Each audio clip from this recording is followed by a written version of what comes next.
Chapter 1. The gray sky seemed like it would pour down rain at any moment. Kazano Okashiya held the manuscript that had been returned by the editor and hurriedly walked toward home. Today, her mood was not good. The second volume of Love Metronome, which she had spent half a month writing, was mercilessly rejected by the editor. If she were to get drenched in the rain later, her complex emotions could not be expressed in words. Thus, Kazano Okashiya chose a shortcut, a small alley that she didn't often take. As she looked at the increasingly dark sky, a sense of ominous premonition gradually surfaced in Kazano Okashiya's heart. When she was in the middle of the alley, a strange sound came from behind her. Kazano Okashiya turned around suddenly, only to find that it was just a small kitten that had jumped from the wall onto the lid of a trash can, and she couldn't help but breathe. A sigh of relief. I really scare myself. Kazano Okashiya glared at the small kitten that was licking its fur on the trash can lid. But the next second, the kitten looked behind Kazano Okashiya, its fur standing on end, letting out a hiss, and then it quickly darted up the wall, disappearing without a trace. Kazano Okashiya stood there in a daze, a drop of cold sweat trickling down her forehead. The series of abnormal behaviors from the kitten was merely telling her that there was something very terrifying behind her. Remembering the news she had seen in recent days, the number of missing persons had already surpassed double digits. The police station had even issued an announcement urging all residents not to go to remote places alone, and she seemed to have already stepped on a landmine. Mechanically turning her head, Kazano Okashiya saw, for the first time, the most shocking scene. A monster with wings was standing on two legs, staring at her. Its open mouth was filled with sharp teeth, a crimson tongue constantly flicking at its lips, and the drool dripping onto the ground made a hissing sound. Instinctively, Kazano Okashiya stepped back. She wanted to scream for help, but out of fear, her voice failed her. As she watched the monster slowly approach, Kazano Okashiya despairingly closed her eyes. "I found you, plague demon." Just as Kazano Okashiya quietly awaited her demise, a male voice reached her ears, followed by a gust of wind around her. She mustered her courage and slowly opened her eyes. A tall figure was blocking her in front. Liang floated in the air, his red cloak billowing in the wind. The monster that had terrified Kazano Okashiya began to tremble before him, mimicking her behavior, and its body continuously retreated. "Still want to run?" Liang was the first to launch an attack. Kazano Okashiya only felt a flash before her eyes, and the terrifying monster was sent flying, crashing through several walls before finally stopping. Liang grabbed the plague demon buried under the rubble and ruthlessly tore off its wings that were trying to open. Hiss! The plague demon let out a painful scream. "TSK, what an ugly sound." Liang found it noisy. His eyes glowed red, and a heat ray pierced through the demon's head. Casually tossing the corpse aside, Liang already heard the sound of police sirens several kilometers away. But he didn't fly away immediately. Instead, he returned to Kazano Okashiya's side. In her bewildered gaze, he picked her up in a princess carry, and with a whoosh, they vanished from the spot.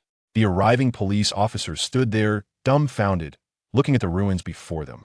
Sato Mawako was the first to notice the monster lying among the rubble. Even as a seasoned police officer, she couldn't help but gasp in shock at the sight of the monster. "Officer Sato, this monster should be the culprit behind the recent missing persons cases. Should we report this?"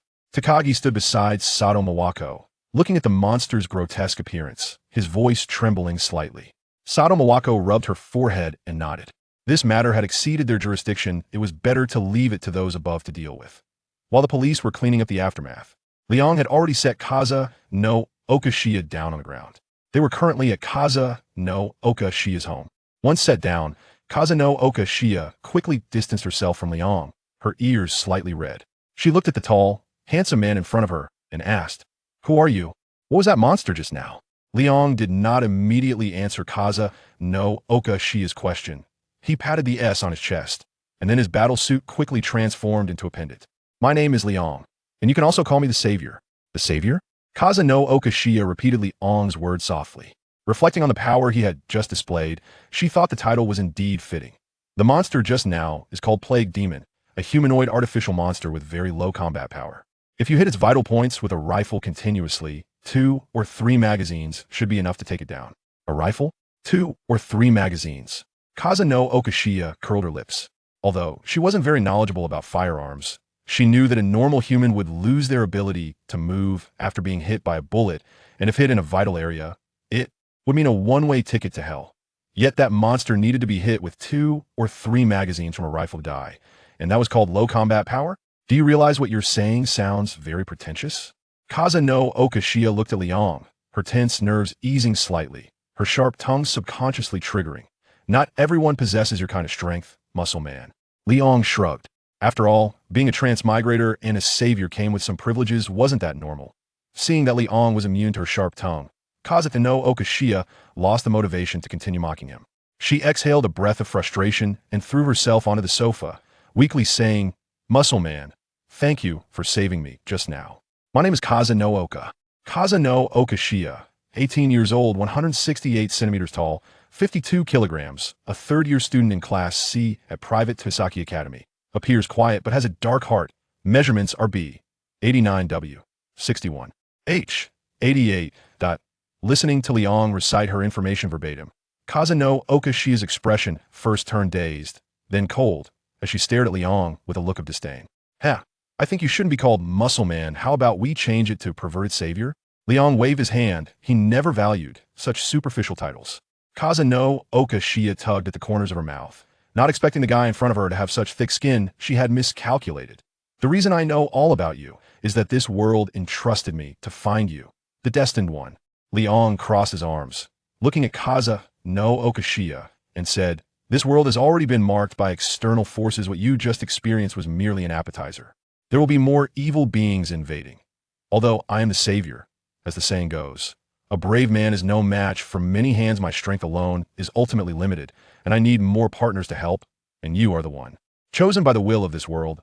Liang's words plunged Kaza no Okashia into deep thought. He didn't disturb the other party's thoughts. After all, what he said was half true and half false. Liang is a time traveler, but his journey wasn't through a mud truck. He was summoned by his parallel world self. In the parallel world, he is indeed a savior and has saved quite a few worlds. But just as he was about to head to the next world, he was ambushed by external demons. In a near-death state, he desperately arrived at the last world and used summoning techniques he learned in other worlds to summon Liang. Facing a somewhat dazed Liang, his parallel self didn't waste words and directly transferred the Superman bloodline to Liang through a system. However, the Superman bloodline was incomplete and could only be restored slowly by basking in the sun. Watching Liang gradually regain his senses, his parallel self muttered to himself and left behind a crystallized knowledge and a bunch of items, then passed away. Even the system left with him. But before the system left, it enhanced Liang's Superman bloodline. When basking in the sun, he would grow at double the rate, and issued the last task. Ultimate task: save the last world. Resist the invasion from the outside. Task reward: multiverse traversing cloak. Task failure: world destruction. Looking at the system's final words, Liang fell into deep thought. World destruction is indeed terrifying, but he doesn't have the lofty personality of his parallel self. Relying solely on himself to save the world is not only exhausting, but also very risky. After pondering for a long time, he used an item, Heart of the World, to negotiate with this world that was about to be invaded, reaching some agreements. Liang could resist foreign enemies for this world that in return, this world would select a portion of suitable individuals to hand over to him, who, after his training, would become pseudo-saviors to share the burden with him. A long while later, Kaza no Okashia interrupted Liang's thoughts. She asked Liang a question. "Why me?" Liang stroked his chin, and to be honest, he wasn't clear why the world would choose Kaza no Okashia. Could be because this world is a mixed bag of various anime. After all, in the few days since he crossed over, he had seen characters that previously only existed in anime. But he definitely couldn't answer that way. After thinking for a few seconds, he said something ambiguous. Maybe it's fate. Kaza no Okashia sat on the sofa, looking straight into Liang's eyes, and said word by word, "Mr. Perverted Savior, I hope you won't lie to me. If, as you say, it's destined, then our meeting is also fate's arrangement. I will entrust myself to you." Liang smiled and extended his hand. Kaza no Okashia understood and shook hands with him. "Welcome to our organization, called New Gods." Liang didn't linger over that fair, translucent hand and separated after a brief touch. This gentlemanly act made Kaza no Okashia feel a bit more fond of him. "Right now, you are still immortal and need to undergo trials to gain power." Liang's words piqued Kaza no Okashia's interest, and she curiously asked, "Mortal? So, there really are gods in this world? If it were before, there definitely weren't. But now, anything is possible." A mysterious smile appeared on Liang's face as he said to Kaza no Okashia, "Isn't the one standing in front of you a god? A god of the human world?" Kaza no Okashia rolled her eyes. "Okay, I'm not teasing you anymore. You should know Greek mythology, right? Are you familiar with that Zeus? Seeing Casa no Okashiyu nod, Li On continued. The trial you have to accept is the inheritance of the daughter of this god and the Amazon Queen Hippolyta, the Princess of Paradise Island, Wonder Woman Diana, the daughter of a god, the Princess of Paradise Island. Casa no Okashiyu was stunned by this series of titles. Elion looked at Casa no Okashiyu, who had her mouth slightly agape and appeared to be questioning life, secretly chuckling to himself. He quickly took out his phone and snapped a picture, recording the black history of the sharp-tongued queen. Unaware of Leon's small action, Casa no Okashiyu spoke with a bitter expression. Leon, can I really pass this Wonder Woman's inheritance smoothly? It sounds really difficult, being both a god and a princess. Upon hearing this, Leon sat down beside Casa no Okashiyu and comforted her. Don't lose heart, it hasn't even started yet. If you lose your fighting spirit now, that's a big taboo. You should know that Diana is a very powerful demigod. Her inner strength is formidable. You need to adjust immediately, or else you won't even be able to step foot on Paradise Island, let alone pass the trial. Leon's straightforward comfort had some effect. Casa no Okashiyu shook her head, trying hard not to let her thoughts run wild. All right, it's getting late. I'm going to cook something to eat. You should eat something too. I can hear your stomach growling for quite a while now. After saying that, Leon got up and headed towards the kitchen. Mr. Muscle can cook too? At this moment, Casa no Okashiyu had already adjusted herself and returned to her usual state. Leon replied without turning his head. Even as a god, my love for food hasn't diminished at all. Watching Leon busily enter the kitchen, Casa no Okashiyu propped her head up with one hand, the corner of her mouth slightly curling up. This kind of life is quite interesting. The next day, this chapter is not yet finished. Please click the next page to continue reading the exciting content. Casa no Okashiyu walked neatly on the way to school, her expression a bit sour. That guy flew away without a word after dinner last night, leaving no contact information. She wanted to ask some questions, but didn't know where to start. What a damn perverted savior. He said he would take me to the trial, and now I can't even find him. Casa no Okashiyu kicked a small stone on the road. She had stayed up until 3 in the morning last night, barely getting to sleep after searching for information about Diana on the computer. But the result was obvious. Apart from a bunch of Western celebrities popping up, she collected nothing. But for the trial, there should be not just wisdom, but also martial prowess. After all, she is an Amazon princess. Casa no Okashiyu thought carefully. She was a complete novice in combat, and it seemed the only person with high martial prowess around her was teacher Hiratsuka. Unknowingly, Casa no Okashiyu arrived at her class. As the class bell rang, she, as usual, lay on her desk to sleep, but today she couldn't fall asleep and was instead calculating about the trial in her mind. She didn't even hear Hiratsuka say that the PE teacher had changed. The morning quickly passed. Casa no Okashiyu bought a bread for lunch at the convenience store and went to the school's rooftop. Finding a random spot to sit down, she ate the bread in small bites, pondering whether she could ask Hiratsuka to teach her some combat skills after school. Hey, did you hear?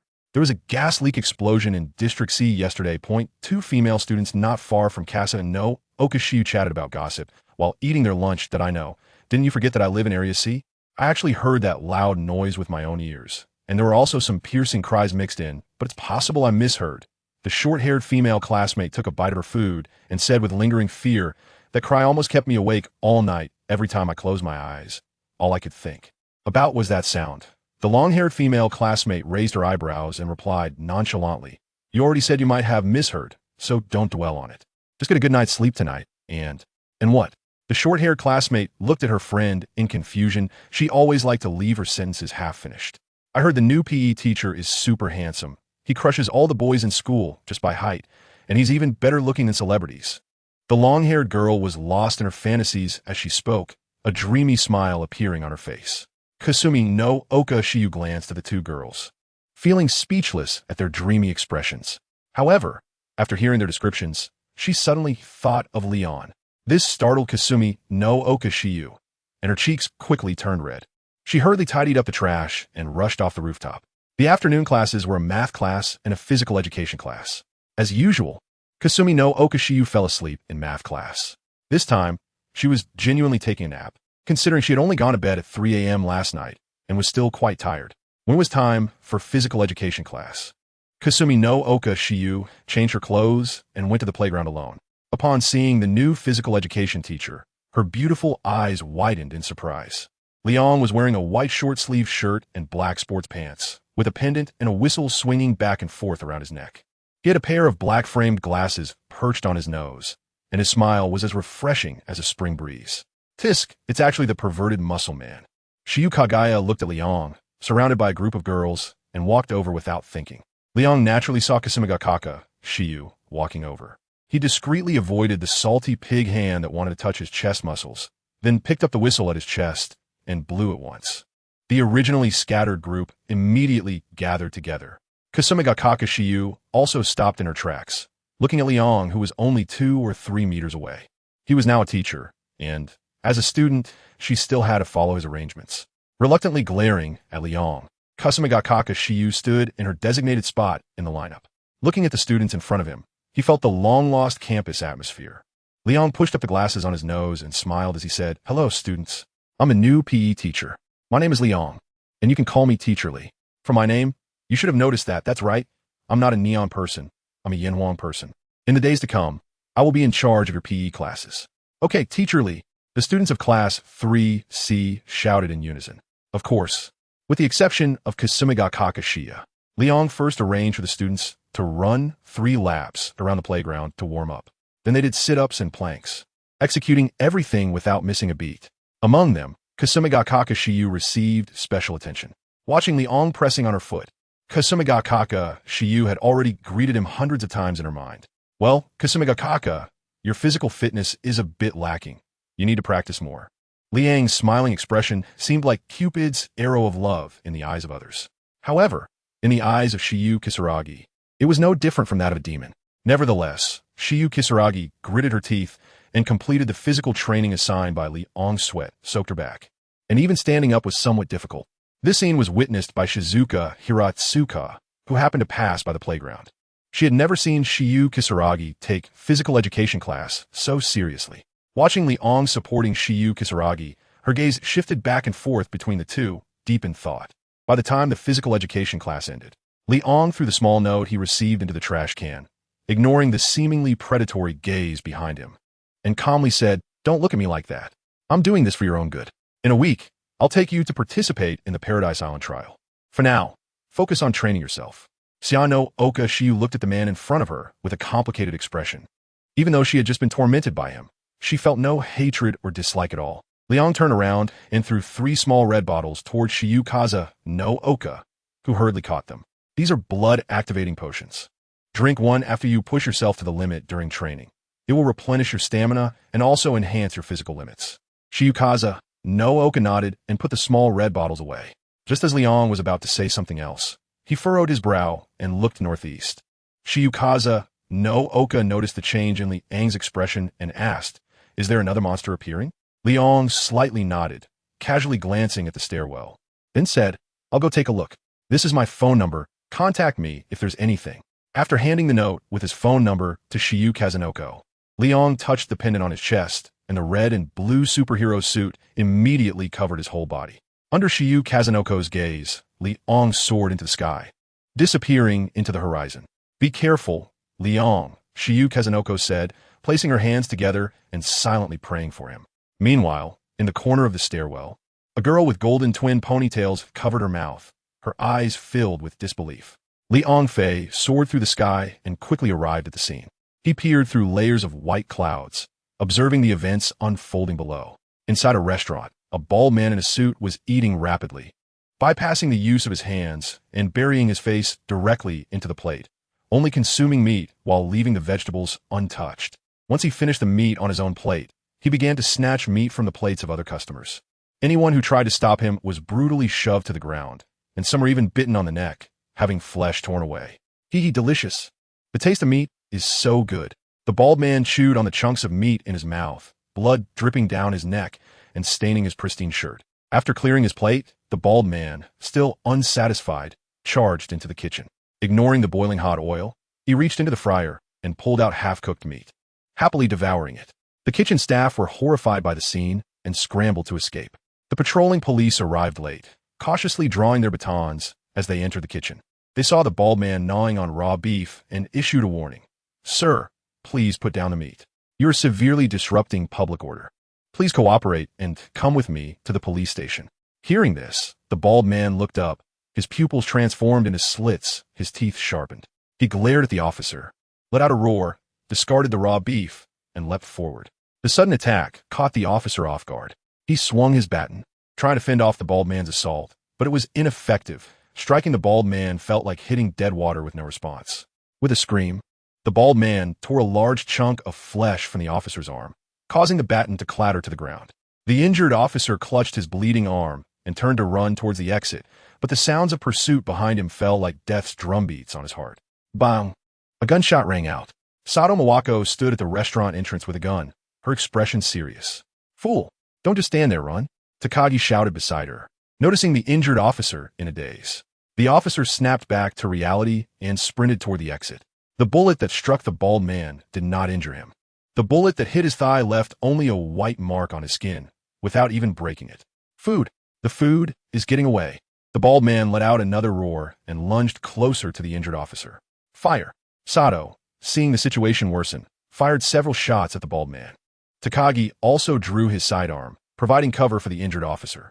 The crowd outside the restaurant, hearing the continuous gunfire, quickly distanced themselves, leaving only a few reckless individuals still standing, craning their necks to see what was happening inside. The injured officer stumbled out of the restaurant, where medical personnel were waiting to lift him onto a stretcher.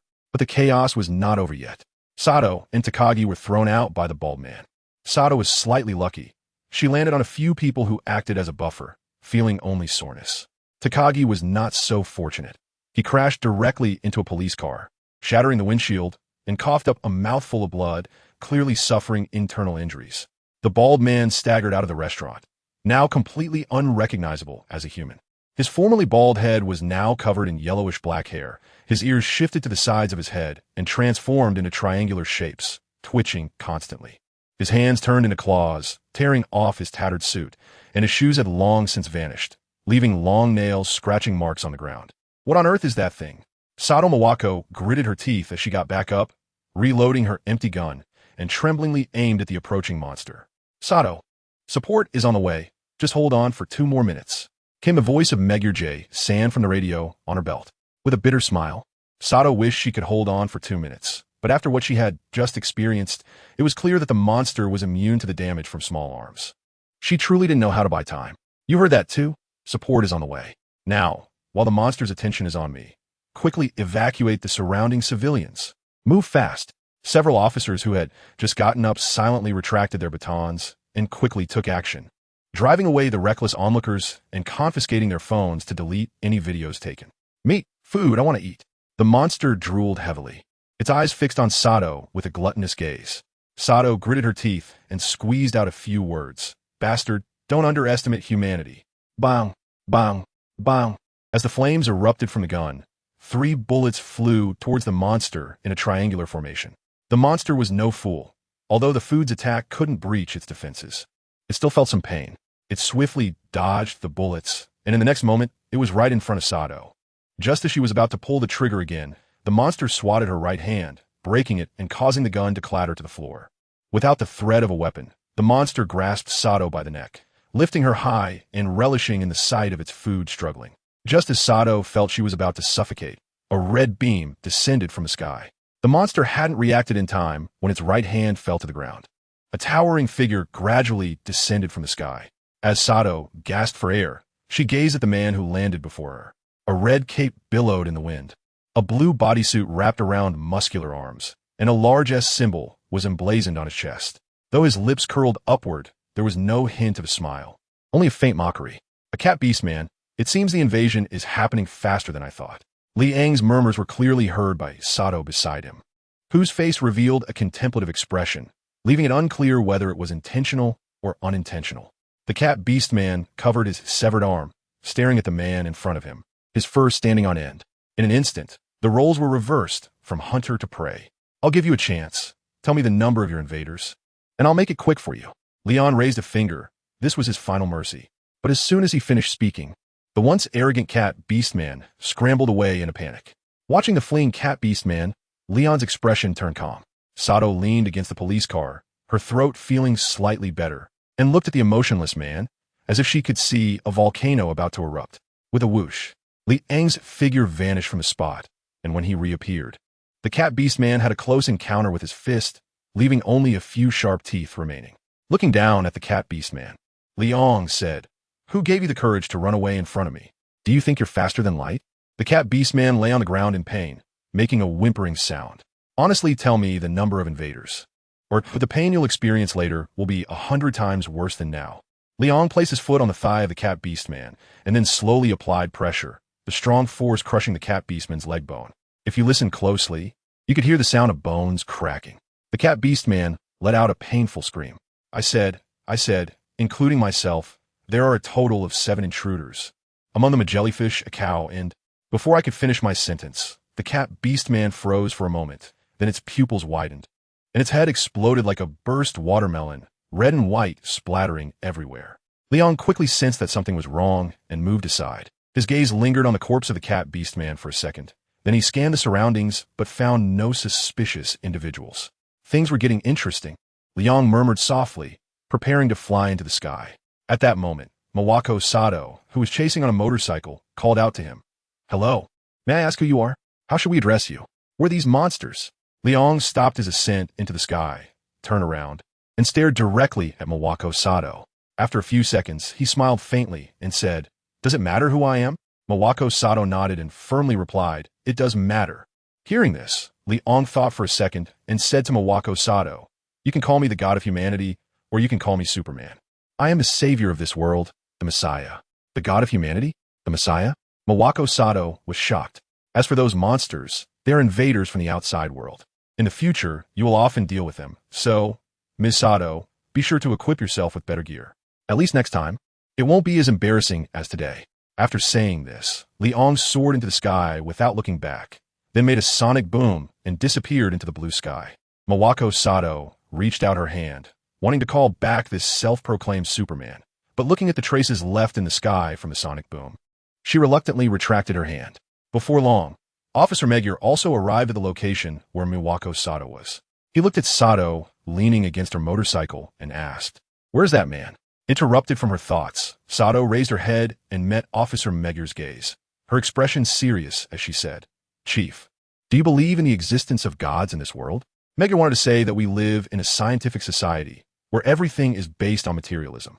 However, the events of the past few days had shattered his conventional thoughts, so he didn't know how to respond to Mawako Sato's question. Seeing Meguer's furrowed brow, Sato looked up at the sky and slowly said, "That man calls himself the god of humanity, but I prefer to call him Superman." Superman? Meguer recalled the reports from his subordinates, and this title seemed particularly fitting. "Chief, the heavens of this world are about to change, and we need to be prepared." Sato once again reached out towards the sky, murmuring, "We will meet again, Superman." At this time, Liang had already returned to the private Toisaki Academy. He took off his Superman costume and walked towards the parking lot. The parallel world version of him had left Liang with a considerable fortune. Saying he was as rich as a nation would be an understatement. As for identity issues, there's nothing a universal ID can't solve. If there is, just add a demon passport. Sitting in the latest Aston Martin, Liang touched the steering wheel, thinking about the information revealed by the cat beastman earlier. A total of 7 beastmen had invaded. 1 was dead, leaving 6 remaining. Among the 6, there was one suspected of being able to remotely control the lives and deaths of the beastmen. This was the target he urgently needed to find. Sigh. I hope Kasumigakaka Shiwa grows up quickly. Wonder Woman's abilities are quite impressive. Liang will not fight alone like his counterpart in the parallel world. Although heroes are often lonely, the strength of one person is ultimately limited. Liang didn't want to follow the old path of the other party. He took a deep breath, his gaze gradually sharpening, started the sports car, and stepped on the gas, driving towards his new home in the new world. Inside the teaching building, Kasumigakaka Shiyu still didn't know that Liang had already resolved the crisis. She was currently engaged in a tug-of-war with Shizuka.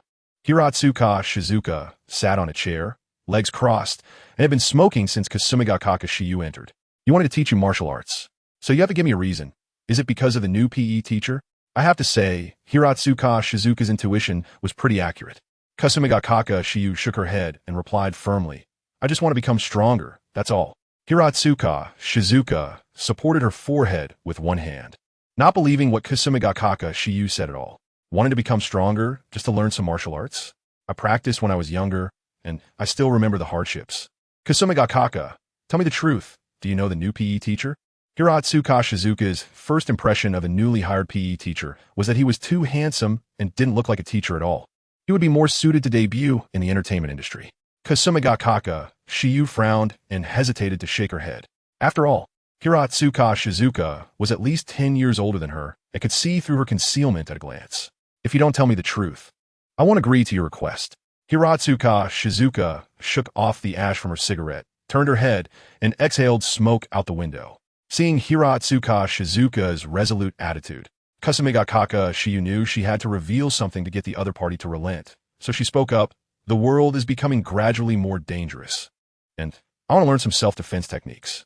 Hiratsuka Shizuka was taken aback by Kasumigakaka Shiyu's answer. It was beyond her expectations. "Shizuka, I know you may not take me seriously right now, but I'm telling the truth. In the near future, this world will become very unfamiliar to you." Kasumigakaka Shiyu recalled everything that happened yesterday. If Liang hadn't arrived in time, she would have been doomed. Hiratsuka Shizuka frowned, carefully observing Kasumigakaka Shiyu's expression, and noticed that she wasn't avoiding her gaze. "I feel like you know some things I don't." Hiratsuka Shizuka extinguished her cigarette, stood up from the chair, stretched, twisted her neck, and then said to Kasumigakaka Shiyu, "First, I've emphasized countless times, don't call me Shizuka.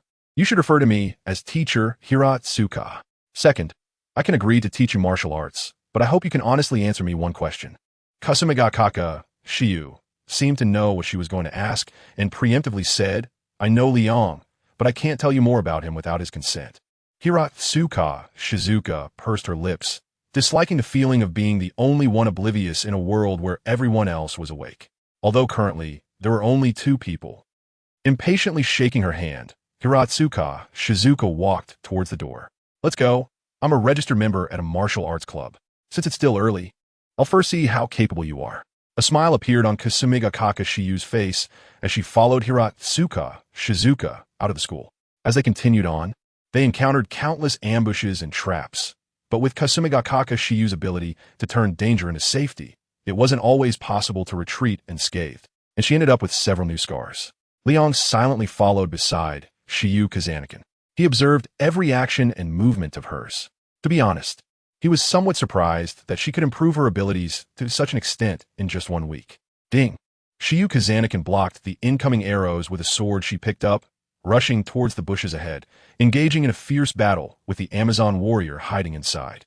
Although it was troublesome for the archer to be in close quarters with the warrior, the disparity in strength between the two was still significant, making it quite challenging for Shiyu Kazanakan to cope. Gradually, she went from being the attacker to the defender, and the rapid depletion of her stamina warned her that she couldn't drag this out any longer. As she retreated, Shiyu Kazanakan contemplated her strategy. Suddenly, she noticed that the color of the soil under a nearby bush was off, and an idea struck her. She pretended to be at a disadvantage, staggering towards the direction of the bushes. The already enraged Amazon warrior naturally pursued her relentlessly. At the moment the warrior lunged at her, Shiyu Kazanakan dodged to the side, causing the Amazon warrior to leap into the bushes, and the ground instantly collapsed, sending her into a pit 5 meters deep. Seeing that the warrior couldn't get out for the time being, Shiyu Kazanakan finally sighed in relief, slumping down on the ground to relax a bit. Liang floated in midair, listening to the angry scolding of the Amazon warrior, his expression turning strange. So, no matter which world it is, people who play tactics are disliked. After resting on the ground for about 2 minutes, Shiyu Kazanakawa picked up her sword and embarked on her journey again. The road ahead was relatively easy. After avoiding 3 traps, Shiyu Kazanakawa walked out of the forest. What came into view was a city filled with ancient Greek flavor. A troop clad in armor and holding long spears was stationed at the entrance of the city. As they looked at Shiyu Kazanakawa emerging from the forest and the weapon in her hand, they all took on a fighting stance, ready to attack at a moment's notice. The corners of Shiyu Kazanakawa's mouth twitched. Given her current state, she could barely handle 1 person, and the army in front of her numbered nearly 100. She suddenly felt tired. Let this trial go however it wants. Suddenly, there was a commotion in the Amazon army, and a noble and elegant woman walked out from the crowd. She held a golden scepter, had a beautiful face, and thick black hair cascading down to her waist. Outsider. "I am the queen of the Amazons. You can call me Hippolyta." Shiyu Kazanakawa was taken aback. The name sounded familiar. Then she suddenly remembered that this was the name Liang had mentioned before. So she plunged her sword into the ground to show that she meant no harm.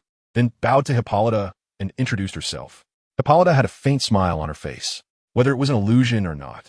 Shiyu Kazunakawa felt that the way this queen looked at her was very similar to how her mother usually looked at her. Shiyu, you are quite impressive. You have passed the trial of the forest, but that is not enough. Hippolyta handed her golden scepter to an attendant and then opened her arms. Immediately, an Amazon warrior helped her change her battle attire and finally handed her a sword made of gold. Defeat me, and you will earn the right to inherit Diana's legacy. Hippolyta took a fighting stance and said to Shiyu Kazunakawa, you don't have to worry about me bullying the weak. I will suppress my strength to that of a juvenile, so you can attack with confidence.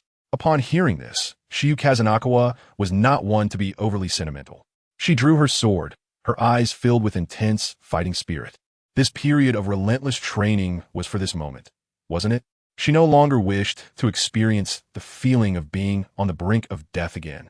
Seeing that Shiyu Kazunakawa did not attack for a long time, Hippolyta took the initiative to strike first. She dashed forward, instantly closing the distance between them, and with a swing of her blade, she aimed straight at Shiyu Kazunakawa's chest. Shiyu Kazunakawa did not overestimate herself. She gripped the sword hilt with both hands and barely blocked Hippolyta's attack as the golden sword swung towards her. Not bad, you can block my strike. While attacking, Hippolyta also praised Shiyu Kazunakawa. Shiyu Kazunakawa frowned and gritted her teeth, replying, thank you for the compliment. Hippolyta raised an eyebrow, changing her moves and relentlessly attacking the weak spots of Shiyu Kazunakawa.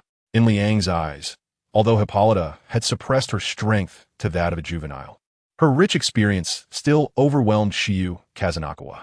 This contest was less about fighting and more about Hippolyta training Shiyu Kazunakawa. It seemed that the queen had acknowledged her. Liang crossed his arms, a smile on his face. Back on the battlefield, Shiyu of the Zayazaku had her weapon knocked away by Hippolyta. Unwilling to back down, she took a fighting stance, beads of sweat rolling down her chin. Hippolyta also planted her golden sword into the ground and beckoned Shiyu with her finger. Provoked, Shiyu charged at Hippolyta, her right fist swinging towards the queen's face. The queen easily dodged the attack and did not counter, simply saying, your attack should be fierce, not sluggish. What else with that soft punch? As Shiyu's attacks were evaded, she had to endure the queen's lecture. A fire was brewing inside her, determined to land a loving iron fist on this queen who was even more talkative than her mother. After throwing a dozen punches, Shiyu's stamina was at its limit. Breathing heavily, she looked at the composed Hippolyta, trying to find an opening. The queen stood calmly, her expression tranquil as she said, do you still have stamina? Do you want to continue? Before Hippolyta could finish her sentence, Shiyu launched her attack. This was her last bit of strength.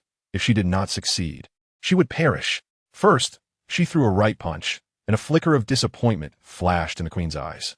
Such an obvious attack could be easily dodged by any Amazon warrior, but it was merely a diversion. Using the momentum of her punch, Shiyu lunged at her. The queen was momentarily stunned by this outlandish move. Although she reacted in time, it was still too late. While Shiyu still did not manage to hurt her, Hippolyta silently smiled at the stains on her skirt. Exhausted, Shiyu lay on the ground, gasping for air. This trial had truly drained her. It's worth noting that in the past, she either sat still coding or slept on her school desk, completely disconnected from any form of exercise. The way she was today was largely thanks to the red potion provided by Liang, which greatly improved her physical condition. As the battle came to an end, Liang flew to the two women.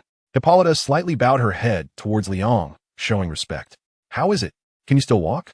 Liang squatted beside Shiyu Xian no Q, looking at the blushing girl, and said with a smile, that was a great fight. To train yourself to this level in just a week, it's clear that you've worked hard. Shiyu Xian no Q turned her head away, not want to look at Liang's face. She felt guilty towards him, as she had promised to inherit Wonder Woman's legacy, but ended up failing at the final challenge. Noticing Shiyu Xia no Q's self-reproach, Liang and Hippolyta exchanged a glance, and everything was unspoken. He reached out and carried the exhausted Shiyu Xia no Q on his back, saying without looking back, aren't you going to ask the queen if you passed your trial? Shiyu Xia no Q buried her face in Liang's back and replied softly, Mr. Muscle, do you really enjoy watching me embarrass myself? You know I didn't defeat Her Majesty the Queen. At that moment, Hippolyta interjected, Shiyu, although your strength is still very weak, and there is much for you to learn, the wisdom you displayed in the forest and your fighting spirit just now deeply moved me. Therefore, I have decided to pass Diana's legacy on to you. And I hope you won T let the name Wonder Woman down. Upon hearing this, Shiyu Xia no Q lifted her head, looking at Hippolyta in disbelief. Leon also turned his head and winked at Shiyu Zaiziku. An indescribable emotion surged from Shiyu's chest to her head. Tears shimmered in the corners of her eyes as she choked out, "Thank you. Thank you all. I will use Wonder Woman's powers well and will never let this title be tarnished by me." Hippolyta came to Shiyu's side and gently patted her head. The face so close to her gradually overlapped with the image in her mind. It was as if she saw her daughter again. While Shiyu was overwhelmed with joy and tears to pass the trial, Inori's mood was not so great. She had inadvertently blurted out and ended up participating in a tea party she least wanted to attend. Such events held to stabilize and expand social connections. She could only accept the food. Everything else was completely uninteresting to her. Holding a delicate little cake, Inori found a quiet corner to enjoy it. As she ate, she recalled the scene she had seen before.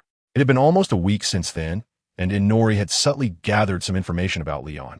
This physical education teacher seemed to be a rich kid, driving a different car to work every day, with the cost of any one of those cars equivalent to 20 years' salary of an ordinary teacher, even without eating or drinking.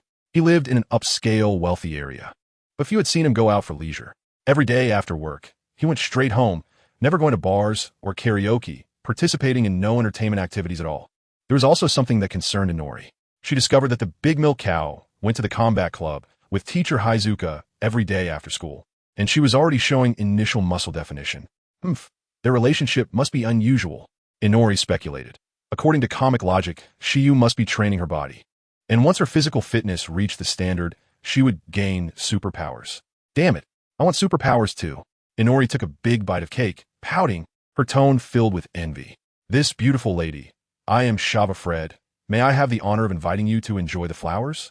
A man with slick back hair and a somewhat handsome face appeared in front of Inori. Inori was startled by the sudden appearance of the man.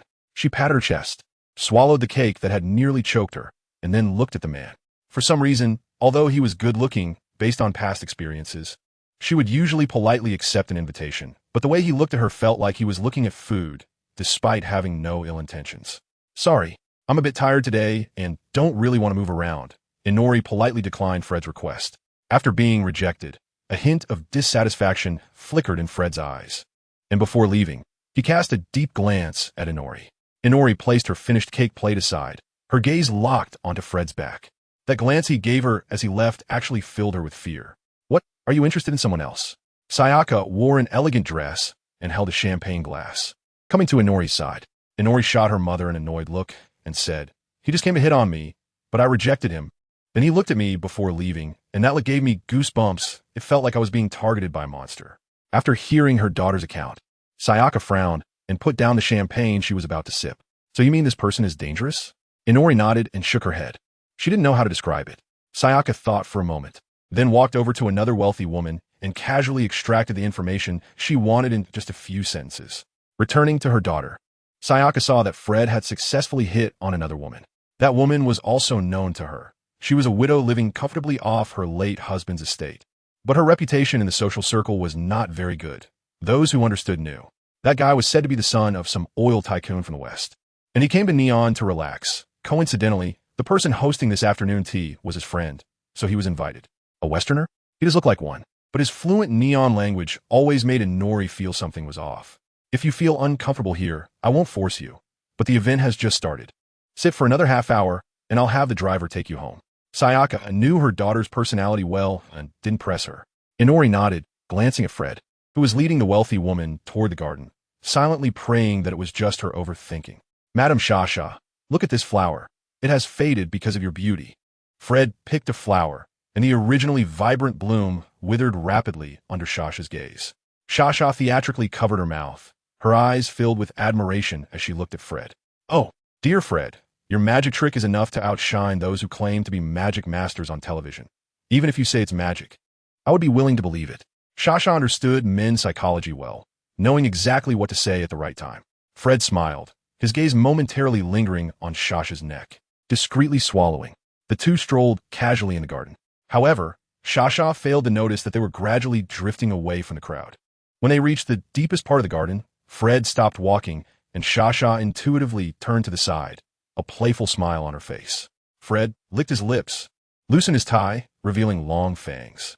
Just as Shasha wondered why Fred hadn't made a move, the two fangs plunged into her neck. Shasha panicked and tried to scream, but Fred covered her mouth with his hand. In just 10 seconds, Shasha transformed from a voluptuous woman into a withered corpse. Fred casually discarded the body like trash, wiped his mouth, retied his collar, and walked out of the garden with a smile. Inori was closely watching every move in the garden. The moment Fred stepped out of the garden, she noticed. Strange, where did that wealthy woman go? Inori thought that the woman had just walked slowly, but when Fred returned indoors, the woman still hadn't appeared. A sense of foreboding began to rise in Inori's heart. She quietly found Sayaka and whispered, "Mom, the woman who went out with Fred hasn't come back." Sayaka narrowed her eyes, scanning the surroundings, and seeing that no one was paying attention to them. She pulled Inori outside and took out her phone to contact the driver. But she never expected that there was more than one anomaly at the tea party. Just as Inori and Sayaka were about to reach the door, a man with a small mustache blocked their way. "Mrs. Zamura, the tea party isn't over yet. Where are you taking your daughter?" Mrs. Zamura recognized the man in front of her. He was the host of this tea party. "Mr. Dekang, my daughter suddenly feels unwell, and I plan to take her to the hospital for a checkup." Dekang tilted his head slightly and looked at the rosy-faced Ing Lily, smiling as he said, "There's no need to be so troublesome. I have medical staff in my manor. Let them check on your daughter." Zetsu and Xiaohui wanted to say something, but Ing Lily tugged at the hem of her dress, and she had no choice but to respond awkwardly yet politely. "Then I'll trouble you, Mr. Dekang." Dekang waved his hand and turned to walk toward the manor. Zetsu and Xiaohui glanced at Ing Lily and whispered, "Why did you stop me? We were just one step away from leaving here." Ing Lily shook her head, pointing at Dekang's back, and said, "He just looked at me. And that gaze was exactly the same as when Fred looked at me." Zetsu and Xiaohui fell silent. She wouldn't doubt her daughter's words. Moreover, the fact that the woman who accompanied Fred to the garden hadn't come out yet indicated that something was likely wrong. "Don't worry, Mom. I've already called the police. The police station is very close, and they will be here soon." Ing Lily waved her phone at Zetsu and Xiaohui. However, knowing some insider information, Zetsu and Xiaohui couldn't place her hopes on the police. She said seriously to Ing Lily, "Daughter, you need to leave immediately. I've already contacted the driver. He's waiting for you at the door." Ing Lily knew something was wrong, but didn't realize the seriousness of the situation. She said, "What about you? What will you do if I leave? You've seen it too. Dekang and Fred are in cahoots." Zetsu and Xiaohui didn't have time to explain so much to Ing Lily and urged her to leave quickly. But they didn't notice that Dekang had somehow returned to their side. "Oh, trying to leave? Where do you think you're going?" Dekang's gloomy voice rang out. Zetsu and Xiaohui shielded Ing Lily behind her and said with an ugly expression, "Mr. Dekang, our family business has run into some problems. If it's convenient for you, we'd like to leave first, and we can visit you again when you have time." Dekang didn't respond. His gaze moved back and forth between Zetsu and Xiaohui and Ing Lily, making both women feel extremely uneasy. "Since you're here, why not stay? I can't bear to part with such delicious food." Dekang's voice became hoarse, and his words sent chills down Zetsu and Xiaohui and Ing Lily's spines. Suddenly, a black shroud spread from the center of the manor to the surroundings. Dekang didn't seem surprised. Instead, he watched with interest and laughed. "Ha ha ha. Looks like that guy couldn't hold back anymore. Well, with so much delicious food in front of him, who could resist?" Just as Dekang finished speaking, screams echoed throughout the manor. Zetsu and Xiaohui tightly embraced Ing Lily, keeping a wary eye on Dekang, who stood motionless. "Don't be afraid. I'm a gourmet among beasts. I will boil you into the most delicious bone soup. The taste will be incredibly exquisite." With each word Dekang spoke, his body swelled a bit more until finally, his expensive suit burst apart. His hair began to grow wildly, a pair of horns sprouted from his forehead, and a long scar stretched from his left cheek to his right. The hot air he exhaled from his nostrils made it hard for Ing Lily and Zetsu and Xiaohui to open their eyes. Moo! Completed with his transformation, Dekang was now a bull beast man. Hee, delicious ingredients. Let me taste your flavor. The 3-meter-tall bull beast man charged forward, scaring Ing Lily and Zetsu and Xiaohui into screams as they fled. However, due to their formal and fitted attire for the tea party, they could barely move. Scream louder. A little more tragic. This is an essential part before enjoying a meal. The bull beast man relished the chase.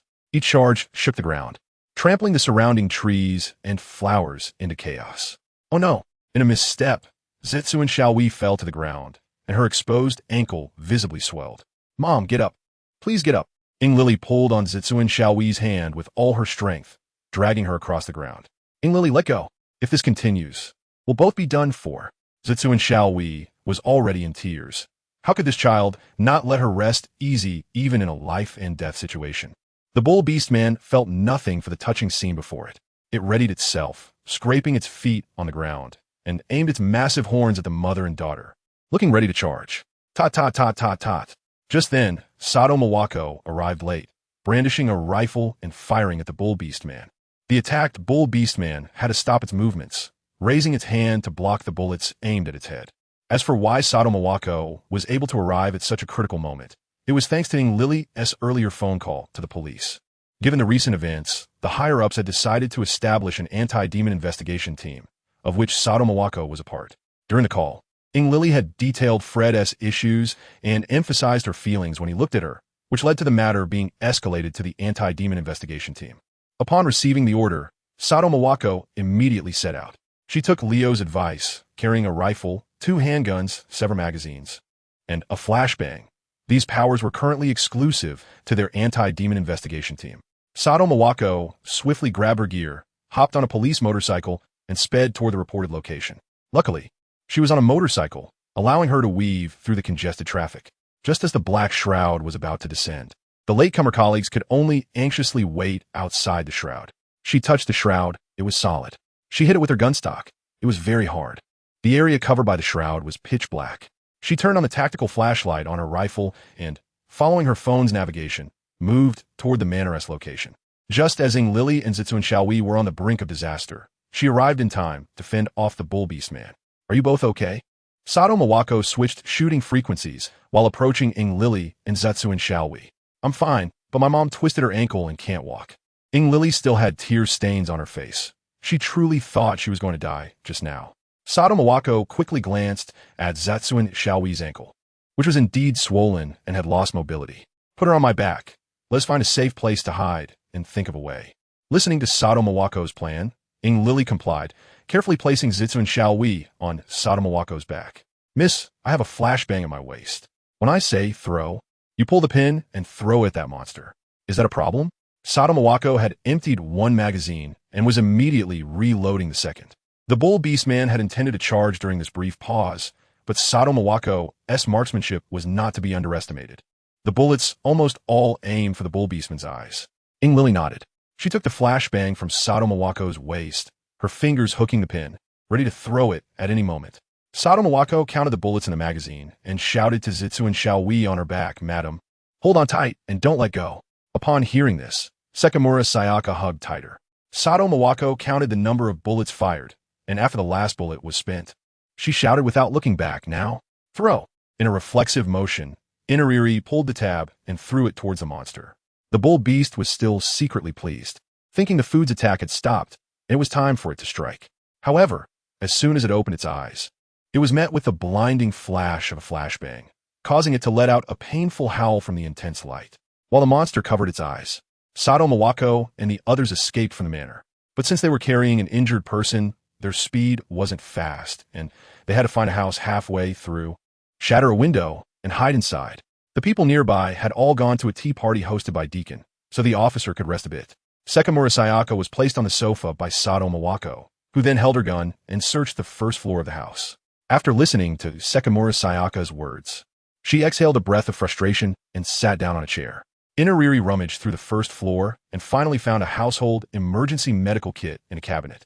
Watching Inariri clumsily wrap bandages around Sekimura Sayaka, causing the latter to tear up in pain, Sato Mawako couldn't bear it any longer and stood up from her chair to take over the task. Officer, thank you very much for saving my life. My name is Sekimura Sayaka, and this is my daughter, Sekimura Inariri. May I ask how to address you? My name is Sato Mawako. You can just call me Sato. Mrs. Sekimura. After only doing a simple treatment on her ankle, Sato Mawako's keen ears picked up a noise outside the door. She immediately went into combat readiness, carefully approaching the door with her rifle, which had a fresh magazine. Inariri covered her mouth, not daring to make a sound. All she could think about was survival. Hoping that Leon would appear soon to take down the monster, she was fed up with this constant fear.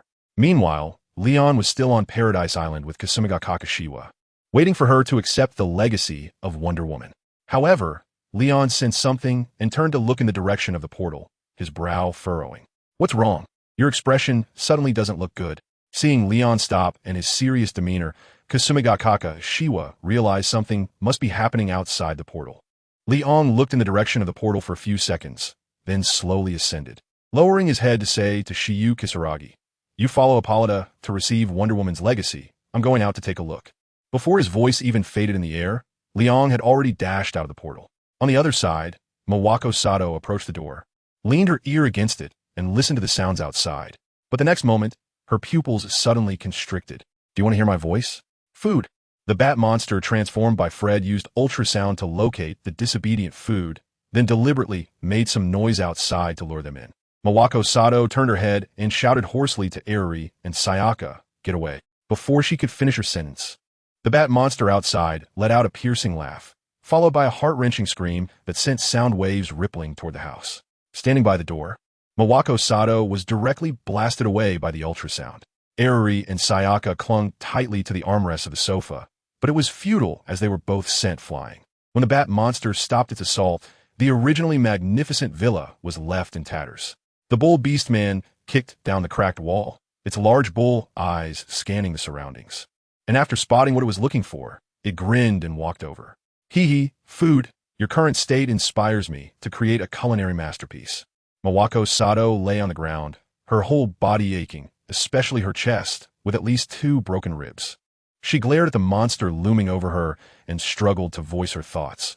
"With a monster like you, can your hooves even hold a spoon? You want to create a culinary masterpiece? Don't disgrace the very concept of food." The bull beast man was mocked by Mawako Sato.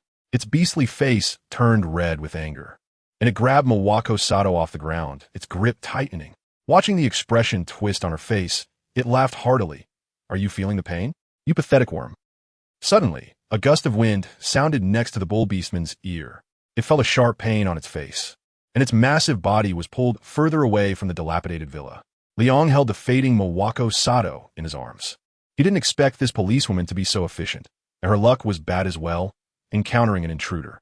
"Drink this, it will make you feel a little better." Leon placed the blood-activating potion near Sato Mawako's mouth and slowly poured it into her. When he saw color return to her pale cheeks, he flew over to Ing Lily and handed the battle-damaged policewoman to her. "I've entrusted her to your care, Ing Lily." After saying this, Leon even winked at Ing Lily. In that instant, Ing Lily realized that Leon had known about her hiding in the stairwell that day all along. With no more burdens, Leon turned around and stared intently at the bat monster. Fred, seeing the cow beast man being effortlessly knocked away with a punch, began to have second thoughts. It flapped its wings and said ingratiatingly, "My lord, I had no idea these people were related to you. Otherwise, even if I had 10 times the courage, I wouldn't dare to touch them." Leon was too lazy to listen to the bat monster's excuses. When he flew over, he saw the terrible state of the manor. Those corpses were the most powerful evidence. With a whoosh, Leon then came before the bat monster. His iron fist greeted the opponent's abdomen warmly. Fred was hit like a boiled shrimp, bending over as blood sprayed from his mouth. Leon expressionlessly threw another punch. His thought was simple. Since the opponent liked to suck blood, he would beat all the blood out of the opponent's body. Below, Ing Lily only saw Leon floating in front of the monster without moving, but the monster was swaying left and right like it was having a fit, and the blood it spat out had already formed a large puddle on the ground. You're forcing me." At this moment, Fred looked extremely miserable, with 2 of his fangs already broken. He used his last-ditch life-saving skill, spitting out a cloud of blood mist from his mouth. Taking advantage of the spreading blood mist, he flapped his wings and quickly fled in the opposite direction. But faster than him were 2 red beams of light. The heat rays hit the bat monster's wings with precision. Fred felt a sharp pain in his back, and then he plummeted straight down from the sky. Leon flew out of the blood mist with red eyes, neither hurried nor slow. He looked down from above at the bat monster lying on the ground. Under the desperate gaze of the opponent, he raised his head and activated the double-powered heat ray, effortlessly piercing through the black cover. Sunshine poured down onto the earth once again. However, this level of sunlight was still barely bearable for the bat monster. Leon spread his arms, absorbing the brilliance of the sun. The bat monster felt as if it were in close contact with the sun. The scorching light burned its skin and flesh. Before long, only a large bat that had turned into a mummified corpse remained on the ground. Leon retracted his arm, merely glancing at the corpse on the ground before chasing after the ox beast man. However, someone had already gotten ahead of him. Leon stopped his movements and rose to a high altitude, observing the situation below with a slight smile. He wasn't even annoyed that someone was stealing his work. In fact, he wished there were more people like that. On the street, the bull orc, after breaking through the black hood, charged forward recklessly. Cars and buildings in its path were smashed to pieces. Its mind was consumed by only one thought: to get away from that man. Hey, big guy, you should lose some weight with that size. A graceful figure blocked the bull orc's path. Kasumigakaka Shiyu held a shield in her left hand and a sword in her right, staring fiercely at the monster ahead. Get out of the way, you lowly food. The bull orc only wanted to escape now. It charged at Kasumigakaka Shiyu, attempting to smash the human in front of it into pieces. However, the result was not what it had expected. Kasumigakaka Shiyu positioned her shield in front of her, stepping back a few paces before firmly taking the bull orc's charge. This is impossible. The bull orc's eyes widened in disbelief. Kasumigakaka Shiyu would not miss the opportunity presented by the orc's moment of shock. She raised the sword of the god of fire and struck down, leaving a deep wound on the bull orc's chest that exposed bone. The bull orc let out a painful cry, unable to stop itself from stepping back 2 paces before kneeling on the ground. Kasumigakaka Shiyu flicked the blood off her sword. After receiving Diana's inheritance, her combat skills had reached an unprecedented height, which also stimulated her combat instincts. Watching the bull orc struggling to rise, she kicked it. The bull orc screamed as it was sent flying, crashing into the ground and creating a large pit. The crowd on the street watched the monster being taken down, each person peeking out from their hiding places, pulling out their phones, and snapping pictures of Kasumigakaka Shiyu. Noticing the actions of the surrounding crowd, Kasumigakaka Shiyu frowned, but did not intervene too much. After all, she had previously asked Leon what to do in situations where she might have to expose herself in front of the public or even the authorities. Leon calmly replied, "And let it be exposed. Is there anything in this world that can threaten me? A nuclear bomb? That would only feel like a tickle to me. So, don't be afraid. Go ahead and do it. I am your strong backing." With these words from Leon, Shiyu Kazunoko felt as if she had taken a special confidence pill. Shaking her head to temporarily cast aside these distractions, she walked step by step towards the pit. The bull beastman lying in the pit had an idea when it heard the approaching footsteps. It suddenly jumped up from the ground and swung its fist towards Shiyu Kazunoko. But this was just a feint. The bull beastman knew that its proud strength was insignificant in front of her, so played tactics. Taking advantage of the moment Shiyu Kazunoko raised her shield to block, the bull beastman rushed to the side and grabbed a bystander's neck. "Put down your weapon, or I'll crush your throat." A large gash on the bull beastman's forehead from the earlier attack caused blood to flow down its face, adding a sinister air to its already fierce appearance. Shiyu Kazunoko looked at the girl being held up by the bull beastman, momentarily at a loss. Hovering high in the air, Leon witnessed the battle unfold and shook his head, still too immature. She didn't even think to use the truth lasso. With that overwhelming power, she should have ended it quickly. Seems like she's a bit carried away after gaining power. But despite the complaints, Leon recognized the girl in the bull beastman's grip. If she turned out to be another destined person and died just like that, it would be a bad deal. So, Leon decided to lend a hand. His eyes glowed red, and a pair of high-temperature beams descended from the sky, severing the bull beastman's arm. Seizing the opportunity, Shiyu Kazunoko leaped onto the bull beastman's torso, driving the sword of the fire god fiercely into its heart, ending the creature's evil life.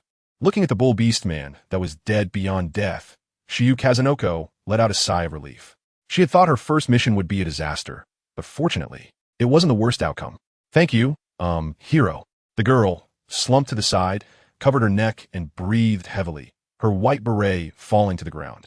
The look in her eyes as she gazed at Shiyu Kazunoko was filled with gratitude. Shiyu Kazunoko smiled and shook her head. She felt unworthy of being called a hero. If it weren't for her dragging out the battle, the girl in front of her wouldn't have had to suffer. "Go to the hospital for a checkup. Don't leave any after effects." Shiyu Kazunoko pulled the sword of the fire god from the bull beastman's chest and wiped the blood on the monster's body. Just as she was about to leave, the girl called out to her, "Hero, can you tell me your name?"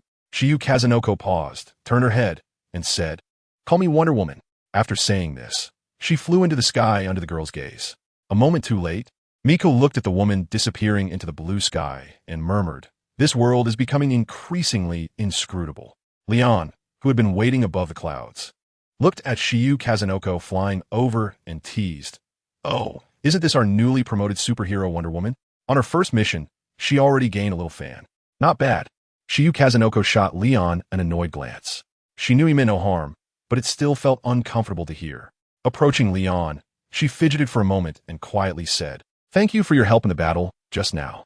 Leon waved his hand, saying these were minor issues, but still reminded her, "Remember one thing. With great power comes great responsibility, and this is the necessary price to become a superhero." After that, the two of them returned to Shiyukaza no Oka's residence. Leon moved the portal to Shiyusia's bedroom. Then he taught her how to open and close the portal. After all, Heaven Island is a very special trial ground. It's not a one-time event.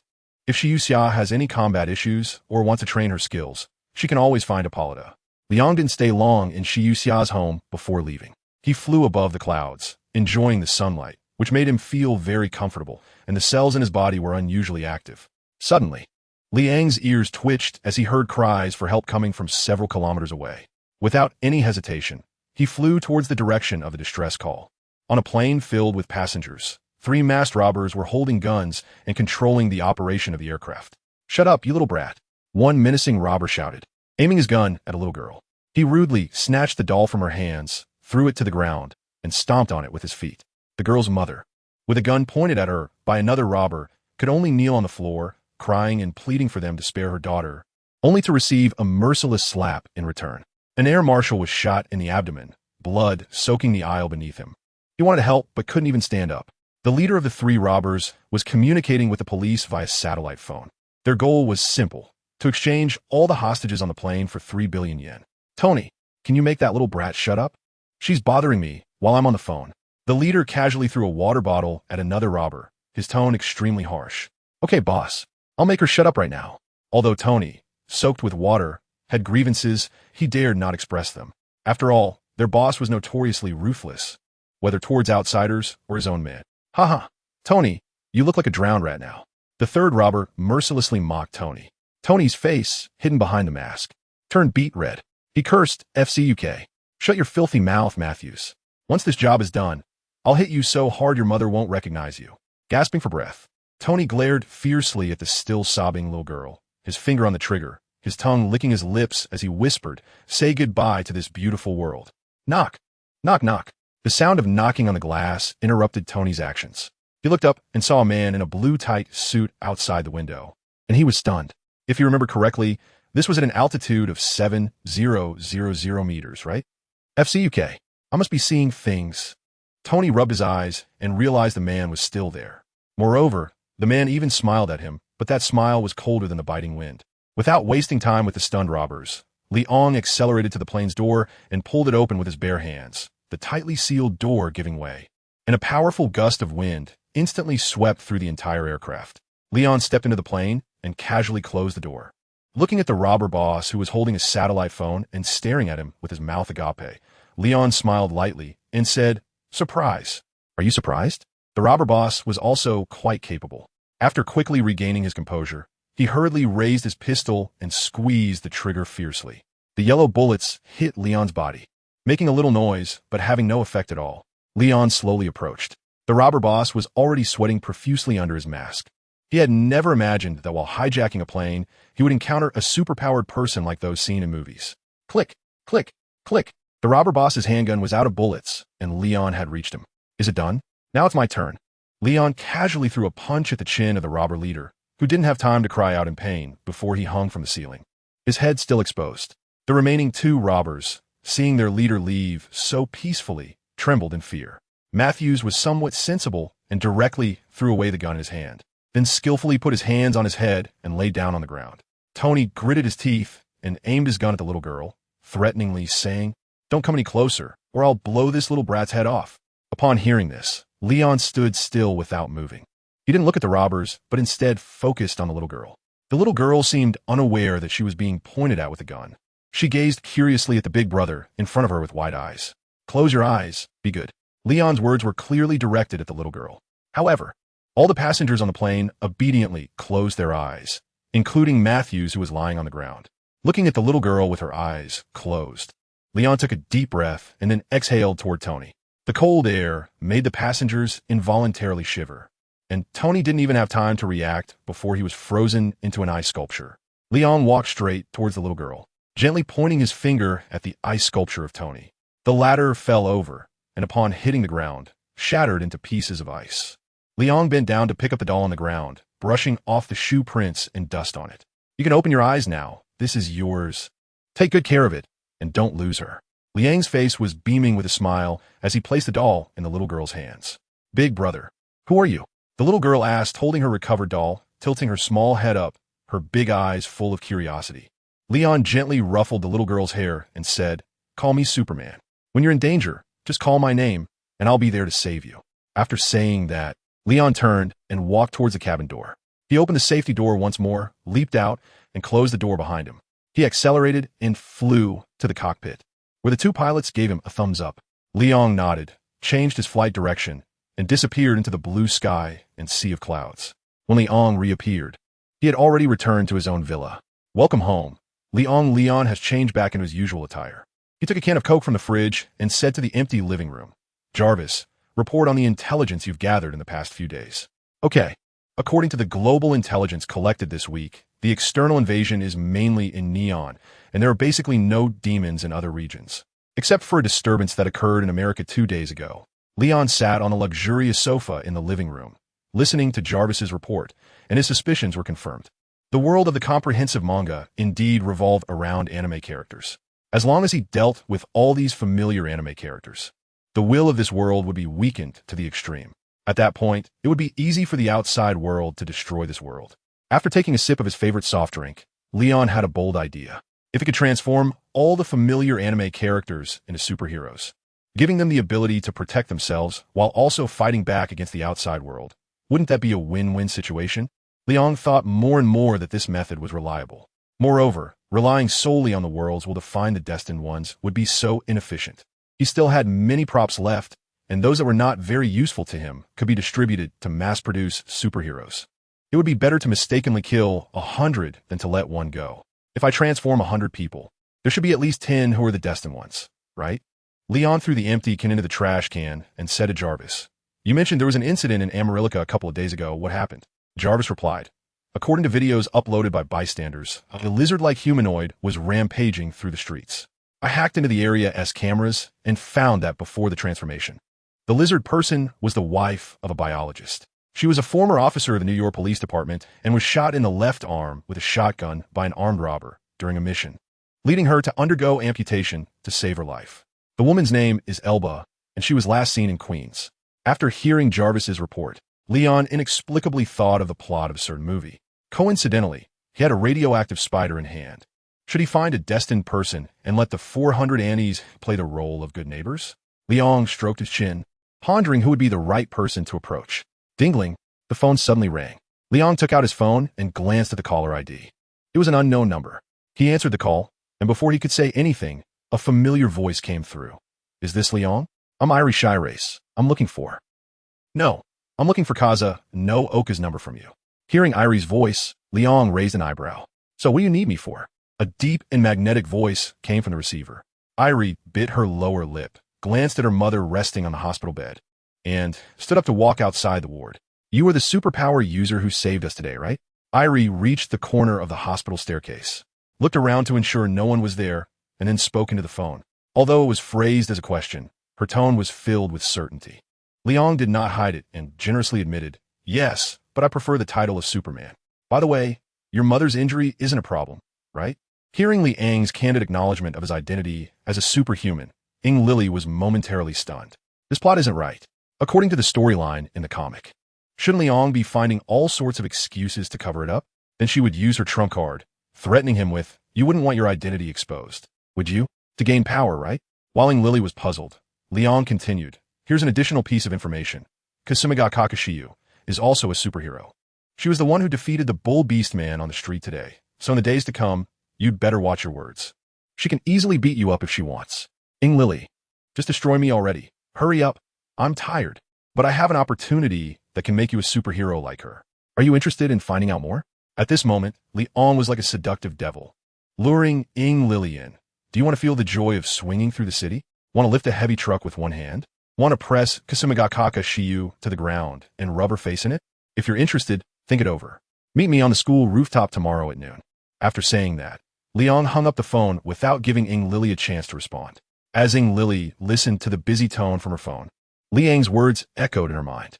She initially thought she would have to resort to underhanded means, but unexpectedly, before she could even bring it up, the person she wanted to threaten had gotten ahead of her, and Lily had no reason to refuse. She returned to the hospital room, but looking at the four-drip of Sawamura Sayuri, she secretly made a decision. Shortly after Liang hung up on Lily, Kasumigakaka Shiyu called again.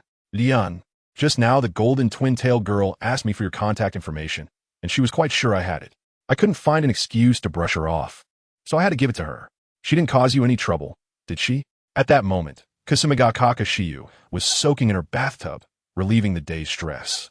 She held the phone in one hand and rested the other on the edge of the tub. She didn't cause me any trouble. She just guessed my identity. The first half of the sentence was fine, which relieved Kasumigakaka Shiyu. The latter half, however, shocked her so much that she straightened her body in the bathtub. What did you say? She guessed your identity? Kasumigakaka Shiyu was so surprised that she couldn't control her volume, almost bursting Liang's eardrum. Hey, I said you're at least a demigod, so don't be so startled, okay? My ears are very sensitive. Liang replied to Kasumigakaka Shiyu on the phone with irritation. Kasumigakaka Shiyu pouted over the phone, clearly concerned for him, but this guy didn't appreciate it. Oh, right. I also told her about your identity. Suddenly, Kasumigakaka Shiyu regretted making this call. So, do you want to bring that author into your childish paradise as well? Kasumigakaka Shiyu lay back in the bathtub again. She wasn't stupid. After pondering Liang's words, she quickly realized. That's right, she was also a person of destiny.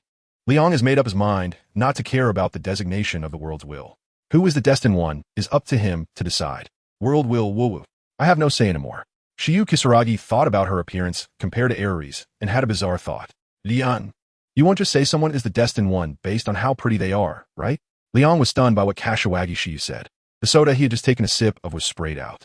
Hey, Kashiwagi Shiyu, don't slander me, am I that kind of person? Hearing the cough on the other end of the phone, Kashiwagi Shiyu recalled their first meeting. That unforgettable Princess Carrie and the hot hand resting on his waist. Her cheeks flushed slightly, and with half her face submerged in the water, she mumbled indistinctly, isn't it? Liang's face darkened. Kasumigakaka Shiyu. My ears are not only sensitive, but also have good hearing. Don't think that if you speak vaguely, I won't be able to understand. That's it. I'm hanging up. In the end, it was still Kasumigakaka Shiyu who lost. Liang looked at the hung-up phone and casually tossed his mobile onto the sofa. Being tsundere is a kind of illness that needs to be treated. This weekend, not only would there be significant changes for Kasumigakaka Shiyu and Eriri Spencer Sawamura, but there were also several trending events. Among them, the most explosive and widely circulated was the monster battle against the female superpower user, although the official statement denied it, claiming it was just an outdoor shoot for a big production movie. Not everyone was fooled, especially those with first-hand experiences. There was even a forum dedicated to the female superpower user. Friends, I declare that this female superpower user is my faith for the rest of my life. Is the one upstairs still asleep? Your faith? That's mine. Hee, wifey. But speaking of which, this world suddenly feels so unfamiliar. Monsters and superpower users have emerged. Will other things appear in the future? There are still people discussing serious matters in the forum. I don't know, but I hope this superpower user is an official test subject. Maybe when the technology matures, we all might have a chance to become superpower users. Just thinking about it is so exciting. The middle school boy spirit is everywhere. After finishing her checkup at the hospital, Keikatu was told by the doctor that her body was fine and the handprint on her neck would gradually fade with time. However, considering that she had been grabbed by a monster, the doctor still prescribed some calming and sleeping pills for her. On her way home, Keikatu had already informed her mother that she was safe. Usually, she doesn't use her phone while walking, but today, she surprisingly posted in a newly created forum. The female hero was called Wonder Woman, and she said it herself. After replying to a pin post, Keikatu exited the app, reflecting on Wonder Woman's appearance. Keikatu felt she looked very familiar, as if she had seen her somewhere before. She resembled the senior from Class C, Kazumi, but soon, she discarded that thought from her mind. She shook her head, scolding herself for being silly. Kazumi was just an ordinary person. How could she possibly fly or disappear? Yet, in this increasingly opaque world, having people like them to protect her didn't seem too bad, at least during dangerous times. There was a hint of hope in her heart. Keikatu gazed at the starry sky and murmured, I also need to do something for them. It's definitely wrong to only take. I'll ask my mother later how to make sweet rice dumplings, and if there's a chance next time, I'll let Wonder Woman try some. Yes, that's the plan. With a goal in mind, Keikatu smiled again and walked briskly toward home. The next day, since there were no classes in the morning, Liang, who had played games late into the night, slept until 11 o'clock. If it hadn't been for Jarvis reminding him that someone was calling, he might have slept until mealtime. Hello, is this Kasumigakaka? Is there something you need to talk about? Liang lazily propped himself up from bed and instructed Jarvis to pull back the curtains. This chapter isn't over. Please click the next page to continue reading. The warm sunlight spilled over him, instantly pulling him out of his half-dreamy state. You're not still sleeping, are you? What time is it? My savior. Kasumi no Oka Shiyu detected a hint of laziness in Liang's tone and frowned over the phone. Standing beside her was the reserved Ing Lily. To be honest, Kasumi no Oka Shiyu was still a bit unaccustomed to the cautious golden-haired underdog. It made it difficult for her sharp tongue to function, feeling like a thorn in her throat. No, I've been up for a long time. I'm exercising now, Liang said without a blush or a racing heart. All right. Do you remember what you promised someone yesterday? Kasumi no Oka Shiyu glanced at Ing Lily beside her. This girl comes to bother me after every class, asking why you haven't come yet. She's waiting for your favor. Ing Lily wore, feeling a silent struggle. If it were before, she would have shot back. But knowing that Kasumi no Oka Shiyu was now a superhero, she wisely chose to be compliant.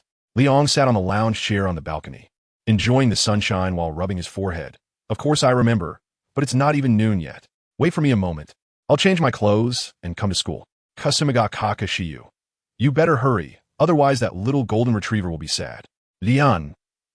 Why does it sound like there's a hint of jealousy? He hung up the phone. Shiyu Kashinaku crossed her arms, accentuating her graceful curves. Are you satisfied now? Your savior will be here to see you soon. Ing Lily pouted and quietly said, What do you mean by my savior? Aren't you the same? As a demigod. Shiyu Kashinaku clearly heard Ing Lily's mumbling.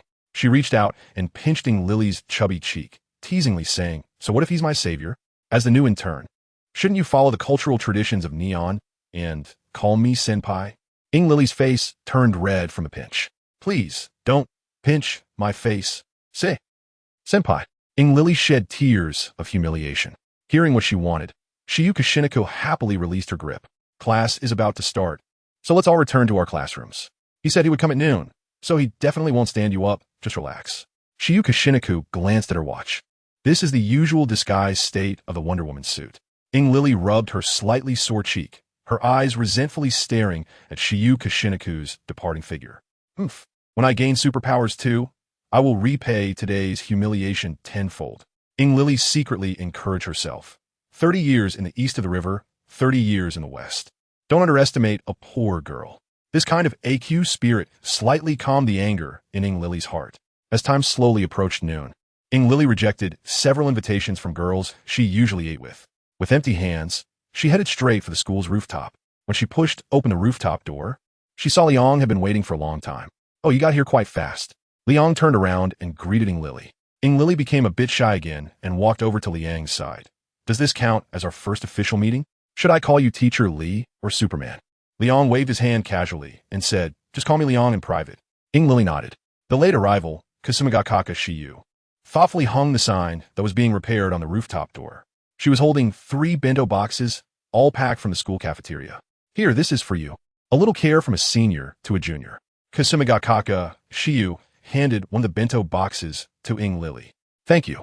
Ing Lily received the bento box with both hands. This was the first time she expressed gratitude to Kasumigakaka Shiyu. Kasumigakaka Shiyu nodded slightly, then stuffed another bento box into Liang's arms and said sarcastically, I guess the savior hasn't had lunch either. If you don't mind, you can have some from the school cafeteria to fill your stomach. Liang naturally didn't mind. So the 3 of them opened their bento boxes and sat on a long bench on the rooftop to discuss serious matters. The current situation in this world is still relatively good, and the frequency of external invasions is not very high. Liang picked up a fishball and put it in his mouth. But as time goes on, the frequency of invasions will increase. Ing Lily raised her hand to ask, What is the outside world? Is it the commander of those monsters? Liang shook his head, and after swallowing the fishball, he said, The outside world is a shorthand for the foreign realm. They are fallen worlds, and the evil beings in each world are different. As the frequency of invasions increases, the strength of the monsters will also rise accordingly. Listening to Liang's explanation, Both Shiyu and Eriri felt a strong sense of crisis in their hearts. Given my current strength, can I handle high-level evil beings alone? Shiyu recalled the details of yesterday's battle. She had only exerted 1/3 of her strength. Liang pondered for a moment and shook his head. I'm afraid not. You are still not proficient in controlling your own powers and lack combat experience. Upon hearing Liang's evaluation of herself, Shiyu Kisaragi's eyes dimmed slightly. But nothing is absolute. Your performance yesterday was quite decent. In the future, make sure to visit Hippolyta on Paradise Island more often. As the queen of the Amazons, her strength should not be underestimated. Shiyu Kisaragi nodded. She was currently writing her novel in her spare time, spending most of her time on Paradise Island. Inori was completely confused listening to their conversation. She could understand the words, but completely missed the meaning. All right, you have a general understanding of the situation outside. Now let's talk about you. Liang shifted his gaze to Ing Lily. Our organization is called New Gods, and its purpose is to protect this world. I am the leader of the organization, and Kasumiga Kakashiyu is currently our top enforcer. And you are the chosen one selected by the will of the world. At this point, Liang paused. So, have you thought it over after a night? Ing Lily bit her lower lip, looked straight into Liang's eyes, and said firmly, I've thought it through. I want to join you. Please give me a chance. I beg you. Ing Lily's response was what Liang expected. He rubbed his chin, looking at the golden twin tails that stood up from the bench and bowed at a 90-degree angle, and said lightly, the process of fighting against external threats is fraught with danger, and you are always facing the threat of death. Are you really sure? Ing Lily maintained her 90-degree bow and replied loudly, Yes, I've thought it through. I no longer want to see the people around me get hurt. I want to have power. Only with power can I protect them. Liang was very satisfied with Ing Lily's response. He handed the finished lunchbox to Kasumiga Kakashiba, and then a glass jar appeared in his hand out of nowhere. Inside the jar was a colorful spider jumping around. This was called the radiation spider, also known as the gospel for ordinary people. After being bitten by it, one could gain superhuman speed and strength, but the process might be a bit uncomfortable. Kasumiga Kakashiba looked at the spider in the glass jar with a shiver. Girls naturally have an aversion to arthropods. Ing Lily also silently swallowed, and she asked softly, Liang, isn't there any other way to gain superpowers? I hate spiders the most. Liang raised an eyebrow and sighed dramatically. It seems someone's determination isn't high enough. Oh well, let's look for another destined one. After saying that, he pretended to take back the glass jar. No. I can't let that happen. Ing Lily was startled by Liang's actions, her twin ponytails flying up and down. The opportunity to gain superpowers was too close to let slip away easily. It's just a spider bite. Close your eyes, and it'll be over. Watching Ing Lily bravely extend her flawless white arm, Liang kindly reminded her, make sure to bite the neck. Ing Lily was on the verge of tears. She felt that Liang was sent by the heavens to punish her. Gritting her teeth, Ing Lily tied up the hair at the back of her neck and said word by word, you can start. I'm ready. Liang twisted open the lid of the glass jar. A radiation spider jumped out and landed on Ing Lily's shoulder, feeling something crawling up her shoulder toward her neck. Ing Lily's skin crawled. Don't be fooled by the small size of the radiation spider. It moved very quickly. In the blink of an eye, it had climbed up to Ing Lily's neck. Under the watchful eyes of Liang and Shiyu Kashinaku, it opened its mouth and bit down. Ing Lily only felt a sharp pain in her neck, followed by a burning sensation. Huh, is this radiation spider dead? Shiyu Kashinaku watched as the radiation spider fell straight to the ground after biting Ing Lily. Liang nodded, bent down to pick up the corpse of the radiation spider, and placed it back into the glass jar. This little thing is a one-time use, and its value is evident. Keep it as a memento. Liang handed the glass jar to Ing Lily. Ing Lily held the glass jar with a complex expression, as the little thing inside had created a different version of herself with its life. Suddenly, Ing Lily swayed. Kasumigakaka Shiyu quickly caught her. She felt so hot. Kasumigakaka Shiyu touched Ing Lily's forehead. The temperature was high enough to fry an egg. Liang looked calmly at Ing Lily, who was starting to babble. This is a normal phenomenon. The radiation spider is changing her genes. Once she gets through this phase, she will welcome a brand new future. Ing Lily struggled to open her eyes, looking at Liang's blurry figure, and mumbled, you bad savior people have already said they hate spiders. After managing to finish her words, Ing Lily fell into a deep sleep. Liang looked at Kasumiga Kakashiyu, who was holding Ing Lily, and said with a faint smile, I'll trouble you to take care of her.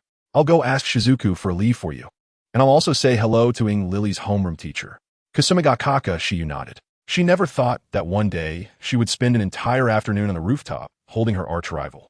Leaving the rooftop, Liang came to the teacher's office.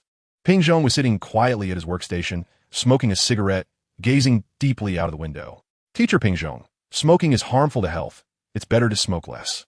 Hearing someone call his name, Ping Zhong turned around and looked at Liang, who was smiling, slightly furrowing his brow.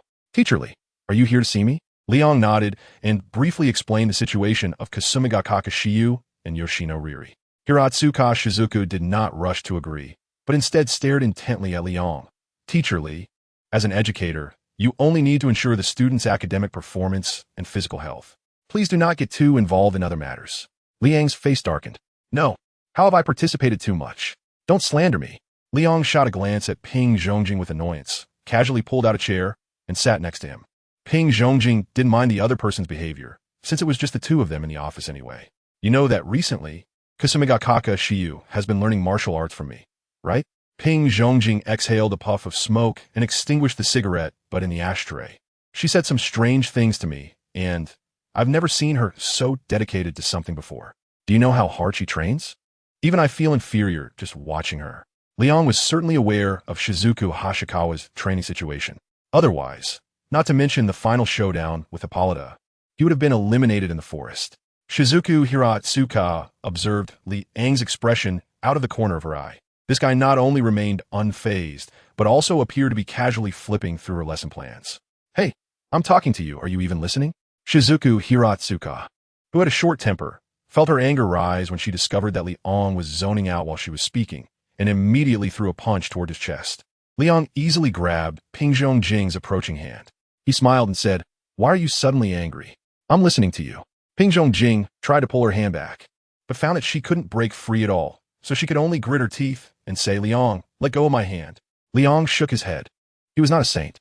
Being attacked for no reason, he would definitely retaliate. Liang tightened his grip, and Ping Zhongjing let out a surprised gasp. Her body leaped into the air and landed on Liang's chair. You say you're an older single woman, but if you don't change that bad temper, how are you going to get married? Liang said earnestly to the close-at-hand Ping Zhongjing. Ping Zhongjing's face turned slightly red, desperately trying to distance herself from Liang. The breath from the other person was already blowing onto her face. Ping Zhongjing struggled hard, angrily shouting, "Liang, let go of me, this is the office, and a teacher might come in at any moment. So your point is if we're not in the office, then we can." Haha, Liang teased. Upon hearing this, Ping Zhongjing suddenly fell silent. Then, under Liang's puzzled gaze, she opened her small mouth and bit towards his arm. Liang immediately threw Hiranuma Shizuka back into her own seat. Looking at the angry and cute Shizuka, Liang shrugged. "If you hadn't attacked me just now, I wouldn't have fought back. Isn't it better for everyone to chat calmly? I'm definitely a pacifist." Liang said it wasn't his fault. Hiratsuka was speechless and rolled her eyes. This chapter isn't over. Please click the next page to continue reading. She understood that this guy not only had high combat power, but also had thick skin. So, did you agree to what I just told you or not? Liang did not forget his purpose of finding Hiratsuka Shizuku. Just as Hiratsuka Shizuku finished tidying up her slightly disheveled clothes, teachers from other classes pushed the door open. This made her feel a sense of relief inside. Listening to Liang's inquiries, Hiratsuka Shizuku, though helpless, could only agree, seeing that the goal was achieved. Liang didn't stay long either, mainly because Jing's lovely gaze was too intimidating. Even though he had a steel-like body, he still felt a bit uneasy under her gaze. He left the office. Liang was walking on the school playground. He wasn't worried at all about Shiyu and Eri over there. He walked to a place where there was a gentle breeze and sunlight, thinking about future arrangements. There were still few people now, and even after Eri gained Spider-Man's abilities, there would only be 3 of them, so any secluded spot could serve as a temporary base. But as more people joined later, that wouldn't work anymore. Firstly, there wouldn't be enough space, and secondly, it wouldn't have the right vibe. Liang is a person who prepares for the future. Right now, he has 2 suitable props to serve as a base. One is the Order of the Phoenix from Harry Potter, and the other is the Watchtower from the Justice League. Which one should he choose? Liang thought for a long time and decided to use the Phoenix Society as a temporary base first. Once the personnel grew stronger and they confronted the government of this world, they would then use the Lookout Tower. He looked at the sun hanging high in the sky. Liang decided to manifest the Phoenix Society tonight. As for the location, he stomped his foot on the ground, and the private Funchi Academy seemed quite nice. While Liang was choosing which teaching building he found appealing, the police officer who had been scratched by the cat beast man was also discharged from the hospital. His name was Sherman Okawa, a middle-aged man nearing 40. His wife had left him for a wealthy developer because she found him useless. His son, lacking discipline, dropped out of high school and now roamed the streets with a group of delinquents. Alone, he returned to his empty home, sitting cross-legged on the tatami mat. Sherman Okawa stared blankly at the pitch-black television screen. There was something he hadn't told the doctor. In recent days, his appetite had increased significantly, and he had an intense craving for raw food. He wanted to control his desires and told himself it was wrong to think this way. But every time he looked at the patient in the next bed, smelling the blood that couldn't be hidden beneath the bandages, it made his mouth water uncontrollably. And to resist, he had even torn 2 sheets. "Sigh, am I still human?" Sherman Okawa sighed and took off the gloves he was wearing. Inside, there were actually a pair of furry paws, and upon closer inspection, one could see that the nails had been trimmed. Clang! The door was opened. Sherman Okawa hurriedly put the gloves back on. Sherman Taro, with a messy hairstyle and dressed in a casual manner, came into the living room. "Hey, Dad, you're back from the hospital?" Sherman Taro yawned, looking very listless. Sherman Okawa looked at his son with a serious expression and sternly asked, "Where did you run off to last night? Do you know it's a special time now, and it's not safe outside? You should stay at home as much as possible." Sherman Taro sneered and pulled out a small knife from his pocket, boasting, "Dad, I've seen the videos online. That monster looks scary, but it's actually weak and was taken down by a woman. If it were me, I could do it too. Look at this knife, well-maintained, cuts through hair, haha." After saying that, Sherman Taro even performed a trick. Ouch! Sherman Taro cried out in pain. He made a mistake during his performance, and the blade cut his finger, blood immediately gushing out. Damn it! Sherman Taro cursed, sucking his finger without caring about the small knife that fell on the ground, and began searching the house for a band-aid. He didn't notice that when his father saw the blood gushing out, his expression completely changed. After rummaging around for a long time, he still couldn't find a band-aid. Sherman Taro began to get impatient, turning his back to Sherman Okawa, and shouted, "Old man, don't just sit there. Can't you see I'm hurt? Where are the band-aids in this house? Damn it, it hurts like hell." No response. Sherman Taro thought his father was angry, which was common for him, so he didn't pay much attention. Sherman Okawa slowly stood up from the tatami mat, sniffing the bloody smell in the air, the corners of his mouth curling slightly upwards. The gloves he had been wearing had disappeared without him noticing. The trimmed nails were growing at a visible speed. "Meat. I want to eat meat." Sherman Okawa kept muttering one phrase. His legs moved involuntarily toward Sherman Taro, who had his back turned. Hearing the movement behind him, Sherman Taro said, "Old man, I've already searched this side. Check the other side." But this time, what responded to him was a pair of claws gripping his neck. "Meat. Delicious meat." Sherman Okawa pinned Sherman Taro down. Saliva continued to drip from his mouth onto Sherman Taro's face. Sherman Taro couldn't care less about the foul smell invading his nostrils. One hand pushed against Sherman Okawa's chest while the other reached for the small knife that had fallen not far away. "Dad, let go. I'm your son." In a life-and-death moment, Sherman Taro tried to appeal to his father's emotions to save himself. But the current Sherman Okawa couldn't comprehend a single human word. All that was in his mind was to eat the food in front of him and satisfy his hunger. As Sherman Okawa's grip tightened, Sherman Taro's eyes bulged slightly, and soon he stopped struggling. Sherman Okawa looked at the motionless Sherman Taro and paused his actions. His claws grazed Sherman Taro's stomach, and while shedding tears, he began to eat. When Sherman Okawa's hunger finally subsided, his claws receded, and he returned to his human form, digging out a long-and-used suitcase. Sherman Okawa packed the leftovers into it. Then he filled a bucket with water and expressionlessly wiped the bloodstains from the floor. Once everything was cleaned up, Sherman Okawa carried the bulging suitcase downstairs with ease. Avoiding crowds, he made his way to his small car. Swiftly, he stuffed the suitcase into the trunk and then drove out to the suburbs. Plop! Sherman Okawa watched as the suitcase sank quickly to the bottom of the water. Lighting a cigarette. Maybe it's better not to be human anymore. I won't have to experience life, aging, sickness, and death, plus I have immense power. Sherman Okawa tossed the half-smoked cigarette into the water, forcing an unpleasant smile on his face. "This cigarette is for your farewell. Don't blame Dad. Dad is just trying to survive." After saying that, Sherman Okawa's eyes momentarily turned into slits, but quickly returned to normal. Night fell, Liang and Shiyu Kasumigakaka flew into the private Tuisaki Academy. In the afternoon, Liang mentioned to Shiyu Kasumigakaka about establishing a temporary base. She agreed, as it wasn't feasible to run to her house every time. So you chose the teacher's dormitory after selecting for 2 or 3 hours. Shiyu Kasumigakaka felt a sense of frustration that she didn't know whether to express. Liang shrugged his shoulders. After searching for a while, he found that the location of the teacher's dormitory was quite good. It could bask in the sun from all angles every day, which was simply to his liking. All right. After all, you're the boss, and I'm just a worker. Xiajiqiu Shiyu supported her forehead.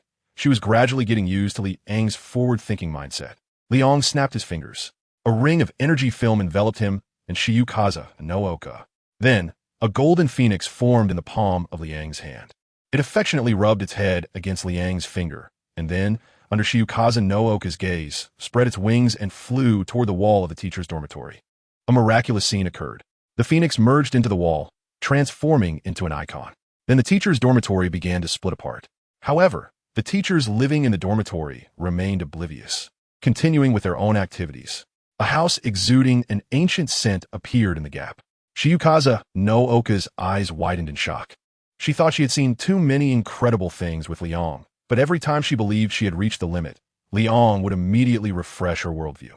Kulme, extend your hand for a recognition test. Liang led Shiyu Zayazaku to the entrance of the Phoenix Society.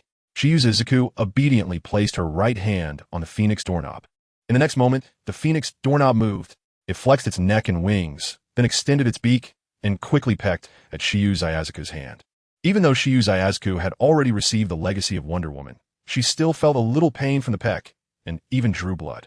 Click! The door opened. Liang opened the door and was the first to walk in. Shiyu Kiyakawa followed closely behind, curiously examining the furnishings inside the room. It looked quite old, and this chair is probably older than my parents'. Shiyu Kiyakawa reached out to touch the chair in the living room. It was covered in a thick layer of dust. No problem. These small issues, I have ways to solve them. Liang clapped his hands. 2 small creatures suddenly appeared in the middle of the living room. Abby and Bobby, the 2 masters, had met them before. Poem Yu from the Hill of Mist had a slightly strange expression on her face. These 2 little things looked quite unique, like goblins from Western games. Leon corrected. These are not goblins. They are house elves. House elves? Shiyu Kono's face was filled with disbelief.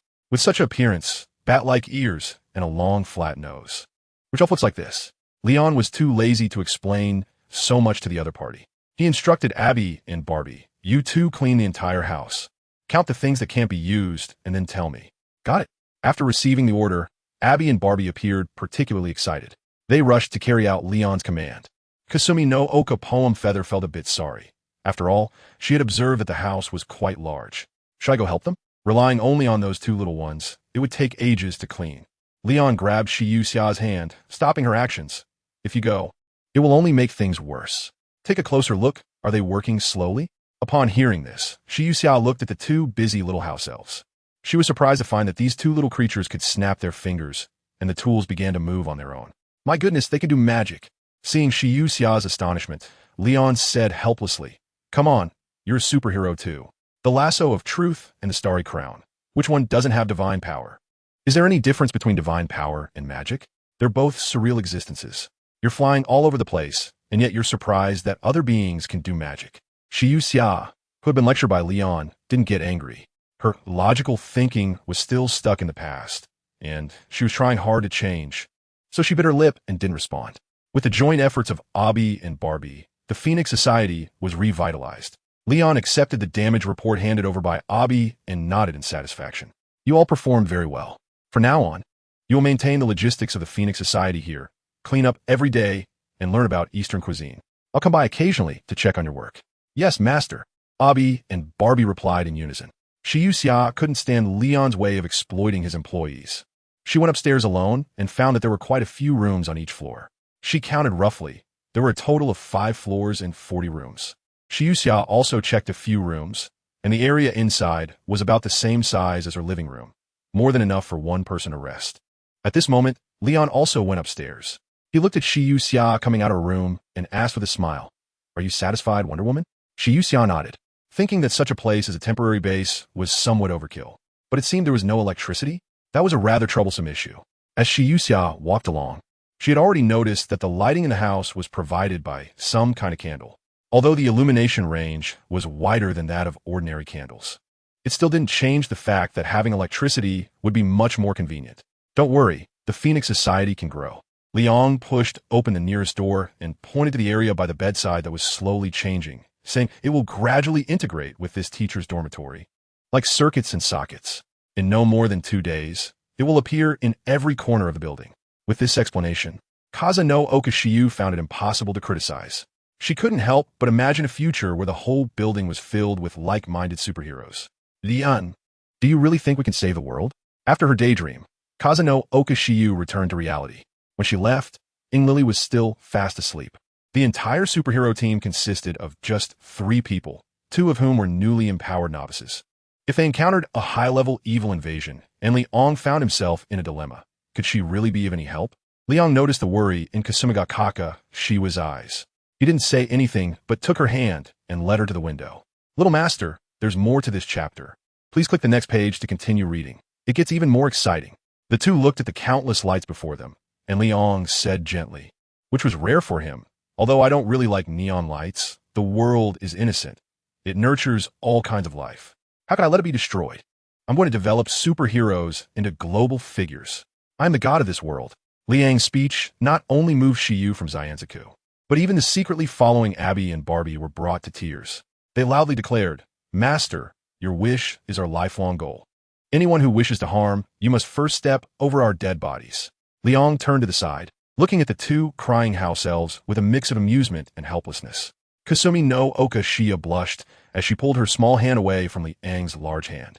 She tilted her head up, gazing at his resolute profile, and smiled faintly. All right, it's about time. We should head back. Liang and Shiyu Kasumigakaka reluctantly bid farewell to Abby and Barbie. After exchanging a glance in the air, they flew off to their respective homes. The next day, Lily woke up in bed. She instinctively reached out her hand towards the bedside table to grab her glasses, only to realize that her vision was astonishingly clear. But that wasn't all. She lifted her shirt and was surprised to find that her previously flat stomach had developed abs. Lily hurried to the mirror in her room, excited to discover that she had grown taller.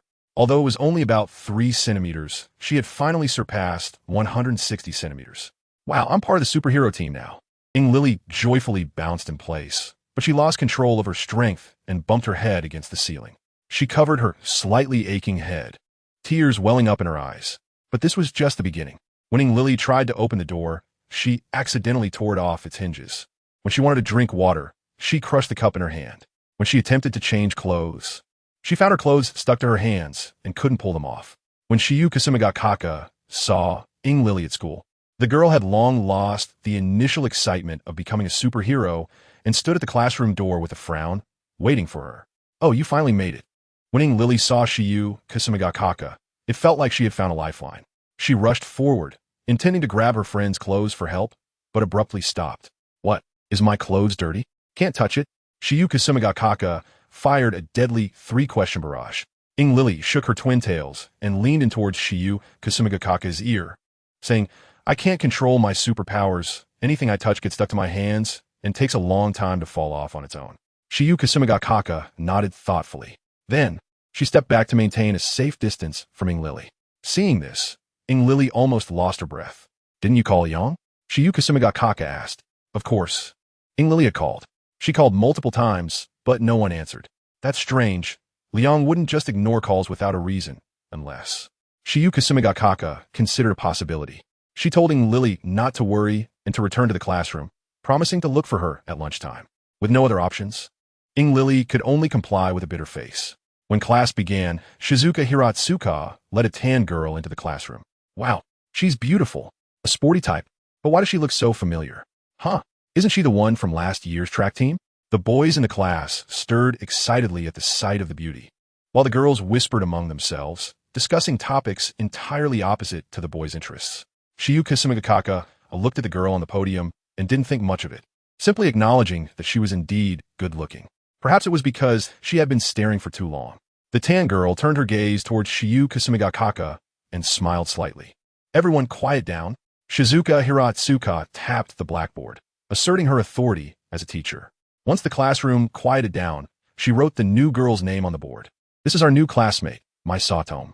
She had been recuperating at home for a year due to health issues and is now back in school.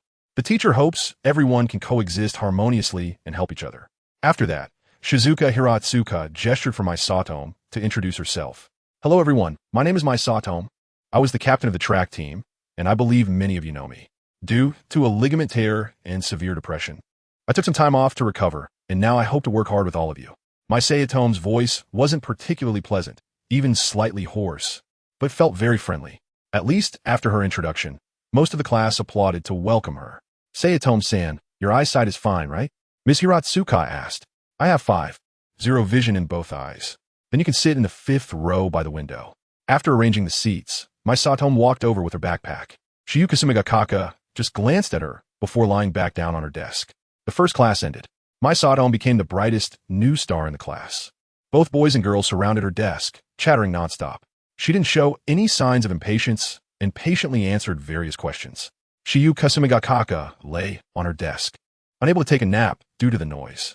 After parting with Leon the night before, she had squeezed in some time to write at home. Although she was fine even after 3 days without rest, not adhering to her long-standing habits made her feel like something was missing inside. Sigh, beautiful people are always popular, no matter where they are. Shiyuka Sumigakaka felt a bit pleased in her heart. With my Sayatome's arrival, many of the troubles of being approached by others were reduced. Although she usually came off as particularly annoying, the fact that she was exceptionally good-looking still attracted a number of boys with hopes of winning her over. I wonder how Lily is doing. I hope nothing went wrong. Shiyuka Sumigakaka propped her head up with one hand, looking out at the playground, her gaze settling on the teacher's dormitory peeking out from a corner. Meanwhile, Lily was dragging a girl into a bathroom stall in a flurry. I'm so sorry. I can't get my hand off right now. Please wait a moment. Lily apologized to the girl in front of her with a pained expression. She had only wanted to use the restroom. But when she turned the corner, she bumped into a girl who had just come out of the bathroom. It's fine, Sawamura-san. There's still some time before class starts, Kato K kindly said. Huh, you know me? Lily finally took a serious look at the girl in front of her.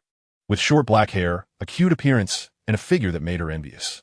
Of course, Kato K nodded and said, one of the 2 beauties of Shiragan Academy. Sawamura, Lily. I don't think there's anyone in the school who isn't familiar with you. Hee, really? Lily felt a bit shy upon hearing the compliment. So, what's your name? My name is Kato K, and I'm in the same grade as Sawamura-san. You can just call me Kato. Kato K looked at the hand Lily had placed on her abdomen and curiously asked, did you accidentally get glue on your hand, Sawamura-san? Lily gave an awkward smile. She only nodded. Could she really say she couldn't control her superpowers? Kato K wore an expression that clearly indicated she understood. Well, just waiting here won't help. Maybe rinsing it with water will dissolve it faster.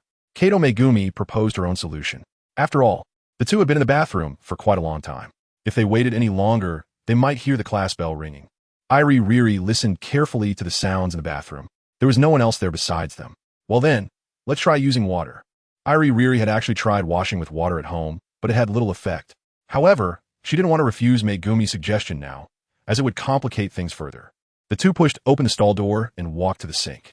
Kato Megumi turned on the faucet, then cupped her hands to catch the water, carefully pouring it at the junction of Iri Riri's palm and her clothes. Watching Megumi's actions, Iri Riri could only silently pray in her heart that the stickiness on her palm would disappear soon. Perhaps Iri Riri's prayer had some effect. When Kato Megumi poured water a second time, her hand slipped away from Iri Riri's clothes. Phew, thank goodness, it's finally done. Iri Riri let out a long sigh of relief. Kato Megumi was also influenced by her emotions and couldn't help but smile. Zoamura, be more careful next time, and don't get glue on your hand again. Hearing Megumi's kind reminder, Iri Riri awkwardly forced a smile. Thank you for the reminder. I will pay more attention next time. And you don't have to call me Zoamura anymore. Just call me Iri Riri. Then you can call me Megumi. Perfect timing. The class bell rang. The 2 exchanged smiles and walked out of the bathroom towards their respective classrooms. Meanwhile, Liang, who was out of contact, was in the Phoenix Society. He had even forgotten that he left home without his phone. At that moment, he was directing Abby and Barbie to install various electrical appliances in the Phoenix Society. Master, everything has been installed. Abby and Barbie reported the installation progress to Liang. Liang closed his eyes and connected with the perception of the Phoenix Society. Although he stood still, his consciousness had already swept through every corner of the Phoenix color. A few seconds later, Leon opened his eyes and looked at the 2 anxious house elves, smiling as he said, You did a great job on the task. I'll give you half a day off. You can arrange it freely. No, we don't need a break. Abby and Bobby's expressions suddenly turned fearful as they exclaimed, Master, we can continue working. House elves don't need vacations. Leon helplessly rubbed his forehead. House elves are great in every way, but this ingrained sense of servitude is hard to change. I'm not dismissing you. I'm just letting you take a break, Leon patiently explained. After we left last night, you haven't had any rest. Now that the Order of the Phoenix is basically on track, you can relax a bit. What? You're going to dismiss us? Abby and Bibi didn't really pay attention to the latter part of Leon's words. They clung to Leon's legs, crying, Dear Master, please don't dismiss us. We don't need a rest. We don't need a salary. Just let us stay. Leon. He exerted a little force and pushed away the two house elves who were about to wipe their noses on his thigh. All right, I take back what I said earlier. You can continue with your previous work. Hearing Leon's approval, Abby and Bobby sprang back to life and quickly got up from the ground. I'm going to clean the whole building again, Abby said, then used disapparation to go to the top floor. She liked to start the big cleaning from the top down. Bobby was a step behind and could only glare fiercely in the direction where Abby had disappeared. Master, then I'll go and wipe all the appliances to ensure they are as good as new at all times. Seeing Leon nod, Bobby also used disapparation to reach the top floor. It wanted to compete with the sneaky Abby to see who could clean faster and better. Listening to the sounds of the argument upstairs, Leon shook his head. This kind of hard work that requires no compensation is simply the favorite of capitalists. Just as he wanted to sit on the sofa, there came a knock at the door. Leon looked through his X-ray vision and saw Kasumigakaka Shiyu and Eruri Spencer Sawamura. How did you two get here? He asked as he walked to the door and opened it. Kasumigakaka Shiyu gestured with her lips towards Eruri, indicating that it was this guy who had something going on, and it had nothing to do with her. Leon raised his eyebrows, forming a judgment in his mind. He looked at Lily, who was gradually recovering from her shock, and asked, Not adapting well to your superpower? Lily hurriedly nodded. All right, I understand. You first need to do a person identification. Following Li Ang's instructions, Lily repeated the actions of Xia Jiqiu Shiyu from last night and placed her right hand on the phoenix door handle. The golden phoenix twisted its body again, extending its small head to peck at Lily's hand. After completing the entry registration, the three of them walked towards the living room together. However, when Leon closed the door, he took an interested glance at a large tree in front of the teacher's dormitory building. More precisely, at the person hiding behind the tree. Jing Kiai, I didn't expect you, with your thick eyebrows and big eyes, would also be stalking. Leon smiled. It's a pity that no matter how much you track, it's all in vain. He walked into the living room. Leon took the lead, sitting on the sofa, while Kasumigakaka Shiya accompanied him. Inori looked as if she were a child being interrogated by her parents, standing awkwardly in front of them. Go ahead, what aspects are you struggling with? Leon first scanned Lily's body. The compatibility with the spider gene was quite high. With her current physique, Lily could easily take down 10 strong men. Lily raised her hand and said dejectedly, I can't even dare to touch anything right now. No matter what I touch, it sticks to my hand and won't come off, and it takes a long time to fall off on its own. Leon provided an explanation. This is because you still cannot independently control biostatic electricity. The reason you can attract objects is due to the attraction between charges, and you need to practice more. After a pause, Leon shouted loudly, Friday. At your service, sir. How can I assist you? An electronic female voice echoed in the living room. Kasumigakaka Shiya and Eruri Spencer Sawamura were startled by the sudden appearance of the female voice. Leon, what is this electronic voice? Kasumigakaka Shiya had a certain guess in her mind. It's artificial intelligence. What's so surprising about it? Leon replied casually. Sure enough, Kasumigakaka Shiya's guess was confirmed. This product of a new era was described so lightly by Leon. Play the documentary of Spider-Man, Into the Spider-Verse. Yes, sir. Now, playing the documentary segment of Spider-Man, Into the Spider-Verse. As the electronic female voice fell silent, a light screen projected onto the wall in front of the three. The Spider-Verse? Kasumigakaka Shiya rolled her eyes. She had read theories about parallel worlds before, but had never thought deeply about them. Being able to observe it up close was also a nice experience. Eruri, on the other hand, didn't think as much as Kasumigakaka Shiya. She simply stared at the projection on the wall, eagerly anticipating the upcoming visuals. Leon was also sitting with his legs crossed, leaning casually on the sofa, watching the screen with a slight interest. These so-called documentaries were recorded by him from a parallel world. Leon just skimmed through it. There were at least 100 worlds, some he was familiar with and others he had never heard of. This time, it was also his first chance to see the splendor of other worlds. The screen began to display images. The first scene featured a guy in a spider suit swinging between skyscrapers. The red and blue color scheme caught Lily's eye. In the next moment, Spider-Man jumped to the top of a building, sticking to the highest point with his hands and feet, overlooking the city below. This scene made red hearts appear in Lily's eyes, and her mind automatically replaced the figure with herself. Wow, that's so cool. Lily couldn't help but exclaim. Kasumi ga Kaka Shiyu nodded in rare agreement.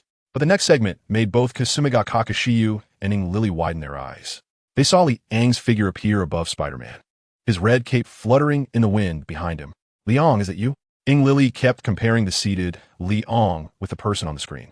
The conclusion she reached was that there was no doubt this guy was him. Liang didn't expect the documentary to come with an AI face-swapping feature. He touched his nose, neither admitting nor denying it. The following few minutes showed Liang teaming up with Spider-Man to take down a guy named Dr. Octopus. Watching the culprit and the terrifying machines sink into the sea, Lily couldn't wait to rush to Liang's side and exclaimed, Liang, do you have the spider suit from the documentary? Can you get it to me? It's really so cool. In response to Lily's inquiry, Liang waved his hand, and a redesigned spider suit floated in front of the three of them. Lily gasped and reached out to grab it, but Liang ruthlessly blocked her. Until you familiarize yourself with your abilities, I'll keep this suit for now. Liang retracted the spider suit and avoided looking at Lily's pitiful eyes. He said, Friday, remove the projection. Yes, sir. The light screen on the wall vanished. So, tell me, what do you think after watching the Spider-Man from the parallel world? Liang rested his hands behind his head, watching Lily, who appeared deep in thought, waiting for her response. This Spider-Man should be male, right? Lily recalled the figure of Spider-Man in the images and expressed her thoughts. His body coordination is very strong. Some movements that ordinary people can't accomplish are effortless for him. He also has great strength. When he stopped the train, without your help, he still managed to slow it down with his own power. If it were me, it might not have been that easy. Most importantly, his climbing and web-slinging skills are exceptional, as if they were innate. Lily poured out her thoughts all at once. She even mentioned the spider suit with a hint of reluctance at the end, but was ruthlessly ignored by Liang. That's a great summary. But the key point is that he has a heart to protect the weak. This statement was not only directed at Lily, but also at Kasumi ga Kaka Shiyu. Being a superhero is not easy. Often, when injured, one can only endure in silence. Liang stood up from the sofa, hand behind his back, and walked to the fireplace in the living room. Heroes are often lonely. They must fight continuously and maintain their victories, which makes them very isolated. As he spoke, there was a hint of melancholy on Liang's face. He thought of his parallel self, the savior who possessed superhuman qualities. Kasumi ga Kaka Shiwa and Eruri Spencer Sawamura looked at Liang's lonely figure, feeling a pang in their hearts. It will be all right. You're not alone anymore. Kasumi ga Kaka Shiwa walked to Liang's side, took his hand with a gentle smile. Eruri also refused to be outdone, wrapping her arms around Liang's arm, shyly saying, Kasumi ga Kaka is right. You don't have to fight alone anymore. We will be with you. Liang didn't expect that he was just expressing a sentiment. He also inadvertently strengthened the team's cohesion. Don't worry, I'm not as fragile as you think. Liang gave the two girls a reassuring look, then said to Lily, now that you know the direction, just train hard. I believe you'll be fine. Lily felt enveloped by Liang's strong trust. She nodded vigorously. However, Kazuki no Oka Yutaha interjected at an inopportune moment. The Spider-Man in the documentary used his wrist to spray web. Can he actually produce web himself? Would spraying too much have any effect? Lily smiled and waved her hand. How could the human body produce web? It must be some kind of high technology, right? Liang didn't answer. Lily suddenly became a bit flustered. Hey, Liang, you should at least admit that I'm right. How could the human body spray threads? That's not scientific at all. Xiaji Chioshia added with a sneer. I can already fly. What are you even talking about science for? Lily was on the verge of tears. Liang's silence indicated that her answer was incorrect. You don't need to worry too much. I saw Spider-Man in the documentary spray so much web to stop a train without any problems. You just need to slowly master your strength, and a bit of practical experience later will do. Kazuki no Oka Shiyu truly deserves to be the top student in her grade. She quickly summarized the whole situation. Lily, who was almost driven to the brink by the human silk issue, had lost her ability to think. She listlessly accepted Shiyu's suggestion. The lunch break was over. In the afternoon, Liang left the Phoenix Society with the two girls. He glanced at the big tree where Hiratsuka Shizun had previously hidden, but no one was there anymore. At that moment, Hiratsuka Shizun was sitting at her workstation, continuously spewing flowery language. She had seen Shiyu and Lily walk into the teacher's dormitory building. However, after searching the entire building, she couldn't find the two of them. If it weren't still broad daylight, she would almost suspect she was seeing ghosts. Slurp. After taking a sip of instant noodles, Hiratsuka Shizun silently vowed that she would uncover the secrets of these people. Back in the classroom, Kazuki no Oka-Shiyu walked straight to her seat, but an unexpected person blocked her. "Hello, Kazuki no Oka-san," Satomai greeted Shiyu with a smile. As the saying goes, don't hit someone who extends a hand with a smile. Although Shiyu didn't understand why the other person approached her, she still politely responded. "Please forgive me for being so forward, but I have something I would like to ask for your help."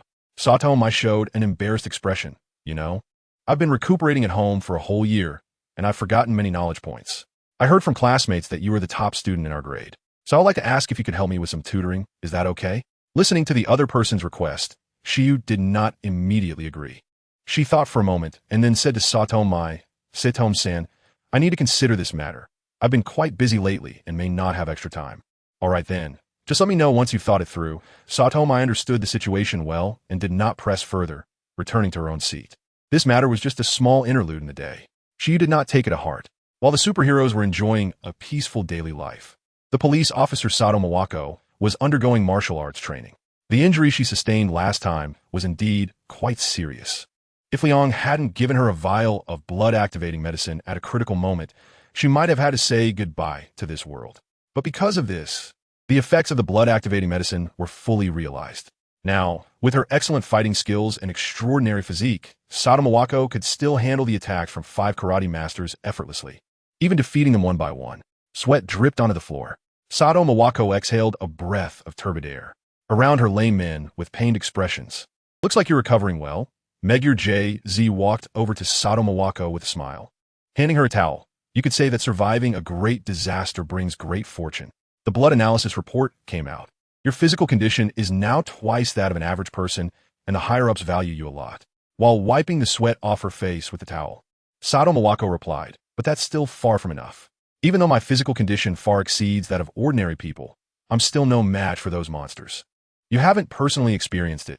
Just one punch from them could kill me in my current state." Sato Mawako draped the towel around her neck and looked at Megure J.Z., saying, "Megure, how's the investigation on the superhuman going?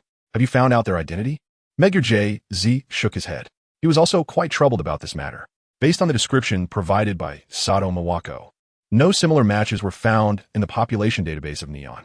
They even activated satellites for tracking, but couldn't catch even a glimpse of them. Really? Can't find them. Sato Mawako's mood was quite complex. On one hand, she felt that the existence of such superpowered individuals posed a threat to the current world order. On the other hand, she was grateful that they could resolve crises during critical moments, minimizing harm. "Hey, don't think too much. Leave these worries to the higher-ups. We just need to do our part. Wear shoes that fit your feet, and don't seek trouble for yourself." Megure J.Z., an old employee with years of experience in the workplace, immediately recognized Sato Mawako's concerns. He sighed and said, "I won't say much more. Just think of what your father taught you." With that, Megure J.Z. patted Sato Mawako's shoulder and left without looking back. "My father's teachings?" Sato Mawako's eyes glazed over, and she seemed to hear her deceased father's voice. The word justice should not be spoken lightly. It should be kept in your heart. That's what needs to be done, not just relying on words. "Yes, justice." Sato Mawako lowered her head, looking at her hands. After pondering for a moment, she raised her head, her gaze becoming resolute. As long as what the superhuman did was just, why should she care about anything else? This world has become precarious. Having a powerful guardian is not better. God of humanity, please don't let me down. Sato Mawako extended her hand, making the same gesture as that day. "Sato." The returning Megure J.Z. burst through the training room door, anxiously shouting, "There's a new case."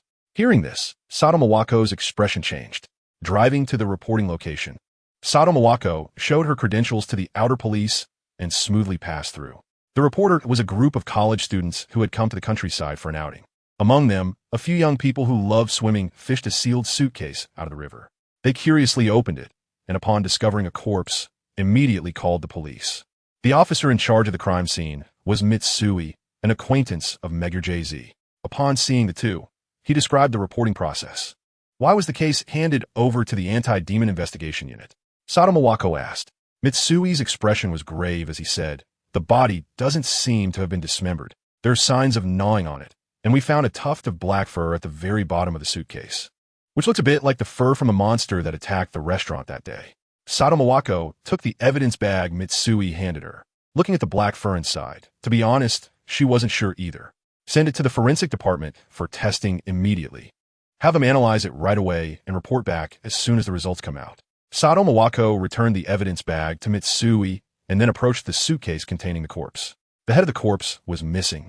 A large portion of the flesh on the torso had disappeared, and there were bite marks on the bones of the arms and thighs. The deceased was a male, and judging by the bone age, he was preliminarily estimated to be around 20 years old. The cause of death was still under investigation. Muger Juzin shared the information he had gathered with Sato Mawako. In cases linked to supernatural phenomena, the higher-ups had instructed that the anti-demon investigation team take the lead. Sato Mawako crouched down and took a pair of disposable gloves from another officer. She moved the corpse's arm and found a half-completed tattoo on the shoulder area. Inspector Muger recorded the tattoo design and then sent someone to investigate.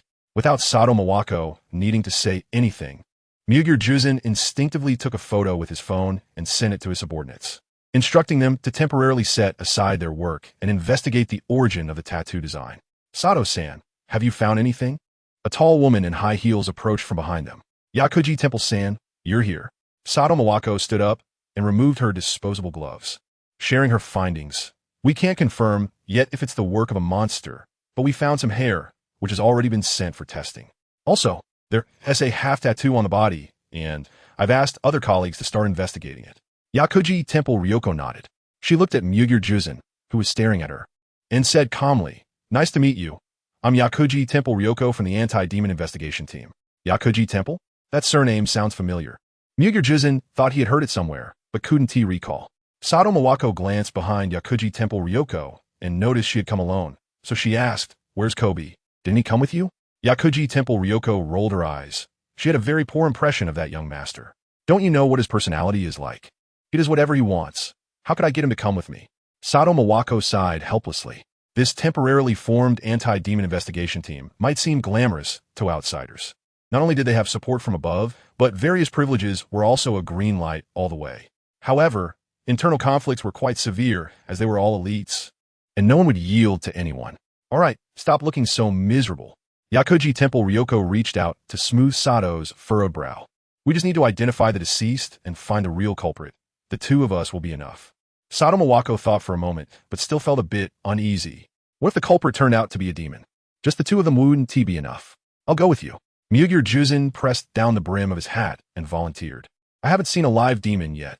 Let me widen my horizons. Inspector Muger. Sato Mawako looked at Muger Juzin, feeling somewhat moved. All right, a 3-person team is temporarily formed. Let's go. Fearing delays would lead to changes, Yakuji Temple Ryoko pushed Sato Mawako toward her car. We drove here too. Should we take 2 cars? Sato Mawako waved her car keys, but Yakuji Temple Ryoko snatched them away. Why take 2 cars? We'll take one. It's better to share information promptly. Yakuji Temple Ryoko casually handed Sato's car keys to an officer, instructing him to drive the car back to the police station. Sato Mawako scratched the back of her head, realizing it was too late to change things and had to sit in the passenger seat. Once everyone was inside the car, Yakuji Temple Ryoko started the engine, skillfully turned the car around, and drove toward the city center. About halfway through the journey, Muger Juzin's phone rang. He answered the call. Hello, this is Muger Juzin. Inspector Muger, I have a lead on the photo you sent earlier. What? Their SA lead? Where? Muger Juzin's exclamation instantly drew the attention of the 2 women in front. Sato Mawako and Yakuji Temple Ryoko exchanged glances, both able to see the surprise in each other's eyes. Go ahead. I'll take notes. Muger Juzin gestured to Sato Mawako, who understood and took out paper and a pen. On Meguro Avenue in Area D, the 3rd tattoo shop in the 2nd alley on the left. Muger Juzin repeated the information he heard on the phone. He glanced at Sato Mawako, who gave him an okay hand signal. Got it. I've noted it down. Thank you for your hard work. You don't need to follow up on the rest. After saying that, Muger Juzin hung up the phone, looking at the address in Sato Mawako's hand. Yakuji Temple Ryoko pressed down harder on the accelerator. Half an hour later, a silver-gray BMW stopped on Meguro Avenue in Area D. Sato Mawako was the first to get out of the car. She cautiously looked around and found no abnormalities. According to the information, The clue they were looking for was in the third tattoo shop in the second alley on the left. Mugir Juzin took the lead, with Sato following behind and Yakuji Temple Ryoko bringing up the rear. The three found the second alley on the left side of the street. 5 delinquent youths were squatting at the entrance of the alley. "Hey brothers, look, these 2 girls are so hot." A small-time thug with dyed blonde hair spotted Mugir's group. His loud shout instantly attracted the attention of the others. "Indeed, those lights could keep me entertained for a year, huh?" A thug with lip piercings stood up from the ground. His gaze was filled with lewd desire, roaming back and forth over Sato Mawako and Yakuji Temple Ryoko. Mugir Juzin couldn't watch any longer and was about to take out his police badge when someone next to him moved first. Yakuji Temple Ryoko delivered a swift kick, hitting the blonde thug in the abdomen with a gust of wind, knocking the wind out of him and sending him into a baby-like sleep. Looking at the fallen blonde, the lip-pierced thug's eyes widened as he suddenly realized they had encountered tough opponents. "You guys go together. We're in a hurry." Yakuji Temple Ryoko looked indifferently at the remaining 4 thugs. The lip-pierced thug was provoked by the disdainful look from the woman. He roared, "Brothers, let us go together. There are only 3 of them. Can't we take down 2 girls and a bald fat guy?" "Bald fat guy?" Mugir Juzin's face darkened. He intended to step forward and deliver a punch to the lip-pierced thug, but just as he rolled up his sleeves, the fight was already over. Yakuji Temple Ryoko took on 5 without even breaking a sweat. The last lip-pierced thug was hit hard in the groin by high heels. And it was 3 times in a row. Mugir Juzin thought he heard the sound of eggs cracking in his ears. After dealing with a few clueless small fries, Mugir's group arrived at the third tattoo shop in the alley. "Lucky Live?" Mugir Juzin glanced at the sign at the shop entrance. The name was quite good, but thinking of the corpse in the suitcase made it hard for him to look straight at it. This chapter isn't over. Please click the next page to continue reading. Yakuji Temple Ryoko hadn't seen the corpse in the suitcase, so she didn't associate it with anything. She pushed open the door of the tattoo shop, and a crisp wind chime rang. "Welcome. What kind of tattoo would you like, dear customer?" The shop owner was a middle-aged man with a goatee, wearing a faint smile on his face. "Police." Mugir Juzin showed his police badge to the store owner. The owner's smile instantly froze, and then he stammered, "Officer, sir, I run a legitimate business here, and I haven't participated in any illegal activities. Are you sure you have the right place?" Mugir Juzin shook his head, took out his phone from his pocket, and showed the tattoo picture from the corpse to the owner. "Do you remember this tattoo design?" The owner took Mugir Juzin's phone with both hands, looked at the photo, and fell into thought. "I think I have some impression." The owner returned the phone to Mugir Juzin and, under the watchful eyes of the 3, took out an album from under the counter. "I remember it's in this album," the owner murmured as he flipped through the pages. "Uh-huh, found it." The owner turned the album around, pointing at the tattoo design at the top. "This must be what you're looking for. It's a saber-toothed tiger. If I remember correctly, a small gang requires its members to have this design tattooed. Do you keep records of tattoos done here?" Sato Mawako asked. The owner smiled, "Of course. As I mentioned earlier, this is a proper tattoo shop. Please wait a moment. I'll help you look it up." After saying that, the owner took out a notebook from under the counter. He carefully flipped through the records. Time passed slowly, just as the group was becoming a bit impatient. The owner finally lifted his head and handed a slip of paper to Mugir. "These are the names of everyone who has gotten this tattoo here.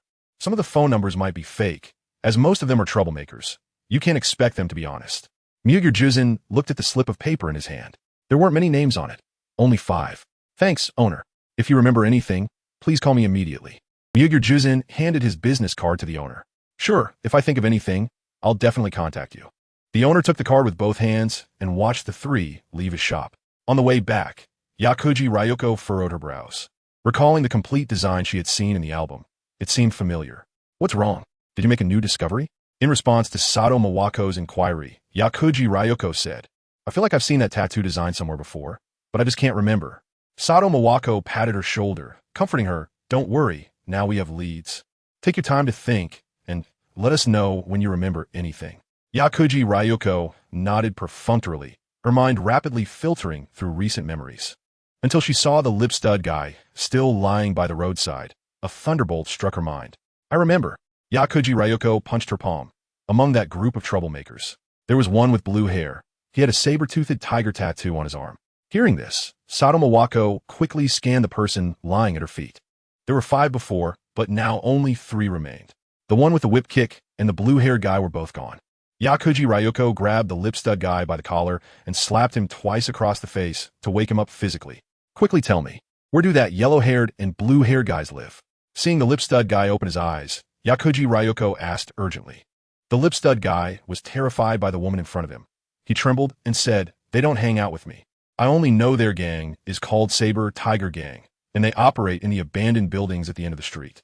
Saber Tiger Gang? The three exchanged glances, confirming it matched the clues they had. Leaving the lip-stud guy, who was covering his groin, behind, the three returned to the BMW. Yakuji Ryoko pressed the gas pedal. The roar of the engine erupted, and they drove towards the end of the street. By the riverside in the suburbs, Ishimura Okawa, dressed in casual clothes, watched the busy police officers in the distance. He wore a displeased expression over his interrupted plans, a flaw in the plan. I should have thrown it further away if I had known. But it wasn't a big problem. Ishimura Taro's head had already been smashed to pieces and flushed down the toilet. The bloodstains at home had also been cleaned up, layered with cover-ups. All his colleagues knew he was injured and had been hospitalized for some time. Ishimura Taro's delinquent image was well known. It was common for him to be out partying and not returning home. He had a perfect alibi. With his hands in his pockets, Ishimura Okawa left without any reluctance. Whether the corpse was found or not was irrelevant. As long as he had an alibi, the police couldn't do anything to him. What Ishimura Okawa was most worried about wasn't the police, but the men who floated in the air that day.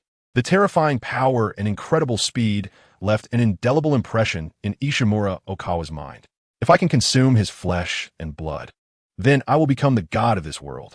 From initially walking slowly, Ishimura Okawa began to run wildly. In the blink of an eye, he arrived at a cliff. He planned and envisioned himself as a god, laughing maniacally, "Ha ha ha.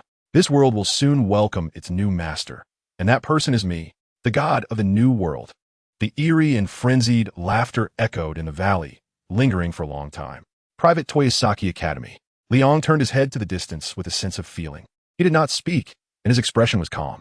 After a moment, Liang turned around, looked at the students waiting for his class, clapped his hands, and said loudly, "The weather is nice today. Everyone get energized. Let's run 5 laps around the playground first." The students replied, "No, Teacher Lee, it's so sunny. We'll die from the heat." Liang turned a deaf ear to the students' pleas. He picked up the whistle hanging on his chest and blew the opening tune for the afternoon. Meanwhile, Satomawako and others drove to the end of Meguro Avenue. They found the unfinished building mentioned by the Pierce Lip Man with little effort. Satomawako took out her gun, and the other two did the same. As they entered the unfinished building, Satomawako heard laughter and insults coming from not far away. She made a tactical gesture to Yakushiji Ryoko and Megurju, then headed towards the source of the laughter and insults. The blue-haired man supported the yellow-haired man, trembling as they knelt in front of a bald man. The bald man had a scorpion tattooed on his face and a large saber-toothed tiger's head on his exposed chest. "You said you were beaten by a woman?" Yamazaki Ryu glared fiercely at the little brother in front of him. "You actually have a nerve to come to me for backup after being beaten up by a woman? Haha, what a joke." Yamazaki Ryu jumped down from the oil barrel and kicked the blue-haired man in the chest, knocking him to the ground. "Don't think I don't know about your recent little activities. The fact that I haven't had you all cemented and sunk in the sea is already my last mercy, and you still have the face to come looking for me." As Yamazaki Ryu spoke, he kicked at the yellow-haired and blue-haired men. The yellow-haired man had already been badly injured by Yakushiji Ryoko, and now, with the additional injury, he instantly spat out blood. "Yamazaki-san, please show mercy. Okamoto can't hold on any longer." The blue-haired man, enduring the sharp pain in his chest, performed the traditional Japanese gesture of apology, the dajiza. Yamazaki Ryu twisted his neck and, seeing the blue-haired man's action, raised an eyebrow and said, "Okiyama, among you little punks, I value you the most. Yet you can't even discern the situation. You really disappoint me." Okiyama pressed his forehead to the ground and said loudly, "I'm very sorry, Yamazaki-san." Yamazaki Ryu squatted down, grabbed Okiyama's hair, and forced him to lift his head, saying coldly, "Don't give me any apologies. What about Ishikawa Teru, who wears the same pants as you? He stole my favorite knife." Okiyama shook his head and stammered, I didn't see him today. We agreed to go get tattoos. But he didn't show up at the appointed time, and his phone is off." Yamazaki Ryu's hand slapped Okiyama's face repeatedly, the force gradually increasing. "Before tonight, if I don't see my knife, be prepared to feed the fish." After finishing, Yamazaki Ryu released Okiyama's hair. The already swollen Okiyama lowered his head and said in a muffled voice, "Okay, Yamazaki-san, I will definitely bring your beloved knife before dark." Yamazaki Ryu waved his hand disinterestedly, signaling them to leave. Just as Okiyama was about to help Okamoto, a female voice stopped him. "Police." Don't move. Put your hands up. Sada Mawako pointed her gun at the few people in the unfinished building. Two of them still wanted to run, but after being threatened by Yakushiji Ryoko with her gun, they instantly became obedient. Okima recognized the three people in front of him at a glance, and his body trembled honestly. Okamoto, lying on the ground, simply fainted. Yamazaki Ryu gritted his teeth and said fiercely, "Okima, you brought these people here, didn't you?" Okima wanted to shake his head, but under the threat of Sada Mawako's gun, he dared not move rashly. Sada Mawako walked straight toward the gold and silver-clad Yamazaki Ryu and glanced slightly at Okima and the others as she passed by. "You are the leader of the Kenko gang, right?" Without beating around the bush, Sada Mawako asked directly, "Has anyone gone missing in your gang recently?" About 20 years old. A stiff smile crept onto Yamazaki Ryu's face. "Officer, our gang has been very honest lately, and no members have gone missing. You must have the wrong place." Sada Mawako raised her eyebrows. She took out her phone with her free hand and showed Yamazaki Ryu the photo on it. "This tattoo design was done by someone from your gang, right? Do you still think I've got the wrong place?" Yamazaki Ryu carefully looked at the photo on the phone. Although the design was only half remaining, the iconic long fangs were still identical to the saber-toothed tiger tattoo on his chest. Helplessly, with the evidence being conclusive, Yamazaki Ryu nodded. But he immediately said, "Although the tattoo is the same, our gang recently hasn't had any members go missing." Wait, Yamazaki Ryu squinted his eyes. He recalled what Okima had said earlier. "There seems to be one, but I don't know the specific situation. You need to ask him." With both hands raised, Yamazaki Ryu could only gesture towards Okima. Sada Mawako looked in the direction Yamazaki Ryu indicated and recognized an old acquaintance. Yakushiji Ryoko walked over in her high heels to the trembling Okima and said, "Lift your head and look at me. I have some questions to ask you." Hearing this, Okima forced himself to lift his head. "What is the name of the missing person? What is your relationship with him?" Yakushiji Ryoko stared at Okima with piercing eyes, not daring to hide anything. Okima spilled everything he knew as if pouring out beans. "I'm not too sure if that guy is missing, but we agreed to go get tattoos today. And he didn't show up at the appointed time. His phone also shows it's off." "Oh, right, that guy's name is Ishimura Teru, and he's the son of a police officer." "Ishimura Teru? The son of a police officer?" Hearing this key clue, Officer Magyar took out his phone and called his subordinates waiting at the police station. He instructed them to immediately check Ishimura Teru's information. Maybe he isn't missing. Perhaps he stole Yamazaki's favorite knife and is hiding quietly until the storm passes before coming out coolly. Okima had said all he could say, and even what he couldn't say was revealed. Yakushiji Ryoko kept her eyes on Okima's eyes the whole time. She had learned micro-expression analysis during her spare time, had opened the door, and had made some small progress. From the beginning to the end, Okima's gaze did not waver. Yakushiji Ryoko tentatively concluded that this guy was telling the truth. She nodded to Sada Mawako, indicating that the content was fine. Sada Mawako moved the gun she had aimed at Yamazaki Ryu's forehead. The latter visibly breathed a sigh of relief. "Although your gang hasn't done anything out of line recently, I warn you, if I find out you have done anything immoral, don't blame me for sending you in to eat prison food." Sada Mawako left behind a stern warning as she was about to leave. Her hearing was now twice that of an ordinary person, and she clearly heard the conversation Yamazaki Ryu had with Okima. "Understood, officer. We will definitely behave ourselves. You can rest assured." Yamazaki Ryu wiped the cold sweat dripping from his forehead. He wasn't a fool and caught the implication in her words. The three returned to the BMW car, quietly waiting for the results of the police station's inquiry. Sitting in the passenger seat, Sada Mawako rubbed her forehead, feeling an ominous premonition looming over her heart. "I hope it's just a delusion," Sada Mawako muttered. As the atmosphere among the trio grew heavy, Liang had happily clocked out from work. Just as he was about to drive home, a familiar figure blocked his car. Rolling down the window, Liang said with a hint of helplessness, "Jing Ku, what are you up to this time?" Ping Zhongjing opened the passenger door and calmly sat down. "My car ran out of gas. Can I ask Teacher Li to give me a ride home?" She took out a pack of cigarettes from her bag, pulled one out, lit it, took a puff, and said to Liang, "I believe Teacher Li wouldn't refuse, right?" Liang looked speechlessly at Hiratsuka's car. There was still 2/3 of fuel left in the tank. "And you say it's out of gas. All right, where do you live? I'll take you home." Liang started the car and waited for Hiratsuka Shizuku's response. Hiratsuka Shizuku shook the ash out of the window, thought for a moment, and said calmly, "It's still early, and going home would be quite boring. How about I treat you to some milk tea?" "Liang."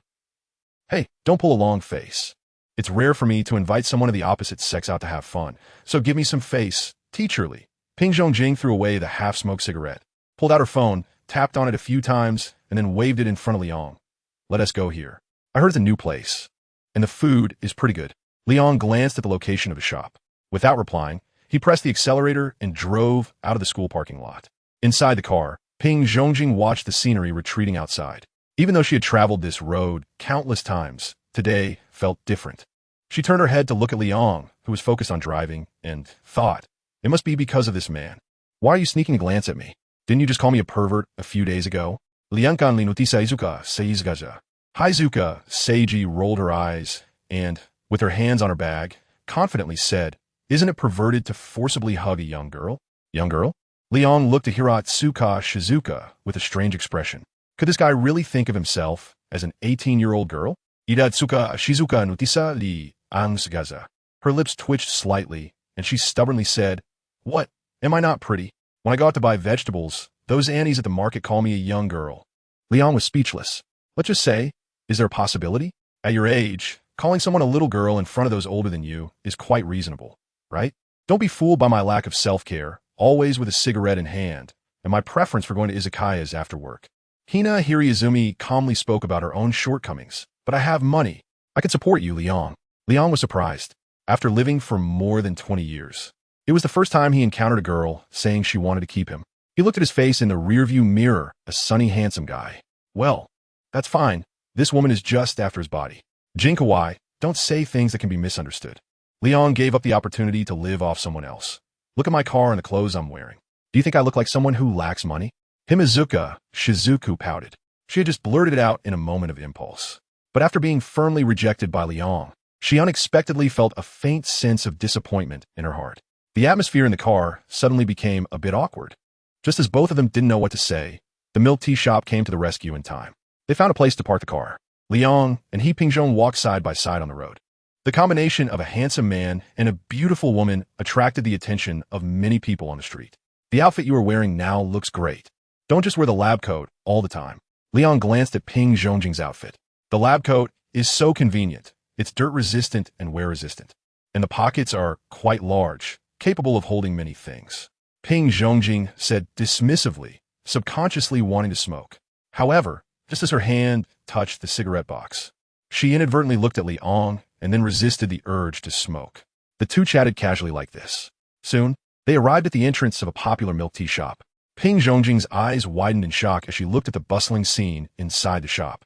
She secretly clicked her tongue, having expected a lot of people, but never imagined that there would be so many that there wasn't even a place to stand. On the contrary, Leon frowned as he looked at the busy employees in the shop. Although they wore smiles and worked methodically, his superhuman perception allowed him to notice that their movements were somewhat stiff, like puppets being controlled. Come on, Leon, you're big and in the front. Let's order the most popular lava milk tea. Hiriizumi Shizuka tugged at Leon's arm and plunged into the crowd. With Leon clearing the way in front, the two successfully reached the ordering counter. Welcome to Cromer Milk Tea Shop. What would you like to drink? The cashier's tone was very gentle, and her smile was sweet, making the otaku behind Leon start thinking of names for their future children. We'll have 2 lava milk teas, 1 with extra toppings. Hiriizumi Shizuka quickly placed the order and then pulled Leon aside to give way. While waiting, Hiriizumi Shizuka tugged at Leon's shirt corner and whispered, "This place is so popular. I've never seen a milk tea shop do such good business. The owner must be waking up smiling in their dreams." Leon perfunctorily nodded. He used his ability to see through and wanted to take a look at the kitchen of the store. However, he was mysteriously unable to see through it. Even when he activated his ability, all the staff members glanced at him. Interesting, the invasion from the outside world has accelerated. In just a few days, new evil beings have appeared. Liang's lips curled up at the corners. He wasn't in a hurry, waiting to see what tricks the other party wanted to play. Before long, the milk tea they ordered was ready. Because there were too many people in the store, Ping Zhongjing asked Liang to act as a path-clearing tiger and push through the crowd. Phew, it was so crowded it almost suffocated me. Ping Zhongjing wiped the sweat off his forehead and then held the milk tea with added toppings in his hands, his eyes shining with excitement. He said, "Hee hee, Liang, let's try this delicious drink that's topping the sales chart." After saying that, Ping Zhongjing inserted a straw into the fiery red liquid and was about to take a sip. Just as his mouth was about to touch the straw, Liang's finger pressed against Ping Zhongjing's lips. Don't rush to drink it. This milk tea seems off. Liang examined the milk tea in front of him. Although the appearance of the milk tea was not much different from the usual kind, his sense of danger was reminding him that what he held in his hand was no ordinary item. He shouldn't be fooled by its beautiful appearance. Hiratsuka Seiki swatted Liang's fingers away, her cheeks slightly flushed. She looked at the milk tea in her hand and, with a puzzled expression, asked, "It doesn't tea look suspicious at all, does it?" As she spoke, she leaned in and sniffed the top of the straw, adding, "It smells pretty good too. What are you being so paranoid about?" Liang did not provide much explanation. He stepped toward a nearby alley. Ping Zhong watched Liang's receding figure, frowned, and quickly followed him. It was a secluded alley. Besides a few stray cats, not many people would pay attention to it. Liang snapped his fingers. A red cloak appeared beside him. The floating cloak playfully circled around Liang, even nuzzling against his face. This chapter isn't over. Please click the next page to continue reading. All right, little guy, I need your help with something. We'll catch up later. The floating cloak was very obedient and immediately entered work mode. It gracefully flew behind Liang and draped over his shoulders. The magical knowledge imparted to it by Dr. Strange was transferred into Liang's brain. Ping Zhongjingi came over and saw a red cloak added behind Liang, holding a milk tea in his left hand and making incomprehensible gestures with his right. A circular magic circle appeared in Liang's palm. As the circular magic circle emerged, the milk tea began to boil on its own. The original water turned into countless disgusting worms, with added ingredients giving off yellow petals. Ping Zhongjingi was terrified by the scene before her. She hurriedly threw away the milk tea she was holding, her pale fingers rubbing back and forth anxiously, making gagging sounds. Liang didn't seem too afraid. He felt a bit disgusted, though. He put the milk tea in front of him, and the little bugs inside were still trying to bite him. It was a kind of sophisticated illusion, but he didn't know what the purpose of these bugs and flower petals was. Liang casually created a dimensional gate and threw the milk tea he was holding into an active volcano. Hiratsuka was pitifully beside Liang. And usually carefree, her surprisingly choked up and said, "Liang, what are those ghostly things? They look so terrifying and disgusting." Liang shook his head, took out a tissue from his pocket, and handed it to the other person. After calming down a bit, Ping Zhongjing thought about the popularity of the milk tea shop and said worriedly, "Will those ordinary people turn into monsters after drinking the milk tea? Just like in the videos that were posted online before?" Liang stroked his chin. Becoming a monster is still acceptable. What he fears is not even having the qualification to become one. Moreover, Liang, you're also a superpower user, right? Hiraizumi Shizuka looked at him nervously. She didn't expect that the matter she was so eager to understand would end up making her feel somewhat apprehensive. Liang shrugged his shoulders. Such an obvious matter didn't require much explanation from him. So, does that mean classmate Zayazaku and classmate Zoe are also involved? Ping Zongjing saw Liang nodding and felt a sense of loss in her heart. She had just made up her mind at noon to uncover the secrets of Liang and his friends, and now she had solved the case by the afternoon. Moreover, this breakthrough was related to her. Ping Zongjing awkwardly lowered her head. If she weren't wearing shoes, her toes could dig out a villa. "Are you going to follow me back to the milk tea shop, or are you going to leave on your own?" Liang asked. "I'll go with you to the milk tea shop." Ping Zongjing tossed her hair. She wasn't the type to run away when faced with a situation. The two walked side by side back to the milk tea shop. The atmosphere inside the shop was still bustling. Whether they were students or office workers, everyone was sweating profusely without a care. The floating cloak had transformed into a red scarf wrapped around Liang's wrist. He channeled his magic, and his magical X-ray vision finally revealed the situation in the kitchen. An ugly monster, as fat as a mountain of meat, was rooted in the storage room of the kitchen. Whenever a new milk tea needed to be made, the staff would grab the tentacles on the ground and squeeze out a swarm of tiny bugs from inside. The petals were also picked directly from the tentacles, unwashed and in their original state. Voyeur, did you also invade from the outside world?" A harsh whisper echoed in Liang's mind. Liang didn't expect his actions to be discovered, but he remained calm and replied in his mind, "Yes, I also came from the outside, but I'm not alone. I have 6 other kin with me." The harsh whispering voice echoed again. "What a lucky guy, my companions died or were injured when invading this world. And only I survived. But my injuries are too severe. I need these lowly races to serve as nourishment." Nourishment? Liang had a sudden flash of inspiration. To ensure his idea was correct, he continued, "Is the nourishment referring to the humans who have drunk the special milk tea?" Hee, that's right. What they drink is all my avatars. I can absorb their life force. Even if they die, it doesn't matter. They will be controlled by the avatars and become my puppets. TSK, TSK. This guy is really honest. He answers whatever is asked, focusing on sincerity. After Liang understood the ins and outs of the situation, he severed the spiritual connection with the other party. Hiraizumi Shizuka noticed that Liang suddenly became motionless and his expression turned dull. So she consciously took on the role of a guard. Anyone who passed by them would face her scrutinizing gaze. All right, I'm fine now. Thank you for your hard work. Liang patted Hiraizumi Shizuka on the shoulder. The latter looked at him with joy and said, "How is it? Have you figured things out?" Liang nodded. If it weren't for Hiratsuka Shizen accidentally bringing him to drink milk tea today and discovering this old schemer, after some time when the opponent's injuries healed, there might have been a big battle. But for now, of course, it's time to give a good beating to the drowning dog. Liang instructed Pingzhong Jing, "Jing, dear, I'm giving you the car keys. You must drive away immediately, as far as you can. And don't look back no matter what sounds you hear." Pingzhong Jing wanted to say something, but seeing Liang's decisive gaze, she nodded. Taking the car keys he handed her, Pingzhong Jing left without looking back. Next, it was our turn to take the stage. Leon touched the floating cloak on his wrist. He walked into a nearby phone booth. This thing had long disappeared from the historical trajectory on the other side of Yanwang, but it was still quite common on the neon side. The next second, Superman made his appearance. Liang floated in midair, looking down at the ordinary people below. With a calm expression, he said, "There will be a battle soon, and it might affect you. Hurry and leave this place." Most people were still afraid of death. After hearing Liang's warning, they hurriedly left. Only a very few who were not afraid of death remained, wildly taking photos of Liang with their phones. Good advice is hard to give to those who are doomed. Liang just glanced and then ignored it. The once lively milk tea shop had turned quiet with people gone and tea cold. The employees stepped out one after another, raising their heads and looking at Liang in the sky with unfriendly gazes.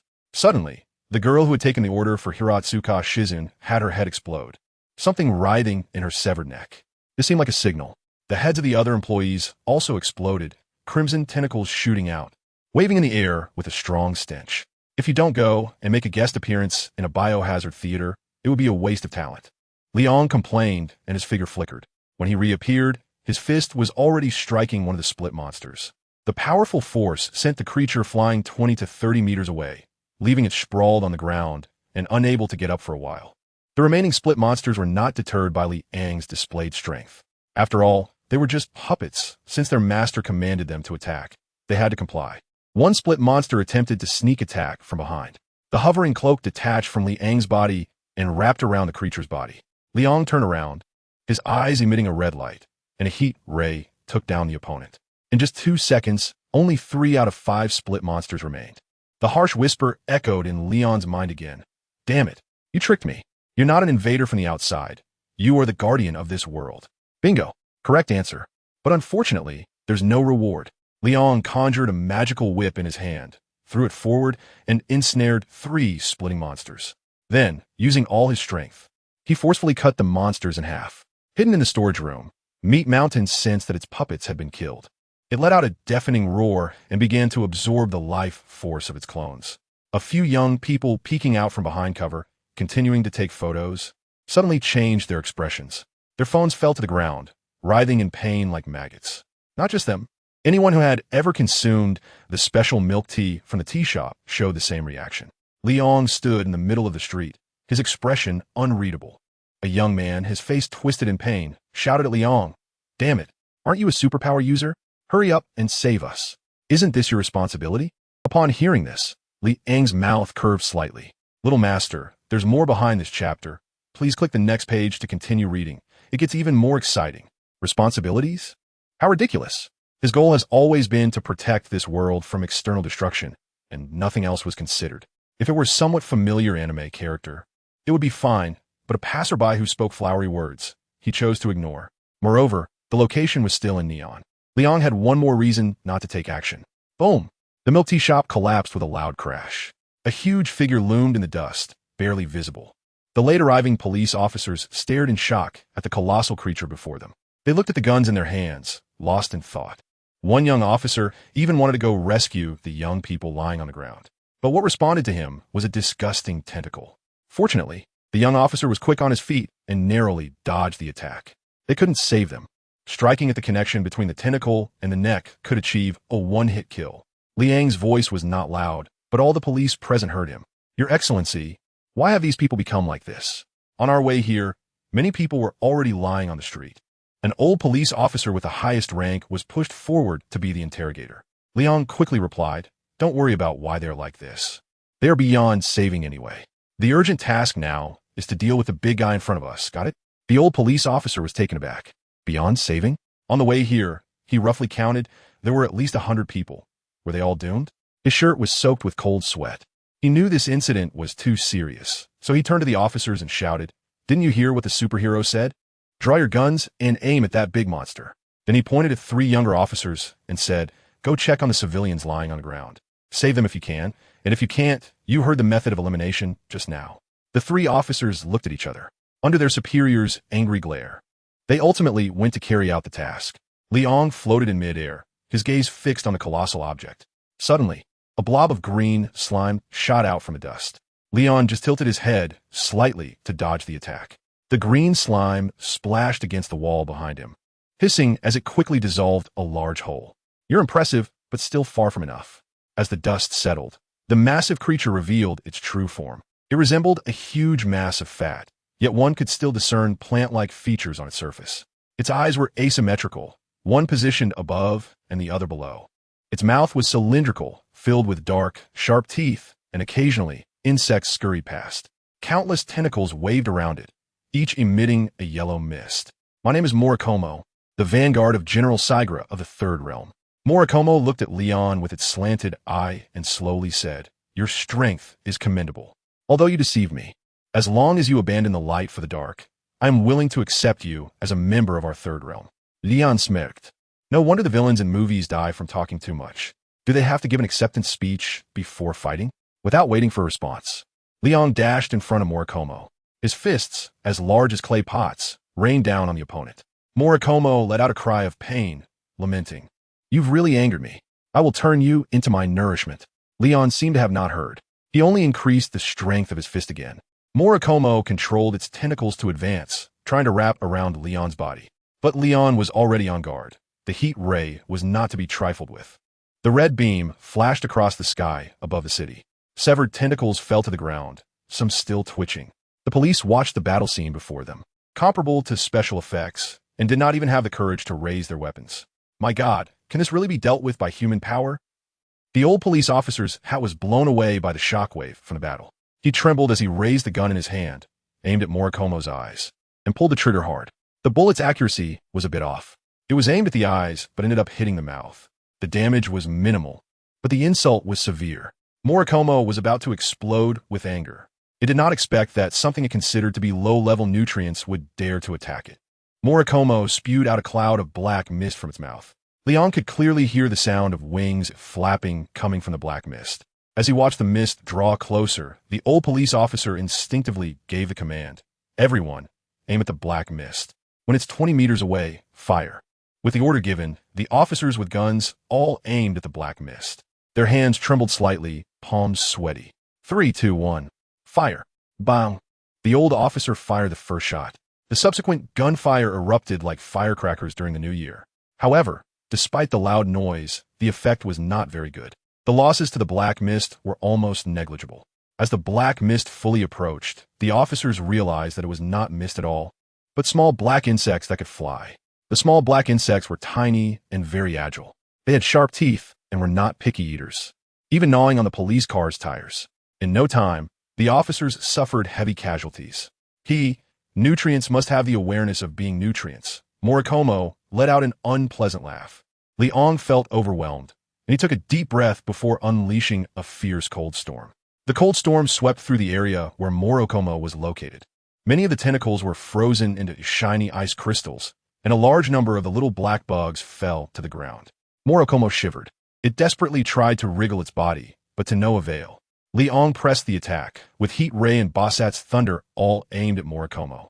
Watching the once arrogant Morikomo, now reduced to a state of near collapse, Liang floated in midair, quickly rubbing a magic sword made of flames in his hand. Feeling the threat of death, all concerns about nutrients and face were thrown out of Morikomo's mind as he loudly pleaded for mercy. My lord, it is I who lacked insight and dared to offend you. Please, show mercy. I am willing to forsake the third realm and become your most loyal minion. Liang simply raised the sacred sword of the god of Ashen and said, sorry, I still prefer the rebellious look you had just now. Also, you really are too ugly. After saying that, the blade pierced through Morikomo's body. The vanguard of the third realm was completely annihilated. Liang put away the magical sword in his hand. He floated in the air, enjoying the warmth of the sun, with a comfortable smile on his face. Another one dealt with, but it's a bit tiring. Leon's desire to expand the superhero team grew stronger. He glanced down at the battlefield. Due to the intensity of the fight, all the surrounding buildings had collapsed. But this was not something Leon needed to worry about. Someone would clean up the mess. Excuse me, Superman, could you please stay for a moment? The old police officer had survived the attack of the little black bug with great tenacity. He looked up at Leon and said respectfully, our highest leader wants to meet you. Leon pointed to the area that had become ruins and said, do you see this? Ruins? The old police officer quickly shook his head, wanting to explain, but saw the superhero in the sky wave his hand. Another day, I have things to do today. The problems here have been solved, but there are other places. The world is always in need of my help. After Liang finished speaking in a mysterious manner, he disappeared into the horizon. The old policeman remained in place, the words of the superhero echoing in his ears. After a long while, the old policeman sighed and silently returned to the crowd. Leon didn't fly in the sky for long. After finding the person he was looking for, he found a place to land. Shizuka Hiratsuka stood in front of the car, watching the police cars and ambulances pass by, her heart still in a state of anxiety. Even after driving a kilometer away, she could still hear the monster's howls. It wasn't that she didn't want to drive further, but the streets were filled with people, and the car couldn't get through. Moreover, she saw some people transform into monsters right in front of her. The smell of the tentacles, which emanated a foul odor, was the most repulsive scent she had ever encountered in her life. Fortunately, 3 young police officers were maintaining order. After discovering the mutated split monster, they followed Leon's instructions and killed it. Leon, you must win. Shizuka reached into her bag for a cigarette. Her feelings were complicated, and she needed to smoke to calm down. This chapter isn't over. Please click the next page to continue reading. I've told you so many times to smoke less.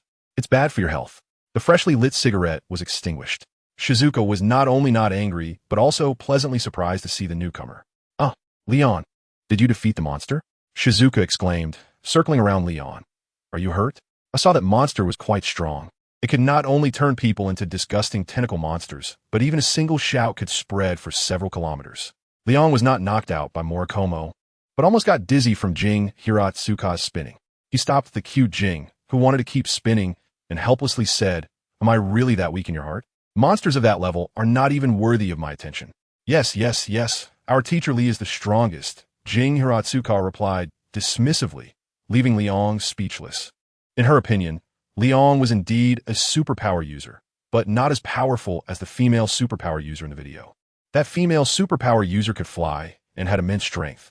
As the saying goes, whoever has air superiority holds the key to victory. So, that female superpower user could definitely pin Liang to the ground and beat him. Kasumi ga kaka shia. Meow meow meow. Don't cue me. I don't want to die young yet. It's getting late. Let me take you home. Liang took the car keys handed to him by Hiraizumi Shizuka. He turned around to open the car door, but found that she was still standing in place, unmoving. What's wrong? Liang asked. Hiraizumi Shizuka looked at the unconscious person being moved to the roadside by medical staff and, unable to bear it, said, Liang, do you think these people will ever wake up? Liang leaned against the car door, thought seriously for a moment, then shook his head. It's hard to say. Those who had mutated before are definitely beyond saving. As for these unconscious people, after Morikomo's death, they should gradually regain their energy. But the vitality that has been lost cannot be recovered. For example, if a person lives to 80 years old but has their life force drained by the previous monsters, even if they wake up, their physical condition will decline significantly, and their lifespan will be shortened to 30 years. From 80 years down to 30 years. The difference is frighteningly large. Pingzhong silently opened the car door and got in without a word. Liang also understood that he needed to give the other party some time to calm down. He sat in the driver's seat, stepped on the gas, and gradually drove out of the area. The 3-person team located in Area D received the notification the moment the disaster occurred. They intended to rush over to provide support, but upon hearing that Superman was also there, they thought, well, there is no problem then. Is Superman really as strong as described in the reports? Ryoko Yakushiji turned her head and asked Mawako Sato. Very strong. even more powerful than what is described in the reports. As someone who has had close contact with Superman, Mawako Sato was very authoritative on the matter. She looked at Ryuko Yakushiji, who seemed somewhat indifferent, and kindly reminded her, "You've seen the video of the airplane hijacking incident, right? Isn't the power that Superman displayed there enough to explain everything? Sometimes I even wonder if he is really the god of this world. After all, that world-destroying power is truly unforgettable." Ryuko Yakushiji sighed. Her viewpoint was similar to what Mawako Sato had thought before. The sudden emergence of someone with power that surpasses everyone else. Could that be a blessing or a curse? Ding, ding, ding. The phone of Juuzu Muguruma rang. "Hello, have you found any clues?" "Chief Muguruma, we found out that Ishimin Teru's father is Ishimin Okawa, the patrol chief of Area D. He was the injured police officer in the recent case at the Cat Beastman restaurant. His home address is..." After jotting down Ishimin Okawa's home address and contact number, Juuzu Muguruma ended the call. He first dialed the number provided by his subordinate, but it showed that the user had turned off their phone. The few of them immediately decided to go to the other party's home. Ishimin Okawa's house was not far from Meguro Avenue. Ryuko Yakushiji stepped on the gas and arrived at the destination. The three entered an old apartment building. They took the elevator to the 9th floor. 903, this is definitely the right house. Juuzu Muguruma rang the doorbell. The sound of footsteps came from inside, neither hurried nor slow. Creak. The door opened. Ishimin Okawa looked at the three at the door with confusion and asked, "Hello, how can I help you?" "Patrol Chief Ishimin. I am Chief Muguruma." After showing his police badge, Juuzu Muguruma said, "There is a case related to you, and we are here to gather some information. Please cooperate." Ishimin Okawa hurriedly removed the door chain and let the three in. He poured 3 cups of tea and sat on his knees in front of them, waiting for their inquiries. "Patrol Chief Ishimin, is your health better now?" Juuzu Muguruma didn't get straight to the point, but chatted about some small talk. Ishimin Okawa slightly bowed and replied with a smile. "Thank you for your concern, Chief Muguruma. I've mostly recovered." Juuzu Muguruma nodded, then scanned the room before continuing. "You've been in the hospital for a while, yet your house is still so tidy. Your wife is really virtuous." A bitter smile appeared on Ishimin Okawa's face as he shook his head. "I've been divorced for a long time. I clean the house myself. Since I've mostly recovered in the hospital, I tidied up a bit when I got home and saw it was a bit dirty." Juuzu Muguruma didn't expect that his casual remark would hit a sore spot for the other party and quickly apologized. "I'm sorry. I didn't know you were living alone. That was rude." Ishimin Okawa waved his hand, saying lightly, "It's nothing. I've already gotten used to it. Besides, I'm not living alone. My son lives with me." They got to the point. The three exchanged glances secretly. "So, is your son still in school or working?" Juuzu Muguruma asked again. Ishimin Okawa's expression turned a bit bitter, and he sighed. "You might find it funny, but after my wife and I divorced, I didn't really discipline him much. He dropped out of school long ago, hasn't worked, and is hanging around with a bad crowd. It's ironic to say that the father is a police officer and the son is a delinquent, haha." Ryuko Yakushiji was taking notes during this conversation. Up to this point, the content of the conversation matched the clues they had gathered. Juuzu Muguruma wanted to dig deeper, but Ishimin Okawa suddenly said, "Chief Muguruma, has something happened to my son? Did he go out on a motorcycle to snatch a woman's bag again? That damn ungrateful son. I've told him countless times not to commit crimes, but he just won't listen." Seeing Ishimin Okawa furious, Juuzu Muguruma hurriedly reassured him. And after the other party's emotion stabilized, he spoke. "Ishimin Teru didn't participate in the motorcycle gang's robbery. We're here for another matter." "Another matter?" Ishimin Okawa frowned. "Yes, we want to understand your son's recent situation, where he usually goes, and who he has been in contact with." Juuzu Muguruma's question made Ishimin Okawa fall into deep thought. The three didn't rush him, merely waiting silently. After he became an adult, I basically stopped asking about his affairs, and he doesn't take the initiative to tell me. Ishimin Okawa rubbed his forehead. He often goes to the abandoned building at the end of Meguro Avenue, and the people he interacts with the most are probably that group. Speaking of which, he didn't even come to see me when I was in the hospital, and I haven't seen him since I got back. Listening to Ishimin Okawa's response, Juuzu Muguruma and Mawako Sato instinctively removed him from the suspect list. Only Ryuko Yakushiji sniffed the air and looked deep in thought. "I see." Juuzu Muguruma stroked his chin. "It seems the problem still lies with the Kenko gang." They had asked what they needed to ask. The three felt it was inappropriate to continue bothering him and stood up to leave. Only Ryuko Yakushiji, as she was closing the door, asked Ishimin Okawa one last question. "Patrol Chief Ishimin, do you like keeping pets?" Ishimin Okawa was taken aback for a moment, then quickly answered, "My ex-wife liked to keep dogs, but after the divorce, we haven't had any pets at home." Ryuko Yakushiji nodded, looking at Ishimin Okawa's changing expression. She smiled and said, "Don't be nervous, I was just asking casually." She then left with Juzu Mugiruma and Mawako Sato. Ishimin Okawa watched them leave, and the smile on his face suddenly vanished after they disappeared around the corner. That woman seemed to have sensed something.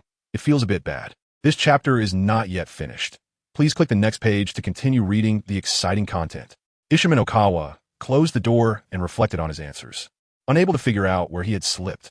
On the other side, Juzu Mugiruma and Mawako Sato looked at Ryuko Yakushiji in front of them, and they didn't think her earlier question was just a casual one.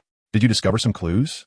Mawako Sato couldn't hold back her curiosity. Patrol Chief Ishimin's answers were fine, and he has an alibi. I really don't think he is the murderer. Juzu Mugiruma nodded in agreement. Ding dong. The elevator arrived. However, Ryuko Yakushiji didn't step inside. She turned around and looked at the two, saying, "It's the smell." There's a faint smell of fur in the room. First smell? Sato Michiko and Megure Juza exchanged a glance.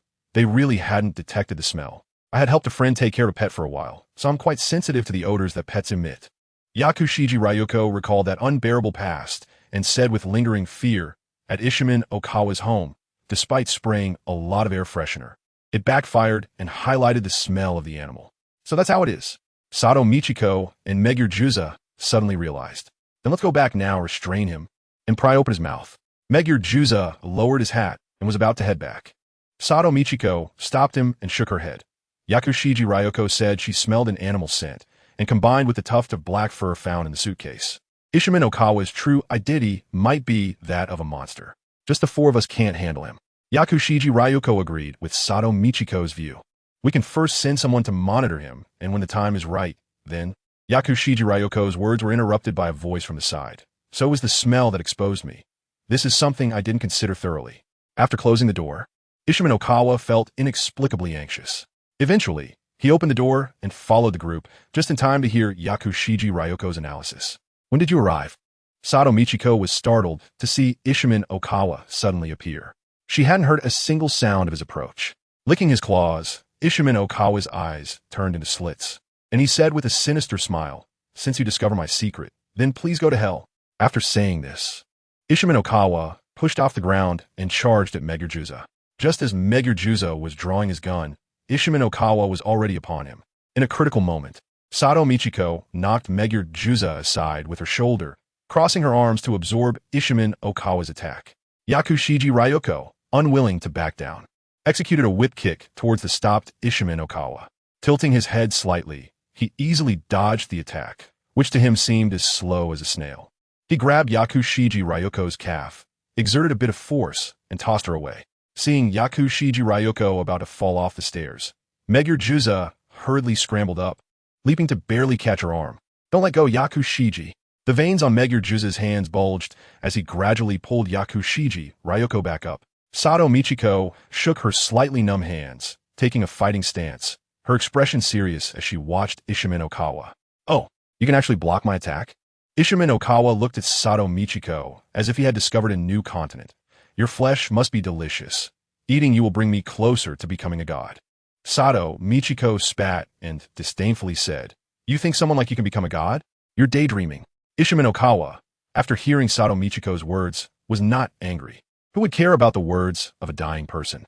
The blood on his hands had already stained his sleeves red, and Sato Michiko knew she couldn't drag it out any longer. She pressed the elevator button, reopening the elevator doors. Then she charged directly at Ishimin Okawa, launching a relentless barrage of attacks. Megure Juza, with great effort, finally pulled Yakushiji Ryuko up. Exhausted, he just wanted to sit down. But seeing Sato engaged in battle with Ishimin Okawa, he bit his tongue, the sharp pain barely restoring some of his energy. Yakushiji Ryuko leaned against the wall with one hand, looking at the open elevator door, understanding Sato's intention. "Can you still move?" Yakushiji Ryuko asked Megure Juza. "Of course. I can still run 5 kilometers, Megure Juza corrected his slightly askew hat. "Sato has left us a glimmer of hope. Now, we need to rush into the elevator immediately." "Got it." Yakushiji Ryuko pounded her slightly swollen calf, her gaze firm. Megure Juza nodded and took the lead in running, with Yakushiji Ryoko closely following. Sato Michiko saw her teammates understood her good intentions and sighed in relief. Getting distracted during a fight is a bad habit. Ishimanokawa's voice sounded in Sato Michiko's ear. He executed a side kick, striking her shoulder. Sato Michiko spat out a mouthful of blood in mid-air, landing about a meter away from the elevator door. You provide cover. I'll save Sato. Yakushiji Ryoko handed her sidearm to Megure Juza, then dashed out of the elevator, grabbing Sato Michiko's clothes and pulling her back with all her strength. Foolish mortals, do you think you can escape? Ishimin Okawa slowly approached the elevator, emitting cold laughter. Don't underestimate human strength, bastard. Megure Juza fired both guns. Not saying he hit every shot, but almost all struck Ishimin Okawa's upper body. Although the pistols had limited power, they could still hinder his advance. Hurry up. I'm running out of ammo. Megure Juza had emptied one pistol and was now trying to shoot with the remaining one. Ishimin Okawa, seeing the elevator doors about to close, disregarded his pain and frantically charged towards the elevator. But what awaited him was a searing bullet. Megure Juza emptied the magazine, watching the elevator doors close completely, finally relaxing and slumping to the ground. A moment too late, Ishimin Okawa angrily clawed at the elevator doors, shattering them. Blood dripped from the corner of his left eye as he looked at the descending elevator, letting out a hysterical howl. Hearing the commotion from above, Megure Juza joked, "Look, we spoiled the cat." Yakushiji Ryoko shot him a glare. This cold joke was just too much. Sato Michiko leaned against Yakushiji Ryoko's embrace, her face pale. She forced herself to say, "We need to hurry. He will definitely catch up. He's not like the previous monster. He still retains human thought." The other two nodded gravely. Megure Juza first requested support from headquarters, then ejected the empty magazine, reloading a full one. Yakushiji Ryoko was responsible for Sato's safety. She took off her high heels, barefoot, and carried the unconscious Sato Michiko on her back. The elevator doors opened. Megure Juza stepped out with his gun drawn, and after confirming the surroundings were safe, nodded at Yakushiji Ryoko in the elevator. Receiving the signal from Megure, Yakushiji Ryoko quickly darted out with Sato. The two cautiously made their way toward the apartment door. Yakushiji Ryoko frowned and whispered, "It's too quiet. There's not a sound." Megure Juza also sensed something was off. He tightened his grip on the gun. "I told you, you can't escape." Sherman Dakwon suddenly appeared on the road they had to take, his claws dripping with fresh blood. Mugiruju and Yakuji Temple Ryoko's expressions turned grim. They didn't believe they could escape from the other's pursuit in such a spacious area as they had before. "How long until reinforcements arrive?" Yakuji Temple Ryoko asked. "About 5 minutes," Mugiruju replied. "That's too long.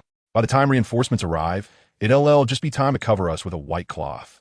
Yakuji Temple Ryoko carefully set Sato down and flexed her wrist. "Let's fight with all we have. There might still be a chance." Mugiruju nodded. It was the only option left. Just as the battle was about to begin, a female voice came from the sky. "Friday reports that it has discovered traces of suspected evil spirits. Is that you?" Kasumigakaka Shiwa looked down at Shermin Dakwon with disdain. "With such a strong smell of blood, how many people have you harmed? You monster." Shermin Dakwon gazed at the woman in the sky, and instead of feeling fear, he became even more excited. "If I eat you, I'll have the right to challenge that cloaked man. I must eat you. Still want to challenge Leon?"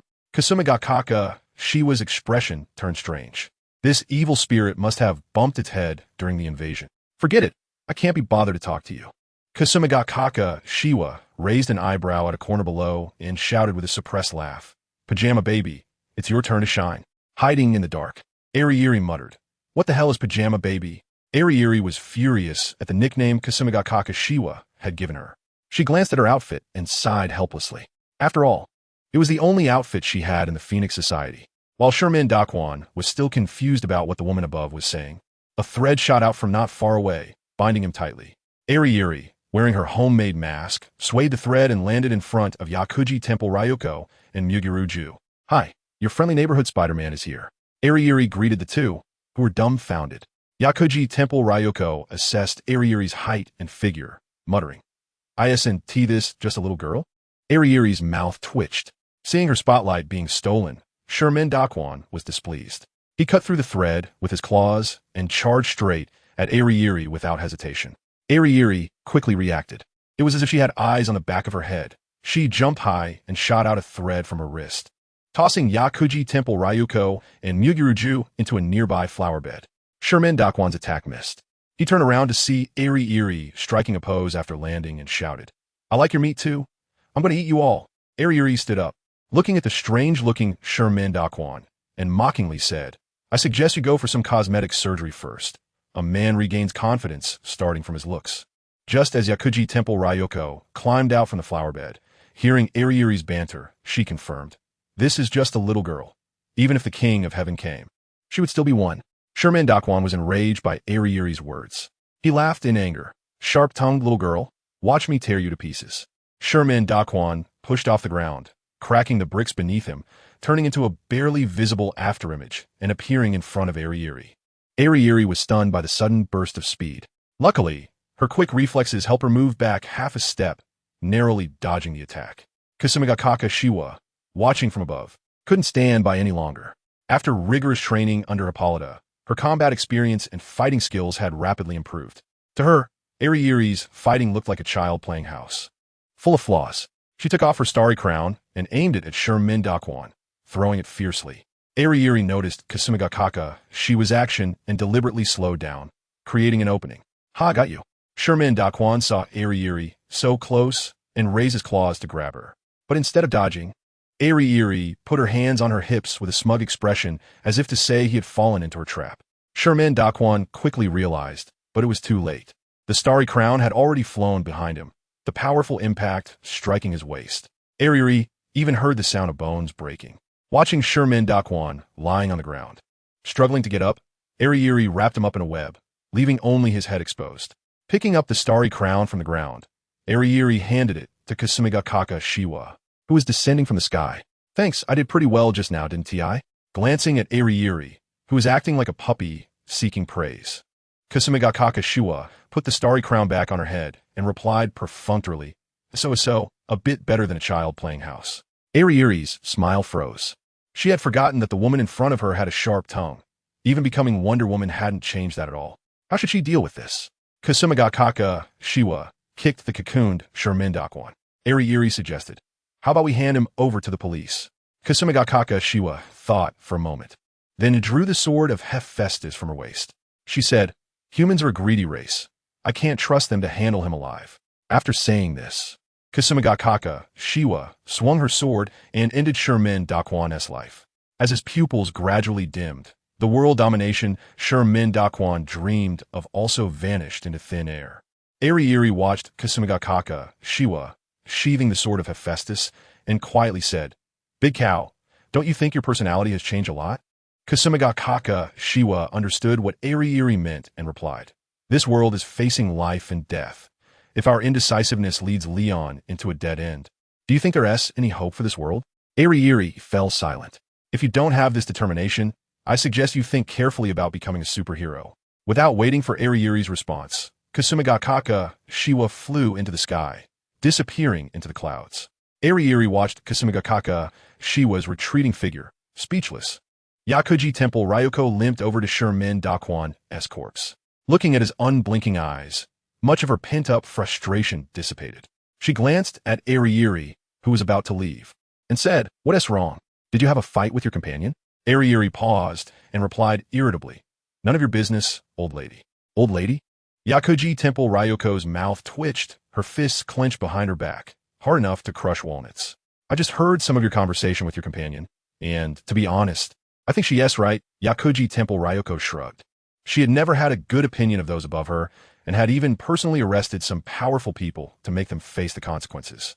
Eri turned around, looking at Yakuji Temple Ryuko, who was a little taller than Kasumigakaka Shiwa. It was as if she had found a confidant, and she started to pour out her grievances. "I'm not saying she's wrong. I just hope she could take a gentler approach in handling certain matters. That's all." However, the next second, Ryuko Yakushiji directly shattered Eri's fantasy. If Okawa Ishiman were to survive, the living him would definitely be used as a test subject. If we don't want the world to have more monsters like Okawa Ishiman one day, then his death is the safest method. Eri wanted to refute Ryuko Yakushiji's words. But when she opened her mouth, no sound came out. Deep down, she knew it was true. Whether it was Kasumigakaka Shiwa or the woman in front of her, what they said was right. Am I really not cut out to be a superhero? Eri lowered her head, looking at her hands, feeling somewhat lost. As a caring big sister, Ryuko Yakushiji comforted her, saying, "Don't act like you've been abandoned by the whole world. Sometimes, having kindness in your heart isn't a bad thing. Just be yourself, girl." Eruri was poured a big cup of soul-soothing words by Ryuko Yakushiji, and her heart felt a bit better. "So what do you want from me?"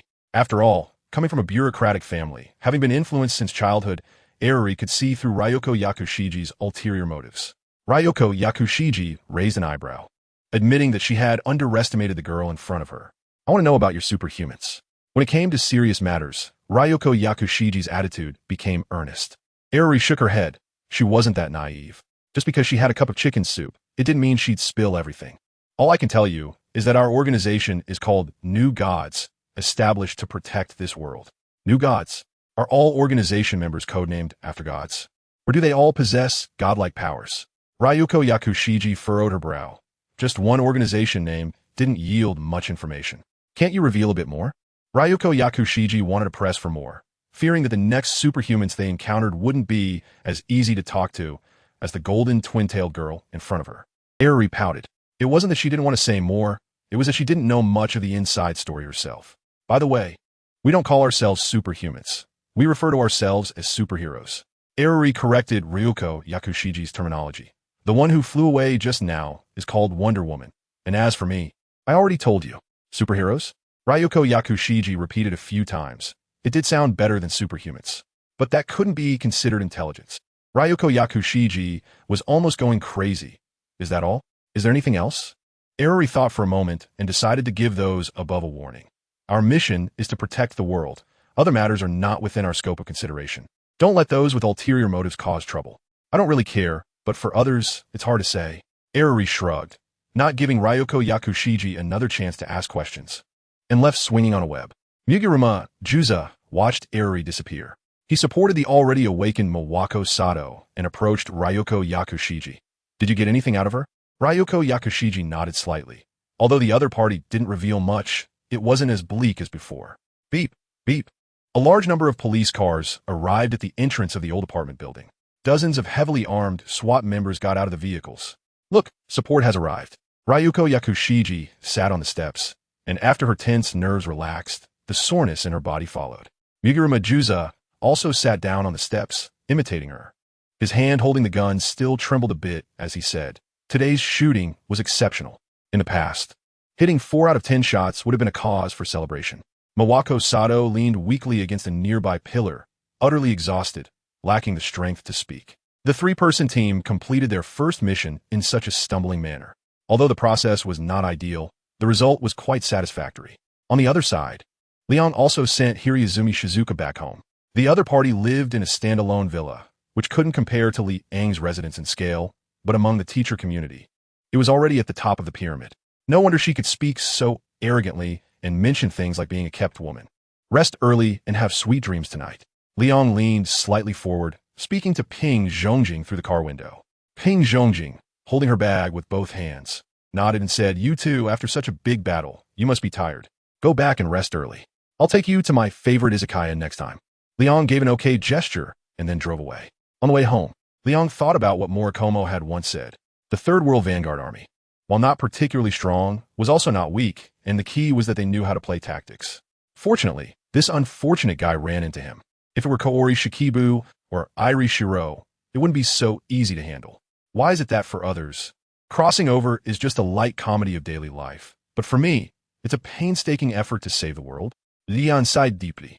In his past life, he worked 996, and in this life, he is resisting evil forces. Isn't this a way of describing capitalists as the embodiment of evil? Leon smacked his lips and suddenly felt a bit disheartened. He returned home. Leon threw himself onto the soft sofa. Before he could enjoy it for long, Jarvis's voice sounded. "Sir, you left your phone at home today.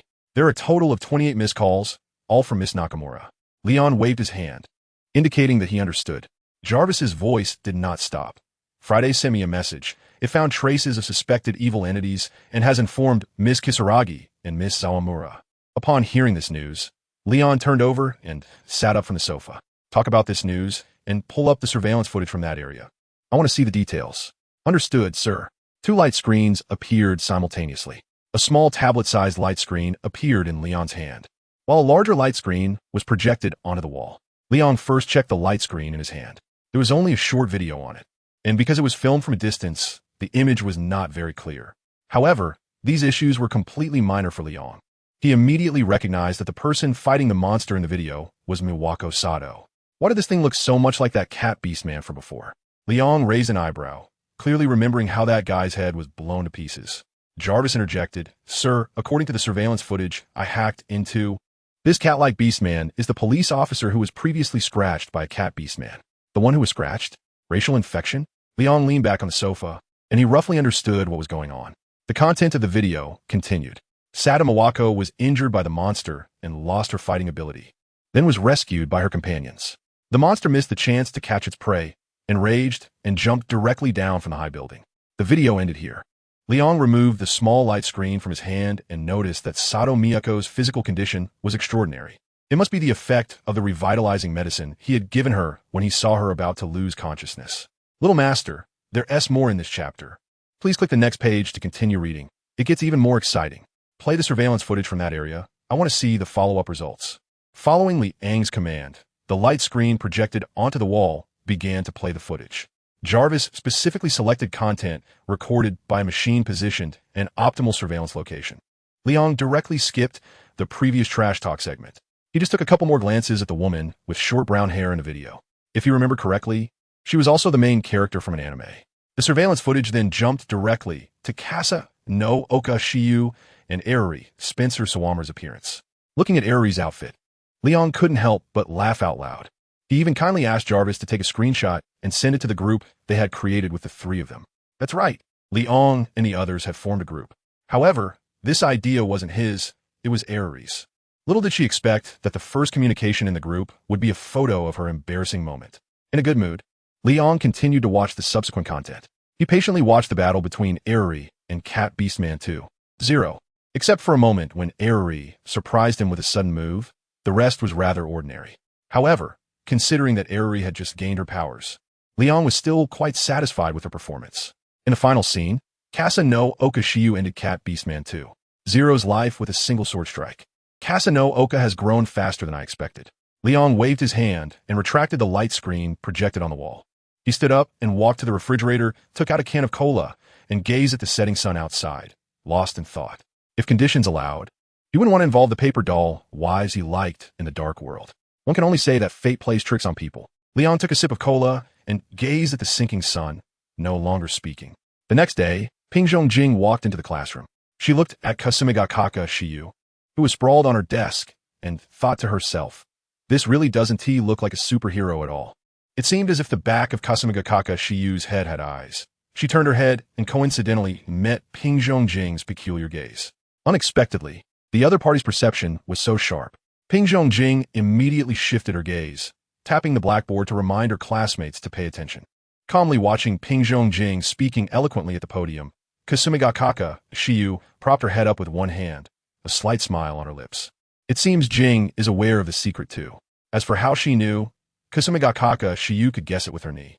Just then Liang, who was drinking health tea in the office, sneezed. He rubbed his nose in surprise. Even with his superhuman physique, could he still catch a cold?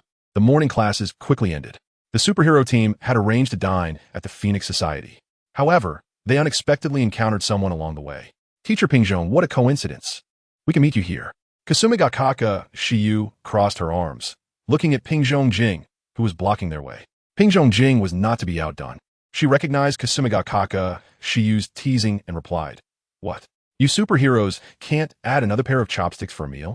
Kasumigakaka Shiyu raised an eyebrow and then glanced at Liang, who was calm and collected, having completely cleaned himself up. Lily seemed a bit anxious. She hurriedly said, "Teacher Pingjong, what are you talking about? What superheroes? We're just having a simple meal."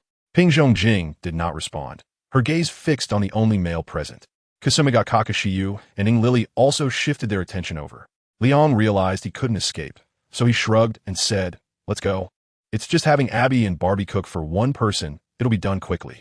Hearing Liang's words, Hiraizumi Shizuka couldn't help but smile, though she quickly composed herself. Kasumigakaka Shiyu had already anticipated the direction of events, so she wasn't surprised at all by Liang's decision.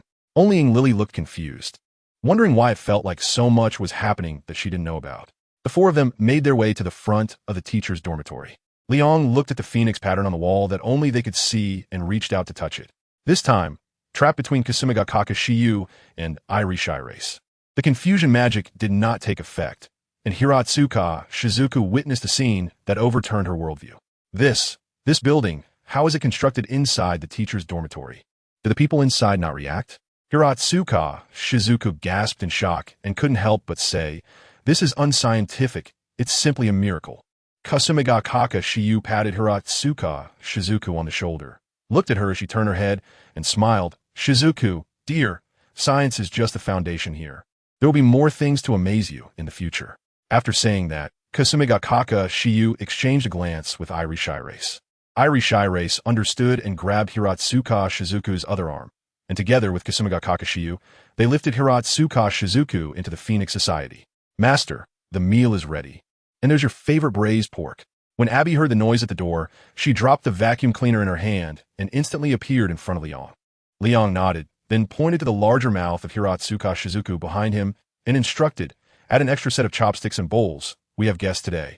"Okay, master." The response came not from Abby, but from the tardy Barbie. If Hiratsuka Shizuku hadn't been sandwiched between the two girls, she would have collapsed to the ground by now. What did she see? Two suddenly appearing little dwarfs that could also speak neon language. Shizuku is adorable. They're called house elves, and they're the logistics of the phoenix color. Kasumigakaka Shiyu acted as the narrator. Don't be fooled by their looks. They can do magic. Magic? Hiratsuka Shizuka blinked. This familiar yet strange term caused her brain to momentarily short-circuit. Looking at Hiratsuka Shizuku, who was engulfed in existential doubt, Lily quietly said, "Big cow, isn't it a bit inappropriate for you to mess with your homeroom teacher?" Kasumigakaka Shiyu shot a glance at Lily. The probability of being brought into the Phoenix Society by Liang and becoming a superhero was almost a certainty. Moreover, glancing at Hiratsuka Shizuku's figure, Kasumigakaka Shiyu couldn't help but admit that in some aspects, she was indeed superior. Coupled with Liang's occasional gaze on Hiratsuka Shizuku, Kasumigakaka Shiyu felt that a formidable rival had arrived. Although she still couldn't understand her feelings for Liang, she wouldn't give up as long as there was even a hint of a possibility. Watching Kasumigakaka Shiyu suddenly filled with fighting spirit, Lily was completely puzzled. Time quickly passed. At the dining table, Hiratsuka Shizuku, who had regained her composure, sat in her chair, looking at the empty plate in front of her, and turned to Liang with a face full of confusion. Liang shook his head, indicating to calm down.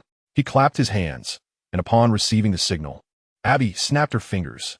Delicious food instantly appeared on the empty plate, filling the air with enticing aromas. Ping Zhongjing was once again astonished, but with the buildup from previous experiences, she quickly regained her composure. Picking up her chopsticks, she took a bite of the dishes on the plate, and a spark of light flashed in her eyes. "Wow, this is so delicious, even better than what a Michelin 3-star restaurant would serve." Ping Zhongjing transformed into a food-eating machine, quickly finishing everything. She held her round belly, lazily leaned back in her chair, her expression radiating comfort. Liang and the others were not slow in eating. However, because they consumed energy faster than average people, even Lily had to stop after finishing 3 large plates. Wiping his mouth, Liang said to Hiratsuka Shizuka, "You didn't just want to join us for a meal, did you?" Hiratsuka Shizuka knew it was time to talk business. She straightened her posture, looked directly at Liang, and said seriously, "What do I need to do to join you?" Liang put down the napkin in his hand and rhythmically tapped his fingers on the table. "Why do you want to join us? There must be a reason." Hiratsuka said, "What happened yesterday stimulated me. Last night, I learned some things that ordinary people don't know through some special means. Do you know about the anti-demon investigation team?" Liang raised his eyebrows. He had indeed never heard of this name before. However, just by the naming convention, it was clear that it was an official establishment. This newly formed special department was specifically targeting the recent supernatural cases. Ping Zhongjing recalled the information she had read last night: the restaurant monster incident, the mansion vampire incident. These were not something that human efforts could handle. The former was resolved by a man known as Superman, while the latter was handled by a woman known as Wonder Woman. The world was already changing, and I certainly didn't want to die mysteriously one day. After listening to Hiranaka Shizuka's reasoning, Leon did not immediately agree. "Do you know who I am?" Leon asked. Shizuka did not expect the other party to ask her such a question. She was momentarily taken aback and then replied, "Based on the ability you used yesterday, Combined with the magic that Kasumiga Kakashiya mentioned just now, you must be a magician, right? Magician? Kasumiga Kakashiya and Eruri exchanged glances. After interacting with Leon for so long, how could they not know that he had this layer of identity? Leon shook his head, touching the pendant on his chest, and said while his Superman suit covered his entire body, "I am Superman." Looking at Leon floating in midair, Hiratsuka Shizuka covered her mouth with both hands. Her eyes filled with disbelief. "As for me, I am Wonder Woman." Kasumiga Kakashiyu adjusted the dial on her wrist, completing her Wonder Woman costume. Watching Kasumiga Kakashiyu transform from schoolgirl into a female warrior, Hiratsuka Shizuka's eyes almost popped out. Inuzuka Eruri felt sour from the side. She also wanted a glamorous transformation, but that scoundrel Leon wouldn't give her the suit. Noticing Hiratsuka Shizuka's gaze, Inuzuka Eruri lifted her head, put her hands on her hips, and proudly said, "Hey, I am a beloved Spider-Man." Spider-Man? Never heard of that before. Although Hiratsuka Shizuka had doubts in her heart, she still managed to maintain her composure. Leon fell to the ground and looked at Hiratsuka Shizuka, whose expression kept changing. He said, "If you want to become a superhero, you must have the awareness of being ready to die at any moment. Do you have that awareness?" Hiratsuka Shizuka hesitated for a moment, but still nodded. This world is being invaded by external forces, and the evil will only increase in the future. The responsibilities of superheroes will also become heavier. Have you really thought this through? Leon personally has a good impression of Hiranuma Shizuka, setting aside the uncertainty of whether she is the destined person. Her character and qualities are top-notch. Hiranuma Shizuka said firmly, "I've made up my mind. I want to join you, and I'm okay starting from the grassroots level." Leon smiled, extending his right hand, and the meaning was clear. Pingzuka Shizuka also showed joy, reaching out to shake hands with him, happily saying, "Teacher Lee, now we are comrades." Siano Okashiyu and Irie Shirace were also pleased that their team had gained another partner. They let go of their hands. Leon took off his superhero costume and sat back in his chair. He looked at Ping Zhongjing and said, "Have you heard of Kunlun?" "Kunlun?" Ping Zhongjing frowned and thought for a moment, then said, "Are you referring to Kunlun Mountain over in Yanhuang?" Leon nodded and then shook his head. "The Kunlun I mentioned is indeed located in Yanhuang, but it's not the Kunlun you were talking about." Kasumiga Kakashiyu, who was listening to Li Ong and He Pingzhong's conversation, raised a question, but the only place that can be called Kunlun is the Kunlun Mountains over there in Yanhuang. Ing Lily, who didn't do well in world knowledge, nodded along with a little head to avoid exposing herself as a poor student. Li Ong smiled mysteriously. Every 15 years, there's a legendary paradise known as Kunlun City that will appear in the human world. Inside, one can learn supreme martial arts and the use of qi. If one gains the recognition of the teachers inside and completes their challenges, they will earn the title of Iron Fist, which is the representative of Kunlun City in the human world. Ping Zhongjing was intrigued by what Li Ong said and eagerly asked, "Are you saying that I can go to Kunlun City to learn martial arts and the use of qi?" Li Ong shrugged his shoulders, "Unless you yourself are unwilling otherwise." Ping Zhongjing immediately nodded like a chick pecking at rice. It only happens once every 15 years. How many 15-year periods are there in life? Moreover, it has the beautiful reputation of being a heavenly kingdom. Only a fool would refuse such a good thing. However, the training in Kunlun City is extremely strict, especially since you want to earn the title of Iron Fist, which requires you to work tenfold or even 100-fold harder. After obtaining the item, Leon had visited Kunlun City in the small world once. After all, every boy has a dream of being a hero since childhood, and he was no exception. However, after just learning some basic martial arts, he was already exhausted, let alone completing the full training. Listening to Li Ang's reminder, Hinatsuki Shizuka's gaze revealed determination as she clenched her right fist and said, "Don't worry, I will persevere." Seeing her resolve, Leon didn't say anything more. However, Kazuno Okashiyu interjected, "Then Shizuka, if you're really going to train in Kunlun City, what about school?" Hinatsuki Shizuka waved her hand dismissively and said, "I'll resign. What else can I do? I now have a more important goal, and the school matters can wait until after I finish my training." Considering that Hinatsuki Shizuka drives luxury cars to work and doesn't rely on the meager salary from school to support herself, Kazuno Okashiyu wisely kept quiet. After the lunch break ended, the four returned to their respective positions. Those who were teachers continued to teach, and those who were students continued to study, each fulfilling their roles. As Hinatsuki Shizuka parted ways with Leon, she stated that after finishing today's classes, she would go to resign in the afternoon and would come to Kunlun City to train with him in no more than 2 days. Liang did not raise any objections to this. Class 3C, sitting at the back of the classroom, Satomi watched as Kasumigakaka Shiyu entered the classroom, and she caught a familiar scent from her. It was the smell of a cat beast man, but slightly different. It seemed she was a poor soul who had been assimilated. With her hands propping up her head, Satomi gazed at Kasumigakaka Shiyu, returning to her seat, her expression intriguing. Meanwhile, in the B District Aquarium, a woman with her hair tied in a ponytail and wearing a hat with jellyfish patterns was cleaning. "Hey, Hayata, starting work so early?" A burly man approached Hayata Yomi. "Yeah, since I have nothing to do, I might as well tidy up this place for these little cuties." Hayata Yomi paused her movements, leaning on the mop, sweat trickling down her face. Yamamoto Ikawa handed her a drink he had bought, his bronze skin surprisingly flushed. "Hayata, you must be thirsty. This is a new flavor, and I heard it's pretty good." Hayata Yomi was not polite and took the drink he offered. "Yamamoto, you've been a bit too enthusiastic these days." "What? Have you fallen for me?" Hayata Yomi twisted open the cap and took a big gulp. To be honest, this new flavor was quite tasty. At least Hayata Yomi drank nearly half a bottle. Yamamoto Ikawa was also sipping his drink, but upon hearing Hayata Yomi's teasing, he suddenly spat out the drink. Cough, cough. "Hayata, don't joke around, I didn't mean it that way." After saying this, Yamamoto Ikawa felt it was not enough and added, "Just friendship between colleagues, yes, friendship between colleagues." He repeated this a few times, unsure if he was saying it to her or to himself. Hayata Yomi looked speechlessly at the big fool in front of her. If there had been someone so timid in her previous tribe, they would have been abandoned long ago. "All right, a grown man. Who are you being shy for? Get lost." Hayata Yomi threw the empty drink bottle at Yamamoto Ikawa and continued with her unfinished work. Yamamoto Ikawa watched Hayata Yomi's back, wanting to say something but unsure how to start, and could only leave abruptly. Once Yamamoto Ikawa was completely gone, Hayata Yomi paused her work again. She took off her shoes and dipped her feet in the water of the pool. Dolphins swam around her feet. Hayata Yomi reached out to touch the dolphin skin. "What a beautiful world. I really don't want it to be destroyed." Hayata Yomi's gaze became melancholic. She had just met with the remaining companions last night. From the original 7, only 4 were left now.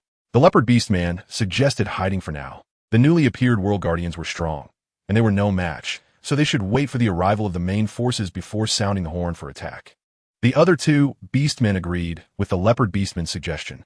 She hesitated. After all, there were many of her kind in this world who had been exterminated by her previous world, and she couldn't bear to make that choice. "Jellyfish, do you have a better suggestion?"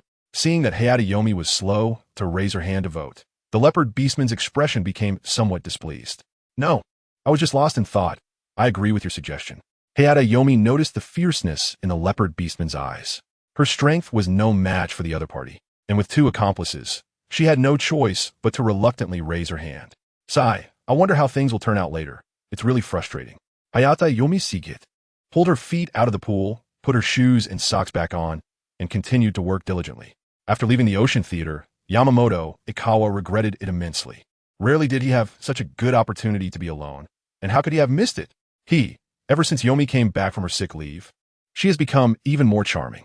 Yamamoto Ikawa fantasized about confessing to her, succeeding, marrying, and finally having children, nearly drooling at the thought. Suddenly, he bumped into someone while lost in thought, causing him to fall hard to the ground, his butt hurting terribly. Ouch! Yamamoto Ikawa's expression twisted, tears streaming down his face. "Oh, it's you, Yamamoto-senpai. I was thinking about something and didn't notice you. I'm sorry." Mizushima Asaki scratched the back of his head and reached out to help Yamamoto Ikawa up. "I say, you kid, can you walk while looking in front of you next time? My butt is almost in 4 pieces from your bump." Yamamoto Ikawa rubbed his backside and gave Mizushima Asaki a light punch on the chest. Mizushima Asaki let out a silly laugh, allowing Yamamoto Ikawa to vent his frustration. All right, stop grinning like an idiot. What are you doing here?" Yamamoto Ikawa hit Mizushima Asaki, feeling like he was hitting a steel plate. He couldn't help but envy how this kid had built such strong pecs. Yamamoto-senpai, I'm here specifically to find you," Mizushima Asaki said. "Looking for me? How did you know I was at the Ocean Theater?" Yamamoto Ikawa was puzzled. He had headed straight to the Ocean Theater as soon as he got off the bus, so there was no way anyone saw him. Mizushima Asaki said casually, "Who doesn't know that Yamamoto-senpai likes Hayata-senpai?" Before he could finish, Yamamoto Ikawa quickly covered Mizushima Asaki's mouth. "Kid, I warn you, some things need to be kept to yourself. If you say them out loud, you'll get punched." Seeing Mizushima Asaki blinking desperately, Yamamoto Ikawa finally let go. Phew, Yamamoto-senpai, you're so timid. You won't be able to pursue Hayata-senpai like this. Don't say that. Yamamoto Ikawa glared at Mizushima Asaki, who made a zipping motion across his mouth. Now, on a serious business, what do you want with me? Yamamoto Ikawa leaned against the wall of the corridor, eyeing the mysteriously grinning Mizushima Asaki, feeling that it couldn't be anything good. Yamamoto-senpai, I heard from a friend that there's a mountain god shrine on MT Yuhung that is very effective. If you go there to pray, maybe your wishes will come true. Mizushima Asaki raised his eyebrows at Yamamoto Ikawa, a mischievous smile on his face. Yamamoto Ikawa slapped Mizushima Asaki on the head in annoyance. He knew this kid was up to no good. A mountain god shrine is very effective? We're in a scientific age now. Don't mess with superstitions. Mizushima Asaki retorted, Yamamoto-senpai. Haven't you seen the videos circulating online? Superpowered beings and monsters have appeared. Yamamoto Ikawa had indeed seen the videos online. However, he remained skeptical because such things were too revolutionary to his worldview, and it would take time to accept. Since you know monsters have appeared, don't wander around in dangerous places. Be careful not to get eaten without anyone knowing. Yamamoto Ichikawa was tapping on Mizushima Asaki's shoulder. He quite liked this junior, who was diligent and handled matters appropriately. The only drawback was that he was too much of a daydreamer, always fantasizing about becoming a superpower user one day. So, Yamamoto-senpai, didn't I come find you? Mizushima Asaki said, putting his arm around Yamamoto Ichikawa's shoulder, try to persuade him gently. All my friends have gone once without any problems, and they even got a girlfriend. Yamamoto Ichikawa scoffed at this. He wanted to touch Sayaka Hayata with genuine feelings, not by taking shortcuts, which he considered a despicable act. Seeing that this argument couldn't sway Yamamoto Ichikawa, Mizushima Asaki rolled his eyes and changed his approach. Senpai, just accompany me for once. You wouldn't want to let me go alone anyway, so let's team up. Yamamoto Ichikawa frowned. From what he knew about Mizushima Asaki, this kid was quite rebellious. Seeing the other's stubborn attitude, it seemed they had to go to this so-called mountain shrine. Sai, what can I do? I'm your senpai after all. Yamamoto Ichikawa rubbed his forehead and said helplessly, What time? You came to find me, so you must have planned it out already, right? Mizushima Asaki smiled and patted Yamamoto Ichikawa on the shoulder, giving him a thumbs up. You're still loyal, Yamamoto-senpai. I'll pick you up at 8 tonight. Yamamoto Ichikawa didn't he expect to set out today, but then he thought the sooner they went, the sooner he could dispel the other's thoughts. He wanted to see just how impressive this legendary mountain shrine really was, so he nodded.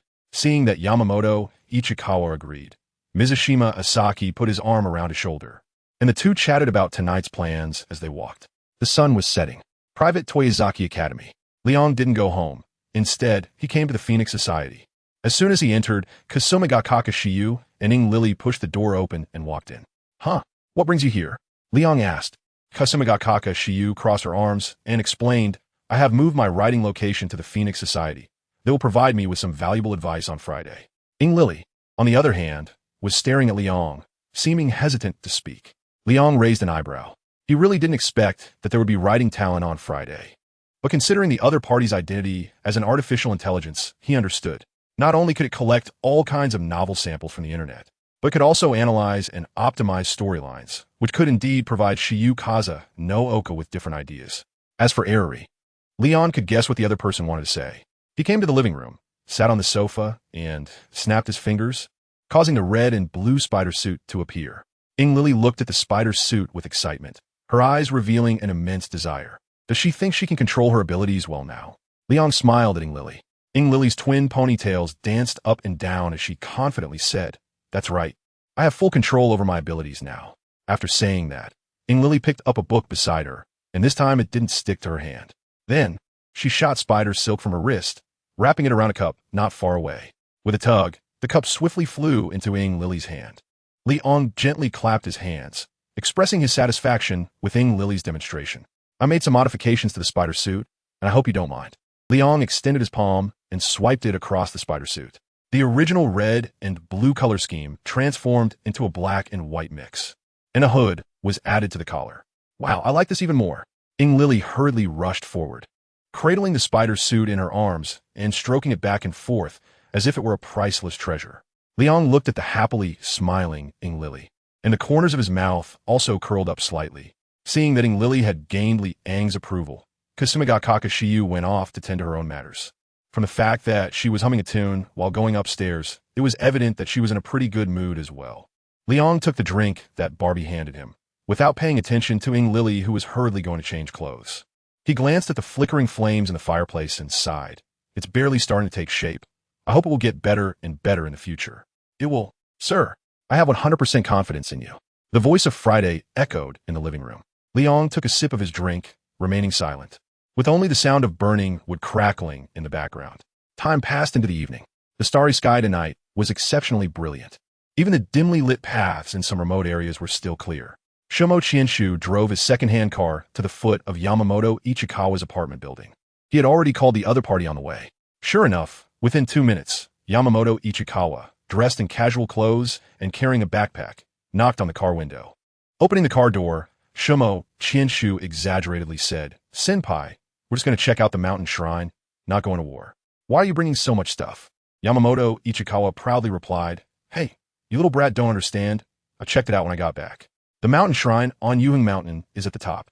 It takes over 2 hours to climb. Are you planning to go hungry while hiking without some food and drink?" Shomo Chienshu awkwardly touched his nose. He simply wanted to see if the mountain shrine was effective, but he hadn't done any research on the specifics. So he only brought a bottle of water and a chocolate bar, nothing more. "You're so thoughtful. Senpai, I'll leave my late-night snack to you tonight." Hearing Shomo Chienshu's shameless words, Yamamoto Ichikawa snorted a few times. "Let's see how you perform." Shomo Chienshu knew that Yamamoto Ichikawa had a typical sharp tongue, but a soft heart. He smiled, stepped on the gas, and drove towards Yuheng Mountain. During the drive, Yamamoto Ichikawa frowned while looking at his phone. While searching for the mountain shrine on Yuheng Mountain, several messages popped up that he hadn't seen in the afternoon. He clicked to check, and it turned out to say that after midnight, there would be thick fog on Yuheng Mountain, and the temperature would drop sharply. "Luckily, I had foresight and brought 2 jackets," Yamamoto Ichikawa muttered to himself. He turned off his phone screen, rested his right hand on the car door, and gazed at the night sky, feeling a faint sense of discomfort. The night grew denser. The once bright starry sky was slowly obscured by a layer of dark clouds. Shomo Chienshu and Yamamoto Ichikawa arrived at the foot of Yuheng Mountain. The backpack was carried by Shomo Chienshu, and Yamamoto Ichikawa looked at the dark path leading to the summit. It was pitch black, and they could only turn on the flashlight to see a little better. "Senpai, the weather was fine just now, and now it's so dark I can't see my own hand," Shomo Chienshu complained. Yamamoto Ichikawa walked ahead, holding the flashlight to light the way, and replied without turning his head, "Should we go back then?" Shomo Chienshu immediately fell silent. They were just one step away from their goal. How could they just turn back? The two struggled to make their way along the narrow path. Yamamoto Ichikawa had several scratches on his exposed arms from branches, while Shomo Chienshu kept slapping his neck and thighs, killing 3 or 4 mosquitoes with each swat. As the path became increasingly winding, Yamamoto Ichikawa felt that agreeing to come with Shomo Chienshu to see the mountain shrine was a mistake. He thought it would be better to stay home and cultivate his relationship with Hayata Hiromi. "Sai, how did I end up with a junior like you?" Yamamoto Ichikawa sighed. Shomo Chienshu began to play dumb. He knew tonight was a bit of a trap. The road up Yuheng Mountain was indeed difficult to walk. After walking and stopping, they had reached the halfway point. "Let's take a break and catch our breath." Yamamoto Ichikawa leaned against a big tree and sat down. Shomo Chienshu found a relatively clean rock and wiped the sweat off his forehead with his clothes. "Take out some water and chocolate pie to eat," Yamamoto Ichikawa told Shomo Chienshu. Shomo Chienshu placed the backpack in front of him, took out 2 bottles of water and 2 chocolate pies, and shared half with Yamamoto Ichikawa. After taking a big gulp of water, Yamamoto Ichikawa sighed in relief, feeling like he was back to life. It might have been a trick of the mind, but since entering Yuheng Mountain, he felt as if there were eyes watching them from the shadows. "Senpai, you noticed it too, right?" Shomo Chienshu observed Yamamoto Ichikawa, continuously looking around, his expression growing serious. "I wanted to tell you earlier, I keep feeling like there are eyes secretly watching us. But I was afraid it was just my imagination, so I didn't dare say it." Shomo Chienshu stood up from the rock, surveying their surroundings. He noticed that fog had begun to rise without them realizing it. Yamamoto Ichikawa also stood up and glanced back at the path they had come from, now swallowed by thick fog. "Shomo, this mountain has problems." Cold sweat began to trickle down Yamamoto Ichikawa's forehead. He rubbed his arms as the temperature started to drop. "Senpai, what should we do?" Shomo Chienshu now hated the friend who had recommended this place. If he made it back alive, he would definitely give that friend a good beating. Let's keep going to the top and see if there's a way out. Yamamoto Ichikawa forced himself to calm down. He picked up the backpack from the ground and began to head towards the summit. Shumo Qianshu gritted his teeth. The fog had already reached his ankles, and if he didn't think clearly soon, he would be engulfed by the mist. Wait for me, senpai. After thinking it over, Shumo Qianshu ran to catch up with Yamamoto Ichikawa. I'm sorry, senpai. This mess got you involved too. Shumo Qianshu walked beside Yamamoto Ichikawa, apologizing with a dejected expression. Yamamoto Ichikawa shook his head. Now was not the time for such things. Moreover, he didn't blame the other party, as he had agreed to come along too. Cheer up. Shumo, what kind of expression is that? What are those tears for? Will crying help us get out of this predicament? Yamamoto Ichikawa patted Shumo Qianshu on the shoulder. Get a grip. You're the guy who is the national jiu-jitsu runner-up. How can you let the difficulties in front of you defeat you? Listening to Yamamoto Ichikawa's encouragement, Shumo Qianshu couldn't hold back his tears, which flowed from his eyes as he choked out. I understand, senpai. I will pull myself together. Seeing Shumo Qianshu rekindle his fighting spirit, Yamamoto Ichikawa smiled and said, Let's go, Junior. Our glimmer of hope is shining at the top of the mountain. Shumo Qianshu nodded heavily. The two then quickened their pace. Just as the thick fog was about to engulf them, Yamamoto Ichikawa and Shumo Qianshu stumbled out of the thicket. They finally reached the top of Yuheng Mountain, and right in front of them was the recently popular mountain shrine. We finally made it. Shumo Qianshu lay on the ground, his legs sore, unable to muster any energy. Yamamoto Ichikawa fared slightly better. He slumped on the ground, gasping for breath. He had already thrown away half of the backpack along the way, and after downing the remaining half bottle of water, he barely regained his strength. Not far from him, two girls also emerged from the bushes, their clothes wrinkled and covered in dirt. Shaolon, I really can't walk anymore. This terrible place. I swear I'll never come back again. Suzuki Sonoko lay on the ground in a large character shape, completely out of sorts. The headband that had been on her head had vanished, and her hair fell down on both sides. Mori ran, although also tired. Clearly had better physical stamina than Suzuki Sonoko. She panted, looking at the thick fog behind her, and was surprised to find that the ghostly things had not come any closer. Sonoko, we're safe. The fog hasn't come any closer, Ran sighed in relief, letting her guard down and slumping to the ground to recover her strength. Sonoko managed to lift her head and, through the gaps in the grass, saw that, as her best friend said, the fog had indeed stopped chasing them. Her spirits lifted, she surprisingly flipped over and hugged Ran's thigh, crying, wah, wah, wah, Ran. If it weren't for you, I might have been swallowed by the fog. Ran looked at Sonoko, who resembled a child, and couldn't help but laugh despite the situation. She patted Sonoko's head and comforted her softly. You guys, are you also being chased by the fog? After hearing some noise not far away, Yamamoto Ichikawa mustered his courage and walked over, discovering two very beautiful girls. It'll. Ran hurriedly stood up from the ground, pulling Sonoko up with her. Yamamoto Ichikawa waved his hand, signaling them not to be so nervous. You can continue to rest. Since the fog hasn't chased us for some reason, take the opportunity to regain your strength. After a moment's thought, Yamamoto Ichikawa took out a chocolate pie from his pocket and handed it over. My name is Yamamoto Ichikawa, and I'm an employee at the aquarium in Area B. Ran hesitated to accept the food, but Sonoko, who was already feeling faint from hunger, didn't think twice. She took the chocolate pie, unwrapped it, split it in half, and handed half to Ran, saying, I'm Suzuki Sonoko, and this is Mori Ran. We're students from Teton High School. Suzuki? That surname sounds familiar. Yamamoto Ichikawa felt like he had heard it somewhere, but couldn't quite remember. However, he was familiar with Teton High School because Hayata Hiromi graduated from there. Why are you running to Yuheng Mountain in the middle of the night? Yamamoto Ichikawa asked in confusion. Ran pointed at Sonoko, annoyed, and explained to Yamamoto Ichikawa. It's all because Sonoko heard that the shrine on Yuheng Mountain is very effective and insisted on dragging me here. Sonoko quickly finished half of the chocolate pie and interjected, Humph, Ran, don't just blame me. You also wanted to ask about you and Shinichi. Before Sonoko could finish her sentence, Ran covered her mouth. I'm sorry, Mr. Yamamoto. Just pretend you didn't hear anything. Seeing Mori Ran's gentle gaze, Yamamoto Ichikawa awkwardly smiled. Oh no, senpai, the fog is moving again. Mizushima Asaki rolled and crawled to Yamamoto Ichikawa's side. He glanced at Mori Ran and Suzuki Sonoko, surprised by their beauty. But now is not the time to admire. If they didn't find a way to escape soon, they wouldn't see the morning sun. The other three were also startled by the news. They turned around and saw the fog already creeping over the thicket, and they panicked. Everyone, don't panic. Let's get into the shrine to hide. In a critical moment, Mori Ran stepped up. She directed everyone to move towards the shrine, and once everyone entered, she closed the door and secured it with a wooden stick as thick as her thigh. Once everything was done, Ran leaned against the door, panting. Despite having won multiple karate championships and having a better physique than most, after such intense exercise, she was inevitably exhausted, both physically and mentally. Is everyone all right? Ran scanned the group. Sonoko shook her head first. She was the first to rush into the shrine and was now holding her phone high, praying for a signal to make a rescue call. Yamamoto, Ichikawa, and Mizushima Asaki also shook their heads, looking at the girls with newfound respect. Not only were they quick-witted, but they were also agile. Seeing that everyone was okay, the big stone in Ran's heart gradually eased. She turned around and looked through the crack in the door at the situation outside. The fog had spread across the entire mountaintop, surrounding the shrine. But it seemed to stop at the steps, as if something terrible would happen if it got any closer.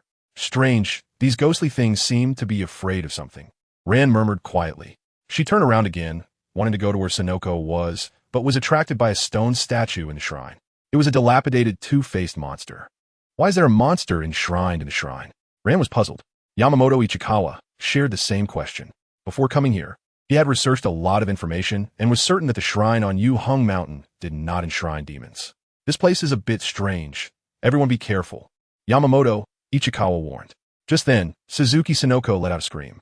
Ran rushed over, and just as she was about to ask what was wrong, she was horrified to see Sonoko's arm becoming transparent. Ran, I feel so empty.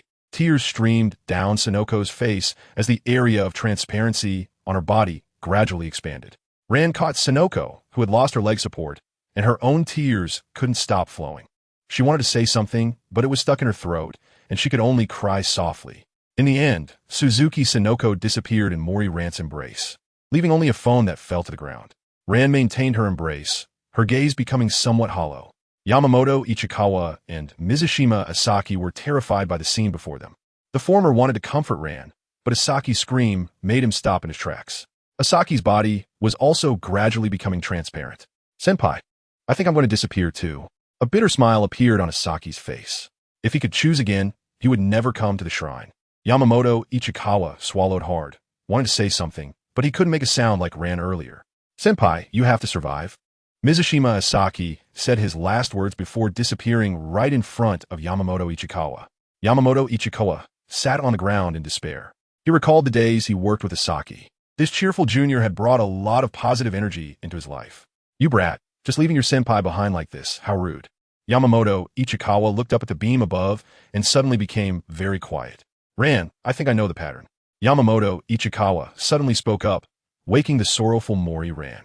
Ran turned her head to look at Yamamoto Ichikawa, who was sitting cross-legged on the ground, her eyes filled with confusion. It's the order, Yamamoto Ichikawa said.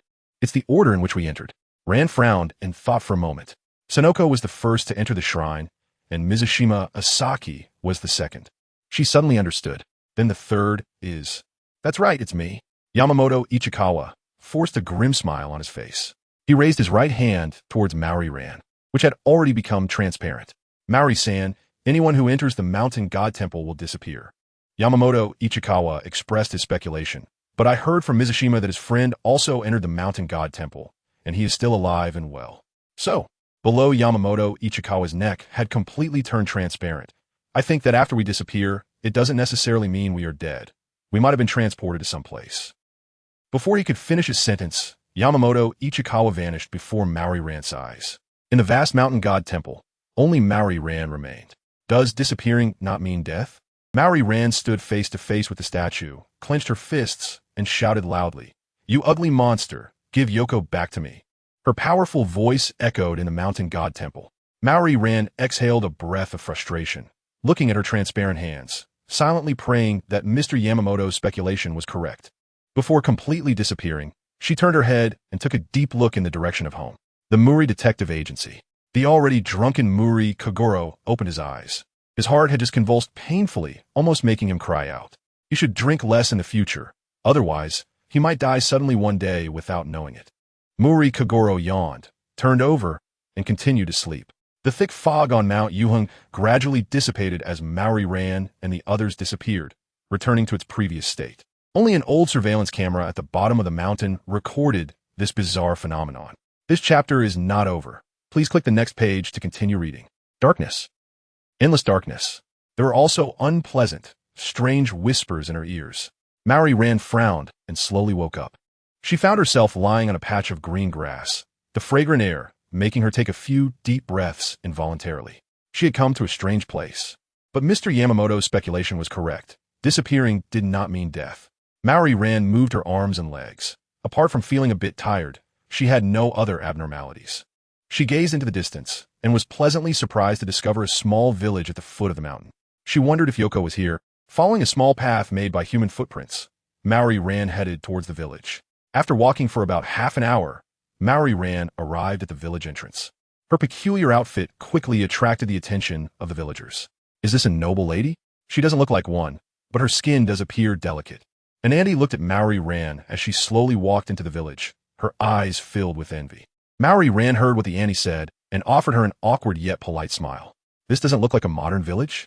The more she walked, the more surprised she became. There was not a single sign of modernization wherever she went. The streets were filled with dirt, and children wore oversized clothes, running around without caring about the filth on the ground.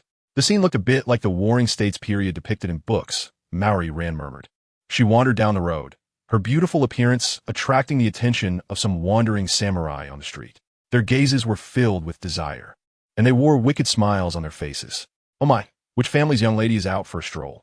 A man with a bare shoulder stepped in front of Maori. Did you lose your way with your subordinates? Do you need help from the big brothers? Maori looked coldly at the few men blocking her path. Although she was kind-hearted, it didn't mean she was foolish. These people were clearly after her. No, I'm fine on my own.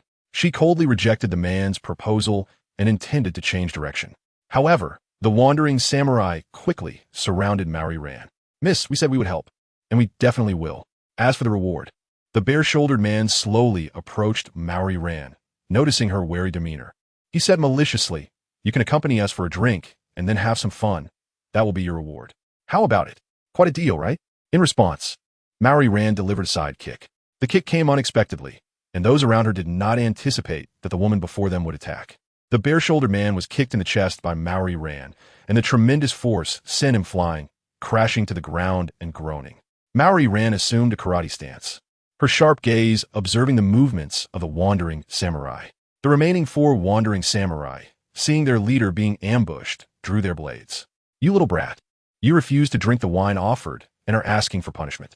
You'll regret this later. A man wearing an eye patch threatened. He swung his blade and charged at Maori quickly. Maori dodged the attack by sidestepping. She noticed that he was using the back of the knife, so it seemed he didn't intend to kill her. But this also gave her enough space to survive. With a downward chop, she struck the eye patch man's wrist, causing his sword to fly out of his hand. As he howled in pain, Maori delivered a beautiful spinning kick, sending the eye patch man into a deep sleep. The remaining 3 wandering samurai exchanged glances. They knew they had encountered a tough opponent. This unheard-of combat skill was far superior to their farming techniques. You're not a noble lady, are you? Said a man with braids. Maori shook her head and replied faintly, I never claimed to be a noble lady. It's you who have unjustly bestowed that title upon me. The braided man and his 2 companions exchanged glances. They had only recently joined this small group and had not fully integrated, let alone developed any sense of collective honor. They sheathed their swords, bowed slightly, and apologetically said, We are truly sorry, miss. You may leave now. Watching the path the 3 made, Maori hesitantly, lowered her hands. She did not unclench her fists and cautiously passed in front of them, just as Maori was about to breathe a sigh of relief. The bare-shouldered man on the ground let out an unpleasant laugh. He staggered to his feet, blood still smeared on the corner of his mouth. You filthy woman. You think you can run away after hurting me? It's not that easy. The man hunched his body, exerted force with his feet, and in the blink of an eye was in front of Maori. I want you to stay with me, forever. Maori's eyes widened. She completely failed to see the man's movements. In her panic, she could only barely make a basic blocking motion. The bare-shouldered man executed a simple yet effective headbutt attack. Maori felt a sharp pain in her hands, and then her body was sent flying, crashing heavily to the ground. Big brother, this guy's state isn't right. Kazama also nodded gravely, drawing his blade again, but this time targeting a different opponent. Hehe, Kazama, I knew you never intended to join us. A character named Kazama Koji emitted a hoarse voice from his throat. But considering your exceptional swordsmanship, I barely took you in. But how could you treat your benefactor like this? Kazama Koji remained unfazed. TSK, what an infuriating guy. The character, Ichimonji Kurwa, didn't want to waste any more words. His speed increased again, instantly appearing 2 positions away from Kazama Koji. Zulfust. Kazama Koji felt the shock that Mori Ran experienced at that moment. He reacted quickly, decisively crossing his sword in front of his chest. Ichimonji Kurwa drew his katana in an unusual manner and struck down forcefully towards Kazama Koji. Clang! The 2 swords clashed. Kazama Koji gritted his teeth, furrowing his brows, and retreated 4 or 5 steps to dissipate the force. In contrast, Ichimonji Kurwa stood firmly in place as if nothing had happened. Big brother, look at his eyes. Hearing his little brother's call, Kazama Koji looked into Ichimonji Kurwa's eyes, which were entirely dark. It's a demon. Kazama Koji's voice trembled. You actually betrayed humanity. Kazama Koji shouted angrily at Ichimonji Kurwa. Ichimonji Kurwa tilted his neck and said nonchalantly, what's so bad about being a demon? This feeling of power. I fell in love with this strength that surpasses mortals at first sight. After saying that, Ichimonji Kurwa swiftly swung his katana. Kazama Koji's 2 little brothers felt a sharp pain in their throats and clutched their necks, slowly collapsing to the ground. Xiaoji, along. Kazama Koji wanted to rush over to check on his companion's injuries, but was stopped by Ichimonji Kurwa. Don't worry, you'll soon join them. Ichimonji Kurwa let out a strange laugh while waving his katana. Kazama Koji struggled to fend off the attacks. In no time, he was covered in blood. At this moment, the street was very quiet.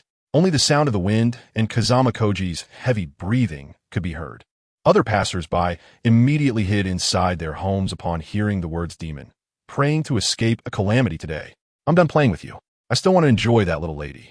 Ichimonji Kurwa licked his lips and turned his head to see Mori Ran's situation. To his surprise, he found that there was a woman in a Miko outfit beside her, who he didn't notice before. Oh wow, today is my lucky day. Another beautiful woman delivered to my doorstep. Ichimonji Kurwa sized up the woman in the Miko outfit. This woman had even more allure than the previous one, igniting his desire to conquer her. You just rest.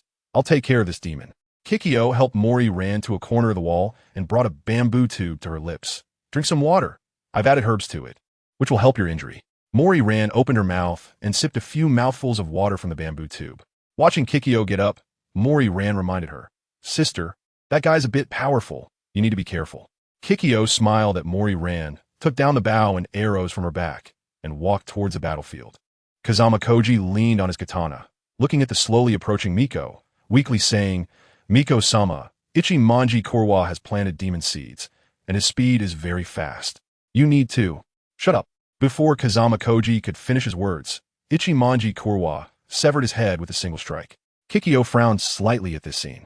Indeed, the opponent's speed was as fast as the deceased wandering swordsman had said, so fast that only after images could be seen.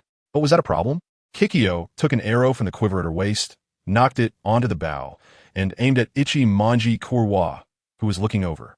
Hehe, Miko, do you really think your arrow can hit me? Ichimonji Kurwa licked the blood off his katana. He exerted force under his feet, using the same trick again, only switching the blade for the back of the sword. Demons that harm the world do not deserve to live.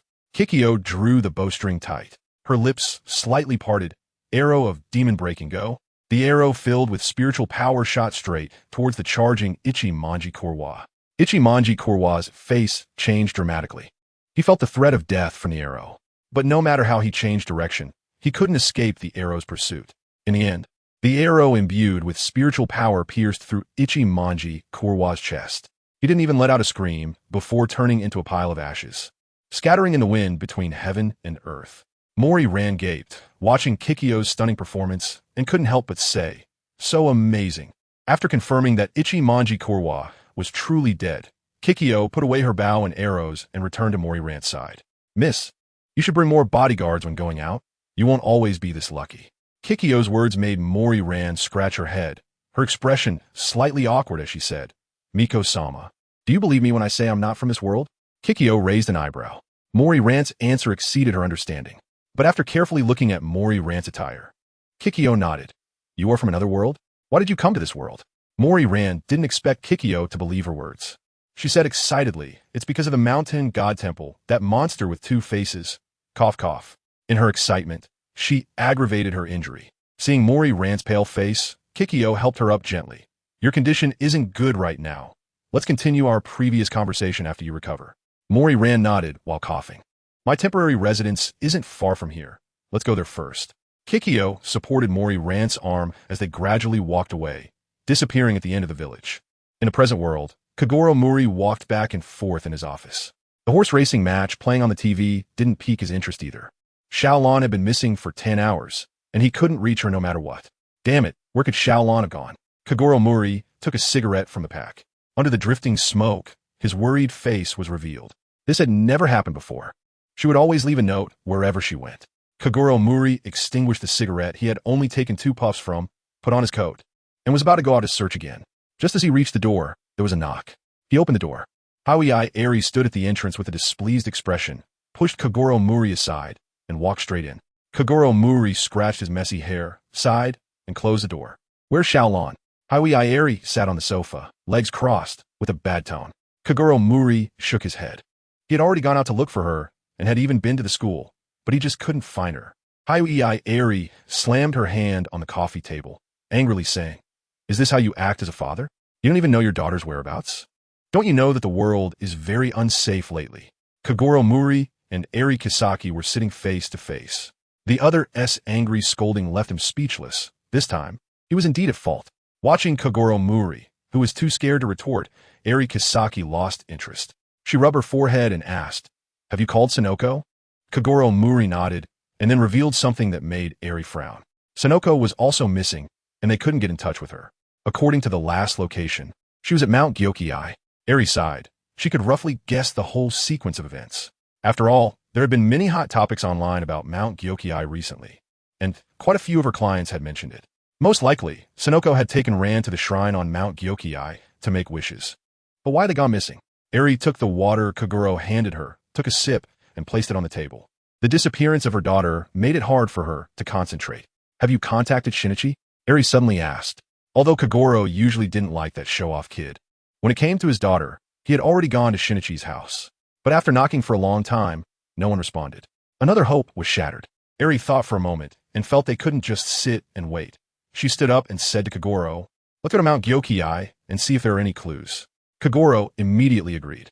He proactively asked Eri for the car keys and took on the driving duties. On the way to Mount Gyoki-ai, Kogoro also called Yugo Mori. Brother Mori, what made you think of calling me? Is something wrong? Yugo's voice came through the receiver. Brother Yugo, have you received any reports of multiple disappearances lately? Kogoro got straight to the point. Yugo was still recuperating in the hospital, and upon hearing Kogoro's inquiry, he sensed that something serious had happened. Brother Mori, have you encountered a major case? Kogoro forced a bitter smile. Ran has gone missing. Along with the second daughter of the Suzuki group, Sonoko Suzuki. Yugo was taken aback. This is a big deal. Don't panic, Brother Mori. I'm not at the station right now, but I'll call and ask. As soon as I have news, I'll let you know. Okay, thank you. After hanging up, Kogoro looked at Eri, who was casting a hopeful glance at him, and shook his head helplessly. Eri's expression darkened as she turned her head to look out the window, remaining silent. The atmosphere in the car felt particularly heavy. On the other side, at the private Tosaki Academy, Leon was at the Phoenix Society, listening to the Friday report, his expression thoughtful. Are you saying that the recent popular mountain, every midnight at 12 o'clock, becomes foggy, and then the climbers mysteriously disappear? Leon rubbed his chin, his mind racing. Yes, sir. I have collected the surveillance footage from that area and processed the image quality. You can take a look. A light screen was projected onto the wall. The time on the screen showed 3 minutes past midnight. A thick fog rose without warning, gradually enveloping the entire mountain, dissipating only after 1 o'clock. Time moved forward. A car arrived at the foot of Yuhing Mountain. 2 men got out of the car, one holding a flashlight and the other carrying a backpack, making their way up the trail toward the summit. Did these 2 men not come down until dawn? Leon asked. Yes, sir. As of now, their car is still parked in the Yuhing Mountain parking lot. Friday's electronic voice chimed in. Is it possible they came down another way? Leon frowned. Based on the information we have gathered so far, we can only say that there are strange phenomena at Yuhing Mountain. We cannot confirm an external intrusion yet. Sir, there are only 2 routes up Yuhing Mountain, and there are no cameras near the other route. However, I checked the surrounding surveillance and did not find anyone matching their description. After hearing Friday's report, Leon pondered for a moment and decided to handle the matter personally. At the mountain god temple on Yuhing Mountain, Kaguro Mori and Eri Kisaki were breathlessly climbing to the peak, only to find that it was already sealed off. However, the personnel sealing it were not from the police. The insignia indicated it was from the Suzuki Group. Hello, I'm Eri Kisaki from Kisaki Law Firm. My daughter is good friends with Sonoko Suzuki. Eri said to the guard at the entrance. Please inform your superiors that we would like to go in and take a look. Upon hearing that the other party's daughter was friends with the missing second lady, the guard did not dare delay, quickly saying, Please wait a moment. I will report to my superior. Watching the black-clad figure leave, Kaguro Mori was about to say something to Eri when his phone rang. He took out his phone and saw that the caller was J.Z. Magyar. Mori, I've already called to ask about it. There has indeed been a missing person case recently. J.Z.'s voice was somewhat serious. However, the person who reported it canceled the report 2 days later, saying the missing person had returned. Kaguro Mori keenly sensed something was off. Is the person who disappeared and then reappeared really them? J.Z. replied, After secret investigations, their appearance and memories are fine, but their behavior shows deviations. For example, a quiet person becomes talkative, and someone who has been single for over a decade can skillfully navigate through a crowd. Kaguro Mori picked up on J.Z.'s underlying implication. His throat dry as he asked, When you say they will reappear in 2 days, does that mean 48 hours? Yes, so Mori.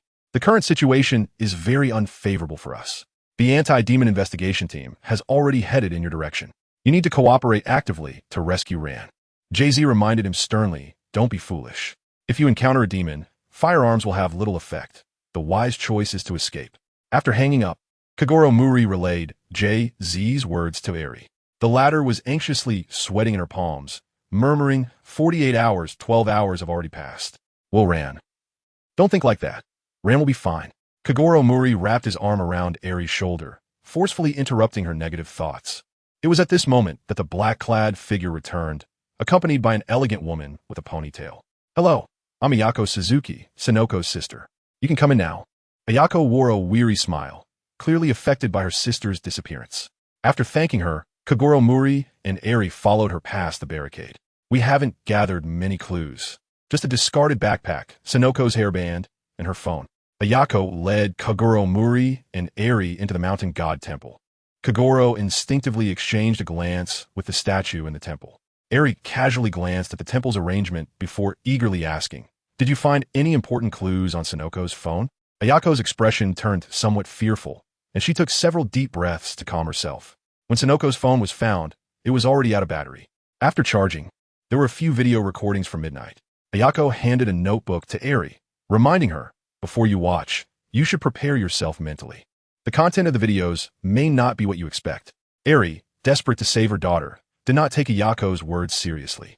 Kaguro adjusted his mindset and looked at the video that had already been opened. The video began with a recording of Sonoko and Rand before they ascended the mountain. Seeing her daughter's face made Eri's eyes redden. As time passed, the video began to stutter, and fog started to envelop the two women. This fog looked suspicious. Kaguro Mori remarked, stroking his chin. As a former excellent detective, his gaze was still sharp. That's right, we've already consulted authoritative meteorological experts. Yesterday's weather and the environment of Yuhing Mountain could not have produced this level of fog. Ayako answered Kaguro Mori's question. The video continued. As the fog thickened, Sonoko and Rand began to flee down the forest path, trying to escape from the pursuing fog behind them.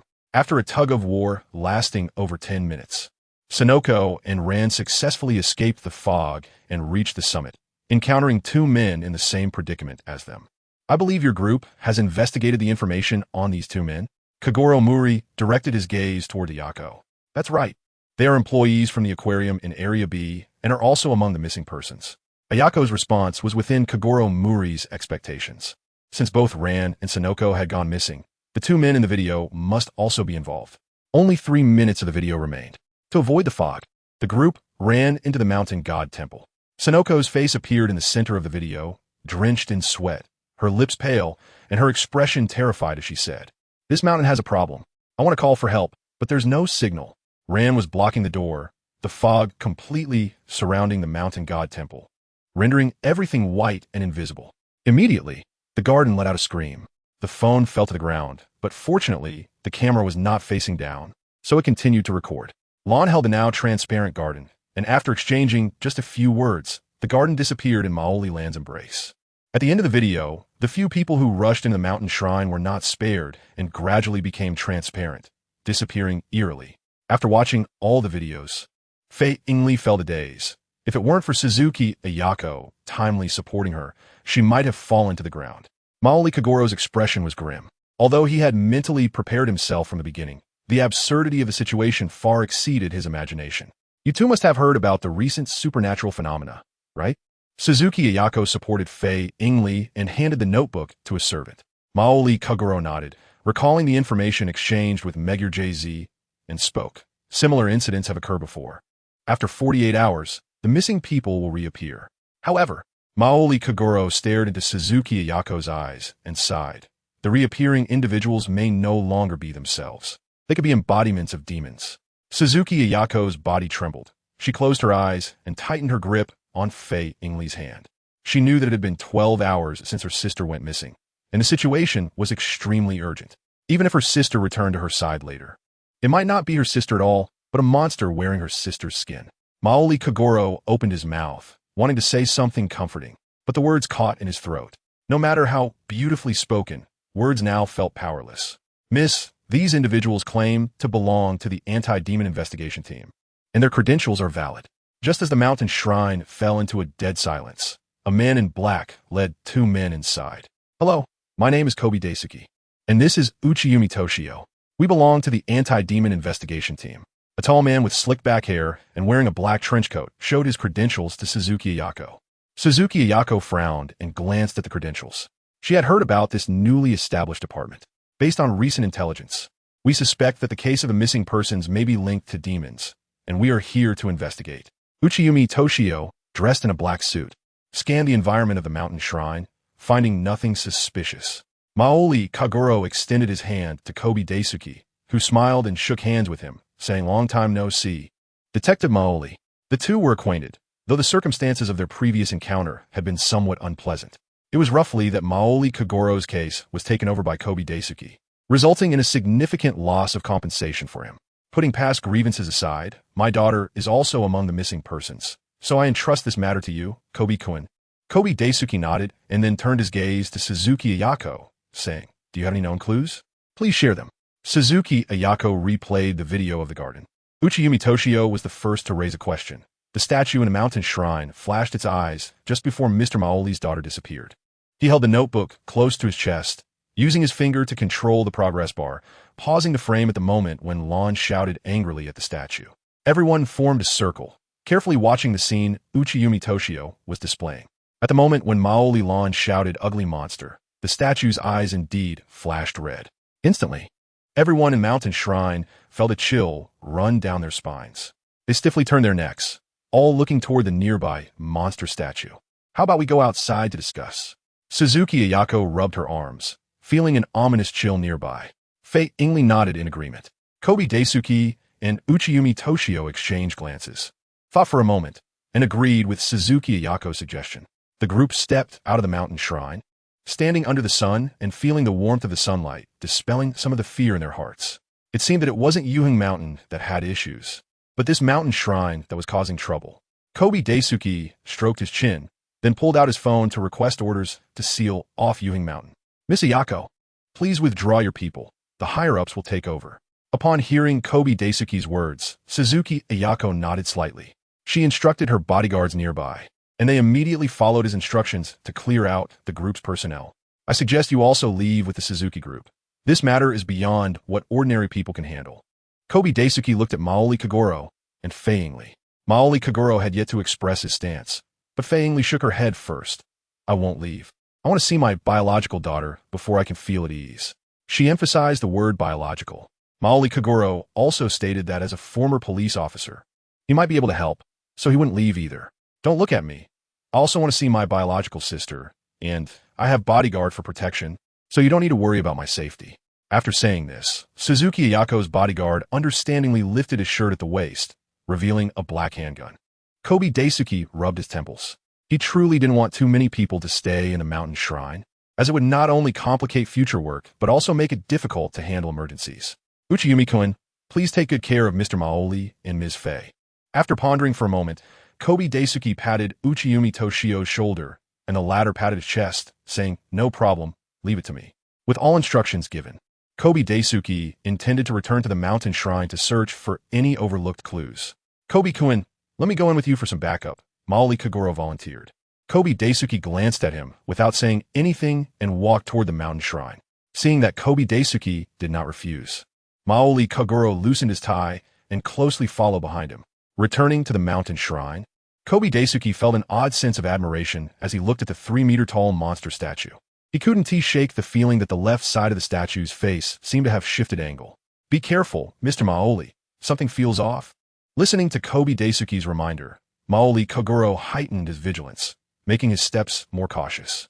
When they reached the statue, Kobe Daisuke looked up at the 3-meter-tall monster statue, feeling an inexplicable sense of worship arise within him.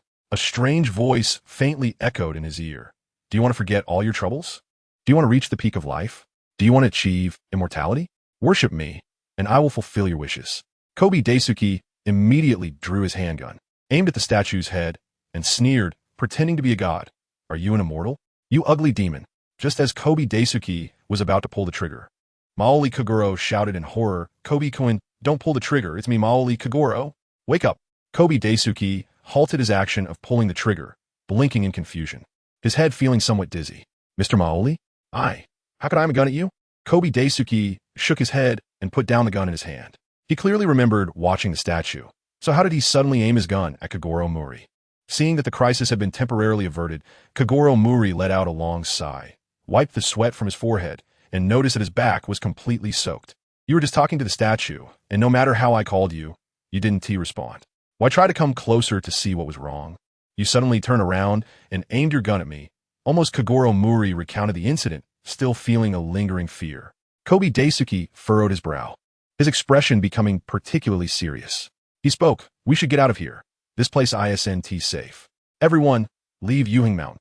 But just as they turned, the gate of the mountain shrine slammed shut. Both the people outside and inside were startled. "Kobe-kun, are you all right?" Umi Toshio sensed something was wrong and immediately stepped forward, banging on the wooden door. Kobe Daisuke replied from behind the door, "It's fine. It's just that the door won't open." Umi Toshio, not willing to give up, instructed the two inside to stand back, then took a few steps back himself and made a run up, kicking the door with all his might. But the result was unexpected. The seemingly decayed wooden door remained undamaged, and Umi Toshio was knocked back by the rebounding force. "Ayako, is it getting darker?" Hyudri Eri noticed the sunlight around them gradually fading. She looked up and saw a large mass of dark clouds covering Yuhing Mountain. Suzuki Ayako also sensed that something was off. She gave her bodyguard a look, and he immediately pulled out a walkie-talkie to call for backup. But all he received was the hissing sound of static. "Miss, all communication devices are malfunctioning." The bodyguard's words made Suzuki Ayako's heart sink. "Look, is that a snake?" Hyudri Eri pointed in horror at the path leading up the mountain. Countless snakes, insects, and rodents crawled out from the bushes, slowly moving toward their position. Umi Toshio, who had gotten back up, wore a serious expression. He also tried to contact the police below, but the outcome was as expected. "Everyone gather close. Ladies, stand behind," he instructed. Umi Toshio raised his gun and asked the bodyguard beside him, "How is your shooting?" The bodyguard took off his sunglasses and replied with a smile, "Better than yours." Umi Toshio smirked, "Oh really? Let us see who's better. When those things get closer, we'll shoot." The bodyguard nodded, gripping his gun tighter. Inside the shrine, Kagoro Mori was very worried about Hyudri Eri outside. He heard her exclamation and anxiously asked, "What is going on outside? Did you request backup?" Kobe Daisuke patted his shoulder. He had also tried to contact Sato Mawako and the others, but all he heard was static. They were completely isolated. "Mr. Mori, let us focus on ourselves for now." Kobe Daisuke kept his eyes fixed on the statue inside the shrine. This time he was sure he hadn't been mistaken. The face of the monster statue moved. Kagoro Mori turned around, following Kobe Daisuke's gaze, and saw the statue's eyes staring directly at them. "This broken thing can't be alive, right?" As soon as Kagoro Mori finished speaking, the monster statue's arm lifted. Kobe Daisuke tossed his spare gun to Kagoro Mori, his expression grim as he said, "Mr. Mori, you should talk less from now on. I'd like to live a few more years." Kagoro Mori felt somewhat guilty, closed his mouth, and silently disengaged the safety, aiming the gun at the statue that was twisting its neck. Down the mountain, thick fog began to spread. The police officers blocking the area rushed to leave the fog's range. However, a few slower officers were mercilessly swallowed by the fog. Damn it, this fog eats people. An old officer witnessed his apprentice disappear into the mist, and no matter how much he shouted the other's name, he received no reply. Driving over, Yakushiji Ryoko took over temporary command. She looked at the foggy Yuhing Mountain, which had transformed in just a few minutes, and with the dark clouds only covering Yuhing Mountain, a sense of impending doom washed over her. How many officers have disappeared into the fog? Yakushiji Ryoko asked the deputy sheriff responsible for the area beside her. The deputy sheriff wiped the sweat from his neck and took the data compiled by his subordinates. He glanced at it and couldn't help but swallow hard, then stammered. There are 11 people. Yakushiji Ryoko's expression turned serious. She thought of Kobe Daisuke and Umitoshio on the mountain and immediately ordered, "Send someone to find some animals, tie ropes around them, and drive them into the fog to see if they disappear." The deputy sheriff nodded vigorously and relayed Yakushiji Ryoko's orders. "You all hang in there." Yakushiji Ryoko looked toward the mountaintop, thinking of Sato Mawako, who was still lying in the hospital. The anti-demon investigation team couldn't afford to lose any more members. The strange occurrences on Yuhing Mountain quickly spread online by enthusiastic crowds, with some even attempting to go live, sneaking into the fog for fame. Liang originally planned to explore the depths of Yuhing Mountain at night. However, looking at the online news displayed on the screen on Friday, he did not expect that plans would change. "Sir, a group of people is behaving very strangely." Friday split the screen into two sides. There were people who had previously gone to Yuhing Mountain and went missing, but have now reappeared. Liang enlarged the screen on the right and looked at the image, where more than a dozen people were standing on a building not far from Yuhing Mountain. Cut. Shimmy, has the resurrection of the master been advanced? A man dressed in business attire asked a woman dressed like a delinquent. Zhongshan Shimmy crossed her arms and looked indifferently at the white expanse of Yuhing Mountain. After a long time, she finally spoke. "The master's thoughts are beyond our comprehension. We just need to do our part well." A red-haired man in a thug outfit jumped out, dissatisfied, and said, "Katagan, don't think that the master values you, and you can act arrogantly." "I." Before he could finish, Zhongshan Shimmy turned around and slapped him across the face. "Nyogue, how many times have I told you, in the human world, call me Zhongshan Shimmy?" That slap from Zhongshan Shimmy was not held back at all, directly knocking out half of the red-haired man's teeth. Covering his bleeding mouth, the red-haired man no longer had his previous arrogance and said timidly, "I'm sorry. I was reckless just now." Zhongshan Shimmy waved her hand casually, and the red-haired man wisely retreated into the crowd. "How is the task assigned by the master going?" Zhongshan Shimmy shifted her gaze to the previously speaking white-collar worker. Takashima Hiroshi did not dare to look in her eyes. He lowered his head and respectfully said, "I have collected 10 female hearts on my side." Zhongshan Shimmy nodded in satisfaction and turned her gaze to the others. "I also collected 10. Me too. I collected 9. And I'm almost done with the last one." The red-haired man also loudly said, "I collected 14, 11 female and 3 male." Zhongshan Shimmy silently calculated how many were still needed to meet the master's requirement. "We are still 7 hearts short of 100. You all need to go collect them today.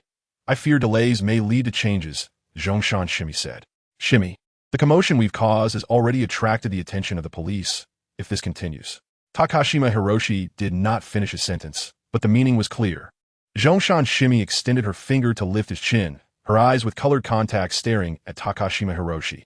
"The master is about to awaken. Without the suppression of the priestess, this world will soon fall. Wasn't our previous restraint for future victory? Now we're just one step away from the master's requirement. Hiroshi, what do you think I should do?" Takashima Hiroshi's legs trembled. He sensed a strong killing intent in Zhongshan Shimmy's gaze. "I understand. I will complete the task assigned by the master." Hearing Takashima Hiroshi's assurance, Zhongshan Shimmy released his chin and smiled. "That's more like it. Hiroshi, I value you highly." Takashima Hiroshi forced a smile that was fake to the extreme, greeted her, and then left the rooftop of the building.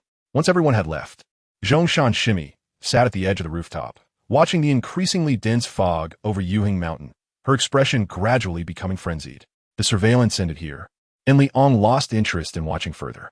Friday, record the whereabouts of those people just now, and then notify Shia Kazanaku and Inri Inairi to prepare for battle. "Yes, sir, The records have been marked, and Wonder Woman and Spider-Man have been notified. Kazana Kashiya, who was lying on her desk pretending to nap, felt her phone in her bag vibrate rhythmically a few times. This was an exclusive reminder set by Friday for the members.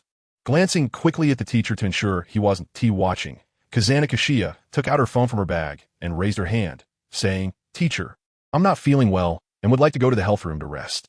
As the top student in the grade, she naturally had privileges. Kazana Kashiya easily obtained approval. After leaving the classroom and reaching the corner of the stairs, she checked her messages on her phone. Task code, white mist. Task target, the one who has been lost and found. Task location, marked, task level, C. Quickly browsing through the task content, Kazana Kashiya found a secluded corner, adjusted the dial on her wristwatch, and the Wonder Woman suit covered her entire body. Flying into the sky, Kazana Kashiya advanced towards the target according to the route on her phone. Meanwhile, Inri and Nairi encountered a little trouble. Who would have thought that her usual clever tricks to skip class would fail at a critical moment? The balding history teacher did not allow Inri and Nairi to go to the infirmary. The reason was that in the last exam, her history score had lowered the class average. With a frown, Inri and Nairi could only reason with him. In front of the whole class, she called the history teacher out of the classroom. The two talked for nearly 30 seconds outside the door. In the end, only the history teacher awkwardly returned to the classroom.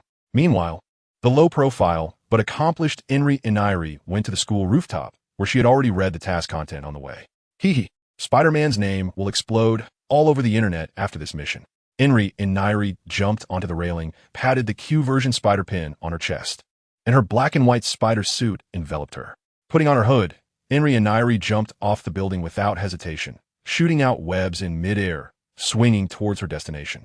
In the Phoenix Society, Sir, Wonder Woman and Spider-Man have both set off. Friday's voice echoed in the living room. Leon nodded. He believed that Shiyu, Kisaragi, and Eriri, Spencer Sawamura, could handle those little shrimp. Abby, you and Barbie stay back. If there's any problem, have Barbie use Shadow Step to find me. Abby and Barbie nodded heavily and said in unison, "Master, we will never let you down." Leon raised the corners of his mouth, touching the pendant on his chest as he finished putting on his superhero suit. The floating cape joyfully circled around him a few times before settling on his shoulders. After stepping out of the Phoenix Society, Leon confirmed his direction, ascended into the sky, and let out a sonic boom, leaving a lingering trail in the air. Meanwhile, Yuheng Mountain was enveloped in despair. Below, Ryoko Yasaka had tried every method she could think of, but none were effective, whether it was animals or drones. As long as they entered the white mist for more than 10 seconds, they would definitely lose contact. Even if they were tied with ropes or cables, they would be severed by some unknown force, making entry impossible. Damn it, what the hell is that thing? Ryoko Yasaka tucked her hair behind her ear, wishing she could tie herself to a cable and venture into the mist. But this idea was met with unanimous opposition from the officers. The deputy sheriff nearly knelt down, begging her not to take the risk. If only I had superpowers. Ryoko Yasaka held her forehead, sighed, and looked utterly helpless. Every minute she delayed down below increased the danger above. This beautiful lady looks quite haggard. A magnetic male voice rang out behind Ryoko Yasaka. Do you need my help? Leon slowly descended from the sky. The surrounding police widened their eyes, and the reporters nearby eagerly clicked their cameras, capturing the moment. Ryoko Yasaka turned around in confusion, looking at the man whom Awako Sato had mentioned, her expression slipping out of control. "Miss, if you don't close your mouth, you'll start drooling," Leon kindly reminded her. Ryoko Yasaka's face flushed, and she quickly shut her mouth. "You are a superhero?" She assessed the man's appearance in front of her. Very masculine, very handsome. His bulging muscles seemed ready to burst through his clothes. No doubt about it. Liang stood shoulder to shoulder with Ryoko Yaoshirji, looking at the situation on Yuheng Mountain, and said, "Can't this fog be blown away?" Ryoko Yaoshirji shook her head and replied, "I've never tried to blow the fog away with wind. After all, the thick fog covering the entire mountain isn't that easy to disperse." Liang took a step forward and, without looking back at the puzzled expression of pharmacist Temple Ryo, said, "That's because you haven't seen extraordinary power." Liang took a deep breath and exhaled a gust of wind comparable to a hurricane.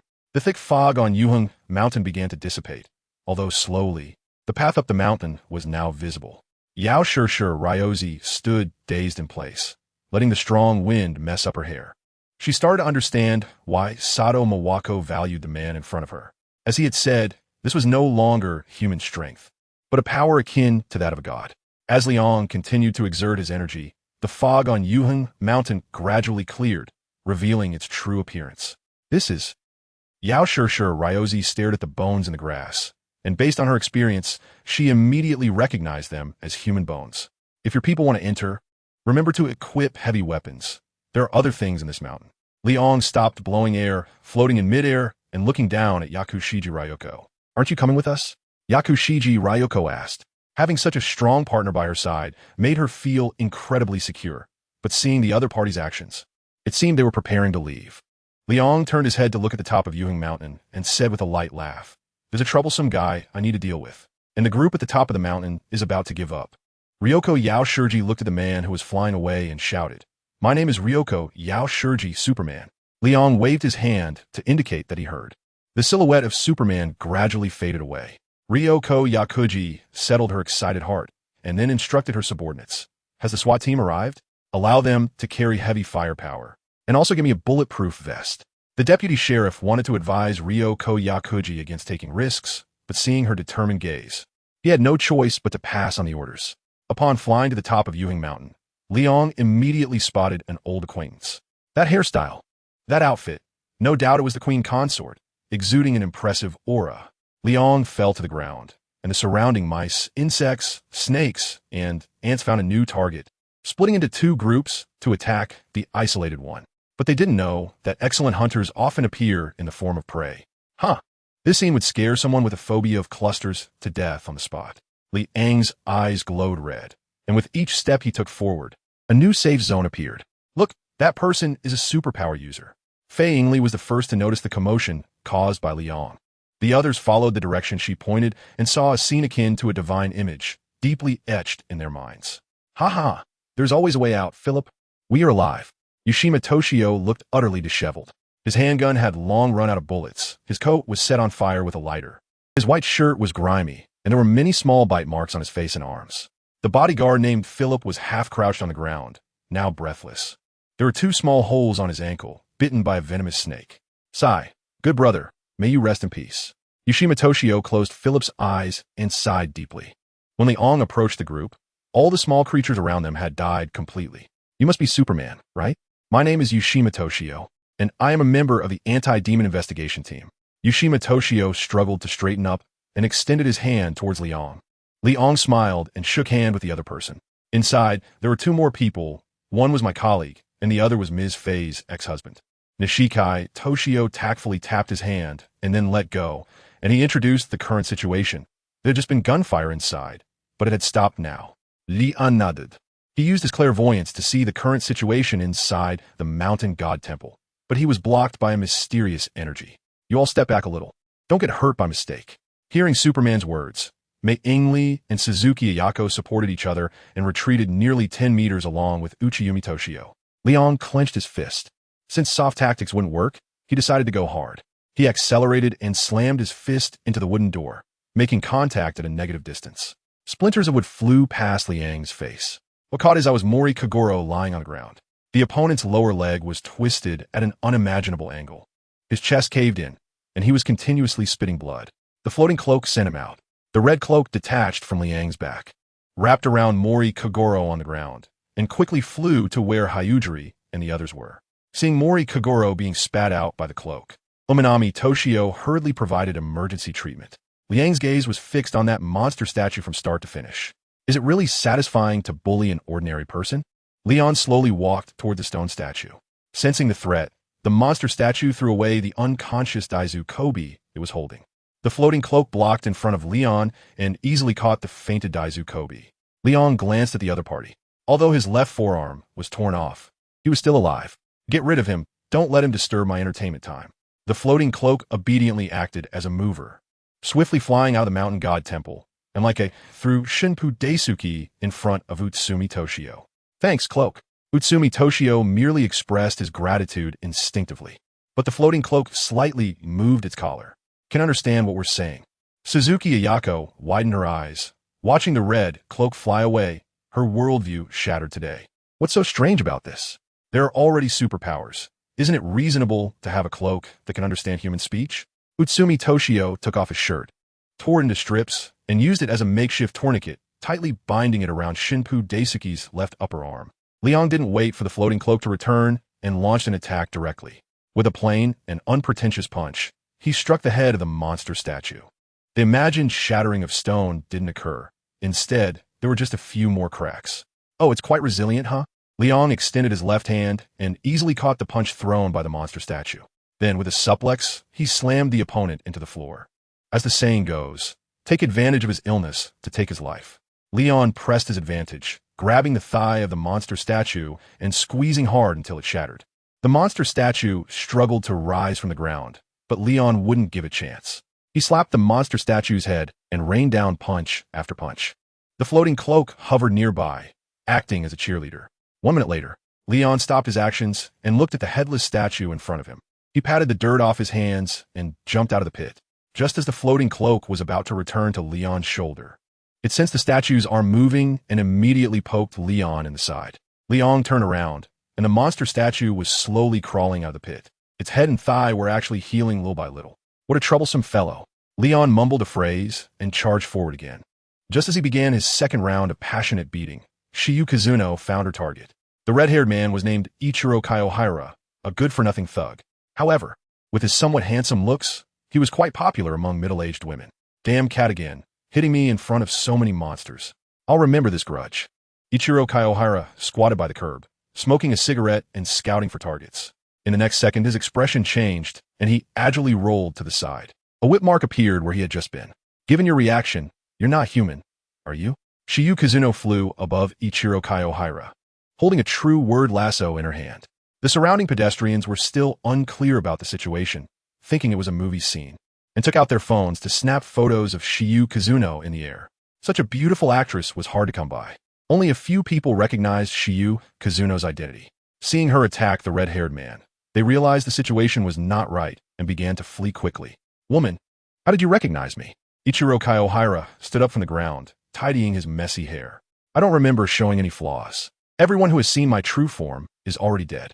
In response, Shiyu Kazuno unleashed her long whip. Ichiro Kaiohira easily dodged the attack and laughed. A woman's temper is too explosive. No one will like you. Shiyu Kazuno frowned, feeling that the man in front of her was quite talkative. She retracted the true word lasso and dove down from the sky, swinging her fist towards Ichiro Kaiohira's face.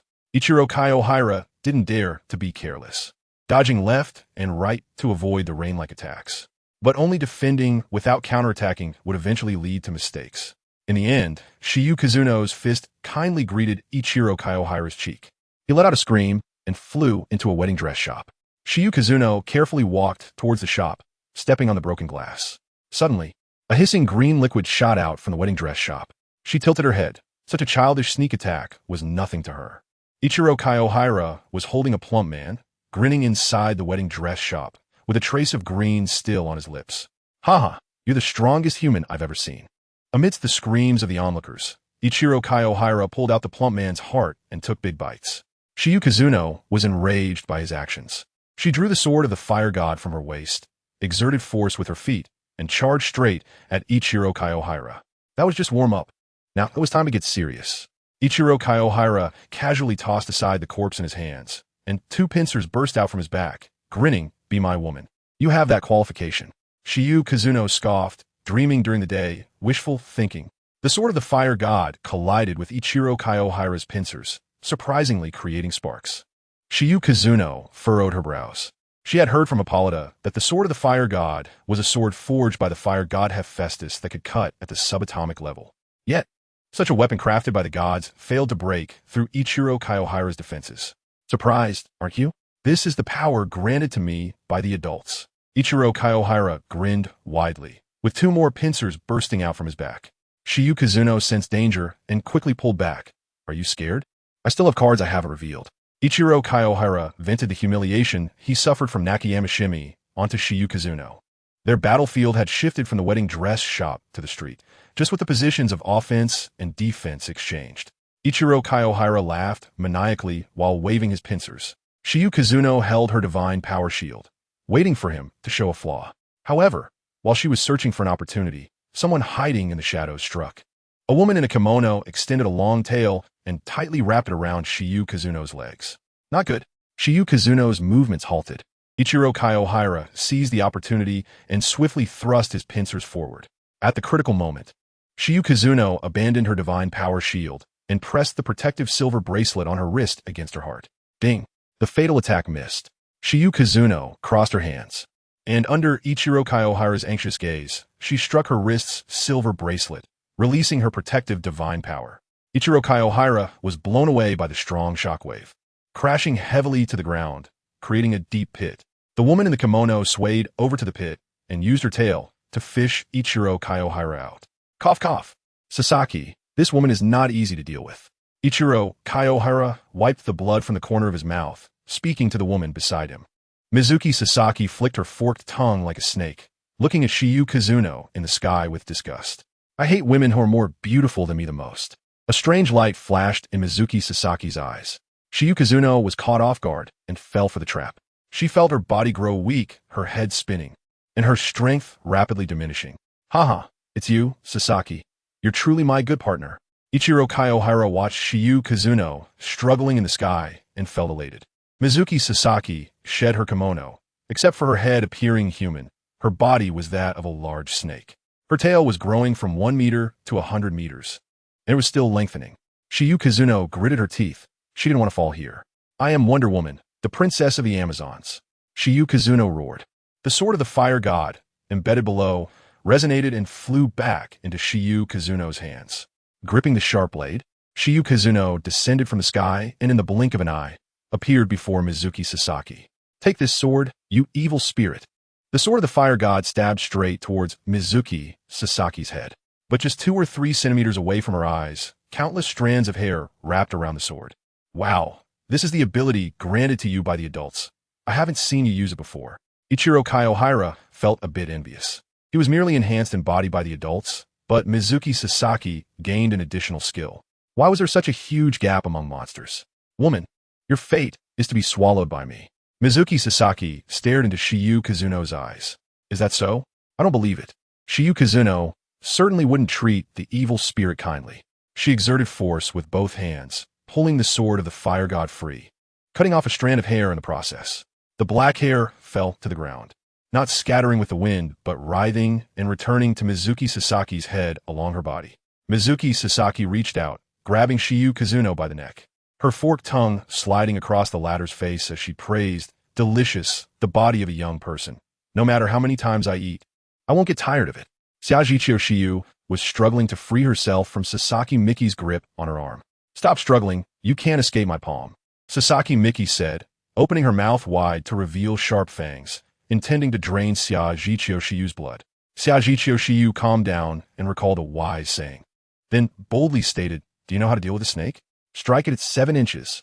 After saying that, Sajichio Shiyu calculated the distance and threw her fire god sword.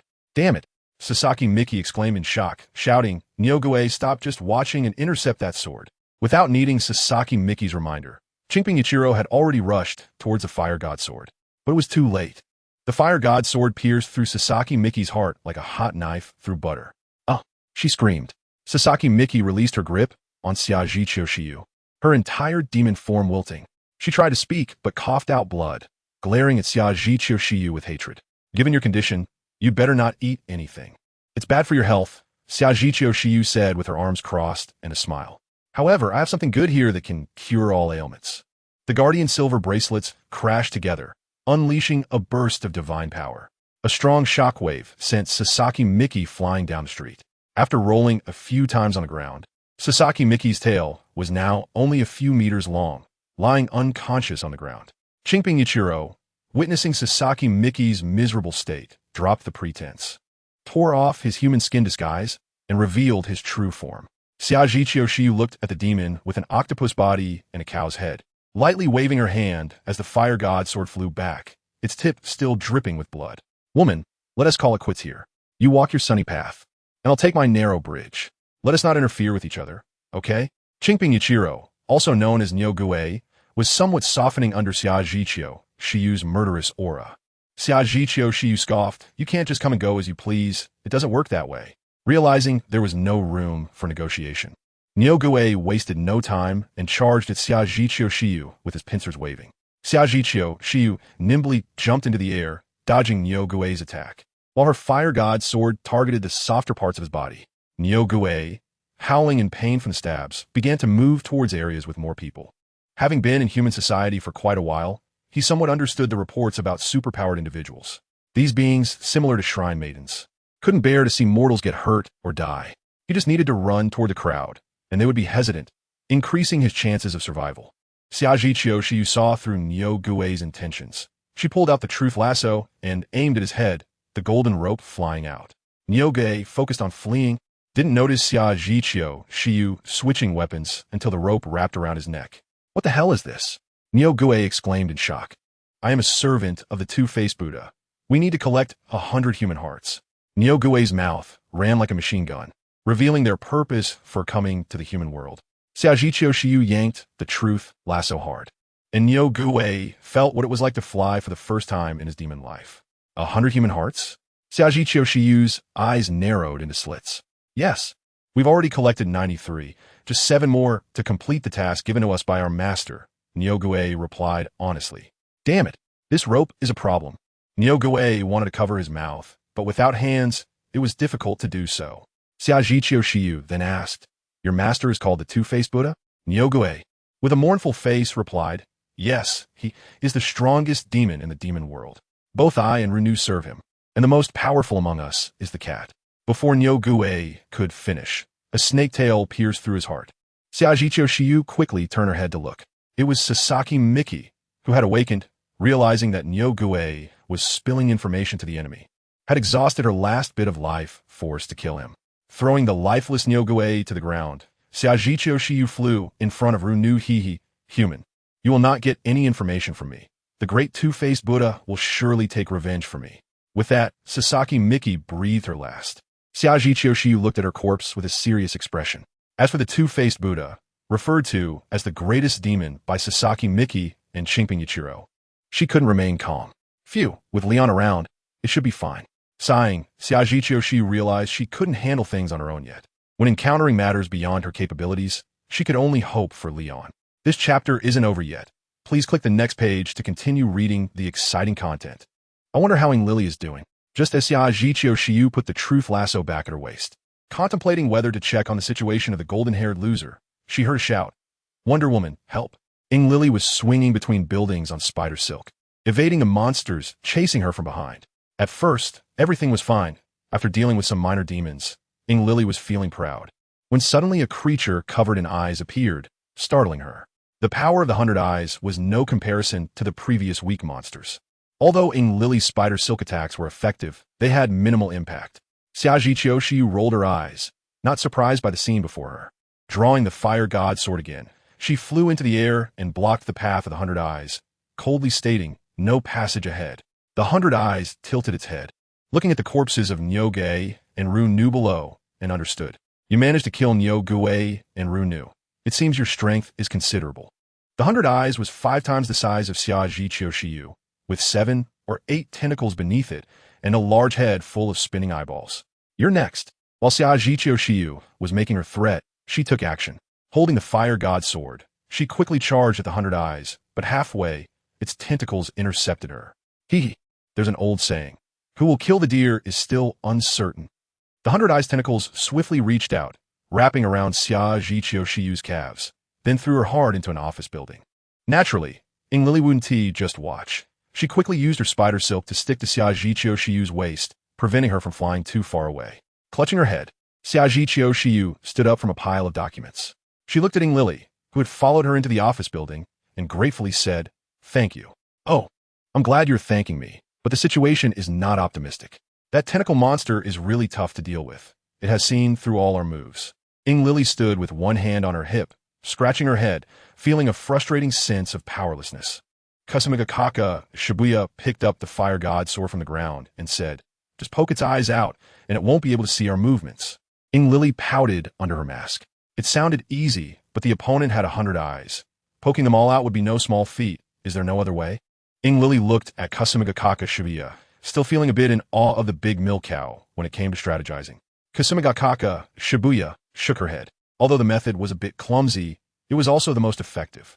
As long as the two of them coordinated a little better, the chance of success was still around 70%.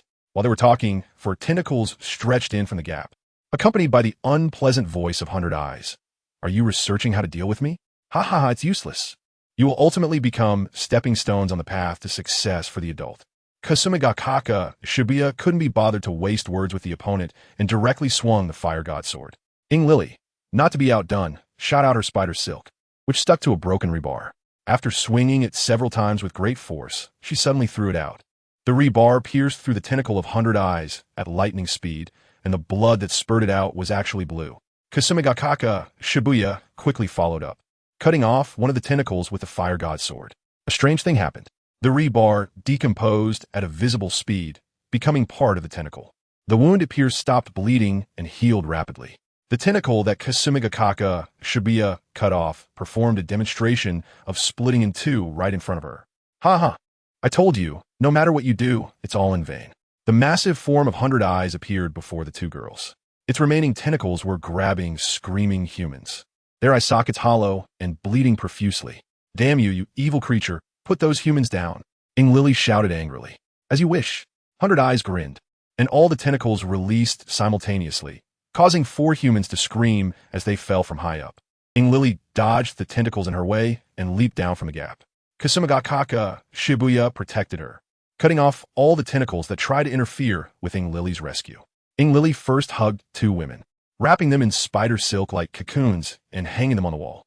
The remaining two men were not so fortunate, being roughly wrapped in spider silk and hung from streetlight. Once on the ground, Ing Lily let out a sigh of relief. Looking at her handiwork, she felt quite satisfied. Better to be alive than to be a pile of meat. Without their eyes, it was certainly better than turning into meat paste. Bang!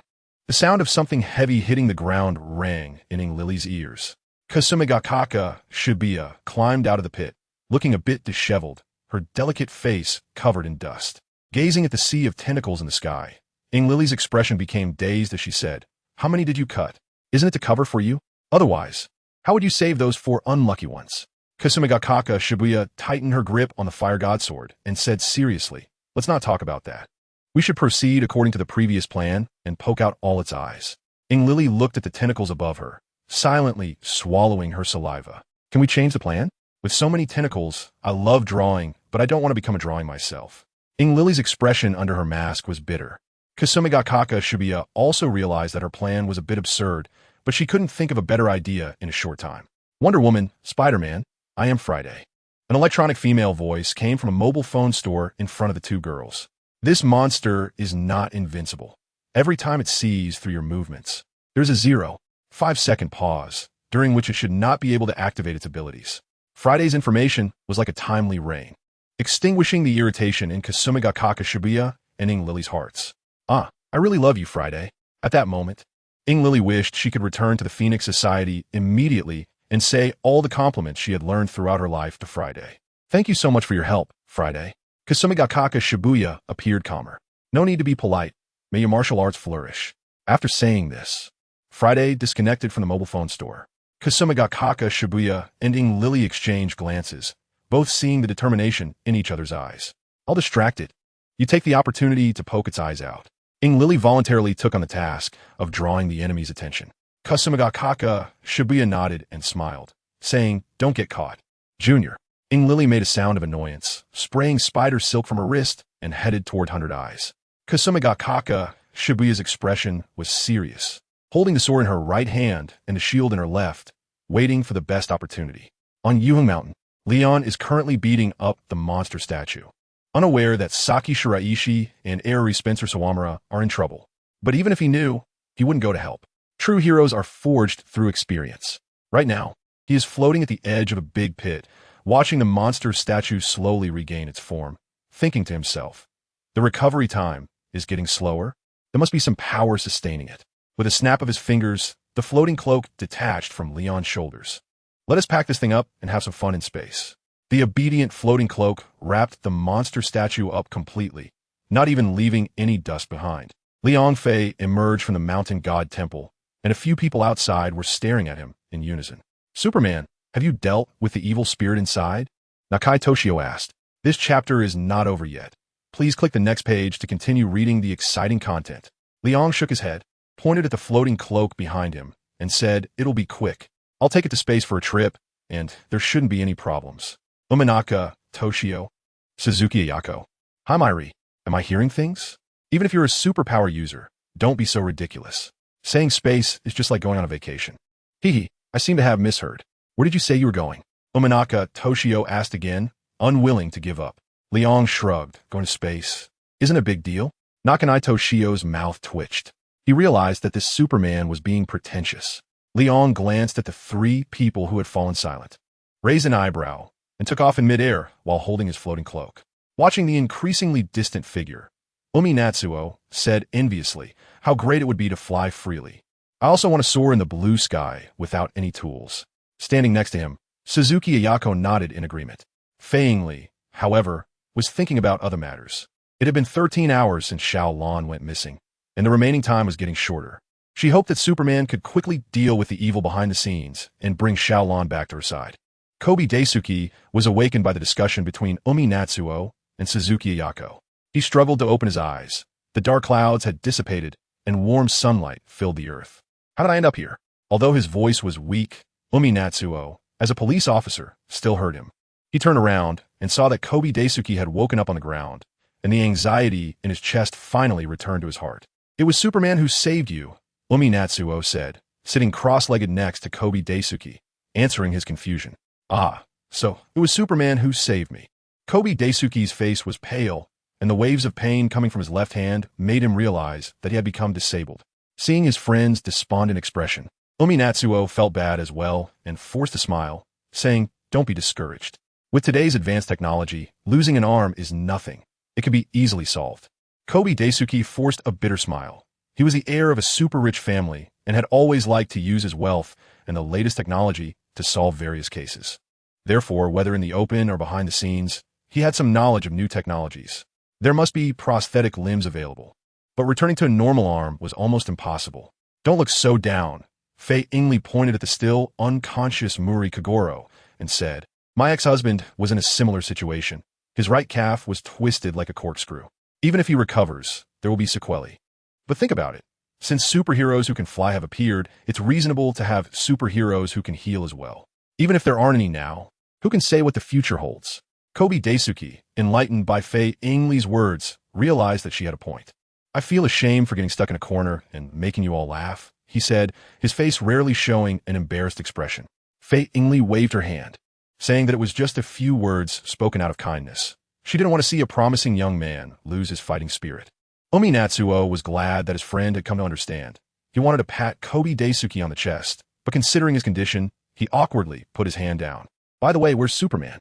Kobe Daisuke struggled to turn his neck and found that there was no reassuring figure around.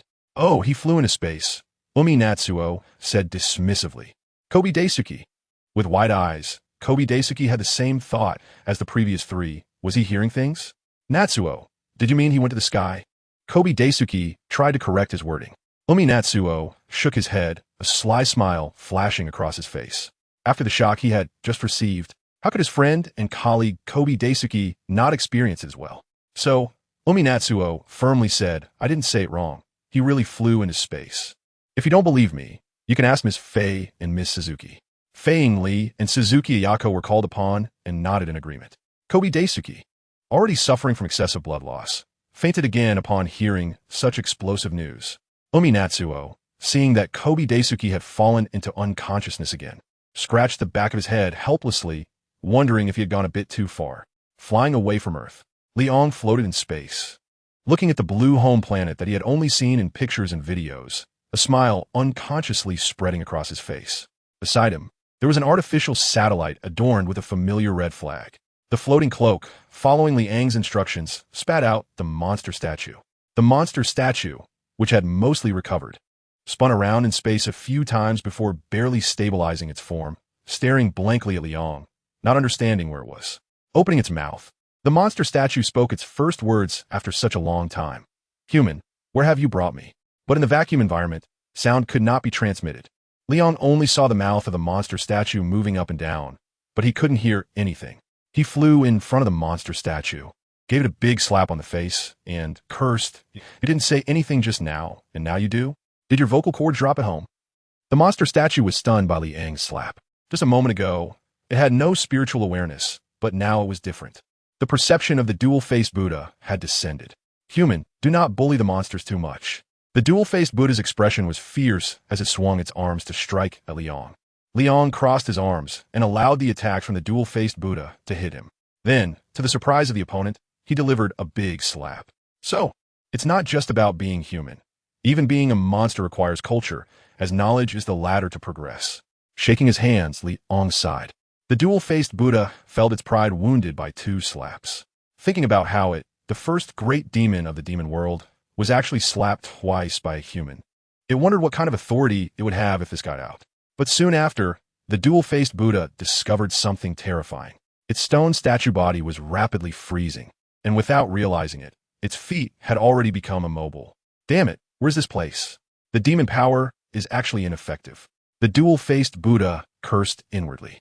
Liang quietly watched the face of the dual-faced Buddha, which changed like the face-changing art of Sichuan, each second a different expression, unable to help but applaud. I'll give you 100 points for this face-changing ability, not worried at all about you getting proud.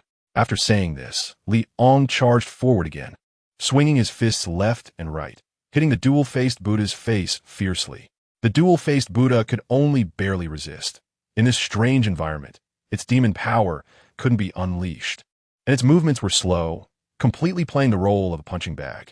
After a prolonged, one-sided beating lasting 30 seconds, the dual-faced Buddha's head was left with only half, and a large hole was opened in its chest. Liang kicked the dual-faced Buddha in the abdomen, sending it flying. Watching the monster statue drift further away, Liang did not chase after it. Instead, he noticed that the speed of frost accumulation was accelerating. The dual-faced Buddha reached out its hand, trying to grab something to stabilize itself. But in the vast universe, what could it possibly hold on to? The frost had already spread to its neck, and the dual-faced Buddha opened its mouth to say something. Then a terrifying smile appeared on its face. In no time, the monster statue was frozen into an ice sculpture, drifting in the boundless universe. TSK, this sense of DJVU reminds me of an old friend. Liang's words carried an inexplicable sense of melancholy and nostalgia. He did not take the threat of the two-faced Buddha to heart at all. Indeed, before being completely frozen, the two-faced Buddha kept repeating a phrase, "I will return. And when I do, it will be your death, humanity." He opened his hand, revealing a green hook jade that glimmered with fluorescence. This was taken from the heart of the two-faced Buddha. Liang can sense a peculiar force from the jade pendant, as if it is a coordinate. The floating cloak seems to really like the jade pendant, constantly swirling around Liang's hand, much like a begging puppy. "Stop spinning, since you like it so much. I'll give it to you." Liang threw the green jade pendant to the floating cloak. There was a reason for his action. After all, the cloak had followed Dr. Strange through the south and the north, outlasting generations of successors. Its excitement couldn't simply be due to mere liking. The green jade pendant traced a beautiful arc through space. The floating cloak carefully received the pendant and even wiped it with its collar in a human-like manner. In the next moment, the cloak extended 2 golden threads from the collar to tightly secure the pendant, then proudly swayed it in front of Liang. Of course, one must treat their own cloak with great care. Liang clapped his hands and exaggeratedly praised, "Ado, this little decoration you added makes it look even more magnificent." However, the floating cloak not only didn't feel happy, but instead turned its back, sulking and ignoring Liang. Liang was momentarily confused. Why was his little cloak throwing a tantrum? The floating cloak also realized that its master hadn't reacted, and it even turned the hook jade around. "Oh, so that's how it is." Liang suddenly realized. "Are you saying that with the hook jade, you can sense the coordinates within it?" The floating cloak nodded its collar. Thankfully, its master wasn't hopelessly foolish yet. Liang rubbed his chin, thinking that this jade pendant should be the equipment dropped by the guy who later possessed the monster statue. After all, he had already turned the monster statue into dust before, and nothing valuable had dropped. "Let's go, cloak. Let's take a look at the other world and take down the guy who escaped." Liang draped the hovering cloak over his shoulders, his hands forming intricate gestures, and a spark-spraying dimensional gate appeared before him. Don't ask why there are sizzling sounds in space. Just know that magic is supreme. His every move was monitored by satellites from various countries. Before stepping into the dimensional gate, Liang mouthed a message to the satellites watching him. The specialist who understood lip reading immediately translated Leon's words. Wait for my return. I will come to find you. After Leon finished speaking, he dove into the dimensional gate. On the other side of the door was an endless darkness. Leon raised his head, not to mention the stars. Even the moon was nowhere to be seen. The air was mixed with an unpleasant stench. Not far from him, there was a half-eaten carcass of a cow. A rat the size of an adult wolf poked its head out from the cow's abdomen. Its crimson eyes stared intently at Leon, with a piece of cow intestine in its mouth. Oh, have I come to the outside world? Leon was completely unconcerned about the giant rat gradually approaching him. He surveyed the surroundings with wide-eyed curiosity. Puffed. The rat demon attempting to launch a sneak attack was sliced in half by Li Ang's heat vision. He kicked the rat demon's lifeless head away and flew into the sky, starting to look for any living beings.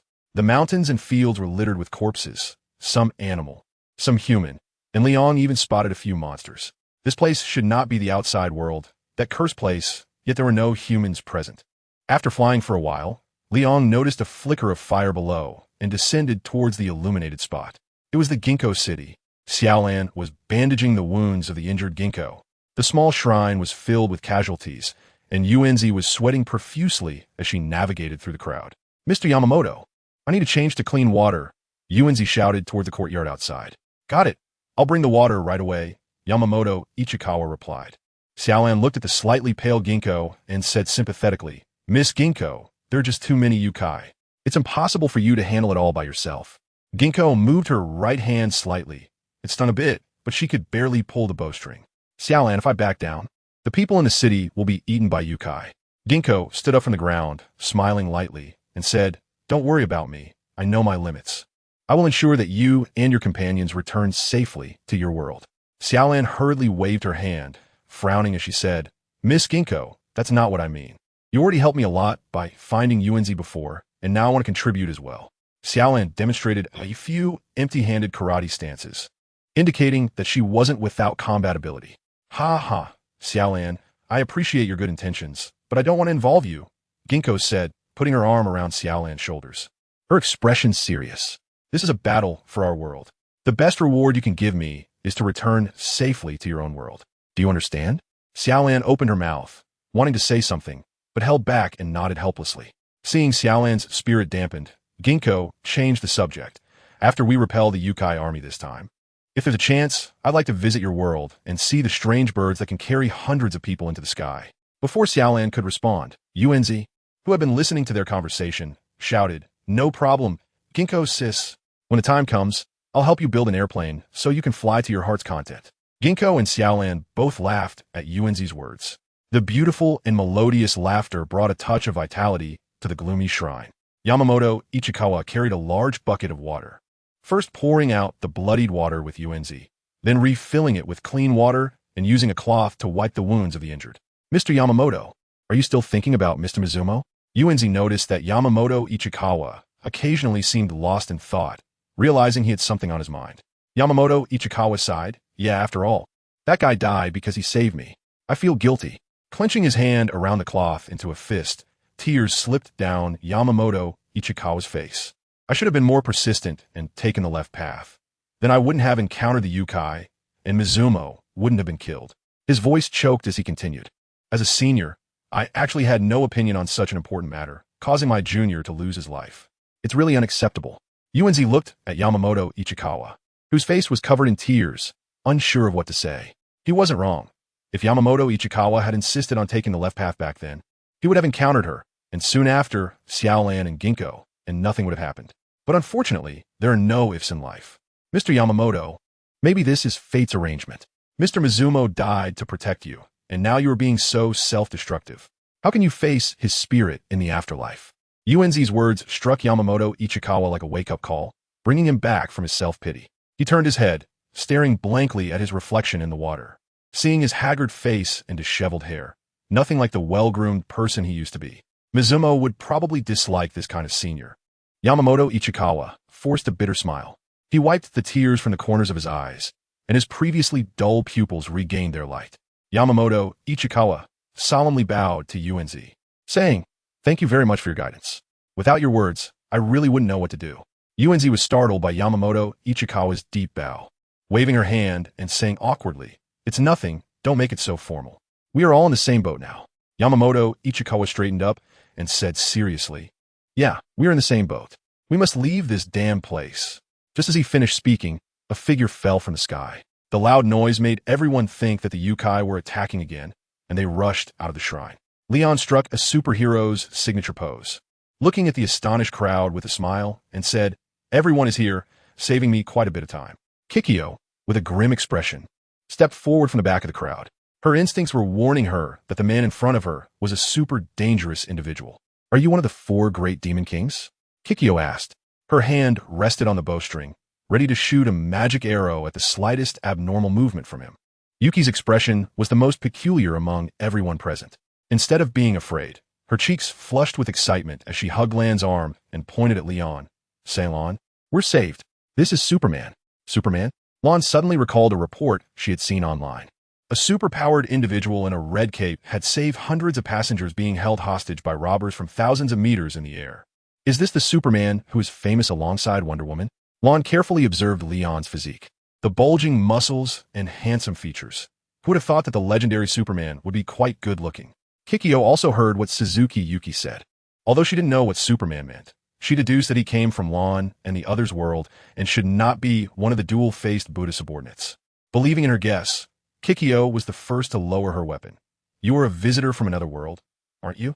Liang nodded, then shifted his gaze to Xiao Lan and the others, and said, half of it is for them, and half is to eliminate the evil spirits from outside. The misunderstanding was resolved. The injured lay back down on the ground, and Kikyo invited Liang to the reception room of the shrine. The evil spirits from outside that you mentioned, are they referring to the dual-faced Buddha? Kikyo poured a glass of cold water for Liang and said, the conditions are limited and the hospitality is lacking, please understand. Liang waved his hand, picked up the cup on the table, and took a sip, looking at the kneeling Jiekeng and said, is it called the two-faced Buddha? The name is quite fitting. We didn't come up with it. We heard it from a monster. Jiekeng's face showed a sorrowful expression. This great demon suddenly appeared a month ago, killing many exorcists, and the number of monsters under its command is increasing. 3/5 of the human territory has been occupied. So how did you survive? Liang was somewhat curious. The remaining demon hunters had set up numerous magical formations around the city of Jieko, allowing us to barely survive. Jieko seemed to recall some painful memories, and her eyes gradually turned red. After Liang figured out the ins and outs of the situation, he decided to immediately find the two-faced Buddha, not allowing this guy to develop any further. I'll go with you, Kikyo said, looking at Liang as he stood up, quickly expressing that her abilities were quite good. My spiritual power has mostly recovered, and on the chaotic battlefield, I can provide you with vision. Liang shook his head. It wasn't that he didn't recognize Kikyo's abilities. On the contrary, she was still his childhood goddess. It was just that the risks of this battle were too great, and he didn't want her to wade into this murky water. He had other plans for Kikyo. Miss Kikyo, just listen to Superman. I believe he can definitely defeat that two-faced old demon. Suzuki Sonoko pulled Xiao Lan and earnestly persuaded her. Kikyo remained silent, her eyes fixed intently on Liang. She really wanted to go to the front lines, to kill a few monsters, and witness the annihilation of the demon leader who had turned her hometown into a mess. Liang was about to speak when his ears twitched, and then he turned to look in the northwest direction. This strange action caught the 3 women present off guard for a moment. It was Xiao Lan who thought of something and then exclaimed, did you hear the sound of the monster approaching? Liang gave Xiao Lan a smile and walked straight towards the outside of the shrine. As he passed by Yamamoto Ichikawa, the latter whispered, Superman, please kill all the monsters. They don't deserve to live in this world. Liang paused slightly, then nodded. He walked outside the shrine. Liang turned around and looked at the man standing on the rooftop, smiling as he said, you're the lackey of the two-faced Buddha, right? Standing so high at night. Aren't you afraid of slipping and falling to your death? Shut up. The man cursed softly, aiming at Liang. He threw a dozen ninja shurikens from his hand. Ding, ding, ding. Liang stood below without moving, and the shuriken hit him without even being considered tickled. Did you skip a meal? Liang dug at his ear, exerted force with his feet, and in the blink of an eye appeared in front of the man, dressed like a ninja and wearing a mask. Let me see your true face. In the blink of an eye, Liang and the man had already fought dozens of times. When Jiekeng and the others came out, the man had already been punched into the ground by Liang, with not a single bone in his body intact. This was the shadow demon, Itu Teru. Jiekeng's eyes widened. She couldn't believe that one of the 4 demon kings, who had assassinated nearly 100 demon exterminators, couldn't even last a minute against Liang. Liang floated down slowly from the sky, frowning as he looked at the scene in the pit. Be careful, that guy's gone. The spiritual power of Kaiki instantly activated, and she remained vigilant, with an arrow knocked on her bowstring, ready to shoot at any moment. Xiaolan protected the garden behind her, her sharp gaze scanning the surrounding darkness. Suddenly, a katana extended from Xiaolan's shadow, striking directly at the opponent's back. Liang rushed over in time, holding Xiaolan in his arms and catching the blade with his bare hands. However, the shadow demon was also a clever fellow. It abandoned its knife and continued to hide, waiting for the right moment. Xiaolan leaned against Liang's chest, her face slightly flushed, and whispered softly like a mosquito. Superman, could you let go me first? Upon hearing this, Liang didn't linger over the soft body and released Xiaolan, who immediately ran to Suzuki Yoko's side. So, isn't it a broad shoulder? Aren't the chest muscles hard? Suzuki Yoko looked at the shy Xiaolan, and she definitely wouldn't miss such a rare teasing opportunity. Xiaolan shot a glare at Yoko, pretending to be indifferent, and said, I was scared to death just now. How could I care about those things? If you want to know, you could try it yourself. TCH, your face is as red as a monkey's, but yet you still say you don't care. After all, they had been childhood friends, so Yoko knew very well that Xiaolan was just being stubborn. If only she weren't a girl, then there wouldn't be any of Kudo Shinichi's business. That guy, so full of reasoning, should just go somewhere cool. Don't let your guard down. The shadow demon is still nearby, Kikyo reminded. Her spiritual sense was buzzing, and now she completely understood how the other party could assassinate nearly 100 demon slayers and still retreat unscathed. It was by moving between shadows. Liang stood still, his expression quite relaxed. The strength displayed by the shadow demon was completely unable to break his defenses. Moreover, it wasn't an agile creature. Attempting to succeed through ambush was nothing short of a fantasy. However, the shadow demon was not purely foolish. Knowing there was a formidable opponent outside, it still chose to attack aggressively, which was inconsistent with its style. So it changed its combat strategy and play tactics. Yamamoto Ichikawa was nervously observing the battle in the courtyard, accompanied by 3 others who were behaving similarly. Yamamoto, your vision is sharp. Quickly tell your brother what's happening outside. A man, less than 6 meters tall, was trying hard to tiptoe to see the situation outside, but was always blocked by several tall figures in front of him. Yamamoto Ichikawa turned to look at the man wrapped in bandages and said helplessly, Uncle Mayachi, just rest well. With Superman around, that monster won't stir up any trouble.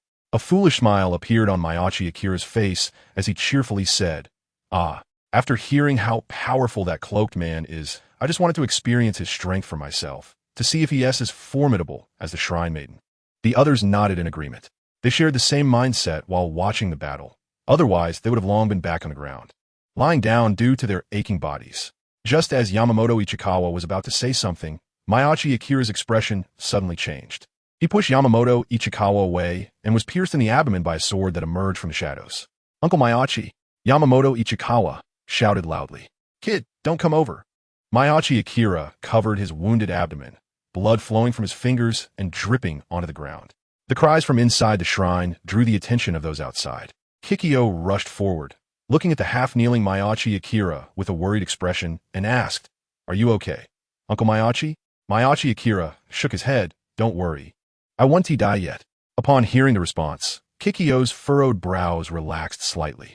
However, the situation was far from over. Despite the illumination from candles inside the shrine, there were still many dark areas.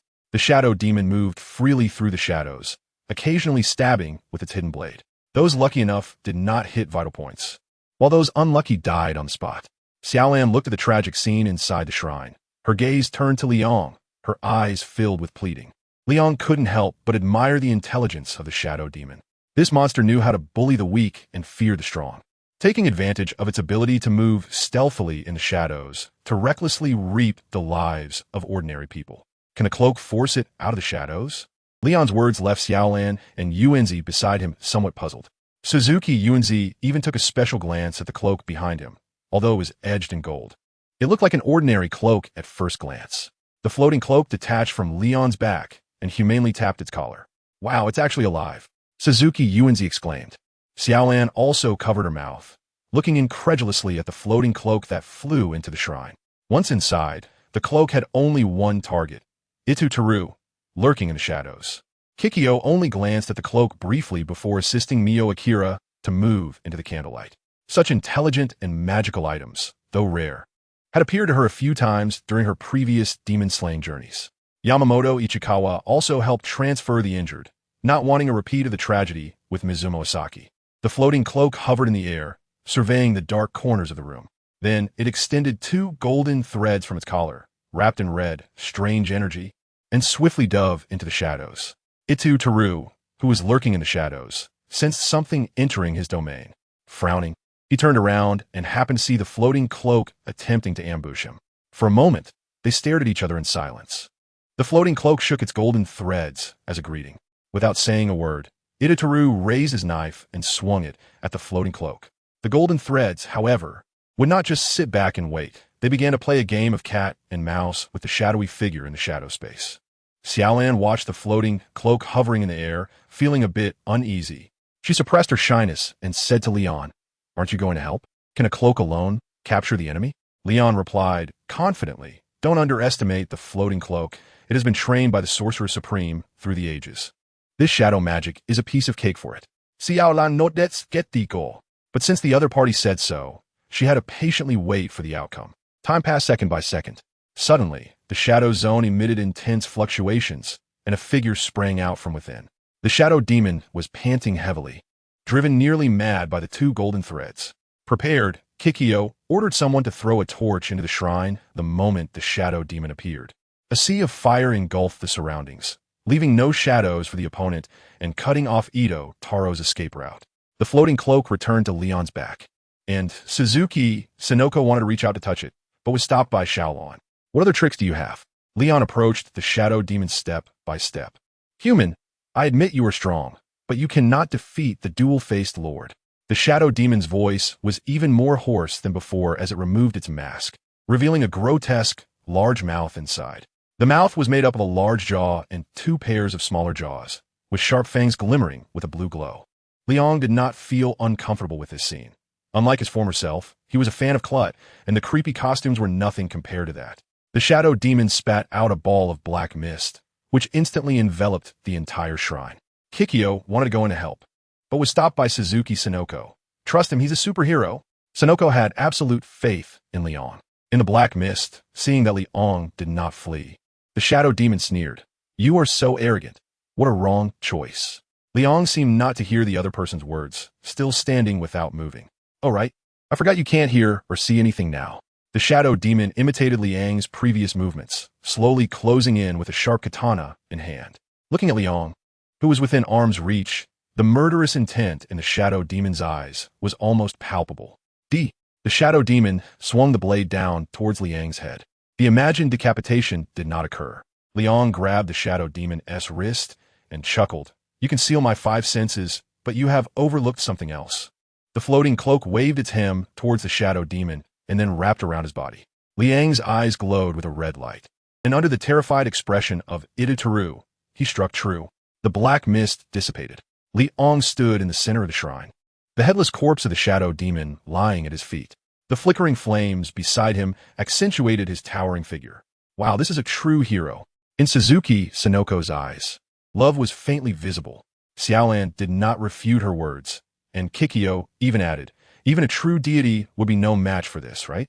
Liang ignored the astonishment and praise behind him. He exhaled and extinguished the great fire of the shrine. Looking at the 1/3 of the shrine that had burned down, Liang approached Kikyo and said, "The damage isn't too serious. Just find a few craftsmen to repair it, and it can be restored to its original state." Kikyo nodded and, under Liang's gaze, deeply bowed. "Thank you for your assistance, and if there is anything I can do to help in the future, please feel free to command me." Liang did not refuse the other party. After thinking for a moment, he asked, "Have you ever seen a man with white hair and dog ears?" Kaiki frowned. She didn't understand why the other person would ask such a question. After pondering for a moment, she shook her head. Liang got the answer he wanted, and he couldn't help but feel a bit joyful. However, good times always pass quickly. The death of the shadow demon seemed to be the fuse, and a large number of monsters began to invade Jeking City. "Tell me the location of the dual-faced Buddha, and I will deal with it. These little demons will fall apart without a fight." Liang and Kikyo stood on the city wall, watching the dark mass disappear into the distance, expressing their thoughts. Kikyo still wanted to follow Liang, but after glancing back at her old, weak, sick, and disabled subordinates, she sighed. Kikyo City cannot be without her. It is the demon city in the northwest, Kikyo explained. Knowing the exact location, Liang set off immediately. Be careful, Superman. We will be here waiting for your triumphant return. Suzuki Sonoko waved vigorously at Liang in the sky, shouting loudly. Xiaolan, on the other hand, tried to appear more reserved. She clasped her hands together at her chest and quietly murmured, wishing you great success in your martial endeavors. Liang was flying at high speed in the air, and soon he saw a gloomy large castle. The castle was guarded by many monsters, and there was only one way to enter, a stone bridge that was 100 meters long and 30 meters wide. Just as he was about to land, a monster with wings on its back blocked his way. You are the human who killed the shadow demon, right? The monster had a bright red face and a long nose. That loser was actually killed by a weak human. It really disgraces our kind. The Tengu showed a look of disdain on its face as it curiously examined Liang. A flying human. This is the first time I've seen one. Kid, I'll give you a chance. Join us, and we won't pursue the matter of you killing the shadow demon. Liang twisted his neck and said, if you want to fight, just fight. Why so much nonsense? Good courage. The Day Tengu was angered by Liang. It flapped its wings and quickly approached Liang, swinging the Tengu sword in its hand towards Liang's chest. Liang stepped back to avoid the attack from the Tengu. Just as the opponent was about to swing the sword for the second time, Liang took the initiative and threw a punch at the Tengu's face. Blood sprayed from the Tengu's mouth, and it let out a miserable scream, executing a series of high-difficulty spinning moves, rated at 9. 9, in front of Liang, just barely stabilizing itself. The Tengu wiped the blood from the corner of its mouth. With an ugly expression, it glared at Liang and spat out trash talk. Kid, you have some skill, but just now I was careless. Now I'm going to get serious. Liang dug at his ear and said, hurry up. I still want to take down the two-faced Buddha. The Tian-Go was taken aback for a moment, then burst into laughter. It pointed at Liang, laughing so hard that tears streamed down its face. Ha ha ha, kid, if you're not awake, go to hell and have a good sleep. You still dream of defeating the Two-Faced Lord? You were just talking nonsense. Liang was annoyed by the loud laughter of the Tengu. It was the first time he had ever heard such an unpleasant laugh. In a flash, Liang appeared in front of the Tengu, and the laughter abruptly stopped. Is it really that funny? Liang raised his fist. Laugh again and let me see. The great Tengu had lived for 500 years and had never encountered such an arrogant human. It pretended to be calm and said, kid, do you think I'm scared? Before the great Tengu could finish its sentence, Liang hit it in the nose with a punch. Without waiting for the other party to scream, Liang kicked the great Tengu in the stomach. Watching the monster fall onto the stone bridge, Liang slowly descended, enduring the intense pain. The great Tengu crawled out of the pit, looking very disheveled, and its beloved Tengu sword had vanished without a trace. Liang was standing 5 meters away from the great Tengu, surrounded by a group of strange-looking monsters. Little ones, bind this human and bring him to Lord Shuangmian. The great Tengu commanded. The monsters began to take action. Liang calmly looked at the surrounding monsters, his hands forming a profound spell, and said, compared to the human sea tactic, the form of Aiken. Countless Liangs appeared above the stone bridge. The big Tengu rubbed its eyes vigorously, completely stunned. What kind of spell is this? It can actually create so many clones. One cloaked human is already difficult to deal with, but thousands of them? Won't they crush its bones to bits? Feeling a sense of retreat, the big Tengu quietly hid inside the castle. The little monsters, unaware of Liang's true strength, still naively thought that this human was no different from an ordinary demon slayer. Brothers, let's bind this human and hand him over to the Two-Faced Lord. We might get a hefty reward. A toad spirit, wielding a trident, was the first to launch an attack. Liang was fundamentally uninterested in these little monsters. He spoke to himself around him. It's up to you guys, the cloak's magic isn't much, so make it quick. No problem, just watch, main body. And each Liang began to showcase their abilities, using heat vision and cold air, causing the originally high-spirited monsters to doubt their existence. Liang walked slowly on the stone bridge. No demon could stop his forward steps. By the time Liang pushed open the gates of the demon castle, the battle on the stone bridge had also come to an end. The floating cloak trembled slightly, and Liang spoke softly. Thank you for your hard work. I'll take care of the upcoming battle. He stepped into the demon castle. Even Liang had to admire the artistic achievement of this castle. Whether it was the intricate carvings or the exquisite murals, they ranked among the top 5 he had ever seen. Of course, it would have been even better without the skeletons in the corners. The demon castle had a total of 4 floors.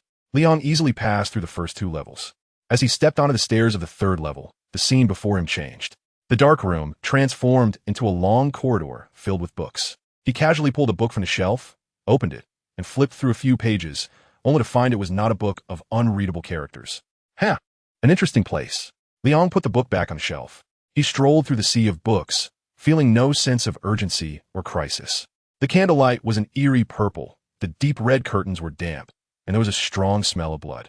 Liang walked for about 2 minutes, surrounded by books. The color of the candlelight grew deeper, and the curtains moved on their own without wind. With a loud bang, the crystal chandelier hanging above fell down. Liang's footsteps came to a halt, with the crystal chandelier only a body length away from where he stood. It seemed he couldn't wait any longer. A smile appeared on Liang's face. He turned to the side, and the steel knife behind him brushed past. With a sharp elbow pushed backward, the ambusher suffered a severe blow and spat out blood.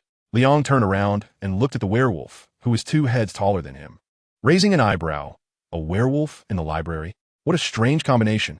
The werewolf clutched its abdomen, and the steel knife in its hand fell to the ground with a crisp sound. Liang shot a fiery glance, ending the life of his opponent. With the death of the werewolf, the library began to riot. The candelabrum grew arms and legs, with a terrifying skull amidst the purple flames. A large face emerged from the center of the curtain, its mouth gaping wide with a barbed tongue extending out. Liang faced the rushing candle demon, exhaling cold air from his mouth. A fierce blizzard of cold wind froze the opponent's advancing steps. He reached out and gently tapped the candle demon, which shattered into pieces like a scattered puzzle. The curtain demons did not cease their attack due to the death of the candle demon. It seemed as if they were being controlled by someone unafraid of life and death. Liang grabbed the incoming long tongue, and the barbs on it couldn't even cut through his skin. With a strong pull, the curtain demon screamed as it flew in from afar. Liang raised his left hand and pierced through the opponent's body. After throwing the lifeless monster to the ground, applause sounded from behind him. Not bad. Your strength has earned my recognition. A woman with an enchanting appearance and a graceful figure appeared at the end of the corridor. Liang turned around and looked at the suddenly appearing woman, curiously asking, "You're the boss of this floor, right?" "Boss." The woman was taken aback, clearly not understanding the meaning of this English word. Liang rubbed his forehead.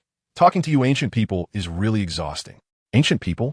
The woman, deep in thought, took small steps and walked to a distance of 2 or 3 meters from Liang. She raised the slender smoking pipe in her hand, took a puff, and exhaled a cloud of smoke. "So, from what you mean, you're not from our era, huh?" Liang shrugged his shoulders. He always adhered to the principle of fighting instead of talking nonsense, and took a combat stance. "Wait, I'm not here to fight you." The woman stopped Liang. "I hope you could defeat the two-faced Buddha. The entire demon world is in chaos because of it, and I really don't like it." Liang loosened his fist and looked at the woman, slightly interested as he said, "Who are you? Why do you want me to defeat the two-faced Buddha?" The woman smiled and replied, "You can call me Jinggong. My true form is a bone woman. As for why I want you to defeat the two-faced Buddha, I can only tell you that the previous king of the demon race was my father." "Oh, I see. Seeking revenge for your father." Liang touched his chin, glanced at the corpse on the ground, and raised an eyebrow, saying, "Is this the sincerity you hope for me to defeat the opponent?" Jinggong took another puff of smoke. The smell of this smoke was not unpleasant. Instead, it had a peculiar fragrance. "This layer of monsters should indeed be under my control, but not long ago, the great Tengu took away my power, which was permitted by the two-faced Buddha, so the order to attack you was not issued by me." Liang nodded. Of course, he wouldn't just believe the other party based on one-sided words. After thinking for a moment, Liang said, "So you're here to ask me to take revenge for you?" Jinggong nodded. She knew that even if she practiced for another 100 years, she wouldn't be a match for the dual-faced Buddha on her own. She needed a helper, someone who could confront the dual-faced Buddha head-on. Liang scratched the back of his head, not expecting to encounter such a clutch situation. This should be considered a trouble brought about by his overwhelming strength. Helping you is not impossible. Taking down the two-faced Buddha was originally my goal for this trip, but... Liang looked straight at Jinggong and said seriously, "What benefit can I get?" Jinggong raised 2 fingers. 1. The entire demon race. I am the open master, and you are the behind-the-scenes master. I will offer you everything. 2. There's a rare treasure in this world that can connect 2 worlds and can be activated once every 7 days. Only I know the incantation. After hearing the two benefits proposed by Zheng Gong, Liang fell into deep thought. He wasn't tempted by someone else's body, but gaining control over the entire demon race would provide significant assistance against future external invasions. As for the other treasure that connects two worlds, he already had something similar, but having an extra one wouldn't hurt. I can agree to your request, but a contract must be established. Liang gave Makoto a reply. Of course, it was reasonable. This chapter is not over. Please click the next page to continue reading. Makoto tapped the ashes from her pipe, her face showing a charming smile. She clapped her hands, and a contract with black text on white paper appeared between the two. Liang watched the other party's actions and thought to himself, wow, they are really prepared. However, he did not intend to use the contract of the true bow. Similarly, he clapped his hands, and a yellowed piece of parchment appeared. The smile on the true bow's face froze, and she looked at Liang in confusion, asking, what do you mean by this? Liang explained, I've never had much sense of security since I was young. For such an important contract, I don't feel at ease using yours. Let's use mine instead. Zheng Gong blinked in surprise. She was taken aback by the other person's words. To be honest, she had lived for several hundred years and had never encountered someone so straightforward. If you don't want to, then forget it. Liang deliberately pretended to leave. Xinqiu's expression changed back and forth, thoughts racing in his mind. Finally, he gritted his teeth and said, fine, let's do it your way with your contract. He done. Liang's face was expressionless, but inside he was overjoyed, seeing the unwilling look on Zheng Gong's face. He guessed that there must be some unspeakable secrets in the other party's contract. If he really used Zheng Gong's contract, Liang might find himself with nowhere to cry in the future. The contract details were set. Liang and Mayumi signed their names on the parchment. They each dripped a drop of blood, elevating the power of the contract to a blood pact. As for where this skeleton woman, Mayumi, got her blood, Liang couldn't understand. However, the contract showed no abnormalities, proving that the blood was fine. The pact was made. The yellow parchment burst into deep blue flames. A woman with fiery red hair and a mask appeared in the flames. She first glanced at Mayumi and disdainfully said, a skeleton? Trash. Then she turned her head, gazing affectionately at Liang, and said, when will you come back? I want to spar with you. Liang couldn't help but recall the sweet memories from before, his right hand instinctively resting on his waist. I still have things to take care of here. Once I'm done with this busy period, I'll come find you. After saying that, without waiting for a response, Liang hurriedly rolled up the parchment.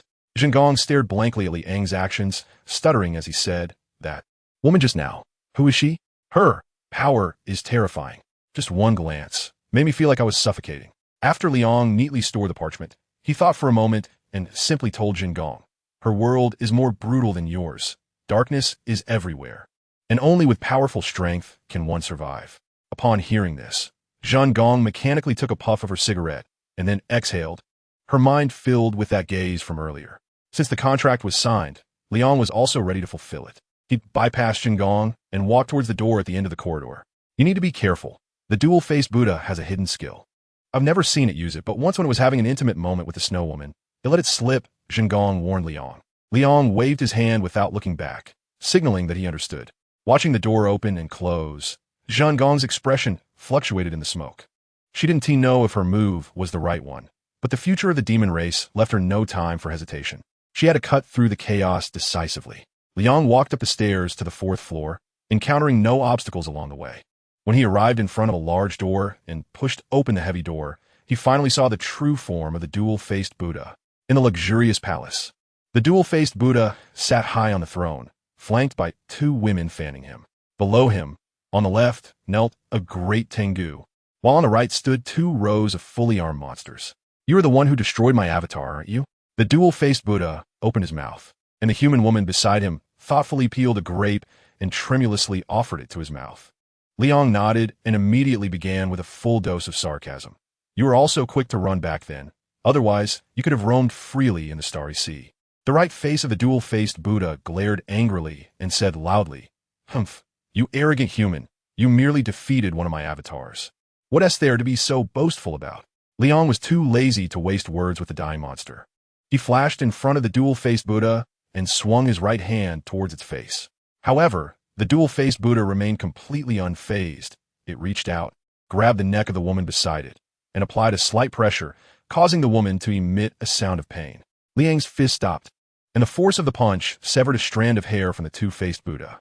Looking at the fist right in front of him, the two-faced Buddha let out a cold laugh. Human nature is the greatest flaw of you humans. Leon raised an eyebrow and said playfully, "Oh, really?"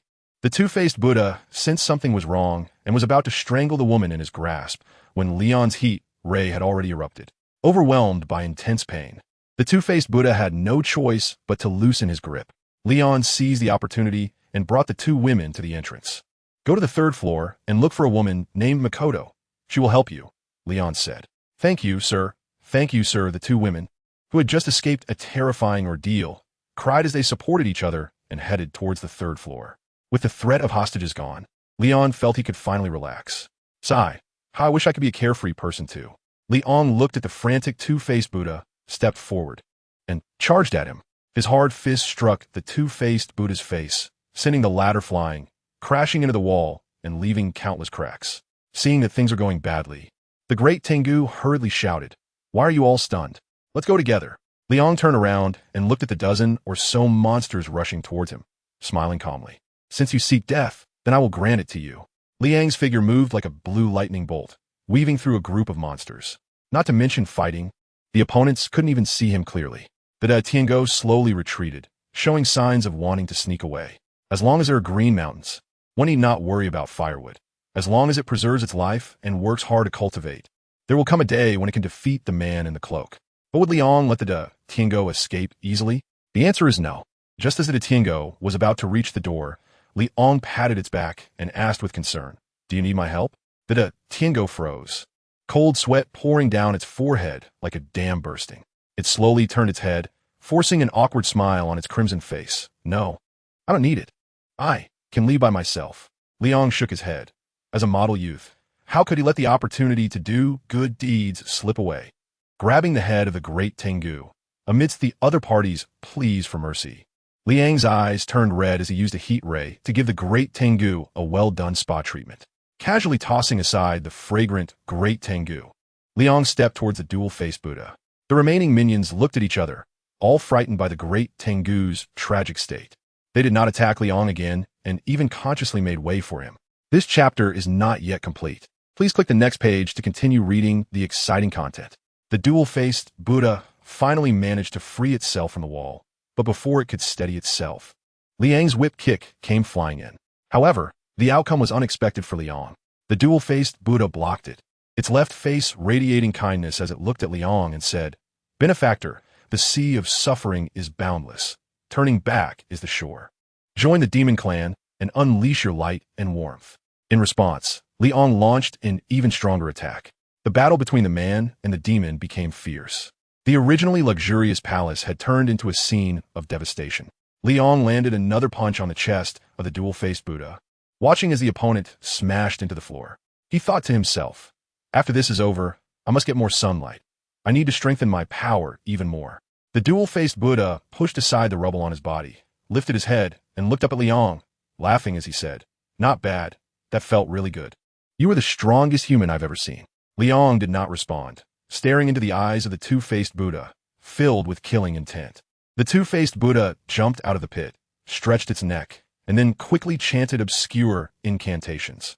Liang sensed that the other party was up to something and hurried over, intending to disrupt the incantation of the dual-faced Buddha. However, the incantation was very short, even though Liang arrived in front of the dual-faced Buddha in less than 0.1 seconds, he still failed to stop it. The dual-faced Buddha split in two. The black Buddha caught Liang's incoming punch and then laughed maniacally, unleashing a barrage of attacks on Liang, regardless of whether he hit or not. The gray Buddha didn't attack, but kept mumbling, causing mental pollution for Liang. The floating cloak detached itself from Liang's shoulder, engaging the gray Buddha to disrupt its mental assault. As the noise in his head faded, Liang shook his head and accurately grabbed the black Buddha's kicking leg, then forcefully threw it away. The evil black Buddha smashed through the floor and landed on the third level. Liang widened his eyes as the thermal rays pierced through the thick dust, aiming at the approximate location of the black Buddha, unleashing all his power. The duration lasted a full minute. Liang gradually extinguished the red glow in his eyes. The black Buddha on the third layer had been roasted to a crisp outside, while remaining tender inside. Turning his head, He looked at the gray Buddha engaged in battle with a floating cloak. Liang exerted force under his feet and appeared in front of the opponent. Without wasting words, Liang raised his hand and delivered 2 resounding slaps to the gray Buddha. The gray Buddha was stunned by the 2 slaps. These 2 slaps left an indelible impression on its mind. Just as Liang was preparing to continue his assault, the gray Buddha softly recited a spell, and after a flash of light, it disappeared from sight. Liang cautiously scanned his surroundings, finding nothing out of place. Suddenly, his ears twitched, and then he draped the hovering cloak over himself and jumped into the large hole he had previously created. The Black Buddha's corpse was nowhere to be found. Liang used his ability of perspective. Fortunately, this time he was not blocked by any chaotic, mysterious energy, and he saw the 2-faced Buddha fleeing at high speed. Just as Liang was about to pursue, a weak voice called out to him. Liang, help! Help me! Zhen Gong was lying on the other side of the library corridor, her body completely shattered, with a slender, smoking rod pierced through her chest. Following the sound, Liang saw the barely breathing Zhen Gong. Did you encounter it? Liang asked. Zhen Gong nodded slightly, and she said intermittently, help me. Pull out the smoking rod from my chest, and then give me a breath of essence. Liang first followed the other person's instructions and pulled out the smoke stick from Zhen Gong's chest. However, he hesitated in the subsequent steps. What is this essence? Do your neon monsters also enjoy this? Zhen Gong explained. After Yu Zhao Qian came from Yin Huang, the cultivation method she brought has been imitated by many subsequent monsters. Oh, so that's how it is. Liang understood. According to the records in ancient books, the transportation method of this vital energy is a bit inappropriate for children. Alas, I suffered a great loss. Liang was holding the true Bao, and he had one last question to ask. Do you eat people when you cultivate? The true Bao, struggling to hold on to its last breath, managed to say, I only need to absorb ashes, and the higher the magic power, the better. So basically, they're all monsters. After saying this, the true Bao completely fainted. Liang has no choice. This is the only ally he has at the moment. If they die, wouldn't the previous contract be in vain? Sigh, if I don't go to hell, who will? Liang lowered his head and took a small bite of the jelly. At the moment of contact, Liang felt the energy within his body rapidly depleting. Although the amount lost was negligible compared to the whole, if it continued to decrease, it would still be somewhat unbearable. Therefore, since it's a good thing, it's best to stop it just a little. Liang raised his head and looked at the gradually reddening face of Makoto. After confirming that everything was fine, he leaned the other person against the bookshelf and then turned to leave, walking out of the demon city. Liang only took 2 breaths to catch up with the severely injured dual-faced Buddha. What do you think you're trying to escape to? Liang spoke while swinging his fist. The 2-faced Buddha, half buried in the ground, had no energy left to evade the attack that came as swiftly as a gale. It was sent flying by Liang's punch, spewing blood in the air, and when it landed on the ground, it lay still for a long time without moving. Stop playing dead. I can hear your breathing. A scorching ray shot from Liang's eyes. Just as he was about to hit the 2-faced Buddha, it executed a swift maneuver to dodge the fatal blow. Haha, human, can't you let me off the hook? The 2-faced Buddha began to soften. If your world gives up on the invasion, I might consider your request. Liang's words made the 2-faced Buddha's expression turn ugly. How do you know I'm from the outside? The 2-faced Buddha stared intently at Liang. Do you know Morikomo? I killed him. Liang's calm and carefree remark sent chills down the spine of the dual-faced Buddha. It knew about Morikomo, and the other's strength was slightly inferior to its own. If it fought to the death, it had a great chance of winning. But if it was just a spar, the opponent's numerous disgusting skills would likely lead to its defeat. No wonder the previous vanguard had gone completely silent. It turned out to be your doing. The dual-faced Buddha stopped pretending and revealed, I am the vanguard of the second realm. My master is named. Stop, stop, stop. Liang dug in his ears and impatiently interrupted the speech of the dual-faced Buddha. I'm not interested in your self-introduction. If you have any useful information, I might let you live a few more minutes. The dual-faced Buddha was furious. Failing to chant the name of the Lord was a dereliction of duty on its part. But ultimately, it was the fault of the man in the cloak before it. You brought this on yourself. The dual-faced Buddha glared fiercely at Liang. Even if I die, I will drag you down with me. After saying this, the dual-faced Buddha bit down hard on its own palm. A massive skeleton emerged from the ground, lifting its broad palm to place the dual-faced Buddha at the location of its heart. As the dual-faced Buddha stepped inside the skeleton, its flesh and blood quickly vanished. However, the skeleton transformed into a new form, not only donning heavy armor, but also wielding a machete. Liang looked up at the nearly 50-meter-tall monster, feeling like an ant compared to an elephant. But he wasn't afraid. In fact, he was eager to try it out.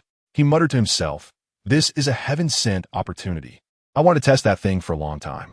In the demon city, the awakened Shinbao staggered to the castle gate, looking at the towering figure in the distance. She said with a sorrowful expression, "Father." She truly didn't expect that the trump card of the dual-faced Buddha would be the refined remains of her father. This ability to grow to such a size was unique to their bone clan. "Please, Liang, I beg you, let my father rest in peace."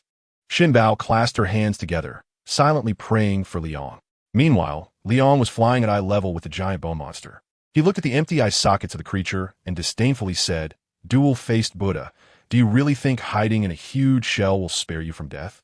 The dual-faced Buddha, controlling the giant bone monster, replied, "It doesn't matter. As long as I can drag you down with me, whatever I do is worth it."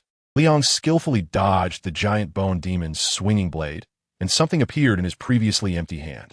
The dual-faced Buddha. "Have you ever seen light?" Liang raised the divine light stick and shouted loudly, "Digga!" A dazzling light burst forth between heaven and earth. Even the dark clouds in the sky were dispersed, and the long-lost sunlight bathed the land. The people fighting bravely in Kikyo City could most intuitively feel the shock brought by the light. The monsters all dodged the scorching sun. This sensation was different from the burning feeling caused by a torch, as the latter was physical, while the former was spiritual. Kikyo swiftly dealt with a pig monster trying to hide indoors with an arrow, extended her palm to enjoy the warmth of the sunlight, and smiled as she said, "Is that you, Liang?" But as the saying goes, some are happy while others are not. The giant bone monster was not very happy at the moment, lying awkwardly on the ground with a faint pain in its jaw. The Digga, transformed by Liang, upon appearing, immediately delivered a surprise punch to the giant bone demon.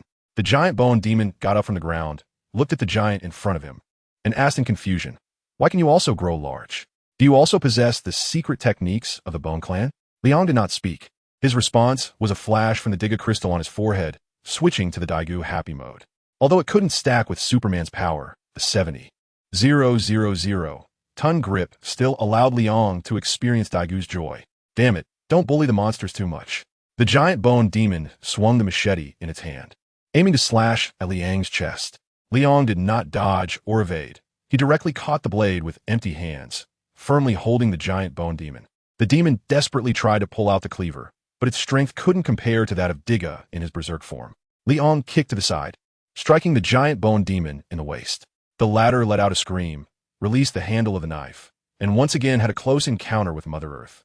Casually inserting the machete into the ground, Liang boldly walked towards the giant bone demon, grabbed its ankle, and performed a limited edition Thomas spin. "Little Master, there's more in this chapter. Please click the next page to continue reading. It gets even more exciting." The giant bone demon was dizzy from the spinning, reaching out in the air in a frantic attempt to grab onto a lifeline. But fate was against it. Until Liang let go, the giant bone demon could not grasp anything that could save it from peril, returning to Mother Earth for the third time. After hitting the ground hard, the giant bone demon realized it was doomed, so why not fight back? The spot where it landed was just close to the machete. In a side roll, the giant bone demon reached the machete and pulled it out. Liang stood with his hands on his hips, having guessed the giant bone demon's intentions. He did not stop it. After several previous confrontations, he understood that Digga's power was completely overwhelming. "Human, I have to admit, your abilities are strong, but the outside world is even more powerful than you imagine." The dual-faced Buddha, through the mouth of the giant bone demon, attempted to soften the hard approach. "Join us. Conquer and destroy various worlds. Watching them perish, you will gain something far better than what you have now." Liang remained unmoved and even stretched lazily. The giant bone demon observed every move of the other party and, upon noticing a good opportunity to escape, immediately grabbed its knife and fled. What face, what dignity, is more important than staying alive? Liang shrugged in silence, the Digga crystal on his forehead flashing again as his muscular form shrank, switching to aerial mode. Taking off from the spot, Liang aimed at the back of the giant bone demon and quickly fired several simplified rampart light bombs. The power was precisely controlled by Liang, only injuring but not killing. The giant bone demon let out a cry of agony as it was struck on the back, lunging forward for the fourth time to have a friendly exchange with Mother Earth. Liang landed on the back of the giant bone demon, his hands pounding on the shoulders nearby like beating a drum. The intense pain made the giant bone demon struggle fiercely, swinging its machete backward in an attempt to throw Liang off its back. In order to avoid the chaotic attacks, Liang had no choice but to jump off the back of the giant bone monster, taking the opportunity to catch its breath. The giant bone monster stood up from the ground. At this moment, it looked extremely disheveled. The Diga crystal flashed. Liang returned to his composite form. He looked at the giant bone demon not far away and said, "Tell me about the outside world, the more the better. If I'm satisfied, I can leave you with a whole corpse." The giant bone demon laughed loudly. How pathetic. To hear such words from a human one day. I truly feel like I've lost face for the second realm.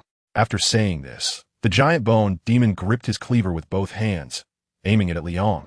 His attitude speaking volumes. Liang did not waste words, adopting a fighting stance and waiting for the opponent's attack. The afterglow of the setting sun spilled over the forest, illuminating the faces of Liang and the bone demon. Suddenly, a flash of blade light appeared, and the positions of the two exchanged. Liang's right hand dripped with scalding fresh blood, while the giant bone monster's blade was clean. Stumbling around, the giant bone monster opened its chest, and the two-faced Buddha gasped for breath, barely alive. "Human, you won this round, but next time, and the time after that, you may not be so lucky." Liang listened to what the other party said and firmly stated, "No matter how fierce the external invasion is, I will fight back until you are completely eliminated." The two-faced Buddha's mouth curled into a grin, blood oozing out as it looked at the giant under the setting sun, momentarily believing that the other's words would come true. Glancing at the demoralized, two-faced Buddha, Liang raised his arm, crossing his wrists in front of him, then spreading them apart to gather energy, ultimately forming an L shape to unleash the Zai Paleo ray. The white ultra-high heat ray undoubtedly struck the giant bone demon. The two-faced Buddha was instantly turned to ashes. Without its control, the giant bone demon reverted to a mere skeleton, scattered lonely across the ground. Liang, Dijia. He looked at the divine light stick in his hand that had turned to stone, feeling no particular regret. As long as the time limit passed, he could continue to use it, making it a semi-permanent intermittent item. Suddenly, there was a commotion in the woods. Liang glanced briefly and then looked away. Makoto, riding a large snake, came to Liang's side, drenched in sweat. She had long lost the seductive charm she had when she first met Liang, and now she looked more like a helpless child. "Did you defeat the dual-faced Buddha?" Makoto asked, both eagerly and nervously. Liang nodded, having received the answer she wanted.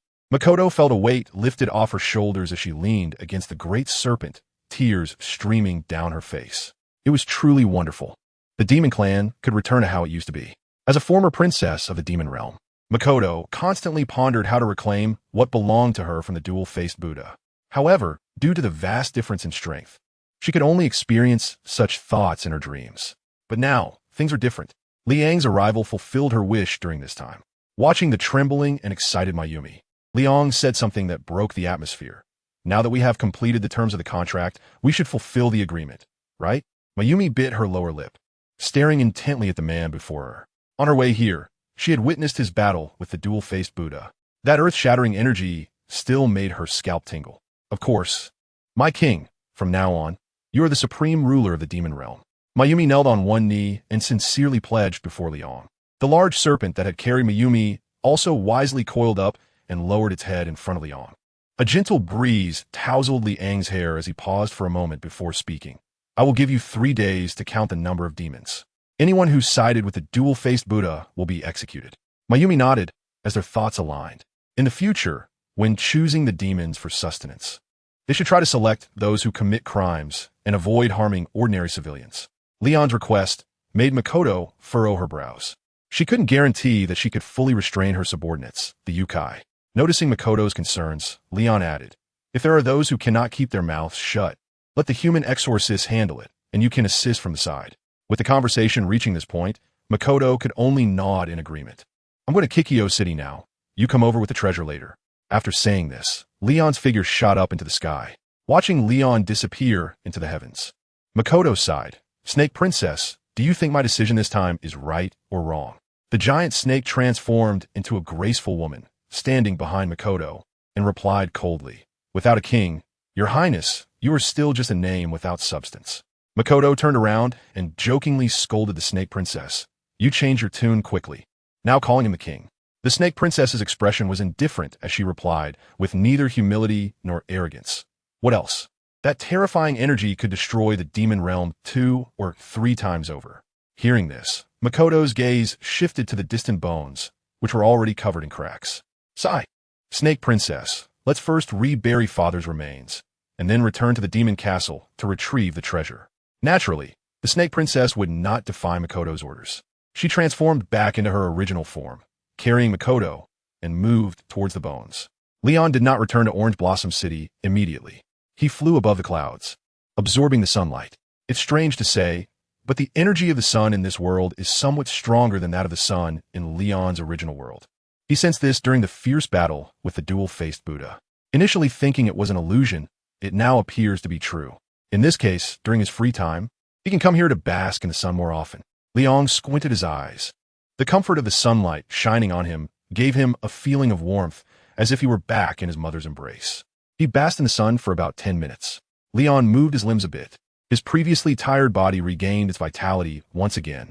It was time to head back. After confirming the direction of Kikyo City, Leon sped forward. In one moment, he was over 1,000 kilometers away from Kikyo City. And in the next moment, he appeared in front of Xiaolan and the others. Wow, Superman, you almost scared me to death.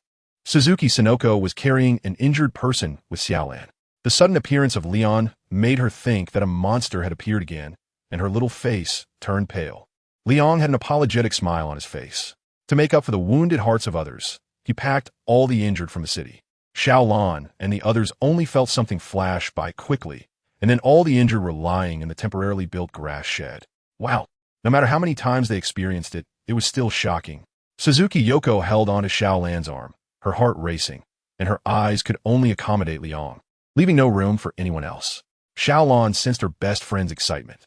The pounding heart made her fear that Yoko might faint for being too thrilled. Thank you for your help, Superman.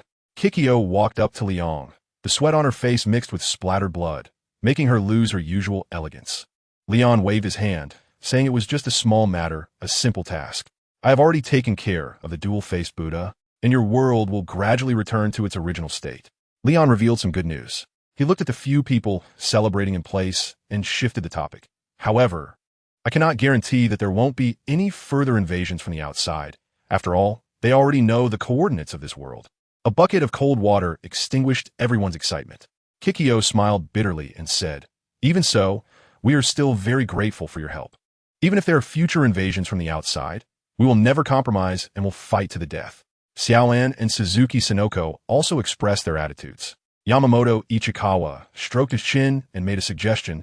Wouldn't the situation be better if we moved the people of Kikyo City to our world?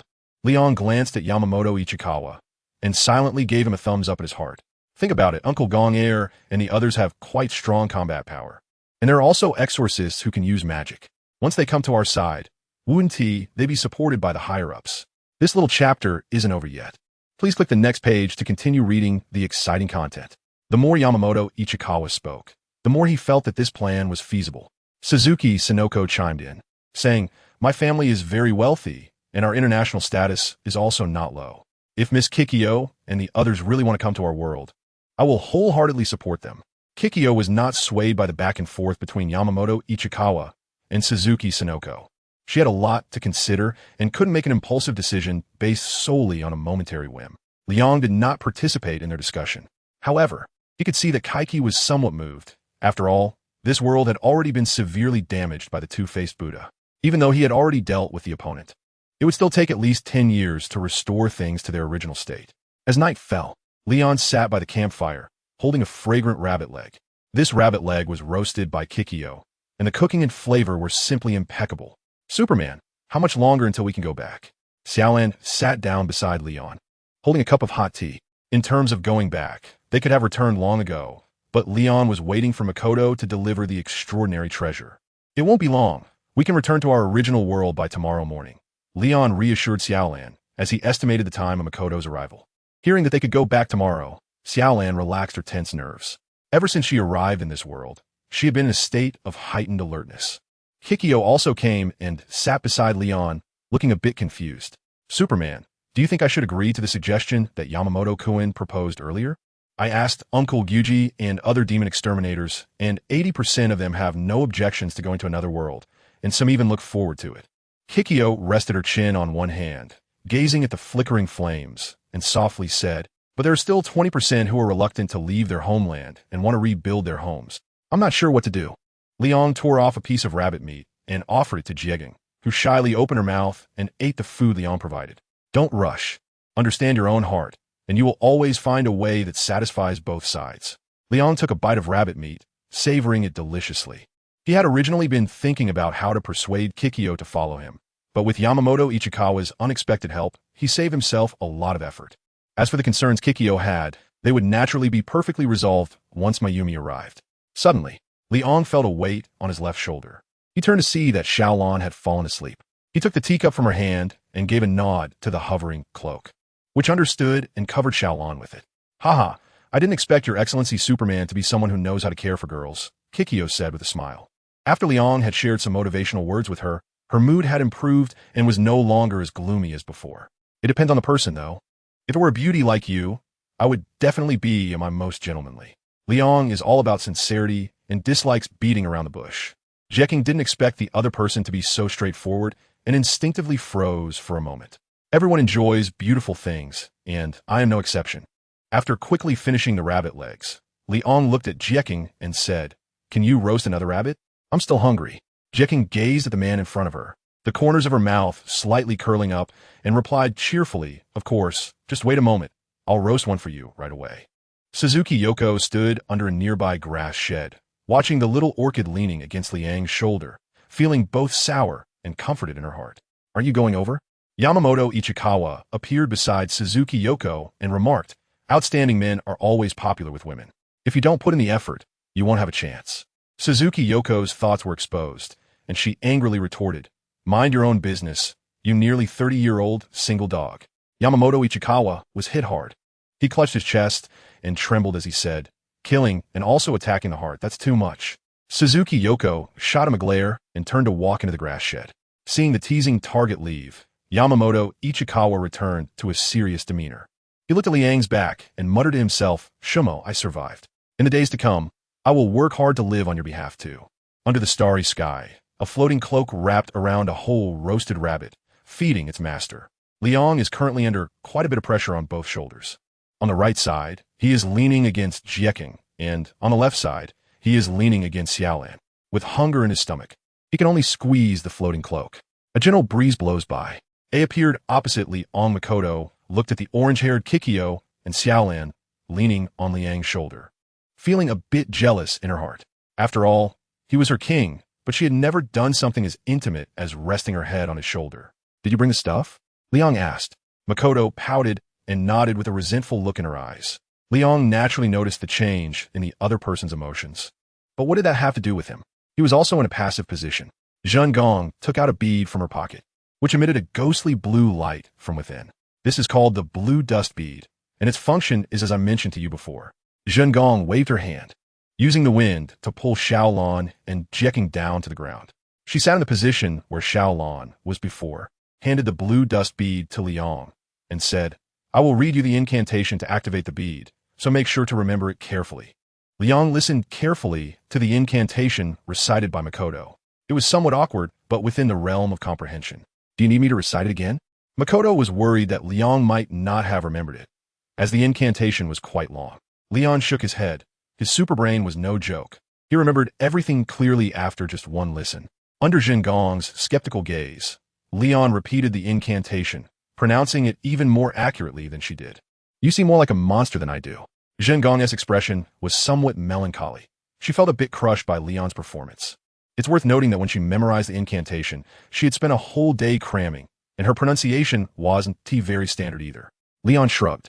He didn't want to be so outstanding, but his strength wouldn't allow otherwise. Playing with the blue dust pearl, Liang could feel a mysterious energy within it. Is this thing common in your world? Hearing Liang's question, Shinbao thought for a moment. There shouldn't be many, right? In my whole life, I've only seen 2 extraordinary treasures, and one of them has already gone missing. All right then, if you said the quantity is considerable, let's collect them. Who knows, some of their abilities might be very useful. Liang's plans had come to nothing, but he didn't mind. After putting away the blue dust pearl, He looked at Zheng Gong, who was also looking at him. I'll leave this place tomorrow morning, so I entrust the matters of the demon realm to you. This was not what Zheng Gong wanted to hear. She asked, is there nothing else you want to say?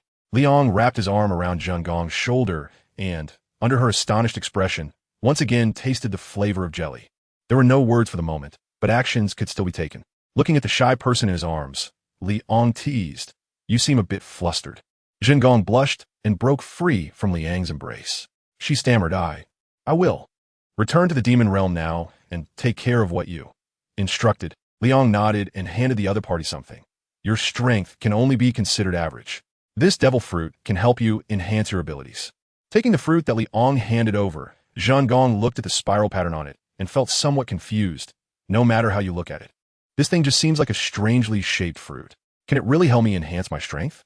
Liang slapped the soft part of Zheng Gong's body and pretended to be angry as he said, so you don't believe what I say anymore, right? If you don't need it, give it back to me.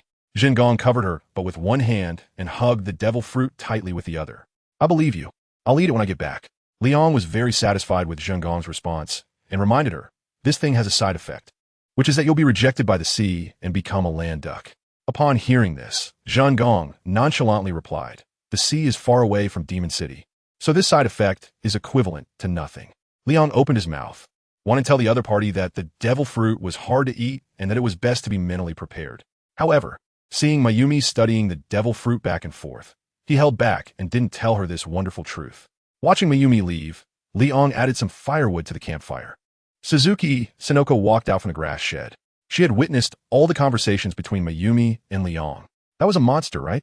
Suzuki Sonoko sat down beside Liang. You made a deal with her, and the bead she gave you is the key item to return home tomorrow, right?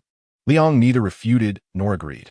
Seeing that Liang was silent, Suzuki Sonoko continued speaking without feeling awkward.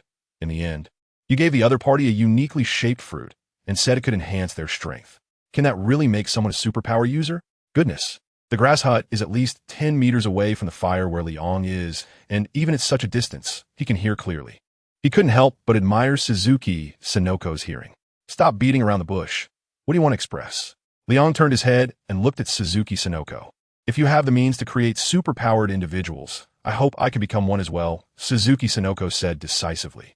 Liang's face was expressionless as he fiddled with the campfire and asked, let's not talk about whether I have the means to create superhumans. What is your reason for wanting to become a superhuman? Suzuki Sonoko replied without any hesitation. I want to have the ability to protect myself while also being able to protect my family and friends. Hearing Suzuki Sonoko's response, Liang stopped his movements. Being a superhero is not easy. Can you, a noble lady, endure the hardships? Liang's words left Suzuki Sonoko in silence. The lying Xiaolan moved slightly. In this invasion from the outside, you were also fully involved. Do you think you would have survived if I hadn't intervened midway? This chapter is not over. Please click the next page to continue reading. Liang's words were a bit harsh, but they were also a fact. Suzuki Sonoko clenched her fists, her eyes reddening as she recalled the scenes of resisting the monsters. That's enough, Mr. Superman. Please stop talking.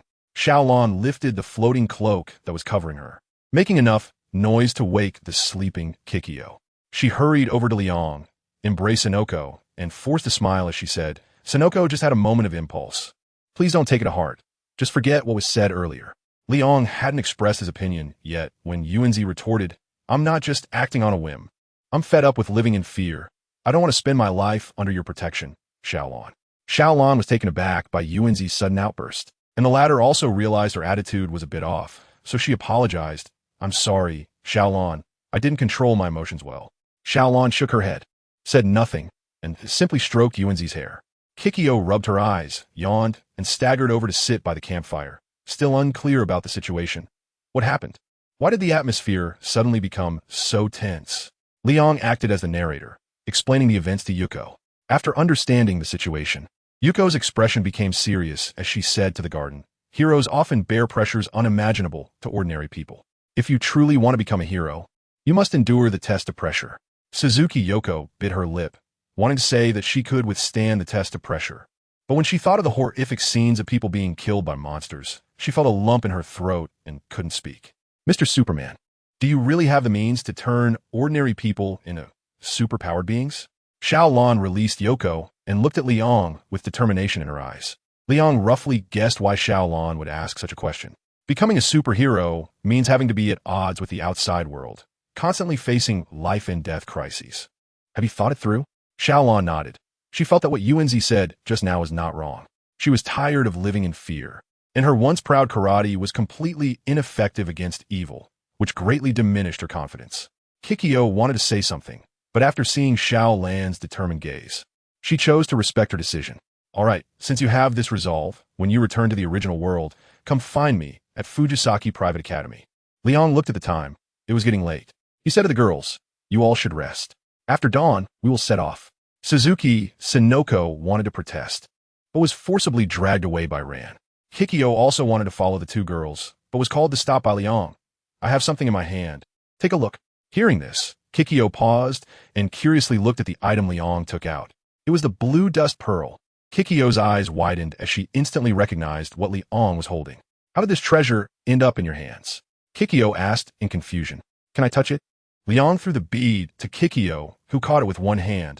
I've only heard of this thing in stories. It said to connect two different worlds, but I never expected it to be real. Kikyo examined the blue dust bead in her hand. She could intuitively sense the energy contained within it, even more than Liang could. If this thing were to fall into the wrong hands, it would undoubtedly cause chaos and bloodshed. It was truly shocking. But as soon as she finished speaking, Kikyo's eyes shifted as she looked at Liang. Combining that with the function of the blue dust bead, she suddenly realized, you want to use this treasure to connect our worlds? Liang snapped his fingers and said with a smile, bingo, you got it right. You don't have to worry about the 20% of people who don't want to leave. You can come back and check on them from time to time. At that moment, Kikyo didn't know how to describe her feelings. She looked at Liang with a complicated expression and said, you don't have to do this. The power of this rare treasure is greater than you can imagine. Liang waved his hand and casually said, it's okay. No matter how important it is, it can't compare to you. You're one of the superheroes I've booked. Kikyo was both amused and helpless, realizing that someone had already set their sights on her. Without any hesitation, she returned the blue dust pearl to Liang and looked at him, saying, I don't remember when I agreed to join your team. Liang's lips curled up as he locked eyes with Kikyo, his bright gaze fixed on her. Promise me now, my team needs a great priestess like you. Great priestess? Kikyo struggled to control her facial expression. How could this guy say such an embarrassing thing so naturally? After staring into Liang's eyes for several seconds, Kikyo's cheeks flushed slightly. Suddenly, she turned around and walked towards the grass shed. I need a rest for a bit. What you just said, I need to think about it. Without waiting for Liang's response, she hurriedly dashed into the grass shed. Liang was not in a hurry. From the reaction of Jiegeng, it was clear that the other party did not dislike his proposal. What was lacking now was just the right timing to facilitate it. He looked up at the night sky, so splendid with stars, which was hard to see before his time travel. There was still some time before dawn, so he decided to soak up some sunlight. Nowadays, Liang's need for sleep had significantly decreased. The reason he still loved to sleep and was merely a habit formed over a long time. After flying out of the planet, Liang truly stood shoulder to shoulder with the sun. Feeling the continuous flow of energy entering his body, he looked quite comfortable, and the muscles under his battle suit had noticeably grown larger. Time passed by second. By the time Liang flew back to Jigging City, everyone was already busy. Watching the people packing their bags, Liang said, there's no need to be so troublesome. Once we get there, I will buy you new living supplies. Gong Air, wisely carrying a packed bag, smiled at Liang and said, Your Excellency, Superman, we just can't bear to part with these old items. After using them for so long, it's inevitable to develop feelings for them. Liang nodded. He knew he couldn't persuade these guys, so he stopped wasting his breath. He searched for the figures of Jiegeng and the others in the crowd. When he saw them, Jiegeng was just carrying a bow on her back and a pot of arrows, holding a small bundle in her hand. Jiegeng also noticed Liang's gaze and said, I don't have much. After I go to your world, Yunzi will let me stay with her. Yunzi, who was called out, nodded vigorously like a garlic pounder, tightly hugging Jiegeng's arm. Since it wasn't feasible to go through Superman for the time being, Yunzi decided to take another approach and set her sights on Jiegeng to become a superpower user. Liang immediately understood Yunzi's little thoughts, but he didn't expose her. Mr. Superman, we are ready, Xiaolan said. Liang saw that everyone was looking at him and understood that it was time to proceed to the next step. He took out the blue dust pearl and recited the formula for the true bow that he had passed down to himself. The blue dust pearl emitted a blinding light. And at the same time, a choice appeared in Liang's mind. Should he choose this place as the connection point? Liang chose yes. An ancient door appeared before the people. Liang pushed the door open boldly and gestured for the others, including Jike, to follow. Without any hesitation, Jike chose to follow the Superman entering the door. Xiaolan and Yuanzi followed closely behind. Yamamoto Ichikawa glanced at the somewhat frightened Uncle Gong heir and smiled to reassure him. Uncle, you weren't like this last night. Uncle Gong heir, feeling provoked, bristled his beard and jokingly scolded, Kid, I've crossed more bridges than you've walked roads. Am I scared of this? After saying that, Uncle Gong heir took a deep breath and, under Yamamoto Ichikawa's watchful gaze, stepped through the door. Look, Uncle Gong heir has already gone in. You guys should hurry up and follow. Yamamoto Ichikawa had long wanted to leave this world filled with sad memories and dove into the door without looking back. The remaining people looked at each other, gritted their teeth, chose to trust their judgment, and walked through the door. On the other side of the door, Yukinomiya Toshio stared dumbfounded at the suddenly appeared door. This large door was filled with an ancient aura, and the carvings on it clearly showed the work of a master. Everyone be on guard. Yukinomiya Toshio was the first to draw his pistol. The number of evil incidents had been increasing lately. His good partner, Kobe Daisuke, was still lying in the hospital recovering. Not long ago, during the invasion of the hundred-eyed evil in the city center, if it hadn't been for the help of Wonder Woman and Spider-Man, the city center might have already turned into ruins. The door swung open. Yukinomiya Toshio's expression was serious, his finger on the trigger. If any evil appeared from the door, he would fire immediately. Oh dear, this welcome ceremony is a bit scary. A playful voice reached Yukinomiya Toshio's ears. Liang quickly glanced over the dozen or so fully armed police officers in front of him, finally fixing his gaze on Uehara Toshio. Their vigilance was decent, but their weaponry was really subpar. Seeing that the person coming out from the door was Superman, Uehara Toshio let out a sigh of relief. Listening to the others teasing, Uehara Toshio scratched the back of his head and said sheepishly, I've already applied to the higher-ups. The good equipment should be distributed soon. Leon nodded. Not every demon needed him to take action personally. If the equipment of these neon police were slightly better, some weaker demons could still be easily taken down. As for the casualties that occurred during the process, sorry, that was not within Leon's consideration. Just as Junisukomi was about to ask Superman about this door, a woman dressed as a priestess appeared behind him. Kikyo curiously surveyed the new environment. She looked at the gun in Omi's hand, and the small thing surprisingly gave her a sense of crisis. Your Excellency Superman, is this your world? Kikyo sniffed the air of this other world and, not having adapted yet, sneezed several times in a row. This chapter is not yet finished. Please click the next page to continue reading the exciting content. Xiaolan and Yuanzi also walked out one after the other.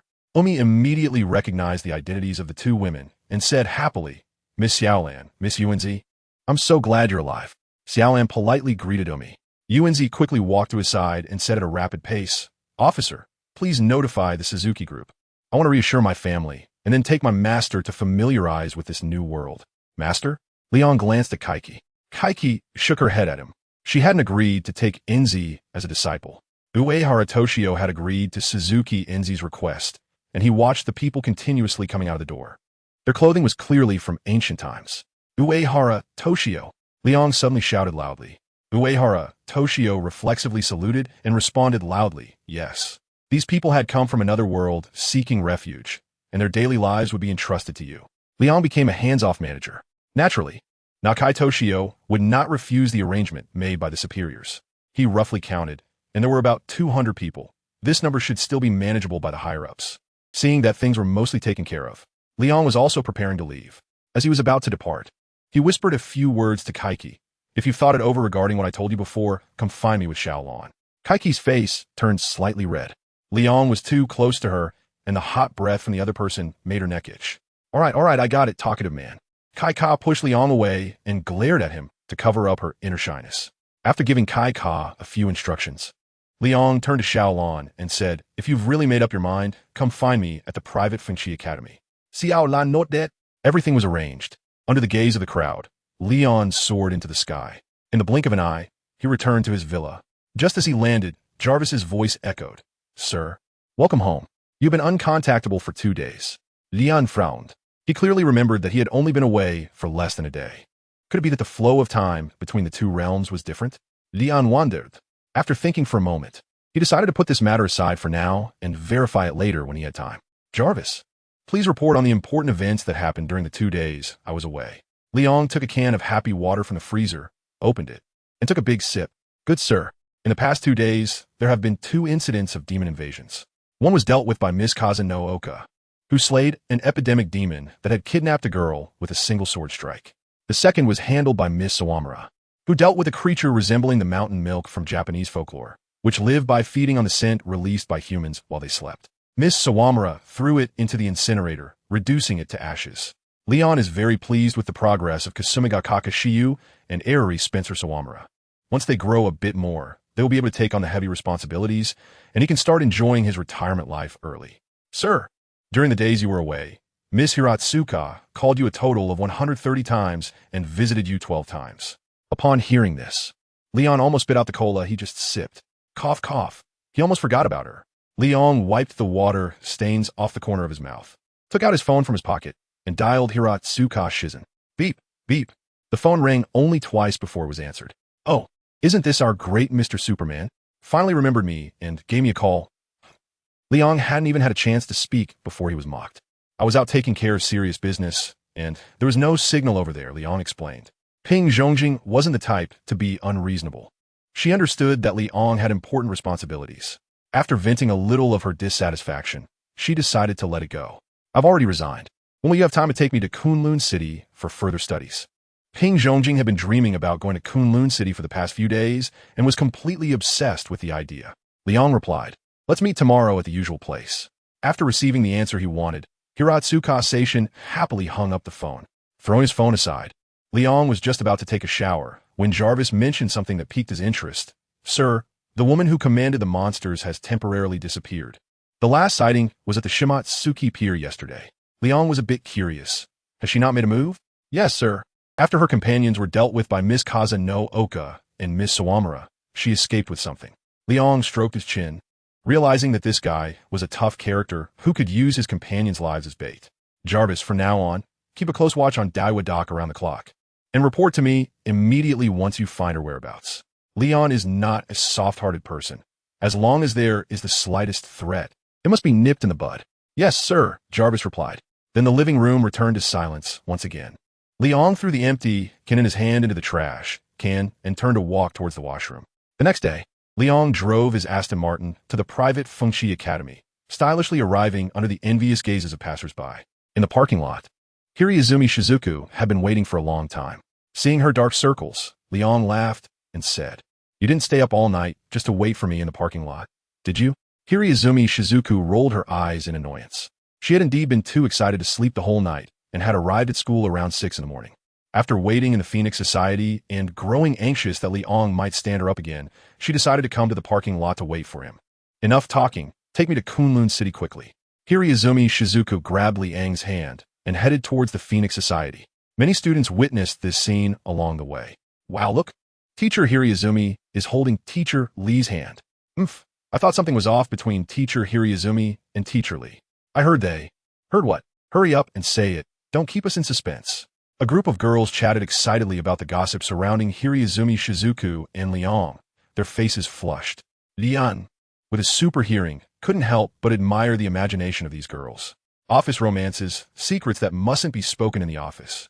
If these were published in a book, Leong would definitely buy it and study it all night. Kasumigakaka Shiyu watched as Leong was grabbed by Hiraizumi Shizuku, her gaze firmly locked on their hands. Her heart felt a pang. After not seeing him for several days, his sudden appearance shattered her feelings. Looking in their direction, they were heading to the Phoenix Society. After a moment of thought, Kasumigakaka Shiyu realized why Hiraizumi Shizuku was so eager to grab Liang's hand. However, knowing was one thing. Some physical contact was still strictly forbidden. Well, there's still a little time before class. I might as well follow them and see what's going on. Kasumigakaka Shiyu changed her course. As for whether she was really just going to see or had other intentions, it remained unclear. Behind Kasumigakaka Shiyu, a golden retriever was secretly watching. Ing Lily also saw the scene of Hiraizumi Shizuku grabbing Liang's hand, and her heart was not feeling well either. I clearly arrived first. Why did Teacher Hiraizumi hold his hand first? Ing Lily muttered quietly. No, I have to follow them and see what those two are up to. Lacking the cleverness of Kasumigakaka Shiyu, Ing Lily had forgotten about the agreement between Liang and Hiraizumi Shizuku. Arriving at the entrance of the Phoenix Society, Hiraizumi Shizuku ignored the passing students and teachers and walked in with Liang. Barbie and Abby wanted to greet them, but were met with a glare from Hiraizumi Shizuku. She didn't want to waste any time right now. "Oh, don't be in such a hurry. How can I go back on my word?" Liang sat on the sofa and said to Barbie, "Prepare me a breakfast. I left in a hurry this morning and haven't eaten yet." Barbie quickly agreed and vanished in a flash. "I'm just scared of being stood up by you." Hiratsuka stood awkwardly in place, thinking about her earlier actions, her face flushing. Liang said helplessly, "I reiterate, I'm not standing you up. The time flow in that place I went to is different from this world, so I was delayed." After speaking, Bobby placed a sumptuous breakfast in front of Liang, watching Liang eat with great enjoyment. Hiratsuka Shizuku instinctively swallowed her saliva, holding her stomach, realizing she hadn't had breakfast herself. "Abby, could you please make me a breakfast too?" Abby nodded, snapped her fingers, and vanished into thin air. When Shiyukasa no Oka entered the Phoenix Society, all she saw was Liang and Hiratsuka Shizuku sitting together on the sofa, eating breakfast heartily. She couldn't help but breathe a sigh of relief. Although she thought Shizuku was looking for Liang for something important, one always fears the unexpected. "Mr. Muscle, it seems like your physique has improved a bit." Shiyukasa no Oka sat next to Liang on the sofa, propping her chin with one hand, her gaze scanning his body back and forth. After Shiyu's comment, Hiratsuka Shizuku also looked at Liang's physique, and indeed his muscles were a bit larger than before. The sunlight in the world they visited before was stronger than the sunlight in this world. Liang handed the finished plate to Barbie and briefly recounted what had happened earlier. "Wow, that's so cool. You went to another time and space." Ing Lily, who had just entered the Phoenix Society, happened to overhear Liang talking about Kikyo. She immediately forgot the purpose of her visit and was captivated by the story coming from him. If that's the case, many demon slayers have come to this world. So is a time when everyone can use magic about to arrive? Hirasaka Shizuka wiped her mouth and expressed her opinion. "Little master, there's more to this chapter. Please click the next page to continue reading. It gets even more exciting." Kasumigakaka Shiyu shook her head and answered for Liang. "That's impossible, Shizuka. You're thinking too simply. If we compare Kikyo's world to a high magic world, where spiritual energy is very active, demon slayers are few and far between. Our world can be considered a no-magic world, where there is no spiritual energy at all, so the difficulty of producing local demon slayers is not a trivial matter." Liang's response to Shiyu Kasaragi is generally positive. Hiraizumi Shizuka also realizes that she has oversimplified the problem. After all, not everyone is like Liang, who can casually create superheroes. Ing Lily also found a place to sit. She isn't very concerned about the issues that Hiraizumi Shizuka and the others are discussing, but is instead more worried about the whereabouts of Kaiki and the others. Is it really appropriate for a powerful witch like Kaiki to live in the home of a rich heiress? Ing Lily said with concern. Liang waved his hand, completely unconcerned. The combat power of Kikyo was quite high, and he had left some things on her. If he encountered any insurmountable danger, he would know immediately and rush to her aid. Even aside from that, in this increasingly dangerous world, anyone with a bit of intelligence should understand how to treat a superpower user. Ing Lily saw that she couldn't persuade Liang, so she silently noted Kikyo's location. She was very interested in this shrine maiden. "All right, enough of that. We should get down to business." Hiraizumi Shizuka stood up from the sofa, walked in front of Liang, and said with a determined expression, "Take me to Kunlun City. I'm ready." Liang was not hesitant. He took out a scroll and opened it, revealing a vivid illustration. Placing the scroll on the ground, Liang looked at the three girls and said, "Grab my hand, then jump in." The three girls simultaneously reached out their hands to Liang. After years of being at a disadvantage, Ing Lily finally had a moment to shine, followed closely by Kasumigakaka Shiwa. Hiratsuka Shizuku could only roll her eyes and say, "It's clearly me who's going to cultivate, yet it feels like you all are."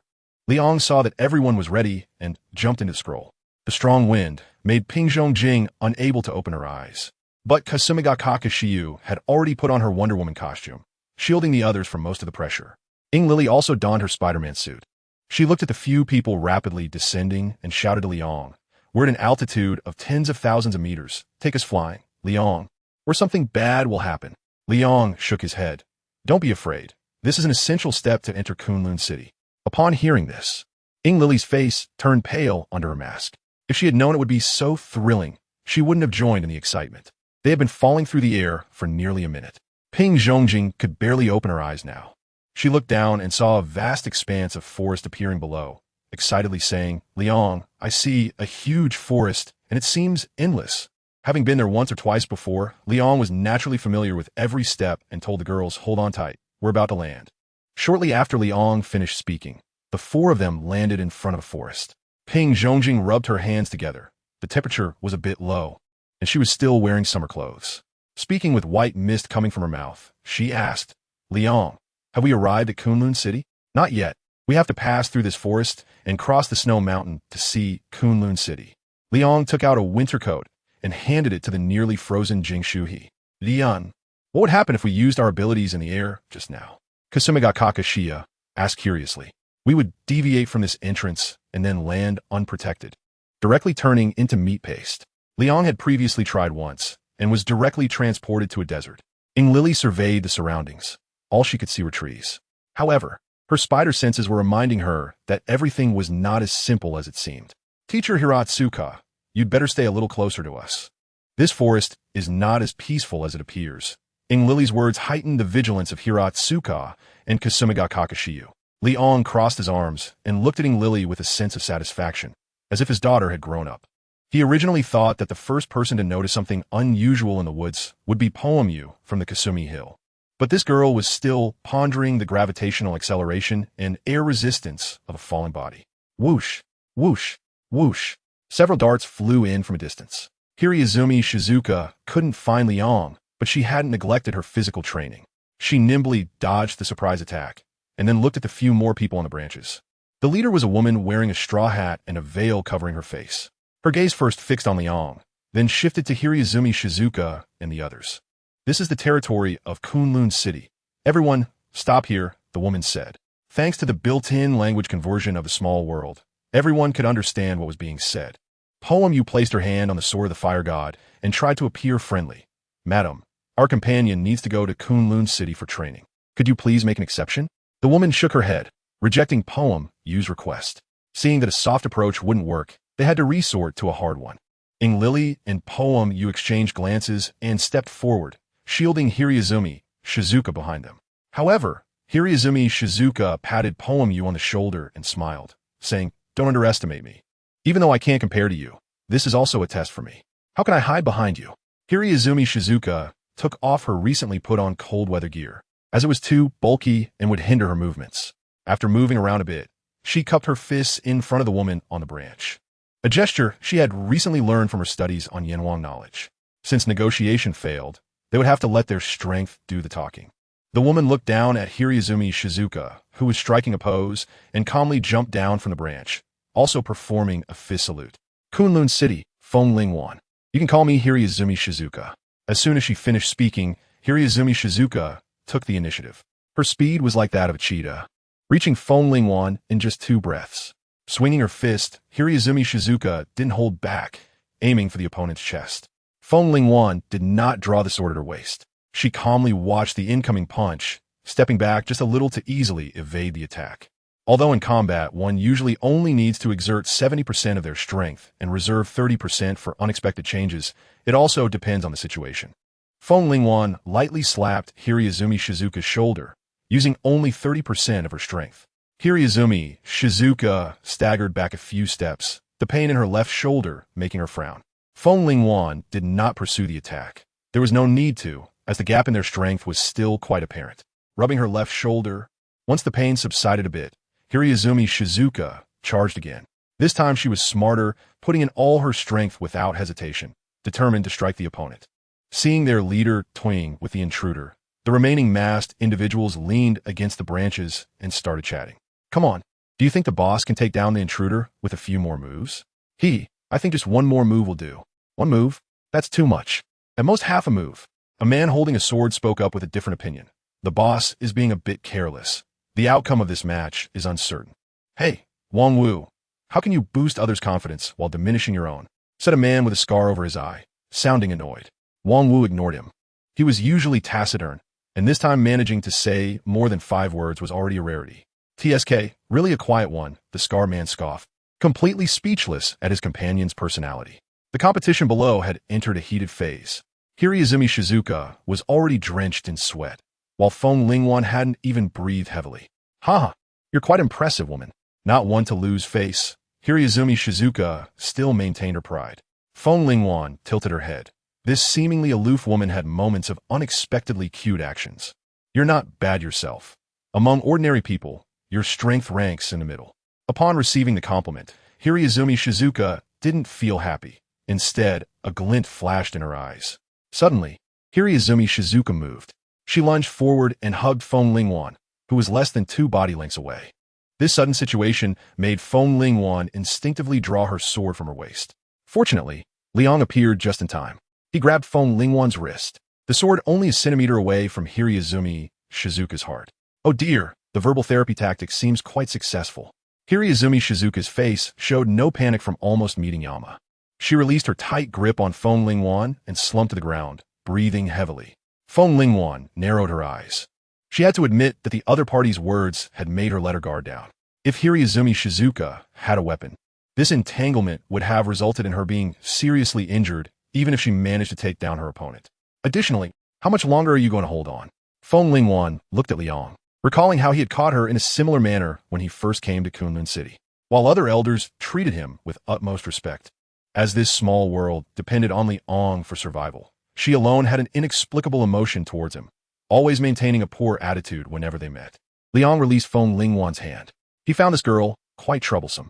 In the entire Kunlun City, if there was anyone Liang least wanted to encounter, Feng Lingwan would definitely be on that list. She put her sword back into its sheath and looked at Ping Zhongjing, who was sitting on the ground, saying, "If you want to go to Kunlun City to train, you must pass through the woods and snow mountains on your own, without any help from others." Upon hearing this, Ping Zhongjing knew she had received the other's acknowledgement and quickly stood up from the ground. "Of course, I will complete the trial by myself, and 1T let them help me. This chapter is not finished yet. Please click the next page to continue reading the exciting content." After receiving the response, Feng Lingwan nodded. She jumped onto a branch and looked at her subordinates, coldly saying, "You were quite eager during the discussion just now. When you go back, practice for an extra 3 hours." Subordinates? After not receiving a response for a while, Feng Lingwan glared with her beautiful eyes. Subordinates? Understood, leader. After saying this, Feng Lingwan disappeared into the woods with her subordinates. Xiajiqiu Shiyu walked up to Ping Zhongjing with a worried expression. "Jing, are you really sure you don't want us to accompany you?" Ping Zhongjing waved her hand. "You guys go back to class. Just let Liang stay." Liang, who was called out, crossed his arms. "Listen to Jing. I'll stay to take care of her." With that said, Xiajiqiu Shiyu and Ning Lily had no choice but to give up. Following Li Ang's instructions, they left the small world. Only 2 people remained in the woods. Ping Zhongjing put on her cold-resistant clothing again and ate the chocolate Liang had given her to replenish her energy. The little phoenix had already said that in this trial, she could not make a move. Liang looked at Hiranuma Shizuka, who had a calm expression. "Don't worry, I'm really not as fragile as you think." Hiranuma Shizuka rolled her eyes. Liang shrugged his shoulders. Anyway, with him around, he could easily handle any unexpected situations. The two walked side by side in the woods, with the sounds of insects buzzing all around. Sunlight filtered through the gaps in the leaves, casting dappled spots on the ground. "To be honest, I haven't felt nature for a long time." Ping Zhongjing reached into his pocket, wanted to take out a cigarette to smoke. A fire on the mountain, the director fell in love with me and suggested not to smoke in the woods. Liang just glanced at Hinomizuka Seiji's actions and knew what the other party intended to do. "TCH, you are quite meddlesome." Although he grumbled, Hinomizuka Seiji still gave up the idea of smoking. The two walked through the woods for over half an hour without encountering any strange events, not even an ambush. Nevertheless, Hinomizuka Seiji remained on high alert. As they walked, they arrived at a hidden village. The village was built in the trees, and the disturbance caused by Hinomizuka Seiji and Liang made many villagers peek out to observe. Whoosh! A sharp arrow landed by Hinomizuka Seiji's feet. A muscular man with a bare upper body and camouflage paint on his face crouched on a branch. A second arrow already knocked on his bowstring. "Who are you?" the man shouted. Hinomizuka Seiji raised his hands to show he meant no harm. "We are travelers heading to Kunlun City for training and accidentally wandered into your village. Sorry, we'll leave right away." After saying this, Hinomizuka Seiji took Liang's hand, intending to turn and leave. But it was too late. Many people were approaching, and they did not come with good intentions. Liang leaned close to Hiraizumi Shizuka's ear and said something. She stopped in her tracks, her eyes questioning the meaning behind Liang's words. It shouldn't be directed at us. Liang's words made Hiratsuka Seiji suddenly realize. If they weren't coming for them, then they must be coming for the village. Kind-hearted Hiratsuka Seiji was about to remind the man, but it was too late. Haha, boys. We didn't take Ling Shu village last time, so this time you better perform well. A rough male voice echoed through the woods. Hiratsuka Seiji turned to look in the direction of the voice, seeing 2 or 3 dozen bandits dressed in cloth armor, wielding large knives, maneuvering among the branches. Oh, there's even a beauty here. We should capture her and enjoy her. A bandit with a shifty-eyed appearance noticed Hiratsuka Seiji staring at them. But before he could get closer, he was taken away by a beam of heat. Hiratsuka Seiji turned her head, and the instigator shrugged. My eyes suddenly got a bit dry. It was purely accidental. The corners of Hiratsuka Seiji's mouth lifted slightly. She didn't believe such a childish excuse about dry eyes. The sudden death of their comrade startled the attacking bandits. That mystical red beam had pierced through a tree that 3 people could barely encircle. Boys, don't panic. Ignore those 2 and directly attack Ling Shu village. Seeing the morale waver, the rough male voice sounded again. This time, Hiratsuka Seiji finally saw the man's appearance. He was a middle-aged man with a beard, holding 2 iron hammers. The bandits seemed to realize that the man with the glowing red eyes had no intention of stopping them, and they continued charging toward Ling Shu village. However, Ling Shu village was not a lamb to be slaughtered. Their defense team had nearly 20 people, 7 of whom wielded longbows, attacking from a distance and shooting down the advancing bandits. But the bandits' skills were significantly superior to those of the village guards. They carried their dead comrades as shields, gradually closing in. Liang, if this continues, the village's situation will become very dire. Hiratsuka Seiji frowned. I want to help them. Liang smiled faintly and said, follow your heart and do what you believe is right. Follow my heart. Ping Zhongjing touched her chest, feeling her pounding heart, and she understood what she should do. Under Liang's gaze, Ping Zhongjing shot towards the Spirit Tree village like an arrow released from a bow. Along the way, she picked up a bandit-esque fallen saber. With a weapon in hand, Ping Zhongjing's confidence soared.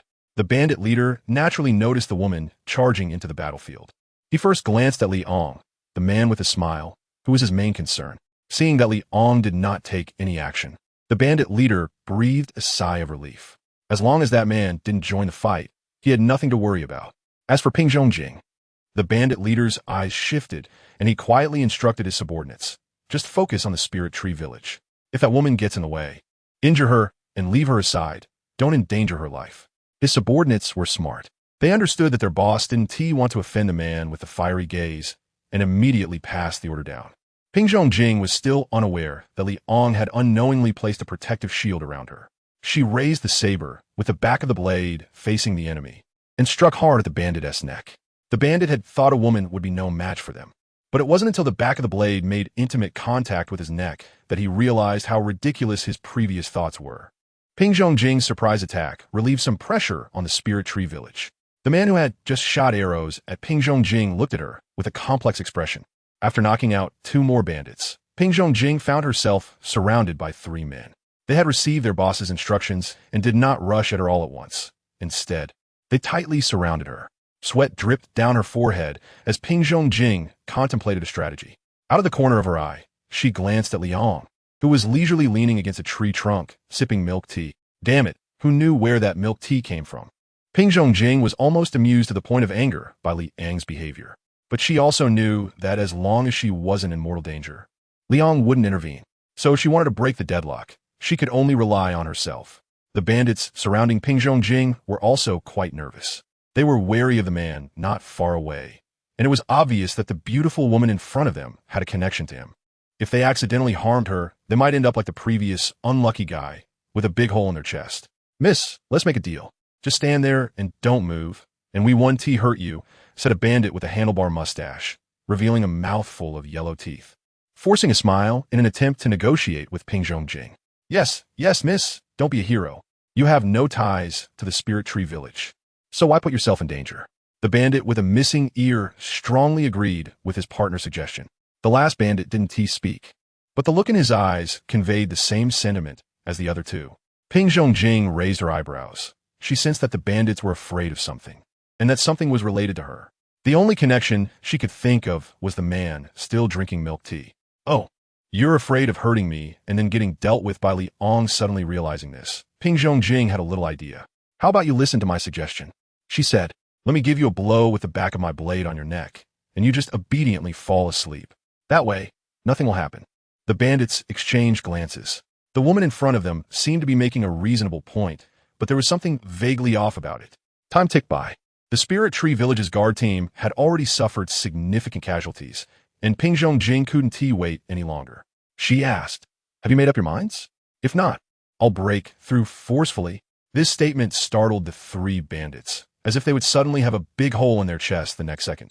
The bandit with a missing ear gritted his teeth and said to Ping Zhongjing, Miss, if we're going to act, let us do it convincingly. Make sure to be ruthless. Ping Zhongjing shrugged, tightening her grip on the saber. Taking a deep breath, the bandit with a missing ear suddenly charged at Ping Zhongjing, swinging his weapon towards her head.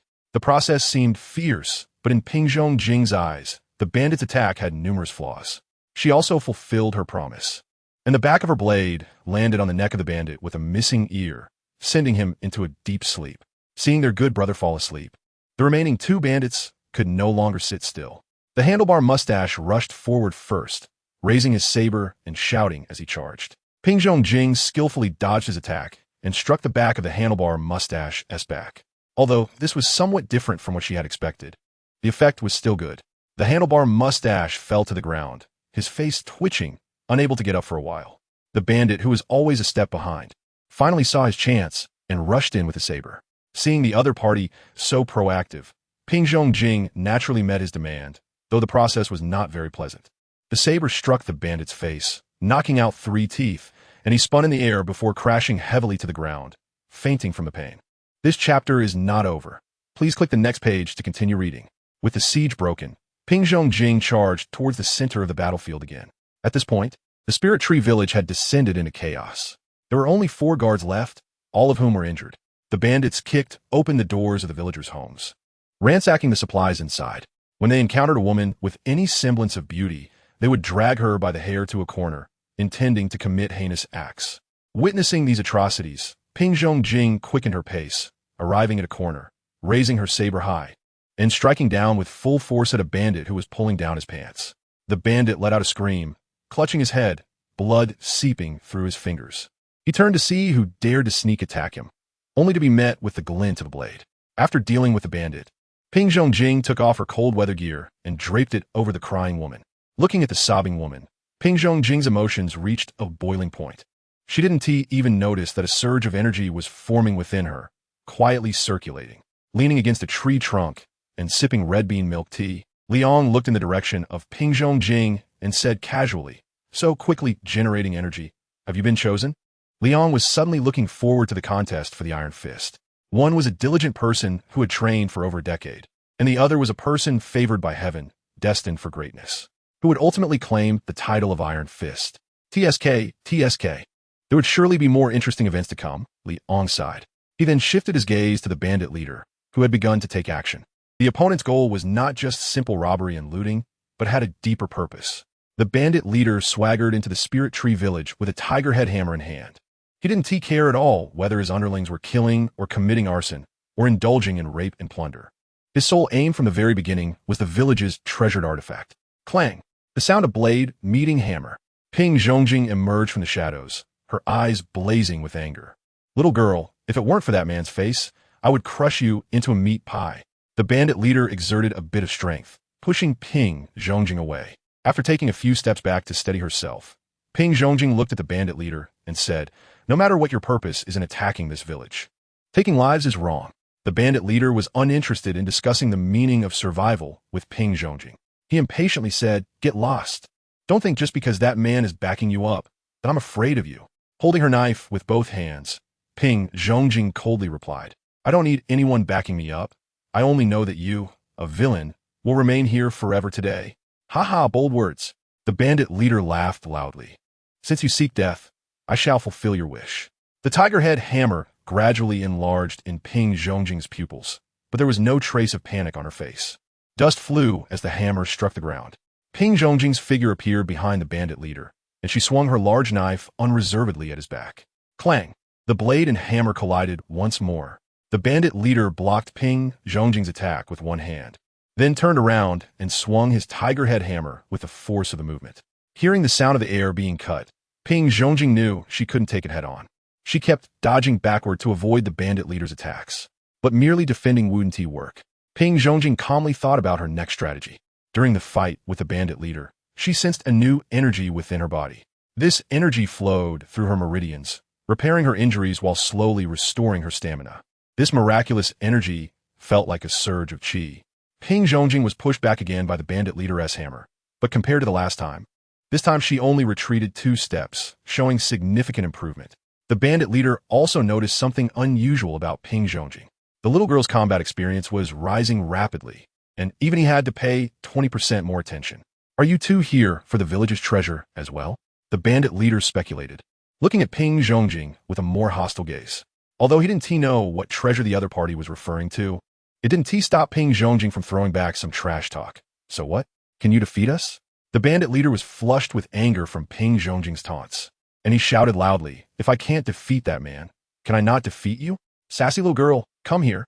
The bandit leader, now serious, wielded 2 tiger head hammers with ferocity, causing havoc wherever he went. Ping Zhongjing had no choice but to dodge desperately. Whoosh! An arrow shot towards the bandit leader. Although it was blocked, it gave Ping Zhongjing a chance to catch her breath. Zhao Kong, with blood trickling from his brow, was drawing a second arrow, his bare chest showing deep knife wounds. Despite this, he steadied his trembling hand as best as he could to create an opportunity for Ping Zhongjing. Don't zone out. Find a chance to take him down.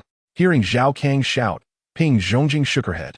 Now that she had reinforcements and was not fighting alone, her attacks became bolder than before. The bandit leader, capable of managing dozens of subordinates, certainly had strength, and even with Zhao Kong and Ping Zhongjing's cooperation, he still handled them with ease. After deflecting another incoming arrow, the bandit leader snarled at Ping Zhongjing.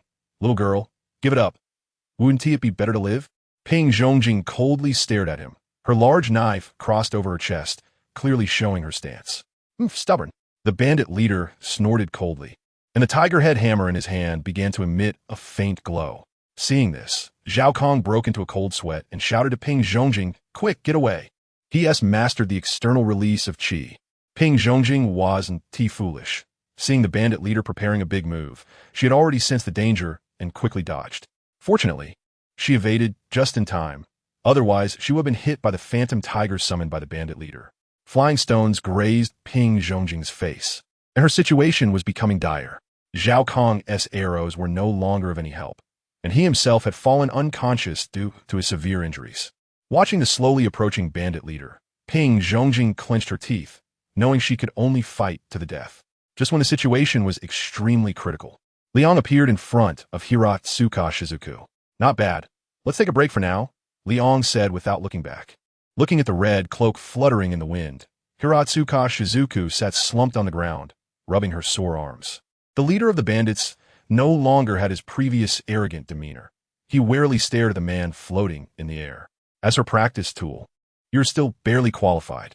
Liang had a faint smile on his face, but the words he spoke were extremely cold. Since you were no longer useful, just disappear. The leader of the bandits trembled, and the tiger-headed hammer in his hand had already fallen to the ground. He wanted to escape, but his legs would not obey him. A flash of red light passed by. There was now a headless corpse on the ground. Liang waved his hand, and the tiger head hammer floated in front of him. Although the material of this thing seemed quite poor to me, it was still decent in this small world. Before you become proficient in using qi, having a weapon for self-defense at least prevents you from being as helpless as you are now. After saying that, Liang began to make significant modifications to the tiger head hammer with his bare hands. Ping Zhongjing glanced at the broken machete in her hand, and indeed, as Liang said, having a suitable weapon was essential. The modification of the tiger head hammer didn't take long, just a few breaths, and a light golden Han sword shone brightly in Liang's hand. He tossed the Han sword to the eagerly waiting Ping Zhongjing and said, cutting through iron like mud is just basic skill. It allows you to attach the qi inside you to it, unleashing skills similar to sword energy. Ping Zhongjing nodded in a daze. She thought of the mysterious energy within her and asked, the qi you mentioned, is it that thing circulating throughout my body? Liang nodded. That's right, it's qi. Strict training is usually required to cultivate qi, but you are lucky to be chosen. Chosen? Ping Zhongjing asked, confused. However, seeing that Li Ong didn't seem inclined to explain, she had to suppress her doubts. Once the leader of the bandits was dead, the group scattered like monkeys fleeing from a fallen tree, leaving behind the battered Lingshu village. Zhao Kong woke up slowly with the help of his companions. The first thing he did upon waking was to ask about Ping Zhongjing's whereabouts. Where is that woman? Where is she?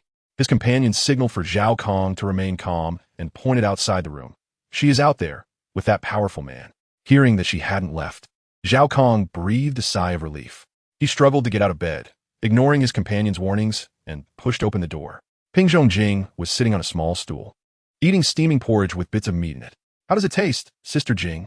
Zhao Ye, whose face was still slightly swollen from being hit by the bandits, asked. Not just okay, it's absolutely delicious. Ping Zhongjing replied. Zhao Ye was the girl Ping Zhongjing had saved earlier, and she was still wearing Ping Zhongjing's cold weather clothing. Liang also benefited a bit, receiving a bowl of minced meat porridge. He took a sip and found it quite delicious. If he were to open a breakfast shop in the real world, it would surely be a hit. Zhao Kong limped over to the three of them. Zhao Ye looked at Zhao Kang's imposing face and quietly called out, Big Brother Kong. Zhao Kong reached out and ruffled Zhao Ye's hair, then turned to Ping Zhongjing and Liang, saying, You two are going to Kunlun City, right? Ping Zhongjing swallowed the meat porridge in his mouth and replied, Yes. Our destination this time is indeed Kunlun City. Upon hearing this, Zhao Kong nodded. He first sent Zhao Ye away, then said, Thank you both for lending a helping hand. The Spirit Tree Village is very grateful. After saying that, Zhao Kong deeply bowed to Ping Zhongjing, and Liang accepted it calmly, while Ping Zhongjing felt a bit embarrassed. The Spirit Tree Village has been guarding a treasure since ancient times, and it seems that today it has found its master. This chapter is not over. Please click the next page to continue reading. When Zhao Kong said this, he was looking at Ping Zhongjing. Ping Zhongjing, in disbelief, pointed at herself and said, Don't joke with me. I've never even seen what your village's treasure looks like. How could I possibly become its master? Zhao Kong let out a hearty laugh, but it turned into a cough due to the pain from his injury. Cough, cough, cough. If the treasure didn't choose you, then how could a person who has never practiced have energy in their body? Indeed, if not for this explanation, the source of the energy in her body would remain unclear. Zhao Kang's words perfectly resolved the doubts in Ping Zhongjing's mind. Let me take you to see the treasure. If you really are the one chosen by it, you will see a different vision. What Zhao Kong said has been passed down in the village for a long time. It is said that the one chosen by the treasure sees a vision of it that is different from ordinary people. They have been guarding the treasure for 300 years, and it is time to let go. The three of them walked in the village for about 5 minutes. A towering tree appeared before Li Ong and Ping Zhongjing. Zhao Kong stopped in front of the tree hollow and proudly said, This is the sacred tree of our Spirit Tree Village. Ping Zhongjing looked up, estimating that the tree was at least 600 meters tall, squinting his eyes, but still unable to see the top. Liang did not care about the height of the tree. He was slightly interested in what was inside it. Following Zhao Kong, Liang and Ping Zhong quietly entered the tree hole. The three of them descended deeper into the ground, step by step, along the artificial steps. After walking for nearly 15 minutes, they arrived at a sacrificial palace. A heart radiating green light was beating in the center of the palace. Of course, this was the scene visible to ordinary people. In Liang and Ping Zhongjing's eyes, there appeared a small figure tightly wrapped in wings. It seemed to be inspired, as Ping Zhongjing slowly moved closer to the small figure. In Liang's mind, there was also a voice calling him, sounding soft and weak. Interesting. Indeed, every small world has many treasures waiting to be discovered. Liang had a faint smile on his face, and he didn't move. These little things no longer had any effect on him, so it was better to give them to those in need. Ping Zhongjing walked step by step to the little figure. As she got closer, she saw that the little figure was a girl with delicate features. Are you the one who has been blessed? The soft voice echoed in Ping Zhongjing's mind again, and she subconsciously nodded. My true form has already vanished in the river of time. What you see before you is actually an illusion.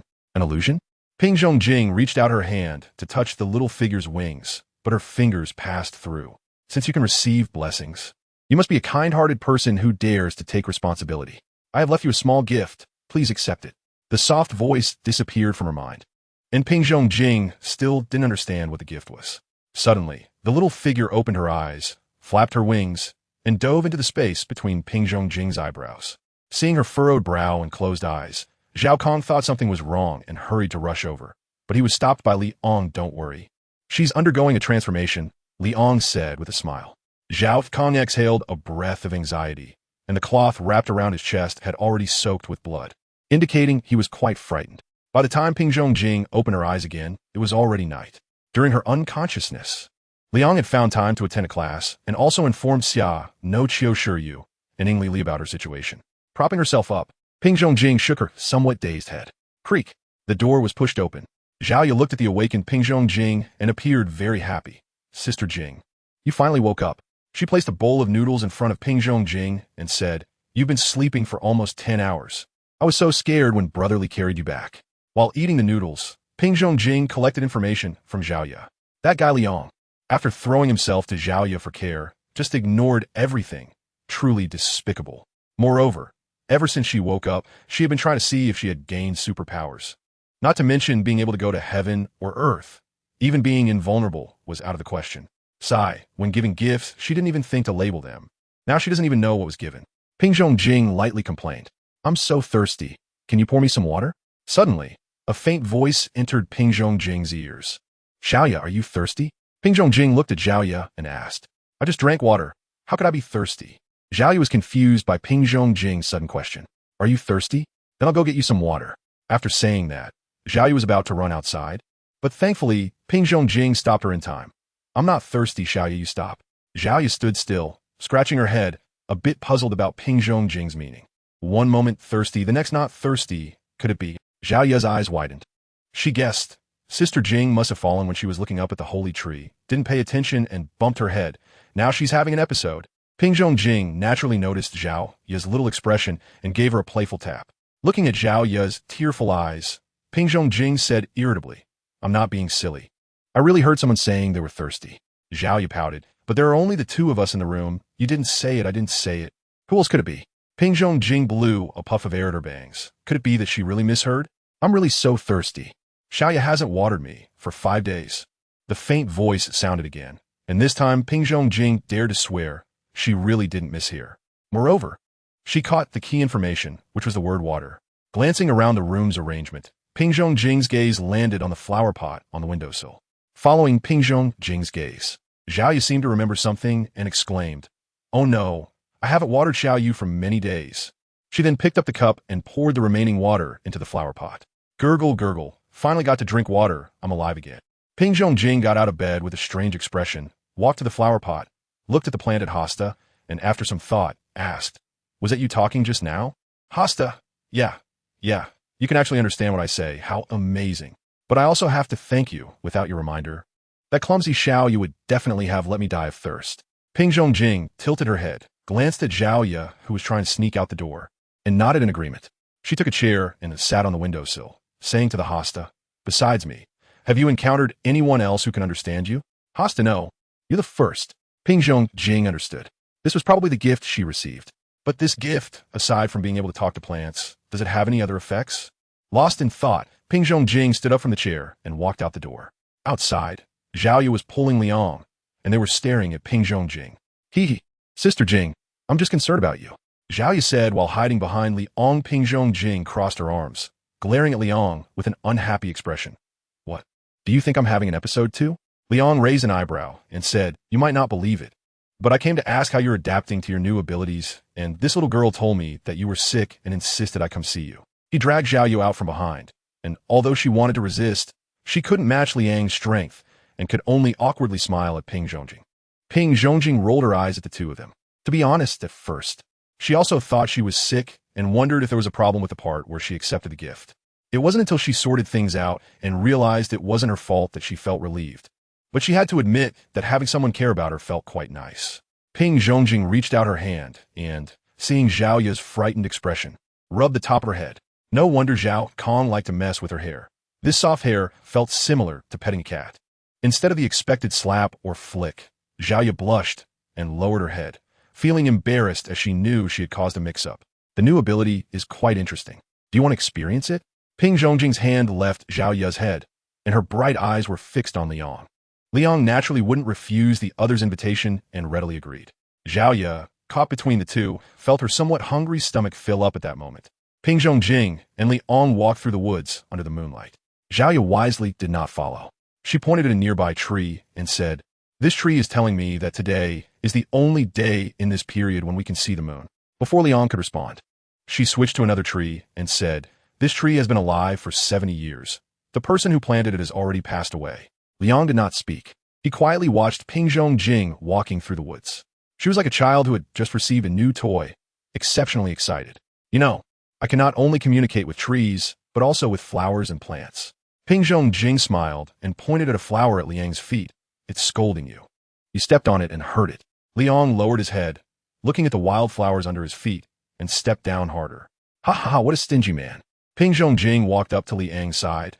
"I also discovered that I can draw energy from trees and plants, as long as there are enough plants around me. I will be very strong." Upon hearing this, Liang raised an eyebrow. Ping Zhongjing extended her finger and tapped Liang's forehead. "From now on, I will also have the ability to protect those around me, but I still need to go to Kunlun City. The title of Iron Fist won't be handed over easily." Liang grabbed the finger of Hiraizumi Shizuka, who was trying to retract it, and said, "No one is stopping you. What you need to do now is to work hard to become stronger. I only worry about Saken no Oka and Eriri." This chapter isn't over. Please click the next page to continue reading. Hiraizumi Shizuka did not break free from Liang's grasp. Under the moonlight, she noticed that Liang's features were more defined, and his demeanor was more prominent. "So you mean, if I join in, you'll feel at ease?" She wrapped her arms around Liang's neck, gradually leaning closer, and murmured, "I didn't tea smoke today." Liang understood and slowly lowered his head. The moonlight was bright, and the breeze was gentle. After a long time, Ping Zhongjing separated from Liang, and in her gaze, there was a hint of emotion that was usually absent. But with the environment and atmosphere set just right, one couldn't help but feel it. "Don't think too much about it." Ping Zhongjing tucked her hair, which had been blown by the wind, behind her earlobes feeling quite warm. "How could I think too much? I'm right here, always here," Liang said with a faint smile. Ping Zhongjing bit her lip, her eyes slightly red. She looked up, pretending to check the sky. "Let's go back. We need to continue our journey tomorrow." Liang nodded and took the initiative to hold Ping Zhongjing's hand. The other party didn't pull away, and the two slowly returned to Ling Shuzhai. The next day, under Zhao Ye's reluctant gaze, Liang and Ping Zhongjing set off on their journey once again. Zhao Kong sent them off with plenty of food and fresh water. In return, Ping Zhongjing used her new ability to make the fruit trees around them grow 5 times better than usual. They walked slowly along the way, with a water bottle slung over her shoulder and a Han sword in one hand, while she asked about the plants they encountered. Her sense of direction wasn't actually bad, but in the woods, everything looked the same. If she hadn't asked for directions, she would have strayed off course long ago. Liang consciously became a transparent person, holding the jerky given by Zhao Kong and eating it with great enjoyment. Suddenly, a large wild boar jumped out from the bushes. It opened its mouth wide, drool dripping from its tusks onto the ground. Ping Zhongjing calmly stared at the wild boar blocking the way. This was not the first time it had appeared, and she believed it wouldn't be the last. However, compared to the chaos of the first encounter, this time she was much more composed. Ping Zhongjing manipulated the plants, first binding the wild boar tightly, then giving it a thorough check of its stomach. Without even glancing at the boar lying in a pool of blood, Ping Zhongjing just wanted to quickly leave this forest. From the information received from the plants, she knew she wasn't far from the exit. As she passed a pond, Ping Zhongjing sniffed her own smell, which was somewhat unpleasant. So, she decided to take a bath to clean herself and relieve her fatigue. Standing by the pond, she first extended her finger to feel the water temperature, which was not too cold. Then she stripped off her clothes, stained with mud and blood, and stepped with her fair thighs onto the sandy bottom of the pond, slowly submerging herself in the water. Liang sat on a branch, munching on an apple, as the sound of rushing water flowed in his ears. Although his gaze was focused on the birds flying in the sky, his peripheral vision fell on Ping Zhongjing. Testing old cadres with this? Which old cadre can withstand such a test? They say beauty is a feast for the eyes. And Liang also experienced the joy of this 4-character idiom. The apple in his hand had lost its flavor. But joy is always fleeting. From entering the water to coming out, Ping Zhongjing only took 15 minutes. To be honest, this duration is not typical for most women taking a bath. The first thing Ping Zhongjing did upon reaching the shore was to wrap herself in a coat to cover her modesty, and then quickly drew her sword, eyes fixed on something beneath the water surface. A white snake head poked out of the water, flicking its tongue, looking somewhat innocent. Ping Zhongjing had expected a fierce battle, but she was taken aback by the white snake's aggrieved expression. This was a water frost snake, which usually liked to sleep in the sandy bottom of the pond, and she had inadvertently disturbed it. A kind plant nearby informed Ping Zhongjing. After all this, it turned out to be her own fault. Ping Zhongjing's face flushed with embarrassment as she put away her weapon. Looking at the pitiful appearance of the water frost snake, her heart was soon filled with guilt. She turned around and waved to Liang not far away, who instantly understood her meaning. Liang took out a portion of food and casually threw it, landing perfectly in front of Ping Zhongjing. She cut the jerky she received into strips and tossed them to the water frost snake. The white snake was clever, knowing it was being fed, and opened its mouth wide. Before long, all the food thrown by Liang was fed to the water frost snake. Satisfied after a hearty meal, the snake's earlier grievances turned into drowsiness. Just before it submerged into the water, it seemed to remember something, making whimpering sounds to signal Ping Zhongjing not to rush away. Hearing the white snake's call, Ping Zhongjing, who had just finished putting on her gear, stopped her turning motion and curiously looked at the large creature that called out to her. The water frost snake flicked its tongue and blinked twice before diving into the water under Ping Zhongjing's gaze. After waiting for about 10 seconds on the shore, the big white snake emerged with a rusty box in its mouth. It placed the box in front of Ping Zhongjing and gestured for her to open it. Without suspicion, Ping Zhongjing used her Han sword to pry open the lock on the box. Lifting the lid revealed a palm-sized tray ant. The little creature lay sideways on a soft towel, sleeping soundly. It seemed to sense Ping Zhongjing's gaze, opened its eyes with a yawn, and sat up. It didn't seem afraid of humans and stared at Ping Zhongjing, saying, "Hello, you must be the one that Big White trusts, right?" Ping Zhongjing raised an eyebrow. "Who do you mean by Big White?" The little tray ant stood up, held onto the edge of the box, and pointed at the water frost snake, saying, "Look, this is Big White. I named it, isn't it nice?" The corner of Ping Zhongjing's mouth twitched. Another one with naming issues. However, for the sake of face, she reluctantly nodded, receiving affirmation. The little tray ant climbed up Ping Zhongjing's arm and settled on her shoulder, introducing itself. "My name is Accompany, one of the tree spirits birthed by the Kunlun tree." Ping Zhongjing was a bit puzzled. Kunlun tree? Does it have anything to do with Kunlun City? Accompany crossed its legs, played with Ping Zhongjing's hair, and said, "The Kunlun tree is in Kunlun City. I just sneaked out from the city when I was being playful." "All right." Ping Zhongjing facepalmed. Not only a naming failure, but also a mischievous child. "Oh, that was 100 or 200 years ago. I've matured a lot now." Accompany sensed Ping Zhongjing's helplessness and tried hard to defend itself. Ping Zhongjing responded perfunctorily. She didn't sense any signs of maturity from the other's words and actions. Leon also flew to the side of Hiranuma Shizuka, examining the small creature on her shoulder. Annie, who had been lounging lazily, immediately straightened up and became very respectful upon seeing Leon. "TSK, you are indeed more intimidating." Hiranuma Shizuka glanced at Annie's obedient sitting posture. "This little thing also knows how to adapt to different people. This little creature is quite perceptive. Since it is willing to follow you, you should keep it." Liang touched the 2 leaves on Annie's head, and the latter's shy hand were at a loss. Seeing that Liang had said so, Ping Zhongjing naturally wouldn't refute. "Thank you for your gift. I will take good care of her." Ping Zhongjing placed Annie in the pocket of her chest and spoke to the water frost snake in the pond. The water frost snake was very happy to see Annie had found a good place, and after flicking its tongue at Liang and Ping Zhongjing, it submerged into the water to continue sleeping. Taking a bath led to an unexpected harvest. Ping Zhongjing's mood was very nice, and she walked with a spring in her step. With her enthusiastic pace, the 2 of them walked out of the woods just before dusk. Looking back at the forest behind her, Ping Zhongjing sighed, "I will never forget what happened in these few days in my life." Liang smiled and patted Hiryuzumi Shizuku's shoulder. "Life is still long, and you will have more unforgettable memories ahead." Hiryuzumi Shizuka nodded and turned her gaze towards the snow-capped mountains. It was getting late. "Let's rest at the foot of the mountain for the night and continue our journey tomorrow morning." After saying that, she took the initiative to clear a space.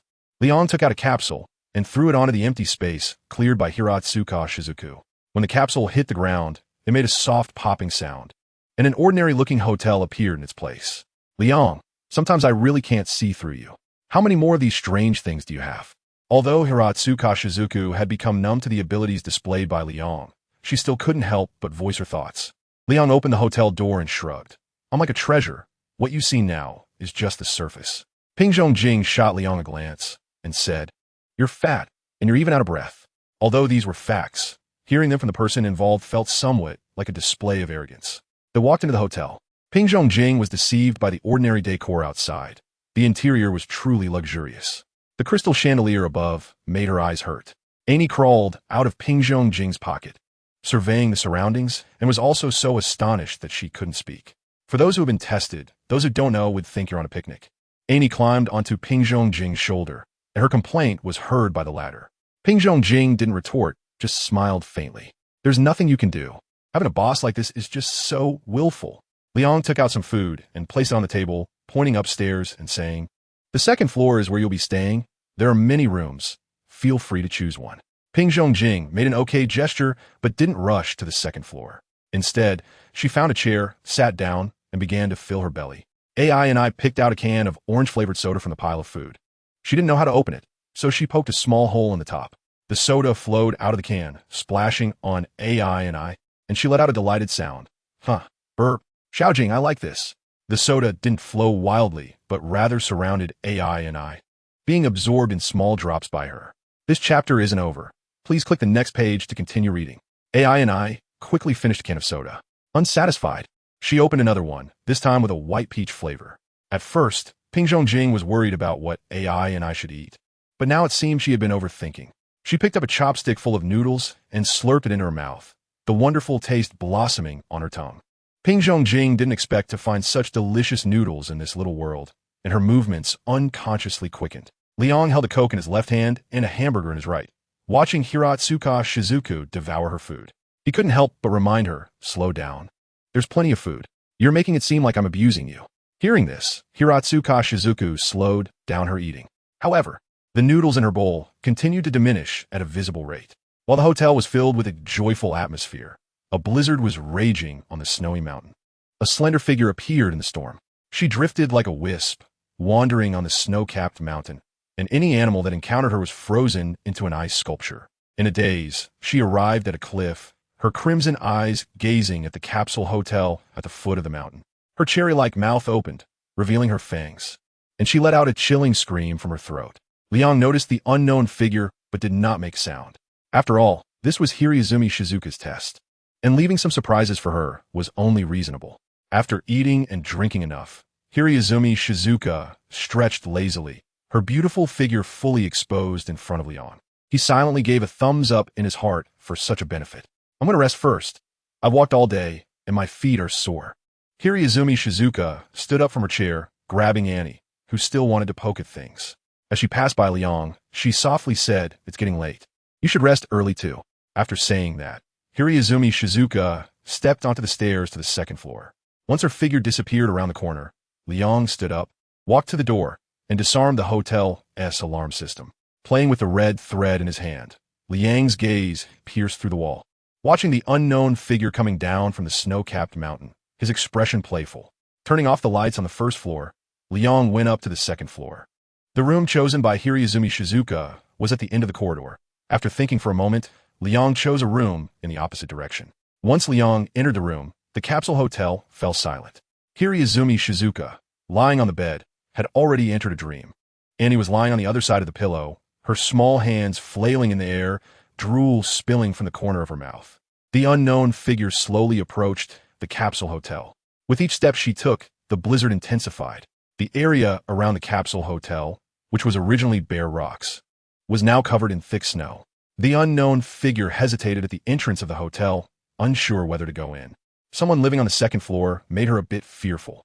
However, her evil thoughts overcame her fear, and in the end, she still entered the capsule hotel. The moment she stepped inside, the hotel's alert system was triggered. However, it only flashed red light without making any sound. The unknown figure left a trail of footprints on the first floor and slowly made her way to the second floor. Upon reaching the second floor, the unknown figure immediately headed down the right corridor, not daring to go left at all. She stopped at the door of the room where Hiroizumi Shizuka was, her body transforming into countless snowflakes, slipping through the keyhole. Sensing something, Annie was about to open her eyes when she was ruthlessly frozen into an ice sculpture. The unknown figure floated above Hiroizumi Shizuka, gazing into her pupils, filled with a crazy possessiveness. Finally, the opportunity to leave had come. A deep voice echoed in Hiroizumi Shizuka's room. Hiroizumi Shizuka frowned and wrapped herself tighter in the blanket. The unknown figure slowly leaned down, gradually overlapping with Hiraizumi Shizuka. The next day, Liang pushed open the door.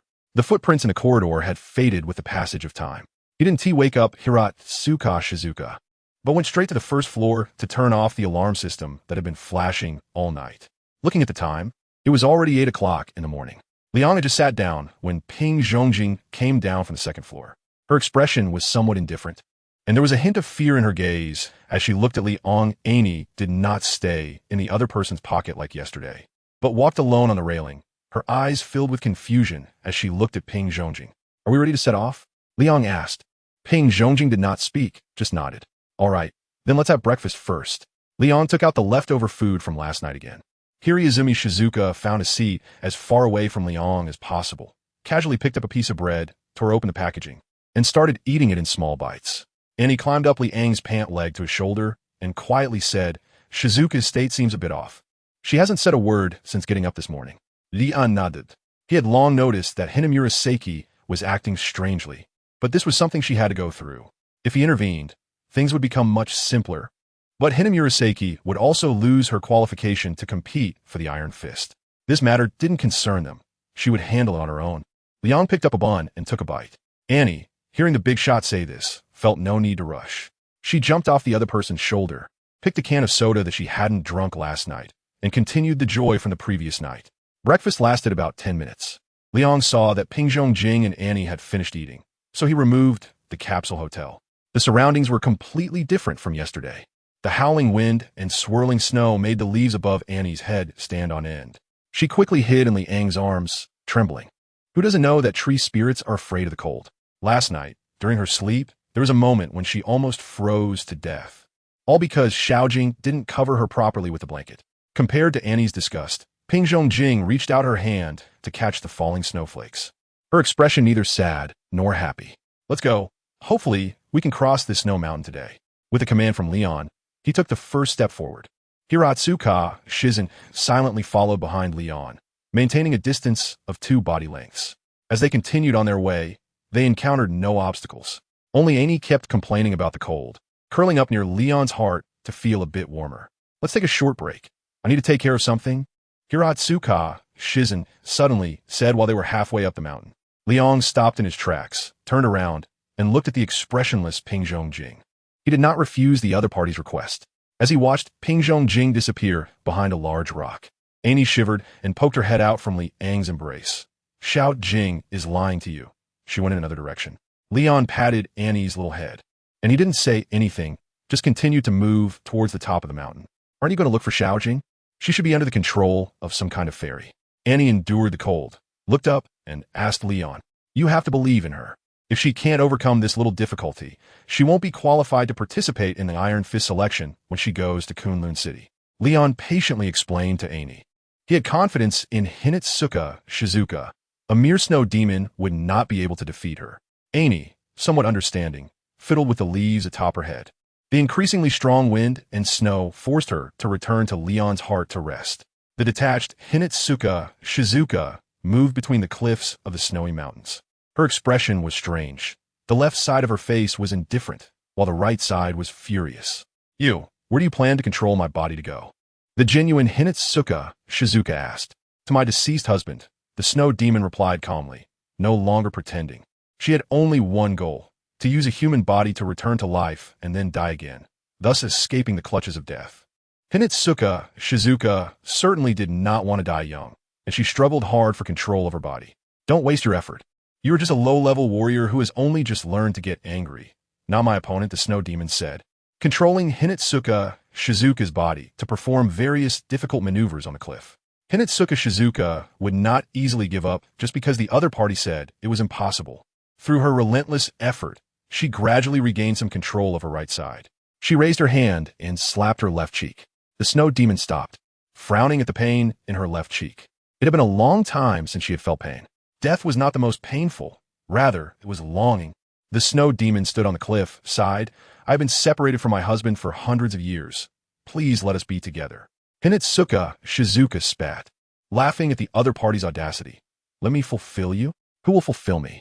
I don't want to die so young." The snow demon, seeing that the emotional appeal was ineffective, was not angry. In her view, the outcome was already decided and could not be changed. You don't expect that man to save you, do you? The snow demon said. I see he has long forgotten you. It's been half an hour since I left. Have you seen a shadow? The snow demon tried to shatter Hinatsuka Shizuka's last hope. But she never expected that Hinatsuka Shizuka had never placed her hope on Leon. This time, she had to rely on herself. Seeing that Hinatsuka Shizuka had stopped responding, the snow demon thought she had succeeded in battle. When she tried to continue toward her destination, she found her feet tightly entangled by vines. Thank you for coming to a place with plants, otherwise I really wouldn't know what to do with you. Hinatsuka Shizuka's slightly playful voice rang in the snow demon's ears. She struggled hard, but the vines tightened more and more. The snow demon, furious and ashamed, said, "Let go of me. This is your body too." Hinatsuka Shizuka shrugged her shoulders, appearing indifferent. Crazy. The snow demon cursed silently. Her left fingernails suddenly grew long and cut through the vines around her ankle. Losing control of her right side, the snow demon could only use her left hand to slowly climb the cliff. Hinatsuka Shizuka wanted to stop her, but glancing at the bottomless abyss beneath her feet, she chose to follow her heart. After all, the other party was not wrong. This was her body. A little injury was inconsequential. But when it came to life and death, Hinatsuka Shizuka still had to weigh the situation. This chapter is not over. Please click the next page to continue reading. After finally escaping the cliff, a solitary grave appeared before her. The snow demon looked at the simple tombstone, her eyes filled with deep affection. Damn it. Don't do strange things with my body. Hinatsuka Shizuka desperately tried to stop the snow demon's steps. Neither could do anything to the other for the time being. Suddenly, a sharp sword fell from the sky, landing beside Hinatsuka Shizuka's hand. She looked closely and saw it was the Han sword that the snow demon had discarded halfway. Ha! It's you, Leon. As for how the sword came here, Hinatsuka Shizuka knew very well. She had already thought it through. Once she dealt with the snow demon, she would return to reward him. Drawing the Han sword, Hinatsuka Shizuka pointed it at the solitary grave, concentrating all her energy onto the sword. Get out of my body, or I'll destroy this grave with one sword. The snow demon was intimidated by Hinatsuka Shizuka's threat. She did not know if the other party really dared to take action. However, looking at the increasingly bright sword, the snow demon dared not gamble. Gritting her teeth, she released control of Hinatsuka Shizuka's body. Once she regained control, Hinatsuka Shizuka twisted her neck, feeling incredibly relieved. It was just that the long fingernails on her left hand made her feel a bit uncomfortable. The snow demon, wearing a white dress, looked at Hinatsuka Shizuka with eyes full of hatred. Why? Why can't you satisfy my reunion with my husband? Hinatsuka Shizuka looked at the crazed woman before her, feeling a mix of anger and a hint of pity. The wind and snow around began to intensify. The storm blew Hinatsuka Shizuka's long hair everywhere, and soon the heavy snow covered her head. The only thing that remained unchanged was her hand holding the sword. No reason. You cannot use the lives of innocent people to satisfy your selfish desires. Hinatsuka Shizuka's sword moved. Her figure flashed, and she appeared right in front of the snow demon. The Han sword pierced through the other party's chest. However, the snow demon grabbed Hinatsuka Shizuka's shoulder with her other hand and violently threw her away. The Han sword pulled out without the expected blood. After falling to the ground, Hinatsuka Shizuka quickly rolled over, and in the process, the snow demon had already arrived before her. Dodging the incoming claws in a panic, several claw marks appeared on Hinatsuka Shizuka's clothing. The snow demon relentlessly continued to attack Hinatsuka Shizuka. However, apart from the initial hits, once Hinatsuka Shizuka became familiar with the snow demon's attack frequency, she became more adept at avoiding them. With one sword, she severed the snow demon's left hand and delivered a side kick to her chest. The snow demon flew back in front of the tombstone. But these moves, which could be fatal to an ordinary person, had little effect on the snow demon. The severed left hand quickly reformed, and the injury on her chest was insignificant. After standing up from the ground, the snow demon exhaled a breath of cold air. The cold air took the shape of a sword in the air and quickly froze. Don't think only you can wield a sword. I can too. The snow demon launched another attack, but this time the assault was even more ferocious. After a dozen exchanges, several bleeding wounds appeared on Hinatsuka Shizuka's body. Circulating the energy within her, the sharp pain slightly subsided. Hinatsuka Shizuka wiped the sweat from her forehead, contemplating a strategy. She remembered that when the snow demon possessed her, She had not communicated with the energy within her body, seemingly afraid. Since that was the case, then let's use magic to defeat magic. Hiratsuka Shizuka infused her sword with energy and, with a burst of strength, appeared in front of the snow demon in the blink of an eye. As she expected, the snow demon was afraid of the energy on her sword and chose to evade instead of confronting her head-on like before. Swinging the Han sword, Hiratsuka Shizuka exuded confidence. She cornered the snow demon at the edge of a cliff. One more step back, and she would fall into the abyss. However, the snow demon was not to be underestimated. She bore the searing energy from the Han sword. At the moment Hiratsuka Shizuka stabbed her in the chest, the snow demon transformed into a flurry of snowflakes, narrowly escaping disaster. Covering her chest, a transparent liquid trickled from the corners of her mouth. She leaned against the tombstone, her fingers gently tracing its surface, tears falling from the corners of her eyes. I can no longer reincarnate. I can't be reborn, so I can't meet him again. The snow demon whispered softly. I really miss him. Even just one more meeting would be enough.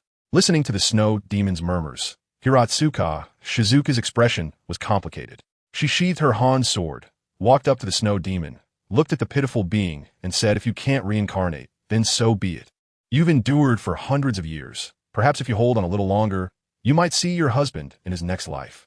The snow demon remained silent. Her head bowed, a bitter smile on her face. She was already tired. Having lived alone for hundreds of years was no easy task. With her face pressed against the cold tombstone, the snow demon's icy heart seemed to feel a hint of warmth. In the midst of the swirling snow, she saw a refined and gentle man walking towards her. My lady, it's time for us to go. The man wore a smile as warm as spring, extending his hand before the snow demon. She mustered her strength to stand up, trembling as she placed her hand in his palm. The man helped the snow demon to her feet, gently brushing off the snow from her body, and said softly, You've suffered these years. The snow demon shook her head, tears streaming down her cheeks. She tightly grasped the man's hand, and the two gradually disappeared into the wind and snow. Hiratsuka Shizuka watched as the snow demon's life force faded away, letting out a soft sigh. She used her sword energy to dig a large pit beside the lonely grave and placed the snow demon's body inside. Rest well, she said, after covering the pit. Hiratsuka Shizuka bowed to the two graves and turned to leave. On the other side, Leon has been waiting at the top of the snow-capped mountain for a long time. Amy, feeling bored, rested her chin on his collar and fiddled with the two leaves on her head. How is Xiaojing doing now? Has she solved the problem? Amy looked up at Leon's chin, still worried about her new partner, Ping Zhongjing. Leon crossed his arms and said nonchalantly, Do you really have no confidence in your Xiaojing? AI and I pouted and replied, It's not that I don't have confidence. I'm just worried. She's just a low-level warrior who's only recently mastered her energy. It's hard for her to compete with those old monsters. AI and I rested her head on one hand, her view obscured by the swirling snow, and the howling wind was deafening in her ears. Sigh, I hope she doesn't come back missing an arm or a leg. Just as she finished speaking, Liang patted AI and I on the head and pointed into the distance, saying, Your partner is back. Upon hearing this, AI and I immediately stretched her neck and widened her eyes, trying to see the returning figure through the snowstorm. Ping Zhongjing trudged through the snow, using her Han sword as a cane, and her energy circulated rapidly throughout her body. Her eyebrows were already frozen, and her eyes squinted as she relied on the plants along the way for information to find the path to the mountaintop. Cough, I'm almost there. I can meet Liang soon. Ping Zhongjing silently encouraged herself, taking one step at a time towards the summit. AI and I had urged Liang before to stop posing and go fetch Ping Zhongjing, but Liang remained unmoved, even forcing AI and I into his clothing to keep her quiet. It took Ping Zhongjing half an hour to cover a distance of 100 meters. When she finally reached the top of the snow mountain after great difficulty, she felt like she was turning into an ice sculpture. Ha ha, I didn't let you down, did I, Liang? Just as Ping Zhongjing finished speaking, she collapsed from exhaustion. As she was about to be buried in the snow, Liang caught her. You performed well. You've impressed me a bit, teacher Ping Zhong. Liang temporarily turned his body into a warm pack, warming up Ping Zhongjing's nearly frozen body. Ping Zhongjing raised her hand and punched Liang lightly on the chest. Humph. I knew you were just teasing me. Amy also crawled out from Liang's clothes and jumped onto Ping Zhongjing's chest, dancing with joy. Xiaojing, you had me so worried. I'm glad nothing happened. Ping Zhongjing looked at Amy gently and said softly, Thank you for your concern, Xiao Amy. Amy felt a bit shy under her gaze. and with the weather being so cold, she hid back into Liang's clothes. The two embraced quietly. Ping Zhongjing leaned against Liang's chest, enjoying the rare tranquility.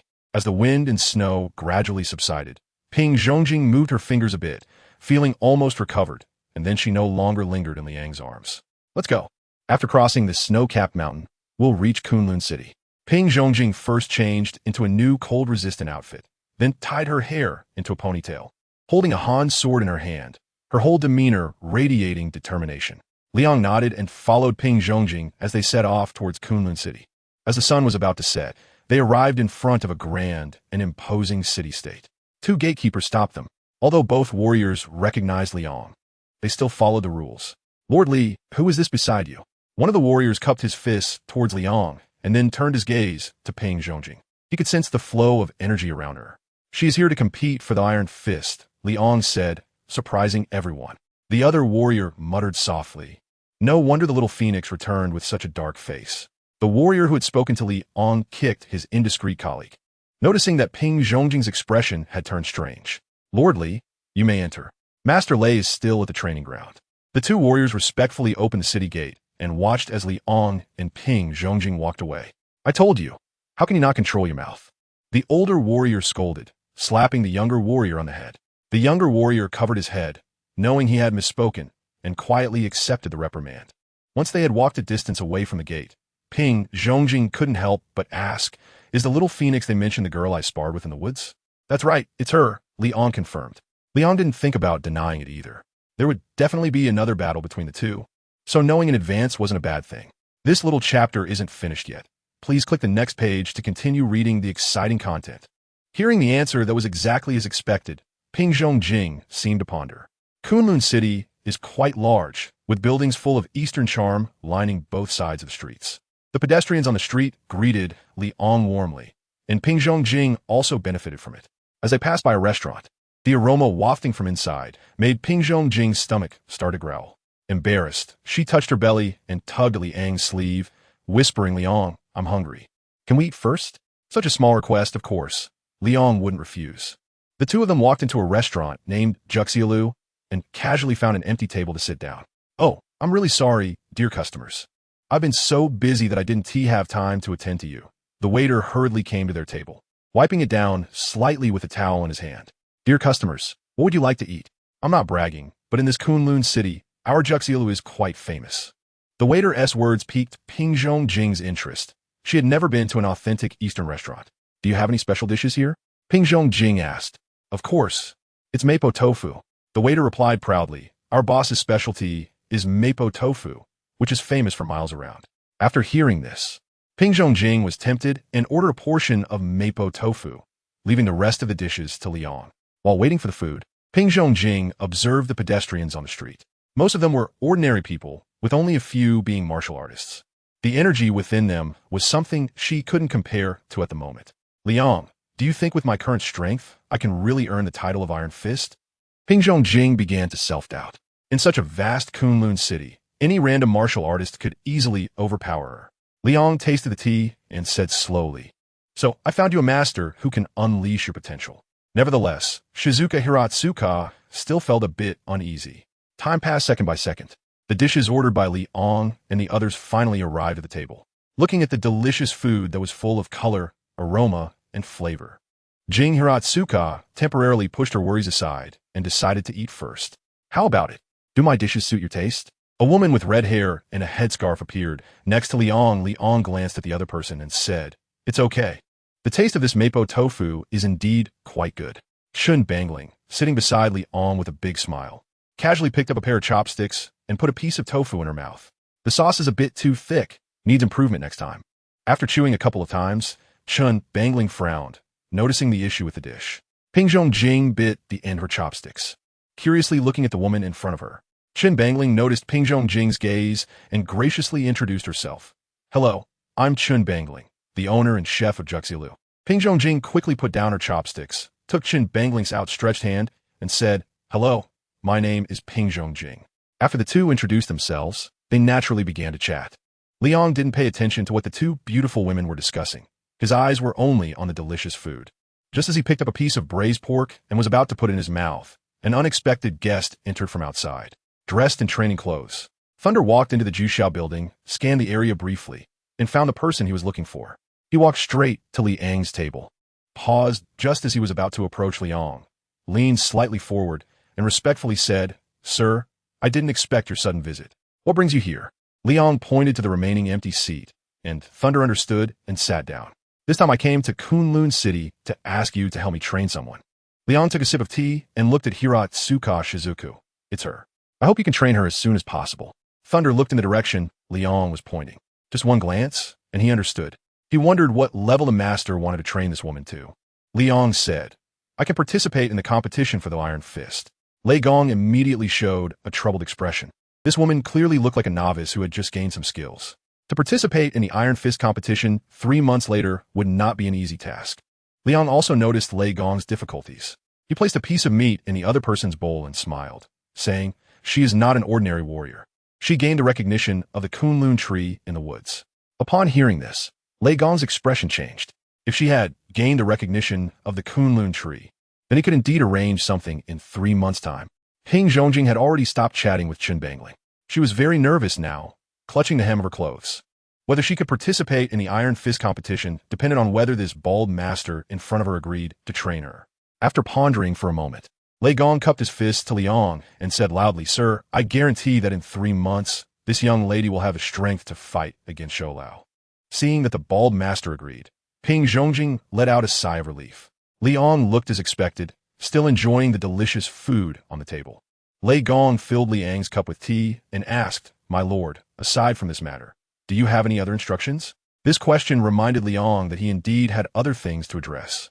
He gave Lei Gong a glance, and the latter immediately cleared the room. Chen Bangling was not upset about him driving away her customers. She understood the bigger picture. Only 4 people remained in the room downstairs. Liang said, "How is the situation with the Kunlun tree?" Lei Gong's expression was bitter as he shook his head, still the same, half alive. "The spiritual water is almost used up. Even if you hadn't come this time, I would have found a way to notify you." Liang nodded and, under the gaze of everyone, took out a small glass vial. Inside the vial was a liquid that shimmered with a green light. "This is the holy water of the elf tribe. If you drop a drop on the roots of the Kunlun tree every day, it might have some effect." He handed the vial to Lei Gong, who carefully put it away. This thing was more important than his own life. If Kunlun City lost the Kunlun tree, the consequences would be unimaginable. "What about Shou Lao? Is he still behaving?" Liang casually asked. Lei Gong's expression became strange, and he hesitated to speak. "Just say it boldly, I won't eat you," Liang said with interest. Last time he visited Shou Lao, the latter actually dared to attack him and was severely punished by Liang.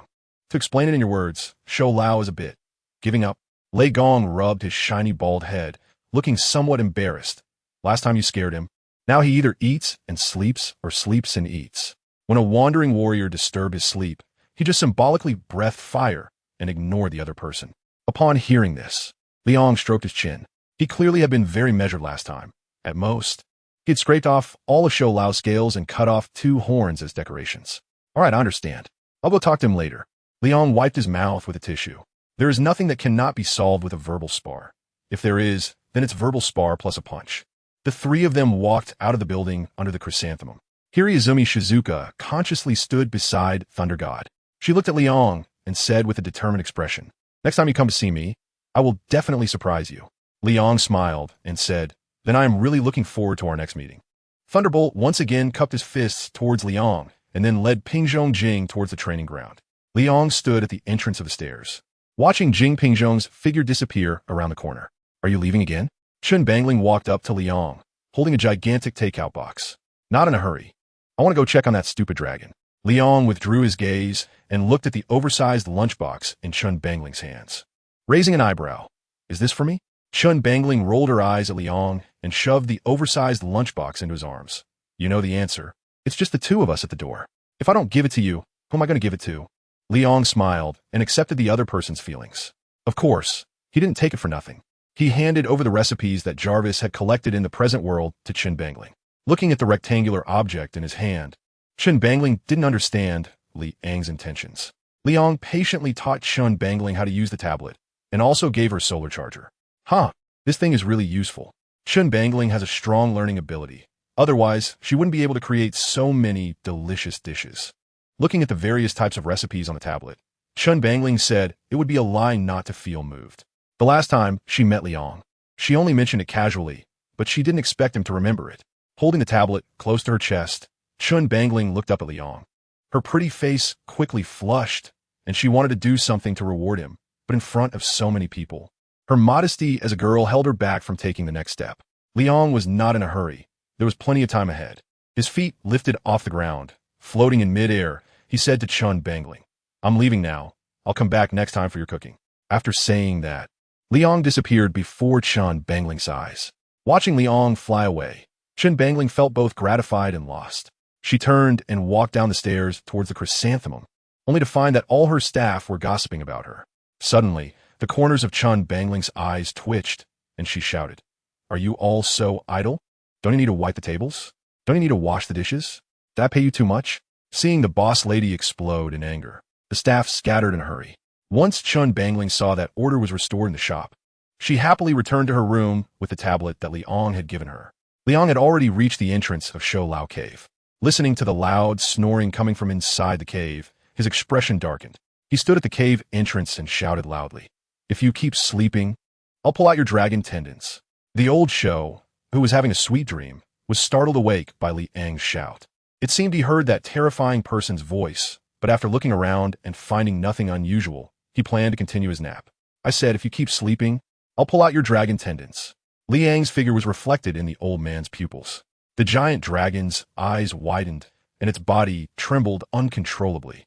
Liang patted Shou Lao's nose and said, "I heard from Lei Gong that you were slacking off." Liang's tone was very indifferent, but in the ears of Shou Lao, it made his tail stand on end. "That kid slandered me. How could I just give up?" After saying this, Shou Lao spat out a tongue of fire towards the sky, putting on a fierce appearance. However, the world is unpredictable. The next second, a low-level warrior sneaked into Shou Lao's cave, holding some meat in his hand. "Hey, Shou Lao, I'll come to see you again." This voice made Shou Lao's body stiffen. Liang looked at the other person with amusement, then descended from the sky, landing in front of the low-level warrior. "Who are you? Don't you know this is a forbidden area?" The low-level warrior recognized Liang's identity and, in fear, knelt on the ground, his head pressed against the floor, saying, "I'm sorry, my lord. My name is Ming Chang, and I accidentally wandered in here." Liang kicked the meat next to Ming Chang's hand and said, "Intruding? You must be here to feed the old man's show, right?" Hearing this, Ming Chang wished he could find a crack in the ground to hide in. Old Shou couldn't bear to watch any longer and spoke up, "This human kid is here to—" Before Old Shou could finish, Liang turned his head and glared at him, causing Old Shou to obediently close his mouth. "Lift your head," Liang said. Ming Chang didn't dare to defy Liang's wishes and trembled as he raised his head. "Do you know this is a forbidden area? Why do you keep coming in here?" Liang stared into Ming Chang's eyes, and the latter stammered, I also want to become Iron Fist." "Huh?"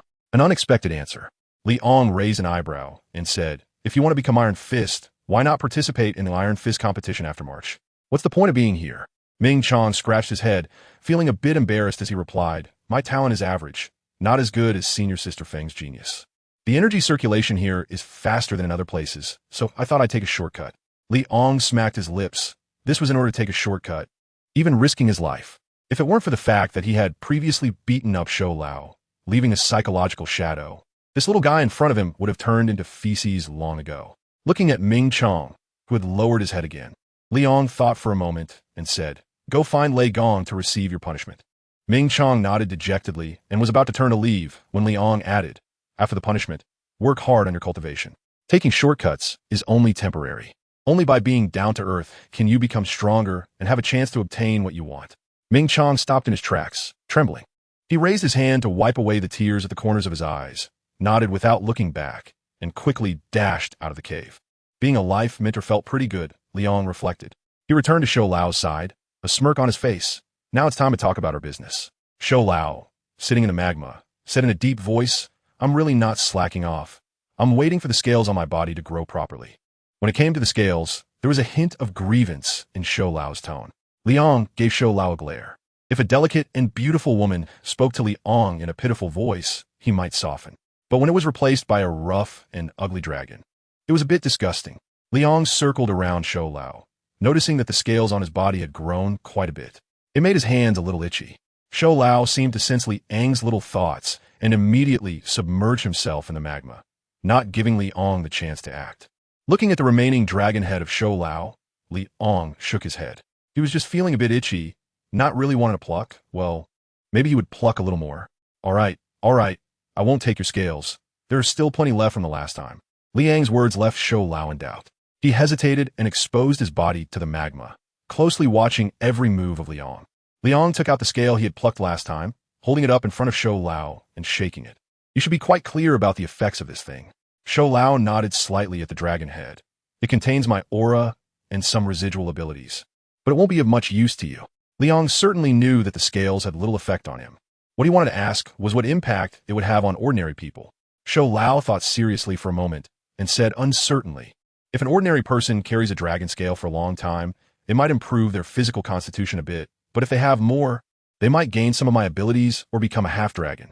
However, the abilities they gain will definitely not compare to Iron Fist. After all, they always kill me each time. Life is like that. Since we can't resist, we can only slowly accept it. Shou Lao, who had already died nearly 60 times, had become numb. Even after Li Ang defeated him earlier, he had begged the other party to truly kill him. Of course, the result was obvious. Li Ang refused.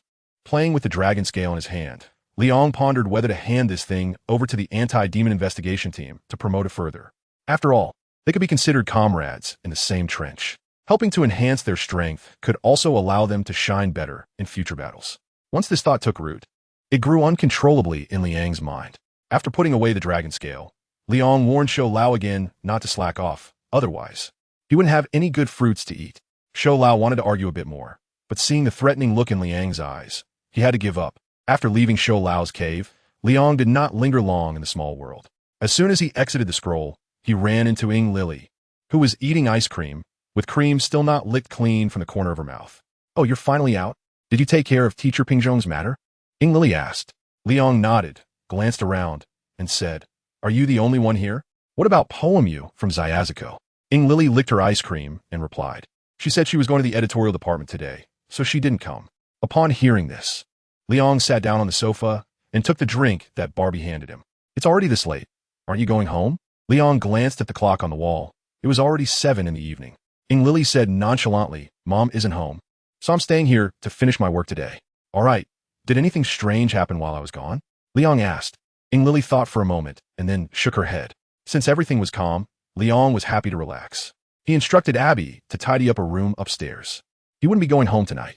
After finishing the ice cream in his hand, Ying Lily greeted Li Ang and went upstairs to draw. Li Ang didn't stay in the Phoenix Society for long. He flew high in the sky, locked onto someone's position, and quickly flew over. Mawako Sato was sitting in her office, overwhelmed as she sorted through recent materials. The batch of ancient refugees brought by Superman from another world had already been assigned dedicated personnel for care, and she was mainly responsible for those with special skills. However, after testing, the abilities of these individuals were neither particularly strong nor particularly weak. The key issue was that they had no understanding of the spiritual power the other party mentioned. Mawako Sato threw the pen in her hand onto the desk, leaned back in her chair, and stretched. The large office was now empty except for her. After moving her neck a bit, Mawako Sato stood up, grabbed the coat hanging on the rack, and prepared to leave. Oh, is it time to get off work? The office door opened, and Leon's figure appeared before Mawako Sato. Superman. Mawako Sato was shocked. This is a police station, and he just swaggered in like that. Glancing at the police officers following him, Mawako Sato shook her head at them, signaling not to act rashly. The officers understood the command from their superior, but the problem was that they didn't dare to move. They didn't even have the courage to draw their guns. Are you here to see me? Mawako Sato asked. Leon said, Isn't it a bit impolite to keep the honored guest standing at the door? Sato Mawako's lips twitched. She turned to the side, allowing Superman to enter the office. Sato Mawako forced herself to sit calmly in the chair. Just as she was about to reach for the listening button under the table, she heard Superman say, No need for little tricks, it's so boring. Sato Mawako's movement froze, and she awkwardly placed her hand on the table. Leon noticed that the entire police station was surrounded by officers, with armed SWAT members standing at the entrance, but he didn't care at all. He took out a piece of dragon scale and placed it on the table, saying, Do you know what this is? Mawako Sato shook her head. This is a dragon scale. Dragon scale? Mawako Sato was once again shocked. She stammered, You mean this dragon scale is from that kind of gigantic creature I was thinking of? Liang shrugged. Otherwise, it's just closer to the kind of dragon in the West. I think calling it a giant lizard is more appropriate. Sato Mawako swallowed hard. Whether it's an Easter dragon or a Western dragon, it's something she couldn't imagine. Superman, what do you mean by taking out this scale? Sato Mawako looked at the scale on the table. Although she desperately wanted to have it, she still knew her limits and forcibly shifted her gaze to Superman's face. Liang picked up the scales on the table and, under Sato Mawako's bewildered expression, threw them into her arms. I hope you carry these scales with you from now on, even when you take a shower. Upon hearing this, Sato Mawako felt that happiness had come too suddenly. She carefully held the dragon scale, which was as big as her two hands, and nervously asked, What is the meaning of your actions? Liang waved his hand. It doesn't mean much, just a simple test. A test? Sato Mawako pondered. But this gift is not given for free. Liang stared at Sato Mawako with piercing eyes. In the future battles against the outside world, I hope you can play a bigger role. Understand? Little Master. There's more in this chapter. Please click the next page to continue reading. It gets even more exciting. Sato Mawako squinted her eyes, and she began to understand what the Superman was up to. She intended to refuse, but the slight warmth emanating from the dragon scales in her arms made it hard for her to speak, so she could only remain silent. Time passed quietly. Liang did not urge the other party. He even opened the door and had a special police officer pour him a cup of coffee. Drinking the coffee with added ingredients, Liang strolled around the office as if nothing was wrong. After a struggle with her thoughts, Sato Mawako said to Superman, I agree to your request, but I would like 3 more pieces of such dragon scales. Liang sipped his coffee and shook his head at Sato Mihoko. I don't like greedy girls. Giving you a dragon scale is already very generous. Don't ask for more. Feeling the indifferent gaze of the Superman, Sato Mihoko gritted her teeth and said, It's not enough to rely on just my own strength. We need at least 2, right? Liang put down his coffee cup and walked over to Sato Mawako. He reached out, lifted her chin, and looked into her eyes as he said, Don't think I don't know what you're thinking. Kobe Daisuke's arm can't be restored through dragon scales. Sato Mawako's heart raced, her voice loud enough for her to hear herself. Superman, you misunderstood my meaning and you're too close. Sato Mawako tried to push Superman away, but with her little strength, Liang didn't budge at all. Bad girls must be punished. After Liang finished speaking, he kissed Sato Mawako on the lips under her incredulous expression. The first kiss that had been saved for over 20 years was taken away, just like that. Tears uncontrollably streamed down Sato Mawako's face. After tasting a hint of saltiness, Liang released Sato Mawako. He had somehow acquired a dragon scale in his hand and placed it on Sato Mawako's desk. Give this to Yakuji Temple Ryoko. If you perform well in the future, I might give you more rewards. Liang reached out to wipe away the tear stains on Sato Miyako's face. The latter angrily swatted Liang's hand away, glaring at him like an angry little lion. TSK, such a temper. Then shall I take back this dragon scale? Liang pretended to take the dragon scale from the table. No. Sato Mawako snatched the dragon scale from the table and held it tightly with her own. Liang withdrew his hand and said with a smile, I have high hopes for you. Don't let me down. After saying that, Liang turned and left. Sato Mawako looked at Superman's back and asked a question she couldn't even believe she was asking. You, what is your name? Liang stopped and turned around, saying, Just call me Liang in private, but this is only for you to know. After answering Sato Mihoko's question, Liang opened the door and looked at the dark scene outside, smiling as he said, Is this a welcome ceremony? The police officers exchanged glances, not knowing how to respond to each other. Liang ignored the gun pointed at his head and slowly walked towards the outside of the police station. The officers along the way were pressured by Liang's aura and willingly lowered their guns, clearing a path for him. However, there were still a few reckless individuals who jumped out and shouted, What a load of crap, Superman. You're just a lucky fool who stumbled upon superpowers. Liang looked toward the sound and saw a fat, bald middle-aged man. The smile on his face faded, and the surrounding police officers felt a sense of foreboding. Sure enough, in the next moment, a red flash passed through Liang's eyes, piercing the bald man's heart, and he fell dead on the spot. Sato Mawako, who had rushed out, wanted to say something, but recalling what had happened in the office earlier, she inexplicably shut her mouth. The deterrent effect this time was good. No one dared to say anything more. Liang leisurely walked out of the police station and, under the watchful eyes of the crowd, soared into the sky. He returned to the Phoenix Society. Liang just stepped in, and Poem U of the Shiji Hill followed right after. It was you who caused the commotion at the police station earlier, wasn't it? Poem Yu of the Shiji Hill asked. Liang took off his superhero costume, sat on the sofa, and enjoyed Abby's massage. Seeing that the other party didn't reply, Shakagon no Shana pouted, firmly believing that it was Liang who did it. Ing Lily said you want to submit your work. Why are you back again? Liang changed the subject. Kasumigakaka Shiyu shook the manuscript in her hand and sat down beside Liang. The manuscript got approved, thanks to Friday's help. The editor was very satisfied and said it might be a big hit. Liang recognized Kasumigakaka Shiyu's writing ability. He flipped through the manuscript she wrote this time. The plot and writing style were both good. Putting the manuscript aside and taking the red tea served by Barbie, Kasumigakaka Shiyu said, "Has everything been arranged for Hiratsuka-sensei?" Liang nodded. "I've already entrusted the most famous master in Kunlun City to train him. We'll participate in the Iron Fist competition in 3 months." Kasumigakaka Shiyu took a sip of red tea, feeling regretful that she couldn't visit Kunlun City this time. She had originally hoped to experience the charm of the ancient eastern country. Don't be discouraged. When Hiraizumi Shizuku participates in the Iron Fist competition, I'll take you all in to cheer her on. Liang noticed the emotional changes in Kasumigakaka Shiyu and made a promise to her in advance. Kasumigakaka Shiyu smiled knowingly. Then it's settled. Let's not be driven out like this time. Little master, there's more in this chapter. Please click on the next page to continue reading. It gets even more exciting. Liang scratched his head, thinking that this time was just a special situation. Otherwise, why would he drive someone away? The two were chatting on the sofa, while Bobby and Abi served tea and water to their masters, and before they knew it, it was already past midnight. Seeing Kasumi no Okashiyu yawning, Liang suggested that she go to bed early. She wasn't being coy either. Working on a manuscript these past few days had indeed drained some brain cells, so she headed upstairs to rest, just as the Phoenix Society fell into silence. The police station was bustling with activity.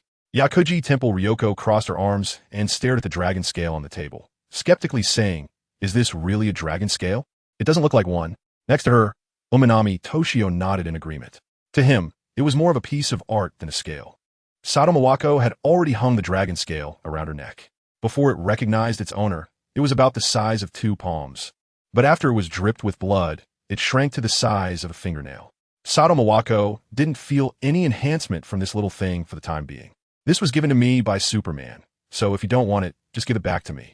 Hearing the disdain in Yakuji Temple Ryoko's tone, Sato Mawako rolled her eyes. She had sacrificed a lot for this dragon scale, and this person was still picky. It was really annoying. Pretending to take the dragon scale from the table, Yakuji Temple Ryoko demonstrated what it meant to follow the delicious principle. She quickly snatched the dragon scale before Sato Mawako could, then bit her finger and dripped blood onto it. This series of actions left Uminami Toshio standing beside her in shock. Wow, this is what they call mouth hate, but body loves. After the dragon scale was dripped with blood, it quickly shrank until it was about the same size as the one hanging around Sato Mawako's neck. Now, Yakuji Temple Ryoko believed that this little thing was indeed a dragon scale. She happily found a string and hung the scale around her neck. Uminami Toshio felt a pang of envy. Why didn't he have such treatment? Sato Mawako patted Uminami Toshio on the shoulder and comforted him. Superman said that as long as we perform well, these special ability items will only increase in number and quality. Uminami Toshio clenched his fists tightly. With Sato Mawako's words, his work enthusiasm soared. Who doesn't have a heart that wants to become a superhero? After playing with the scale around her neck for a while, Yakuji Temple Ryoko suddenly remembered something and said, "Why would Superman give us these valuable items to use?" Indeed, they were very valuable. In today's market, anything associated with the extraordinary had skyrocketed in price. She didn't believe in free lunches. Sato Mawako explained Liang's request to Yakuji Temple Ryoko and Uminami Toshio. Yakuji Temple Ryoko thought it was nothing. Both sides were using each other, and to be honest, they were the ones who got a bargain. Uminami Toshio stroked his chin. Will there really be something that can restore Cape Bikuin's arm in the future? Sato Mawako pondered for a moment and replied to Uminami Toshio. The effects of these dragon scales are still unknown. Once our value is recognized by Superman, who knows, he might really give us some powerful items. Uminami Toshio's spirit of working hard ignited even more fiercely. Even though K.B. Daisuke had many little quirks and wasn't very likable as partners, they had experienced many unforgettable things together. He truly wanted to help him recover. Ding, ding, ding. Yakuji Temple Ryoko's phone rang. She glanced at the caller ID and furrowed her brows. Hello, what do you want? After answering the call, Yakuji Temple Ryoko's tone was very flat. According to the information, Superman left you a scale? A dragon scale?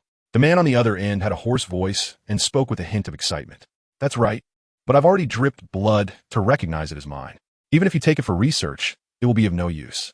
Yakuji Temple Ryoko directly cut off what the man wanted to say. The man was silent for a few seconds, suppressing his anger, then said, How can you? Forget it, the higher-ups need this data, so you should come back. After saying that, he hung up the phone.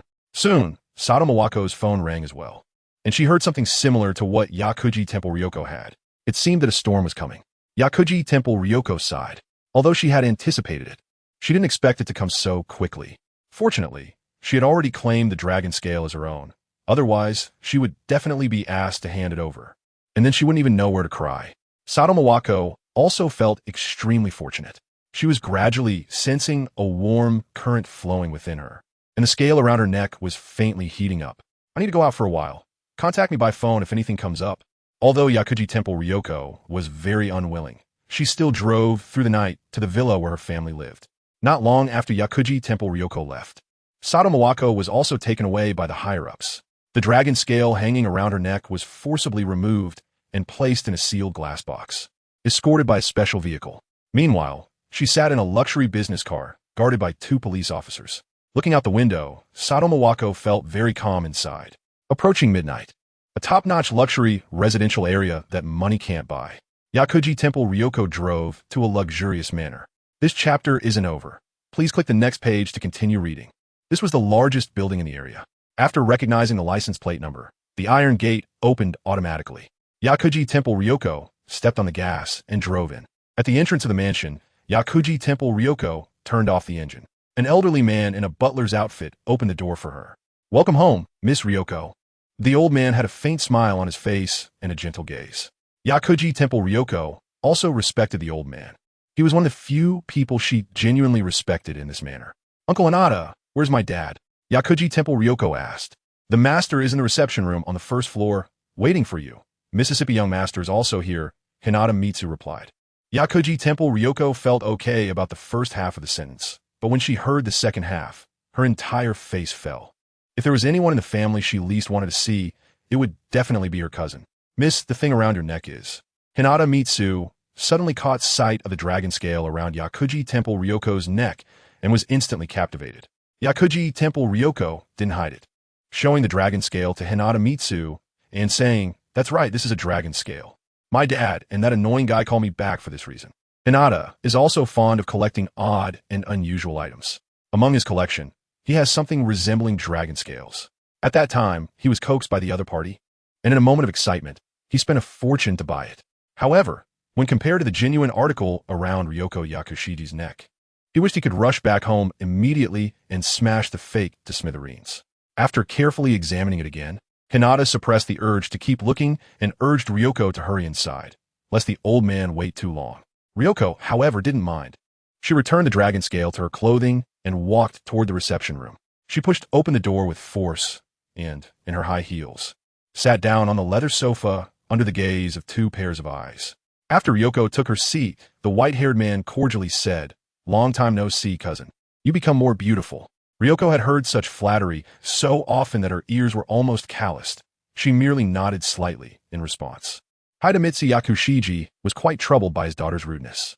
He knew that Ryoko didn't have much affection for her cousin, but appearances had to be kept up. So he spoke up. Ryoko, how can you talk to your cousin like that? Have you forgotten the etiquette I've taught you? While saying this, Hidemitsu shot a glance at his daughter. Having a father like this was exhausting for Ryoko. She adjusted her sitting posture and, with a forced smile, said to the white-haired man, Cousin Valen, what wind brought you from America to Neon? Valen naturally caught the teasing tone in her words, but didn't he mind. He stared intently at Ryoko's fair neck and said, Cousin, let me have a look at what you're wearing around your neck. Ryoko was very annoyed by Valen's gaze. She flipped her collar to block his view. This item was precious. It wasn't something he could just look at. Valen, rejected outright, wasn't angry. He crossed his legs and said with a sly smile, What Superman gave you is important, but is it more important than your father's life? Upon hearing this, Ryoko was shocked. Hidemitsu was equally stunned. He frowned and glared at Valen, saying sternly, Valen, do you know what you're saying? Of course. I know what I'm saying. Valen stood up from the sofa, placed one foot on the coffee table, rolled up his sleeves, revealing his mutated arm beneath. Do you know why I came back from America? It's because I caught this damn virus. Valen waved his speckled hand in front of Ryoko's eyes. Dear cousin, I secretly added some seasoning to the tea I gave your father. You are truly shameless, Valen. Ryoko felt like she could kick this guy to death with her high heels. However, knowing that Valen was aware of the virus, she could only temporarily suppress her murderous intent. Valen laughed heartily. It was the first time he saw his cousin in such a difficult position. This exhilarating feeling was like drinking ice water on a June day, refreshing from head to toe. Slowly walking to Hidemitsu's side, Valen tugged at his collar, where some spots had already appeared on his neck. Cousin, hand over the scales. I have the best research team here. Developing the antidote will be a matter of minutes. Valen reached out his hand toward Ryoko. After some thought, Ryoko finally removed the dragon scale from around her neck. When handing it over to Valen, she said, The dragon scale has already acknowledged me as its master. If you want to research it, I must be included. Valen flipped through the scales in his hand, and without much thought, he agreed to Ryoko's proposal. Releasing his grip on Hidemitsu, Valen smoothed out the wrinkles in his clothing and said insincerely, Uncle, please take a good rest. Once I develop the antidote, I'll bring it to you. Hidemitsu swatted Valen's hand away with a cold snort. His gaze turned to his daughter, filled with concern. Valen didn't care about Hidemitsu's cold treatment. All he desired now was to survive. He clapped his hands, and a group of well-dressed men in black entered from outside. A man wearing sunglasses approached Valen and whispered, Boss, everything is arranged. Valen patted the shoulder of the man in sunglasses with satisfaction. Joe, make sure our esteemed guest is well taken care of. After saying this, Valen clutched the scales and left the manor accompanied by the burly man in black. Joe pushed up his sunglasses, looking at Ryoko, and said, Miss Ryoko, please follow me. Ryoko didn't even glance at Joe. She walked out of the reception room in her high heels under her father's worried gaze. Lifting the curtain, watching the black car drive away, Hidemitsu sighed. Had he known it would end like this, he would have stopped his daughter from coming back. But now that it had come to this, he could only arrange for the butler to mobilize personnel to secretly protect Ryoko's safety. Time flowed like sand slipping through fingers. The rising sun brought light to the world. Leon woke up from the soft big bed. He stretched lazily, dressed in his pajamas, and went to the first floor of the Phoenix Society. Earlier than him was Poemu from the Hill of Twilight. She was already sipping on a rich coffee while checking the latest news on her phone. Good morning. Leon sat across from Shiyu Kasumigakaka, and Abby served him a delicious-looking breakfast.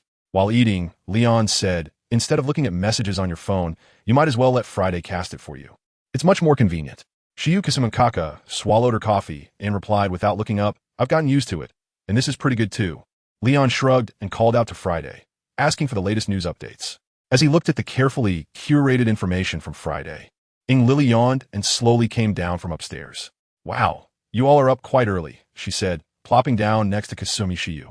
She had been working on a draft until 3 in the morning yesterday and had barely managed to sleep for 4 hours. Bobby, I won't have milk today. Please switch it to coffee, thanks. Bobby nodded, snapped his fingers, and the hot milk on Lily's tray was replaced with sweetened coffee. While eating toast spread with strawberry jam, Lily turned her head and looked at the screen on the wall with Leon. Leon, I seem to remember this island Moon Wharf. It's a place where large ships dock. Lily's cheeks were puffed out like a squirrel with its cheeks full of hazelnuts. Some of my family's goods are unloaded at this wharf. I've been there a few times. Leon took a sip of hot milk and instructed Jarvis to closely monitor the movements at Island Moon Wharf. However, after a few days, the woman leading the monsters seemed to have vanished into thin air. It wasn't that Leon didn't want to go see for himself, but he truly had no interest in such low-level creatures. His gaze wandered between Kasumigakaka Shiyu and Arari Spencer Sawamura twice, before finally settling on Arari. Arari, I have a task for you. Leon supported his chin with both hands and said, Go to the Shimatsuki Wharf to find a woman. I will send you the photo. Once you find her, do whatever it takes. Lily was somewhat shocked. This was the first time Leon had given her a command in person. Excited yet a bit nervous, she straightened her body and said, Okay, Leon, I promise to complete the task. Kasumigakaka Shiyu also put down her phone and looked at Leon, asking, Is this task difficult? Should I cooperate with the golden-haired loser? Shaking his head, Leon stood up from his chair and smiled. Don't worry. The intensity of the task is average. Lily can handle it. Upon hearing this, Kasumigakaka Shiyu stopped asking questions and continued eating her remaining breakfast. Lily quickly finished her breakfast. Even though the coffee was still hot, she gulped it down. I'm off. Remember to ask for a day off for me. Lily first went upstairs to change into casual clothes. Then before pushing open the door of the Phoenix Club, she said to Leon. He made an okay gesture. And only then did Lily leave with peace of mind. Young master, there's more in this chapter. Please click the next page to continue reading. It gets even more exciting. The school bell at private Toyosaki Academy rang. Kasumi ga Kakashiyu arrived at her class just in time. Satoma was lying on her desk, observing Kasumi ga Kakashiyu with her peripheral vision as she walked in. This woman gave her a very unusual feeling. She seemed to be an ordinary high school student, but the muscle density hidden under her clothes was not inferior to her own. The suggestion she had made to tutor the other party had died a premature death. She couldn't think of a better way to approach Kasumi ga Kakashiyu for now. Sitting in her seat, Kasumi ga Kakashiyu sensed someone was secretly watching her. She turned her head and happened to meet Satomai's eyes. The latter was not flustered, showing a sweet smile and waving at Kasumi ga Kakashiyu. After politely responding to Satomai, Kasumi ga Kakashiyu twirled the pen in her hand, looking thoughtfully at the teacher who was scribbling on the blackboard. Meanwhile, Lily, dressed in her Spider-Man suit, swung through the skyscrapers. On her way to Shimatsuki Wharf, she casually dealt with a shadowy figure who attempted a $0 purchase. With a look of disgust, she hung the shadowy figure at the police station's door, took a friendly photo with a few citizens, and continued towards her destination. After about 20 minutes, Lily arrived at the Tsukishima Wharf. She nimbly landed on a giant container. Looking at her high-tech wristwatch, it displayed the target she needed to eliminate. She was quite pretty, but unfortunately, she was an invading demon. After memorizing the target's appearance, Lily turned off her watch and began searching the vast wharf. In a secluded spot, Valorant's eyes were bloodshot, and his originally tidy hairstyle had long since become messy. He was holding a research scholar by the collar, angrily scolding, "Aren't you supposed to be accomplished in genetics? How would you not develop a cure?" The elderly research scholar, embarrassed by Valorant's outburst, waved his hands in explanation. "Sir, the virus you've contracted is very unique. It's not something that can be cured overnight. It takes time." Time? What I lack the most right now is time. Valorant angrily threw the research scholar away.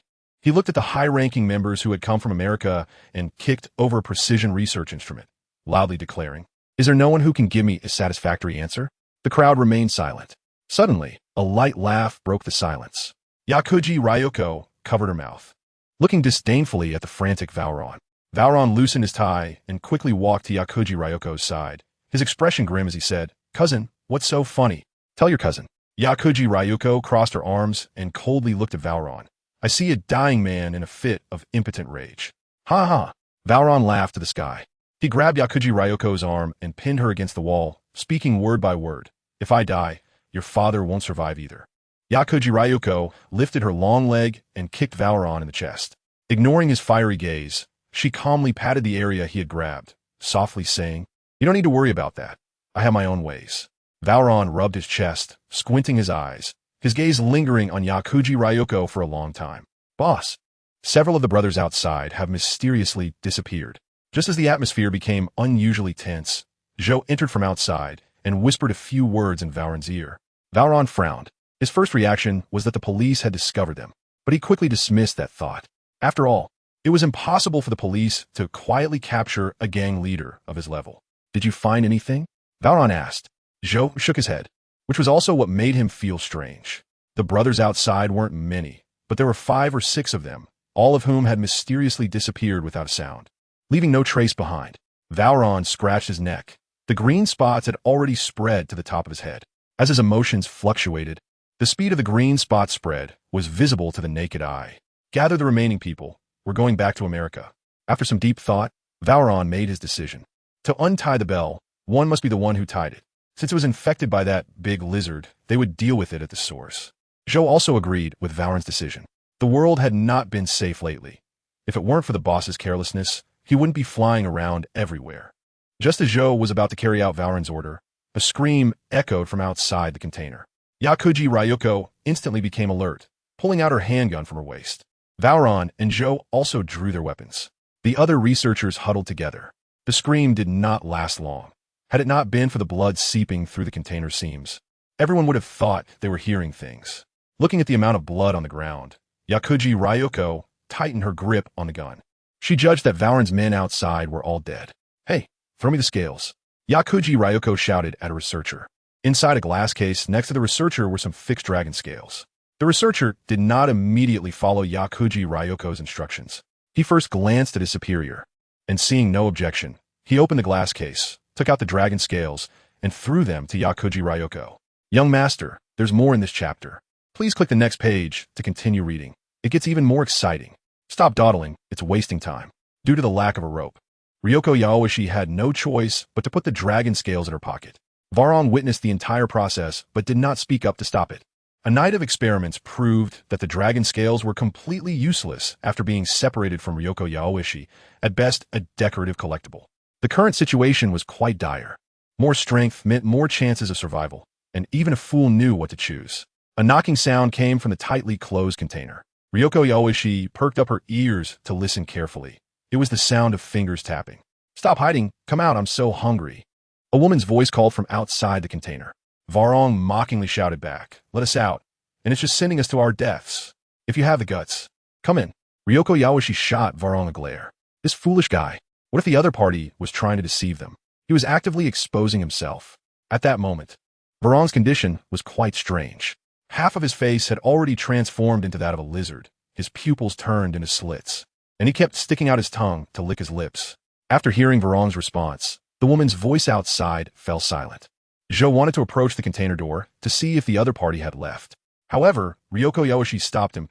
"Don't go over, be careful of traps."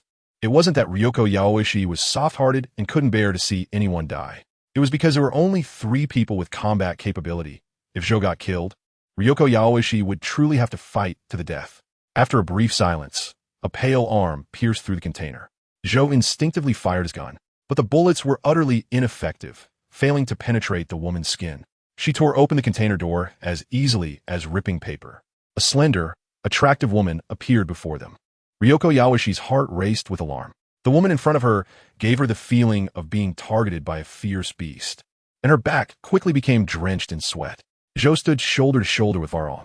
He ejected the empty magazine, reloaded, and his expression was very serious.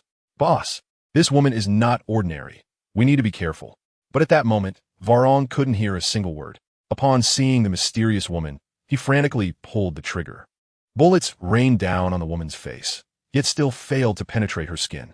When the handgun was empty, Varong tossed away the useless weapon and lunged at the woman. He muttered, "Food, you're also my food." The woman merely waved her hand as Varong lunged at her, sending him flying. Ryoko Yaoishi seized the opportunity, aimed at the woman's eyes, and fired accurately one shot after another. She had used this tactic against the cat beast man too. 0 last time, and it had proven effective. The mysterious woman allowed the bullets to hit her eyes, her mouth curling into a smile, and with a grasp into thin air, she pulled Ryoko Yaoishi towards her. Unable to control her body, Ryoko Yaoishi tried to grab onto the surrounding tables and chairs to slow herself down, but it was futile. Grasping Ryoko Yaoishi's neck, the woman smiled and said, "Your heart smells so good. It must be delicious." After saying this, she raised her right hand, ready to disembowel Ryoko Yaoishi. At the critical moment, the dragon scales in her pocket displayed their power. The woman felt a burning heat in her palm, as if she were grasping not food, but a red-hot metal object. She screamed and threw Ryoko Yaoishi away. After rolling on the ground a few times, Ryoko Yaoishi spat out a mouthful of foul blood. She felt immensely grateful for having retrieved the dragon scales earlier. Otherwise, today would have been the anniversary of her death. The mysterious woman, seeing her meal fly away, felt quite displeased. In a flash, she appeared before a group of researchers. Despite these being a bunch of rough men, some of whom hadn't showered in over a week, the hunger in the mysterious woman drove her to slaughter. Zhou was dumbfounded by the scene before him. As a veteran member of the mafia, he had seen plenty of bloody scenes, but he was still disturbed by the chaos caused by the mysterious woman. Ryoko Yaoishi took the chance to get up from the ground, picked up a gun, and slipped out of the container. Zhou was also clever. Seeing Ryoko Yaoishi take the lead, he supported the unconscious Varong and followed her out of the dangerous area. However, they hadn't run far before the mysterious woman caught up with them. Looking at the vehicle just a few meters away, Zhou and Ryoko Yaoishi exchanged glances, knowing they had to fight for their lives. They placed Varong on the ground, and Zhou adjusted his sunglasses, holding his gun with both hands, aiming at the woman blocking their path. "Ha! Don't struggle in vain. It's useless." The woman exerted force and instantly appeared before Zhou. It was a lie to say he wasn't nervous. But in this critical moment, he had to force himself to calm down. As the claws swung towards him, Zhou rolled to the side, dodging the attack. He then raised his gun and fired wildly at the woman's head. Ryoko Yaoishi didn't idle either. She ran towards the vehicle with all her might. Just as she was about to touch the car door, a figure crashed into it. Zhou's sunglasses shattered, he spat blood. His chest caved in, and he fell unconscious. Ryoko Yaoishi sighed, turning stiffly around.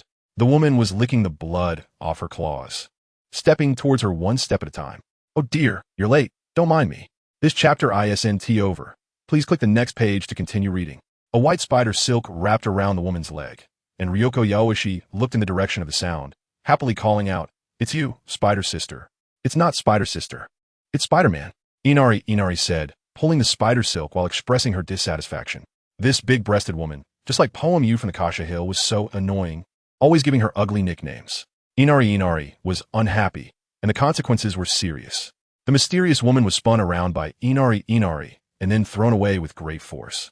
"Your name is Nakayama Ishimi, right? You are under arrest. Surrender obediently." Inari landed beside Nakayama Ishimi, who was face down, unable to tell if she was dead or alive. But Inari was no longer the naive girl she once was. After being tricked by Poem Yu during their sparring session, she had learned her lesson.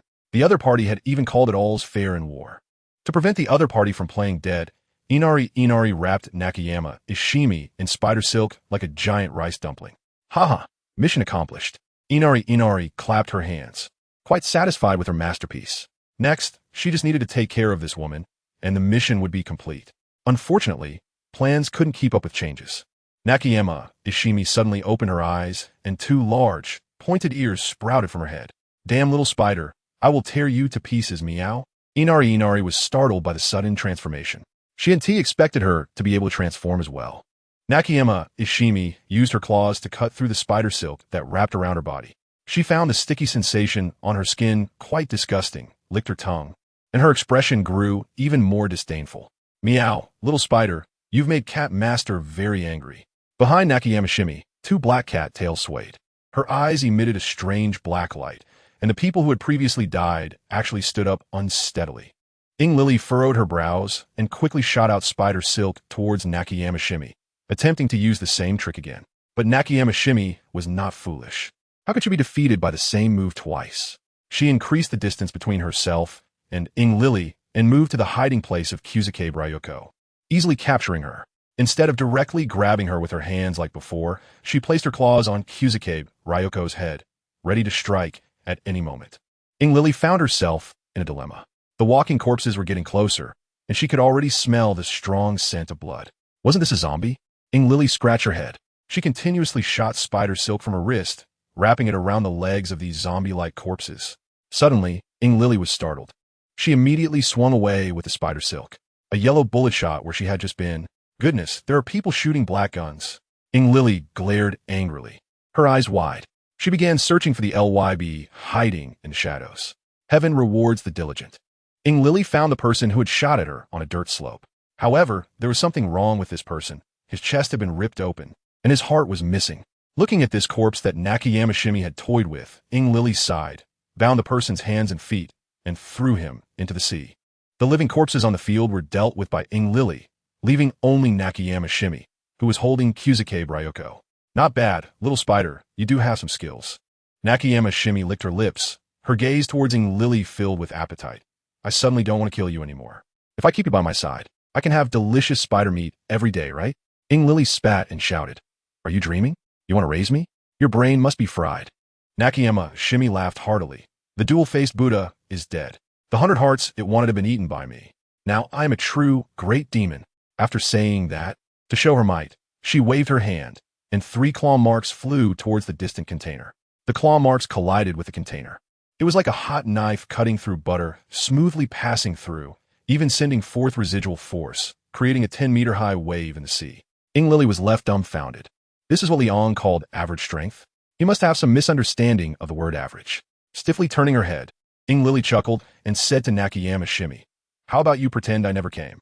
What responded to her was Nakayama Ishimi's elongated tail. The black tail wrapped tightly around Lily, and the more she struggled, the tighter it became. "The death of the 100-eyed ones is related to you, right?" Nakayama Shimi said. Where's the other flying woman? Didn't she come today? Lily was still battling with the tail, and hearing Nakayama Shimi's question, she replied irritably, do I need two people to deal with a little wildcat like you? Nakayama Shimi sneered, controlling her tail to drag Lily in front of her. She stared directly into Lily's eyes, extending her tongue and sliding it across Lily's face. The slippery sensation gave Lily goosebumps. I really don't know if you're foolish or blindly confident, thinking you can take me down alone. It's just laughable. Nakayama Shimi lightly scratched Lily's arm with her claws, tearing open the Spider-Man suit, blood gushing from the wound. Lily cried out in pain, and Nakayama Shimi licked her blood-stained claws, the wonderful taste making her involuntarily close her eyes. Seizing this opportunity, Lily kicked the kneeling Kyuzuke Ryoko away. The latter did not disappoint, immediately standing up and fleeing into the distance after being kicked. Nakayama Shimi heard the commotion, opened her eyes, and looked expressionlessly at the escaping Kyuzuke Ryoko, showing no intention of chasing after her. Is it worth it? Nakayama Shimi asked. Lily raised her head proudly and said, Of course it's worth it. Saving the lives of citizens is my duty. Nakayama Shimi could not understand this decision of sacrificing one's own life to give others a chance to live. Indeed, humans are a group of complex beings. Nakayama Shimi holding Lily high with her tail, leaping onto a tall crane, looking at the distant city, and laughed. Once I become stronger, the entire city will be mine. Since she couldn't break free from the other's restraint, Lily simply gave up, listening to Nakayama Shimi's grandiose words. She scoffed. Just you? Have you asked Liang? Nakayama Shimi frowned. In her mind, the dual-faced Buddha was already very strong. Otherwise, she wouldn't have yielded to him. But just a few days ago, she suddenly lost the connection with him, and her heart was filled with panic. No matter how much she didn't want to admit it, she understood that the dual-faced Buddha was most likely dead. And the one who killed him might be the person this girl mentioned. Who is this Liang you speak of? Tell me about his strength. Nakayama Shimi was anxious. She didn't want to die without understanding. If there really was someone stronger than her, then she should avoid the spotlight and recuperate. Lily's mouth curled up, and she raised her hand, revealing the flashing watch on her wrist. She had already sent out a distress signal. You'll see him soon. As soon as she finished speaking, a hot ray severed Nakayama Shimi's tail. Lily fell to the ground in a slightly disheveled manner, looked up at Liang in the sky, and shouted, Liang, the information you provided is inaccurate. This woman is really strong. Liang crossed his arms in front of his chest, lowering his head and looking somewhat speechless. Spider-Man's abilities are more powerful than you think. You've only developed less than 10%. You've been slacking off during this time, haven't you? Lily scratched her head, feeling a bit embarrassed as she turned her head away. She had indeed been somewhat lax and had rarely practiced with Kasumiga Kakashiyu lately, as she had been busy with her drawings. Nakayama Shimi was holding a severed tail, letting out a tragic scream. After consuming 100 hearts, her strength had significantly increased, and the hardness of her tail was comparable to steel, yet it was still easily severed by the man standing in the sky. Are you Liang? Nakayama Shimi's beautiful face twisted in agony due to the intense pain. Liang did not answer Nakayama Shimi's question, but looked at Lily and said loudly, This woman is still better off in your hands. I'll provide support. Nakayama Shimi, feeling ignored, was furious and shouted, Damn it, don't underestimate me. After saying that, she used her remaining tail to wrap around Lily. Having already suffered once, Lily nimbly dodged the incoming black tail. While in midair, she shot out a strand of spider silk from her wrist, sticking it to Nakayama Shimi's face. The damage from this move wasn't significant, but it was extremely insulting. Wiping the spider silk off her face, Nakayama Shimi's eyes were almost spewing fire. Seeing that her tail was ineffective, she exerted force with her feet and in the blink of an eye arrived in front of Lily.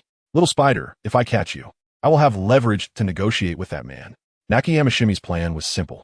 Aware of the irreparable power gap between herself and the man in the sky, she wanted to capture Lily again and use this girl to negotiate with the man in the sky, hoping he would let her off the hook.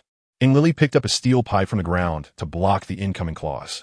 The steel pipe broke instantly, and Lily took the opportunity to slip away. This chapter isn't over. Please click the next page to continue reading. You still want to take me hostage? You think too highly of yourself. Lily stuck the spider silk to a nearby shipping container, then used all her strength to throw the 10-ton container towards Nakayama Shimi's location. Boom! The container crashed to the ground, creating a large pit. Dust flew everywhere, and Ing Lily jumped to a high point, observing her surroundings. She was aware of the no harm, without smoke rule. A figure emerged from the dust.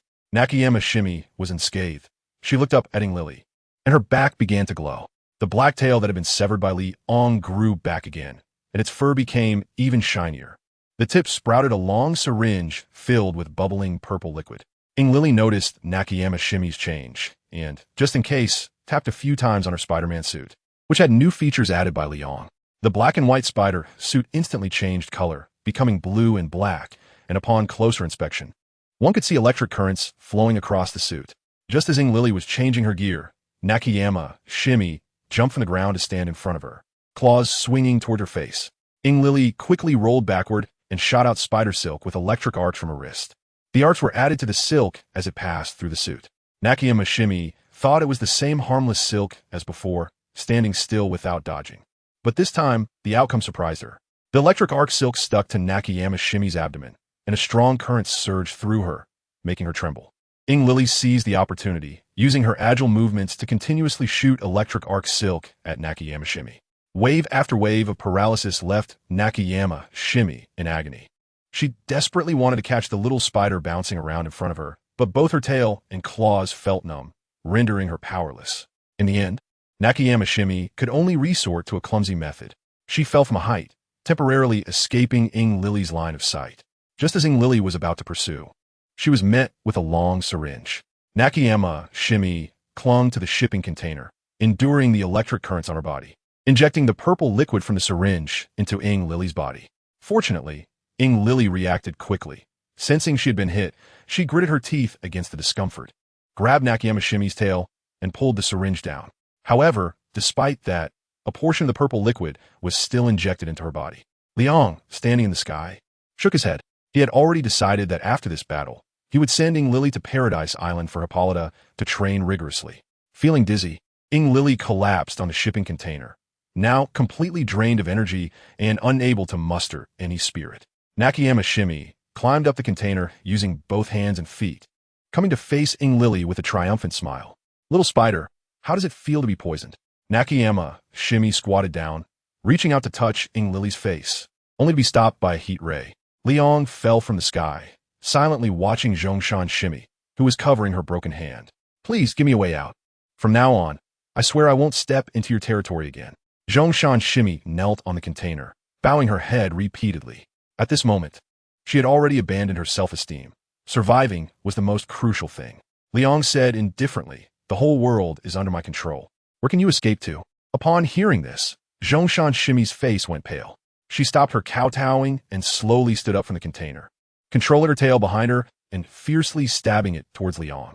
Without any suspense, Liang firmly grabbed her tail in his hand. He gave it a gentle tug, and the tail that Zhongshan Shimi had grown through forbidden techniques separated from her. Blood splattered on the container as Liang casually tossed the black tail aside, his expression remaining unchanged. Zhongshan Shimi staggered back 2 steps, forcing herself to endure the excruciating pain, and turned to flee.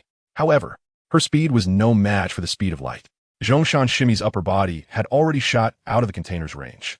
She thought she had escaped from Liang's grasp. Excited, she turned to look back, only to find that he was standing still. But in front of him was a familiar sight.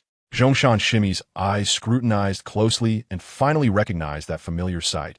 It was none other than her own lower body. With a loud thud, Zhongshan Shimi's upper body fell from the sky and crashed heavily to the ground. Blood poured from her mouth as her eyes slowly lost focus.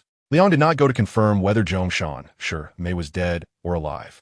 If she could still live after being cut in half, Liang would let her off the hook today. He knelt beside Ing Li and patted her little face with his palm. Ing Li wanted to swat away the mischievous hand, but she was now weak all over and could only let Liang have his way. Today's lesson must be remembered. After returning, she would go to Paradise Island to find Hippolyta for special training. Liang pinched Ing Lily's face. Even through the mask, he could feel the soft, tender touch. Ing Lily slightly shook her head and answered in a muffled voice. But just then, Ing Lily was suddenly triggered. She was about to remind Liang, but he had already picked her up around the waist. The two floated in the air, and the spot they had just been in was destroyed by a huge cat paw. Nakayama Shimi's upper body was embedded in the forehead of a giant cat demon, and she was laughing maniacally at that moment. The cat demon, estimated to be over 10 meters tall, caught the attention of the workers at the Shimatsuki dock. The previous fight had already left these people in a state of panic, and now, with such a colossal creature appearing, they immediately scattered in all directions. Ha ha! Thanks to your help, I have now become a spirit demon. On both sides of Nakayama Shimi's cheeks, there were 2 black marks, looking incredibly sinister. Liang placed Ing Lily on the tower crane and floated alone in front of Nakayama Shimi, saying, "You don't think that getting bigger means your strength has increased, do you?" Nakayama Shimi looked at the man who had split her in 2, and her anger surged. She controlled the huge cat demon and attacked Liang with a claw. With a single finger, Liang calmly blocked Nakayama Shimi's attack. I've said it before, getting bigger doesn't mean your strength will increase. Liang shot a heat ray from his eyes, piercing through the heart of the cat demon. However, Nakayama Shimi only let out a scream and did not die. She supported herself on the top of the cat demon's head, staring at Liang in disbelief. She truly did not expect the man in front of her to be this powerful.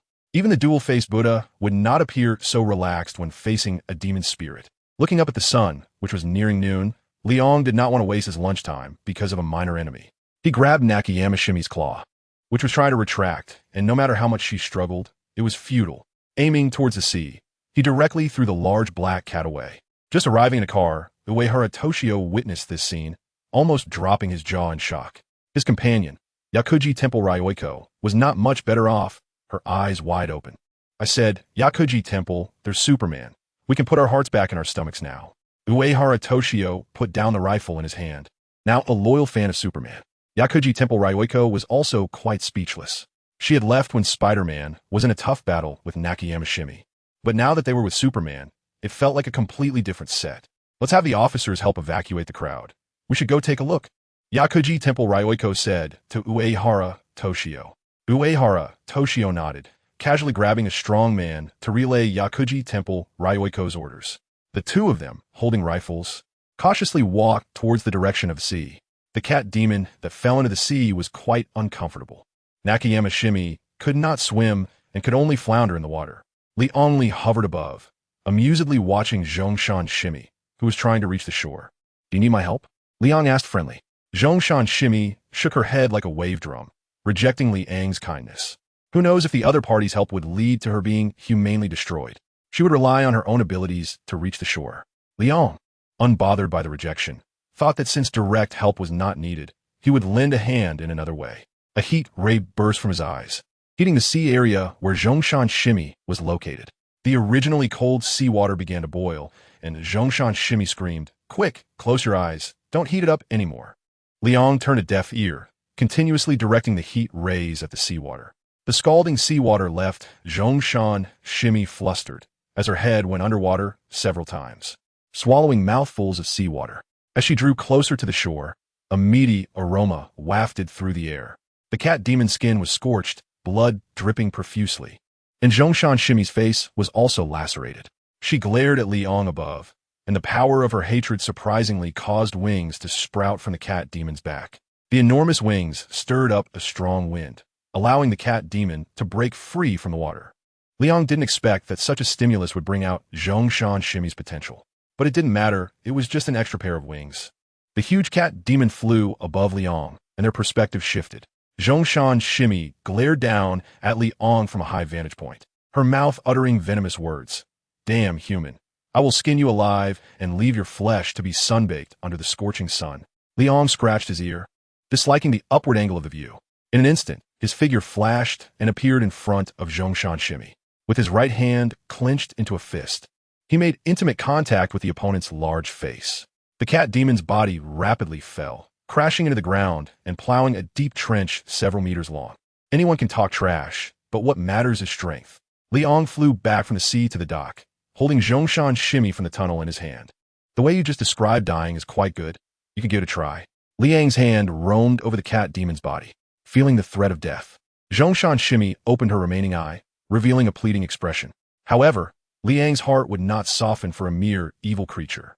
He grabbed the cat demon's skin and, under Zhongshan Shimi's terrified gaze, he tore it forcefully. A scream echoed through the dock. Half of the black cat's skin fluttered in the wind. "Oh dear, my technique is a bit rusty. I didn't peel it properly."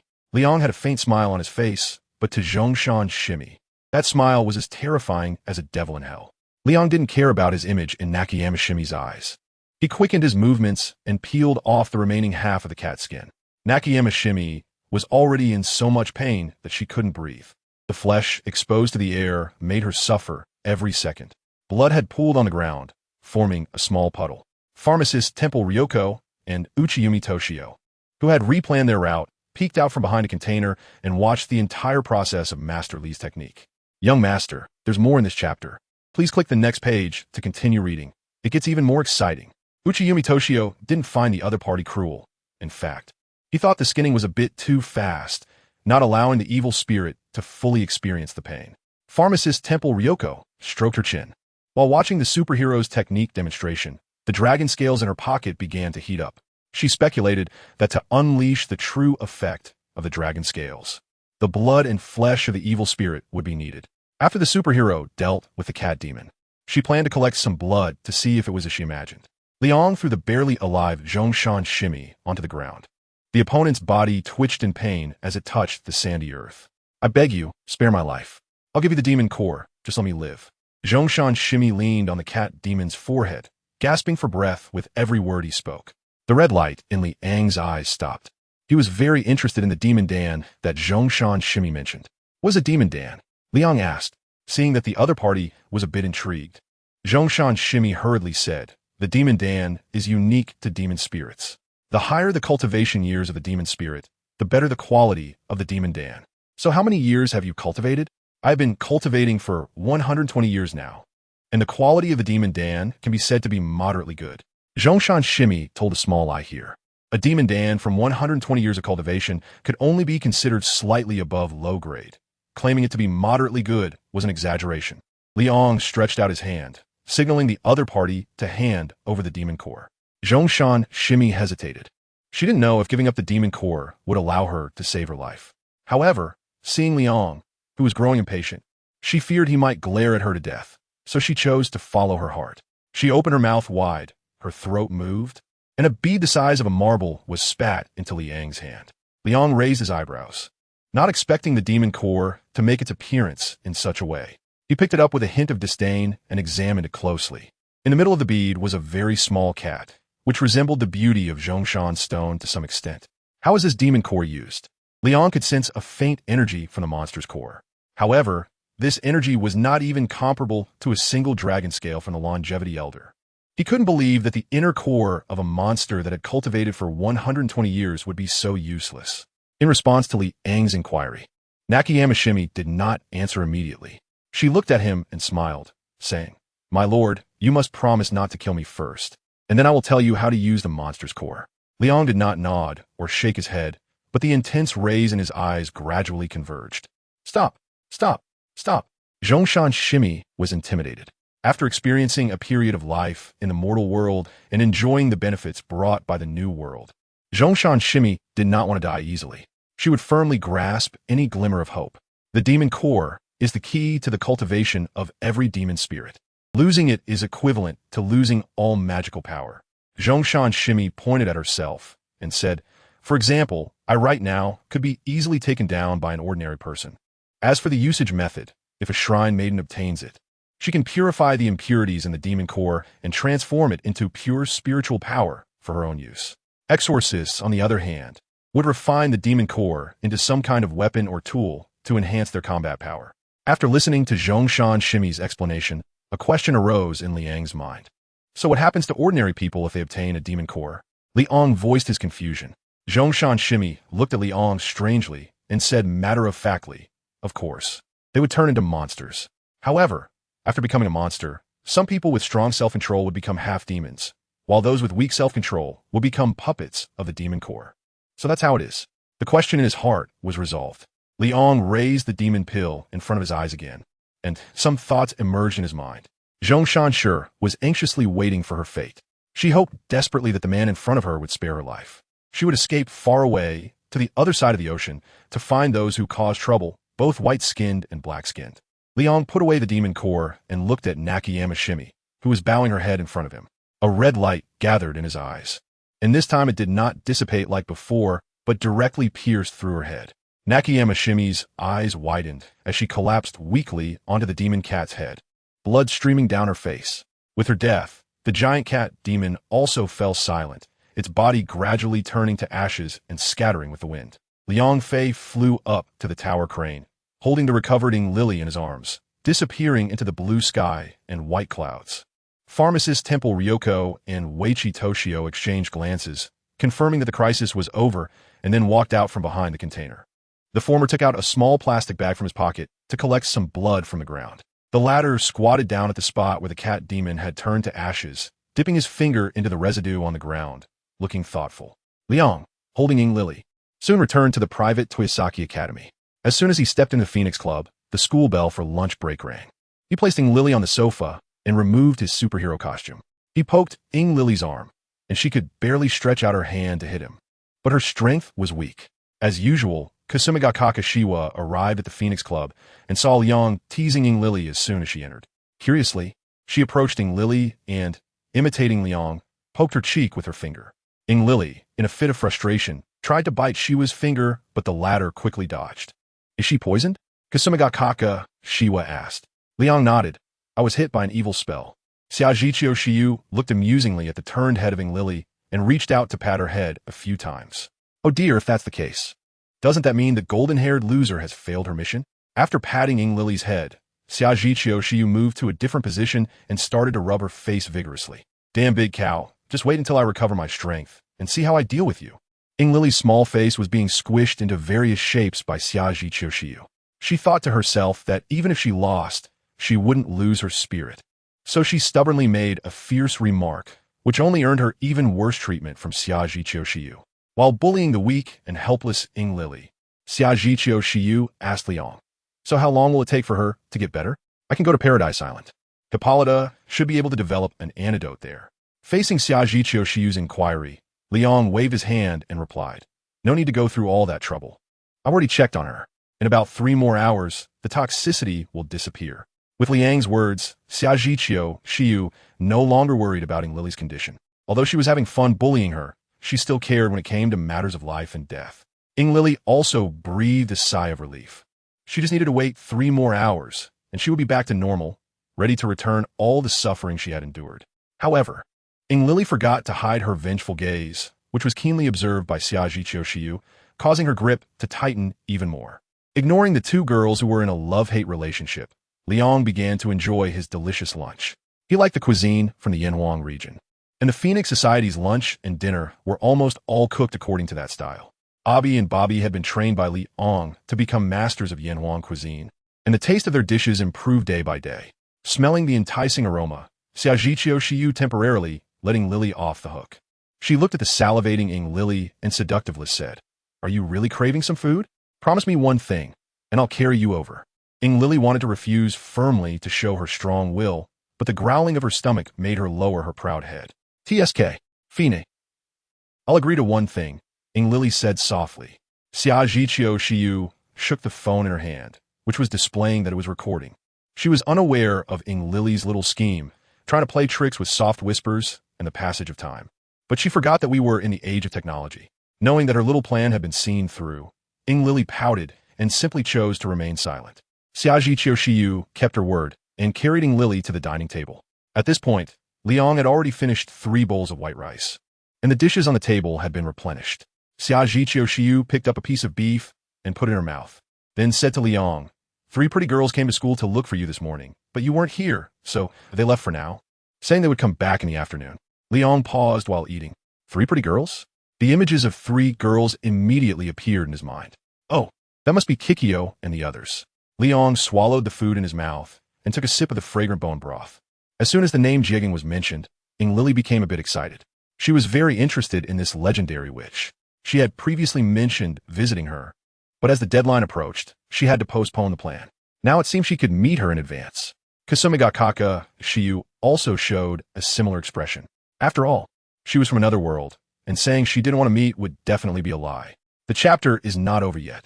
Please click to the next page to continue reading the exciting content. Time passed quickly during the conversation among the few of them. After the lunch break, Kasumiga Kakashiwa stood up to say goodbye and returned to her class. Ying Lily, having taken a day off and unable to move easily, could only lie on the big bed of the Phoenix Society like a corpse. Liang took a chair and sat on the playground basking in the sun. He only had one class in the afternoon, and it was easy for him to slack off. Just as Liang was enjoying his sunbathing, a shout broke the usual tranquility. "Liang, we can't find you." Suzuki Sonoko energetically rushed towards Liang. This girl, for some reason, had taken off her headband, and her originally 70-point appearance had now risen to 90 points. Behind her were Kikyo and Muri ran walking together. Kikyo was wearing a common shrine-maiden outfit, but the material was definitely not ordinary. Liang just glanced at the other person and concluded that their clothes were worth at least 1,000,000 yen. In contrast, Mao Lilan's outfit was very youthful, a typical high school girl's casual wear.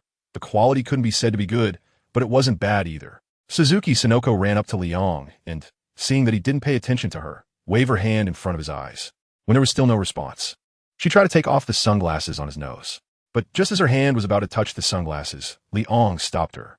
Didn't she know that disturbing someone's peaceful dreams could be quite annoying? Liang sat up from the chair and released Suzuki Yoko's little hand. "TCH, it's not like I didn't greet you. You just ignored me," Suzuki Yoko said with a hint of grievance. Liang took off his sunglasses and rolled his eyes at Suzuki Sonoko. Conan, who followed behind, tugged at Sonoko's sleeve and then apologetically said to Liang, "I'm really sorry, Mr. Liang. We didn't mean to disturb you." Kikyo stood by silently, carefully observing Liang's casual outfit. It must be said that as long as a person is handsome, they look good in anything. Underneath the superhero costume, Liang's explosive muscles were clearly displayed. In his casual clothes, Liang's strong physique revealed a hint of elegance, a contradictory combination that was a deadly poison for many women. As the saying goes, a hand does not strike a smiling face. His moment of tranquility was over, but seeing how sincerely Conan apologized, Liang stood up from his chair and led the three of them to the Phoenix Society. The three of them, visiting the Phoenix Society for the first time, behaved just like Shizuku no Okapoem and Iri, especially Suzuki Sonoko, who was so excited that her voice broke. Hearing the commotion in the room, Iri hurriedly summoned her pet sprite, asking Abby to take her to the first floor. With a snap of her fingers, Abby made Iri appear on the sofa on the first floor, wearing her pajamas. Suddenly, with an extra person next to her, Muri ran instinctively used her karate skills. But luckily Liang stopped her in time. Otherwise, Iri would definitely have a footprint on her face. Kikyo watched the suddenly appearing blonde girl with interest. Having sensed a slight wave of spiritual energy earlier, Iri was completely unaware that without Liang's intervention, she would have left the Phoenix Society in tears today. Her gaze swept back and forth among the three unfamiliar girls, quickly locking onto her target. "Hello, I'm Sawamura, Iri. You could just call me Iri. You must be Kikyo, right?" Iri half lay on the sofa, and although her posture was quite impolite, Kikyo didn't mind and smiled, nodding. "Wow, you're really beautiful." Little stars appeared in Iri's eyes. Kikyo's big sister Aura instantly captivated her. Kikyo, praised by others, did not become complacent and humbly replied, "You're also very beautiful. Miss Iri. Oh, no need to add miss. Just call me Iri. She waved her hand and continued to ask Kikyo, "I heard from Liang that you crossed over from another world during the Warring States period?" Kikyo generously admitted, as it was nothing to hide. The little stars in Iri's eyes grew more numerous. She wanted to ask more questions, but was ruthlessly interrupted by Liang. "There'll be plenty of time for you to bond. But now we need to discuss serious matters." Iri pouted, but knew to prioritize the big picture, obediently sitting on the sofa and no longer speaking. After being transparent for several minutes, Conan and Sonoko finally shook off the awkward atmosphere. Clearly, it was a movie for three people. Yet the two of them didn't seem to have a name. Liang sat alone on a sofa, looking at the somewhat nervous Xiaolon, and asked seriously, "You came to find me to prove that you have indeed made up your mind, but once a superhero is chosen, there is no turning back." Xiaolon stood in front of Liang, her lips trembling as she said, "I have thought it through. Even if I die in the battles to come, I have no regrets." Yuanzi looked at her best friend's profile and held her hand tightly. After staring at Mao Lilan for more than 10 seconds, Liang's serious expression suddenly changed, and he smiled as he said, "Don't think so pessimistically. If something happens that you can't handle, I'll step in." After saying this, Liang turned his gaze to Suzuki Sonoko and asked, "What about you? Last time I rejected you. Have you thought it through now?" Sonoko didn't expect that she, who was just there to join the fun, would be called out by Liang. After leaving the other world, she had indeed thought a lot and even got stuck in some dead ends. This chapter isn't over. Please click the next page to continue reading. If it weren't for Kikyo's guidance by her side, she might not have gone out during this time, locking herself in her room and not wanting to think about the blood splattering in front of her. Sanoko's hands trembled, and this time it was Xiaolan who comforted her friend. She looked at Liang and said word by word, "I am indeed very afraid of death. But for the people around me in this world, I am willing to sacrifice my life." Liang and Suzuki Yoko stared at each other for more than 10 seconds. This time, he saw determination in the other person's eyes. Liang smiled and took out a few items to throw to Xiaolan and Yuanzi.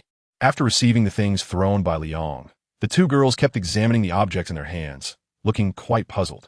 The larger item was called a dual driver, and the smaller one was called a Gaia memory. Liang gestured for Xiaolan to place the double driver on her waist, and the latter, in a daze, complied. When Xiaolan put the double driver on her waist, a strap extended from the left side of the double driver and connected to the right side.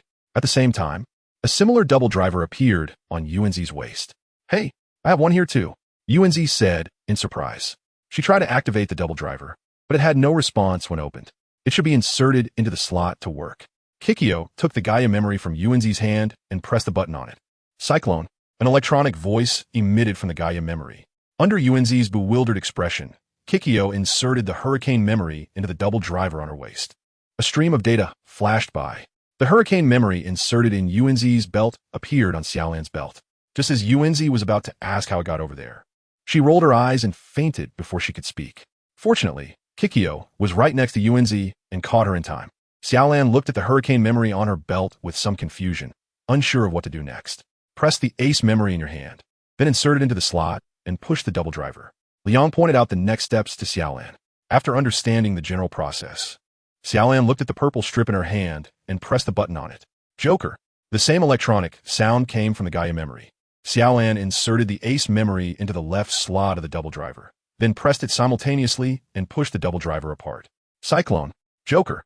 As the electronic sound rang out, a strong wind enveloped Xiaolan completely. Ing Lily, lying on the sofa, and Kikyo, holding onto the garden, were both blown by the strong wind and couldn't open their eyes. The only calm one was Liang, who witnessed the entire transformation process of Xiaolan. When the strong wind stopped, Xiaolan, now in a different outfit, appeared before everyone. The left side of her body was black, the right side was green, her eyes were crimson, there were shoulders on her shoulders and stripes on her body. Normally, such a combination would feel strange. However, everyone present not only found it not awkward, but rather super cool. "Xiaolan, am I inside your body?" With the sound from the garden, the right head's eyes flickered with red light. Xiaolan was also taken aback. She reached out to touch her head, where there was a headpiece resembling the one her forehead. "Mr. Liang, what happened to us?" Xiaolan asked, somewhat flustered. Liang comforted them, saying, "Calm down, this is your initial form after transformation, which I call Gale Ace. Your current speed can reach 20 meters per second. Your jump height is 60 meters, and your punches and kicks can deal 5 tons and 6 tons of damage, respectively." After hearing this astonishing data, Xiaolan and Yuanzi were stunned. After a while, Xiaolan stammered, "Mr. Liang, with such powerful abilities, maybe you should take them back. I'm afraid we won't be able to handle it." Yuanzi, unusually, did not offer any objections. She thought Liang was just casually giving them something to enhance their physical abilities, but she didn't expect him to throw out such an ace. To be honest, if she and Xiaolan weren't sharing a body right now, she would probably be grinning from ear to ear. Leaning against the sofa, Liang waved his hand, rejecting Xiaolan's suggestion. He rarely took back things he had given away. Moreover, with just a double driver and a few Gaia memories, they weren't particularly precious. If Xiaolan and Yuanzi could help him alleviate worries during the upcoming external invasion with the powers of Kamen Rider W, it would be a worthwhile deal. Seeing Liang's firm attitude, Xiaolan wanted to persuade him again, but Kikyo stopped her, saying, all right, it seems that this thing is just ordinary to him. Since he gave it to you, just take it and use it." Yali also chimed in, "Listen to Sister Kikyo." Xiaolan was somewhat swayed by the two of them. After all, the power within her was undeniable, and she could feel the transformative experience. If she returned to the other world, she was confident she could defeat all the monsters attacking the city. After a long contemplation, Xiaolan did not return the double driver and Gaia memories to Liang. She exited the transformation mode and, along with the now conscious Yuanzi, thanked Liang. As Xiaolan and Yuanzi sat to the side to explore their new toys, Liang beckoned Kikyo over with a finger. Upon receiving the hint, Kikyo approached Liang and asked, mysteriously, "Do you need something from me? Little master." There's more in this chapter. Please click the next page to continue reading. It gets even more exciting. Liang nodded and took out the demon core he had obtained from Zhongshan Shimi. Looking at the demon core in Liang's hand, Kaiki's eyes widened. "Where did you get this demon core? I haven't seen one of these in ages." Kaiki was curious, but maintained her composure. She simply leaned in closer to take a look without touching it. Liang noticed that the other person was uncomfortable with the way they were looking. So he gave the demon core to Jieking. "This thing was something I just obtained today. It was a demon that had slipped through the net before, and I've already dealt with it." Liang spoke casually, but the corners of Kikyo's mouth twitched twice. Because demon cores only appear in demon spirits, which are dozens of times stronger than ordinary demons. If someone else had said this, Kikyo would definitely think they were boasting. However, coming from Liang's mouth, she couldn't muster a shred of doubt. This demon core must have come from a cat demon. Kikyo examined the demon core in her hand back and forth a dozen times before finally confirming its origin. Liang gave a thumbs up to Kikyo and praised. "That's impressive. You can tell just by looking at the beads." Facing Liang's compliment, Kikyo felt quite pleased. She pointed at the demon core and said, "Besides the black cat in the middle of the beads, it also emits a unique smell that only cat demons have." Liang raised his eyebrows, waiting for the other party's follow-up. Jekka didn't keep it a secret and revealed the answer. It was the smell of decaying flesh. The cat monster can disguise itself as a beauty or an old woman to deceive passersby, and the prerequisite for transformation is to consume the object it wants to transform into. Therefore, graveyards became places frequently visited by cat monsters.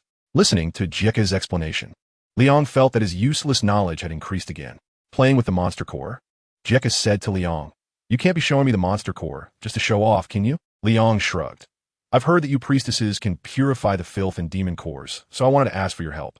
Kikyo had a look that seemed to say, as expected, and replied, "Purifying the filth in demon cores is very time-consuming and labor-intensive.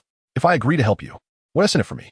Liang stopped tapping his fingers on the sofa armrest, looked at Kikyo, and smiled.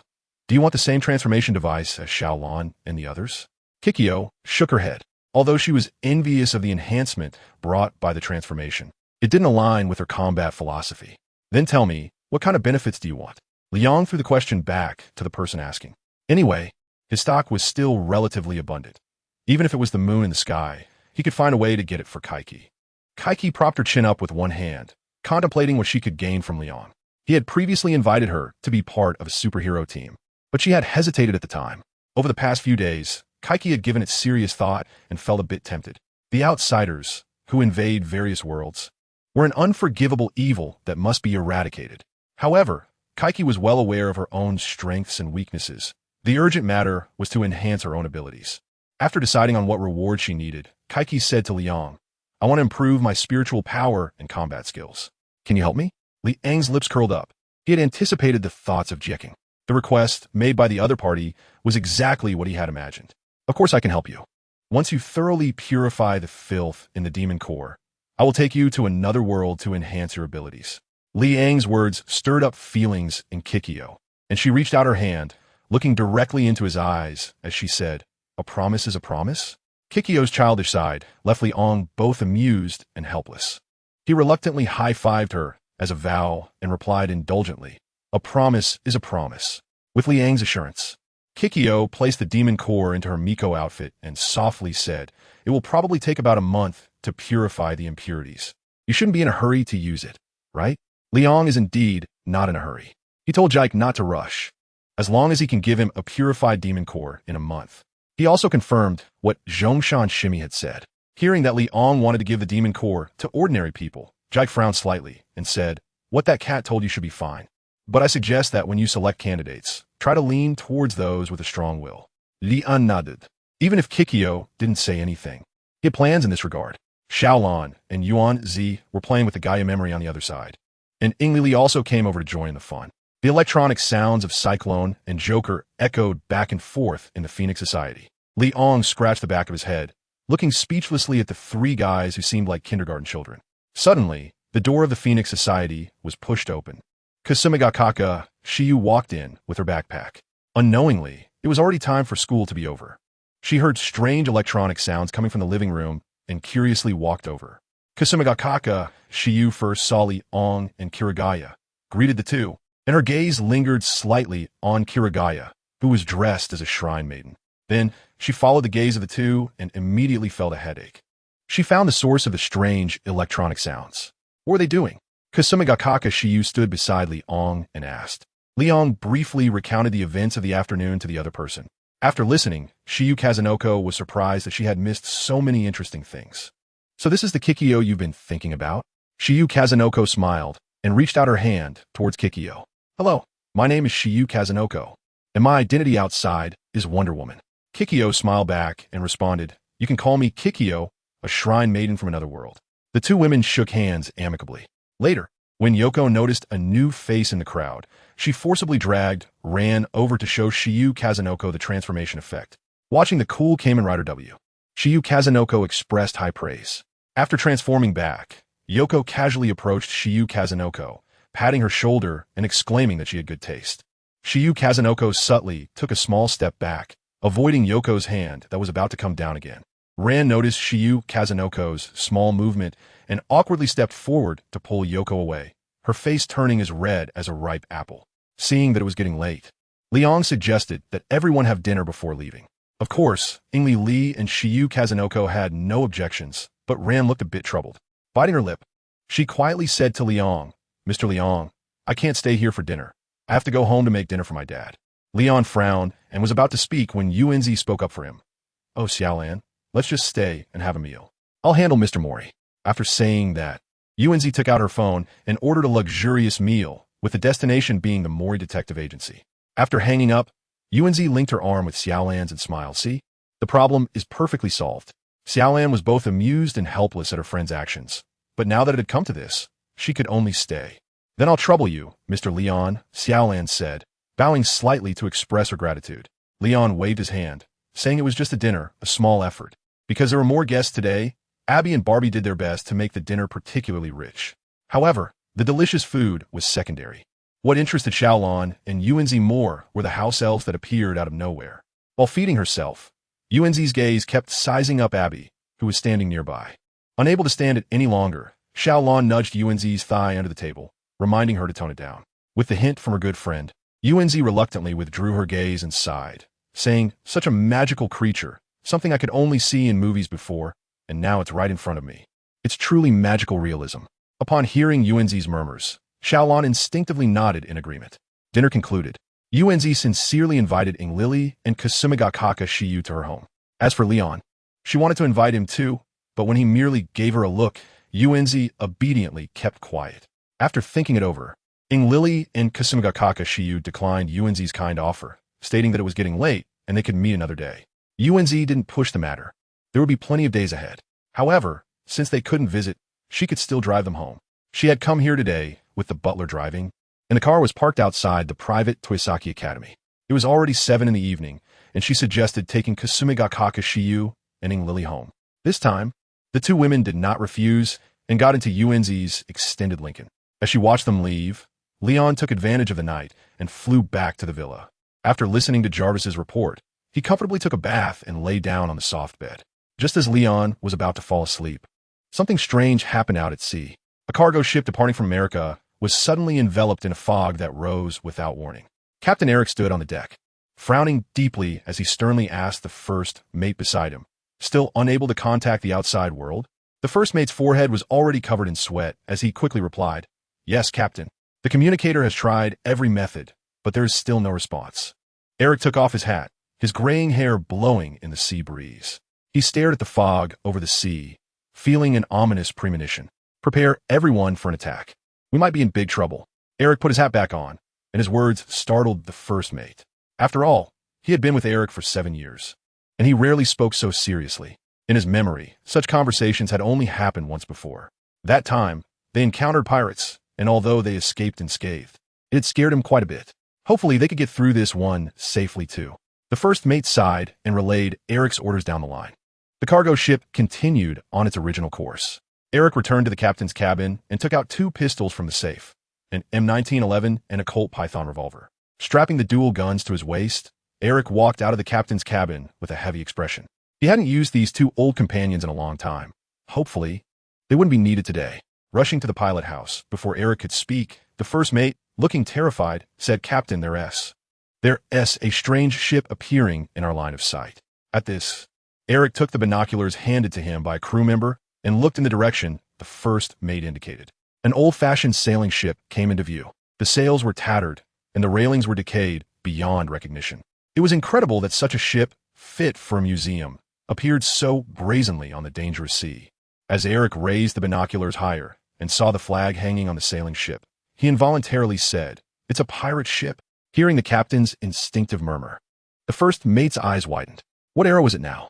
Who would use such a dilapidated ship as a pirate ship? The collectible value of the ship itself might even exceed the cargo they were carrying. Wasn't this a case of losing sight of the bigger picture? Eric didn't have time to care about the first mate's speculations. He noticed something else. Although there was fog around the pirate ship, it was thin. Otherwise, he wouldn't have been able to see their full appearance. Just as he was about to lower the binoculars, a scene before him sent a chill down his spine. On the originally empty ship, suddenly appeared a dozen or 20 burly men dressed as pirates. They were of various ethnicities, muscular, wielding curved swords, and carrying firearms at their waists. A man leaning on a wooden leg and wearing a pirate hat was smiling and waving in the direction of the cargo ship. Eric immediately put down the binoculars. He understood that the man's smile and wave were directed at him. Could he see me from this distance? Eric gasped for breath. This strange ship reminded him of the ghost ship that every sailor was familiar with. The first mate noticed Eric's unusual demeanor, supporting the somewhat weak-legged captain and helping him into a chair. "Captain, what is wrong with you?" The first mate had a crew member bring a glass of water, which he handed to Eric. After downing the glass of water, still shaken, Eric said to the first mate, "We might have encountered a ghost ship." The first mate was left dumbfounded by Eric's nonsensical statement. It was well known that ghost ships were merely a legend of the sea. Most claims of sighting ghost ships were made by people from last century or earlier. Nowadays, with advanced technology, ghost ships had gradually become a source of amusement for sailors, and no one would believe that it was just a story meant to scare children. The first mate scratched his messy hair, looking even more disheveled. He looked at Eric and said softly, "Captain, you're talking about a pirate ship one minute and a ghost ship the next. Have you stayed up too late and not rested well?" Eric shook his head. He was sure he and T made a mistake. Plus, he had heard some rumors that the world had become a bit unpredictable, which solidified his resolve. Have the cargo ship proceed at full speed. Don't let that pirate ship get close, and those with weapons should get them ready and be prepared for battle at all times. As Eric issued instructions one after another, the cargo ship entered a state of heightened alert. Although Eric felt scared inside, he still used binoculars to observe the movements of the pirate ship. Fortunately, the other side was just a sailing ship, which moved quite slowly when there was no wind. Their distance was gradually increasing. The first mate, although unsure why Eric was so anxious, still cooperated with his actions. Seeing Eric's grim expression, the first mate swallowed hard. Adhering to the belief that it is better to be safe than sorry, he returned to his cabin and strapped on the Glock pistol he had just bought. When the pirate ship completely disappeared from sight, Eric breathed a sigh of relief, his tense nerves starting to relax. He put down the binoculars, wiped the sweat from his temples, and plopped down into a chair. However, he hadn't been happy for long when the helmsman shouted loudly, "Captain, there's a sailing ship directly ahead. I've sounded the horn, but they have no intention of avoiding us." Eric was startled. He stood up from a chair, raised the binoculars to his eyes, and looked closely. It was indeed the ghost ship that had been shaken off by the cargo ship earlier. The radar operator also wore a ghostly expression, muttering, "The machine isn't malfunctioning. The radar shows no ships nearby. What on earth is that sailing ship?" The first mate rushed to the radar operator's side, glancing at the radar display, and he too became flustered. Eric's hand, holding the binoculars, trembled slightly. In his viewfinder, the man wearing a pirate hat was raising his blunderbuss, aiming in his direction. Bang! The gunshot rang out. A bullet hole appeared in the glass of the control room. Fortunately, Eric ducked just in time, and the bullet only hit his hat. "Accelerate! Accelerate! Ram that ghost ship!" Eric scrambled to his feet, frantically directing the helmsman. The helmsman obeyed the captain's orders and pushed the cargo ship to its maximum speed. As they were about to collide with the wooden sailing ship, a fierce look appeared on Eric's face. But what happened next overturned the crew's worldview. Just as the rickety sailing ship was about to collide with the cargo ship, it unexpectedly lifted off the surface of the sea and shot straight up into the air. Eric and the first mate froze in shock. The control room fell silent. The first to react was Eric. He drew his M1911 from his waist and said to the first mate, "I'll go take a look. You stay here and direct." After saying that, he turned to leave. But the first mate stopped him, and, seeing Eric's puzzled expression, he said, "You are the captain. You stay and direct. I'll go take a look." With that, he ignored Eric's protests, pushed open the control room door, and walked toward the deck. As he approached the deck, the first mate pulled out his Glock pistol. Two other crew members, also armed, followed closely behind him as they advanced cautiously. The ghost ship hovered above the cargo ship, maintaining the same speed. 10 pirates jumped down from above, and the leader was the man who had shot at Eric. "Charles, is there really a cursed silver coin on this big ship?" A burly man with a beard said, "I've had enough of feeling hungry. I want to enjoy good food and beautiful women." Charles pinched the brim of his hat, his prominent hooked nose twitching as he replied, "Bucky, be patient. I've already sniffed out the scent of the silver coins, and they're right on this ship." Hearing the captain's confident words, the remaining pirates cheered with excitement. The first mate, hiding in the shadows, frowned. He listened intently to the pirates' conversation and understood that they were after the cursed silver coins. However, he clearly remembered that the goods he was transporting were all related to furniture, and there wasn't a single item that could be linked to silver coins. Could it be that they were mistaken? The first mate naively thought, "Oh dear, a few rats are hiding, too scared to show themselves." Charles stopped in his tracks, a playful expression on his face. He moved his shoulder, and the parrot perched above him immediately understood its master's meaning, taking flight. After circling the air, it landed where the first mate and the others were hiding.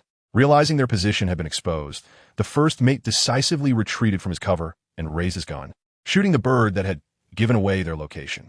Bang! Bang! Bang! He fired 3 shots, hitting the parrot in the head and chest. However, the creature did not die. Instead, it humorously stuck out its tongue at the first mate. How is this possible? The first mate, disbelieving, fired 2 more shots. Due to his movement, his aim was poor. Yet the parrot not only didn't dodge the bullets, but actively sought them out. 1 bullet pierced its wing, but the creature continued to fly happily. The first mate was shocked. He simply stopped shooting and ran away. But just as he was about to enter the passageway, a figure blocked his path. "Don't run. I still have things to discuss with you," Charles said with a cold smile. The first mate raised his gun and shot directly at Charles's head. He wouldn't show mercy to these pirates. Charles's head was pierced, and he fell backward. Just when the first mate thought he had killed him, Charles steadied himself, tilted his head back, revealing a mouthful of yellow teeth, and grinned. Surprised? Unexpected? The first mate was nearly paralyzed with fear. The horrifying scene made his legs weak. Only the gun in his hand provided him with a sense of security. Charles, leaning on his wooden leg, slowly pushed the first mate away from the passage. The first mate's hand holding the gun trembled slightly as he shouted at the man in front of him, "Don't do anything reckless. If you take another step, I'll blow your head off." Charles shrugged, indicating for the first mate to do as he pleased. The first mate was also a tough character. When he said he would blow someone's head off, he meant it. He took a deep breath, stopped retreating, forced himself to remain calm, and pressed the gun against Charles's forehead. "Go ahead, let me feel what death is like." Charles wore a smile the whole time. The first mate didn't play games. He fired several shots at Charles's head until the magazine was empty. Charles fell to the ground, his forehead riddled with bullet holes, looking dead beyond belief. Seeing this, the first mate exhaled a breath of relief. With the pirate leader taken down, the rest were just a rabble. The 2 crew members who had followed him were already captured by the remaining pirates. This chapter is not over. Please click the next page to continue reading. The first mate was aware of his fate. He consciously tossed aside his empty gun and knelt on the deck. What he hoped for now was that the captain could take revenge for him. Suddenly, a noise reached the first mate's ears. He turned to look, and his expression gradually turned to one of terror. Charles was slowly standing up from the deck, the bullet hole in his forehead restored to its original state. The icy smile remained on his face, and the parrot landed back on Charles's shoulder. Sigh, wanting to die is truly a difficult thing. Charles crouched down and began to slap the first mate's face, each slap harder than the last. Soon, the first mate's left cheek swelled up, blood trickling from the corner of his mouth. "You find it hard to let me die, but I can easily make you die." Charles drew the pistol from his waist, pointing it at the first mate's head, his finger resting on the trigger. The first mate, having regained his senses from the initial shock, looked at the dark barrel in front of him, his throat bobbing up and down. "You have 2 choices now." Charles raised 2 fingers. 1. Die gloriously under my gun. 2. Become my crew. The first mate wanted to spit a mouthful of phlegm at Charles and resolutely choose one. However, seeing Charles's fingers gradually bending, The first mate's heart wavered. His lips trembled, and then he closed his eyes and whispered, "I choose. Choose. Two." After hearing the first mate's choice, Charles put away the pistol and helped him up from the ground. He kindly tidied the first mate's somewhat disheveled clothes and happily said, "The Black Pearl welcomes your joining, undead." The first mate stood there somewhat at a loss, allowing Charles to whisper incomprehensible words in his ear. Seeing that the first mate had been turned, the other two sailors kneeling on the deck exchanged glances and also chose to join. Eric, who was in the control room, witnessed the entire interaction between the first mate and Charles. Looking at the first mate on the real-time monitor, Eric sighed deeply. He didn't blame others for betraying him. When it comes to life and death, people can do all sorts of unimaginable things to survive. If the roles were reversed, and he were the one with Charles's gun pointed at his head, he too would choose to abandon the light and join the dark to save his life. Eric scanned his subordinates in the control room. He had to be responsible for the lives of these young men and couldn't let the ghosts harm his sailors. "You all continue with your tasks and notify the other sailors that no one is allowed to act without my orders." Eric issued his last command for the night. The second and third mates took turns persuading the captain not to act recklessly. But this veteran captain, who had been sailing the seas for nearly 30 years, would not easily change his mind once he made a decision. Eric smiled as he pushed past those blocking his way and walked firmly toward the deck. At this moment, the first mate clearly felt something was wrong with his body. Although there was a strong wind at sea and his clothes were billowing, he could not feel the cold of the wind. The excruciating pain from when Charles had beaten him was also gone without a trace. Besides him, the other two rebellious sailors also noticed changes in their bodies. One of them, being particularly bold, directly asked the other to punch him. "Are you sure? You want me to hit you?" David hesitated, raising his fist. "Of course I'm sure. Don't hesitate. Come on, hit me hard here." Anthony circled his abdomen, indicating where David should hit. It wasn't that Anthony had a masochistic tendency, but rather that during the previous fight with pirates, he had been cut on the arm. However, after agreeing to join the pirates, the wound on his arm had inexplicably healed. Now he could not feel the wind, nor could he feel pain, and this strange phenomenon left him extremely anxious. Seeing his companion so determined, David no longer hesitated. He swung his fist and struck Anthony's abdomen hard. The pain he imagined did not come. Anthony's face darkened. But this was not the end. David screamed, "Damn it, Anthony, my hand went into your stomach." Hearing this, Anthony looked down and saw that David's forearm was buried in his abdominal cavity. The clothes he was wearing seemed like paper, easily pierced. Anthony hurriedly urged David to pull his hand out, and when he lifted his shirt to look, he almost fainted in shock. His body had unknowingly turned into a skeleton. "Ha, kid, how does it feel to be undead?"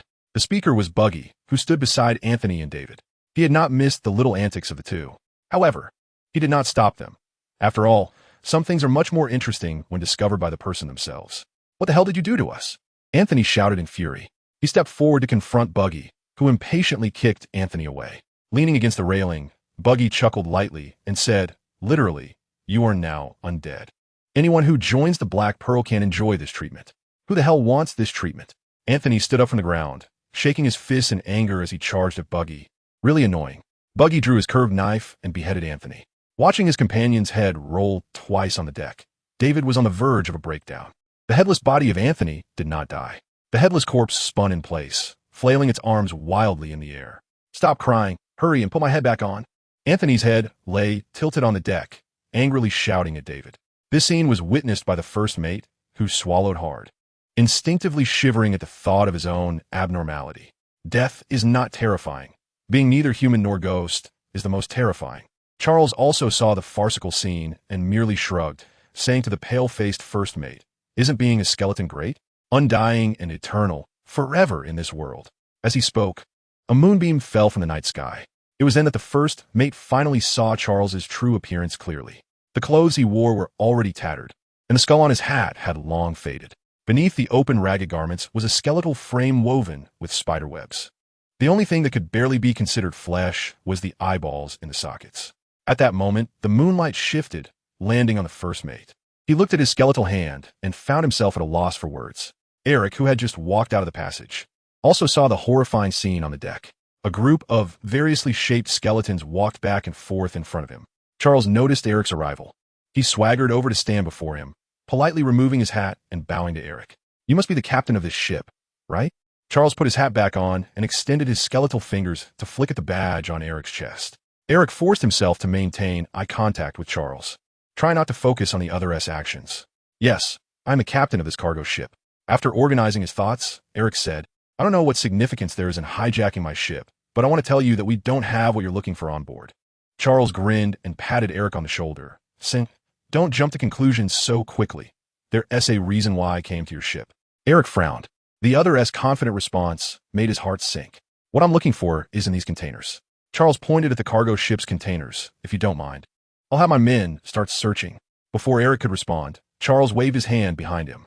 Understanding, Bucky led the other pirates to begin a large-scale unboxing operation. Eric wanted to stop them, but Charles, standing before him, felt like an insurmountable chasm. Thousands of containers had been opened in just an hour. During this time, Charles even had Eric take him to sit in the control room. Watching the other drink above, while leaking below, those in the control room didn't dare to breathe. Throwing the half-full bottle of liquor on the ground, Charles stood up and cheerfully addressed the sailors present. Join my crew. The benefits are generous. As soon as he said this, Eric was the first to jump up in opposition. You can forget it. They will not become your crew. Charles glanced at Eric indifferently, said nothing, and simply drew his pistol, shooting at Eric. Gripping his painfully wounded abdomen, Eric fell to the ground. The second and third mates rushed forward, cradling the injured Eric and shouting for sailors to fetch a first aid kit. No one is allowed to go. Whoever goes, I'll kill. Charles stood at the door, looking calm and collected. If you want to save your captain, join my crew. Otherwise, you will all die. Charles wore his signature smile, using threats and temptations as his usual tactics. This chapter isn't over. Please click the next page to continue reading. The second and third mates exchanged glances, feeling hesitant. They could see the situation on deck clearly through real-time monitoring. If they chose to join, they would become moving, talking skeletons. If they chose not to join, they might not walk out of the control room alive. After a fierce internal struggle, they sighed and said in unison, we will join your crew. Charles snapped his fingers. Wise decision. The remaining sailors also understood that tonight's events could not end well. Rather than die uselessly, it was better to keep the Green Mountains, so they all nodded to join. Now, there was only one person still holding out, Eric, lying in the arms of the second mate. Looking at Eric's gradually pale face, Charles squatted in front of him and remarked, oh, you are really stubborn. Isn't it good to have an immortal body? Eric said nothing, just turned his head away, avoiding Charles's gaze. Charles smiled, and under the puzzled eyes of the second and third mates, he broke one of his own fingers. Then he crushed it with the hilt of his knife, forcibly feeding the powder into Eric's mouth. The powder melted immediately upon entering.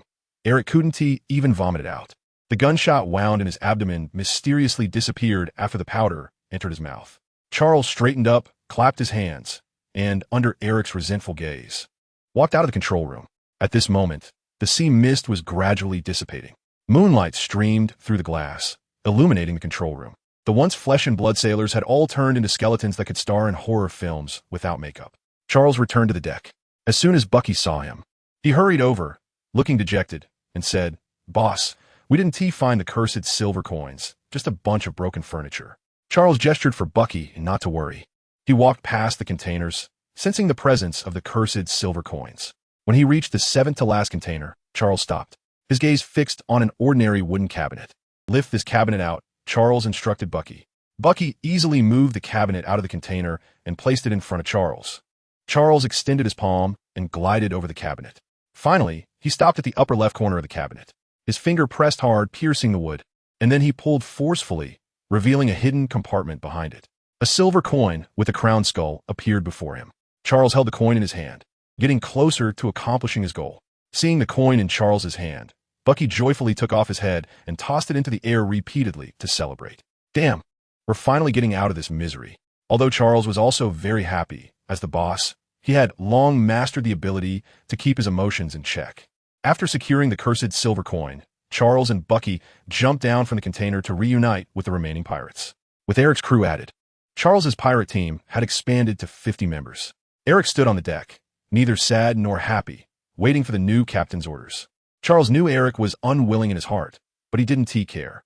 He said to his men, all aboard, dawn is coming, and we need to return to our resting place. As soon as he finished speaking, several ropes were thrown down from the Black Pearl. Charles led the way up. Watching Eric and the other new crew members standing still, Bucky, holding onto the rope, laughed and said, I advise you not to be ungrateful. After dawn, the The sun's rays will turn you to dust.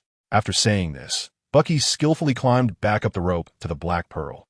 Eric didn't know if the other was exaggerating, but he didn't dare to take the risk. So he said to the sailors around him, "Let us listen to them for now. Once we figure things out, we'll make a decision." The others were already in disarray. At this point, they couldn't come up with a better plan and could only act as Eric suggested. The sky gradually brightened. On the vast, boundless sea, a cargo ship sailed, empty of crew. A fishing boat out at sea noticed something amiss with the cargo ship and reported it to the authorities. All of this was unknown to Leon, who had just gotten out of bed. After getting dressed, he drove to the private Funchi Academy. As soon as he parked the car, he ran into Shiyu Kazunooka. Upon seeing him, she appeared hesitant to speak, which piqued Leon's curiosity. "What's wrong? If you have something to say, just say it." Leon and Xia Zhiqiu were walking side by side. After thinking for a moment, the latter said, "Last night in the garden, she invited us to go out to sea for fun, and the destination is Emalika." "Sure, let's go have some fun." Leon was not surprised. Yuan was born into a big consortium and was a genuine social butterfly.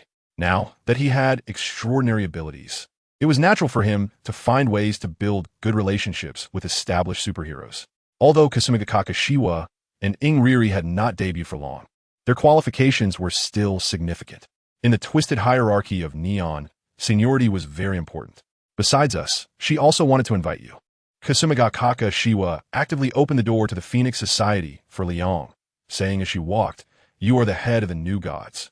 She said this is equivalent to a team-building event and hopes we all go. "Wow, so you're here to be a lobbyist?" Leon said with a smile. He did not oppose members engaging in social activities. After all, saving the world was tough enough. It would be too cruel to deprive them of their entertainment. Kasumiga Kakashiwa shook her head. She was merely conveying Yuan's thoughts to Leon. As for whether Leon would go or not, she would not influence his decision. Leon stroked his chin, thought seriously for a moment, and then asked, "What about the time? Did she say how long it would take?" "We're leaving tomorrow morning, and we'll be at sea for 10 days before arriving in America." "Is it that urgent?" "We're leaving tomorrow." Leon was somewhat puzzled. Kasumiga Kakashiwa seemed to know that Leon was going to ask this, took out her phone, tapped a few times on it, and then handed it to Leon. Leon took Xia Zhiqiu's phone and looked at the content on it, suddenly realizing, "It's the Fukawa Komaru. I saw this post a few days ago." Leon returned the phone to Kasumiga Kakashiwa. "I have no problem participating, but what about your Aeries studies?" Leon is just a slacking physical education teacher. Asking for a month off might seem a bit long, but the school will definitely approve it considering his amiable personality. Xia Zhiqiu, while eating the breakfast that Ebi brought, swallowed the milk in her mouth and said with a smile, "You can rest assured about this. With my current grades, there's no problem getting into Todai. Taking a month off won't have much impact. Besides, UNZ also said she would use her family's connections to help me and Lily get leave from school." "All right then, it's still you guys having fun." Leon shrugged. Since the most difficult problem had been solved, there was nothing to worry about. "If you agree, I'll tell UNZ that she'll cover all the costs this time." Kasumiga Kakashiwa cut a small piece of bacon and put it in her mouth. Her mouth had been spoiled by Ebi and Barbie. "Okay, you can tell her." Leon quickly finished his breakfast. The sun was nice today, and he was going to the playground to bask in the sunlight. Just another ordinary day passed like this. The next day, Leon successfully took a month off thanks to his financial prowess. Wearing sunglasses and driving an Aston Martin, he made his way to the location provided by the garden. He parked his car in a nearby underground parking lot and headed to the bustling Han Island wharf. Scanning the crowd, he quickly spotted the figures of Shiyu, Kasumiga Kaka, and others. However, beside Xiaolan stood a boy with a sour expression. "Oh, Leon, you made it." The garden was the first to notice Leon approaching, waving her hands to greet him. Leon symbolically waved his hand and smiled, saying, "I'm not late, am I?" "Of course not. They haven't even started checking tickets yet."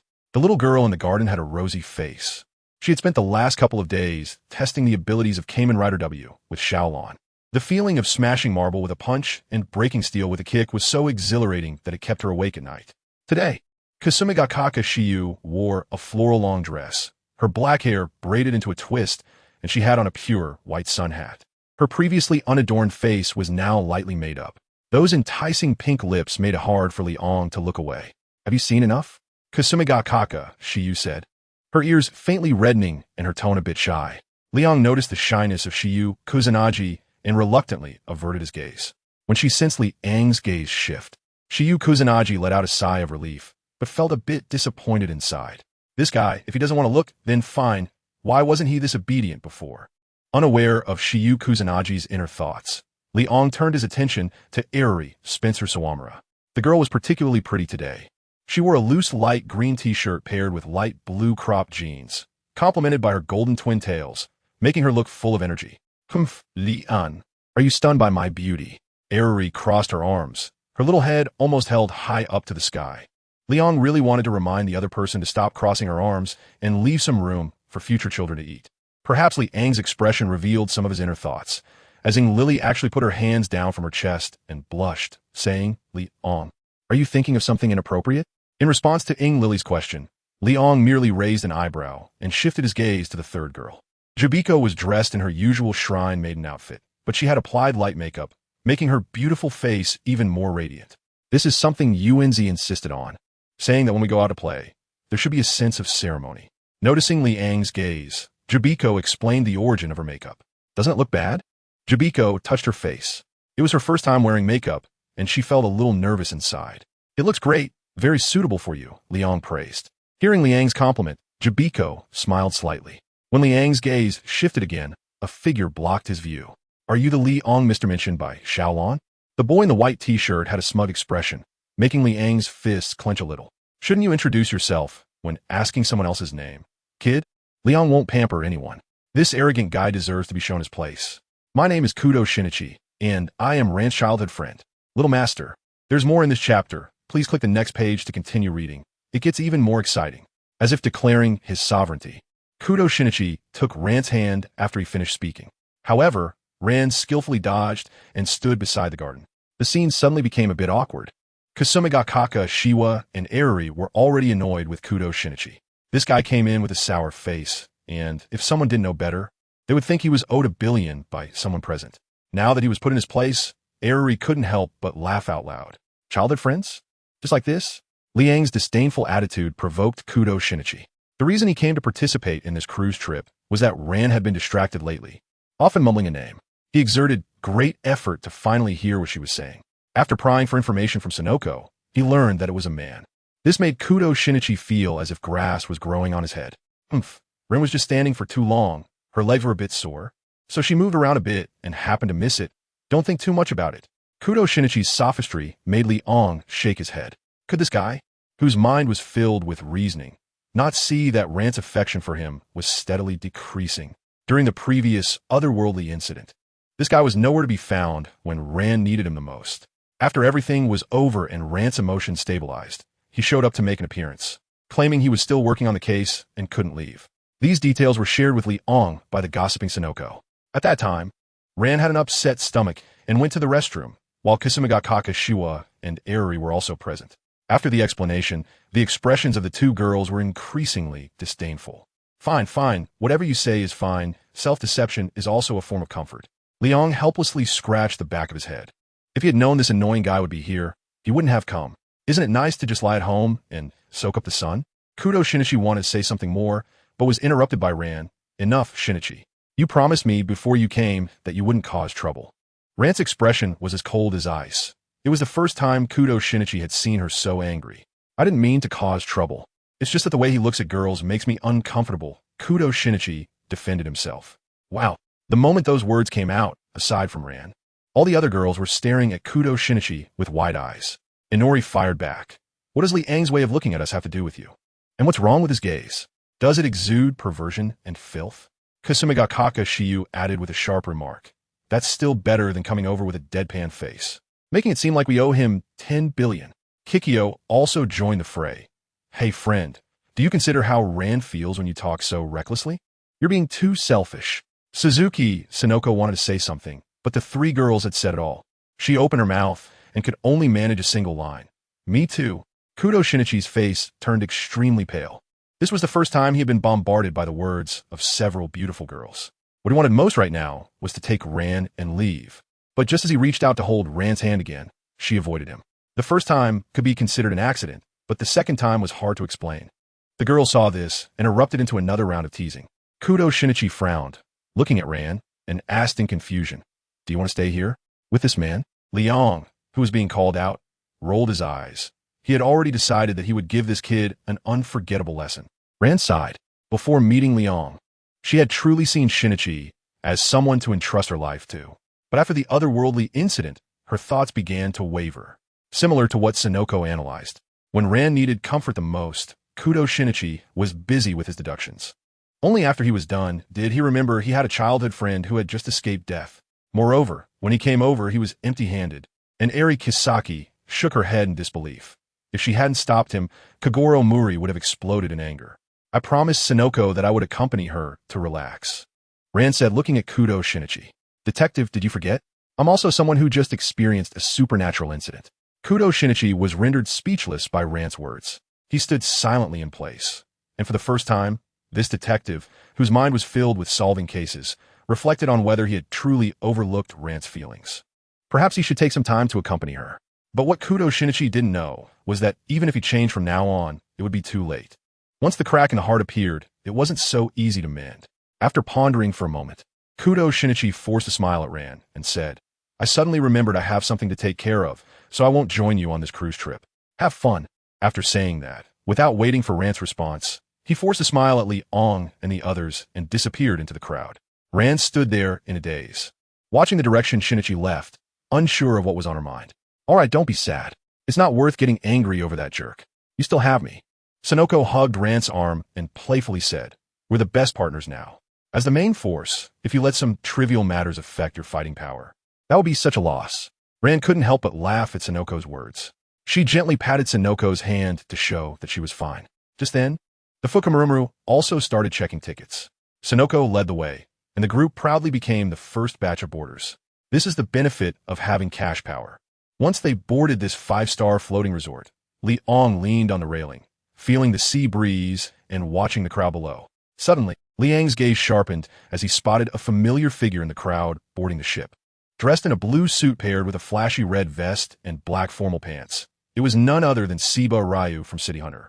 Beside him was a sweet-looking girl with short hair. However, despite being accompanied by such a stunning beauty, rated a solid 90 points, Seba Ryu's attention was still wandering, lingering on some of the more revealingly dressed girls around. This made Makamura Kaori furious, wishing she could pull out a 100-ton hammer right there to smash Seba Ryu's head. This guy claimed he would accompany her on a trip, but it was clear his real intentions lay elsewhere, which was infuriating. After staring at the two familiar faces for a while, Liang withdrew his gaze. They were part of his youth. Back in the day, he had drooled over the beauties in City Hunter more than once. Once Liang averted his eyes, the previously carefree Seba Ryu frowned slightly. He had sensed someone watching them, and although there was no overt hostility, he decided to be cautious. After boarding the cruise ship, Seba Ryu brushed past Liang, who was leaning against the railing. Makamura Kaori took a couple of extra glances at Liang. After all, a handsome guy with such high looks was rare. Once the two disappeared from view, Kasumiga Kakashiwa approached Liang and teased, Liang, your charm is quite something, huh? Just boarded the ship and already gathered a bunch of fangirls. Liang shrugged. Can you blame him? It's not his fault for being handsome. But you were staring at a man just now, right? Kasumiga Kakashiwa imitated his actions, leaning on the railing, letting the sea breeze gently caress her long hair. Liang did not deny it. His gaze just now was very obvious, and it was easy for the person standing next to him to make a judgment. Was there something wrong with those two people? Seeing Liang admit it, Kasumiga Kakashiwa's nerves suddenly tensed. She wouldn't think that Liang would stare at someone for no reason, even if the other person was a handsome man or a beautiful woman. Liang was not lacking in those around him. It could be considered an acquaintance. He just didn't know me, but I knew him. Liang simply replied, is he the person destined by heaven? Kasumiga Kakashiwa could only think of this possibility. Liang thought for a moment. For now, he had no plans to recruit Sae Yurio. However, this guy's abilities were quite strong, so there might be a possibility in the future. So, in response to Kasumiga Kakashiwa's question, Liang smiled and said, maybe, who knows? Hearing such a vague answer, Kasumiga Kakashiwa pouted. She hated when others played coy. Shaking her hair, she said irritably, fine, you could just keep blowing in the wind here. I'm going to find Irie and the others. After saying that, she shot Liang a glare and left in a huff. Liang tidied up his hair, which had been tousled by the sea breeze, and didn't stay at the boarding area for long. He returned to the cabin and walked into his room, only to find that someone had been waiting there for a long time. Liang was not surprised by the visitor. He poured himself a glass of water without saying a word. For a moment, the atmosphere in the room was somewhat silent. Why did the gentleman keep looking at me? And Murakami when boarding the ship. Have we met somewhere before? Sayu Ryo sat in a chair, holding a loaded revolver in his hand. He was just casually looking around. His friend's female companion was very beautiful, so he glanced at her a couple more times. Liang took a sip of water, appearing very composed. There was no sign at all that he was someone being threatened at gunpoint. Xie Liao was not satisfied with this response. However, the calmness displayed by the other party made him look at him in a new light. Aren't you afraid, sir? Xie Liao shook the gun in his hand. Liang moved slightly, and before Xie Liao could react, the revolver was already in his hand. It's just a piece of scrap metal. What do I have to be afraid of? This chapter isn't over. Please click the next page to continue reading. Liang crumpled the revolver into a ball of iron, like paper, and then threw it to the bewildered Xie Liao. Looking at the limited edition iron ball revolver in his hand, Xie Liao fell silent. Was he a bit reckless? He hadn't even investigated the opponent's strength, and just went straight in. Now, he had kicked a hard iron plate. Sir, I said this was an accident. Do you believe me? Xie Liao stuffed the iron ball into his pocket, laughing awkwardly. Liang raised an eyebrow.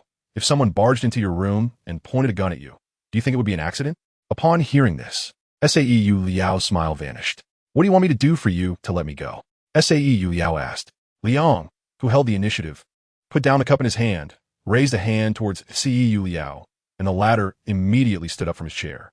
Let's start with a self-introduction. Then we'll see how I feel. Liang sat down on the slightly warm chair, his gaze fixed on the sweaty face of Seiha Ryo. My name is Seiha Ryo, and I'm a private detective. With his life in the hands of others, Seiha Ryo had no choice but to honestly reveal his background. So, are you the one known as the Shinjuku Stud? Liang joked. Seiha Ryo's expression darkened. He was about to retort, but the iron ball in his pocket reminded him not to act impulsively. His life was at stake. With no other option, Seiha Ryo could only awkwardly nod.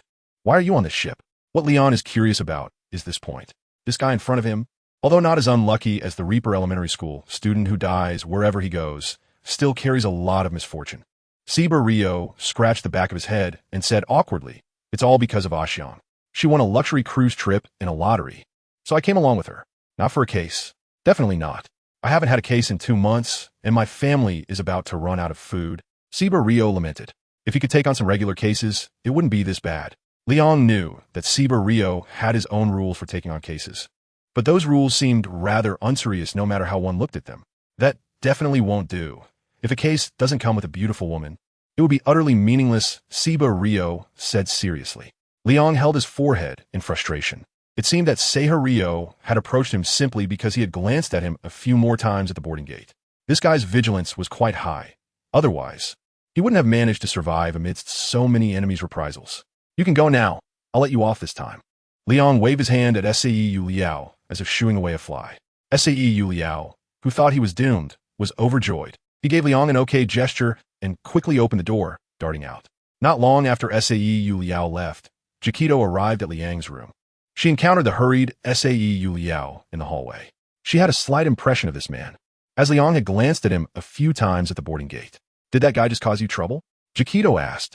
Liang nodded and briefly recounted what had happened to Jieko. He chuckled. It's rare to see someone so reckless.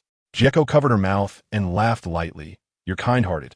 If it were someone more ruthless, he would have definitely been thrown into the sea. I'm not kind-hearted, Liang replied. He still has some use. So I spared his life. Liang never considered himself a good person. He was just someone who acted according to his inner thoughts. Kaiki didn't inquire too much about this matter. She thought about her visit to find Liang and said, I've already started purifying the demon pill, but the progress might be slower than expected. Liang asked in confusion why. Is it because this world lacks spiritual energy? Kikyo nodded. That's one reason. The second is that the impurities in the demon core are more than we imagined, so completely clearing them will take more time. It's fine. You can handle it in your own way. I'm not in a hurry to use it anyway. Hearing Liang say this, Kikyo felt less worried. She was afraid of delaying Liang's important matters. Oh right, it's almost lunchtime. Yoko asked me to inform you to go to the cafeteria. Kikyo almost forgot what Yoko had told her, but fortunately noticed the clock in the room. Then let's go together. Liang stood up and walked towards the dining room with Jieko. By the time they reached the entrance of the restaurant, Xiao Lan and the others had already arrived. Oh, you finally made it. I thought you two got lost. Ing Lily hadn't eaten breakfast this morning and was dragged out of the house by UNZ. And now she was already starving. Liang gave the other party a light smack on the head. This girl was becoming increasingly casual in her speech. which was increasingly inconsistent with her character in the anime. Covering her slightly flushed forehead, Lily felt anger but couldn't express it. Taking advantage of Li Ong turning around, she made a face at him, then hugged Jieko's arm, as only an older sister could comfort her wounded heart. Since everyone was present, let's go eat. Yunzi took the lead in the group. In such occasions, it was her territory. Not long after entering the restaurant, Leon coincidentally ran into Sae Rio and Maki Murakori. The latter didn't expect to meet him so soon, and her expression was a bit awkward. After greeting them, she dragged Maki Murakori away. Rio, you seem to be afraid of that gentleman? Little master, there's more in this chapter. Please click the next page to continue reading. It gets more exciting. Maki Murakori turned her head and looked at Liang's back. It's rare to see someone who makes Sae Rio so nervous. Hi, I'm not afraid of him. I just have a bit of a stomach ache and want to go to the restroom, Sae Rio said, trying to save face. Maki Murakori gave him a look that said, do you think I would believe that? Staring straight at the guilty-looking Sae Rio. Oh, you know too much, right? Let's hurry and eat. Feeling the cold sweat pouring down from being stared at, Sae Rio employed the topic-changing tactic. Leading Maki Murakori away in the opposite direction of Liang, Maki Murakori didn't expose Sae Rio's poor lie. However, she couldn't help but feel a bit curious about Liang.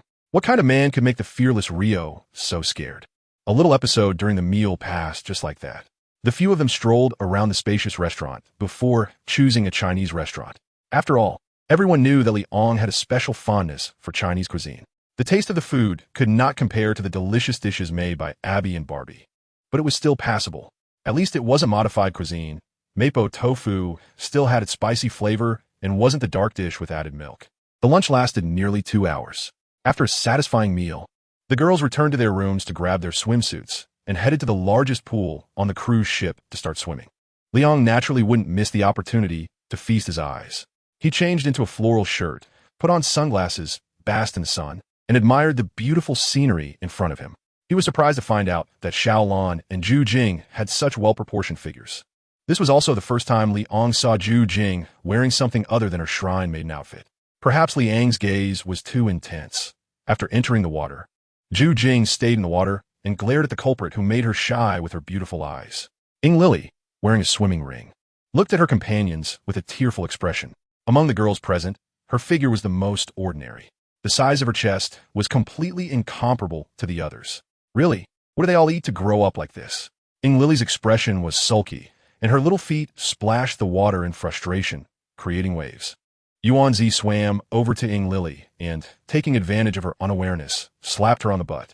Lily gasped, her pretty face turning red as she shouted at Yuanzi, "Why did you hit me? That hurts." Yuanzi savored the great feeling of the slap and chuckled. "Little Lily, don't be upset. You still have your merits." This impacted even Xiaolan. Before Yuanzi could finish her sentence, Xiaolan covered her mouth from behind. Xiaolan's face flushed with embarrassment. She first glanced at Liang and then reproached Yuanzi. "Yuanzi, don't go too far." Saying everything out loud, Yuanzi, knowing she was in the wrong, raised her hands in surrender. Xiaolan didn't insist on punishing her best friend. Seeing that she realized her mistake, she let go. Liang lay on the chair, smacking his lips, wishing he could jump into the water and play with the girls. However, just as he made a move to take off his clothes, Shiyu from Zayazaku and Kikyo shot him looks like arrows. This made Liang pause in his actions. Respecting women, Liang had no choice but to give up his inner desire and lay honestly on the beach chair to sunbathe. Everyone played in the pool for an entire afternoon. During this time, no one dared to cause trouble, mainly because the strong chest muscles and 8-pack abs under Liang's open shirt were too impressive. "All right, we've had enough fun. Let's go back to the room to clean up and then have dinner." Yoko climbed out of the pool and, passing by Liang, waved the phone hanging from her neck in front of him. With his extraordinary dynamic vision, Liang clearly saw the content on the phone, which was a series of candid photos. TSK, TSK, TSK. The first one was quite explosive. It was a photo of Xiaolan adjusting her swimsuit. "If you want it, I can send it to you later tonight." Yoku Treulian anuing glansa. Liang remained calm on the surface while secretly giving a thumbs up. By the time everyone changed into clean clothes, it was already 7 o'clock in the evening. The restaurant was packed at this time. However, the garden's financial power was extraordinary. With money paving the way, everyone was seated at a table with an excellent view. Tonight's main courses were steak and pasta, along with a top-quality king crab. There would be a performance during dinner featuring the hottest band at the moment. The garden was providing information about the entertainment program that would be showcased later. Kasumigakaka Shiyu and Erori Spencer Sawamura were both looking forward to it, while Kaiki remained very calm. Liang observed the diverse passersby in the restaurant. Each one was not an ordinary person, with the least among them being worth at least $1 million. Noticing Liang's gaze, Yuanzi explained, in the evening, the restaurant opens 2 sections, one for the common folk and another for those in power and influence. Don't be fooled by how glamorous these people look. They're involved in dirty dealings behind the scenes, and not one of them is clean. As the second princess of the Suzuki Consortium, Yuanzi has been exposed to a lot of darkness since childhood. She looked at the flamboyantly dressed socialites and ladies, sneering as she said, "Look at those people. What they wear and adorn themselves with may be precious, but a large portion of it is rented. They just want to catch a wealthy husband here." Liang nodded. This world is like this. Human nature can sometimes be difficult to describe in words. Young master, there is more in this chapter. Please click the next page to continue reading. It gets even more exciting. But it's not all bad. After all, there's still a few shining examples of people. Soon, the main course for tonight was served.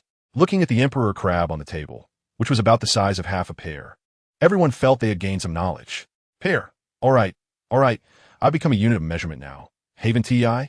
The taste of the emperor crab is quite tender. After taking a bite, Leon was also pleasantly surprised. However, he didn't eat much, mainly because Jigen was very interested in the crab meat and ended up eating a lot. Halfway through the meal, the band that Yuanzi mentioned started to perform. The melodious singing echoed in the restaurant as people enjoyed delicious food while experiencing a spiritual cleansing. It was simply invigorating, just as Leon and the others were indulging in their feast in a casual restaurant. Siba Ryo and Makamura Kori were drinking and talking about the events of the day. After a few drinks, a flushed Siba Ryo patted the table and said to Makamura Kori, "Kori, you have no idea how strong that man is." Right in front of me. He crumpled a revolver into a ball of iron. While speaking, he gestured dramatically, and in the end, Siba Ryo even took out the limited edition iron ball revolver from his pocket and placed it on the table. Makamura Kori picked up the iron ball and looked at it. It was indeed as Siba Ryo had said. "Why did you go looking for trouble with him? Can't you think twice before acting?" Makamura Kori said, somewhat angrily.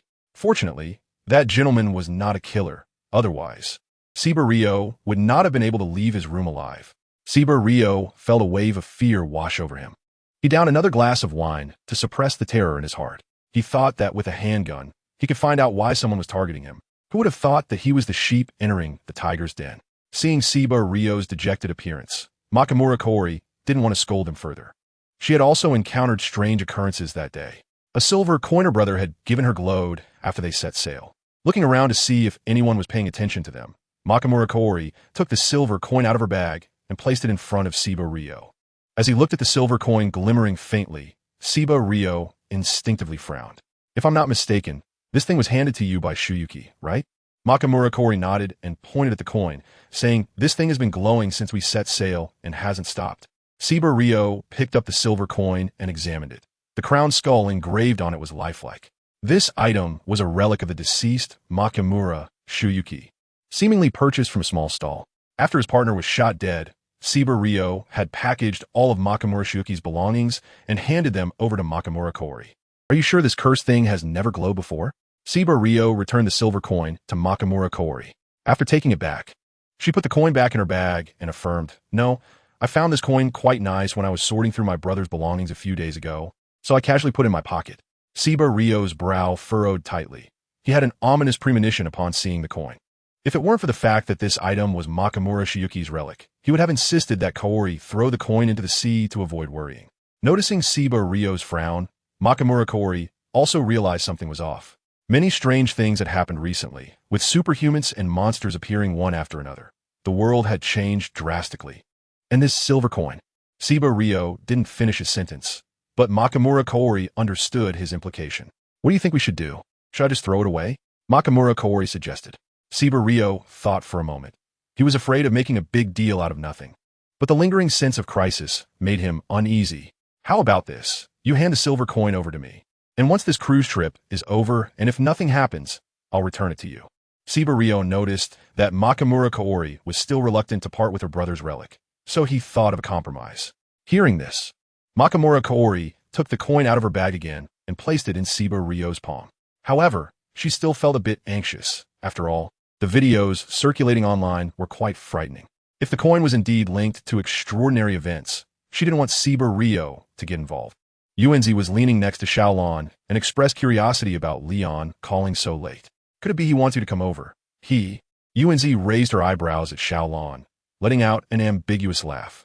Xiaolon pushed the mischievous Yuanzi away. The Leon in her mind would never do something so inappropriate. Yuanzi's teasing naturally didn't escape Leon's ears, but for now, he decided not to mention it and would deal with the outspoken girl when he had time later. Look outside the window, what you see? Liang's words prompted Xiaolon and Yuanzi to get out of bed and come to the window barefoot. Outside, everything was shrouded in a thick fog. Oh dear, Mr. Liang, there's fog over the sea, and it's really thick, Xiaolon exclaimed. Yuanzi pressed her face against the glass, trying hard to see what was happening outside. But alas, the fog was indeed too dense. No matter how wide she opened her eyes, it was of no use. This fog is strange. You two get ready. I'm sure Jieking and the others have noticed something unusual as well.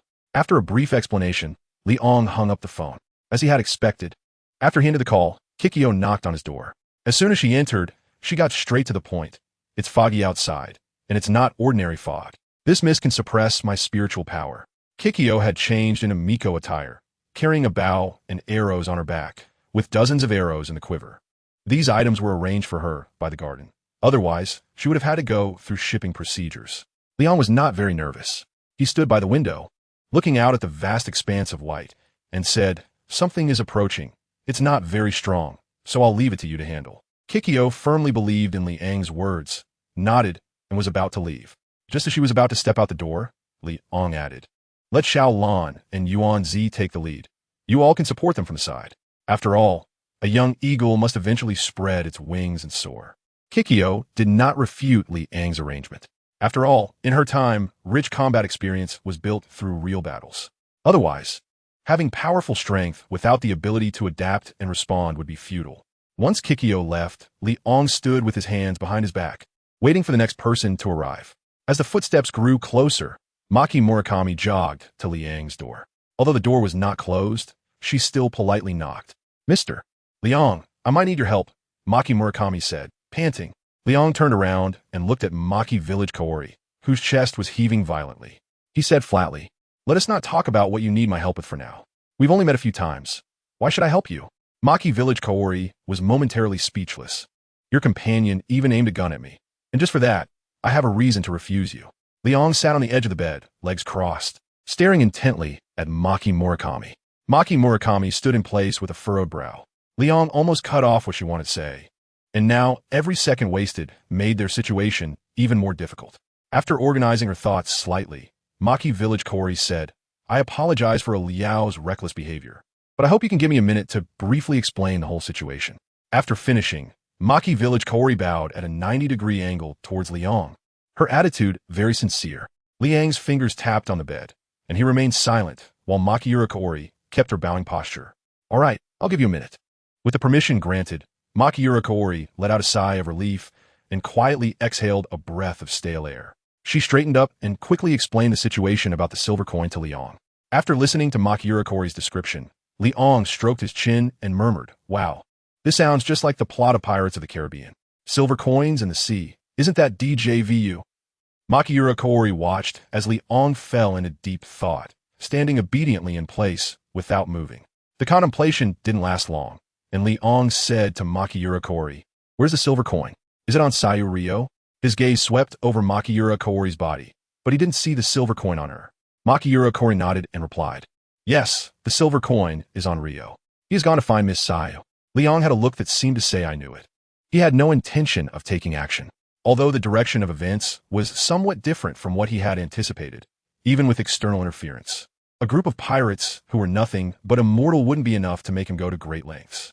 However, the unaware Kanamura Kaori looked at Liang, who appeared calm while sitting on the bed, and felt very anxious inside. Summoning her courage, she asked him, "Mr. Liang, this is how things are.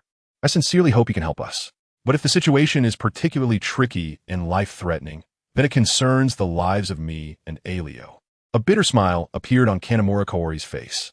Who would have thought that a silver coin would bring such trouble? Had she known this would happen, she wouldn't have participated in this cruise trip. Leon did not explicitly refuse or agree to Maki Village Kaori's request.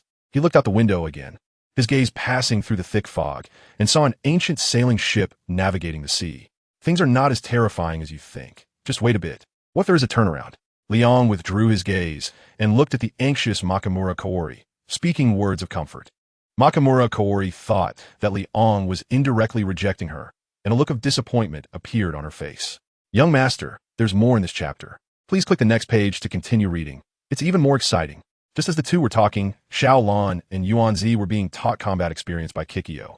This is your first battle, and I don't want to see the worst outcome. If you can't win, run away. It's not shameful, Kikyo said seriously. And Xiao Lan and Yuanzi listened humbly.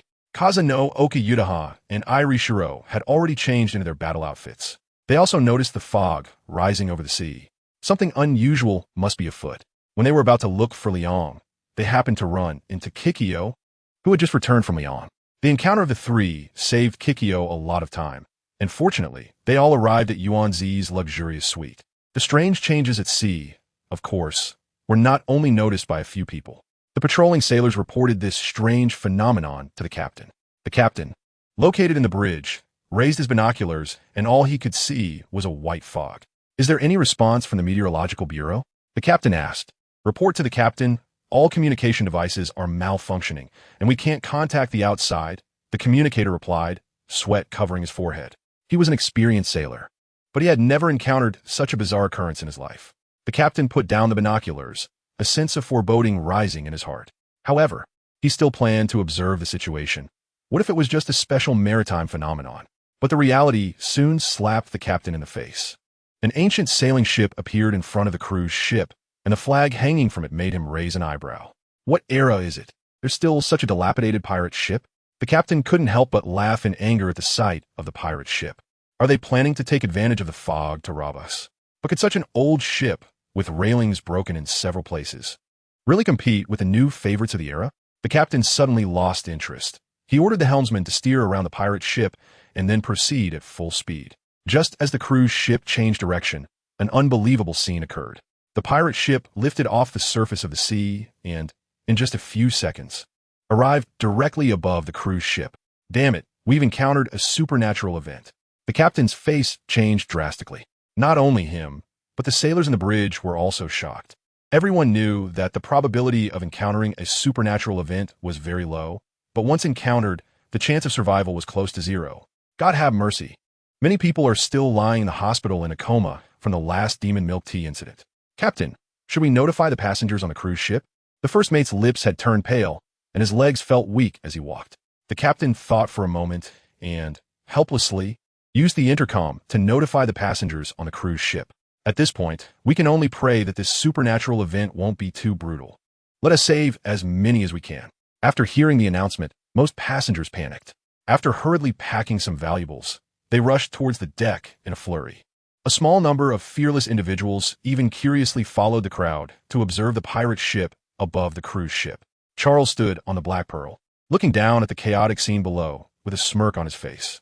He waved his hand and, with dozens of crew members, jumped straight down. They landed steadily on the deck of the cruise ship, their eyes glinting with malice as they stared at the well-dressed people before them. Were you all in such a hurry? Aren't you going to stay for a cup of good-night tea? Charles drew his curved sword and plunged it into the body of a middle-aged man in front of him, bright red blood splattering onto the deck. The middle-aged man widened his eyes, unable to believe that the other party would suddenly commit murder. He reached out, trying to touch Charles's face. The latter would not give him a chance, withdrawing his curved sword and kicking the middle-aged man in the chest. Tonight is destined to be a bloody night. With the goal just a step away, Charles no longer suppressed his brutality. There were already enough pirates on the ship. Tonight, let everyone release their pain accumulated over the centuries. With Charles leading the way, Buggy was not to be outdone. The curved sword in his hand was like the Grim Reaper's scythe. With each strike, a life was reaped. Among this group of bloodthirsty pirates, there are also a few familiar faces. Eric and the first mate were also dressed like pirates, their mouths emitting mad laughter, clearly having been assimilated. Suddenly, a strong wind swept across the deck. Charles pressed down his hat, squinting as he looked at the figures blocking the pirates' advance. You despicable demons shall not be forgiven. Transforming into Kamen Rider W, Xiao Lan and Yuan Zi clenched their fists, sending a pirate flying with a punch just as he swung his sword. An arrow struck Buggy, who was trying to sneak attack. Kikyo stood on the second level of the cruise ship, her expression cold. "Go for it, Xiaolan. Let these demons taste our power." The red light flickered in her right eye, and Yuan Zi's voice reached Xiaolan's ears. "Of course, I'm very angry right now," Xiaolan shouted, using her strength to leap in an instant to stand in front of a pirate. The pirate's curved sword was about to strike an innocent little girl. A punch weighing 5 tons landed on the pirate's face. With a crisp sound, the pirate's head shattered into pieces. 2 eyeballs fell to the ground, which Xiaolan promptly crushed with her foot. The headless pirate flailed around with his sword, like a drunken man staggering on the deck. "Xiaolan, thou win." The opponent was headless, yet still alive. But now is not the time to think about that, she thought, seizing the pirate's arm and tossing him off the cruise ship. Charles watched the armored figure rampaging, giving a look to the braided pirate beside him. This was one of his most prized henchmen, notorious throughout the seas before being cursed. After receiving the boss's command, Francis stretched his body, grinning as he approached Xiaolan, just after kicking the head off a pirate to use as a ball. Xiaolan had no chance to turn around before being kicked to the ground.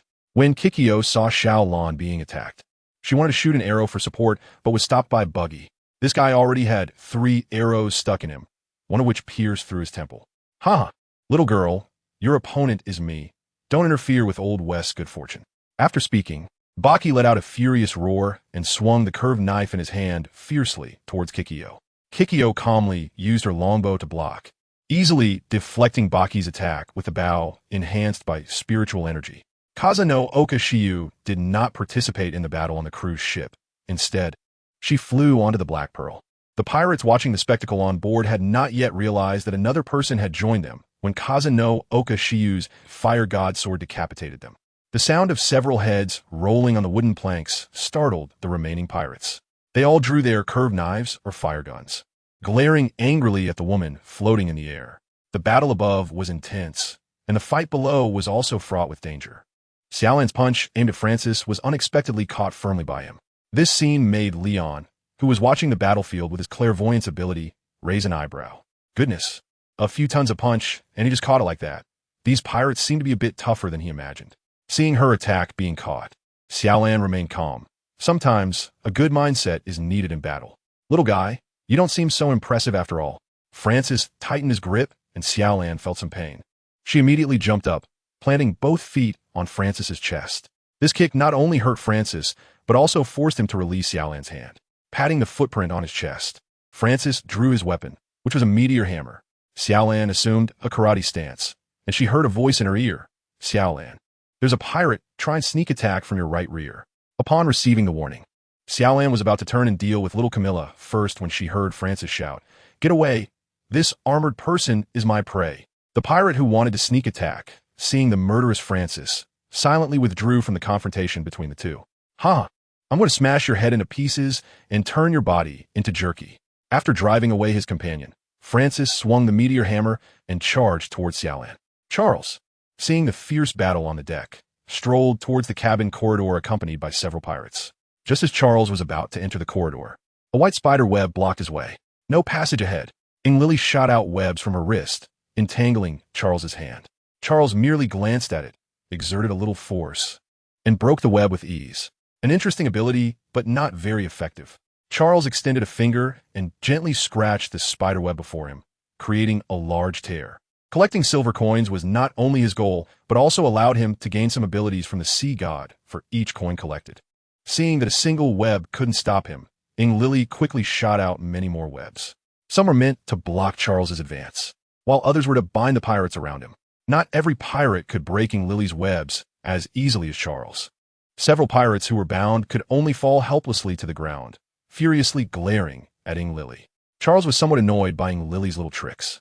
He spread his fingers, spewing black flames from his palms, incinerating the spider webs in front of him completely. Fortunately, Lily noticed the danger in time and dodged. "Oh dear, if I'd known this guy was so powerful, I should have sent the big cow to deal with him." Lily shrank back into the corner of the corridor, muttering to herself. Meanwhile, Sayu Ryu and Nogami Siko reached a consensus. The latter could help Sayu Ryu through the crisis as much as she could, but she also had to ensure the safety of her witness. Makamura Kori had also left Leon's room. She first sneaked a look at the situation on the deck. Before she got close, she smelled a strong stench of blood, held her breath, and just caught a glimpse before she couldn't help but gag. It was truly terrifying. It was the first time she understood the literal meaning of a river of blood. Feeling nauseous, Makamura sought out Sayu Ryu. Arayu, it's a massacre on the deck. Holding back her urge to vomit, she quickly described what she saw. 2 superheroes were blocking those evil spirits. But the progress was not going smoothly, and one evil spirit was about to enter the cabin. Upon hearing this, Sayu Ryu's expression turned serious. Nogami Siko also furrowed her brows. She looked at Makamura Kaori and asked, "Have you looked for Leon? I feel he isn't an ordinary person and might help us somewhat." Before Sayu Ryu could respond, he awkwardly interrupted, "I pointed a gun at Leon before. He might not help us." This chapter isn't over. Please click the next page to continue reading. Nogami Siko nearly rolled her eyes to the sky. She finally understood why Sayu Ryu had come out of Leon's room with such a grim face. It turned out he had hit a brick wall. So what do we do now? The speaker was Nogami Siko's witness, a 17-year-old girl. "Who is this?" Makamura Kaori asked. "This is Siko's witness, named Sakura Yuri." Sayu Ryu pulled out a cigarette from his pack, lit it, took a deep puff, and then said to Makamura Kaori, "How did Leon refuse you?" Makamura Kaori thought for a moment. It seemed Leon had not clearly rejected her, but she felt he had. She repeated what Leon had said to her, to Sayu Ryu and Nogami Siko. Sakura Yuri couldn't understand why the 3 of them cared about what someone who wouldn't help them said at this life-and-death moment. Nogami Siko noticed Sakura Yuri's anxiety and unease and comforted her. "Aren't you asking us what to do?" "The answer is in what Leon said." Sakura Yuri was a bit confused. She chewed over Leon's words several times, but couldn't grasp anything. Unable to watch any longer, Sayu reminded her. He told Aki not to rush, saying what if there was a turn of events? And that turn of events had already appeared. Weren't the superheroes fighting against the ghost ship right now? Sakura Yuri suddenly understood. With Sayu Ryu's reminder, Makamura Kaori also grasped the underlying meaning of Leon's words. Exhaling a puff of smoke, Sayu Ryu made a decision. "Let's go. We'll head to Leon's room now, and I'll apologize to him." Sayu Ryu extinguished the cigarette, and took out the silver coins from his pocket. Although he had seen them once before, seeing them a second time still made Nogami Siko frown slightly. This hot potato needed to be handed over soon. She just didn't know if the other party would accept it. Shiba Ryu showed a helpless expression on his face. The silver coin in his hand had already been thrown once in front of Nogami Siko. But 10 seconds later, the silver coin would return to his pocket. After a brief tidy-up, Shiba Ryu led the way, with Makamura Kaori and Sakura Yuri in the middle and Nogami Siko bringing up the rear. Holding the revolver provided by Nogami Siko, Shiba Ryu cautiously observed the situation in the corridor. The corridor was extremely quiet, with only the sound of their breathing. This silence made Shiba Ryu feel uneasy. Something was not right. "You all stay alert." Shiba Ryu turned to the girls and said a word, then leaned out and slowly moved toward the stairs. They were on the 3rd floor, and Leon's room was on the 5th floor. Although there was only 1 floor between them, normally it would take less than a minute to go back and forth. But during this special period, everything had to be done with extreme caution. Shiba Ryu's back was already damp with sweat. He had been on many missions before and had been shot at, but never had he felt as tense as today. As he slowly stepped on the first step, a white spider silk stuck to his leg and pulled him back. A sharp knife fell from above, landing where Shiba Ryu had just been standing. "TSK, woman, do you have to ruin my good deed?" Charles bit down on his molars. He had sensed the presence of the silver coin on the man saved by the woman. If it weren't for this strangely dressed woman obstructing him, Charles would have already completed the task of collecting the cursed silver coins. The two had fought from the corridor to the swimming pool, then from the swimming pool to the dining room, and finally from the dining room to the 3rd deck of the cabin. The opponent was like a piece of chewing gum, sticking to Charles and not letting go. He was about to lose his patience. Inui Riri was slightly out of breath, looking at Charles, whose eyes seemed to be spitting fire, and sarcastically said, "Tissa, ruining your good deed? Are you sure what you're doing is a good deed? Just a skeleton of evil." Charles was not affected by Inui Riri's verbal attacks. The woman in front of him was just stalling for time. Her abilities couldn't cause him much harm, and that was indeed the case. Inui Riri was waiting for either Kazanaku Shiyu or Kaiki to finish their battle and come to support her. Charles, who saw through the essence of the situation, would not give Inui Riri the chance to wait for reinforcements. He raised his hand and shot out black fireballs from his palm. The number of fireballs was large and their speed fast. Inui could only leap and dodge in the narrow cabin, avoiding flames that would continue to burn upon contact. Having narrowly escaped death, Seba Ryu retreated to the side of Makamura Kaori and the others. His hand holding the gun trembled. Being so close to death was quite thrilling. What do we do now? Do we charge in? Sakurazaki Yuri asked. Nogami Siko shook her head. If they force their way into the battlefield in the current situation, they will be torn apart by the aftermath of the fight. Receiving a negative answer, Sakurazaki Yuri felt somewhat desperate. She leaned against the wall, her eyes vacant, seemingly having bowed her head to fate. We can't give up yet. Let us go around and take the other staircase. Seba Ryu calmed his racing heart. He stepped in front of Sakurazaki Yuri, held her shoulders, and said with a determined look, "Don't be discouraged, we will survive." Seba Ryu's words infused Sakurazaki Yuri with some hope for life. She wiped away the tears at the corners of her eyes and nodded at Seba Ryu. Seeing the team rejuvenated, Seba Ryu glanced at Inui, who was locked in a fierce battle with Charles. The opponent had been on the defensive, but fortunately, thanks to her agile movements, she had not yet been harmed. Moreover, Inui was consciously leading Charles away from Seba Ryu and the others.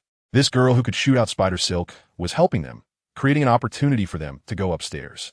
Seba Ryu, as an experienced warrior, immediately understood Inui's good intentions. He turned around and gave a few instructions to Makamura Kaori and the others. The key was to remind them to stay behind him and not to fall behind. The order of the team did not change. It was still Seba Ryu at the front, with Makamura Kaori pulling Sakurazaki Yuri and Nogami Siko covering the rear with dual guns, while desperately dragging Charles. Inui caught a glimpse of Seba Ryu and the others starting to move upstairs. Fortunately, these people were not completely foolish and understood the opportunity she was creating for them. At the same time, she was also complaining in her heart about how chaotic the cruise ship had become, yet Leon could still hold back and not take action. Hey, little girl, getting distracted during a fight can be deadly. Charles also noticed a few people sneaking upstairs, and he was eager to complete the task of collecting the silver coins. In an instant, seizing the moment when Inui was distracted, he delivered a side kick to her chest, sending Inui flying. Clutching her chest in pain, Inui crashed through two walls before finally coming to a stop. Kneeling on the ground, she covered her chest, spat out a mouthful of blood, and her face turned pale. Cough, cough. Why hasn't he, the big cow, finished the battle yet? Inui forced herself to stand up, and upon seeing Charles trying to go upstairs, she took a deep breath and charged at him again. Meanwhile, Kazanaka Shiyu, whom Inui had been muttering about, was staring seriously at the giant crab in front of her. Who would have thought that a seemingly small sailboat hit a mutated crab over 3 meters tall? This crab had suddenly emerged from the cabin while Kazanaka Shiyu was slaughtering pirates. Those claws that appeared to be extremely sharp almost clamped down on Kazanaka Shiyu's calf. Human, you are strong. Your flesh and blood will surely give birth to even stronger offspring. The mutated crab had a long tail, with half a man's corpse attached to it.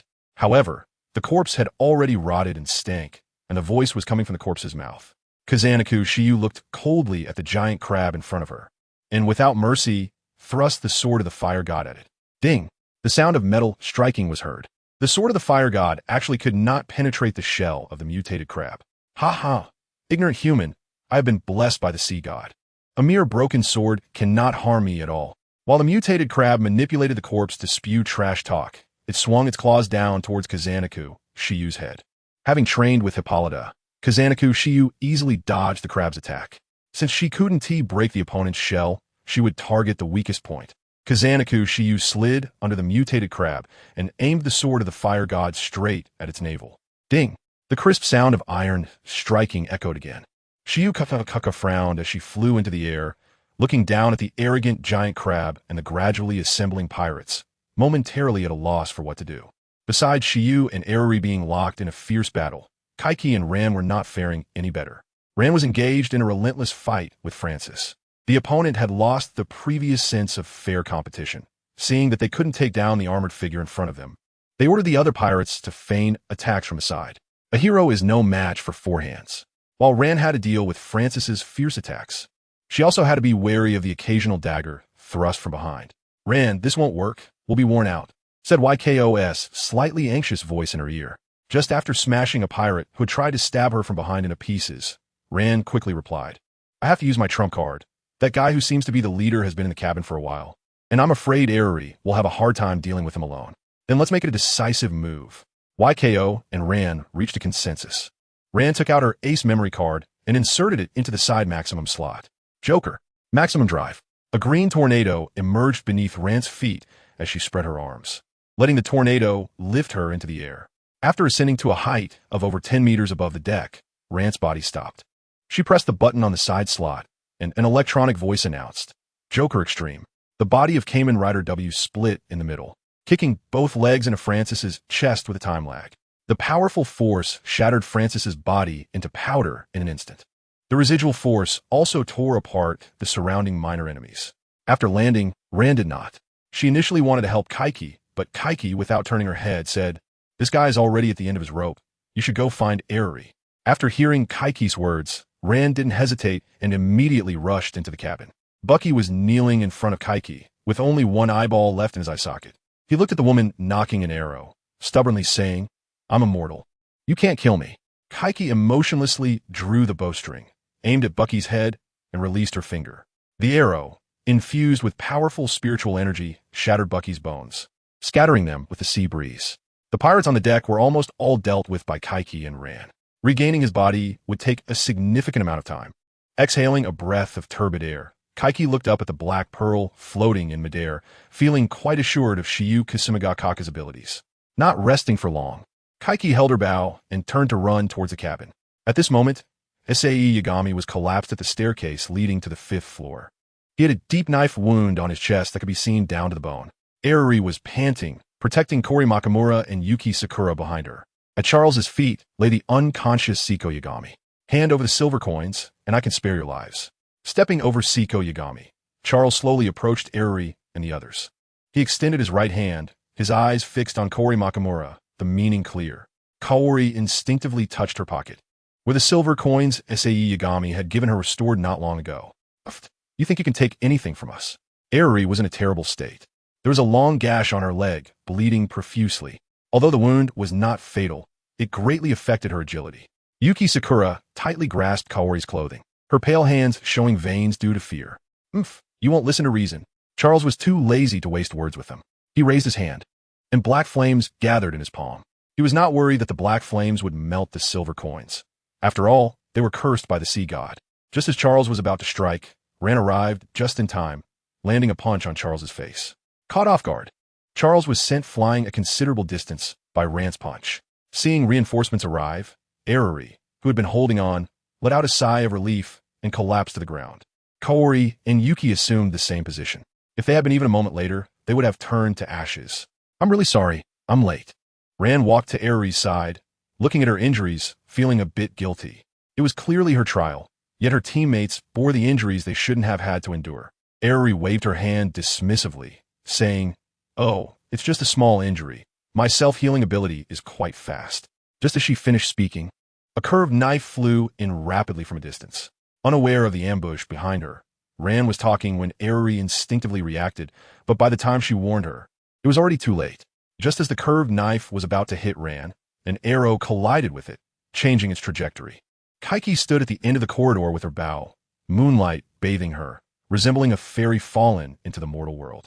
Phew, I made it just in time. Kaiki lowered her bow, just as she intended to step towards Eriri and Ran. A sense of crisis arose in her heart. She had no time for elaborate protective measures and could only shield her vital parts as she was engulfed by a wave of black flames. Kaiki! Ran and Eriri shouted simultaneously after witnessing Kaiki's predicament. Charles stood amidst the chaos, his pirate hat nowhere to be seen. Ran's punch had shattered his cheekbone. As the black flames receded, Kaiki's bow and arrows had turned to ashes. Her own condition was not good either, although she was wrapped in spiritual energy. She had still suffered severe injuries. If it weren't for the demon core she carried, absorbing some of its energy, she might have ended up like the longbow. This was the first time Charles had seen someone survive under the black flames. Under normal circumstances, he would have to recruit someone capable of surviving into his pirate crew. But today was different. Charles had more important tasks. Passing by the incapacitated Kaiki, he waved his hand at Ran, who was blocking Eriri. An invisible force sent Ran flying. He had merely been careless. If it came to a direct confrontation, none of the people present would be a match for Charles. Eriri gritted her teeth and shakily stood up from the ground. She raised her hand and shot spider silk at the approaching Charles. Charles did not dodge, allowing the spider silk to bind his legs. With just a little force, he broke free from the now thin spider silk. Under Aeries' unwilling gaze, Charles approached the three women. He grabbed Aerie by the neck and said to Kaori, "Although I could easily take the silver coins from you, I would prefer you hand them over to me personally." Maki Murakami hesitated.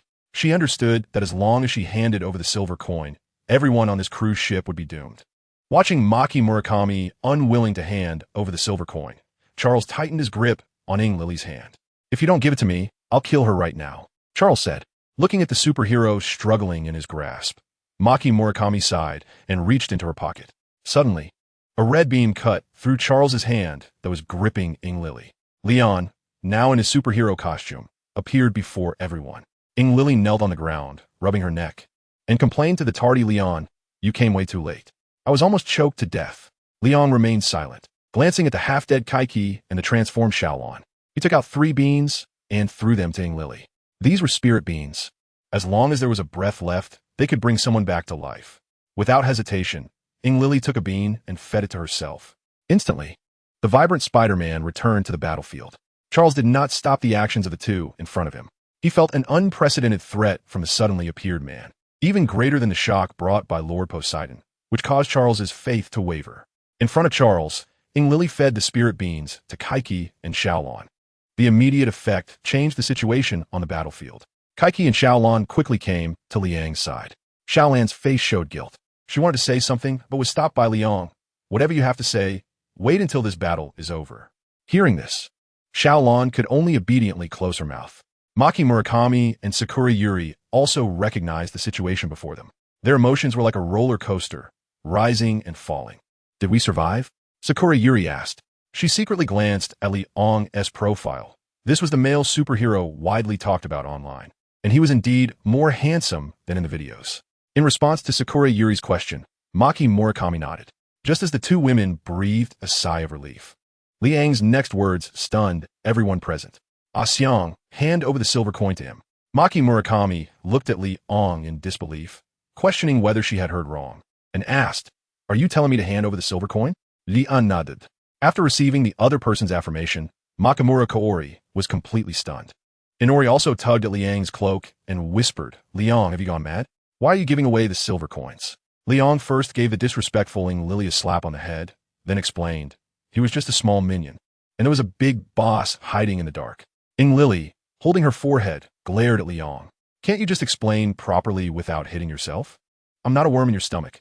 How would I know all the twists and turns?" However, Jubing and Xiaolon were not as agitated. In their view, even if the sky were to fall, Liang would find a way to hold it up. Charles originally thought the plan to collect silver coins was doomed, but unexpectedly, there was a turnaround and even a surprising gain. He stared at Liang and disdainfully said, "You want to lure out the sea god? Ha ha, just the power of the sea god could scare you to death." "Oh, is that so? Then let your sea god come out and let me feel it." Leon reluctantly took the silver coin handed to him by Makamura Kaori and threw it to Charles. As Charles caught the coin, his body trembled violently. At the same time, on the Black Pearl, 99 silver coins broke free from a large box that contained them and fell into the sea, including the one in Charles's hand.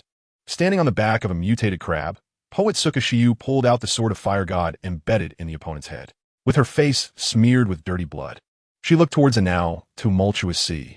Charles pinched his own face, feeling the familiar sensation return. He could sense the coolness of a sea breeze, smell the blood in the air, and experience the discomfort of hunger and thirst. "Ha ha, I finally turned back into a human." Charles laughed heartily, but he hadn't laughed for long when gunfire rang out in the corridor. Sayaka Ri, holding a gun and enduring the pain in his chest, rewarded Charles with a peanut. His shirt was soaked in blood, and Charles understood what it meant to be overly joyful and then sad. But he didn't care anymore. He staggered towards a dilapidated room, where half a bottle of red wine was sitting on the desk. He pulled out the cork and tipped the bottle to his mouth, gulping down several swigs. This chapter isn't over. Please click the next page to continue reading. The taste of the wine is still so satisfying. After saying this, the wine bottle dropped from Charles's hand to the ground. His eyes widened. Leaning against the desk, he ended his sinful life. The Black Pearl, having completed its mission, also fell from the sky, crashing onto the cruise ship and turning into a pile of wood shavings. The few pirates who still had intact bodies also regained their physical forms. They excitedly celebrated on the deck, but this attracted the passengers' retaliation. Poetsuka Shiyu fell from the sky and joined Leon and the others who had just exited the cabin. She asked, "With you here, how could they possibly collect the silver coins?" Lily answered first. It was Leon who voluntarily handed them over. He wanted to draw out the mastermind. The corners of Poetsuka Shiyu's mouth twitched a couple of times. This plan was very much like Leon, while others kept their distance from the evil. He seemed eager to wipe out the evil's lair in one go. However, this also fit Leon's character. After all, he was the savior. Anyone who wanted to disrupt his comfortable life would be dealt with by him. The fog over the sea had dissipated, and communication had returned to normal. The captain informed the higher-ups immediately. Xiaolan supported the still-dazed Yuanzi, looking at the churning sea, and frowned, saying, "Is there something down there? I think I saw a shadow flash by." Lily grabbed the railing, straining to see the movements beneath the water, but she couldn't see anything. Kikyo stood next to Xiaolan. If she could see it, then naturally Kikyo could too. There was indeed something beneath the water, and it was quite large. Just as Kikyo finished speaking, a massive wave hit the cruise ship, causing it to tilt significantly. Many passengers who had survived the pirate massacre weren't so lucky this time. They rolled directly off the cruise ship into the sea and vanished without a trace in the blink of an eye. Liang soared into the air from the cruise ship, accompanied by the flying Shiyu Kazakiri. Yali stood on the deck, watching Shiyu flying alongside Liang, pouting and saying sourly, "What is so great about being able to fly?" Though her words expressed indifference, envy was almost spilling from her eyes. On the tumultuous sea, Shiyu led Liang to the spot where the silver coins entered the water. Even with the moonlight shining down, this area of the sea was pitch black. "I just heard Xiao Lan say there is something under the surface, but I didn't see it. Did you see anything?" Shiyu Kazakiri strained her eyes, trying to catch a glimpse of the evil presence beneath the churning waters. There was indeed something, and it was quite large. As soon as Leon finished speaking, a huge tentacle reached out from beneath the surface of the sea, giving Shiyu Kisaragi a big surprise. Before Shiyu could regain her composure, the thick tentacle shot straight toward Leon and her. Liang stood motionless in the sky, his expression as calm as water. Just as the tentacle was about to strike them, Liang extended his right hand and effortlessly caught the incoming tentacle. The owner of the tentacle did not expect his attack to be so easily intercepted, and feeling indignant, he extended several more tentacles from the sea, swiping fiercely at Liang and Kasumigakaka Shiwa. Liang held onto the first tentacle that tried to break free while skillfully dodging the attacks from the other tentacles. Kasumigakaka Shiyu drew the sword of fire god and mercilessly struck it against the tentacle. The surface of the tentacle was rough and hard, completely contrary to the slippery feel often described in novels and films. The collision even sparked some flames. The previously mutated giant crab could be pierced through by me, so this disgusting creature was no problem at all. After dodging a sneak attack from one of the tentacles, Kasumigakaka Shiyu took advantage of the opponent's momentary lapse and, with veins bulging on her hand, plunged the sword of fire god into the tentacle's body. Bright blue blood instantly splattered onto Kasumigakaka Shiyu. With the success of the first strike, she followed suit, and soon every tentacle extending out of the sea bore the marks of the sword of fire god. This scene was firmly etched in the minds of those aboard the Fukugawa Maru. Especially Kikyo, as a senior, could only shrink back, feeling a deep sense of shame. Being defeated by Charles was one thing, as there was still a bit of involvement. Now, aside from acting as a cheerleader on the ship, she had no other role. "Sigh, I need to purify the demon core as soon as possible, and then finally on to enhance my abilities," Kikyo muttered. While the few people on the ship each had their own thoughts, the appetizer on the ocean was nearing its end. Several tentacles were severed by Kasumigakaka Shiyu, and the surrounding seawater turned a bright blue. Currently, only the tentacle in Liang's hand remained intact. Even in such a situation, you can still keep your composure. Then I'll lend you a hand. Leon switched from a one-handed grip to a two-handed grip, unleashing 1/5 of his strength, vowing to expose the evil lurking beneath the sea. The seawater became murky as Leon and the monster tugged at each other. The waves grew larger, and the Fortune Maru began to tilt with each successive wave. Kasumigakaka Shiyu noticed the predicament of the Fortune Maru. She immediately flew down from the sky, supporting one side of the ship and temporarily stabilizing the cruise liner. As more tentacles surfaced, the true culprit hidden beneath the sea revealed its true form. It was a super gigantic octopus, Some passengers on the cruise ship, while steadying themselves, pointed at the octopus and shouted loudly, "It's the North Sea giant demon. It must be the North Sea giant demon. OMG, we're definitely going to be eaten." One somewhat deranged passenger suddenly let go of the railing, laughed loudly, and jumped into the sea under the gaze of the others. In his view, it was better to die at sea than to be eaten. Xiaolan originally wanted to save that passenger, but was pulled back by Yuenko beside her. Xiaolan. He has already gone mad. This outcome is also a release for him. Looking at her best friend, drenched by the seawater, Xiaolan frowned but remained silent. When the super gigantic octopus finally surfaced, Leon smiled and performed a shoulder throw. The monster, estimated to exceed 100 meters in size, was effortlessly lifted over his head and then slammed onto the surface of the sea. The octopus let out a painful scream. The cry was exceptionally sharp, causing even Kasumigakaka Shiyu to furrow her brows, let alone the others. Many passengers were knocked unconscious by the scream. Those lucky enough to be caught on the railing did not fall into the sea, while the unlucky ones didn't even know how they died. Damn it! How dare you show disrespect to the great sea god? The octopus waved its tentacles, its two massive eyes glaring angrily at Leon. Hey, I say, why do you guys always like to give yourselves some unfounded titles? Leon scratched the back of his head. If the giant octopus in front of him could be considered a sea god, then he was the sea god's father. Oof, ignorant mortal, my name is Kraken. Remember this name that will lead you to death. After the giant octopus finished speaking, it spewed a ball of pitch-black flames from its mouth. This was far more domineering than Charles's little flame. Looking at the fireball with a diameter of over 10 meters, Leon wondered if this guy had misplaced his talent points. Clearly a water attribute, yet it could spit fire. It was simply bizarre, like a strange occurrence gone out of control. As the fireball was just a few meters away from Leon, the floating cloak behind him volunteered to step forward to confront it. A complex golden magic circle appeared before Leon. When the fireball hit the magic circle, it strangely vanished. However, it was not devoured. Instead, it changed direction. A second golden magic circle appeared near Kraken. The black fireball shot out from it and accurately struck Kraken's body. A scream echoed once more. Kraken was suffering the consequences of its own actions. It hurriedly submerged the injured part into the sea, letting the cool seawater alleviate the burning pain. But Leon would not give Kraken a chance to breathe. His figure flickered, and the next moment, a fist the size of a pot struck Kraken's face. The latter's massive body soared again before crashing heavily into the sea. This divine power left everyone on the luxury boat dumbfounded. To be honest, I had never seriously watched Leon's battles before, but now it seemed he truly deserved the title of god of the mortal realm. Kikyo's words made the nearby women nod in agreement. Despite taking a heavy punch, Kraken was not seriously injured. It was just that this punch severely bruised its pride. After all, it was a vice admiral of the First Realm. Although it was slightly weaker compared to other vice admirals, it was not someone to be easily bullied. Damned mortal, you have angered me. Kraken extended all of its tentacles above the surface of the sea, heavily surrounding Leon. Each tentacle sprouted barbs, and dark red suckers oozed a stinking pus. Leon felt a bit overwhelmed by the situation before him. It wasn't that he was intimidated by Kraken's display, but rather that the smell of the pus was simply too overpowering.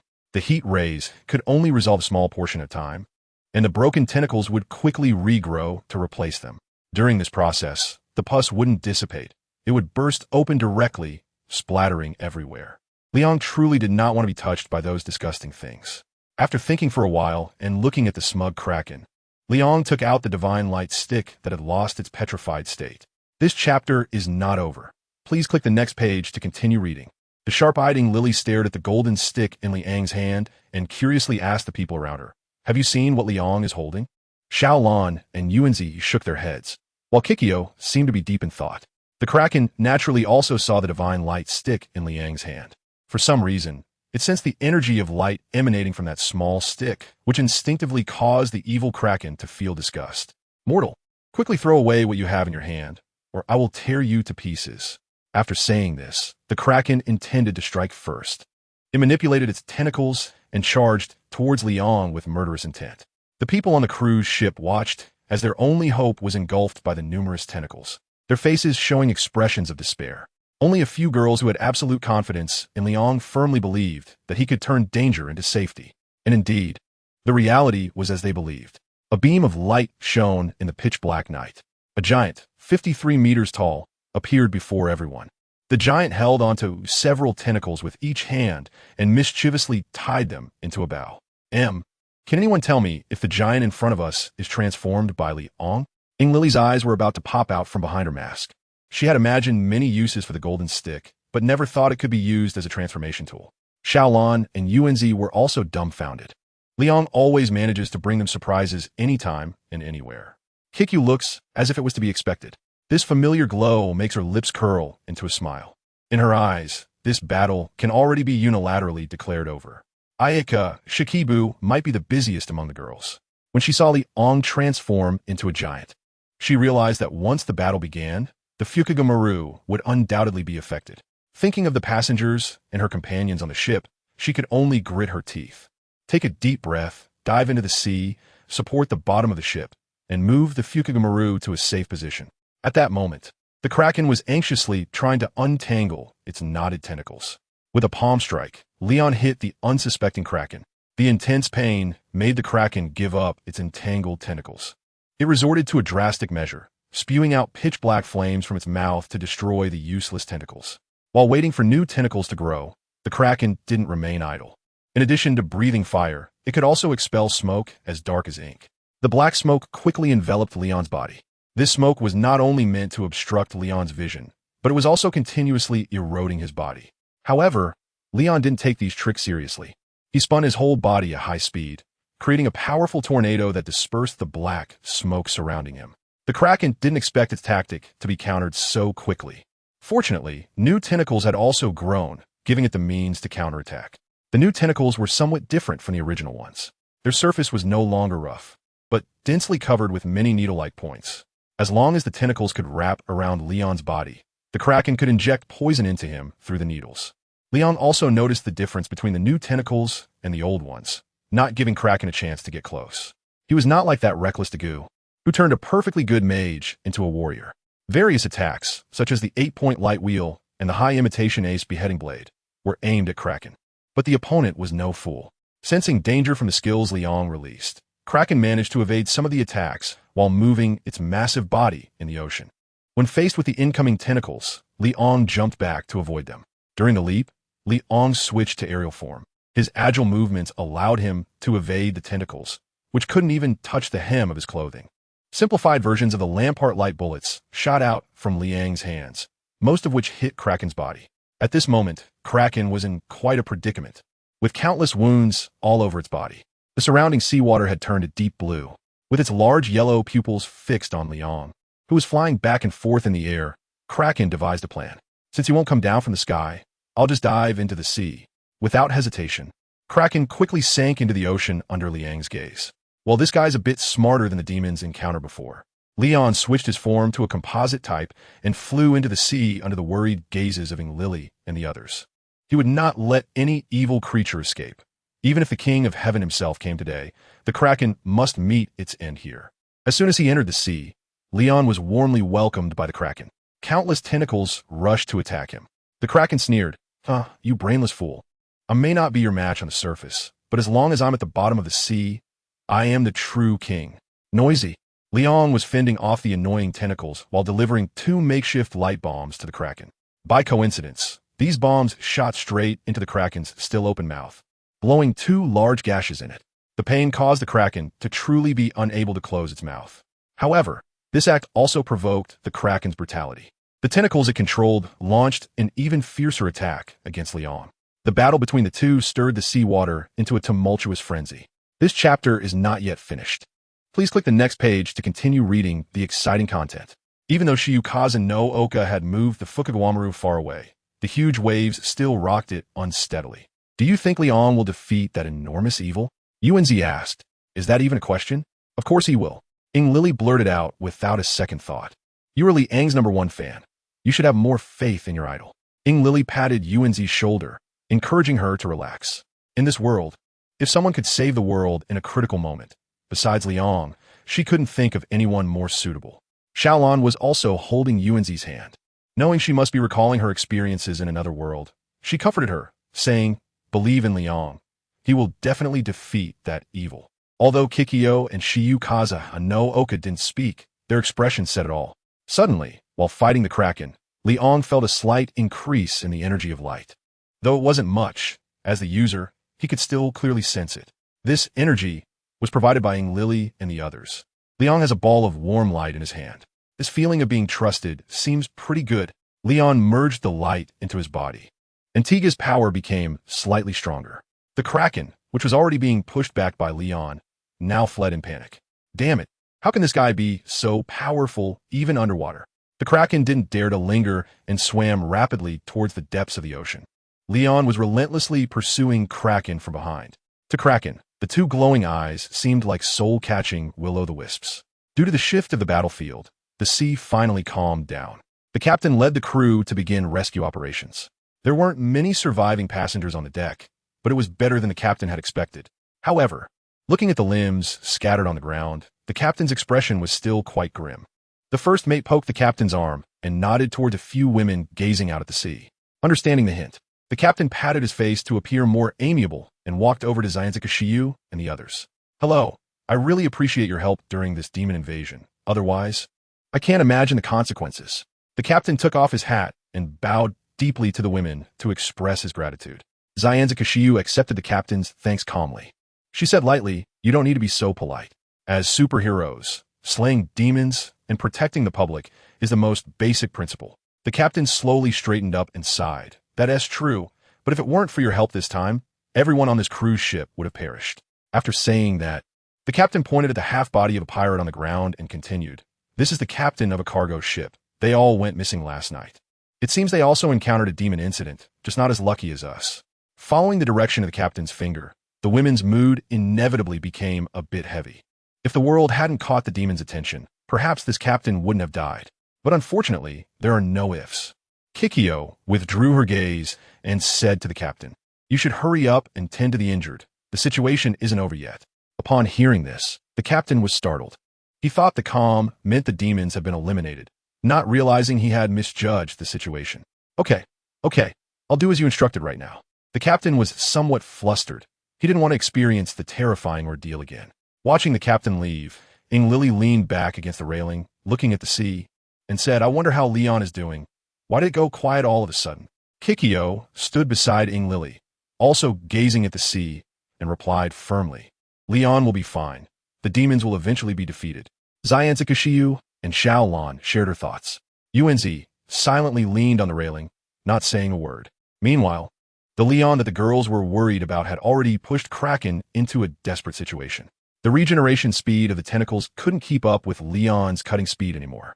The countless tentacles that were once there were now reduced to 7 or 8. Kraken hovered 50 meters away from Leon, chewing on a whale it had just caught. It urgently needed to replenish its strength to have a fighting chance. Otherwise, it would surely face death. Leon did not stop Kraken's actions. He still had some questions to ask. "Which realm's vanguard are you from?" Leon crossed his arms and stared intently at Kraken. The questioned Kraken was a bit stunned at first, but quickly came to its senses. Its eyes narrowed into a slit as it tossed away the remaining third of the whale and said to Leon, "Mortal, you actually know about the Vanguard army?" Leon shrugged his shoulders. "I killed a few and heard it from their mouths." Kraken was instantly speechless. Goodness, this is like hitting a brick wall. Although the overall strength of the Vanguard army is average, it's not something that just anyone can defeat, let alone wipe out. I am not just any Vanguard army. I am a lieutenant general of the First Realm, not something those lowlifes can compare to. When Kraken mentioned the First Realm, his tone was filled with immense pride. Leon stroked his chin.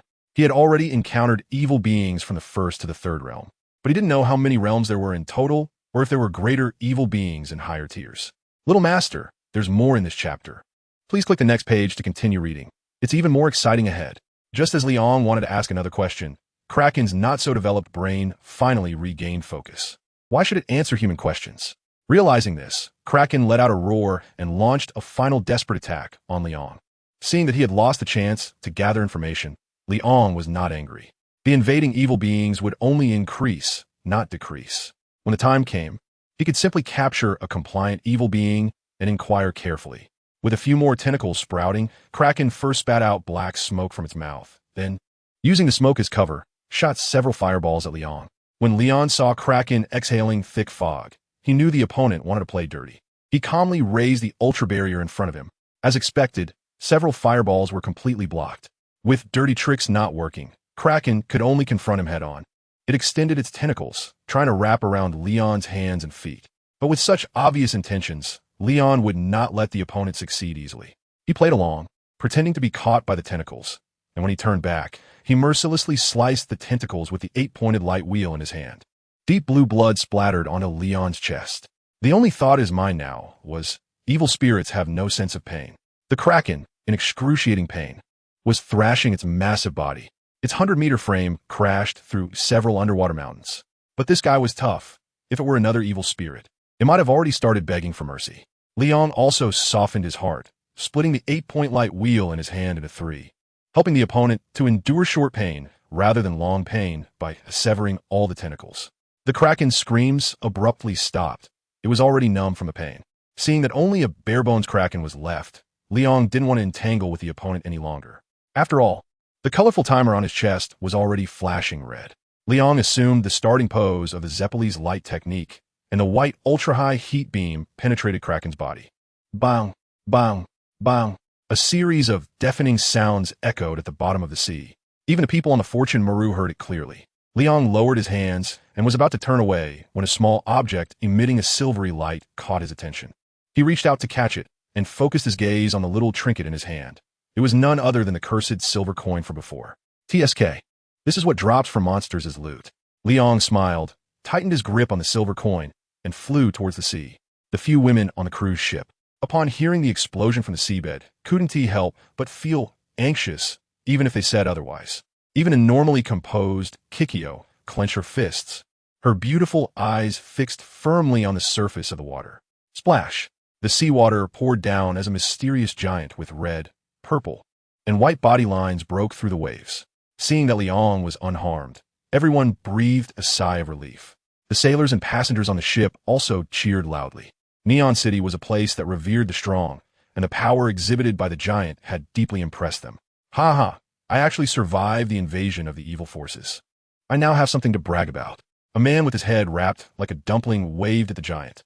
TCH, I even personally took down a pirate. ISNT, that's stronger than you? A young man, whose head was similarly wrapped and whose chest and arms were in a similar state, replied. While the passengers were comparing their experiences, Maki Murakami helped the waking Seiko Nogami to the side of Xiao Lan and Yuenzi.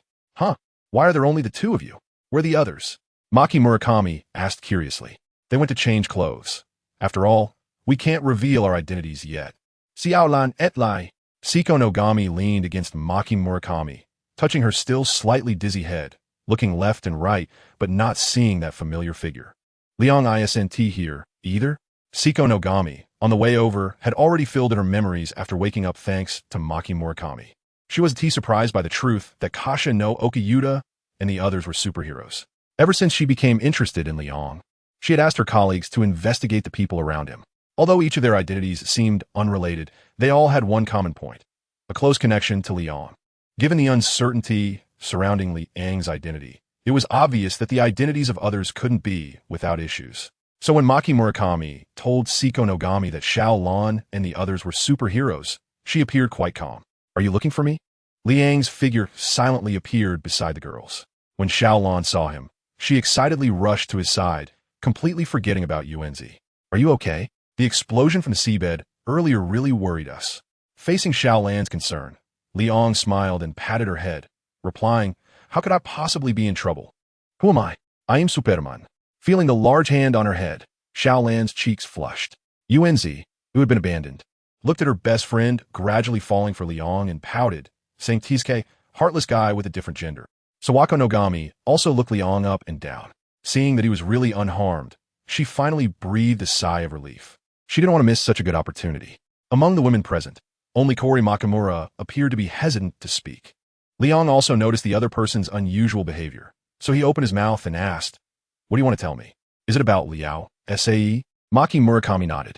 Liao's current situation is not good. The injury on his chest is too severe.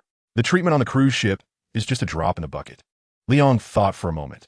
He didn't harbor much hostility towards Seiho Ryo, although the other party had pointed a gun at him at first. The incident was triggered by him simply looking at the other person a couple more times.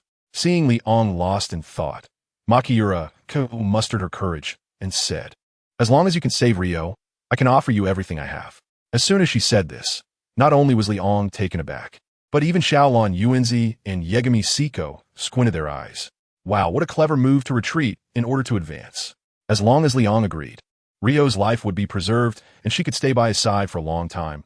What a perfect two birds with one stone. Liang didn't think for too long and tossed a small trinket he had just acquired to Kamimura Kaori. When Kamimura Kaori took the item thrown by Liang and looked closely, she was almost scared to the point of her legs going weak. Wasn't this the cursed silver coin that triggered this disaster? Liang, why are you giving me this again? It appeared on Kamimura Kaori's face. Liang explained, don't you want to save Sayu Ryo's life? This silver coin can fulfill your wish. Hearing this, Makamura Kaori frowned. She did not doubt Liang's words. Given his status and strength, there was no need for him to deceive a powerless person like her. How do I use it? Since it concerned Sayu Ryo's survival. Makamura Kaori could not afford to be careless. It's simple. Have him swallow it, Liang shrugged. Makamura Kaori's eyes widened as she looked at the cursed silver coin in her hand. The coin was at least the size of a bun. Swallowing it would not be an easy task. Nagasaka Sayako patted Makamura Kaori on the shoulder and said to her, just listen to him. There's no time to waste. If we delay any longer, Sayu Ryo will be covered with a white cloth. With no better options, Makamura Kaori clenched the cursed silver coin in her hand, bowed to Liang, and then asked Aoi to help Nagasaka Sayako as they quickly rushed back to the cabin. On her way back, she encountered Shiyu Kaza, No Oka, and the others, who had changed their clothes. The two parties exchanged brief greetings before parting ways. As she reached Liang, Lily circled around him a few times, then extended her hand with a smile and said, Liang, can you show me that golden stick you used before? What the hell, golden stick? It's called the Divine Light Stick. Liang rolled his eyes and didn't refuse Lily, handing her the petrified Divine Light Stick again. Holding the stone-like Divine Light Stick, Lily tapped it with her finger. It was hard as a rock. How did this thing turn to stone? Wasn't it shining just a moment ago? Lily pouted, looking at Liang with confusion. You didn't give me a fake one, did you? Liang, annoyed, gave Lily a light smack on the head and said, this thing has a cool-down time after each use. If you want it to restore faster, just let it bask in the sun. That's right. Liang inadvertently discovered the characteristic of the Divine Light Stick. Recently, while sunbathing and having nothing to do, he took out some props to study. Unexpectedly, after the Divine Light Stick was exposed to sunlight, it actually sped up its restoration. This made him marvel at how well thought out the system's design was, even considering how to transition its drawbacks. Lily, having received a light smack, wasn't angry. She happily played with the Divine Light Stick and then unceremoniously tucked it away. Liang, I really like this prop. Can you let me use it? When she said this, Lily's heart was still a bit anxious. However, the ability to fly after transformation made her very envious. Liang raised an eyebrow, somewhat surprised that Lily would come to him for something. Seeing the pitiful look in her eyes, Liang thought for a moment and agreed to her request. This chapter isn't over yet. Please click the next page to continue reading. After all, he didn't only have the Godlight Stick as his ultra transformation device. Moreover, the limitations of this item were quite obvious. For him, it could only be used occasionally. Seeing Lily receive a powerful item, the other girls also perked up. Siko Nogami was the first to speak. Liang, considering we fought alongside each other, could you possibly boost my combat power as well? Liang looked at Nakanishi Siko, speechlessly. What does it mean to have gone through a battle side by side? Wasn't I the only one fighting the entire time? You were just a slacker lying down until the battle ended. But still, despite the complaints, Liang was willing to give someone who could actively share the burden of saving the world a chance. He took out a dragon scale, the same as the one he had given to Sato Mihoko, and threw it to Nakanishi Siko. The scale was warm to the touch and emitted a peculiar energy that eased physical fatigue, causing Nakanishi Siko's eyes to light up. This is a dragon scale. Wearing it for an extended period can not only improve physical fitness, but also has a small chance of granting some superpowers. Liang's words made Yeshang Siko pay more attention to the scales in her hands. After this matter is resolved, she plans to find a skilled artisan to design a necklace using the dragon scales. Yuanzi poked Xiaolan's back, signaling her to take advantage of Liang's good mood and ask him for something. Although their current strength far exceeds that of ordinary people, no one would dislike becoming even stronger. Xiaolan's personality made her hesitant to speak up, even when Yuanzi almost poked a hole in her clothes. She still had no intention of stepping forward. However, Xiaolan's lack of initiative did not mean that Liang would overlook her. Tonight's battle made Liang realize the team's lack of combat power. While Kikyo and Xiaolon were deeply engaged in a tough fight, he could have intervened, but he chose to hold back. He wanted to see what level of coordination the current small team had. The result was not disappointing, but it didn't make Liang happy either. This is the new Gaia memory unit. I hope you can use it flexibly. Liang walked up to Xiaolon and Yuanzi, handing them the frenzied memory core and the metal memory core. Xiaolon stared blankly as she received the two Gaia memory cores, unsure of what to say for a moment. It was Yuanzi who reacted quickly, saying to Liang, "Don't worry, Liang, we won't let you down." Xiaolon also regained her composure and nodded firmly at Liang. Liang smiled and said softly, "I have always had faith in you." After speaking, he looked at Kikyo with an apologetic expression and said, "You won't blame me for not saving you in time before, will you?" Kikyo shook her head. Her injuries had completely healed thanks to her own strength was not particularly impressive among the women, and she only had rich combat experience to show for it. Therefore, at this moment, Kikyo's heart was filled with a strong desire to gain greater power. "I don't need anything from you. After purifying the demon core, I hope you can fulfill your previous promise." Kikyo stared intently into Liang's eyes, only looking away when he nodded. Before Liang could shift his gaze to her, Kasumigakaka Shiwa spoke up first. "I also don't need any items. I haven't fully grasped the Wonder Woman inheritance yet. I understand the principle of not biting off more than you can chew." Since the other party had said that, Liang wouldn't insist. The sky gradually brightened. The helicopter and rescue boat arrived in succession. After swallowing the cursed silver coin, Saeu Ryo became lively. Knowing that his life was exchanged for Maki Murakami's freedom, he felt somewhat despondent. Liang patted the other person's shoulder and whispered, "I can give you an external position. As long as you can complete the tasks I assign and reach a certain number, I can return Shinkara Kaori's freedom to her." A glint of excitement flashed in Seba Ryo's eyes. He didn't believe that such a big shot would take pleasure in someone as insignificant as him. Extending his hand towards Liang, Seba Ryo said with a serious expression, "Okay, I agree to join your team." Liang smiled and shook hands with Seiha Ryo. In this way, the new second team of the gods took shape. Their conversation did not avoid Makamura Kaori. After experiencing an invasion by an evil god, she knew that this level of battle could very well be one way. Watching Seiha Ryo reach a consensus with Liang, she didn't want to experience the pain of losing family again. "Liang, I want to join your team too, please." Makamura Kaori bowed 90 degrees to Liang again. Seiha Ryo looked at Makamura Kaori with a complicated expression. To be honest, he didn't want Kaori to join such a dangerous organization. Although becoming a superpower was a cool thing, the corresponding responsibilities also carried enormous risks.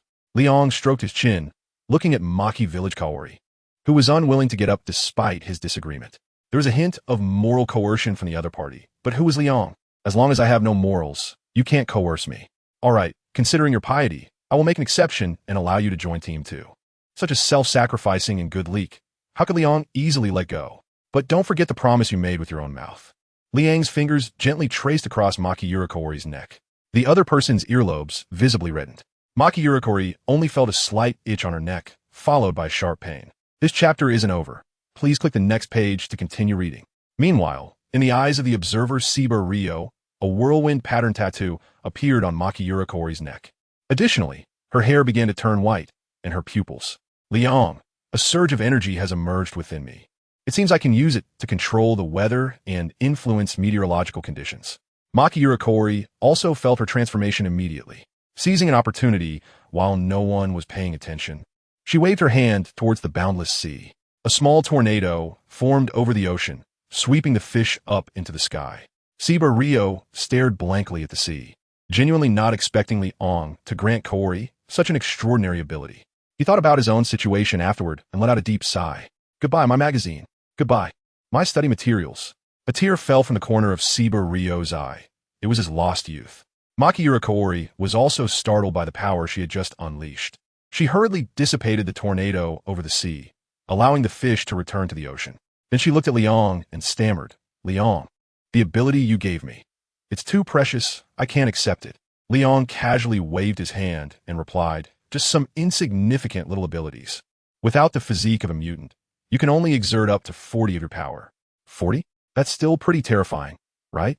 Maki Murakami swallowed hard. She had a feeling that when she could really unleash 40 of her abilities, she alone could destroy a small city. Seeing that more and more rescue personnel were arriving on the cruise ship, Liang didn't stay long with Seiha Ryo and Maki Murakami. They exchanged contact information, and Maki Murakami promised to reach out to Liang when she had the time. Back with Shiyukaze no Oka and the others, before Liang could say anything, Eriri said sourly, "The ability you gave that girl is pretty impressive. She can even create a tornado with her bare hands." They had seen the scene on the sea very clearly. Liang was rubbing Ing Lily's golden hair while saying, "They are different from you. They are in another city, with more survival skills, so I won't have to go collect their bodies." After hearing Li Ang's explanation, Ing Lily's round face fell. She swatted away the big hand that was messing with her head and nodded towards the medical staff who were gradually approaching them, saying, "We've already sent a group away, and now another one is coming. How we deal with this?" Liang did not speak, but instead looked at Nagayama Siko. Nagayama Siko understood the look in Liang's eyes. She showed her police badge to the nearby medical staff and said a few words, after which they left. There were about 3 hours left until they would arrive in America. Nagayama Siko took out her phone and said to Liang, "As a return for the dragon scales you gave me, I will handle the follow-up troubles of this matter and will not involve you." Liang nodded, not even glancing at Yashima Siko, who was off to the side making a phone call. For him, there was no one on this planet who could bring him trouble. It was just that he preferred to keep things simple and enjoyed the peace. However, if Yashima Siko thought she could use such a trivial matter to erase the favor he had granted her by bestowing dragon scales, that was nothing but a pipe dream. Time flew by. By noon, Liang and his companions finally arrived at the Port of America. They were released without even a record being taken. The group got into the vehicle arranged by the Suzuki group and quickly headed towards the booked hotel. In the car, Liang looked out the window at the scenery and did not find the foreign landscapes particularly enchanting or the air particularly sweet. Instead, he saw quite a few intoxicated individuals swaying as they walked down the street. TSK, truly a city of sin, as they passed by a small supermarket. They happened to witness a man of Mexican descent robbing it at gunpoint. Leon had no intention of helping. He simply watched coldly. It wasn't until the reckless man from the inked crowd charged towards the car Leon was in, shouting and waving his firearm, that he rolled down the window and fired a heat ray at the man's legs. Yoko, sitting next to Leon, was already accustomed to such scenes. She had instructed the driver to lower the partition as soon as she noticed Leon frowning. This was the state of America. The security in the slums was terrible, with patrol officers making rounds only about once every 3 hours. Yoko leaned against the car door, propping her head up with one hand, and said softly, "The security in the wealthy districts is much better. The patrol officers would love to make rounds 3 times an hour."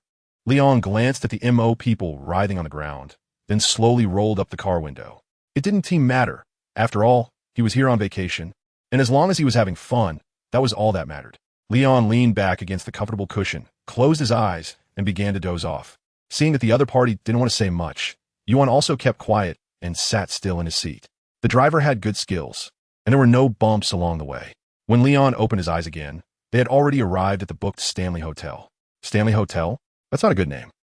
Leon stood at the hotel entrance, silently muttering to himself.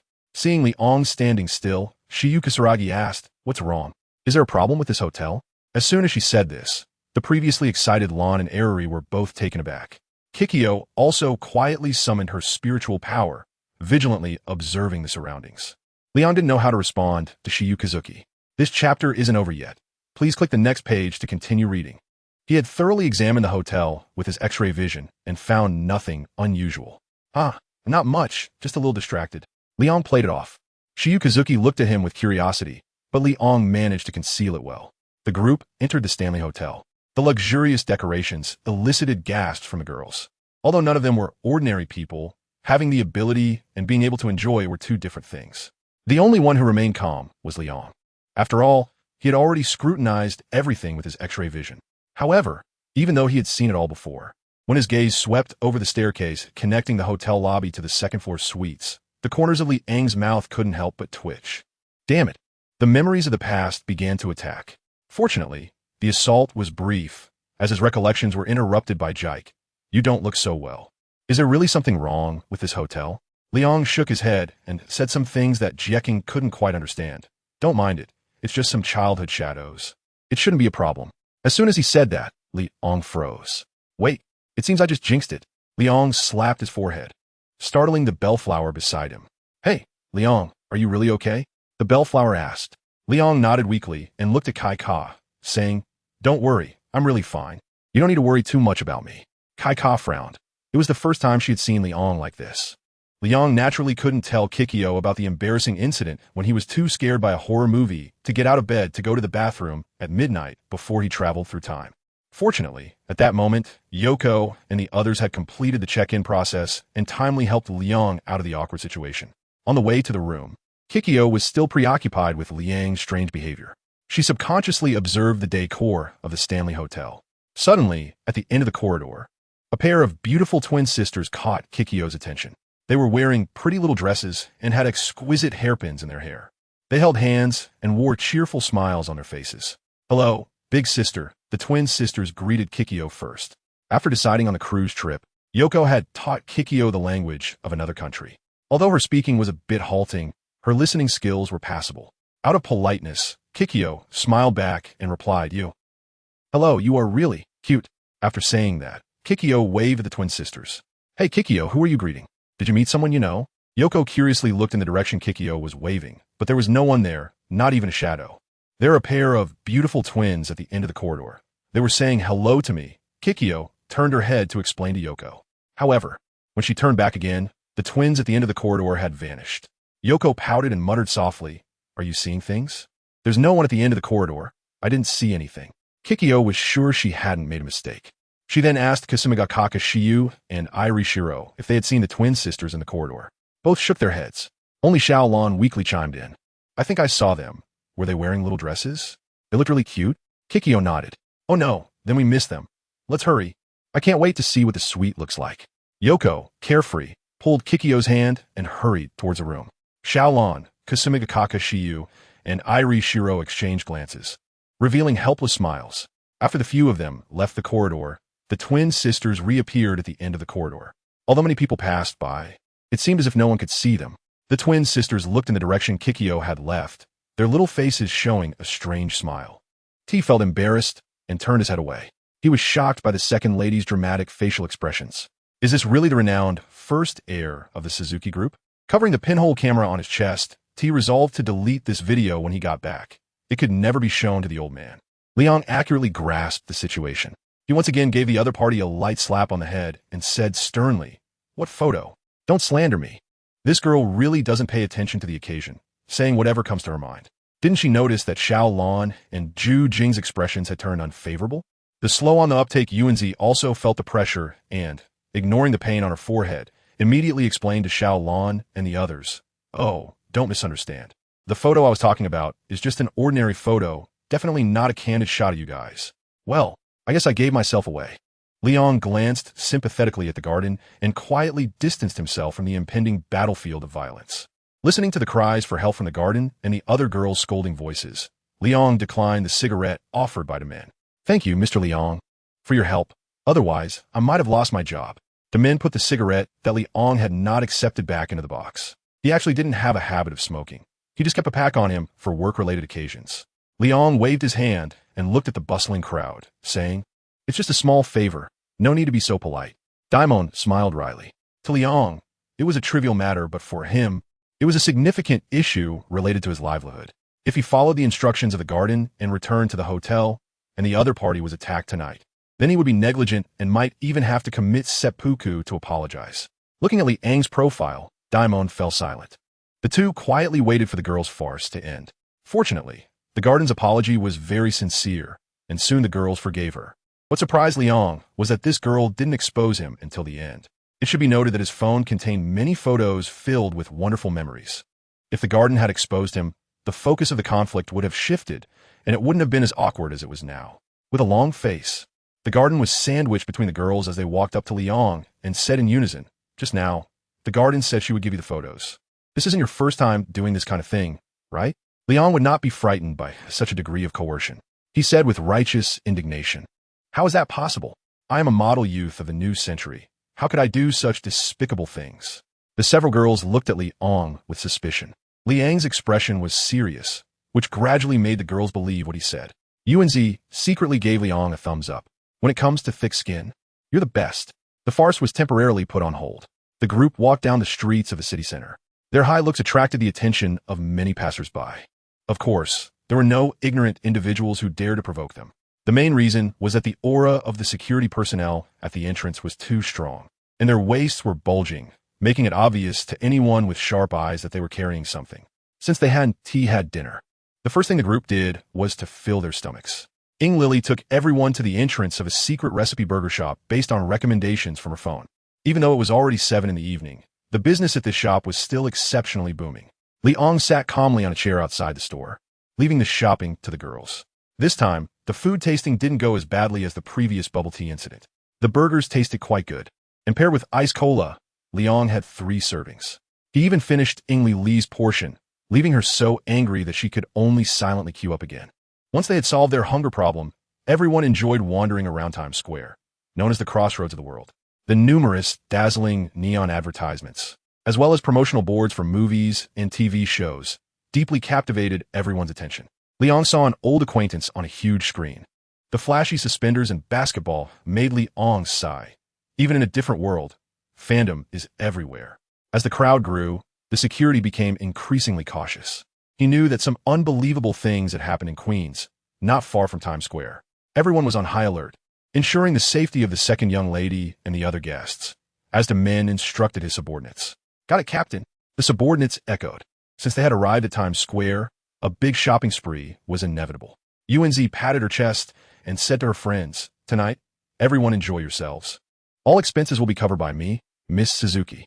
Xiaolon tugged at her best friend's sleeve and whispered, "Are you sure you'll cover the expenses tonight? Do you have that much money?"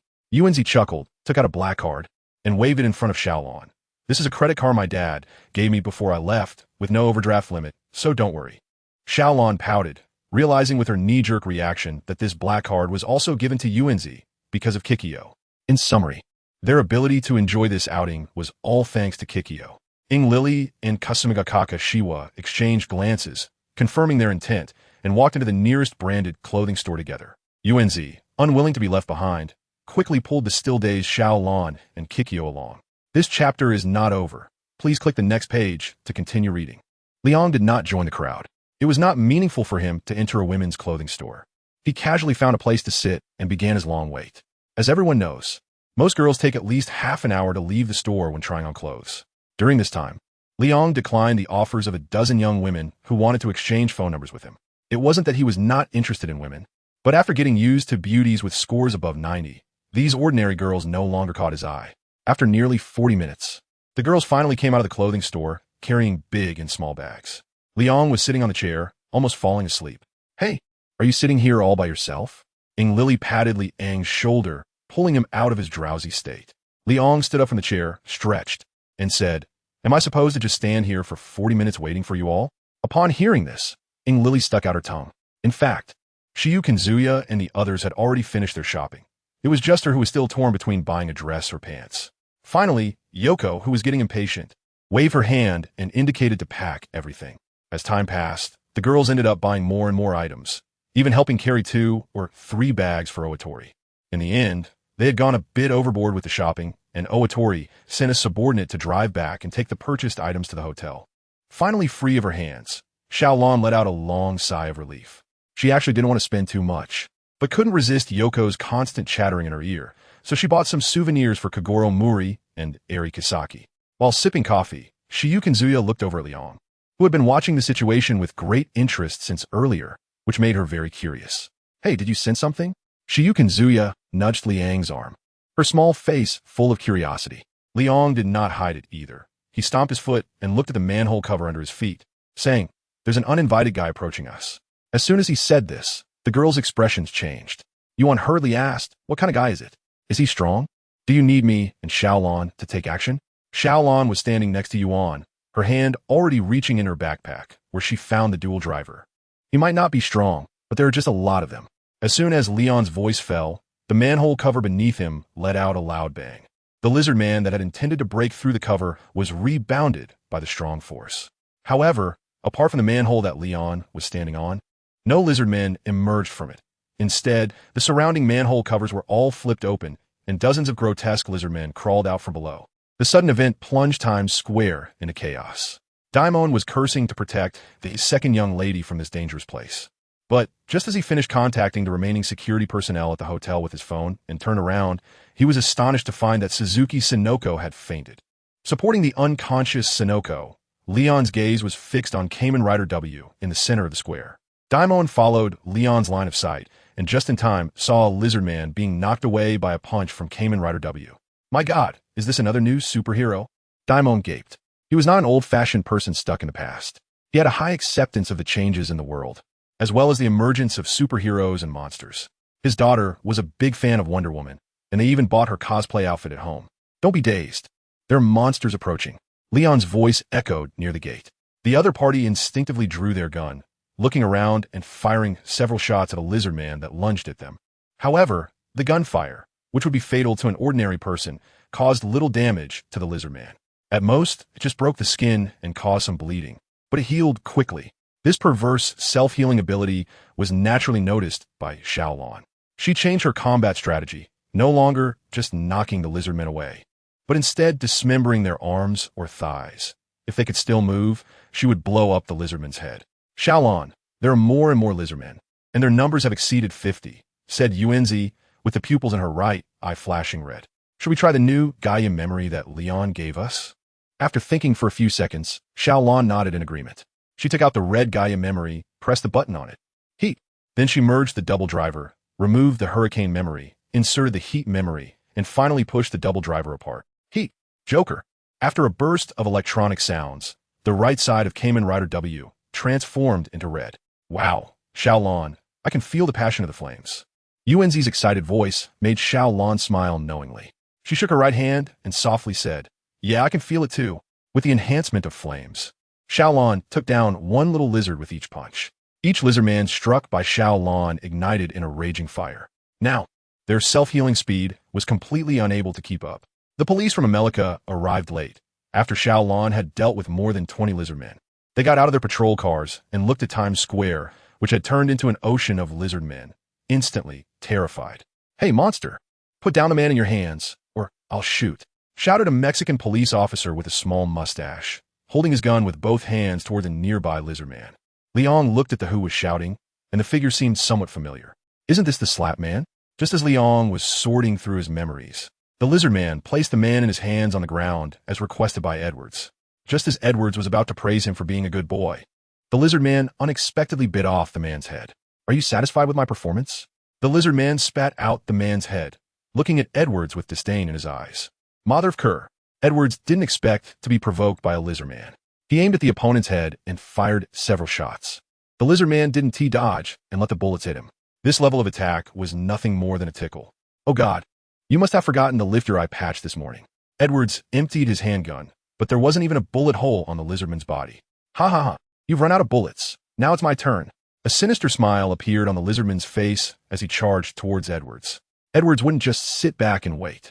As soon as he saw the lizard man coming, he took off running.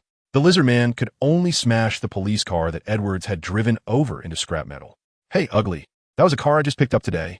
Edwards reloaded his bullets while running and fired at the lizard man. Whether it was intentional or not, a few bullets happened to hit the lizardman's teeth. The damage was minimal, but it was highly insulting. The lizard man squinted his eyes, tore off the police car door, and hurled it at Edwards with great force. Edwards executed a slide to dodge the incoming door, narrowly avoiding the deadly attack. In that brief moment, the lizard man surged forward, reaching Edwards in the blink of an eye. I'm going to tear you into pieces. The lizard man endured attacks from other police officers on its back, but ignored them. Fixated on eliminating the nuisance in front of it, Edwards hurriedly reloaded his bullets, but the lizard man wouldn't give him that opportunity. With a swipe of its claw, it left 5 deep wounds on Edwards' arm, exposing bone. His handgun and yellow bullets fell to the ground. SHT, you ugly piece of trash that even your mother wouldn't recognize. Even in a life-and-death situation, Edwards didn't back down with his insults. The lizard man was too lazy to engage in a deep conversation with this annoying. It raised its claw and swung it towards Edwards' head. Edwards nervously closed his eyes, waiting for death to come. But a few seconds later, the expected pain didn't occur, and Edwards opened his eyes in confusion. The sight before him made his mouth drop open wide enough to fit an egg. Xiaolon easily grabbed the lizardman's arm and threw a punch at its chest. A few tons of punching power was no joke. Without holding back, Xiaolon directly pulverized the lizardman's chest, leaving only bits of flesh hanging on the bones. Damn it, where did you come from? Where? The lizard man bled profusely from its mouth. staggering back a few steps before crashing to the ground under Edwards and Xiaolan's gaze. Phew. Thank you for your help, masked hero. Edwards sat down heavily on the ground, gasping for breath. I'm not called masked hero. I'm Kamen Rider W. Xiaolan corrected Edwards' address. Masked hero sounds terrible. Upon hearing Xiaolan's voice, Edwards was momentarily stunned. He didn't expect the person under the armor to be a woman, and judging by the voice, she was quite young. Miss, I don't know what your purpose is in dealing with these little lizards, but I want to advise you to protect yourself and not overexert yourself. There will be people above to clean up this mess. While bandaging his wounds, Edward spoke to Xiaolan. Xiaolan raised an eyebrow under her mask, noticing that this police officer seemed a bit different from the others. Just as Xiaolan was about to say something, Ing Lily's voice rang out nearby. Hey W. Come help. The numbers are increasing. Edward's mouth twitched as he was bandaging his wounds. Good grief, another girl. Xiaolan, who was summoned, didn't he linger any longer and simply said goodbye to Edwards before returning to the battlefield. Ing Lily used her web to pull a lizard man in front of her and then threw a punch at its face. You guys are ruining my pleasant evening. One punch wasn't enough. Ing Lily swung the lizard man like a hammer and threw it hard. Unfortunately, the lizard man's landing spot was not ideal, flying straight towards Leon.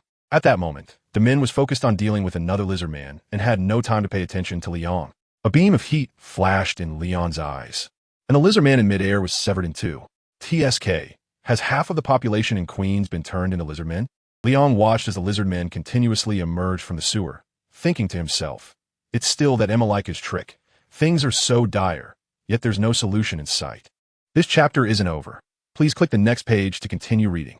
In the center of Times Square, countless lizard men corpses had already piled up.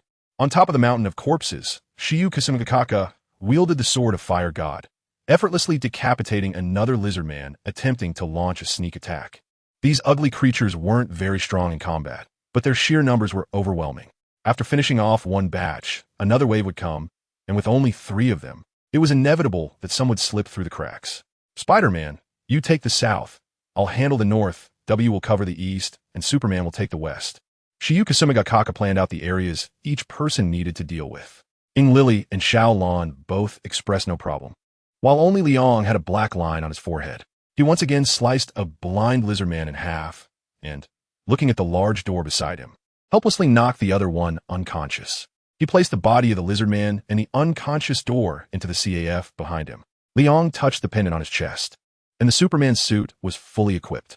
However, just as he took off, a large lizard that was different from the other lizard people lunged at him. Leon skillfully dodged the attack of the large lizard. The latter clung to the wall, locking eyes with Leon from a distance. This large lizard had 2 heads, one male and one female.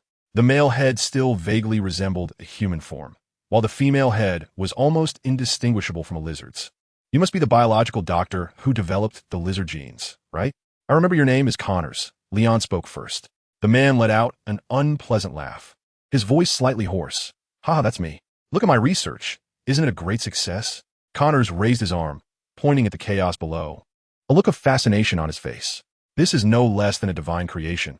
I have pioneered a new species. In other words, I am God.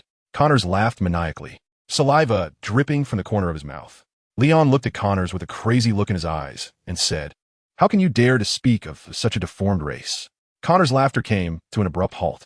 He glared at the disrespectful Leon with rage and shouted, What do you know? A mere mortal like you cannot comprehend the thoughts of the almighty God above. Leon crossed his arms, and the red light in his eyes gathered. Under Connors' incredulous expression, he severed the opponent's arm. I just don't understand. I can already fly. Why do you still call me immortal? Li Fei flew in front of the one-armed Connors and said word by word, If I were immortal. You are not even human. An exasperated Connors turned to his wife and said, Elba, I entrust you with the control of my body. Tear this man apart. After saying that, Connors' appearance began to change. He gradually took on a lizard-like form, while his wife was quickly returning to her human form. Elba's original appearance wasn't particularly ugly, but it wasn't attractive either. She looked at her severed right arm, and a single thought crossed her mind, and a new arm grew back. So you made my husband angry? Elba glared at Liang, who was floating in midair. The man before her gave her a strong sense of danger. Liang nodded, and before he could speak, Elba launched her attack. This woman, as expected from her background as a police officer, had excellent combat skills. Combined with her super strong physique and reaction ability, the two fought from the sky down to the ground. However, Liang did not make a move the entire time, only dodging. He had nearly figured out Elba's attack patterns. When Elba made another sweeping strike, Liang grabbed her tail. Elba struggled desperately to break free, but she couldn't escape Liang's grasp. "Spider-Man, I'm sending you a big gift." Liang's voice caught Lily's attention. She had just dealt with a lizard man, turned her head, and happened to see Liang throw over Alba. Although caught off guard by this unexpected gift, Lily quickly wrapped Alba's legs with spider silk. With a strong pull, she slammed her opponent down to the ground, creating a deep pit in the earth. Taking advantage of the momentum, Lily jumped into the pit, her fists raining down on Alba's face as she tried to get up. Now, Lily had barely managed to embody the original Spider-Man, but there was still a gap. However, Liang wasn't in a hurry. Time would change everything. The more Lily fought, the more excited she became. Today's battle gave her a refreshing sense of exhilaration. She even started showing off, using some moves she had seen in comics and actual combat. Of course, while they were visually impressive, their effectiveness was subjective. Alba used her claws to cut through the spider silking Lily had shot, finally getting a moment to catch her breath. Damn it, why are these guys so strong? The injury on Alba's brow was slowly healing. Out of the corner of her eye, she assessed the woman with the sword. This person was the biggest threat to her aside from that man. Losing focus during a fight is not a good habit. Lily quickly dashed in front of Alba. Her spider suit already switched to combat mode. Her fists, now enhanced with electric buffs, struck Alba's face again. Alba staggered from the blow, briefly paralyzed. Lily executed a side kick, hitting Alba in the chest, causing her to scream and fly backward. After crashing into two parked cars on the street, Alba lay on the ground, her life uncertain. Lily felt a bit euphoric, completely forgetting the caution she had learned from studying with Kasumiga Kakashiwa. She shot out a strand of spider silk, swinging it in front of Alba. She kicked Alba's calf, and seeing no reaction, Lily thought she had won the battle. But just as she turned to report her victory to Liang, her spider sense was triggered. She hurriedly lunged forward to evade the sound of slicing air behind her. Unfortunately, it was a moment too late, and she was grazed by a sharp blade on her back. Alba stood up with a sinister grin, her tail whipping down on Lily, who was kneeling on one knee. Lily could only endure the searing pain in her back, shielding her head with her hands. As she was violently knocked away by Alba's tail, she experienced firsthand what it felt like to crash into a car. Bang, bang, bang. Kikyu's bow and arrows were in the hotel, so she had to use firearms instead. As for where the gun came from, she could only thank the unconscious Daimon. The bullets were weak. Even with the addition of spiritual energy, they only slowed Alba's advance. TSK, and there's that annoying bug. Alba changed course and charged toward Kikyu, who was holding guns in both hands, showing no sign of panic as Alba approached. She skillfully dodged to the side, easily evading Alba's attack. At the same time, Kikyu was not idle, firing several shots at the stunned Alba. The bullets landed precisely around Alba's eyes. There was no choice. The eyes were the most vulnerable part of her body, and Alba could only use her arms to shield them. This small action gave Kikyu significant room to maneuver. A strange pale green bug appeared beside Kikyu. She jumped onto the back of the Death Soul bug and quickly flew to Lily's side. Edwards, who had just regained some energy, stumbled as he picked up a handgun and bullets from the ground. During the reloading process, he witnessed Kikyu and her mount. Oh my god, this world is getting crazier. Edwards' loading speed momentarily paused. He looked at the small handgun in his hand, and then at the superheroes displaying their power on the battlefield. At that moment, he began to doubt his own importance. Lily was also curious about Kikyu's new pet. She took Kikyu's outstretched hand and sat on the back of the Death Soul bug with her. What is this thing? Why haven't I seen you use it before? Lily touched the cold Death Soul bug beneath her, feeling it was like a cooling artifact during summer. Kikyu controlled the Death Soul bug, taking them to a remote location away from the battlefield. It's called the Death Soul bug. It has basically no attack or defense power, but it helps me collect souls. Usually, it's just a means of transportation, Kikyu explained, turning to look at Lily. Lily nodded, a bit confused. Although she didn't fully understand, it felt quite impressive. By the way, how's your injury? Let me see. Upon hearing Kikyu's concern, Lily showed her back, saying, don't worry, it's almost healed. Kikyu examined Lily's wound closely. Indeed, as Lily said, it was healing quickly and had stopped bleeding. I'll help you with some spiritual energy. I just figured this out recently, Kikyu said, extending her hands, a soft glow appearing in them.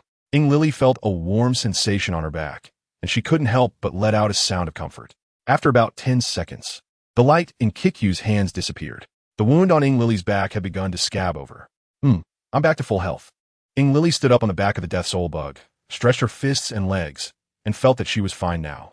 The chapter is not over yet. Please click the next page to continue reading the exciting content. Kikyu wiped the sweat from her forehead and doused the spirited Lily with cold water. You're still too careless. Luckily, this was a team battle. If it were just you alone, you would have suffered greatly. Lily laughed awkwardly, humbly accepting Kikyu's criticism. Meanwhile, on the battlefield, Alba had switched to a new opponent. Xiaolan's empty-handed karate versus Alba's martial arts. The two were locked in a fierce battle, but overall, Xiaolan held the upper hand. Alba was already bruised all over, and 2 of her teeth had been knocked out. But her incredible self-healing ability was not to be underestimated. Alba's injuries were visibly healing at a rapid pace. The two exchanged punches, with Alba retreating 5 steps, while Xiaolan stood firm, not moving an inch. Extinguishing the flames on her hands, Alba said to Xiaolan, "Your armor development is quite impressive. It makes me a bit envious." Xiaolan scoffed. "You're envious of my armor? Go repent in hell." After speaking, Xiaolan exerted force under her feet and charged straight at Alba. Alba was not timid either, letting out a huge roar and making the same move. The two engaged in combat once again.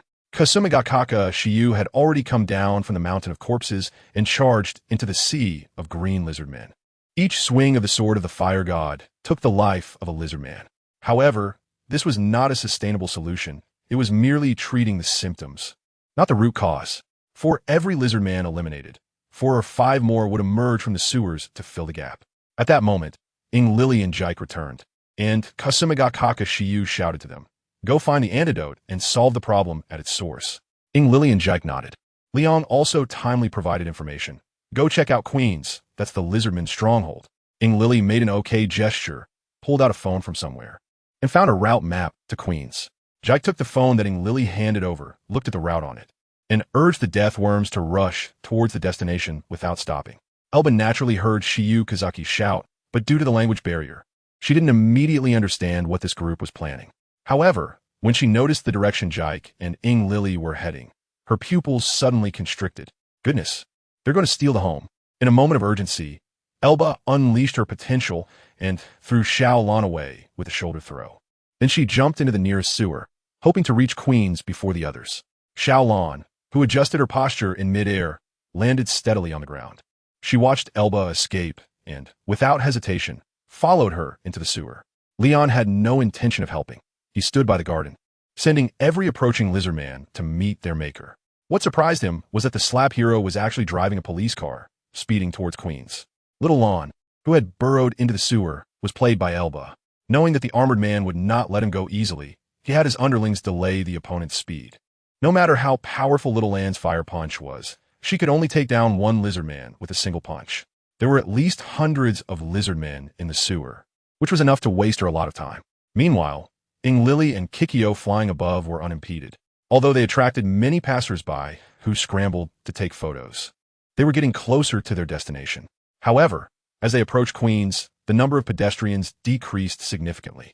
By the end, there wasn't a single shadow of a passerby on the street, followed by gunfire that sounded like firecrackers during the new year. "Help! Help! There are too many lizard men. We can't hold on much longer."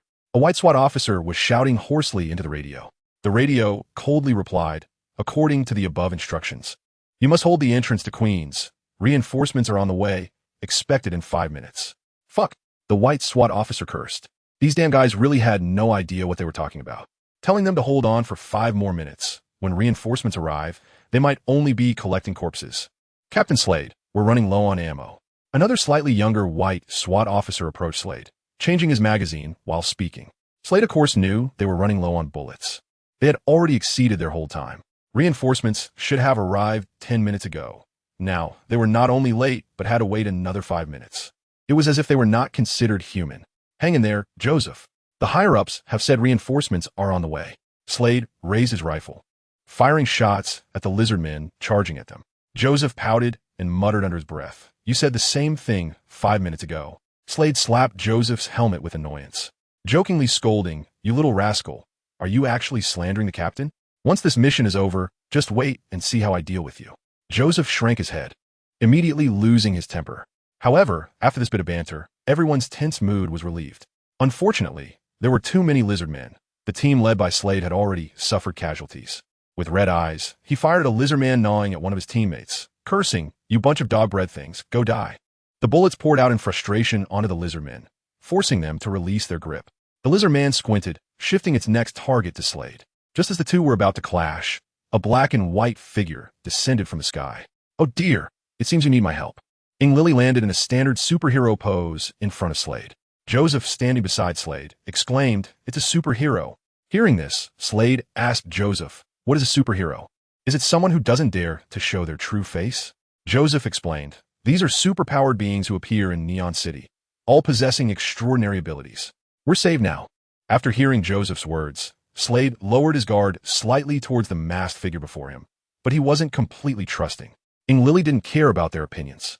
She shot out webbing at the charging lizard men, sticking to their arms. Then, using a slingshot motion, she kicked the lizard man in the head. With a crack, the lizard man's neck snapped at an unbelievable angle.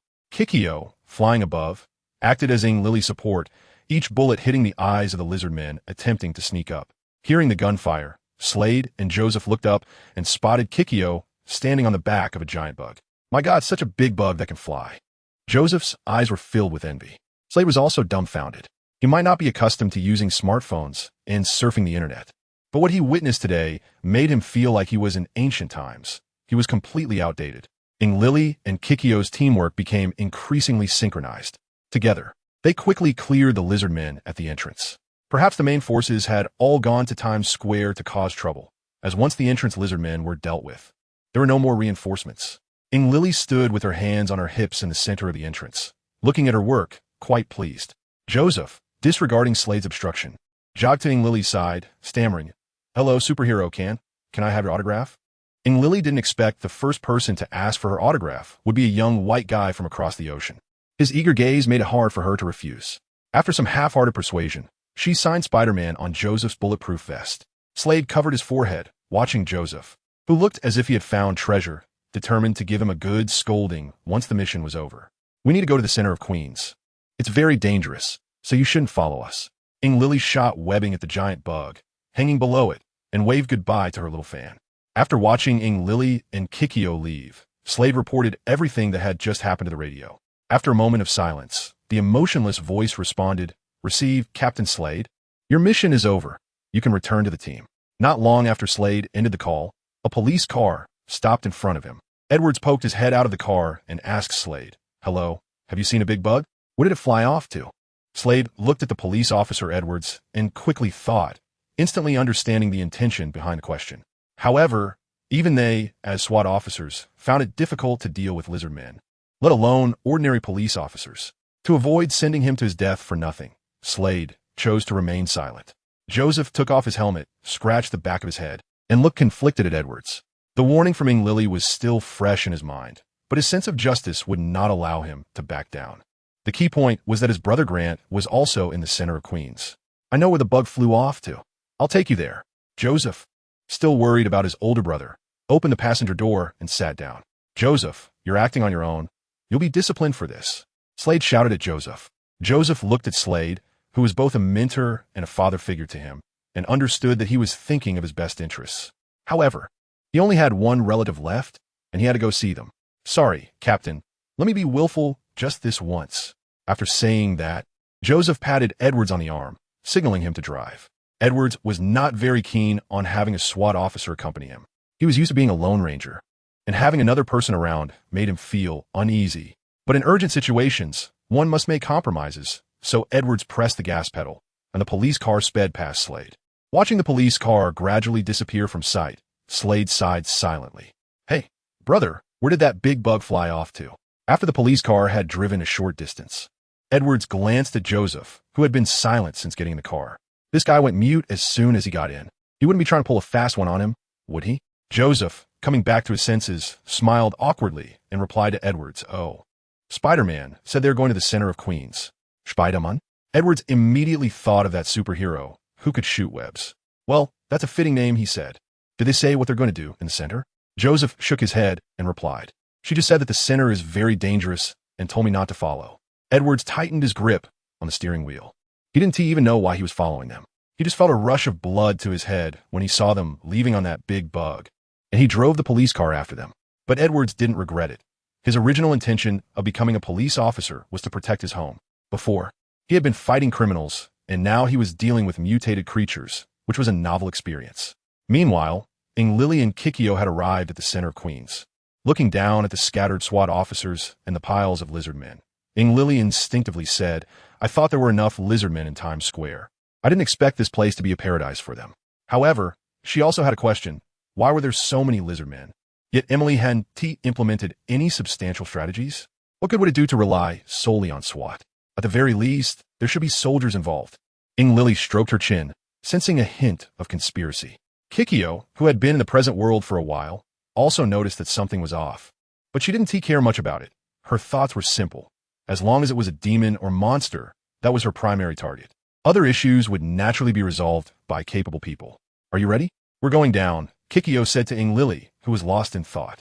After hearing Kikyo's question, Lily temporarily put her doubts aside and nodded at her. Kikyo retracted the Soul Eater, and the two landed on the rooftop of an office building. As soon as they landed, a lizard man pounced on them. Lily took center stage and swiftly dealt with a few lizard men. Kikyo spread her arms, sensing where the lizard men were most concentrated. On the way here, Kikyo had collected quite a few souls of fallen lizard men with the Soul Eater, and now she could slightly sense the presence of lizard men. In the southwest, the lizard men were gathering the most, as if they were guarding something. Kikyo transmitted the information she sensed to Lily. Without hesitation, Lily hugged Kikyo's waist and leaped off the rooftop. When they were about 20 meters above the ground, Lily shot out webbing and swung between the tall buildings with Kikyo. The SWAT officers and lizard men on the ground noticed the unusual activity above. One side was excited, while the other was furious. Many SWAT officers recognized Lily's identity and shouted, "Hooray! The superhero is here. We are saved." The lizard men exchanged glances and then turned to run southwest. That was the place the Queen had ordered to be held at all costs, and there could be no mistakes. As Lily swung through the buildings, she said to Kikyo, "Your sensing should be correct. The lizard men down below are all heading southwest." Kikyo nodded. She also saw the mass migration below. Looking at the sea of green, Kikyo said with some concern, "There are too many of them. It might be a bit difficult for just the two of us." Lily had already planned for this. She calmly replied, "Don't worry, just take out my phone first." Following Lily's instructions, Kikyo found the phone at her lower back. "Call Yuenko. When Leon sees the caller ID, he'll make arrangements." Lily's words made Kikyo unable to help but give her a thumbs up. After spending some time in the present world, Kikyo had learned how to use electronic devices. She quickly found Suzuki Yuenko's number on the phone and dialed it.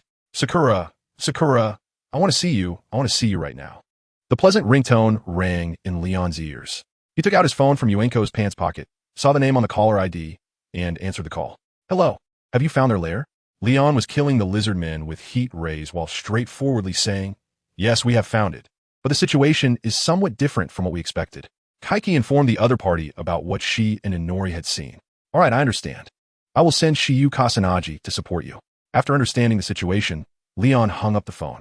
He flew straight towards Shiyu Kasanaji and, under her gaze, took a deep breath. As the gas compressed within him, Leon opened his mouth and released a blast of cold air that could freeze anything instantly. The lizard men, who were previously roaring and clawing, turned into ice sculptures in an instant. Even the manhole leading to the sewer was covered with a thick layer of ice. The temperature in Times Square dropped suddenly, rivaling that of Antarctica. Inori over there encountered a bit of trouble and needs your help. Leon turned to the somewhat confused Shiyu of the Shizuka Hills and said, thinking about how he had fought hard to only deal with 100 lizard men. He realized that Leon could easily take them out in one breath. Feeling a bit speechless, Shiyu of the Shizuka Hills sighed silently. After hearing Li Ang's latest arrangements, she nodded and flew towards the Queen's district. Xiao Lan stood on the ground, looking up at the departing Shiyu of the Shizuka Hills and Liang in the sky, and asked, "What about me? Should I go help too?" "You don't need to go. Some of the lizard men have scattered to other neighborhoods, so you can take care of those stragglers," Liang replied. Xiao Lan did not object to Liang's decision. She knew she didn't have any means of transportation, and leaving now would definitely not allow her to catch up with the battle over there. After switching modes again, Xiao Lan felt the messages carried by the wind and quickly went to deal with the scattered lizard men. Liang returned to the garden and the gate. At this moment, a short-haired woman approached him. Respected Superman, I am Amanda, the commander of the newly established Anti-Demon Combat Unit of America. The woman appeared to be around 40 years old, with no makeup on her face and dark circles under her eyes, indicating that she was someone who often stayed up late. Leon nodded slightly and then remained silent. Amanda was also a bit nervous, as this was her first time getting close to a superpowered individual. After organizing her thoughts, she spoke up. Your Excellency, I wonder if your presence here is specifically to address the Lizardman incident. Leon doesn't really like chatting with people who speak in a bureaucratic manner. These guys are too deep in their calculations, and every word has a hidden meaning. If you think it's true, then it is. If you think it's not, then it isn't. Leon looked at Amanda with a blank expression. This woman's intentions were certainly not as simple as asking a few questions. Amanda was not bothered by Leon's indifference. She smiled and said, Your Excellency Superman, the Lizardman incident is nearing its end. I wonder if, once the incident is over, I could invite you to have a meal together? Leon raised his eyebrows, staring at Amanda with a half smile and asked, Are you sure the incident is almost over? Amanda's heart sank. The smile on her face froze. Did his words imply that he knew the truth behind the lizard people incident? Leon couldn't be bothered with the silent Amanda. He found a chair to sit down and quietly waited for good news from Ing Lily and the others. At that moment, Ing Lily and Jekko had already arrived in front of a tall building to the southwest. The building appeared to be about 100 meters tall, with 25 floors, each packed with fierce-looking lizardmen. Ing Lily certainly wouldn't be foolish enough to attack from the first floor. She opted to skip ahead and swung on a web to reach an open balcony on the 23rd floor. Strangely, in such a large space, there wasn't a single lizardman guarding it. Once they landed, Ing Lily and Jekko immediately went on high alert. Something unusual must be afoot. It was wise to be cautious at such times. Just as Jekko took a step forward, a red laser swiftly slid toward her from a distance. Ing Lily jumped up, while Jekko bent down. Both of them narrowly avoided the incoming red laser. Looking at the plant that had been sliced in half, Jekko asked Ing Lily, What is this? Such strong cutting power. Ing Lily replied, It's a high-tech laser cutting technology. I didn't expect it to be used outdoors. It's really insidious. As soon as she finished speaking, two red lasers, one above and one below, once again slid toward them. Ing Lily jumped up again, being carefree with her good jumping ability. However, it seemed that the person who set up the traps had considered this. They had even laid red lasers in the air, arranged in a net pattern, making it difficult for even flies to pass through. Just as Ing Lily was about to collide with the red laser net above, she shot out a web, stuck it to the ground, and pulled herself down just in time to escape the clutches of death. Jekko, on the other hand, didn't bother with fancy moves. She simply took a small leap and effortlessly passed through the gaps between the two red lasers. After rolling on the ground to dissipate the impact, Jekko stood up, now less than 5 meters away from the exit of the balcony. But in that 5 meters, another set of red lasers came, far exceeding the previous two sets. Jekko remained calm. After observing the trajectory of the red lasers, she executed a sliding maneuver, passing through the bottom of the lasers. Ing Lily followed suit, safely reaching Jekko's side. The two exchanged glances before pushing open the glass door of the balcony. Since the glass door was one-way transparent, Ing Lily and Jekko were unaware of the situation inside. Once they opened the door, they were greeted by a swarm of lizardmen. These ugly creatures grinned at their prey, drilling uncontrollably onto the ground. Oh dear, another fierce battle awaits. Ing Lily stretched and switched her spider suit to a new mode. For sharp mechanical spider legs extended from her back, their glinting edges causing the surrounding lizardmen to instinctively take a step back. Jekko pulled out her pistol, replacing the nearly empty magazine. Her waist was filled with bullets collected from the battlefield. It's not that she's afraid of witches with spells. It's that she's afraid of witches with gun skills. Jekko aimed at a lizardman that was itching to move and fired the first shot of the battle. Ing Lily sprang forward like an arrow, manipulating her mechanical spider legs to wreak havoc among the lizardmen. Not a single lizardman could get within 2 meters of Ing Lily. Any that approached were pierced through the head by the mechanical spider legs. Hearing the commotion from the 23rd floor, the lizardmen below quickly rushed up. Ing Lily and Jekko were already surrounded by lizardman corpses, but they were still far from the stairs leading to the 24th floor. Continuing like this was not a solution. They had to find a way to cut off the connection between the upper and lower floors. Ing Lily furrowed her brow and, after dispatching a sneaky lizardman, shouted to Jekko.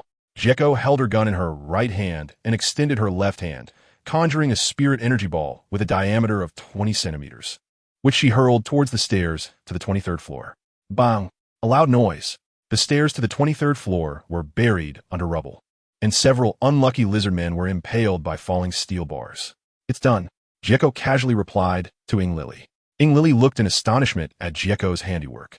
"Wow, what a stunning move. Why didn't she use such a terrifying technique earlier?" Perhaps sensing Ing Lily's confusion, Jieko explained, "The spiritual energy in this world is pitifully low. Just this one energy blast consumed a third of my spiritual energy." Ing Lily suddenly understood. Without a fresh supply of blood, the lizard men on the 23rd floor were quickly slaughtered by the two women. Most of the lizard men were hung on Ing Lily's mechanical spider legs, while a few had round bullet holes in their foreheads. After a short rest, the two began their ascent to the 24th floor. Cautiously arriving on the 24th floor, Ing Lily and Jieko wore strange expressions on their faces. In the vast space, not a single lizard man could be seen. Only a pale-skinned man was present. Clap, clap, clap. A series of crisp applause echoed. The man clapped his hands, looking at Jieko and Ing Lily with appreciation, saying, "You are the first group to reach the 24th floor. Your strength and courage are commendable." Jieko watched the man warily. He exuded a faint, bloody aura. The man didn't rush to attack. Instead, he extended an olive branch to Ing Lily and Jieko. "Your strength is decent. It would be a waste to die like this. Why not join us? We will grant you immortality." Such familiar lines. Ing Lily felt she had heard them in some third-rate movie before. With such a standard villain speech, Ing Lily naturally would not agree. She spread the mechanical spider legs behind her and said to the man, "Tisich, you talk a good game. Who would believe your words?" The smile on the man's face gradually faded. He pushed up his sunglasses, and in a flash, he appeared right in front of Ing Lily. "So fast." Jieko's pupils constricted sharply. Although Ing Lily was also taken aback by the man's speed, she was not an inexperienced rookie. Instead of choosing defense, she took the initiative to attack. The mechanical spider legs behind her lunged fiercely toward the man's chest. The man calmly dodged Ing Lily's attack, delivering a side kick that struck her chest. The immense force sent Ing Lily flying backward, but fortunately, the mechanical spider legs helped her skid to a stop, leaving deep marks on the ground. Jieko didn't idle either. She raised her gun and pulled the trigger at the man. Bullets flew towards him in a zigzag formation. The man simply extended his hand, and the bullets halted in front of him, falling powerless to the ground. Seeing this, Jieko quickly distanced herself from the man. However, the hand the man had extended did not retract. Instead, he clenched his fist, and a powerful suction force pulled Jieko, who had managed to create a 10-meter distance, back toward him. Grabbing Jieko by the neck, the man asked again, "Last chance? Join us or die?" Jieko's response was to shoot the man in the face. An interesting person. Since that's the case, then you shall die." The man's hand tightened, and Kikyo's expression turned painful. This chapter is not over. Please click the next page to continue reading. At this critical moment, Shiryu from the Xiaoji Chio broke through the window, and with the sword of Fire God in hand, she severed the man's arm. Kikyo, who was saved, did not take a moment to enjoy the fresh air, but quickly distanced herself from the man and ran to the recovering Ing Lily's side. The fallen arm transformed into a wisp of smoke and reintegrated into the man's body. The man twisted his neck, licking his lips, and looked at Shiryu, his eyes behind the sunglasses slightly widening. "You are different from them. Your blood exudes an unusually sweet fragrance. It's simply too tempting." The man made an unexpected move that stunned everyone present. He knelt on one knee, placed his right hand on his left chest, and said to Shiryu, "I, Dracula III, would like to invite you to be my 13th wife, beautiful miss." The corners of Shiryu's mouth twitched crazily. Not far away, Ing Lily was struggling to suppress her laughter, secretly recording this scene on her phone. This is a rare black history of Shiryu that must be preserved well. Kikyo couldn't help but chuckle either. It was supposed to be a serious battle, but how did it suddenly turn into a melodramatic soap opera? Naturally, Dracula III's confession was vehemently rejected by Shiryu. The sword of Fire God in her hand struck down mercilessly on Dracula III. However, this guy's vaporization ability was too annoying, allowing him to be immune to physical attacks, rendering Shiryu's moves ineffective. Dracula III was also irritated by Shiryu's attacks. It's true that his vaporization ability immunizes him against physical attacks, but the Sword of Fire God is not an ordinary weapon. Although it didn't cause substantial harm to Dracula III, it still created some trouble for him. "You woman, since you refuse to be my wife, then become my blood slave." Dracula III suddenly vanished from Shiryu's sight. In a vast 24 floors, only 3 girls remained. "Be careful, he must have temporarily turned invisible." Shiryu reminded Kikyo and Ing Lily.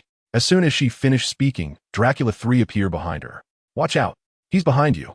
Lily shouted to Shiryu. Without thinking, Shiryu turned around and swung her sword, but it was easily caught by Dracula 3. A wicked smile appeared on his face, and he looked at Shiryu with disgust. "You should just obediently." Before Dracula 3 could finish his sentence, Shiryu kicked him in a critical spot. This kick accurately hit between Dracula 3's legs. Shiryu was still using her full strength, which was terrifying to think about. Dracula 3 trembled. His face twisted in pain as he staggered back a few steps.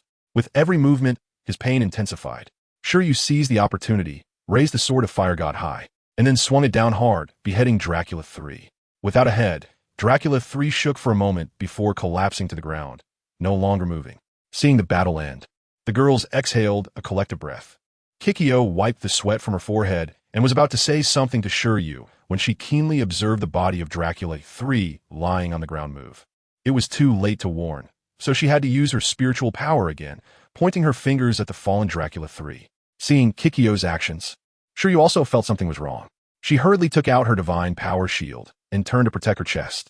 The massive claw collided with the divine power shield, and Shiryu was only pushed back a couple of steps by the strong force, without sustaining any injuries. Meanwhile, Kikyo's spiritual power impact was also ready. Compared to the previous one, this spiritual power impact was even more ferocious, consuming 2/3 of Kikyo's remaining energy. She threw the energy sphere towards the already reassembled Dracula 3, who was no fool and hurriedly dodged. However, the explosion radius of the energy sphere was still quite large, and Dracula 3 still suffered considerable damage. Watching the smoke in front of her, Lily muttered quietly, "They say where there's smoke, there's no harm. I wonder if that holds true this time?" But regardless of whether it's true or not, the mechanical spider legs behind Lily were on standby, ready to attack at the slightest hint of trouble. Kikyo, however, wore a thoughtful expression. She recalled what Dracula 3 had said and the abilities he used, and uncertainly remarked, "I have read about the mysticism of your world. That Dracula 3 resembles the vampire described in the book." As soon as she said this, Lily and Shiryu were taken aback. They couldn't help but reflect on Dracula 3's words and actions, which indeed seemed to have many similarities with vampires. Clap, clap, clap. Applause rang out again. Dracula 3 returned to his original form, only with a fine, long line on his neck. He slowly walked out of the smoke and said to Kikyo, "I didn't expect you to see through my true identity. Yes, I'm a vampire." Upon hearing this, Shiryu frowned. Why would a vampire be mixed up with lizardmen? There are no common points between the two. Unlike previous villains, Dracula 3 didn't explain his inner doubts to the protagonist group, estimating that the time was about right and his task completed. He said to the girls, "I will remember this battle in my heart. The next time we meet, it will be your death date. This chapter is not over. Please click the next page to continue reading." After saying this, Dracula 3 transformed into a swarm of bats and flew out through the broken glass that Shiryu had created. The girls watched as Dracula 3 disappeared into the night, feeling rather heavy-hearted. One trouble hadn't been resolved when another one followed. Lily shook her little head, feeling that coming to America was a wrong decision. From the cruise to the hotel stay, there hadn't been many days spent easily. Rather than saying it was a vacation, it was more like a covert way to gain battle experience. After gazing at the night for a while, Kikyo did not forget the purpose of this trip. She patted Lily and Shiryu on the shoulders, encouraging them. "It's okay. A mere little bat can't stir up much trouble. Our top priority now is to resolve the lizardman incident." Shiyu Kazama and Eriri both nodded. The three women walked with determined steps towards the final level. When they reached the 25th floor, a massive machine came into view. Inside the machine was a cylindrical container filled with bubbling green liquid. Connors had already arrived at the 25th floor before them, his hands flying across a specialized keyboard. Eriri had fought against Elba before and immediately recognized that the other party had switched personalities. Without hesitation, Eriri shot out webbing from her wrist, sticking it to Connor's left hand. Only then did Connors realize that the superheroes had arrived. However, he did not show any signs of panic, as the launch device was already set up. And in 3 minutes, the world would become the domain of the lizard people. "Ha ha, you're too late. Superheroes? Is that all you are?" Connors mocked. Eriri curled her lip. Who did he think he was looking down on? 3 minutes was enough time for her to beat Connors 30 times. "You all stay out of this. I'll handle this annoying guy. You find a way to stop the device." Eriri flexed her wrist and jumped in front of Connors. This guy wasn't brainless. Knowing he wasn't good at hand-to-hand combat, he handed over control of his body to his wife. The switched elbow looked at the nearby Aruri and immediately threw a punch at her without a word. Aruri didn't even want to dodge this time and grabbed Elba's incoming fist. TSK, is that all the strength you have? Did you forget to eat? For some reason, after putting on the Spider-Man suit, Aruri always felt the urge to say something during a fight. It didn't matter what she said. As long as she could talk, she felt pleased. Provoked, Elba swung her long tail at Aruri's head. But times had changed. Aruri had a big eye backing her up too. The mechanical spider legs accurately caught the swinging tail, and no matter how much Elba struggled, it was futile. Adhering to the friendly spirit of reciprocity, Aruri rained punches down on Elba's face. Meanwhile, as Aruri was getting into the groove of the fight, Shiyu Kazama and Kikyo were feeling a bit troubled. Looking at the high-precision instruments and the code on the computer screen, Kikyo scratched her head and said to Shiyu Kazama, "I don't understand this stuff. I'll leave it to you." Shiyu Kazama quickly waved her hand, indicating that she wasn't good at it either. She wasn't some Shinigami Elementary School student who could learn anything in Hawaii. Seeing that the countdown on the screen had only 2 minutes left, Kikyo suddenly had a flash of inspiration and shouted to the fighting Aruri, "Spider-Man, throw your phone over here." Hearing this, Aruri controlled a mechanical spider leg, pulled out her phone from her lower back, and tossed it to Kikyo. After receiving the phone, Kikyo searched for the number of the park and dialed it again. Leon felt the vibration at his waist and understood. He said to Amanda, who was still trying to extract useful information from him, "I'll leave these 2 unconscious civilians in your care." Without waiting for Amanda to respond, he soared into the sky. Watching the superhero disappear from sight in the blink of an eye, Amanda frowned. After staring in the direction where the superhero had left for about 10 seconds, Amanda withdrew her gaze and waved to a subordinate not far away. A burly man in a white coat immediately ran over. "Boss, what can I do for you?" Amanda pointed at the unconscious Yarden and the gate and said, "Get these 2 to the best hospital for treatment, and let the superhero see our sincerity." The burly man nodded immediately, spoke a couple of words into his walkie-talkie, and a bulletproof luxury van drove over.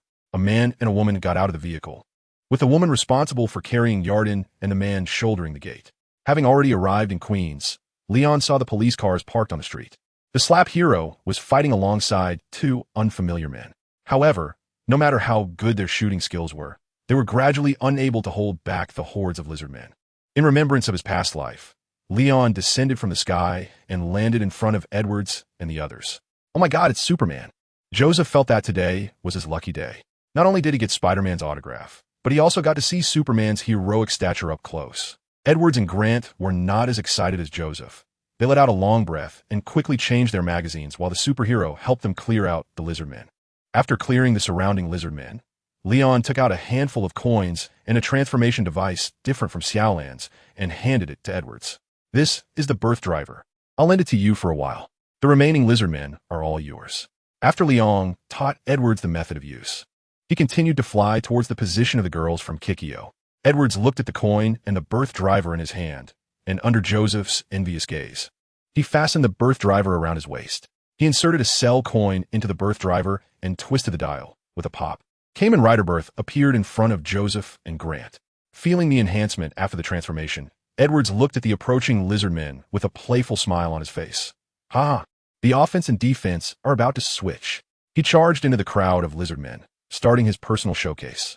Grant and Joseph exchanged glances, and the 2 brothers, not wanting to fall behind, unleashed their firearms, venting their pent-up frustration.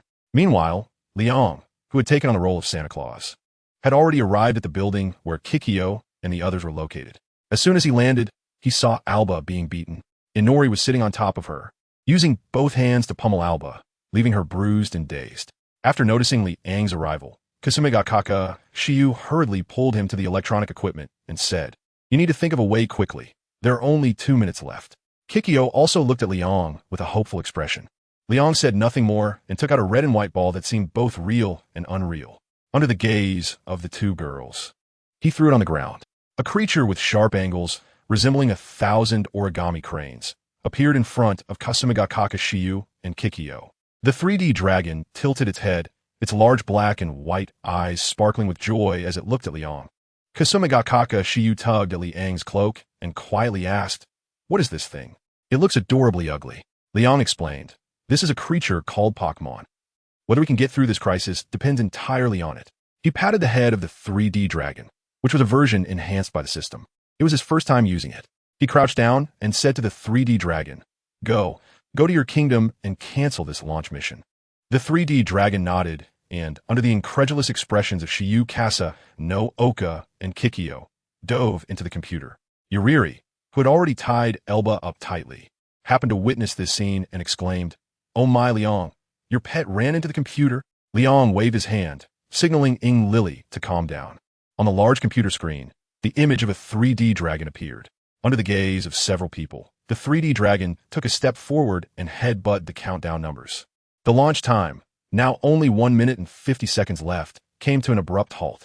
Lying on the ground, Alba switched back to the personality of Connors, watching his plans turn to dust, and let out a mournful cry.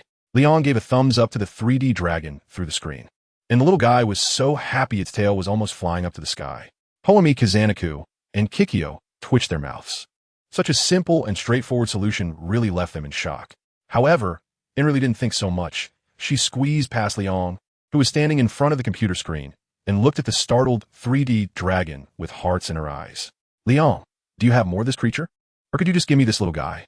Ever since Enrili got the divine light stick for free from Leon last time and tasted the joy of freeloading, she had become a servant of the god of freeloading.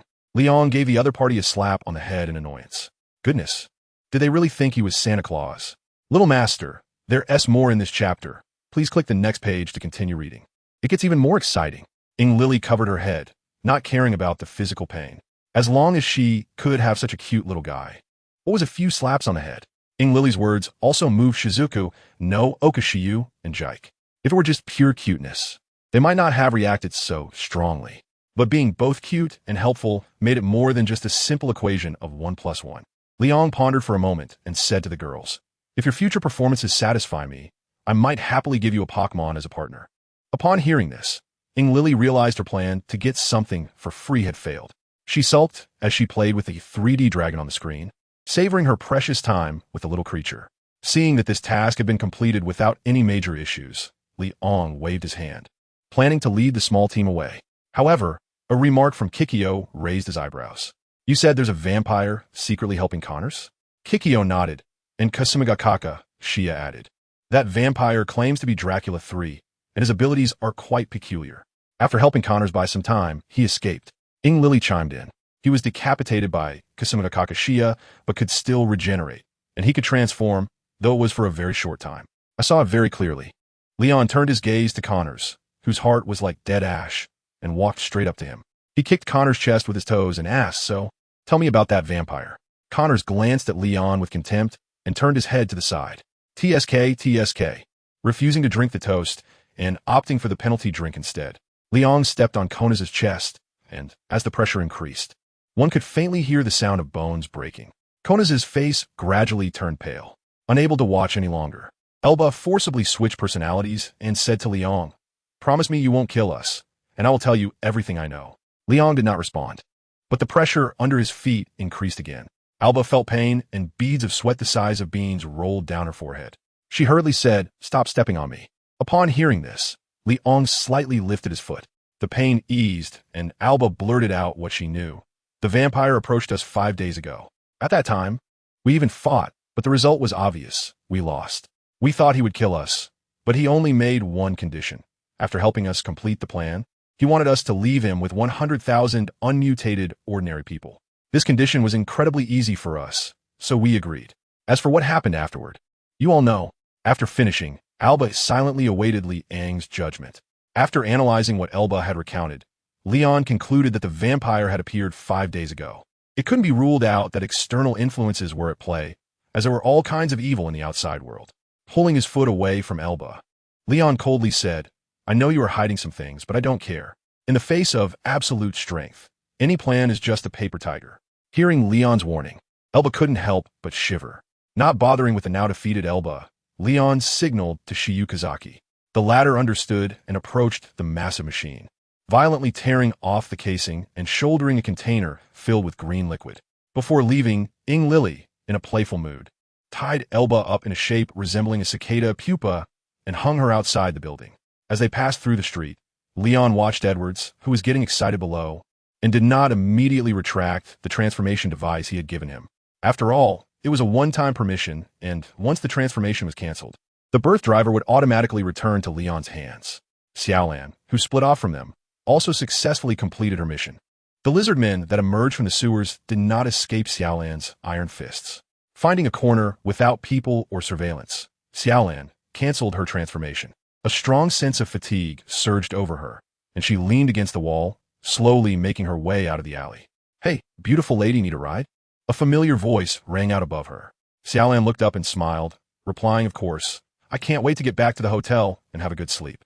Liang held the blushing Xiaolan in his arms in a princess carry. Not seeing Yuanzi in the small group, the other person asked Liang, "Where's Yuanzi? Did she go back to the hotel ahead of us?" Liang shook his head and said, "Don't worry, someone is taking good care of her." Knowing that Liang wouldn't lie to her, Xiaolan completely relaxed and fell asleep in his arms. Meanwhile, Yuanzi, who was on Xiaolan's mind, was currently arguing with Amanda. This old woman actually refused to let her go, which made Yuanzi extremely angry. She clearly stated that her body was fine, but the other party just wouldn't let her leave. With no other choice, Yuanzi had to call her father. However, after searching for a long time, she couldn't find her phone and had to borrow someone else's. After dialing the number, Yuanzi briefly told her father a few words before handing the phone to Amanda.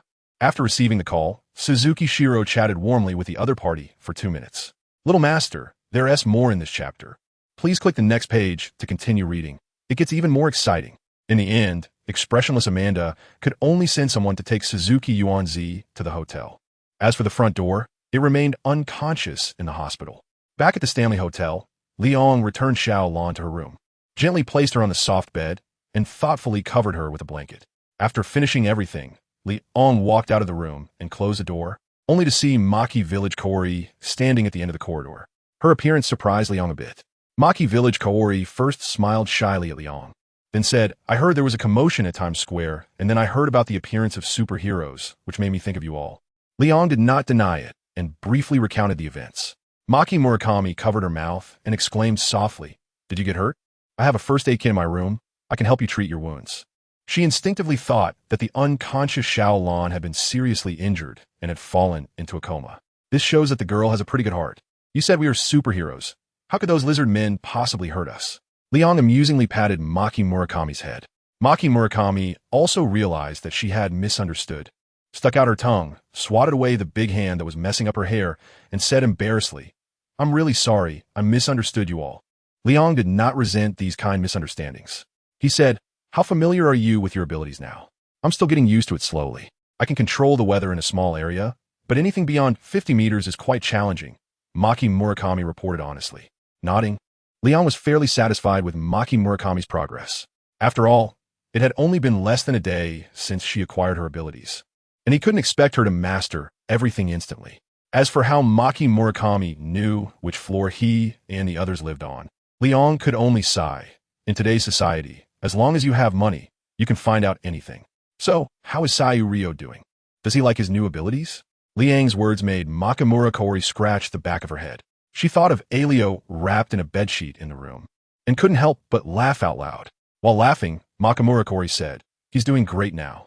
Every night, he becomes immortal, which makes him so happy." Leon slightly raised the corners of his mouth. He knew very well what Seihario would be like after swallowing the cursed silver coin. However, some things are more interesting when heard from others. After calming his slightly excited emotions, Makamura Kaori recalled the real reason she had come to find him. She looked directly into Leon's eyes and said seriously, "Leon, something feels off about this hotel. Many guests have become listless, especially when staying in the lobby. It always feels like there's a cold wind blowing around." Listening to Kaori's account, Leon raised an eyebrow. Just as the two were discussing the issues with the hotel, there was a knock on the door of Seihario's room. Wrapped up tightly, Seihario peeked out, looking curiously toward the door. If it were Kaori, she would call his name. But if it wasn't her, he hadn't called for room service either.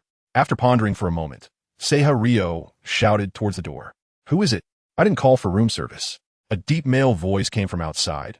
"Mr. Kluss, the ball is about to start. Please come join us." "Mr. Kluss? Attends abad?" Seihario instantly understood that the person had knocked on the wrong room. He replied irritably, "I'm not Mr. Kluss. You got the wrong person." The male voice outside continued, "That can't be. The room number you booked is 237. I haven't made a mistake." Seihario lost interest in chatting with the person and loudly said, I'm in room 217. You read it wrong. After saying that, he decided not to respond anymore. The male voice outside muttered quietly, crazy, clearly staying in 237, insisting it's 217. Must be out of their mind. However, after calling him twice and being rejected, he no longer tried to force his way in. Seihario noticed that the person outside had left, so he threw off the blanket covering him, revealing his terrifying skeletal frame underneath. He would love to go out and have fun, but with this skeleton body, just stepping out the door might get him reported and arrested.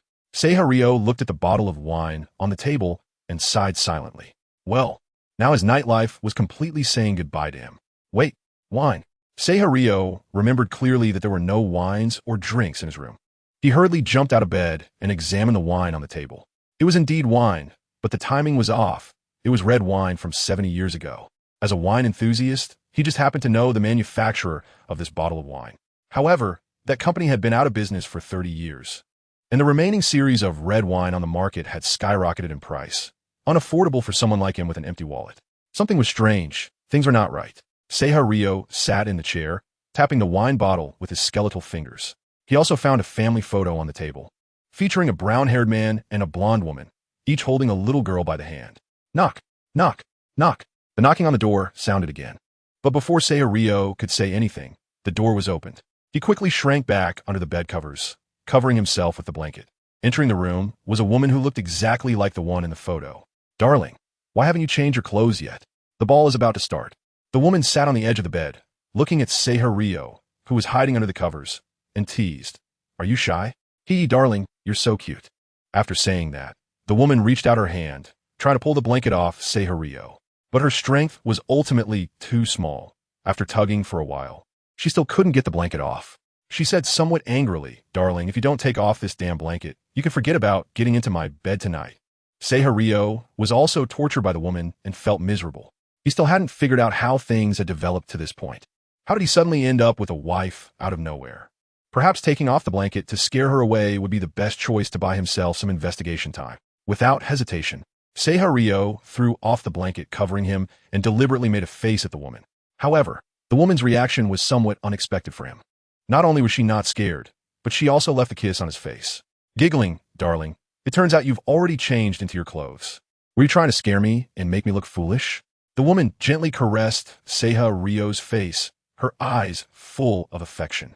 Seihario looked down at his attire. Somehow, his pajamas had turned into a tailcoat, and he was wearing shiny leather shoes. Damn it, could it be that he was once again caught up in some demonic event? Seihario slapped himself in the face, startling the woman. Darling, why are you hitting yourself for no reason?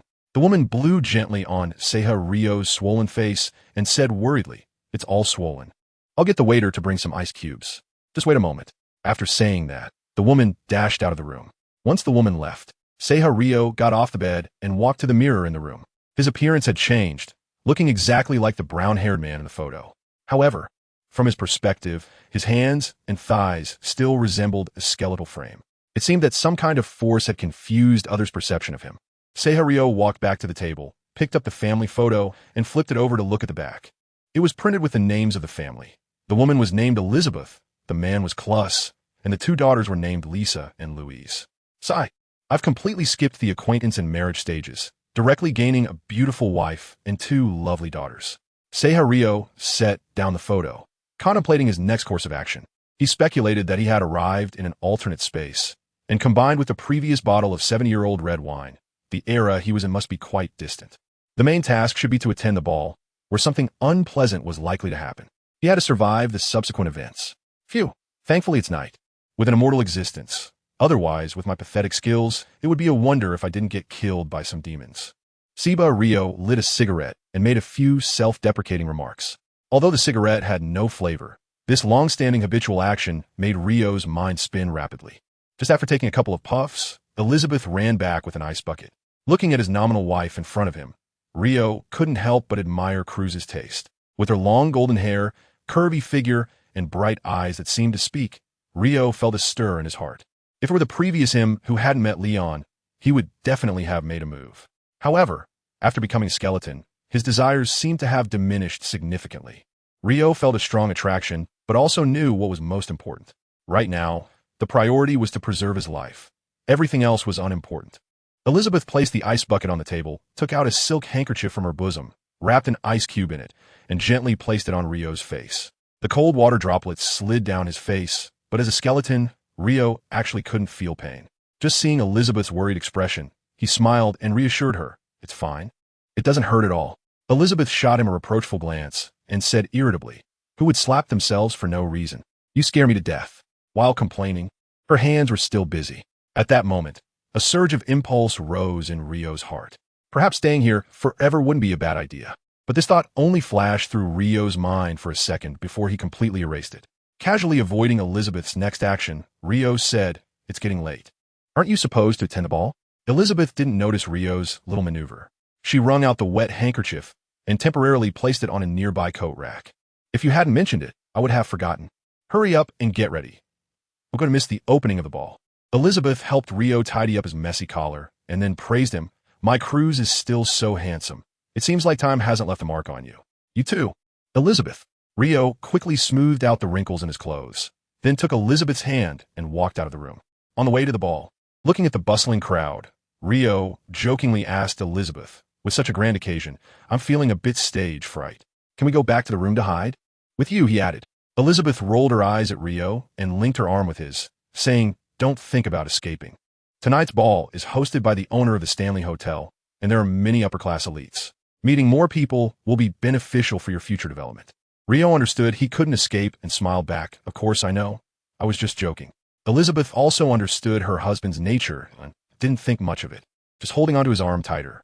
The scale of the ball was grand, and the decorations were quite luxurious. Everything was arranged to a first-class standard. As soon as Rio stepped into the ballroom, he was stunned by the sea of people in front of him. There were about 300 to 400 people, and everyone was dressed in either exquisite or expensive attire, with some even greeting Rio. Without inheriting Cruz's memories, Rio naturally couldn't recognize those who greeted him and could only smile and nod back, too afraid to speak. But the more he tried to avoid it, the more he couldn't escape. The man who greeted Rio came over with his female companion and laughed. "Cruz, it's been about half a year since we last met. Tonight, you must not leave until you're drunk." Rio's expression became a bit unnatural, and he awkwardly nodded. The man seemed to notice something was off with Cruz and frowned. "Cruz, you don't look well. Are you sick?" Rio stammered, unable to explain. Just as he was about to slip up, Elizabeth stepped in. "Martin, Cruz caught a cold on the way here and hasn't recovered yet. You can't bully him tonight." Martin hurriedly waved his hand and said to Elizabeth, "Elizabeth, you know me. I always take good care of Cruz. How could I bully him?" Elizabeth glared at Martin, not believing a word he said. "You said the same thing at the last gathering, and what happened? Cruz ended up sleeping on the street with you."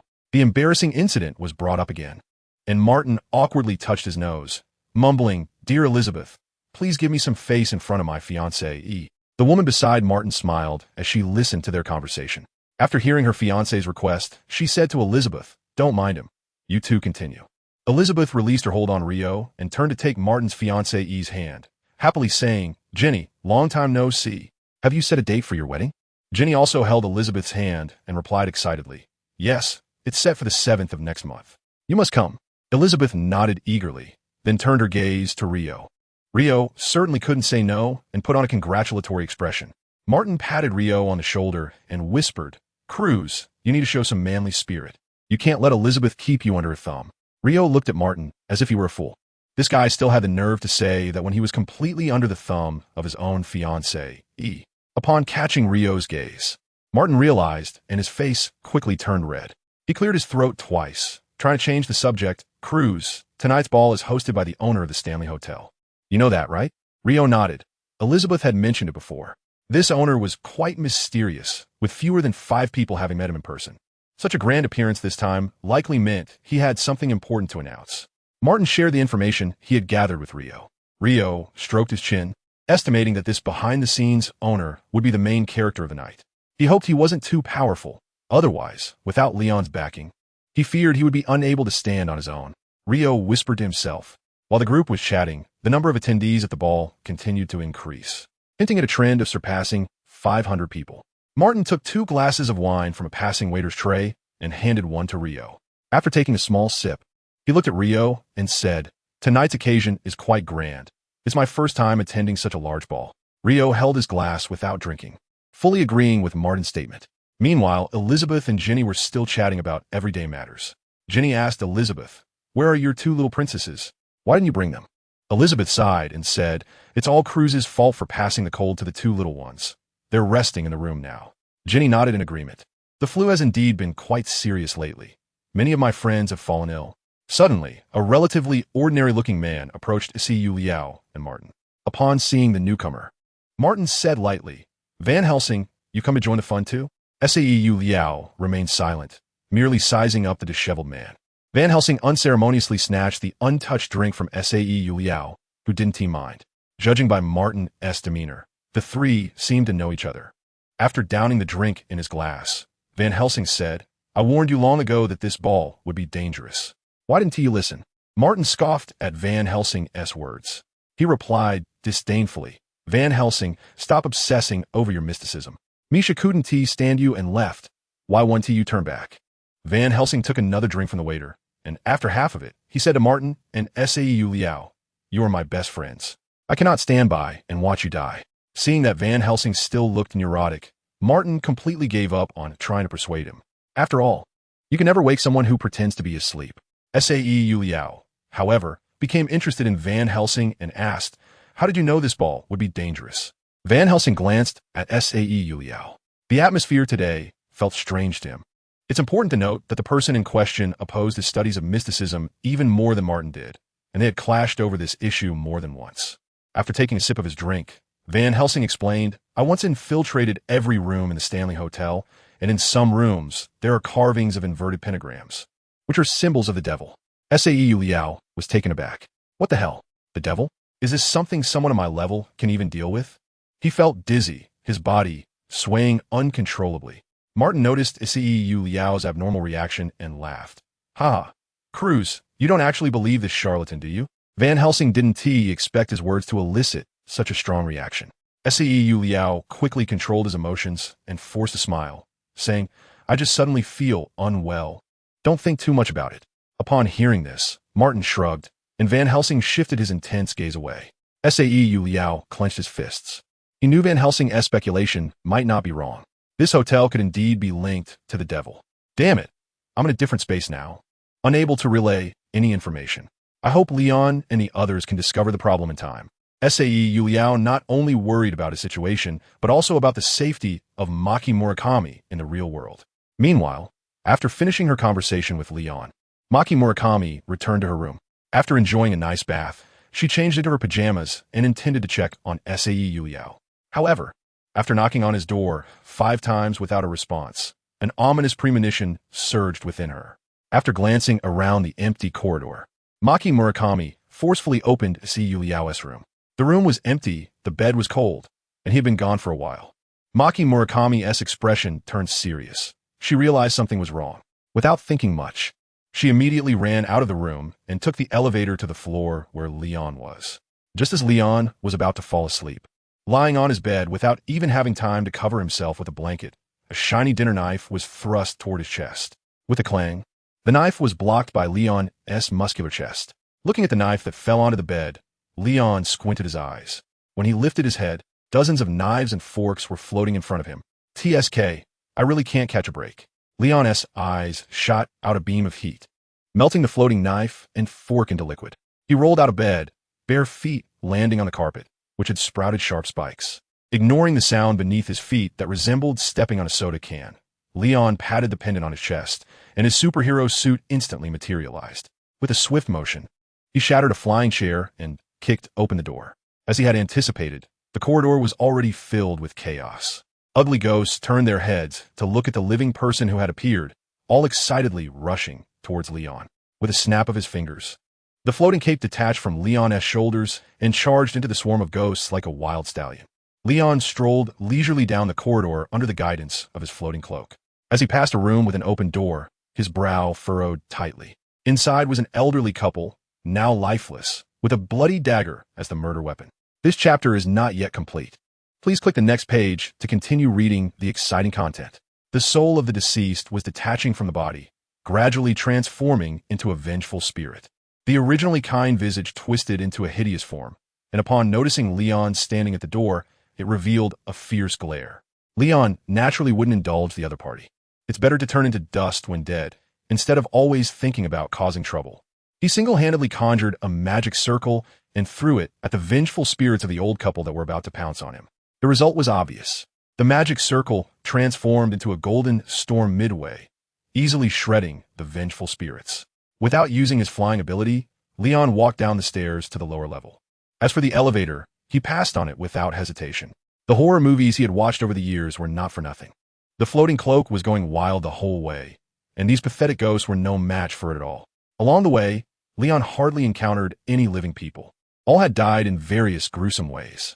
Only one man, with a fork sticking out his neck, grabbed Leon's shoe and managed to say a difficult sentence. "Please. Save me, my wife."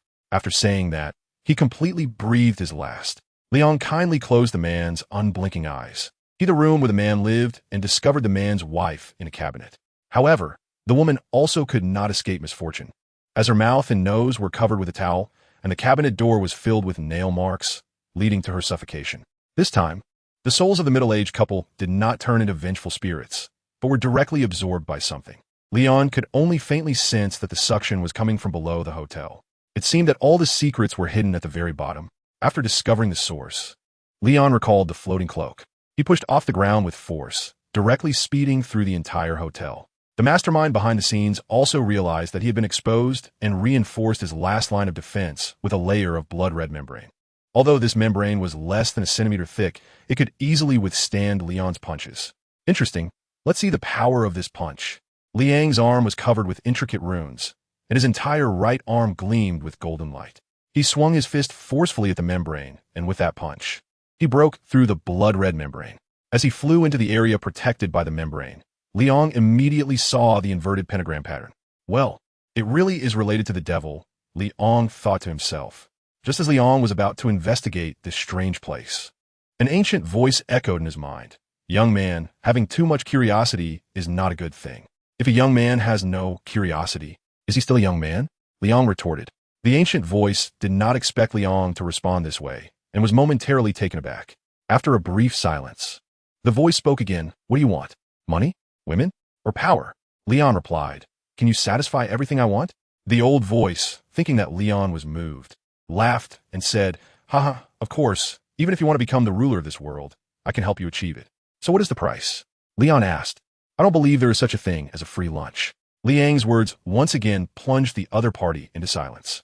This time, the silence lasted a bit longer, and after about 30 seconds, an old voice said, "The cost is your body for me to use for 10 years. Once the 10 years are up, the control of your body will be returned to you." Liang made a clicking sound with his mouth, crossing his arms and replying disdainfully, "You really know how to pull off a con, don't you? Do you know what an old saying in my hometown is?" The aged voice cooperated well. "What does it say?" The ghost in the grave said, "Ghosts talk endlessly. I don't believe a single punctuation mark of what you say." The runes on Leon's right arm shimmered with golden light again as he delivered a heavy punch onto the inverted pentagram pattern. The force strong enough to shake the entire Stanley Hotel. Black blood oozed out from the cracks in the inverted pentagram. Damn it, stop it!" An old voice screamed incessantly in Leon's mind. But the more the voice shouted, the faster Leon's fists fell. After landing 5 or 6 punches in succession, Leon's fists were already stained black, and the inverted pentagram pattern had shattered into pieces. The old voice in his mind grew weaker, gradually shifting from threats to pleas for mercy. "Please, spare my life. I can give you anything you want." Leon wiped the black blood off his hands and first made his request. "Don't keep talking in my head. Show your true self." As soon as he finished speaking, an elderly man in a well-fitted suit appeared in front of Leon. The first thing the man did upon seeing Leon was to quickly kneel on the ground. "My name is Frederick, and I am the owner of the Stanley Hotel." After introducing himself, Frederick trembled as he knelt on the ground, not daring to lift his head. The man in front of him reminded him of the devil he had made a deal with many years ago. Both his power and aura made Frederick tremble with fear. Leon looked at the silver-haired old man in front of him, who was neither human nor ghost. If he had to find a suitable term to describe him, he resembled a hollowed-out puppet. "How long have you been making deals with the devil?" 70 years, Frederick answered honestly. Upon hearing this, Leon raised an eyebrow, somewhat surprised by the length of time. "Please elaborate on how you made a deal with the devil." This chapter is not over. Please click the next page to continue reading. Leon is very interested in this part. He has been bullying others at the Stanley Hotel for for 70 years. When has Frederick ever suffered such grievances? But now, the roles are reversed, and I can't remain silent. After organizing his thoughts, Frederick said, "It was a dark and stormy night when I returned to my villa in the suburbs, as usual. On the surface, I am a founder of the Stanley Hotel, but behind the scenes, I'm also a fervent researcher of mysticism. That night, I received a strange book. When Frederick spoke of the book, his eyes sparkled with excitement. It was this book that changed his fate. Leon also had a small idea, but he still needed more clues to prove it. Frederick continued, "At first, I didn't know what the cover of that book was made of. I just felt it was very delicate to the touch, and there was a grinning devil's head printed on the cover. When I opened the book, the text inside was very ancient, and I consulted many books but found no way to verify it. For a while, I thought that book was someone's prank. Until..." At this point, Frederick paused. He seemed reluctant to talk about what happened next. He only wanted to keep the secret of that book to himself and didn't want to tell anyone else. Leon, seeing that this old man was still playing coy, unceremoniously delivered a punch to him. His right hand, blessed by golden runes, struck Frederick as if he had been hit by a train, causing him to cry out in pain. I'll talk, please don't hit me anymore." Whoa. Watching an elderly man with gray hair cry from his beating, Leon felt no guilt whatsoever. This guy had already sold his soul to the devil, and the number of people he had harmed over the past 70 years likely exceeded 10,000. Frederick wiped the corners of his eyes, which had not shed a single tear, and stammered until, on a certain full moon, I was sitting in the courtyard, once again holding that book, intending to read it one last time. Unexpectedly, under the moonlight, the devil on the cover actually spoke. It said, "Do you want to live forever? Do you want to gain more money and women? Do you want to be an object of admiration by all? Offer your soul, and you will receive everything." Frederick recalled that scene vividly, even after so many years. At that moment, I didn't agree immediately. I was so frightened that I threw the book into the garden and hurried back to my room. Although I was obsessed with mysticism, seeing the devil in person was still shocking enough to make me seriously ill. A bitter smile appeared on Frederick's face. It was that serious illness that led him to make the decision to sell his soul to the devil. After I recovered from my illness, my physical condition had deteriorated significantly. I needed assistance just to walk. I was only 40 at the time, in the prime of my life, and I couldn't accept such a result. Frederick's expression turned frenzied, and his demeanor became slightly agitated. Leon squinted his eyes, his right hand slightly raised, always ready to persuade others with reason. Fortunately, Frederick managed to control his emotions, took a deep breath, and continued, "I searched the garden like a madman for that book, but I turned the whole place upside down and still couldn't find it. Until I remembered that an old servant came to say goodbye not long ago, and he happened to be the one responsible for trimming the trees in the garden. I knew he must have stolen my book." As he spoke, the corners of Frederick's mouth couldn't help but lift, and his fingers trembled slightly. He closed his eyes, as if savoring some beautiful moment. I found him, and then I took his life with a single shot. Watching the old man's chest bloom with the flower of blood, I felt an unprecedented thrill. Frederick suddenly opened his eyes and stared directly at Leon, saying, "Do you know what it feels like to control someone else's fate? It's truly exhilarating." Leon did not respond. He merely stared coldly at the other person. Seeing that Leon showed no reaction, Frederick said disinterestedly, "I found that book in the old man's bedroom. The cover feels even more delicate, and the devil on the front looks even more ferocious." The voice echoed in my mind again, and this time I did not reject it. I needed eternal life and endless wealth. It also agreed to me, but it required a sacrifice, trading the lives of 500 people for my immortality. Ha ha, this is really a bargain. Frederick crazily pounded the ground with his hands. Emitting an unpleasant laugh, Leon casually slapped the other person's face to help Frederick calm down. Just as Frederick was about to share the exciting part of the story, a pale-skinned man appeared next to him. Leon instinctively threw a punch at the man, but his fist passed right through the man's chest. Looking at the mist swirling between his fingers, Leon revealed the man's identity. Dracula III. The man raised an eyebrow at Leon, surprised that the other party actually knew him. But knowing was one thing. He was not here to confront Leon head-on.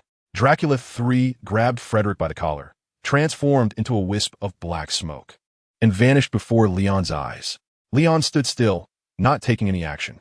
Although Frederick's story was only half told, he had already pieced together some useful clues. That strange book was very likely a product of external evil. As for how the other party manipulated time, Leon had no idea for now. However, considering that they needed sacrifices to use their abilities, there should be many limitations. To catch big fish, one must use long lines. You all need to perform well. Liang chuckled lightly, removing the runes from his right arm, and flew out of the secret room built beneath the hotel. The ghosts in the Stanley Hotel ceased their activities after Frederick was taken away by Dracula III. They floated aimlessly in the corridors or the lobby, no longer attacking the living they encountered. Shizuka no Oka Poem Feather and Xiao Lan walked together, with the latter's room being the closest to her. After encountering an unexpected situation, Shizuka no Oka Poem Feather was the first to break through the walls of 2 rooms, rescuing Xiao Lan, who was almost suffocated by a pillow. Ing Lily was with Kikyo, whose spiritual power had not yet recovered, leaving Ing Lily in the main combat position. However, the web silk was ineffective against the ghosts. Under Kikyo's reminder, Ing Lily switched her battle suit to electric spider mode, and the situation improved slightly. Makamura Kori escaped the elevator without any danger. After failing to find Liang, she heard a loud noise coming from downstairs and quickly rushed down. Along the way, she saved a mother and child and encountered Ing Lily and Kikyo. When the group arrived at the hotel lobby, Liang had already bundled all the ghosts in the lobby. Seeing the ghosts tied up with golden threads, Kikyo's eyes lit up, and she walked straight over. She extended her right hand and chanted to the expressionless ghosts, a gentle light appearing in her palm. Under the illumination of the light, the ghosts showed expressions of comfort on their faces and then bowed to Kikyo one by one. After purifying more than a dozen ghosts, Kikyo was drenched in sweat. However, the rewards were substantial. A spiritual energy bead the size of a marble lay quietly in her palm. Swallowing the pure white bead in one gulp, Kikyo's complexion visibly flushed with color. After sensing her internal spiritual power, she found she had recovered 2/3 of it. Shizuka no Oka Poem Feather and Xiao Lan arrived late, followed by several scattered guests. However, these guests were all quite frightened by the ghosts, some still bearing traces of blood. Makamura quickly walked to Liang's side and said in a volume only they could hear, "A Liao is missing. There is no trace of him in the hotel." After listening, Leon pondered while comforting the other party, saying, "Don't worry, he should still be alive. Don't forget it's still night, and he is immortal." Shimizu Kaori also understood the principle that worry leads to confusion, forcing herself to calm down. The understanding Xiao Lan hugged Shimizu Kaori's arm and smiled, saying, "Mr. Siba will be fine. You need to trust Leon's judgment." Shimizu Kaori forced a smile at Xiao Lan, patting her hand to indicate that she was okay. Meanwhile, Siba Ryo, who was being discussed by everyone, sat gloomily in a chair, listening to the host on stage giving a lengthy speech. Besides him and Van Helsing, no one was interested in what the person on stage was saying. The others, including Elizabeth, listened attentively. Bored, Siba Ryo shook his wine glass, looking at the delicious food within reach, feeling like his teeth were about to break. So many seemingly delicious things, yet he couldn't taste any. It was worse than killing him. Despite feeling very displeased, Siba Ryo did not forget his mission. For the sake of his own life, he kept a close eye on every move of the ball. So far, the owner of the Stanley Hotel had not appeared, and everything was developing normally. All right, without further ado, let's warmly welcome the host of this ball, Mr. Frederick. After building up the atmosphere for a long time, the host finally announced a topic that made Siba Ryo's heart stir. A man leaning on a cane, with his hair impeccably styled, walked onto the stage amidst warm applause. Siba Ryo squinted his eyes, sizing up the middle-aged man standing in the center of the stage. He appeared to be around 40 years old, with a somewhat pale complexion, and even though he had makeup on, it couldn't hide the deep dark circles under his eyes. Frederick extended his right hand towards the audience, pressing it down to wait for the applause to fade before speaking. "I'm Frederick, the founder of the Stanley Hotel. Welcome, everyone." After finishing his words, the audience erupted in applause again. This time, Frederick did not stop the cheers and waited for a full minute before smiling and saying, "You must be very curious about why I'm hosting this ball. The reason has been explained in the invitation. Don't overthink my intentions. I am hosting this ball simply to meet more friends. After all, the Stanley Hotel owes its fame to you." At this point, Frederick paused, his gaze sweeping across the faces in the audience, a hint of barely perceptible ferocity flashing by. "Enjoy tonight's ball to the fullest. It will be unforgettable for you." After saying this, Frederick leaned on his cane and walked off the stage. Siba Ryo stared intently at Frederick disappearing backstage. The man's fleeting glance had not escaped his notice. Just as Siba Ryo was about to get up and investigate backstage, Elizabeth hugged his arm, gazing at him affectionately, and said, "The ball has started. Aren't you going to invite me to dance?"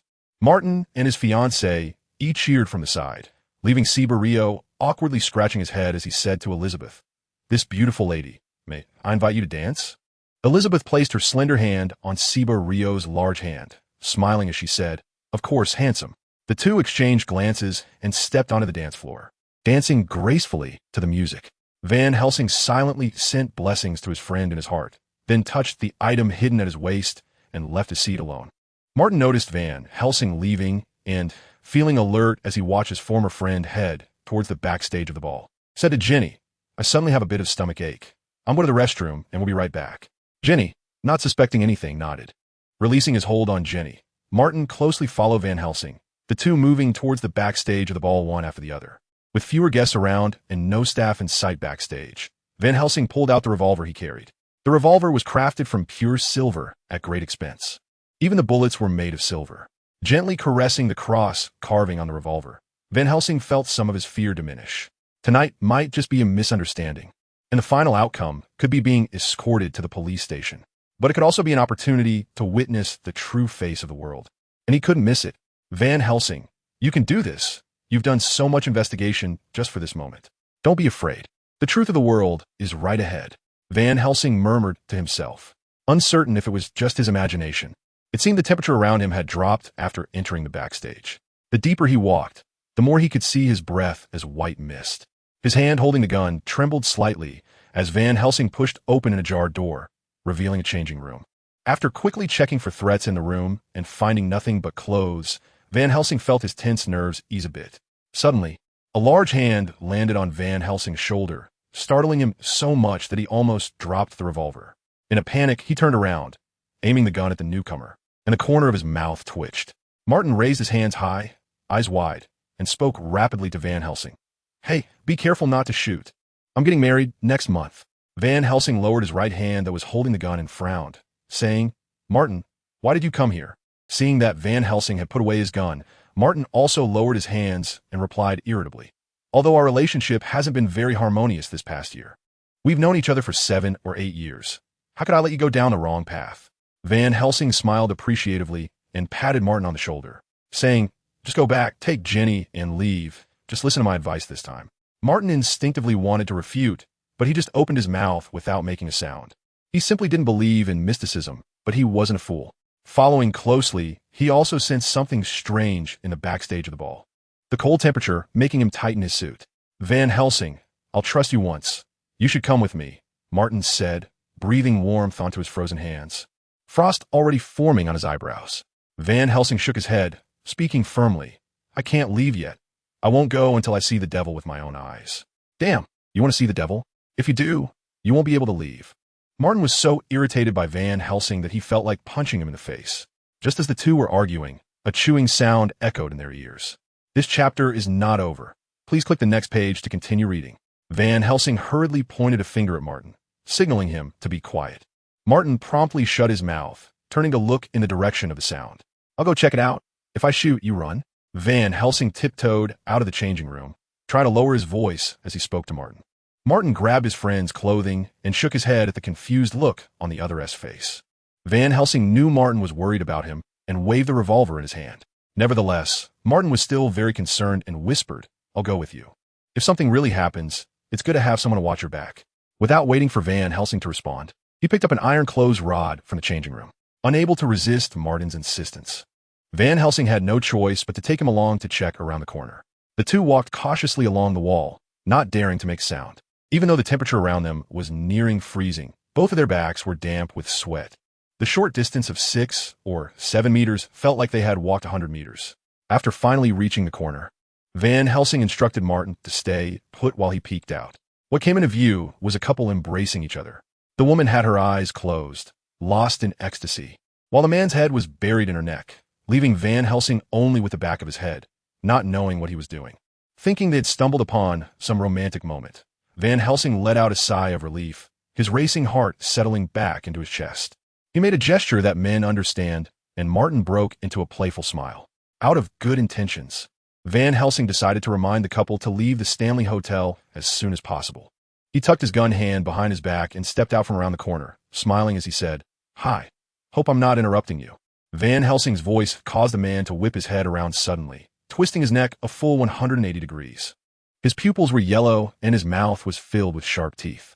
The woman's head fell to the ground, rolling to Van Helsing's feet. Her previously closed eyes suddenly opened, and a stream of blood tears flowed out. Van Helsing immediately aimed his revolver at the man who was about to pounce, pulling the trigger while shouting to Martin, "Run!" Upon hearing the gunfire, Martin bolted towards the entrance of the ballroom backstage without a second thought. The man facing Van Helsing grinned, his voice hoarse as he said, "You can't escape. Become food obediently." Van Helsing spat in response, delivering silver bullets to the man. The man stopped pretending and tore off his human skin, revealing a pair of dry wings spread out on his back. Faced with a monster nearly 3 meters tall, Van Helsing chose not to play the hero and turned to flee. The monster let out a wheezing laugh, its wings flapping as it quickly pursued Van Helsing and Martin. After the monster left, a man with a cane stepped out from the shadows. Frederick picked up the silver bullet from the ground, his fingers crackling with a sound, and a burnt smell filled the air. "Ha ha, the books aren't entirely right. The devil's resistance to silver is much higher than expected." Frederick casually discarded the silver bullet, humming an unknown cheerful tune. He was increasingly looking forward to what would happen next. Once the devil received the offering, he would be granted eternal life. As for those little bugs who discovered his secret, Frederick didn't care at all. The devil's messenger would help him deal with the trouble. This wasn't the first batch, and it wouldn't be the last. At the ballroom, as the song ended, Xiao Liao led Elizabeth back to their seats. He looked at the empty 2 seats and asked Jenny, "Where are Martin and Van Helsing?" Jenny was also worried about this. Her fiancé had been in the bathroom for nearly 20 minutes. Did he fall in? Upon hearing Xiao Liao's question, Jenny hurriedly said, "Cruss, can you check the men's restroom to see if Martin is sneaking a bite behind my back?" "Sneaking a bite? In the bathroom?" Xiao Liao couldn't help but give Martin a thumbs up at his heart. "Good bro, you're really playing the game. Not only are you eating what's in front of you, but you're also eyeing what's in the pot." Just as Xiao Liao was about to say he would take care of it, Jenny interjected, "As for Van Helsing, I don't know where he went. It seems he headed towards the backstage of the ballroom." Upon hearing this, Xiao Liao's expression stiffened. Great. Now, he couldn't even use the excuse to go to the restroom to find Martin. He would just head straight to the backstage. If nothing unexpected happened, Martin and Van Helsing should be there. They've been gone for 20 minutes, right? Xiao Liao asked. Jenny nodded, noticing the change in Xiao Liao's expression, and worriedly said, "Cruss, please tell me honestly, has something happened to Martin?" Elizabeth held her good friend's hand, also looking at her husband with a puzzled expression.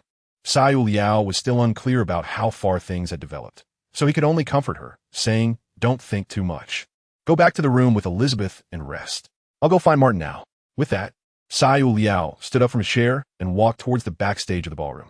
Elizabeth, ignoring Jenny's pale face, quickly ran to Xiao Liao's side, grabbing his hand and forcing a smile as she said, "Be careful. Jenny and I will wait for you to come back in the room.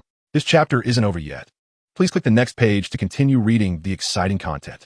Xiao Liao smiled and patted Elizabeth's hand before walking towards the backstage of the ballroom without looking back.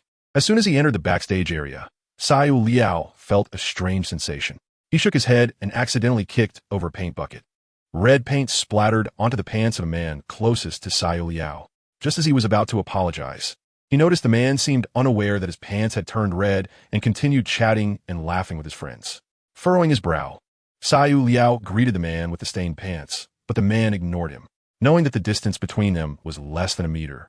It must be some kind of barrier, right? Xiao Liao looked up and indeed spotted a black monster statue on the beam. Before he could think further, several gunshots rang out. Damn, had they run into something evil? Xiao Liao loosened his tie and ran towards the direction of the gunfire. What he didn't know was that every move he made was being recorded clearly by the monster statue on the beam.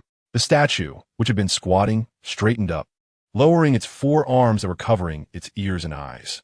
The vertical eye in the middle of its forehead gradually closed until it became a thin line. Chirp, chirp, chirp, we've got an interesting guy here. The monster statue sat cross-legged on the beam and tossed a human eyeball into its mouth as a snack. It looked down at the crowd below, as if watching lambs to the slaughter. However, when its gaze swept over the woman singing on stage, a hint of disgust flickered in its eyes. This guy just loved to do disgusting things while wearing human skin, ruining even Keanu. The monster statue glared fiercely at the woman, never expecting her to make a heart gesture towards its position. This thoroughly disgusted the monster statue, making it wish it could poke out its own eyes. Damn it, how dare she? The ghostly statue on the beam heaved twice. The woman on stage, who had just finished singing a song, was quite pleased with the effect she had on the audience. Even among the demons, there were disputes, and it just so happened that these few couldn't see eye to eye. If it weren't for the general personally naming them, they wouldn't have collaborated. The woman enjoyed the cheers from the guests below, greedily inhaling the pink gas emanating from them. The male guests emitted the most. They looked at her with eyes that seemed to want to devour her alive. The woman had long been accustomed to such aggressive gazes. "Do you like my singing?" she asked the guests below. "Of course we do. You are my only one, Arila." A man with slick back hair shouted loudly. "Get lost, you little brat who hasn't even grown all your hair." A burly man sitting at the same table as the slick-haired man slammed his palm on the table, creating a huge noise. Even the wine glasses on the table were knocked over, spilling their contents everywhere. What good is just being big-headed? The main thing is to have money. The slick-haired man pointed at his suit and said to the burly man, "Do you know how much the suit costs? Even if I sold you, I might not be able to buy a button." The burly man was provoked by the slick-haired man's words, his veins bulging. He reached into his clothes, feeling the gun he had just bought today, ready to teach the arrogant kid a bloody lesson. The people around saw that things were getting out of hand and quickly distanced themselves from the slick-haired man and the burly man. Only Arila remained on stage, smiling as she watched the two. "Why argue? Is my singing not good?" Arila slowly walked to the edge of the stage, staring directly at the slick-haired man and the burly man. Her expression changed from a smile to one that seemed ready to cry, which made the two in front feel a pang of sympathy. The slick-haired man, being the ultimate sycophant, immediately pledged his loyalty upon seeing the goddess upset. "No, no, no. Arila, your voice is like heavenly music. I could never get tired of it." Arila reached out and tapped the slick-haired man's chest, choking back tears as she said, "Really? You wouldn't lie to me, would you?" The slick-haired man felt a rush of blood to his head, pulling open his shirt and pointing to his heart. "Arila, I swear to God, everything I just said is true." Arila switched from tears to joy, her emotions transitioning quite naturally. Her finger traced from the slick-haired man's chest to his cheek, finally stopping at the corner of his mouth. "I believe you. This is your reward." Arila's kiss landed where her finger pointed. This action not only nearly made the slick-haired man lose his balance in surprise, but also made the other guests gaze at them with envy. If they had known that saying sweet words could earn them a kiss, they could have talked beautifully all night. Of course, while some were happy, others were not. The burly man was furious. He pulled out his gun, pointing it at the slick-haired man's head, shouting, "Arila, you actually kissed this kid. Do you like him now?"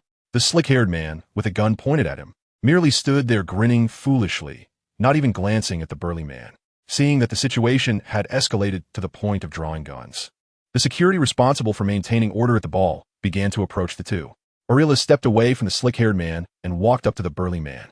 She looked at his face and pretended to be surprised. "Oh, you're Mickey, the gentleman who often sent me flowers." Mickey, excited that Arila remembered him, replied, "Yes, that's me. Arila, I never miss a single one of your performances. Otherwise, what kind of fool would come to this boring ball?" Arila's face blossomed with a charming smile, and she repeated her previous action, placing her finger on his chest. "I always remember you. I take good care of all the flowers you send me." Her fingers circled on Mickey's chest, the slight tickle causing him to swallow hard. "Just give me face today. Don't make me embarrassed, and I will repay you well."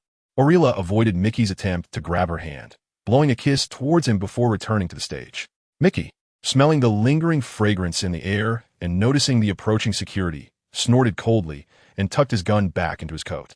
"Kid, if it weren't for Arila pleading for you, you'd be meeting your great-grandmother tonight." Mickey patted the slick-haired man's head, threatening, "Put away your tricks. If there's a next time, I'll leave some pretty marks on you with bullets." The slick-haired man swatted Mickey's large hand away, glaring at him and saying, "Don't celebrate too early. Popping champagne halfway isn't a good habit." After exchanging a few more insults, the two stopped paying attention to each other. The ghostly statue on the beam witnessed the entire process and saw clearly that when Arila kissed the slick-haired man, she also absorbed a part of his vitality. Though he seemed lively now, in a few hours he would be drained and dead. The amusing events at the ball were unknown to Sei Yuliao, who was currently running swiftly toward the location of the gunfire. Along the way, he saw huge claw marks on the walls, and his expression became serious. Bang! Bang! Bang! The gunfire erupted again, mixed with voices. "Damn monster, come at me." Van Helsing's bullets were running low, but Martin had unfortunately injured his ankle while escaping. To cover for him, he had to shoot. Keanu skillfully dodged the silver bullets that were fired. Although they didn't cause him substantial harm, they still hurt when they hit. Reaching out a claw toward Martin, who had fallen to the ground, Keanu's mouth was already drooling. Seeing his friend about to perish in the monster's jaws, Van Helsing tucked away his empty revolver and picked up a metal rod from the ground, using all his strength to stab it into the monster's chest. But how could human strength compare to that of a monster? Keanu easily caught the thrusting rod. No matter how hard Van Helsing tried, he couldn't make it advance an inch. With a casual toss, Van Helsing was thrown back, crashing into the wall. After hitting the ground, he spat out a mouthful of dirty blood, his face turning pale instantly. Martin shouted loudly to Van Helsing, "Don't worry about me. You run. Remember to tell Jenny. I want to be with her in my next life." Van Helsing forced himself to stand up, wiping the blood from his mouth, and looked at Martin, saying, "You can say those words yourself. I never had the habit of delivering messages." After saying that, Van Helsing once again charged at Keanu with a metal rod. This battle, with such a disparity in strength, made Keanu lose patience. Previously, they wanted to play a game of cat and mouse with these two humans. But now the game was about to end. Just as the man and monster were about to collide again, Sae Liao arrived on horseback.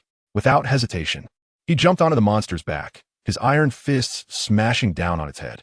The sudden ambush distracted Keanu, giving Van Helsing the opportunity to drive the iron rod into its chest. Keanu let out a howl of despair as he turned around and grabbed the troublesome Sae Liao on his back, throwing him forcefully away. Then, enduring excruciating pain, he pulled out the iron rod stuck in his chest. Van Helsing, watching Sae Liao draw a beautiful arc in the air, shouted in panic, "Cruss!" Before Sae Liao could respond, he made close contact with the wall. This throw was made with 7/10 of Keanu's strength, and the wall was directly smashed through. Looking at Sae Liao buried under the debris, Van Helsing was heartbroken. He couldn't believe a normal human could withstand such a powerful force. Martin, who had fallen to the ground, also had tears in his eyes, pounding the ground with his fists and saying with a choked voice, "Damn it, you didn't even attend my wedding. How can you just die like this?" Just as the two were grieving, Sae Liao pushed the bricks off himself and stood up, covered in dust. Spitting out sand, he first restored his broken neck and then adjusted his arm, which had twisted at a 90-degree angle. Van Helsing and Martin's cries abruptly stopped as they stared wide-eyed at Sae Liao. This man, who could heal his wounds with his bare hands, was their friend of many years? "Oh my God, I must be dreaming." Van Helsing murmured. But their daze didn't mean Keanu was also dazed. Although he was surprised that a supposedly dead bug was alive, a revived bug was still a bug. He could just kill it again. Seeing Van Helsing daring to turn his back, Keanu decided to target this human first. With a huge claw slicing through the air, he aimed for Van Helsing's waist. If this hit, Van Helsing would definitely be bisected on the spot.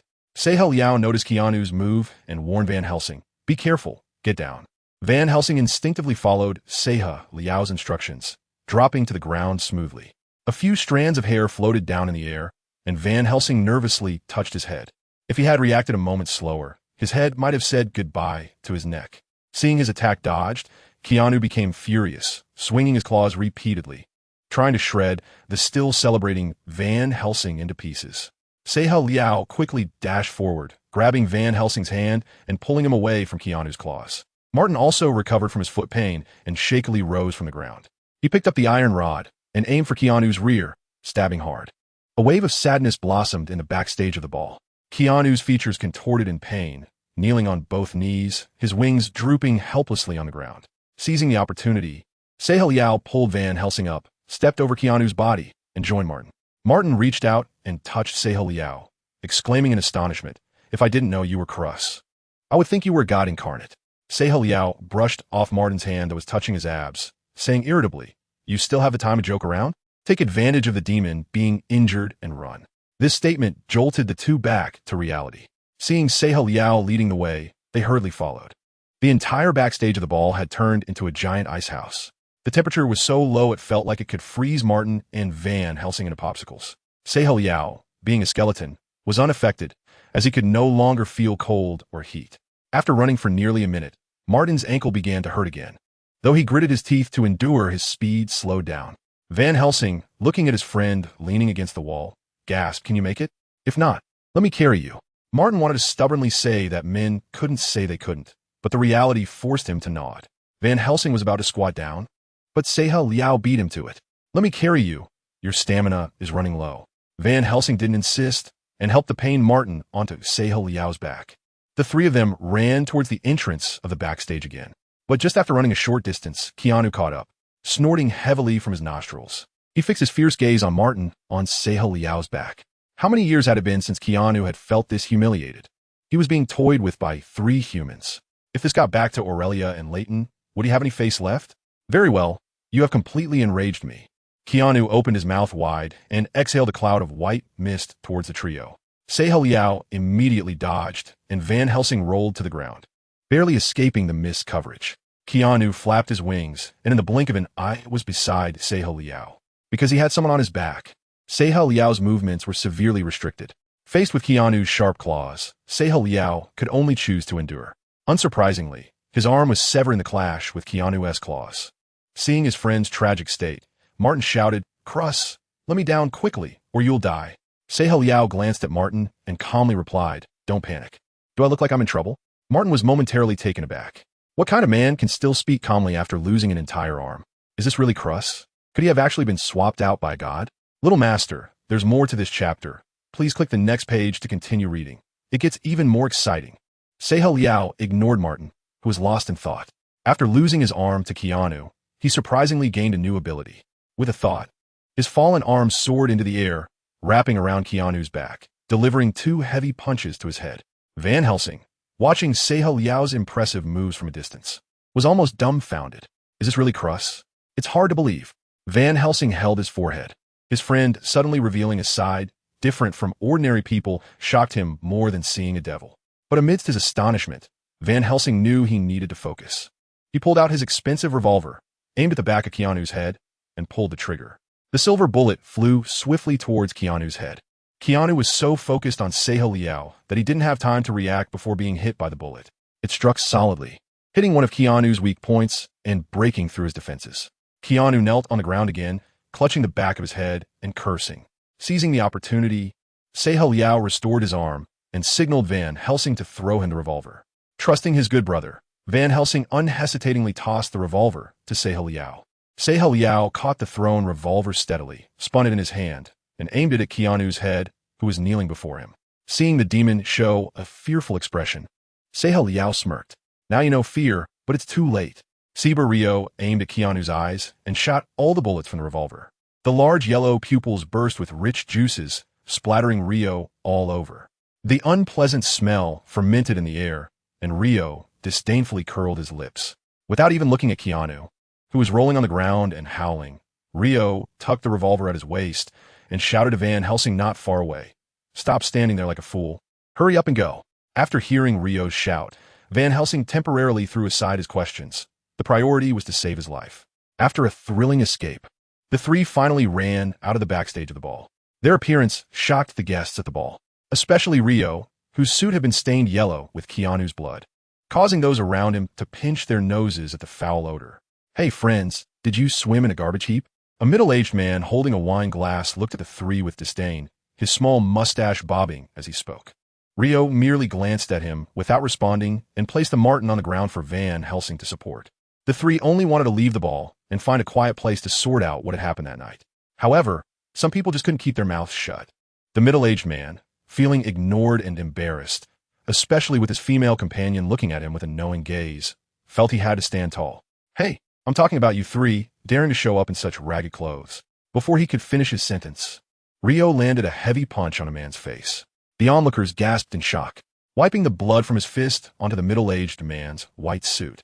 Rio said to Van Helsing and Martin, "Let us go to my room. Elizabeth and Ginny should be there." Martin and Van Helsing exchanged glances but did not object. The commotion they caused naturally caught the attention of Aurelia on stage. She sensed that the blood on Rio's clothes came from Keanu. Raising her head, Aurelia exchanged glances with Leighton on the beam, knowing it was time to execute the mission. Aurelia threw away the microphone in her hand, the noise attracting many people's attention.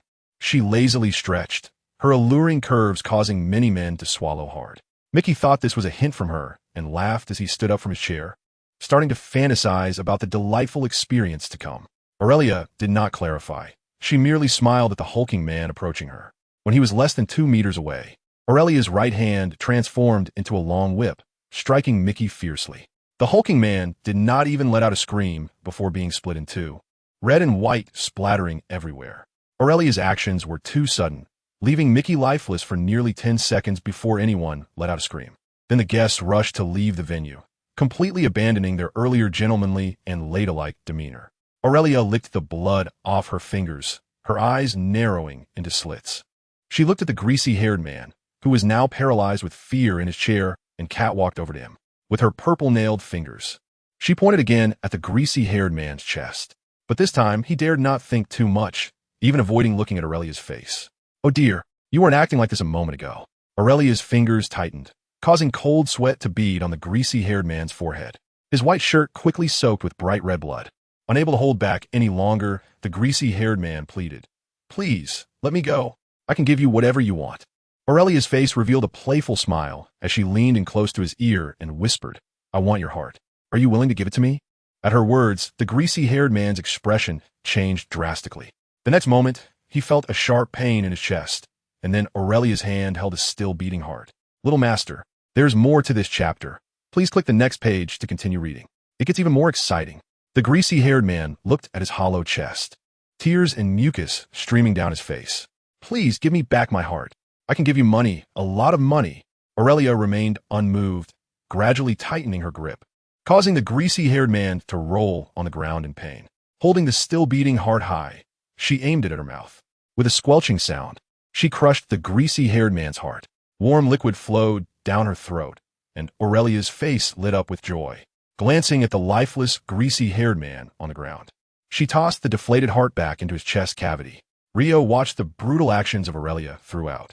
He felt helpless, responsible for the two burdens beside him, which was already his limit. Van Helsing suppressed his urge to vomit and quietly said to Rio, "What do we do now? Should we escape with those people?" Rio shook his head uncertainly. His sixth sense warned him that going with the flow might not be a good choice. Martin suggested a point. "We can wait a bit. There are so many people in the venue, and they are also waiting to see what will happen after those people leave." His words made Rio pay attention to the remaining guests in the venue. He roughly counted about 50 others who were also waiting to see what would happen. However, what was happening outside was still unknown. Inside, Aurelia was the first to take action. Rio immediately pulled Martin and Van Helsing back to a defensible position.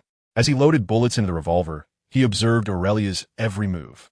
This woman strolled calmly through the venue, and no one was willing to provoke her.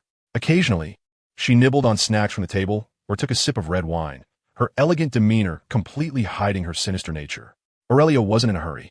The group of humans escaping would naturally be dealt with by Leighton and Keanu. Her target all along was the 50-something humans still remaining in the venue. Something fell off. Her target was the remaining people inside. Rio looked at Aurelia, who had plopped down in a chair and remained motionless, suddenly understanding what she was up to. Van Helsing and Martin wore grim expressions, scratching their heads in unison, and said to Rio, "Fuck. Should we also run out? At least the outside space is larger."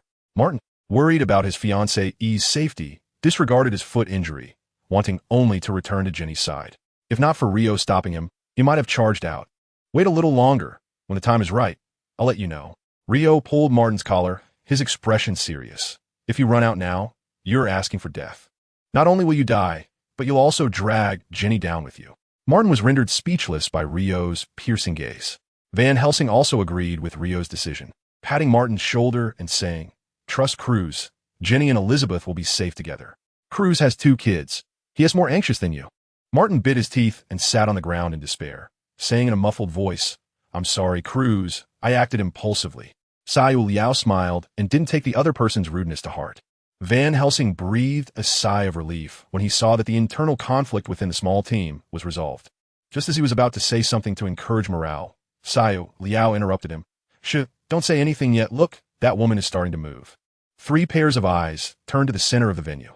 Aurelia drank the red wine in her glass in one gulp and casually threw the wine glass on the ground, shattering it. With an inscrutable smile on her face, she walked gracefully towards the guests still remaining in the venue. The guests watched Aurelia approach with a sense of impending doom. This former soprano queen had now become the embodiment of a devil in their eyes. "Madam, I hope you don't come any closer, or I will shoot," warned a bodyguard standing closest to her.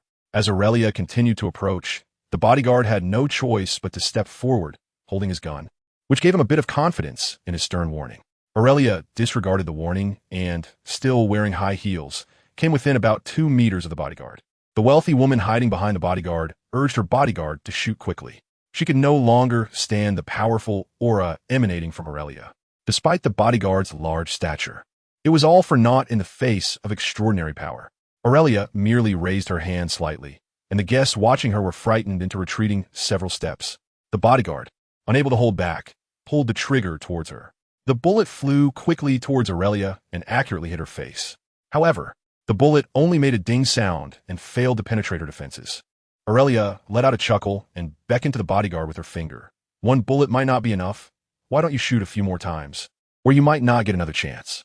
The bodyguard gritted his teeth, changing from holding the gun with one hand to 2 hands. Fuck, you bitch. He cursed, his finger like a spring, continuously pulling the trigger.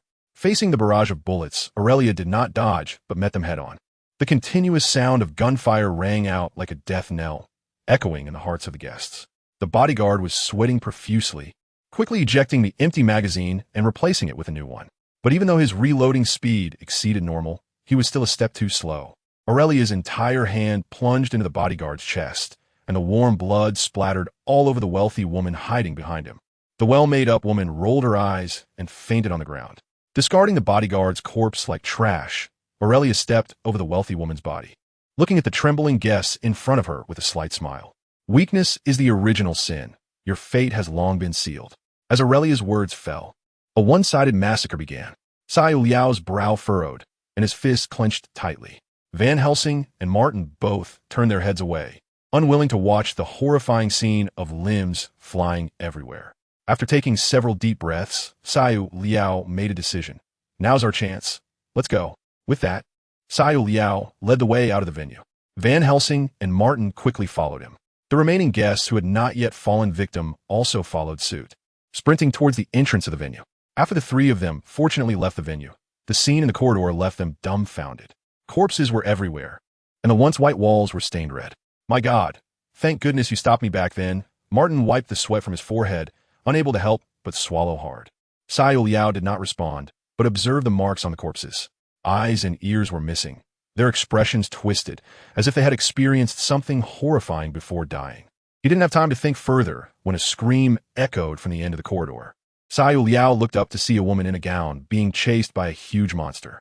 Behind the monster were 7 or 8 small creatures. These small creatures were incredibly ugly, wielding various weapons. Xiao Liao drew his revolver, intending to save the fleeing woman. Unfortunately, she was running too fast and disappeared at the end of the corridor in the blink of an eye. The next moment, a piercing scream was heard. Xiao Liao's expression grew serious as he said to Martin and Van Helsing, "The number of monsters is increasing. We need to find Elizabeth and Jenny first, then we can plan our next move." The 2 had no objections to Xiao Liao's decision and followed his lead towards room 237. The journey was uneventful, and the 3 of them successfully reached their destination. They knocked on the door, but there was no response. Xiao Liao and Martin's faces instantly turned grim. Xiao Liao took out the key and opened the door, only to find it empty inside. Martin slammed his hand against the wall in frustration and said, "Damn it, how could there be no one here?" Although Xiao Liao was also surprised, he didn't wallow in self-pity like Martin. Instead, he searched the room for any clues left by Elizabeth. Heaven rewards the diligent. Xiao Liao indeed found a note left by Elizabeth on the table. It read, "Cruise. A lot of monsters suddenly appeared in the hotel. I'm worried about Lisa and Louisa's safety, so I went with Jenny. If you see this note, come to room 407. After quickly scanning the note, Xiao Liao breathed a sigh of relief. Although he had spent a short time with Elizabeth, he held a good impression of this lovely and intelligent beauty and did not want anything to happen to her. This chapter is not over. Please click the next page to continue reading the exciting content. He handed the note to Martin and Van Helsing to read in turn, and Martin's tense expression visibly relaxed. After returning the note to Xiao Liao, Van Helsing asked, "There's 1 floor separating us from room 407. Finding them won't be easy." Martin immediately rebutted, "Even if it's not easy, we have to go find them. I won't abandon Jenny." Xiao Liao quickly mediated, "I didn't say we wouldn't rescue them. We just need to plan how to do it." The 3 began brainstorming in the small room. After about 30 seconds, Martin slapped his thigh and said loudly, "Next to my room, there's a vacationing officer. He should have firearms in his room. Which floor is your room on?" "It's on the 3rd floor. The 2nd room up the stairs is mine." Siba Rio showed a pleased expression after hearing this. What they lacked the most now was a weapon to fight against the evil spirits. Although firearms caused minimal damage to the evil spirits, it was better than being empty-handed. After some discussion, they decided that the revolver should be used by Siba Rio, while Martin and Van Helsing dismantled the coat rack and desk in the room, each taking a wooden stake. Unfortunately, there was no small knife. Otherwise, sharpening the stakes would enhance their combat effectiveness. The three of them carefully opened the door, and the corridor was quiet. Siba Rio led the way, with Van Helsing in the middle and Martin bringing up the rear. Cautiously approaching the staircase, Siba Rio peeked out to check the situation above. Hearing no sounds and seeing no blood on the floor, it seemed relatively safe. The three of them pressed against the wall, gripping their weapons, and cautiously made their way up to the third floor. Compared to the mess on the second and first floors, the corridor on the third floor appeared much cleaner. Aside from a few scattered bloodstains, there were no bodies in sight. When they reached the door to room 303, Van Helsing and Martin stood guard while Siba Rio took out the prepared wire and inserted it into the keyhole. Watching Siba Rio skillfully pick the lock, Martin muttered, "I didn't realize that this guy, Cruz, had so many special skills." Van Helsing nodded in agreement. Siba Rio's various performances tonight had reshaped their views. If it weren't for the fact that they had rubbed each other's faces to check for the connection of the human skin masks, they might have suspected that their close friend had been impersonated by someone else. While concentrating on picking the lock, Siba Rio was unaware of Martin and Van Helsing's thoughts. This old door lock was no match for Siba Rio's exceptional skills. It took him only 3 seconds to unlock the door to room 303. As soon as he entered, he was hit by a scent reminiscent of heather. He wrinkled his nose in disgust, and Martin and Van Helsing also showed expressions of disbelief. Ignoring the various flashy lingerie thrown on the bed, Siba Rio, based on his experience, lifted the pillow on the bed. Sure enough, there was a handgun underneath. After checking that the handgun was in working condition, Siba Rio handed it to Van Helsing. As for Martin, he found a more suitable weapon in the wardrobe, a slender, flexible steel sword. With that, the three of them were fully equipped. Stepping out of room 303, Siba Rio immediately spotted a small monster wandering in the corridor. The small monster turned its head and noticed Siba Rio coming out of the room. It let out a piercing screech and quickly charged at Siba Rio on its short legs. Siba Rio had no intention of engaging. He stepped aside, and Martin, holding the flexible steel sword, stepped forward. Facing the charging small monster, Martin showed no fear and assumed a standard fencing stance. When the small monster was about a meter away, he suddenly stepped forward, and the flexible steel sword pierced through the monster's head before it could dodge. Pulling the sword out of the small monster's head, Martin shook off the blood and proudly said, "I was a key member of the fencing team in college."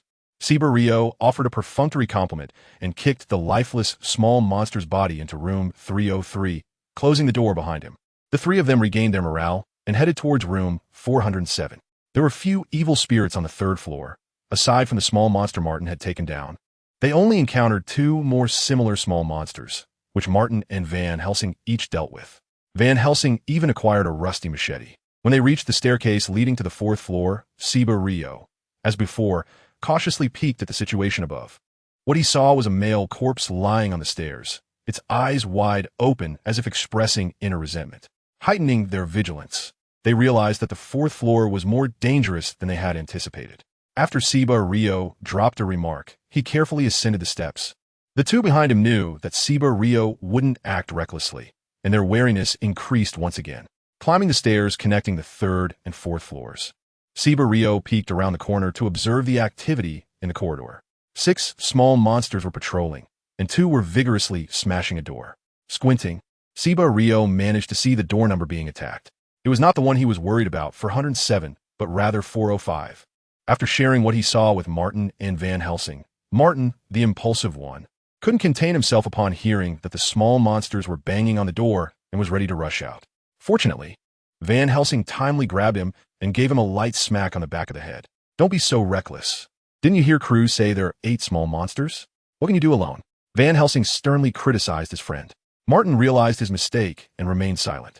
Enduring von Helsing's scolding, Siba Rio leaned against the wall, contemplating how to break the situation. He was confident he could take on 8 alone, but he was unsure if there were more formidable evil spirits nearby. If he encountered Keanu or Leighton, he would be in trouble. However, As the small monsters broke down the door to 405, screams echoed from inside, leaving Siba, Rio, no time to hesitate. With 5 small monsters entering the room, only 3 remained outside, so Siba Rio decided to take the risk. Without consulting Martin and Van Helsing, he dashed around the corner, surprising them. In a flash, he reached the 3 small monsters with a speed of under 9 seconds for 100 meters. The sound of the revolver echoed, and the heads of the 3 small monsters exploded.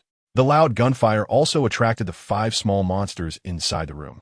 But Siba Rio wouldn't give them a chance to retaliate. He quickly redirected his gun and pulled the trigger again, creating blood holes in the heads of 3 more small monsters. With the revolver empty, Siba Rio picked up the rusty sword on ground, and in a flurry of blades, finished off the remaining small monsters. The entire combat process lasted only about 15 seconds. Martin and Van Helsing, not far away, were awestruck. They even thought that Siba Rio might have performed poorly this time, taking longer than 10 seconds. Even if at that moment, Siba Rio claimed to be the illegitimate son of a god, they would merely shrug and believe him without hesitation. As Siba Rio reloaded the revolver and walked out of room 405, he tossed the broken rusty sword on the ground, finding all the other weapons too old and unappealing. Martin and Van Helsing joined him, looking at the pile of small monster corpses, once again exclaiming, "It's not that the enemies aren't strong, it's that we are too abnormal." Siba Rio merely raised an eyebrow in response, saying nothing. With the revolver loaded and secured at his waist, Siba Rio approached the door to room 407 and knocked. There was still no sound from inside. Siba Rio quietly said through the door, "Elizabeth, it's me, Cruz." As soon as these words were spoken, footsteps finally echoed in the room. The door opened, and Elizabeth, with tear-streaked cheeks, rushed into Seu Liao's arms, choked with emotion as she said, "Cruz, I knew you would come for me." Seu Liao embraced the frightened Elizabeth, softly comforting her. Jenny and Martin also held each other tightly, whispering sweet nothings in each other's ears. Van Helsing, standing awkwardly at the door, fell out of place and could only lower his head, silently staring at his own toes. Inside the room, Lisa and Louise looked at their parents embracing, their little faces filled with smiles. Everyone closed the door, and Seu Liao briefly described what had happened earlier to the women. Although he omitted many dangerous details, it still made Elizabeth and Jenny gasp in shock, leading them to send kisses to their husband and fiancé. Goodness, am I not considered a person? Does being single mean I have no rights? Van Helsing felt a pang in his heart, pondering whether he should find a companion after this was all over. Seu Liao pushed the clingy Elizabeth away. It was not the time for romantic sentiments. With a serious expression, he said, "The danger from evil beings is far more serious than you can imagine. I can't resolve this crisis alone." After hearing Seu Liao's words, the faces of those present showed despair. Only Elizabeth, holding Seu Liao with one hand and pulling her 2 daughters with the other, spoke calmly. "As long as I can be with you, whether life or death, I don't mind." Elizabeth's words ignited Jenny and Martin's fighting spirit. They tightened their grip on each other's hands, their fear gradually fading and replaced by determination. After a brief moment of fear, Van Helsing also adopted a more open-minded attitude towards life and death. After all, his family had long been buried, and his wife had run off with someone years ago. Now, he was left with nothing but a life that felt worthless. As Seu Liao noticed the group's emotions stabilizing, he was about to lay out his plan when something strange happened. Everything around seemed to hit the pause button, except for him and Louise. Louise jumped off the bed, and a blue skull circled around her. Seu Liao quickly distanced himself from them, frowning as he asked, "Who are you? Did you do this?" Louise nodded her little head in response to Seu Liao's inquiry. She said, "You said this incident can't be resolved alone. So who else can resolve it?" Seu Liao didn't expect such a question and replied without thinking, "Of course, it's Leon. Besides him, I really don't know who else can manipulate the evil beings." Louise's small head recalled the man she had seen in the hall. If Seu Liao hadn't mentioned it, she would have thought he was just a guy living off women. If Louise knew that the man she thought was soft-hearted had easily defeated Frederick, who had imprisoned her for 70 years, she wouldn't know what to feel. This chapter isn't over yet. Please click the next page to continue reading the exciting content. Louise, you need to hurry. There isn't much time left. The blue skull settled in front of Louise, its head starting to crack. "Punk, hold on a little longer. I will soon prevent this tragedy from happening again." Louise knew that this time travel was nearing its limit, but looking at her longed for mother. She pleaded with the blue skull to hold on just a little longer. Punk looked at the tearful Louise and sighed before saying, "All right, but I can only hold on for 5 more minutes. Any longer, and that terrifying guy will discover us." After saying this, the blue skull vanished before Sai Yu Liao and Louise. From their brief exchange, Sai Yu Liao deduced that, unlike the alternate space he had imagined, he was merely participating in a time travel. However, this time travel was different from ordinary time travel. It seemed he could change the outcome of tonight and even influence the future. With this in mind, Sai Yu Liao glanced at Elizabeth, who was sitting in the chair, and asked Louise, what was Elizabeth's outcome in your previous conclusion? A bitter smile appeared on Louise's face as she reached out to touch her mother's cheek, softly saying, "Mom died, killed by that woman, Aurelia, while trying to protect me and my sister." Aurelia? A killing intent surged in Sai Yu Liao's eyes. He clenched his fists, vowing to make her pay in blood. Louise noticed Sai Yu Liao's slight movements and looked directly into his eyes as she said, "Do you know where Crust was when Mom died?" Sai Yu Liao shook his head, but from Louise's disdainful tone, he could tell that he must have done something terrible. "Mom was counting on Crust to protect us, but unexpectedly, that scumbag actually offered me and Lisa to the devil, the evil beings you mentioned." Louise's words made Sai Yu Liao furrow his brows tightly. He speculated many possibilities, but never imagined the cruelest one. Walking to the mirror, looking at Crust's appearance, Sai Yu Liao spat and cursed. What a worthless scum. Louise found Sai Yu Liao's behavior amusing, feeling somewhat comforted. "Don't be so angry. His ending won't be good. He won't even get the chance to become a vengeful spirit," Louise said lightly. After Sai Yu Liao calmed down, he pondered the question Louise had just asked him, saying, "I really suggest you bring Leon here. He is the key to breaking the situation." Louise was slightly taken aback, surprised that he valued that man so much. She asked in confusion, "Is the Leon you mentioned really that powerful?" Sai Yu Liao nodded heavily, pointing to himself as he said, "Since this time travel was created by you, you should know my special ability, right?" Louise shrugged. "Immunity to physical attacks and severed limbs can be reattached. That's quite a good ability. He granted it to me. That's impossible." Louise was shocked. Such an incredible supernatural ability couldn't just be casually given to someone. After all, Frederick's pseudo-immortality was built on countless lives. What's impossible about it? Leon doesn't lack these strange abilities. Sai Yu Liao recalled the idle talk from Shakamura Kori and dropped another bombshell on Louise. It is said that Leon can even travel through space without external assistance. Louise was stunned. The real big shot was right beside her, yet she hadn't noticed, thinking he was just a freeloader. Her little face flushed, and Louise cleared her throat twice to cover her embarrassment. Sai Yu Liao didn't expose her, giving Louise some face. But it couldn't go on awkwardly like this. The remaining time wouldn't wait for anyone. Sai Yu Liao didn't want the story to repeat itself. He said, "Louise, quickly bring Leon into the time travel. I'm afraid delaying will lead to changes." Louise would not give up the hard-earned results she had achieved. She had a feeling that this time, she could change the ending of the story. "All right, I'm going now." Louise's body slowly faded in front of Seihario until it completely disappeared.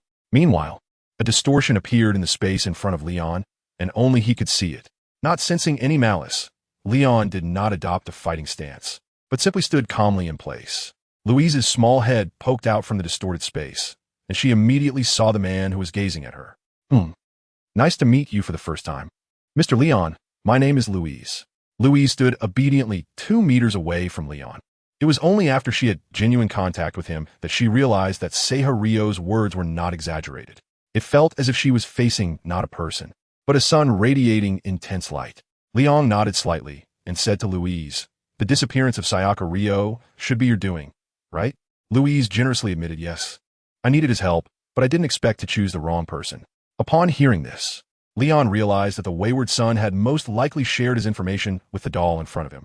Shizuka no Okashiyu looked at Leon, who was talking to the air with a strange expression, poking her companion Kikyo and saying, "Look at Leon, why is he talking to the air?" Kikyo had certainly noticed Leon's odd behavior as well. However, as a shrine maiden, her sensitivity to spiritual energy was quite sharp. Louise, in order to demonstrate her sincerity, had not concealed her own power, so Kikyo had a rough understanding of Leon's strange behavior. "Don't worry, he's not having a fit. It should be someone in need of help reaching out to him." Kikyo patted Shiyu's small hand, signaling her not to overthink it. Louise naturally noticed the interaction between the two girls and said with a smile, "Mr. Leon, your companions care about you. Liang smiled and said, "There's nothing I can do. It's all about personal charm." Louise's lips twitched. It seemed that this strong and powerful big shot had an unusually thick skin. "So, what brings you to me?" Liang asked. Louise didn't waste any time and explained the reason for her visit. After listening, Liang stroked his chin and summarized. "You want me to help you change the tragedy that happened 70 years ago?" Louise nodded her little head eagerly. "I have no problem helping, since it's related to the demons. But how can you be sure that after I help you change the outcome, the timeline of the present world won't be affected?" Liang also has tools that can change the timeline, but the side effects of these things are quite significant. He doesn't want to deal with the headache of the multiverse for now. Once these things are handled, it can be quite overwhelming. Louise explained, "I just want to save my mother's life. She's an insignificant little person and won't affect the course of the entire world. Although there is the term butterfly effect, this effect only applies to people like you, who are significant figures." Liang couldn't help but smile when he heard Louise's subtly flattering words. Indeed, compliments are best delivered in a roundabout way to sound more pleasant. "All right then, I'll accompany you on this journey." When it comes to matters related to the outside world, Liang has always been meticulous. Moreover, he wanted to see just how formidable this trickster was, who could deceive Frederick so thoroughly. Seeing that Liang agreed to her request, Louise was overjoyed. She quickly expanded the scope of the distorted space and invited Liang to join her inside. However, before entering, Liang had a few words to say to Kikyo and the others. "I need to take care of some minor matters and may lose contact for a while, so don't worry too much." Kikyo nodded, smoothing out the wrinkles in Liang's clothes, and smiled as she said, "I'll take good care of them, so you can go with peace of mind." With those words, Liang felt reassured. After exchanging a few seconds of eye contact with Kikyo, he gave the pouting Lily a gentle head pat and left with Louise. Stepping through the dizzying, distorted space, Liang encountered Seiha Ryo, who was on Makamura Kaori's mind. He was completely focused on the woman before him, unaware of Liang's arrival. TSK, as expected of the Shinjuku stud. He's already secured another one so quickly. Liang's teasing words made Ceu Liao's face turn as red as a monkey's butt. The other party instinctively bowed to Liang and said, "Thank you for making the trip. It's really tough for me. My abilities are quite limited, and I can't handle such a tricky situation." Liang waved his hand and replied with righteous indignation, "Eliminating evil is our duty." Seiha Ryo, in the face of Liang, couldn't maintain the calm composure of Makamura Kaori. He felt somewhat nervous and became quite restrained. Louise stood behind Liang, her gaze darting back and forth between the two men. In terms of looks and presence, it was clear that Liang was superior. How did she end up blind to this and choose Seiha Ryo, missing out on the appealing Liang? This chapter isn't finished yet. Please click the next page to continue reading the exciting content. Seiha Ryo was unaware of Louise's inner monologue. He detailed to Liang everything he had encountered during his time travel. The general content was similar to what Louise had said, but Seiha Ryo was more specific about the abilities of the evil beings. For instance, Keanu could use ice magic, Aurelia's hand could transform into a long whip, and the third unknown evil seemed capable of sealing the five senses, among other strange abilities. These bizarre powers were first for Louise to hear about. Although she had been in contact with these evils for 70 years, they did not meet often. During the massacre 70 years ago, Louise and Lisa mostly stayed in their room, so they had very little information. Leon patted Sayaka Ryo's shoulder, encouraging him with a few words. From the fact that Sayaka Ryo was able to remember the characteristics of the evil spirits even in a critical situation, it was clear that this wayward youth was truly transforming into a qualified superhero. "Let's restore the pause time. I'm going to meet them," Leon said to Louise. Louise didn't waste any words. After communicating with the blue skull in her mind, the flow of time returned to normal. Martin and Van Helsing immediately drew their weapons upon seeing an extra person in the room. Don't be nervous. He's my reinforcements. Whether we can get out alive today depends on him," Sayaka Ryo said, standing in front of Leon, trying to persuade Martin and Van Helsing to lower their weapons. "Don't get too excited and accidentally hurt Leon. The one who is going to be unlucky is the enemy, and Sayaka Ryo can't help with that." Although Martin and Van Helsing were quite confused, they put down their elastic steel swords and handguns out of trust for their friend. Elizabeth approached Sayaka Ryo, and under Leon's watchful gaze, pulled him aside and whispered in his ear, "Darling, are you sure this guy can help us escape?" Sayaka Ryo replied affirmatively, "Of course.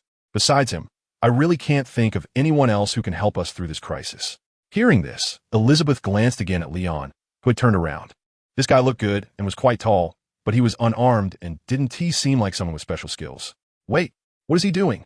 Why did he suddenly open the door? Elizabeth's eyes widened, and her mouth opened wide enough to fit an egg.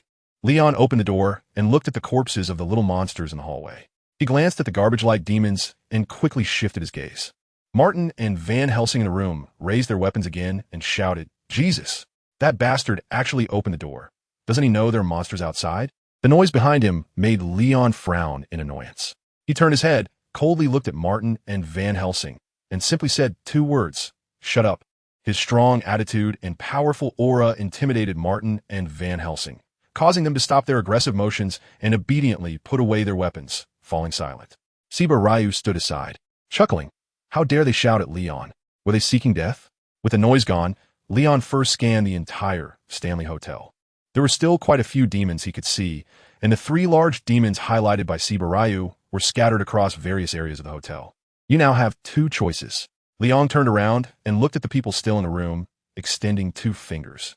First, stay honestly in the room, and wait for me to deal with all the evil. Then you'll be safe. Second, act with me, but I can't guarantee your safety. Leon provided 2 options, and the first one was definitely the best choice.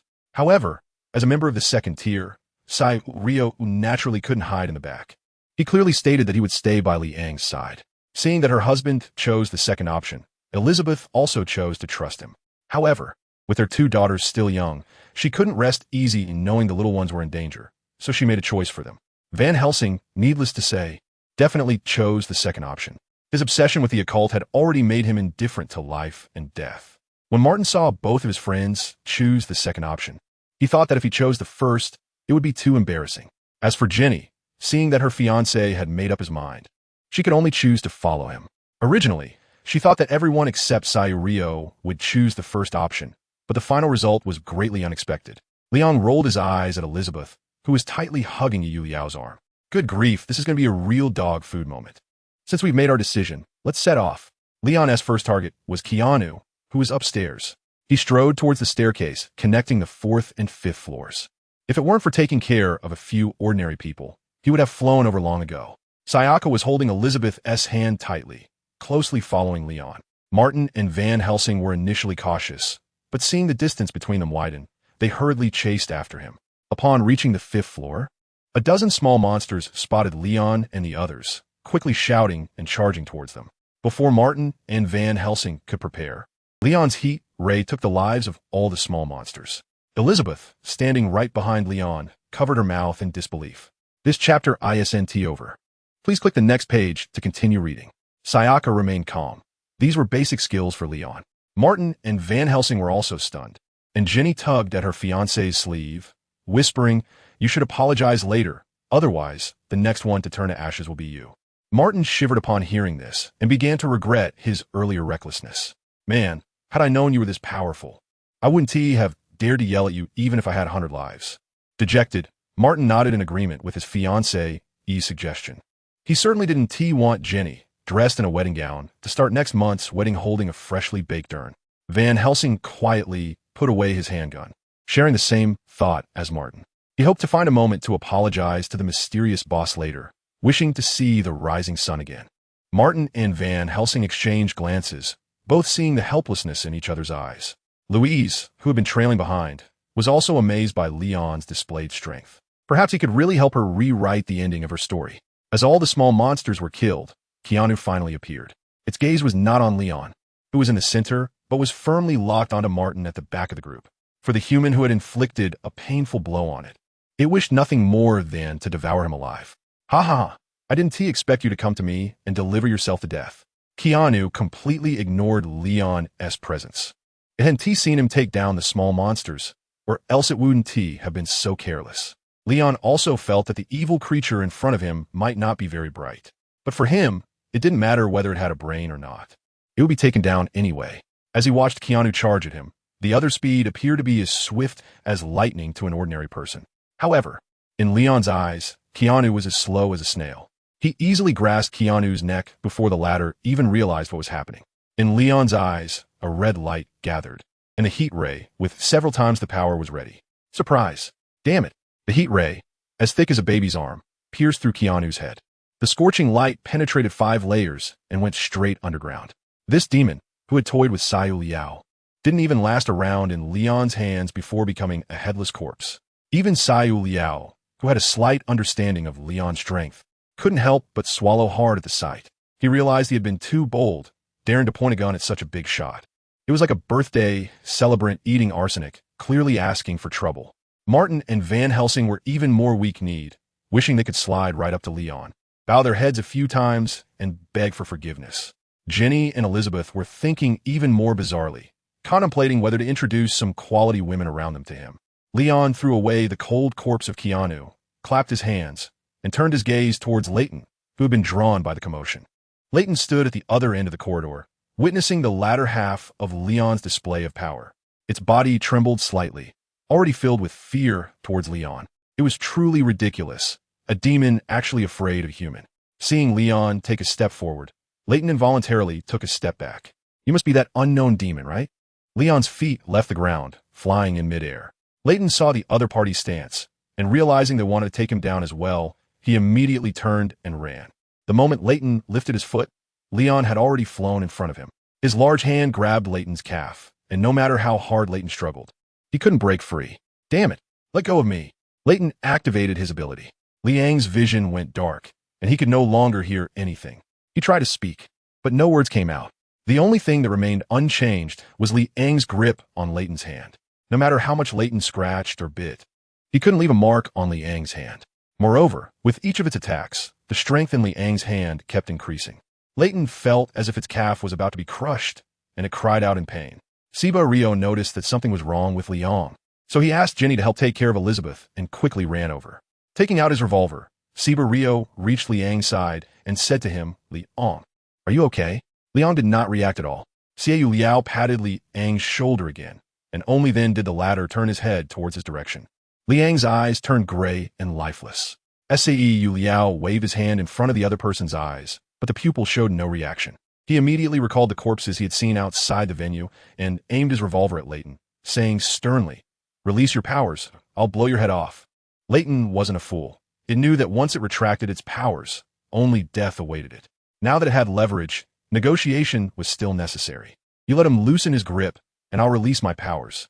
Xiao Liao frowned, pressed the gun against Leighton's head, and shook his head. You release your powers first, and then I'll let Liang loosen his grip. Leighton spat at Xiao Liao. If it really believed the other party's words, the man holding its calf would definitely kill it just like he did with Keanu once he returned to normal. Little Master, there's more in this chapter. Please click the next page to continue reading. It gets even more exciting. Just as Xiao Liao was about to give the unyielding Leighton a taste of sweetness, a familiar voice rang in his ear. No need to waste words with it. Since it won't listen, just shoot it. Xiao Liao turned around in surprise, looking at the smiling Liang, and exclaimed, "Liang, are you okay?" Liang nodded. Behind him, the floating cloak pointed to itself with its hem, indicating that it had contributed quite a bit to this matter. Hee, cloak brother, you too. Xiao Liao gave a thumbs up to the floating cloak, which proudly placed its hem on its waist, looking quite pleased. The only one injured in this incident was Leighton. He couldn't believe that the ability he was so proud of had actually failed. To verify whether his ability still had any effect, Leighton used the closed 5 senses on Xiao Liao. Xiao Liao suddenly felt a loss of perception and, knowing who the culprit was, began to curse at Leighton. However, due to the loss of perception, Xiao Liao was actually venting his anger at a wall, and his mouth was moving rapidly without making sound. Human, falling into your hands is not unjust. After realizing that his ability had not been lost, Leighton simply gave up struggling, sitting quietly on the ground, waiting for death to arrive. Liang didn't feel any desire to use this child's great talent at the last moment. He raised his fist, as big as a sandpot, and smashed Leighton to pieces. With Leighton's death, Siba Rio also returned to normal. Elizabeth, who was watching the battle from a distance, immediately rushed over and embraced Siba Rio. She was extremely worried about his strange behavior just now. Siba Rio awkwardly hugged Elizabeth, noticing that Liang's expression was getting worse. Anyone would feel bad after being fed dog food repeatedly. All right, I'm fine. If you keep holding me like this, I'm really going to have a problem. Siba Rio pretended to be choked by Elizabeth, sticking out his tongue. Elizabeth knew her husband was trying to make her laugh, and she smiled through her tears, lightly punching Siba Rio's chest. Leon was disgusted by the interaction between the two. He decided to ignore it and headed towards the last location of the evil creature. Aurelia's location hadn't changed. She was still at the venue. However, when he used his ability to see through the entire hotel earlier, he noticed something strange. The other floors had been cleared of humans by Keanu and Leighton, but the people inside the venue were still alive, exactly 300 of them.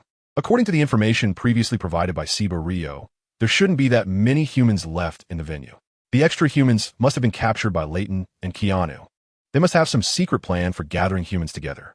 Moreover, inside the venue, Leon also saw a familiar face, a younger Frederick. He was holding a book, which was likely the cursed book that could manipulate people's minds. The next phase might be a bit dangerous. Do you still want to follow? When Leon returned to the 4th floor, he pointed to room 407 and said, "The previous choice still stands. Think it over." Xiao Liao was determined to follow Leon to see the world, and Elizabeth was supportive of her husband. Van Helsing was a lone wolf. He swore he wouldn't rest until he met the mastermind behind it all. The only one with a headache was Martin, who wanted to explore the unknown with his friends, but was also worried about Jenny's safety. He truly loved Jenny to the core and was earnestly advising her. But Jenny was equally determined to go with Martin. No matter what he said, she clung tightly to his arm and wouldn't let go. Elizabeth could no longer stand it and interjected, "Martin, just let Jenny come with you. I believe you will protect her well, right?" Martin patted his chest and declared emphatically, "Of course. Anyone who wants to harm Jenny has to get past my body first." Jenny was even more moved and held onto Martin's arm tighter. The two shared a deep gaze, and if it weren't for the presence of others and the timing being off, they might have changed the scene. Xiao Liao coughed awkwardly a couple of times, startling the emotional Martin and Jenny apart. Did these two not notice that Leon's expression was becoming increasingly grim? If they upset him, the wedding might end up being held in the underworld. Leon slightly restrained his gloomy expression. It is said that the atmosphere abroad is open, and now seeing it for himself, it is indeed the case. He has also made up his mind that for similar tasks in the future, he should at least have a female team member by his side. Moreover, speaking of which, there are more and more girls around him, and they are quite open about their feelings for him. Should he show some response? At least someone like Kaiki could be considered. Leon was also stimulated by Sae Liao and Martin and began a plan for his own happy life. Seeing that everyone was reluctant to return to their rooms, Leon waved his hand, and they collectively moved towards a venue. During this process, he hardly had to deal with the minor monsters they encountered, leaving all to Sae Liao, Martin, and Van Helsing. The unique abilities displayed by Sae Liao greatly increased Elizabeth's fondness for him. Didn't she see all the lip prints on his face? Hearts were almost popping out of Elizabeth's eyes. With Leon, the big boss, providing protection, they successfully arrived at the venue. Before they even entered, a strong smell of blood assaulted their senses. Jenny and Elizabeth, having never encountered such a stimulating smell, bent over and vomited with the support of their partners, wishing they could throw up their bile. Van Helsing, with a serious expression, tightly gripped his gun and cautiously followed the unchanging face Leon as they stepped into the venue. "Welcome, everyone. I hope tonight's ball does not disappoint you." Frederick stood on a makeshift platform at the front of the venue, leaning on a cane with his right hand and holding a sinister book in his left. Aurelia stood beside him, her expression seductive, her beautiful eyes scanning Leon up and down. The surviving guests watched the few who had walked into the trap, filled with curses in their hearts. They had initially hoped that those who were not captured could escape the hotel and seek help. Now it seemed that their last hope had been shattered. Leon ignored the angry glares of the people around him and walked towards the stage on his own. Along the way, some oblivious little monsters tried to intercept him, but they were all shot in the head by Van Helsing, who was following Leon. "It's been more than 10 minutes since we last saw each other, Frederick. Did you miss me?" The first thing Leon said left Frederick, who was standing on the stage completely stunned. He couldn't remember the last time he had seen the man in front of him. But the way the other party looked at him clearly showed that he was not just talking nonsense. He clearly recognized him. "Who are you? Have I seen you before?" Frederick asked. "I haven't seen you before, but we did cross paths in the future," Leon answered honestly. "The future?" Frederick frowned so tightly it could squash a mosquito. "Is there something wrong with your head? What nonsense are you talking?" After carefully confirming that he had never seen the man in front of him, Frederick instinctively thought the other party had gone crazy. Leon shrugged, feeling that no one believed the truth, making himself feel ridiculous. However, his footsteps did not stop because of the conversation. He had already walked to the position closest to the other party. Aurelia squinted her eyes and stood in front of Frederick. She did not want to let the most critical link fail at the final stage of completing the task. The presence of Keanu and Leighton had vanished. Was it you who did this? Aurelia's right hand had transformed into a long whip. As long as the man in front of her nodded, she would not hesitate to strike with the whip. Leon naturally would not falsify anything. A kill is a kill. He nodded toward Aurelia. The whip, accompanied by a sound of slicing through the air, swung toward Leon's head. Although Aurelia regretted that the opponent's body could not be used for her purposes, she still launched an attack out of caution.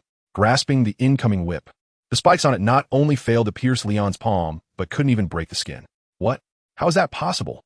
Aurelia's attack was easily neutralized, and an expression of disbelief appeared on her beautiful face. Frederick also noticed the change in the situation and quietly took a few steps back. Leon tugged at the whip in his hand, and Aurelia uncontrollably fell off the stage.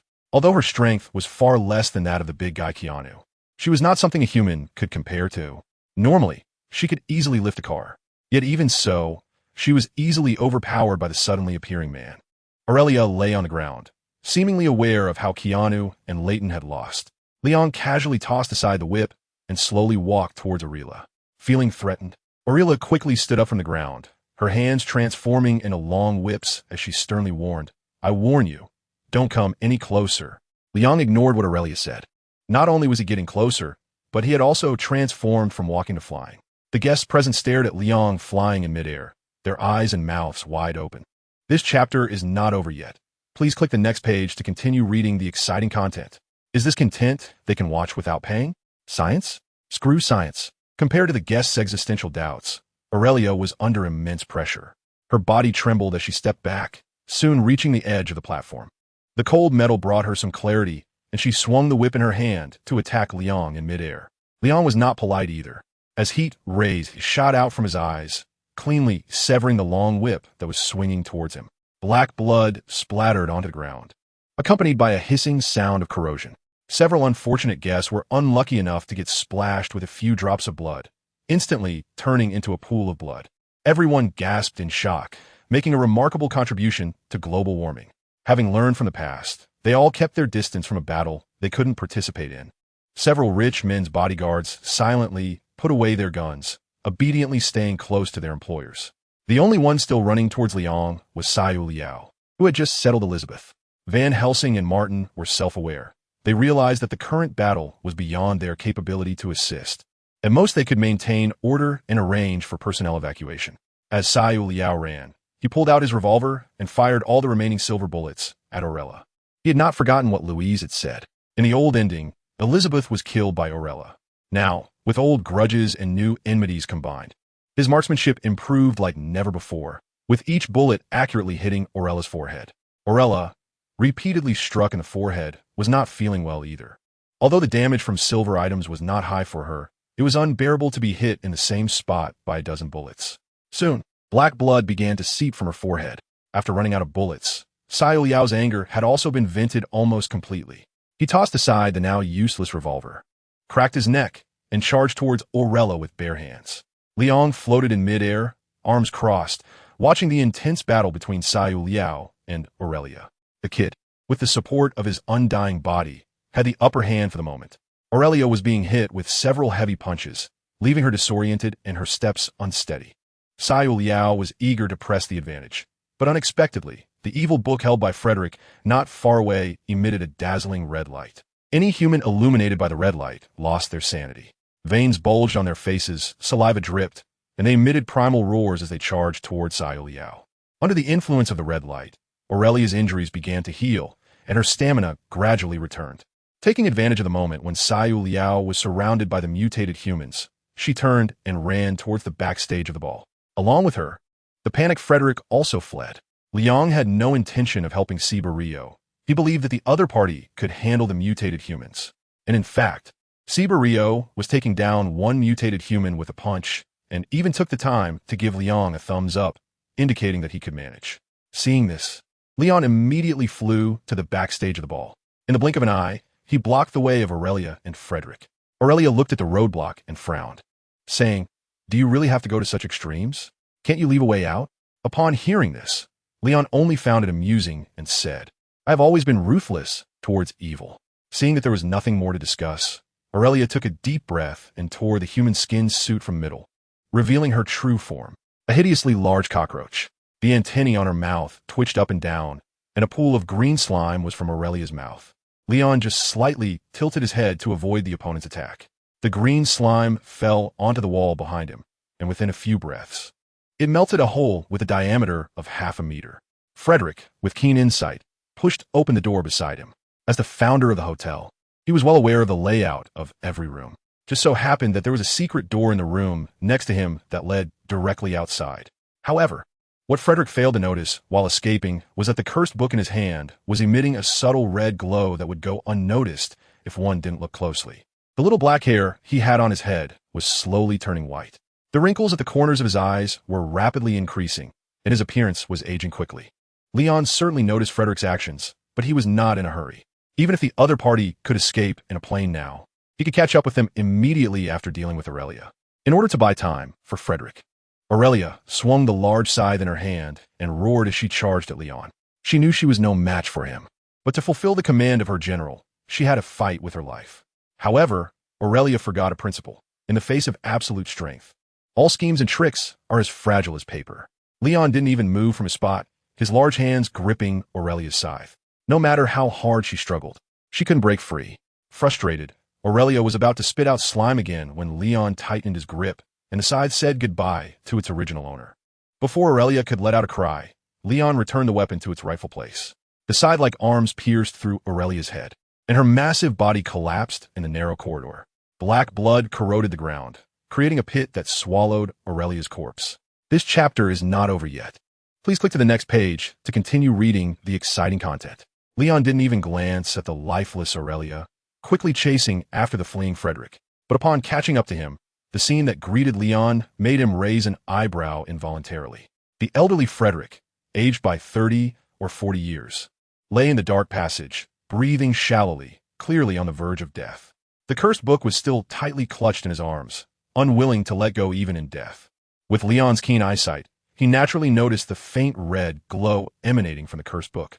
Moreover, Leon's sixth sense was warning him that the cursed book seemed to be undergoing some kind of change. Approaching Frederick's side, Leon saw that he was too weak to even lift his head. Leon effortlessly took the evil book from the opponent's arms. Frederick knew the situation was hopeless, and, unwilling to accept defeat, said, I may have failed, but someone will take over my work and let the great master descend to the world. After saying this, Frederick breathed his last. Leon feels no sympathy for this poor person controlled by the evil book. If the other party could control their desires, how could the evil book find an opportunity to invade? In summary, it's still wanting too much that leads to a point of no return. After expressing his feelings, Leon looked at the sinister book in his hand. Even if the matter were to be exposed, this thing still wasn't honest and actually attempted to absorb his life force. Leon opened the book, and indeed, the content was as incomprehensible as Frederick had described. After flipping through a few pages, Leon lost interest. He closed the book and let his fingers wander over the cover. He couldn't tell if it was just his imagination, but he felt that the devil on the cover was looking at him with an unfriendly gaze. TSK, what do you do if you don't like the way I look? Can you jump out and bite me? Leon playfully slapped the devil on the cover twice, adding his own voice as he did so. After all, he was the only one in the dark passage, so he let loose a bit to relax. However, just as Leon was ready to use the heat ray to destroy the evil book after having his fun, something unexpected happened. Frederick, who was supposed to be dead, suddenly stood up from the ground, moving with the agility of someone far younger than an 80-year-old.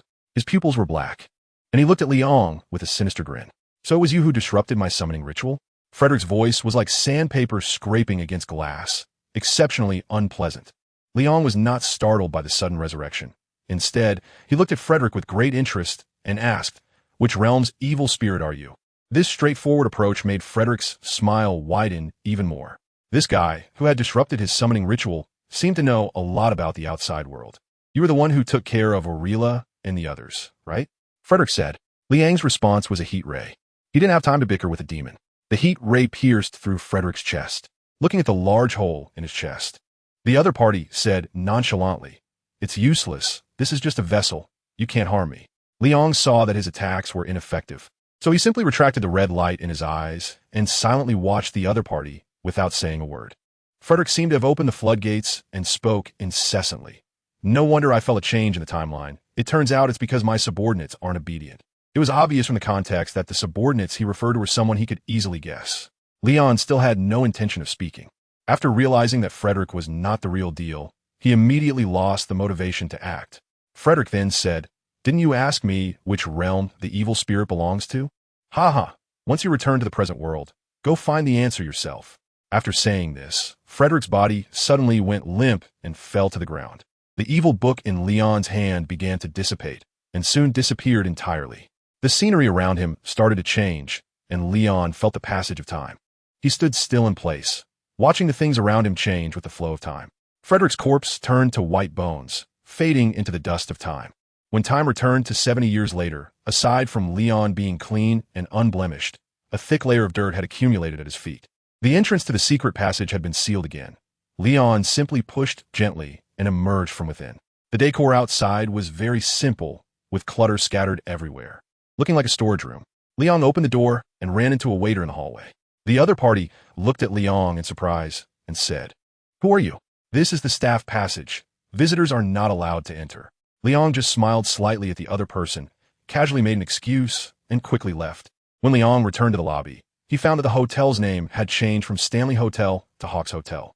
He did not see the figures of Shiyu from Zyansaku and the others in the lobby, so he used his X-ray vision to check the entire hotel and discovered that they were not inside. Suddenly, someone called Li Ang's name from behind. Leon turned his head and saw Sayu Liao holding the bewildered Elizabeth. The elegant dress she was wearing attracted the attention of many visitors in the lobby. The timeline had returned to normal, and theoretically, Elizabeth should have long since passed away, but it seemed that time had left no traces on her face. Sayu Liao jogged to Li Ang's side, and he had now regained his original appearance. Fortunately, the night had already passed. Otherwise, a running skeleton would definitely have made today's trending topics.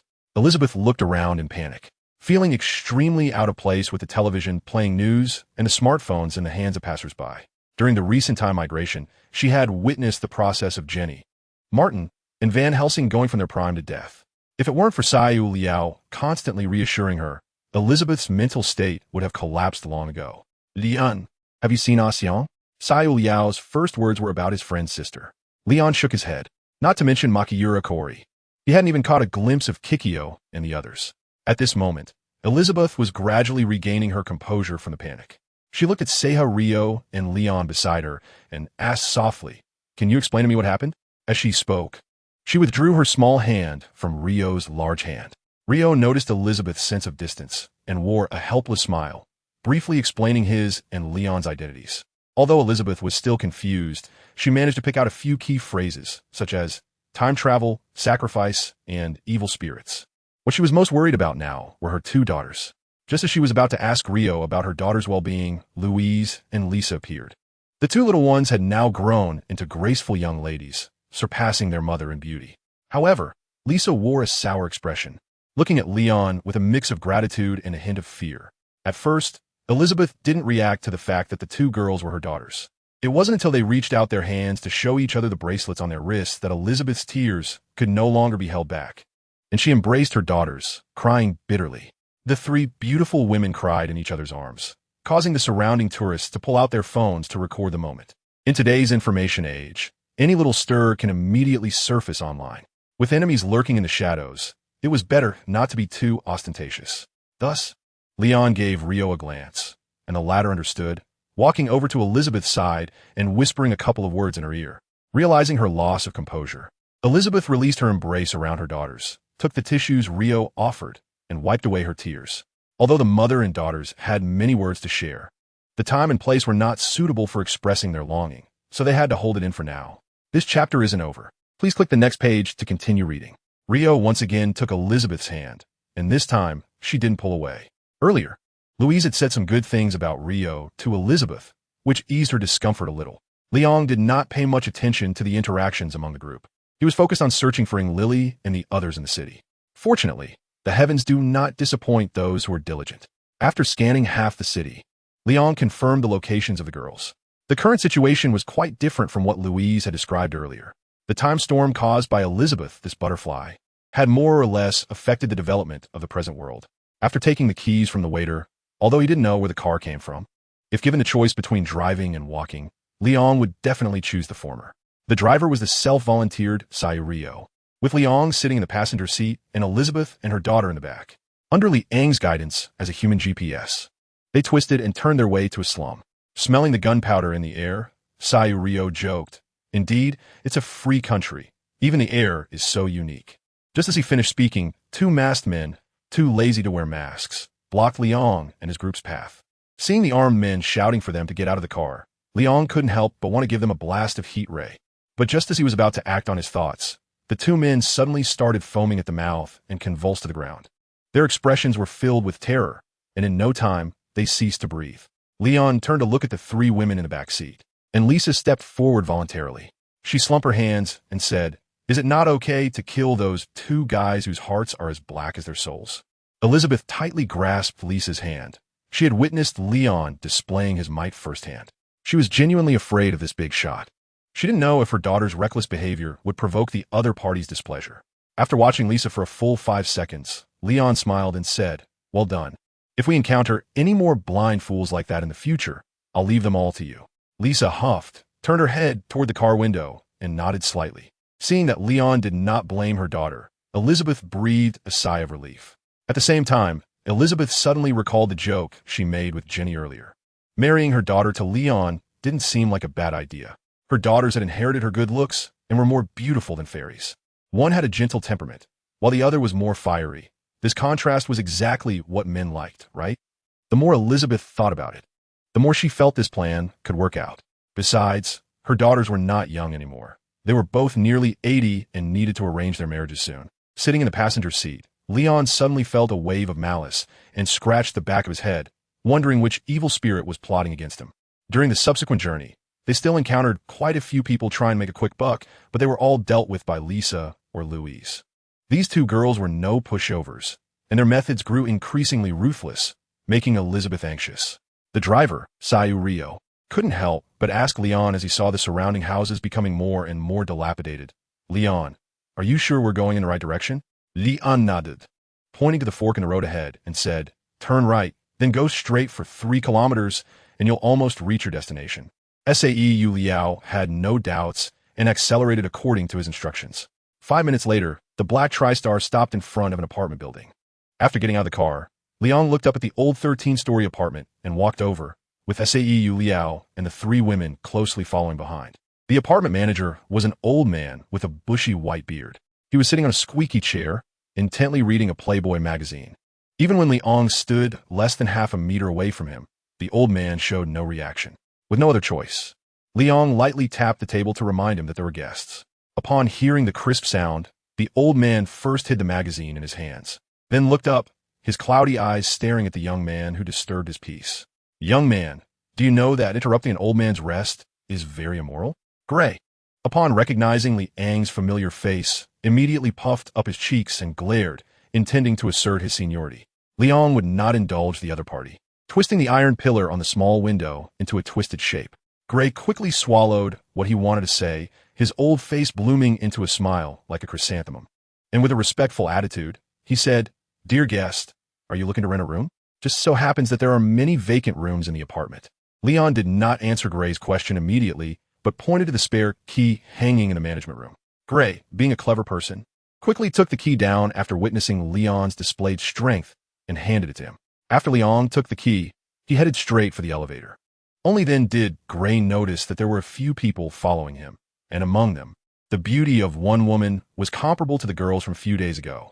Watching Leon and the others enter the elevator, Gray finally let out a breath of frustration and sat down heavily on a chair once the elevator doors closed. Inside the elevator, Seiharayu was very excited to be meeting Makamura Kaori. However, Liang's words were like a bucket of cold water, extinguishing the fire in her heart. "Little master, there's more in this chapter. Please click the next page to continue reading. It gets even more exciting." Their situation was not good, so be mentally prepared. Upon hearing this, Seiharayu's smile became stiff. No wonder Liang had been exuding an air of keeping strangers at bay since he entered the apartment. It turned out something had gone wrong. Ding dong. The elevator arrived at the 13th floor. After exiting the elevator, Liang first locked the iron gate at the stairway with the key, then set up an alarm magic circle. He then led everyone to the front of room 1304 and found the corresponding key. Inside the room, Kasumigakaka, Shiyu heard the sound from outside and made a shushing gesture to Eriri. The latter threw the wet towel in her hand into the basin, patted the Q-version spider brooch on her chest, and instantly donned the spider suit. Kasumigakaka Shiyu also held the sword of the fire god, highly focused. If any evil creature entered, her sharp sword would not hesitate to sever its head. Creak! The door was pushed open. Liang grabbed the spider silk shot by Ying Lily with one hand and restrained Kasumigakaka Shiwa, who was swinging her sword at him, with the other. TSK. Are you two trying to rebel? If Liang's movements had been even a bit slower just now, the sword of the fire god from Shiyu of Zizikyu would have struck his head. Lian, it's you. Where have you been these past few days?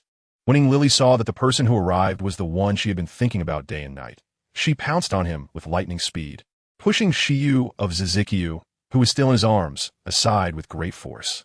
Liang held the trembling Ying Lily and whispered to comfort her. Don't be afraid.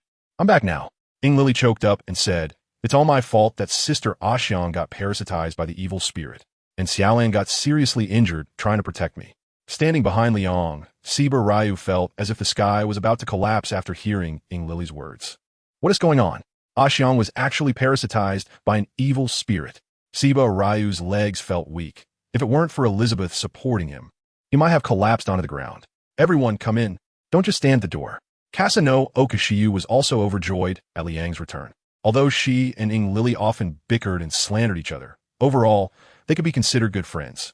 Seeing Ying Lily's distracted state these past few days honestly made her feel a bit heartbroken. Now that the mainstay was back, things would surely develop in a positive direction. As they entered the room, a strange smell of a mix of herbs and blood wafted in. Blood-soaked bandages were scattered on the floor. Tension filled the air. Siba Ryu fired his gun, hitting the bat's head with every bullet. Although the giant bat was much larger than an ordinary bat, hitting its head with every shot was still quite difficult. At least Edwards, who had just changed his magazine, felt he couldn't do it. Thanks, bro. Your shooting skills are amazing. Edwards fought alongside the emerging Siba Ryu, and with the power of their two handguns combined, they temporarily repelled the ferocious giant bat.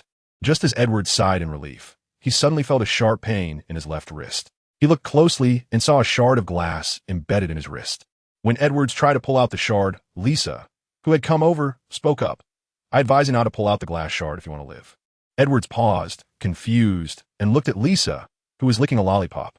Aren't you a police officer? Don't you know that spot is an artery? Lisa shot him a disdainful glance. Edwards awkwardly rubbed his nose, avoiding her gaze, which seemed to say he was an idiot. Siba Ryu hurriedly intervened. All right, Lisa, can you keep your comments to yourself? Can you treat him? If we don't stop the bleeding soon, he's going to meet his maker. Lisa shrugged her shoulders. Sorry, I only know how to kill, not save. You can ask Louise about this. Siba Ryu then turned his gaze to the silent Louise. The girl didn't expect to be suddenly sold out by her sister and was still in shock. Until Edwards, who was barely holding on, coughed twice and forced a smile, saying, Hey, I'm not trying to interrupt your family party, but can we speed this up? I think I can still be saved.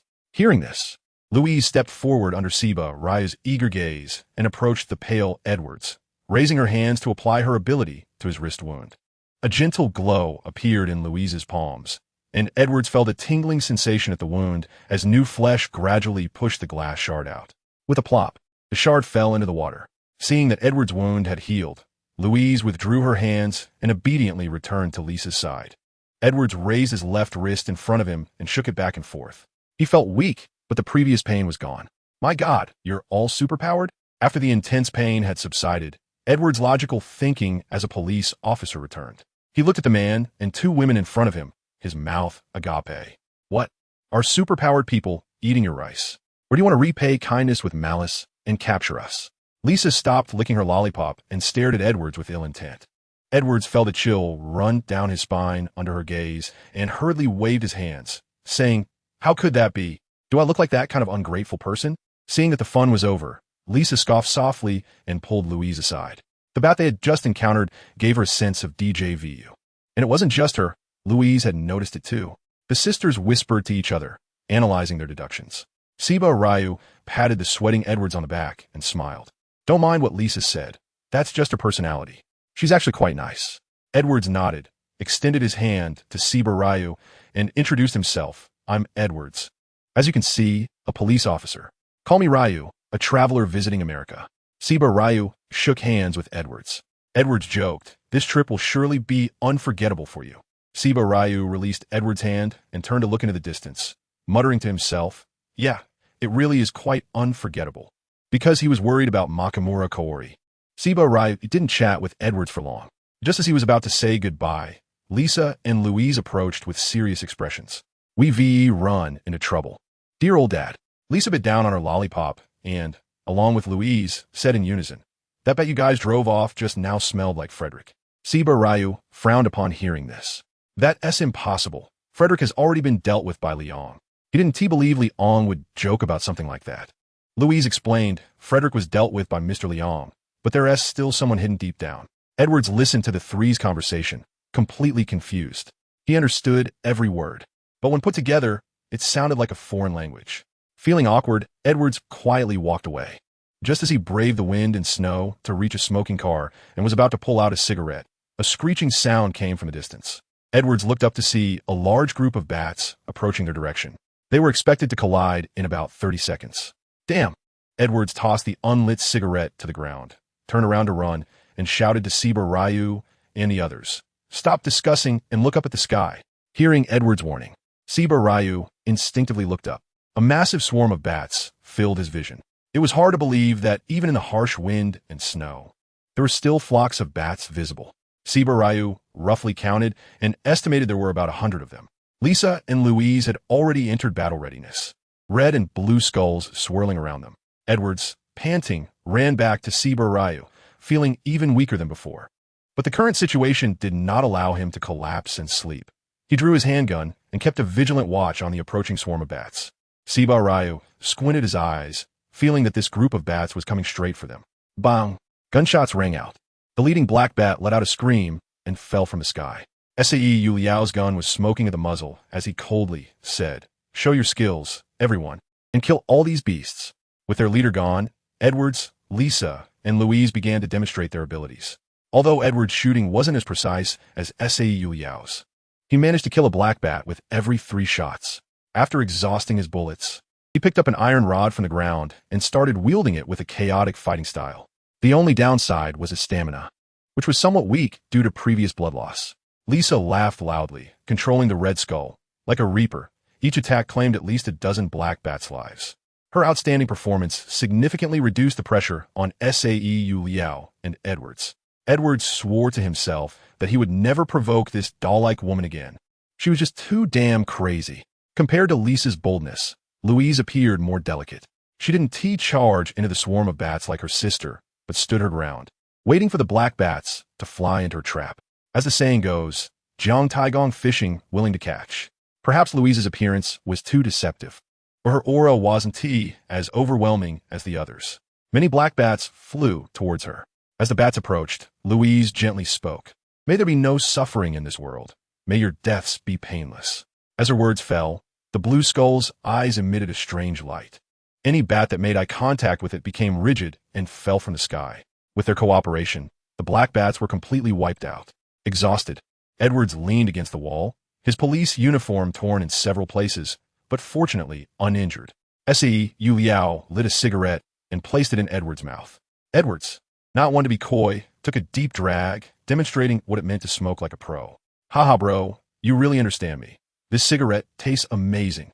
Edwards and Sae Yu Liao fist bumped. The bond between men needs no words. Everything was understood. Sae Yu Liao lit one for himself, taking a deep breath to revive his somewhat sluggish mind. Lisa unwrapped a lollipop, this time orange-flavored.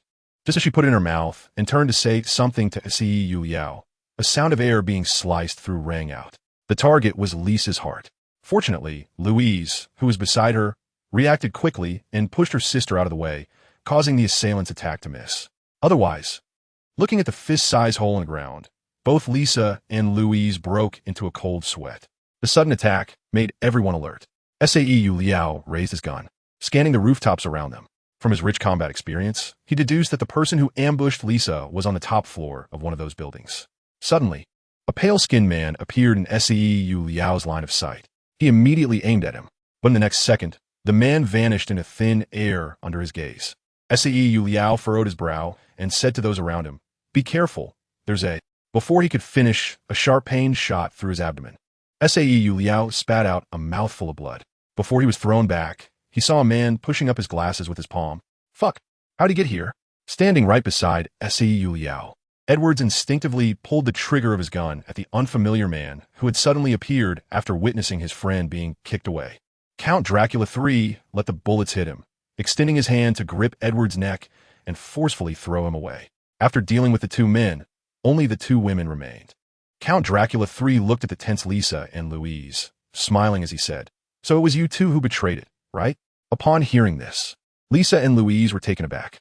Lisa stood protectively in front of Louise, her beautiful eyes glaring at Count Dracula III as she viciously said, "Are you its new servant?"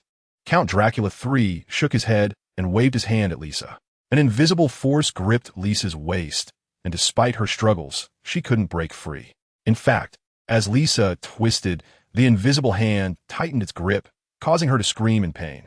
Seeing her sister captured, Louise wouldn't sit idly by.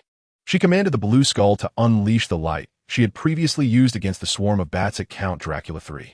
Unfortunately, this time the effect was minimal and posed no threat to him. Count Dracula III's smile remained unchanged as he gently said to Louise, "Come with me obediently, and you'll suffer less." Little Master, there's more to this chapter. Please click the next page to continue reading. It gets even more exciting. Louise gritted her teeth, completely disbelieving his words. If she really went with Count Dracula III, next year the grass on her grave would be 2 meters high. If she fought with all her might, there might still be a glimmer of hope. Count Dracula III noticed Louise's resistance, but didn't care. Stepping through the rain, he slowly walked to Lisa's side, his voice reaching Louise's ears. "Think of your sister. I can take 2 people back, or just 1. After saying this, Count Dracula III reached out his left hand towards Lisa's face, his long fingers gliding over her cheek, finally resting on her forehead. "I'll give you 5 seconds to think. Make sure not to give me an answer that displeases me." Count Dracula III's fingers tapped on Lisa's forehead. Each rise and fall felt like a heavy hammer striking Louise's chest. Yu Liao, holding his abdomen, stood up from the puddle. He had overheard most of the conversation between Count Dracula III and Louise. With his daughter being threatened, a father had to show the other party some colors. Wiping the dirt from his face, he raised his gun, aiming at the back of Count Dracula III's head, forming a surprised expression with his mouth. Bang! Bang! Bang! The sound of continuous gunfire erupted, each shot hitting Count Dracula III's head. "Hey bro, how could I miss such an occasion?" Edwards grinned as he came to Yu Liao's side. The bruises on his neck were prominent, and his gun-holding hand trembled slightly. Yet despite this, he continued to unleash a torrent of bullets at Count Dracula III until his handgun's magazine was empty. Yu Liao never thought he could drive Count Dracula III away with just 2 handguns. He was merely helping Louise buy time, while also trying to divert Count Dracula III's attention. It proved that his plan was quite successful. The fingers resting on Lisa's face disappeared, and Count Dracula III turned in an instant to face Yu Liao. He pressed his finger against Yu Liao's heart, coldly saying, "Foolish human, you will pay the bloody price for your disrespect." Siba Rio smiled slightly and gave Count Dracula III the international gesture. This action completely enraged Count Dracula III. His fingernails grew wildly, already tearing through Siba Rio's clothing. For this ignorant human, Count Dracula III would not easily end his life. He intended to slowly peel Siba Rio's heart out and present it steaming before him. Then, while watching the despair on Siba Rio's face, he would suck all the blood from his body, leaving not a single drop. Seeing his friend in a life-and-death crisis, Edwards turned his gun towards Count Dracula III. But the result was eerily familiar. A shadow flew out and heavily landed in the water. However, it was precisely this 2-second delay that bought Siba Rio a chance to live. Thick spider silk bound Count Dracula III's arm, and Ing Lily stood on the wall, pulling hard to free Siba Rio from Dracula's grip. "Hey, we meet again, you blood-sucking bat." Seeing the familiar outfit, Count Dracula III smiled slightly and said, "It's you, annoying Miss Spider." Although Ing Lily didn't mind the title Miss Spider too much, hearing it from him made her feel uncomfortable all over. With one hand cutting through the spider silk, Count Dracula III's attention shifted again. He slapped Siba Rio away, sending him crashing into the sewage alongside Edwards. Count Dracula III sprouted wings from his back and flew to the same height as Ing Lily. After sizing her up for a moment, he asked expectantly, "Where's that lady in the battle skirt? Isn't she with you?" Ing Lily pouted, realizing that this dead bat was still obsessing over Kasumi no Oka poem. Shaking her head, she shattered Count Dracula III's hopes. She raised her hand, shooting 2 strands of spider silk at him, then pushed off the wall, making intimate contact with his chest. The massive impact jolted Count Dracula III's body, but this level of attack was still within his tolerance. Grabbing Lily's calf, Count Dracula III said, "Disobedient spider should be punished." With that, he slammed Lily hard against the wall. In that brief moment, Lily switched to her battle suit mode, and mechanical spider legs supported her balance. As she broke free from her restraints, she naturally retaliated. Her fists fell like raindrops on Count Dracula III's face, each punch making him spit out blood. Moreover, Lily could clearly feel that Count Dracula III was significantly weaker than during their previous encounters. However, she couldn't pinpoint where he was weaker. Even the previous battle scenes were somewhat unclear to her. Count Dracula III was knocked away by Lily's punch, landing in the water and splashing a large amount. Seizing this opportunity, Lily moved to rescue Seba Rio and Edwards. Without the cover of night, Seba Rio's physique was no different from an ordinary person. The 2 unfortunate comrades had lost their fighting ability, and the heavily injured Edwards had fallen into a coma. With Louise's help, Lisa escaped from the invisible force. She declined Lily's kind offer and summoned a Red Skull, planning to fight alongside the others. Count Dracula III, who had fallen into the water, became silent, as if he had never appeared. But the calmer it became, the more vigilant Lily and the others grew.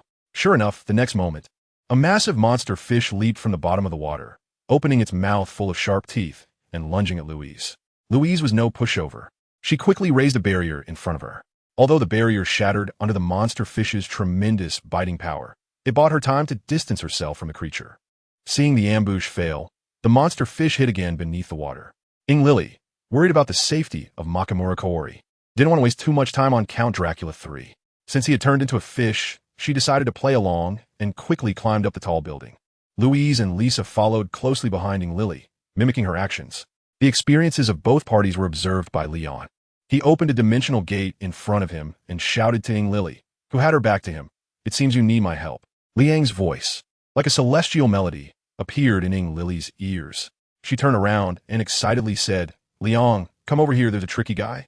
Shrugging, Liang stepped out of the golden circle.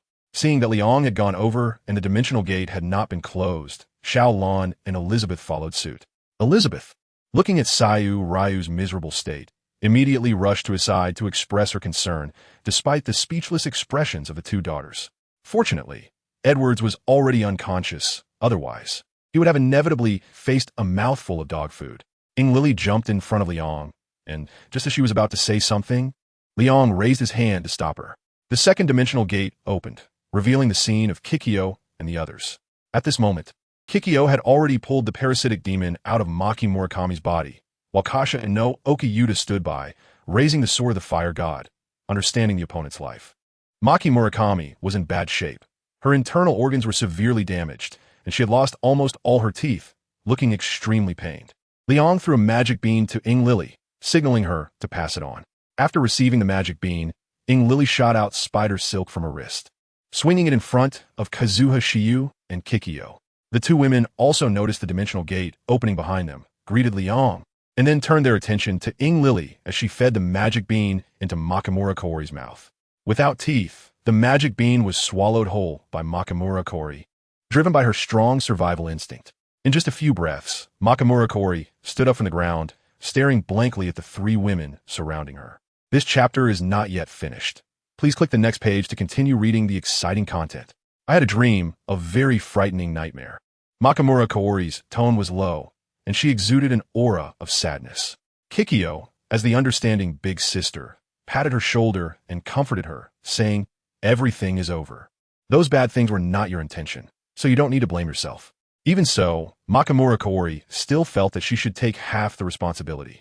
After all, if she hadn't been so careless, she wouldn't have been parasitized by the evil spirit, and there wouldn't be all these troubles now. Liang did not participate in the talk therapy session. Instead, a drenched man appeared in front of him. Under Liang's gaze, Dracula III took a few steps back. He somewhat regretted coming upstairs. The man in front of him was hard to read, and the alarm bells in his mind were ringing incessantly, urging him to escape quickly. Since he was already here, it wouldn't be good to leave in such a hurry, right? Leon used a blink to arrive half a meter away from Daguerre 3. Tell me, where's that book? Leon coldly stared at Dracula 3. Dracula 3 was well aware of what the other party was referring to when he mentioned the book, but he was still making a final struggle. What are you talking about? A book? Shouldn't you go look for those things in the library? As Dracula 3 spoke, he moved to the edge of the roof.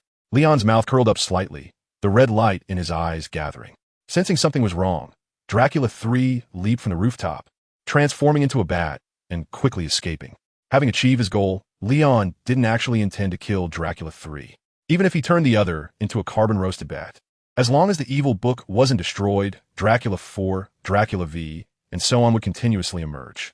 He certainly didn't have the leisure to travel the world all day. The best method was to cut the roots of the problem. Watching Dracula 3 fly away, Leon clearly saw him dive into a graveyard after flying nearly 100 kilometers. It seemed that was Dracula 3's lair and also the place where the evil book was stored. Time was of the essence. Leon briefly explained his intentions to the few women and then soared into the sky. Dracula 3 was still unaware that he had been exposed. In a state of panic, he cut open the throat of his food supply and gulped down the warm blood.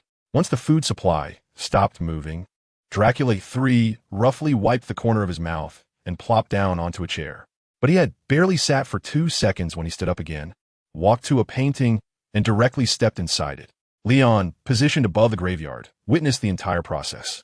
No wonder he couldn't find the evil book despite searching the entire underground tomb.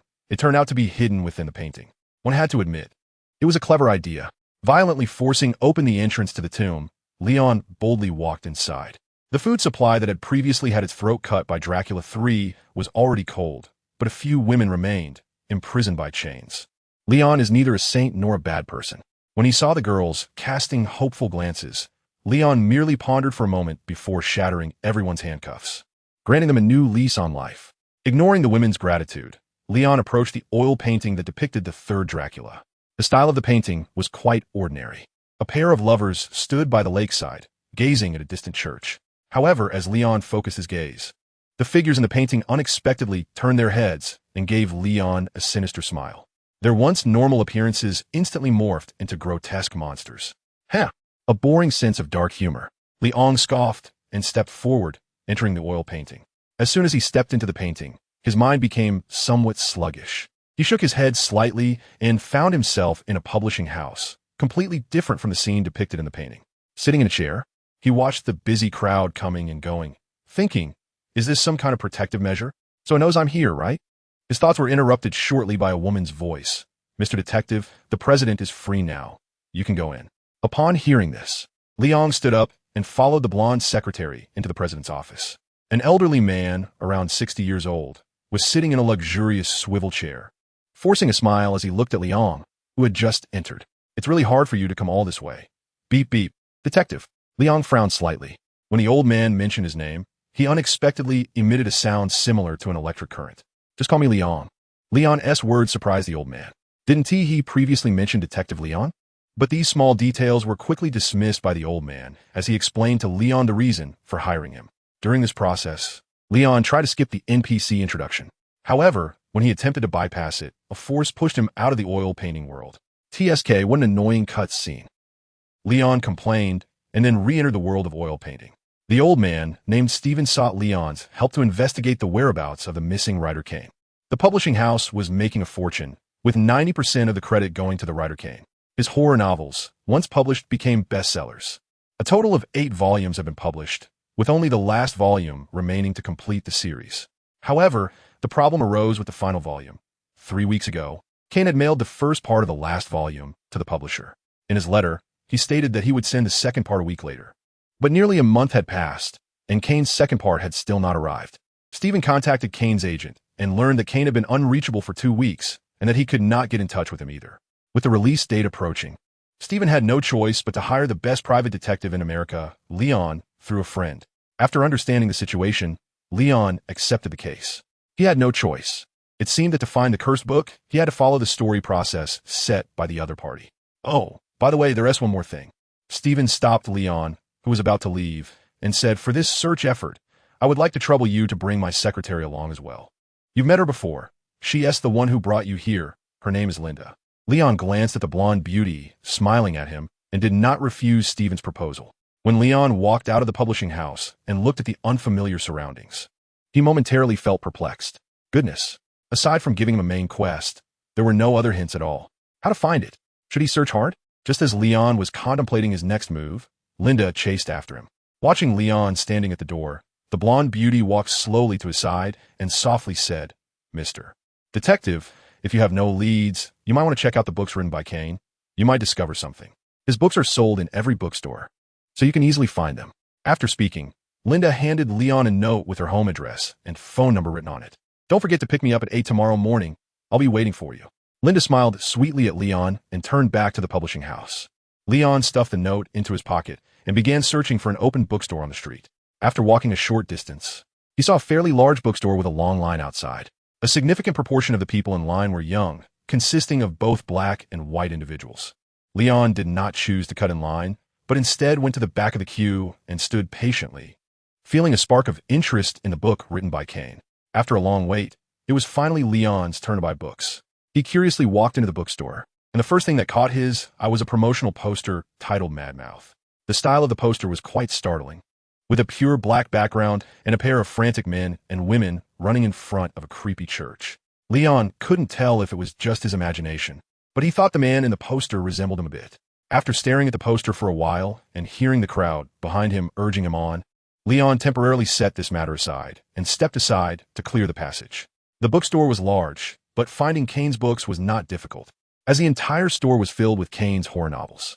Leon casually picked up one of the books, the cover displaying the number 3, titled Mad Mountain. The cover still had a dark style, but it was just that there were a few monsters hidden in the darkness. Holding all 8 published volumes in his hands, Leon was about to go to the checkout when a strangely pale young man blocked his way. "It is watching you. You cannot escape your tragic fate." The young man's dark circles were severe, his lips cracked, and he stared intensely at Leon, repeatedly muttering a phrase. Leon merely raised an eyebrow at the suddenly appearing neurotic man and did not pay much attention to what he was saying. Calmly, he walked past the young man, but the young man seemed unwilling to let Leon go. As Leon was about to leave, the young man reached out towards his back. Crash! The display window shattered. A man wielding an axe broke through the window. He first chopped off the young man's outstretched right hand with his axe. The spraying blood and the screams of agony plunged the bookstore into chaos. The crowd hurriedly fled, and in no time, the large bookstore was left with only Leon, the young man lying on the ground wailing with his severed arm, and the crazed man wielding the axe. "Have you read the book? Have you read the book?" The crazed man tilted his head, loudly questioning Leon. Leon replied calmly, "I'm sorry, I haven't paid the bill yet, so I haven't had the chance to read." This response clearly dissatisfied the madman, who smashed the nearby bookshelf into pieces with a single axe swing and shouted even louder, "You need to read. You must read. You are the most crucial part of the book." The veins on the madman's face bulged, and a large amount of saliva dripped from the corners of his mouth. Perhaps the young man lying on the ground was too annoying, so with another swing of the axe, the world became quiet. The young man's head rolled to Liang's feet, his eyes wide open in pain. "It was staring at you. Don't read the book. Perhaps this way, you still have a glimmer of hope." Even as his head was severed, he still cared about Liang's safety. "Don't listen to it. It's trying to deceive you. Just like it deceived me back then." The madman angrily raised the axe, intending to chop the young man's head into a meat paste. Leon stood expressionless in place, unaffected by what the two had said. Moreover, his super hearing told him that the madman was also running out of time. "Damn it, drop your weapon." The late arriving police rushed into the bookstore, shielding Leon behind them. Seeing that there was already one victim, the officers, terrified, pulled the trigger at the uncooperative madman. They only lowered their guns after emptying the magazine. The madman was as dead as he could be, lying in a pool of blood next to the young man's corpse. The other man's eyes were also wide open, positioned just right to look at Leon, who was behind the police. "Heh, how interesting." Leon chuckled softly. The world in this oil painting was becoming more and more interesting. After leaving the police station, it was already 11 o'clock at night. Leon walked home with the books he had purchased, recalling memories that surfaced in his mind. The walls of the street were covered with movie posters based on Kane's novels. Looking at the dry arms reaching out from the shadows on the posters, Leon wondered if he should go see the movie after it was released, as a way to experience a different kind of scenery. He passed by a small alley where the sound of striking could be heard. Leon just glanced slightly and was about to leave. However, some people just can't resist provoking those they shouldn't. "Hey, you over there, yellow-skinned monkey. What are you looking at? Do you want to try Lord Barlow's Iron Fist too?" A muscle-bound man dressed like a biker threw the beaten-up hippie on the ground and quickly walked towards Liang's direction. Liang stopped his forward steps, turned around, and squinted his eyes, looking unfriendly at the approaching Barrow. "What did you just call me?" Barrow mocked. "FCK. Is your hearing bad, you yellow-skinned monkey? It seems like Lord Barrow needs to give you a lesson."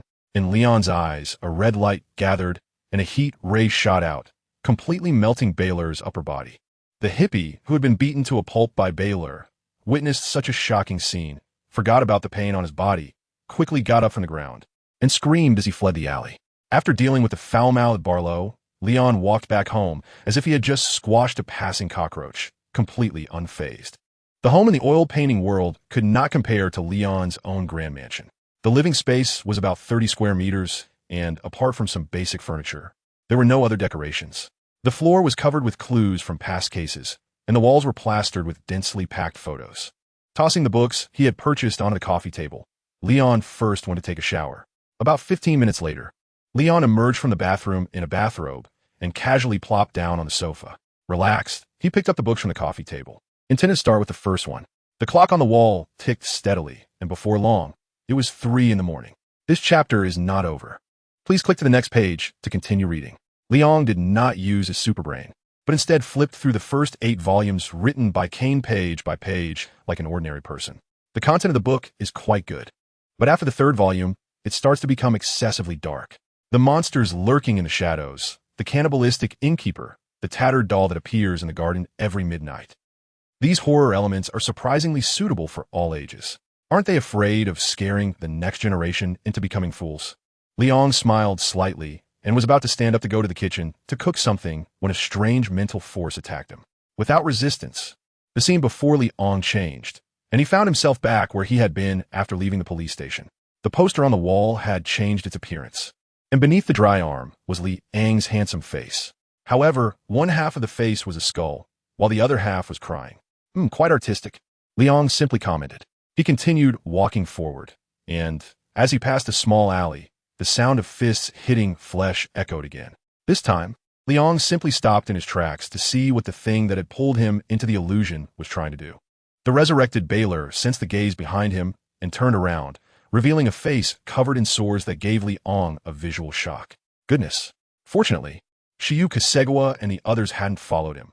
Otherwise, they would definitely be so shocked that they would vomit. "Hey, yellow-skinned monkey over there, what are you looking at? Do you want to try Lord Baylor's Iron Fist too?" "All right." Still the familiar taste.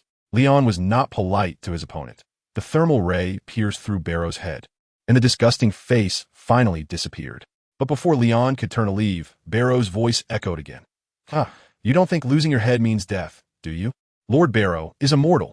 With no head, Barrow had a crack open in his chest, and 2 snail-like eyes stretched out from within. "Kid, stay here and keep Barrow company." Before Barrow could finish, the continuous output of thermal rays turned his body into dust. When Leon felt the rejection of the oil painting world was about to reach a critical point, he retracted the red light in his eyes. He turned around and looked at the mutated passersby surrounding him, smiling as he said, "Sneaking up on someone is not a good habit. Do you want to experience the feeling of turning to ashes?" Witnessing Barrow's tragic fate, the mutated passersby took a few steps back, showing fear towards Leon. Just when Leon thought the illusion event was about to end, a familiar face emerged from behind the mutated passersby. It was the young man whose head had been severed by the madman in the bookstore. "I told you not to read. Why didn't you listen? Why didn't you listen?" The young man roared, snatching a crowbar from a nearby mutated passerby and swinging it forcefully at Leon. Easily grabbing the crowbar that the young man swung, Leon said indifferently, "I could do whatever I want. Can you control me?" Leon snatched the crowbar and, under the terrified expression of the young man, delivered a home run strike. The headless corpse stumbled for 2 steps before falling to the ground. "How boring. What other tricks do you have? Go ahead and show them." Leon shook off the green blood from the crowbar, raised his head, and shouted loudly at the night sky. The next second, Leon returned to the shabby dwelling in the world of oil painting. It was as if nothing had ever happened. If it weren't for the few disgusting stains of slimy substance on the white bathrobe, he would have truly believed it. What guy who hides and reveals? Leon took off his bathrobe and threw it into the trash can, then walked back into the bathroom. The next day, Leon drove his vintage car to Linda's building and honked the horn. Linda had already dressed up and was waiting for Leon's arrival. After getting into the car, Linda playfully said to Leon, "Did you sleep well last night, detective?" Leon leaned his left hand against the car window and replied nonchalantly, "It's okay." Just stretched a bit before bed, but it wasn't very satisfying. Linda clearly misunderstood the meaning behind Liang's words. She covered her mouth with her small hand.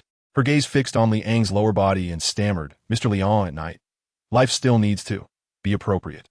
If you do it too much, it's not good for your body." Liang rolled his eyes in annoyance.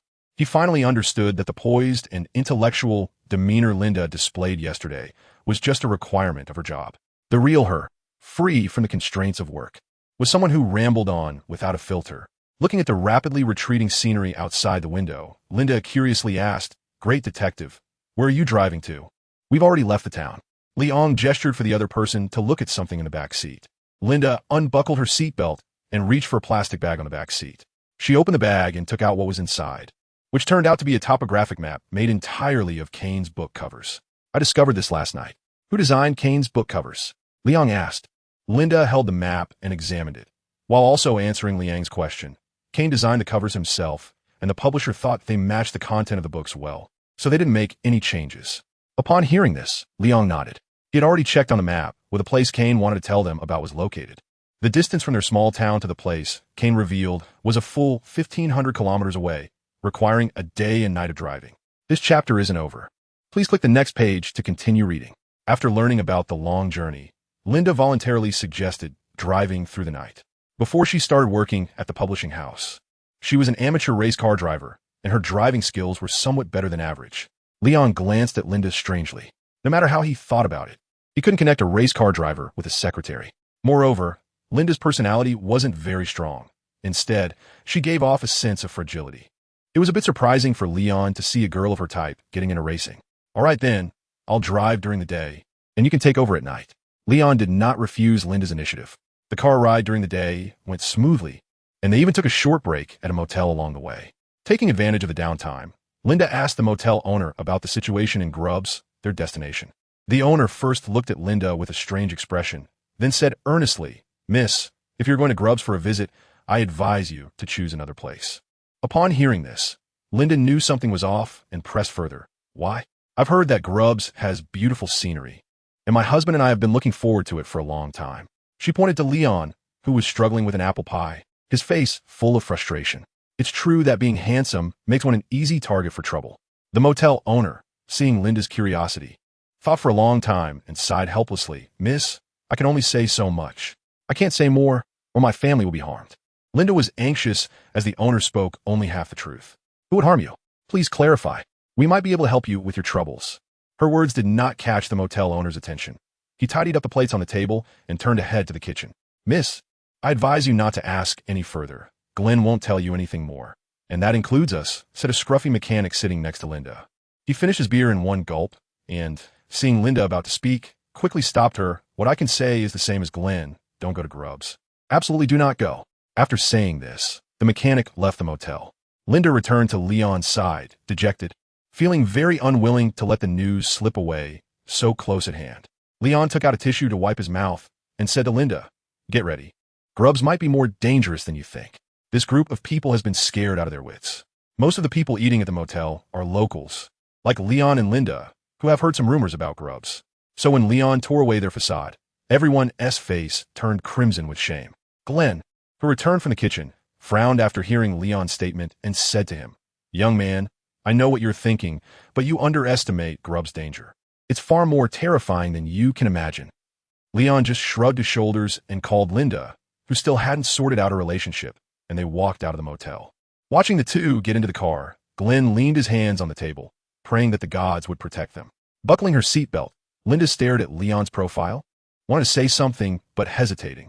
She always felt that Leon seemed to know some clues that she didn't, and this lack of shared information made her feel a sense of loss from not being trusted. "Don't think too much. Once we get to Grubbs, if you want to stay alive, just follow my instructions." Leon drove with one hand, enjoying the gentle breeze. To him, this oil painting trip was definitely a leisurely journey. Linda responded and glanced at her watch. It was already 2:30 in the afternoon. To feel more energized for the drive later that night, she took off her shoes, curled up in her seat, and dozed off.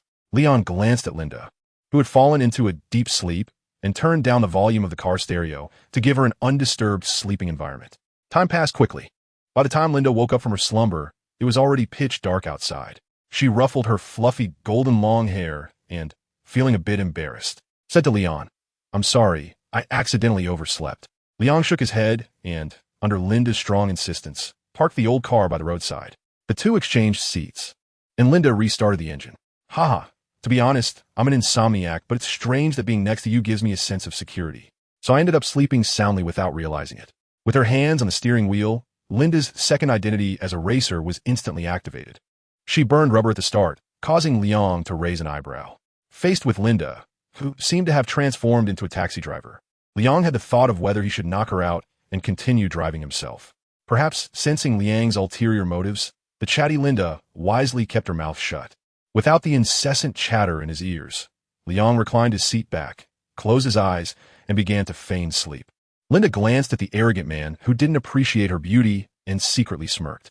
"It's a pity that someone so handsome turns out to be a blockhead," she muttered softly. "If you want to know whether I'm a blockhead, wait until we get to Grubs and find a place to stay. You can give it a try." Liang's sudden reply made Linda's face flush visibly. She hurriedly pretended to focus on driving, no longer paying attention to him. As the sky grew darker, the only visible area was illuminated by the headlights, while the surroundings became pitch black. Although Linda was an amateur racer and had won several awards before becoming a secretary, she had to stay alert in such conditions. Suddenly, a bicycle wrapped in fluorescent tape flashed past the old car. Linda turned her head to look. The rider was a little girl wearing a baseball cap. The girl, dressed in a short-sleeved shirt and jeans, was pedaling furiously while slinging a cloth bag across her body. Strange, how can a child be riding a bike on the road at this late hour? Are her parents not worried at all? Linda watched the bicycle gradually disappear in the rearview mirror, feeling critical of the girl's parents. The old car continued down the desolate road. Linda's eyelids began to droop. She glanced at her watch. It was exactly 4 in the morning. Normally, at this time, she wouldn't just be awake. She'd be having a blast. But today, for some reason, her body felt exceptionally tired, as if she had just run a 40-kilometer marathon. She lightly slapped her cheeks, forcing herself to stay awake. Driving at night was a choice she had made. If she gave up halfway, it would surely leave a bad impression on Leon. After all, she didn't want to embarrass herself in front of a man she found appealing. Carefully adjusting the volume of the car stereo, Linda attempted to energize herself with some upbeat music. Just as she was fiddling with the volume, the familiar bicycle passed by the old car again. Linda turned her head sharply, checking the rearview mirror to see if it was the same little girl. But unfortunately, the bicycle soon vanished into the darkness, and Linda saw nothing. Gripping the steering wheel tightly, Linda took several deep breaths to suppress her rising fear. But before she could regain her composure, the familiar bicycle appeared in front of the old car once more. This time, Linda's eyes widened in shock as she made eye contact with the little girl. The girl's face was expressionless, her mouth slightly open, and though she made no sound, it was as if Linda could hear her clearly. "They won't let me escape. They want me to keep riding, keep riding." The bicycle quickly passed the old car, and Linda stared intently at the rearview mirror, trying to determine if this was some kind of prank. The darkness, as always, swallowed the bicycle wrapped in fluorescent tape.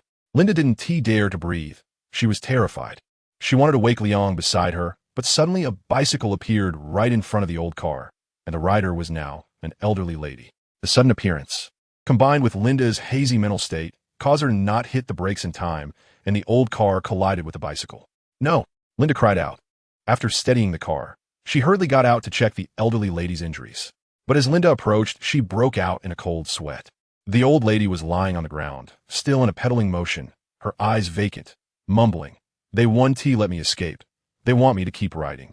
They won't let me go." Linda covered her mouth, incredulous at the scene before her. The clothes the old lady was wearing were identical to those of the little girl she had seen earlier, and upon closer inspection, the old lady's features bore some resemblance to the young girl. At that moment, Leon scratched his head and got out of the car, looking at Linda not far away, and said, "Don't mind her, just some tricks. Come back and let us continue on our way." Hearing Liang's words, an inexplicable anger surged in Linda's mind. She turned around and angrily accused him. "Stop with the sarcasm. Come help me. We need to take her to the nearest hospital." Leon also noticed that Linda's mental state was not good at the moment. To avoid further provoking her, he could only gesture towards her back, indicating that she should turn around and take a look. Linda turned around in confusion, only to find that the old lady who had been lying on the ground was no longer there, and the bicycle that was on the ground had also vanished. She looked around and discovered that the old lady was riding the bicycle again, heading into the darkness. Linda wanted to call out to her, but despite the thousands of words that gathered in her throat, she couldn't make a sound. It's all right, this kind of thing. Once you reach Gerbis, you'll experience even more. Leon walked over to Linda, patted the blonde beauty's shoulder, and said, "This experience is just an appetizer for you. Take it as a lesson." After speaking, Leon yawned and sat back inside the vintage car. Linda stood outside the car, lost in thought for a long time, then walked back to the driver's seat with slightly trembling steps. "Did you already know we would encounter this kind of situation?" Linda asked Leon while starting the vintage car. Leon nodded slightly. He noticed the bicycle and the little girl the first time they appeared.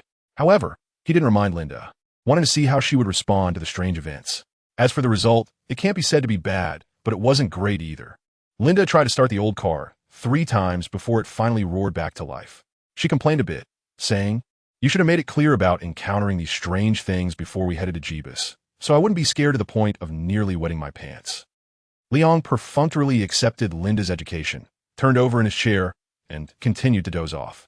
Seeing his insincere attitude, Linda was so annoyed that her teeth itched, wishing she could stamp a mark on Liang's arm.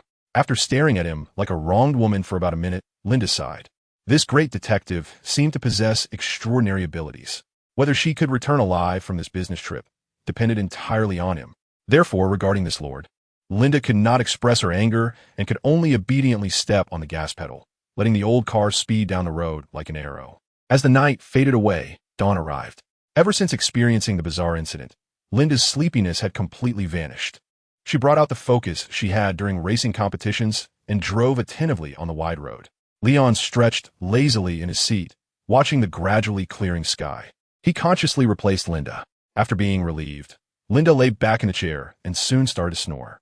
At this point, they were only a little over 100 kilometers away from Gerbs.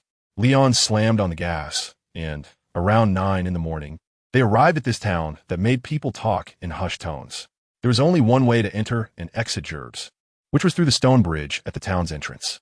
After Leon drove the old car over the stone bridge, he caught a whiff of a disgusting smell. He looked around and saw a small boy staring at him. The boy's face was already decayed, with pus oozing from the flesh. He realized that his gaze had attracted the visitor's attention. Instead of running away, he made a face at Liang. Liang adheres to the beautiful etiquette of reciprocity, and as a heat ray shoots out, the air smells a bit better. With a creak, the old car stopped in the square of Jeebus. The vast square was empty, and in the dried-up fountain lay the corpses of a few dead pigeons. Leon got out of the car, stepping on the cracked stone slabs, and surveyed the surrounding buildings. Apart from a few remaining humans, the rest were all inhuman monsters. They lurked in the shadows, drooling, viewing Leon and Linda as their next meal.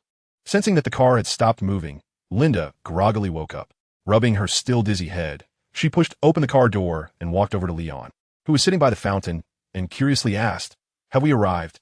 Leon nodded. "Do you find this place familiar?" Prompted by Leon's reminder, Linda began to observe her surroundings. This chapter is not over. Please click the next page to continue reading. After a moment, she was surprised to discover that the layout of Jeebus town was strikingly similar to the place where the protagonist in Kane's novel faced his final trials. No, it could even be said to be cast from the same mold.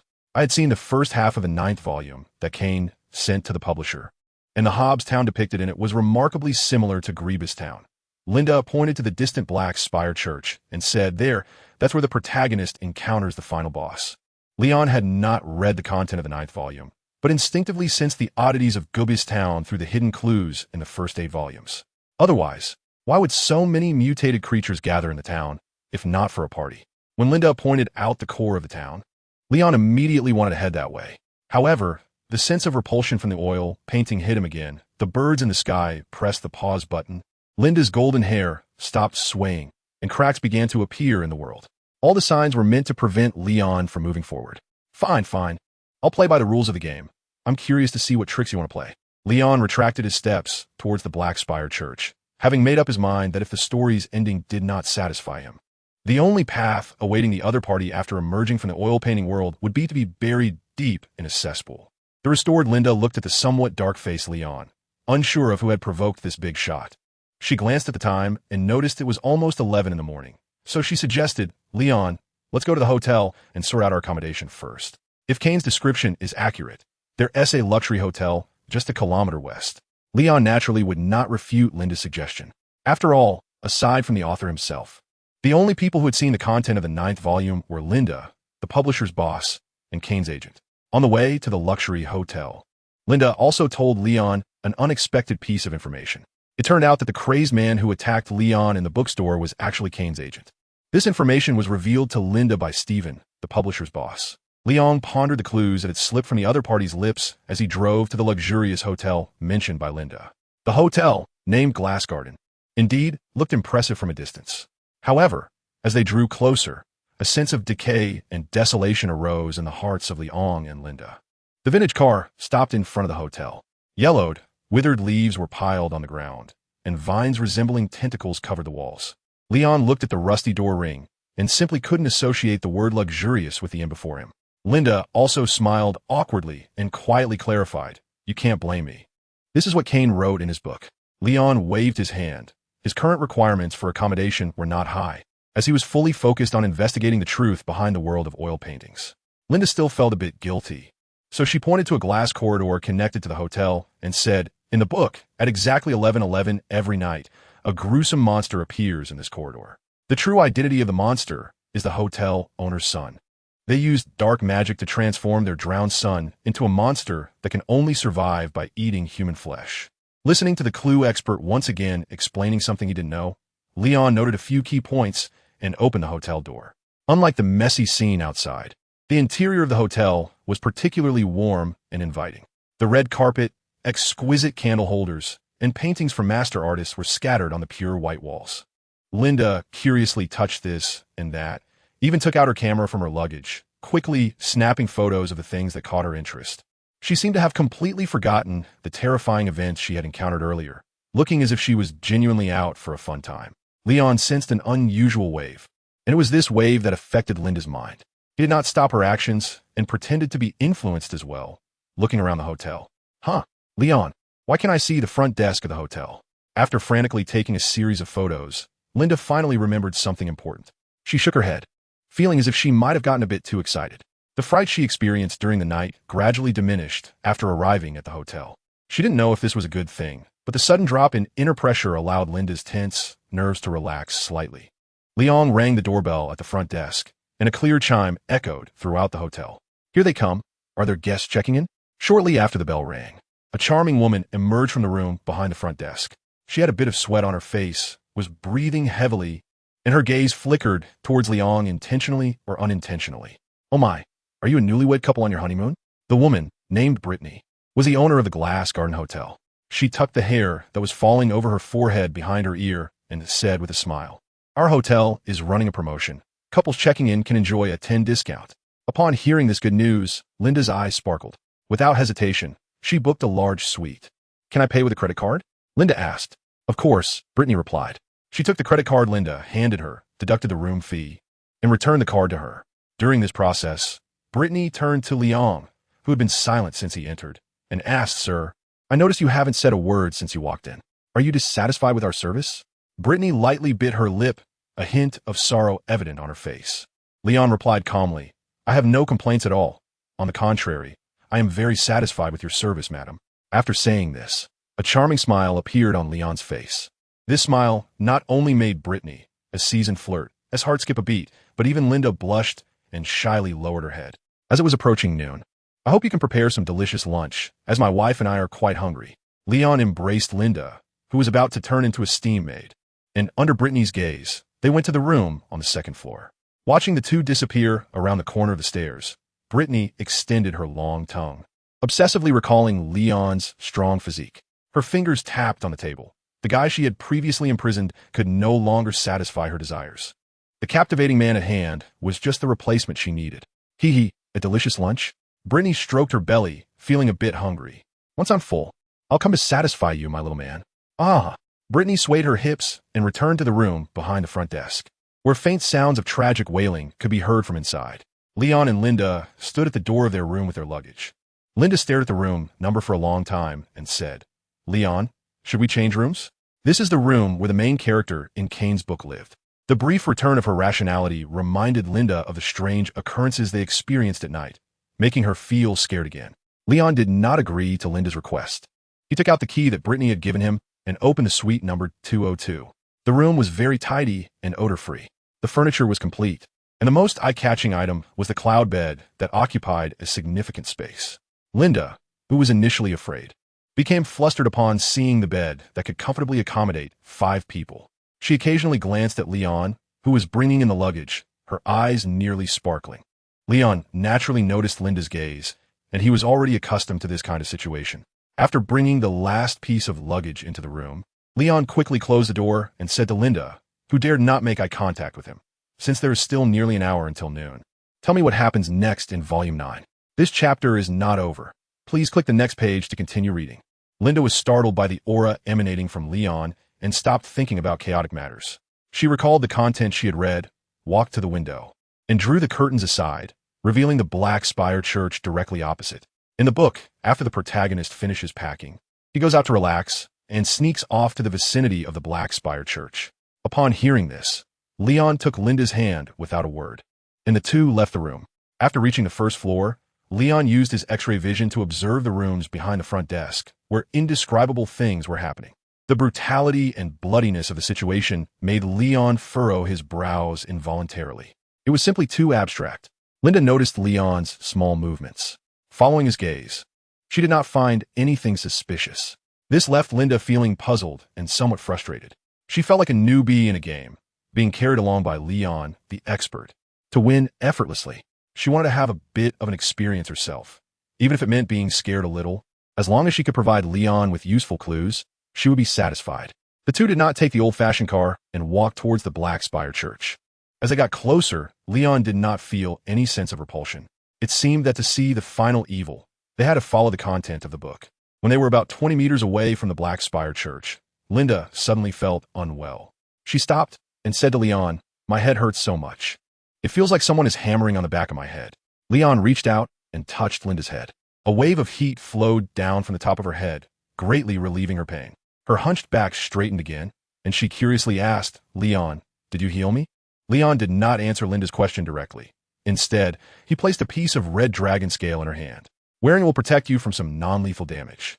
Everything they had seen and experienced along the way had already given Leon, the great detective, significant weight in Linda's heart. After putting the dragon scale that was handed to her into her closed pocket, Linda planned to find a string to thread the scales together and hang them around her neck once they returned to the hotel. Leon urged Linda not to follow him and walked alone up the steps to the Black Spire Church. Just as he was about to push open the church's big door, several pickup trucks drove in from a distance, and 6 or 7 strong men armed with guns got out. The man in the lead had long hair and was holding a shotgun, shouting at Leon, "Friend, if I were you, I wouldn't touch that door." Leon did not heed the long-haired man's advice and pushed open the heavy door. Seeing Liang's stubbornness, the long-haired man muttered a curse under his breath, then raised his gun, aiming it at the empty church. Linda, sensing the tension in the air, quickly stepped forward and said, "Wait, don't point the gun at Liang. Are you trying to commit murder?" The long-haired man explained, "Miss, judging by your faces, you must be outsiders, right? It seems you're not aware that Grubus has been invaded by evil spirits, and yet you dare to come here for a visit." Linda was taken aback by his words. An invasion by evil spirits? She had not heard of this matter at all. Noticing Linda's confusion, the long-haired man continued, "I won't shoot your companion. I just want to take my brother away, that's all." After stating his intention, the long-haired man called out to Liang, who had already stepped into the church, "Friend, could you please help check if there are any other people inside the church?" Leon glanced around the inside of the church. There was not a single person in sight, not even a mosquito. He turned around and shook his head at the long-haired man. "Damn it, Fox, where the hell have you gone?" The long-haired man's patience was wearing thin. According to the information provided by Fox's companions who had escaped, the last time he was seen was before entering a door inside the church. "Don't worry, Felix will find Fox. He'll be fine," said another muscular man behind the long-haired man. Felix rubbed his temples. He decided to go inside the church himself. Despite his mother's repeated warnings to stay away from the Black Spire Church in town, he still intended to take a risk for his troublesome younger brother. Just as Felix mustered the courage to head towards the Black Spire Church, Leon stepped out from inside. His expression was grim, as that damned sense of rejection had stopped him once again. A boy with a sinister smile stood in front of Leon. It must feel terrible to have to follow the script, right?" The boy's mouth emitted the voice of an adult. "You've been driven away once, and if you dare to break the rules again this time, you will never be able to enter the world of oil paintings again." The boy tried to discern anger or resentment on Leon's face, but the latter remained calm throughout. TSK, how boring. The boy pouted. It didn't matter anyway. The ending of the story was predetermined, and your efforts are in vain. Enjoy the tranquility before despair. After saying this, the boy rolled his eyes and fell to the ground. Felix, with a trembling hand holding a gun, walked up to Leon. Just as he was about to ask how he had gotten out of the church, he instantly recognized the identity of the boy lying on the ground. Fox. Felix forgot his fear of the Black Spire Church and rushed straight to his brother's side. Little master, there's more in this chapter. Please click the next page to continue reading. It gets even more exciting. He held his unconscious brother in his arms, shouting his name loudly. Leon glanced briefly at the brotherly bond and then left the Black Spire Church. Outside, Linda was already sweating with anxiety. When she saw the person she was worried about appear before her unharmed, she let out a long sigh of relief. The two walked on the way back to the hotel. Linda turned her head from time to time, looking back at the commotion in front of the church. She said to Leon, "That long-haired guy is named Felix, and the little boy he is holding is his brother Fox. However, I heard from other strong men that Fox is only 2 years younger than Felix, so he can't possibly look like a small child." Reflecting on her own experience with the elderly cyclist incident, Linda seriously analyzed, "I heard that Jeebus has been invaded by an evil spirit, and Fox might have already fallen into dangerous hands." Leon looked at the other person with a funny expression, causing Linda to think she had said something wrong and sheepishly stick out her tongue. What Linda didn't know was that Leon was looking at her because her guess was very close to the truth. Suddenly, a soccer ball rolled to Linda's feet. 5 or 6 oddly featured children surrounded Leon and Linda. "Mommy, can you give the soccer ball back to us?" said a little boy with a missing nose tip. Linda angrily corrected the boy's mistake. "Don't say that. I'm not your mommy." The boy's face broke into a strange smile, and the other children around him also displayed eerie, unsettling smiles. "I say you're my mommy, so you must be my mommy. That's impossible." Before the boy could finish his sentence, Leon kicked him hard in the backside. The force was so great that the boy flew out of everyone's sight. At such a young age, learning bad things instead of good. "I'll act as your parents and teach you a good lesson." Leon ignored Linda's surprised gaze and looked around at the remaining children, saying with a sinister tone, "Do you want to experience the taste of being kicked?" As soon as these words were said, the remaining strange children immediately scattered and fled, each trying to outdo the others. They were afraid that if they escaped even a moment too late, they would end up like the first little boy. Watching the little kids fly away like birds, Linda retracted her almost bulging eyes. It was as if she was seeing Leon for the first time. She circled around him a few times and patted his thigh. The thigh muscles were as hard as iron, which made Linda exclaim in surprise, "Leon, how many more surprises do you have for me?" At that moment, Linda was sure that Leon was definitely not just an ordinary detective. What kind of detective could kick a child weighing 70 or 80 pounds into the air? If all detectives were that powerful, what would the police be needed for? Linda's mind raced, and within just a few seconds, she had figured out the whole situation and its implications. She hugged Leon's arm, and seeing that he did not refuse, she boldly launched a snow mountain attack. Leon also understood Linda's little thoughts. For this poor woman caught up in the evil incident, even though she was in a world of oil paintings, everything around her could be fake. But Leon did things based on his mood. If he was in a good mood, he didn't mind protecting a few ordinary people. If he was in a bad mood, then let the world perish. It had nothing to do with him. In this way, Linda was almost hanging on to Leon, and the two slowly made their way back to the hotel. After entering the hotel, Linda restrained herself a bit, lowering her legs from Leon's waist and simply hugging his arm. Brittany had already come out of the room, standing behind the counter with a smile, greeting the two. "You returned just in time. Lunch is ready." Leon nodded slightly and casually found a seat to sit down, with Linda closely following by his side. Brittany noticed the change in Linda's behavior before and after entering the hotel. She concluded that something must have happened to the two after leaving the hotel, making Linda more dependent on Leon. However, these thoughts only flashed through her mind. The successes in the previous hunts had made Brittany a bit overconfident. Could the great evil god's gift to her not handle 2 ordinary people? Brittany chuckled to herself, feeling that she was definitely overthinking. She presented the carefully prepared dishes on the table where Leon and the others were seated. Instead of immediately picking up the knife and fork, Leon first checked if there were any seasonings added to the food. After confirming there was no problem, he began to enjoy the meal. Although Linda's stomach was growling with hunger, she didn't dare to start eating before Leon. It wasn't until Leon leisurely started cutting his steak that Linda began to gobble down her food. Brittany did not interrupt their meal and quietly retreated to the counter. She noticed the details of Li Ang's dining habits. He didn't seem worried about whether the food was poisoned, but rather appeared to be checking for anything that wasn't food. Brittany's fingers instinctively tapped on the table. Before serving the meal, she indeed had some small thoughts about whether to add something else to the food. However, she hesitated at the moment of action, because Liang gave her the impression that he was not like those previous guys who were filled with crude thoughts. Brittany suppressed her malicious curiosity. It turned out that her decision was correct. If Liang had discovered anything else in the food, he would have immediately taken her out. After witnessing the abstract scenes in the room behind the counter, Liang had frowned several times. After finishing lunch, Liang and Linda declined Brittany's offer of dessert. The former was not used to overly sweet pastries, while the latter simply followed Liang's lead. Back in the room, Liang sat on a sofa, brainstorming his next plan. Linda felt uncomfortable with her sweaty clothes, so she rummaged through her luggage for clean clothes, intending to take a comfortable shower in the bathroom. Listening to the sound of water coming from the bathroom, Liang gazed out the window, where the black spire came into view. The frustration of having such a big boss right in front of him, yet being unable to defeat it, made Liang uneasy. He took out a tuning fork with a ghost face carved on the front, and then pulled out 2 discs with patterns etched on the surface. The tuning fork gently tapped on the discs. In the next moment, the 2 discs transformed into a red eagle and a blue wolf. The 2 animals, slightly larger than a palm, affectionately circled around Liang.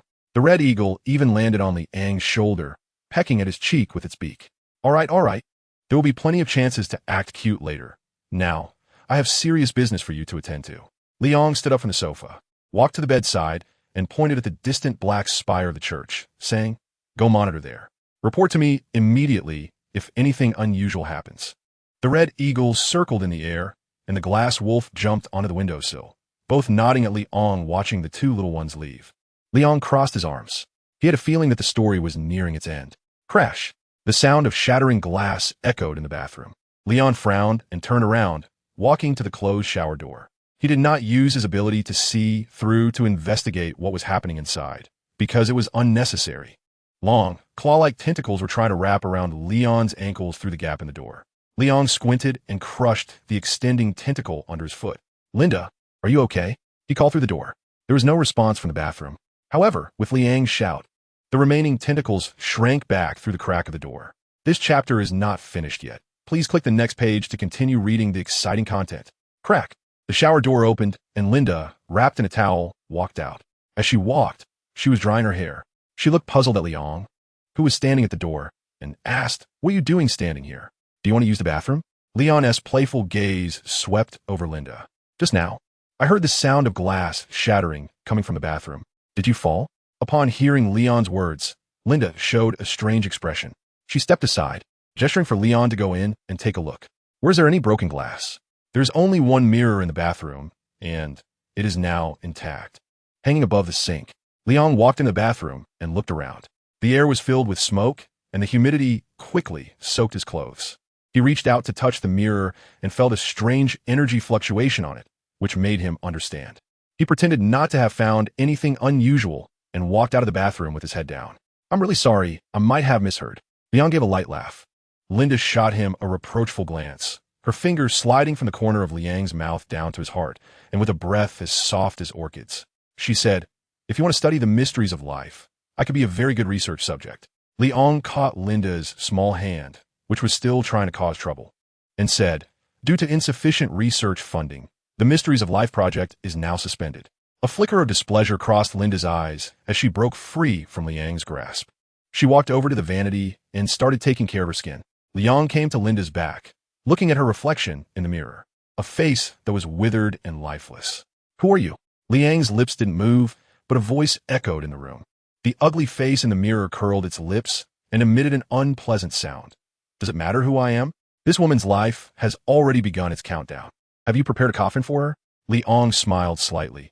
"Do you really think that hiding in the mirror means I can't do anything to you?" The ugly face was taken aback. Its response was unexpected. Kuninguman, don't bluff. If you have the guts, come into the mirror world and take me down." Their conversation did not attract Linda's attention. After all, they were communicating telepathically, and in Linda's eyes, Liang stood motionless behind her, with a somewhat dazed expression. Suddenly, the ugly face launched the first attack. Linda, who was drying her hair, paused in her movements as her eyes lit up with a dazzling blue light. Her skin rapidly decayed, and the pus that flowed out turned the white towel green. Countless disgusting tentacles emerged from Linda's back, threateningly lunging towards Leon. Leon naturally would not sit idly by. The heat rays shot out from his pupils, burning the incoming tentacles into char. The tentacles were harmed, and Linda was not in a good condition either. Her complexion quickly turned pale, her once tight skin became saggy, and she instantly aged over a decade. Seeing this, Leon stopped the output of the heat ray. The ugly face in the mirror, noticing Leon's hesitation, laughed even more wildly, saying, "A mortal is just a mortal. With someone like you, I really can't understand why the general pays such great attention to you." Leon smiled at the familiar term he heard, unexpectedly gaining an advantage. He summoned a floating cloak and used magic to bind the mutated Linda like a dumpling. Standing in front of the mirror, Leon's hands quickly formed seals, and the mirror's surface began to ripple. The ugly face was startled by this sudden change. Its own combat power was average, relying entirely on its stealthy ability to traverse the mirror world to achieve its current status. Damn, does this human truly have the ability to enter the mirror world? The ugly face became anxious. It exerted all its efforts to stop Leon from opening the door to the mirror world. The idea was grand, but the reality was harsh. Leon eventually entered the mirror world and completed the nesting dolls. Looking at the retreating ugly face, the entity's true form was that of a short dwarf. No taller than 1 meter, with thin arms and legs, 2 daggers at its waist, and an open bottle not far from its feet. Inside the bottle were some wriggling tentacles. "Don't be afraid. I still like you in your initially rebellious form."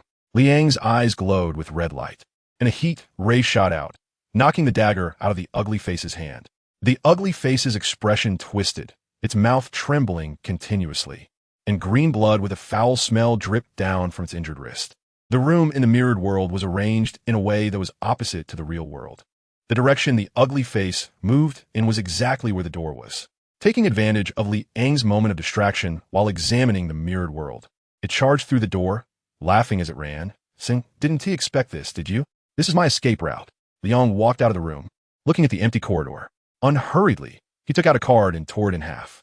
A mass of red clouds began to gather above the hotel. The ugly face, still in shock from the aftermath of the disaster, gazed at the red clouds in the sky, a sense of foreboding rising in his heart. Roar! A massive mechanical dragon flew out from the red clouds. It first flew to the window, catching Liang as he jumped down, and let out a couple of dissatisfied roars at him, as if complaining that it hadn't been taken out to play for such a long time. It felt like it was suffocating in the card. Liang patted Long Shunhong's head and comforted him, saying, "Hey, don't throw a tantrum. Didn't I bring you out to have fun? The story isn't over yet. Please click the next page to continue reading the exciting content. Look, there's a new toy for you over there." Leon pointed at the ugly face below, the corners of his mouth slightly raised. The ugly face shuddered the moment it was pointed out by Leon and immediately turned to run. Before encountering Leon, it had been the king of the mirror world, never having faced such humiliation. Damn it, it had kicked a hard rock. The ugly face felt somewhat regretful for its impulsive action. If it weren't for the instigation of Daegalaw III, would it have dared to come and trouble Leon alone?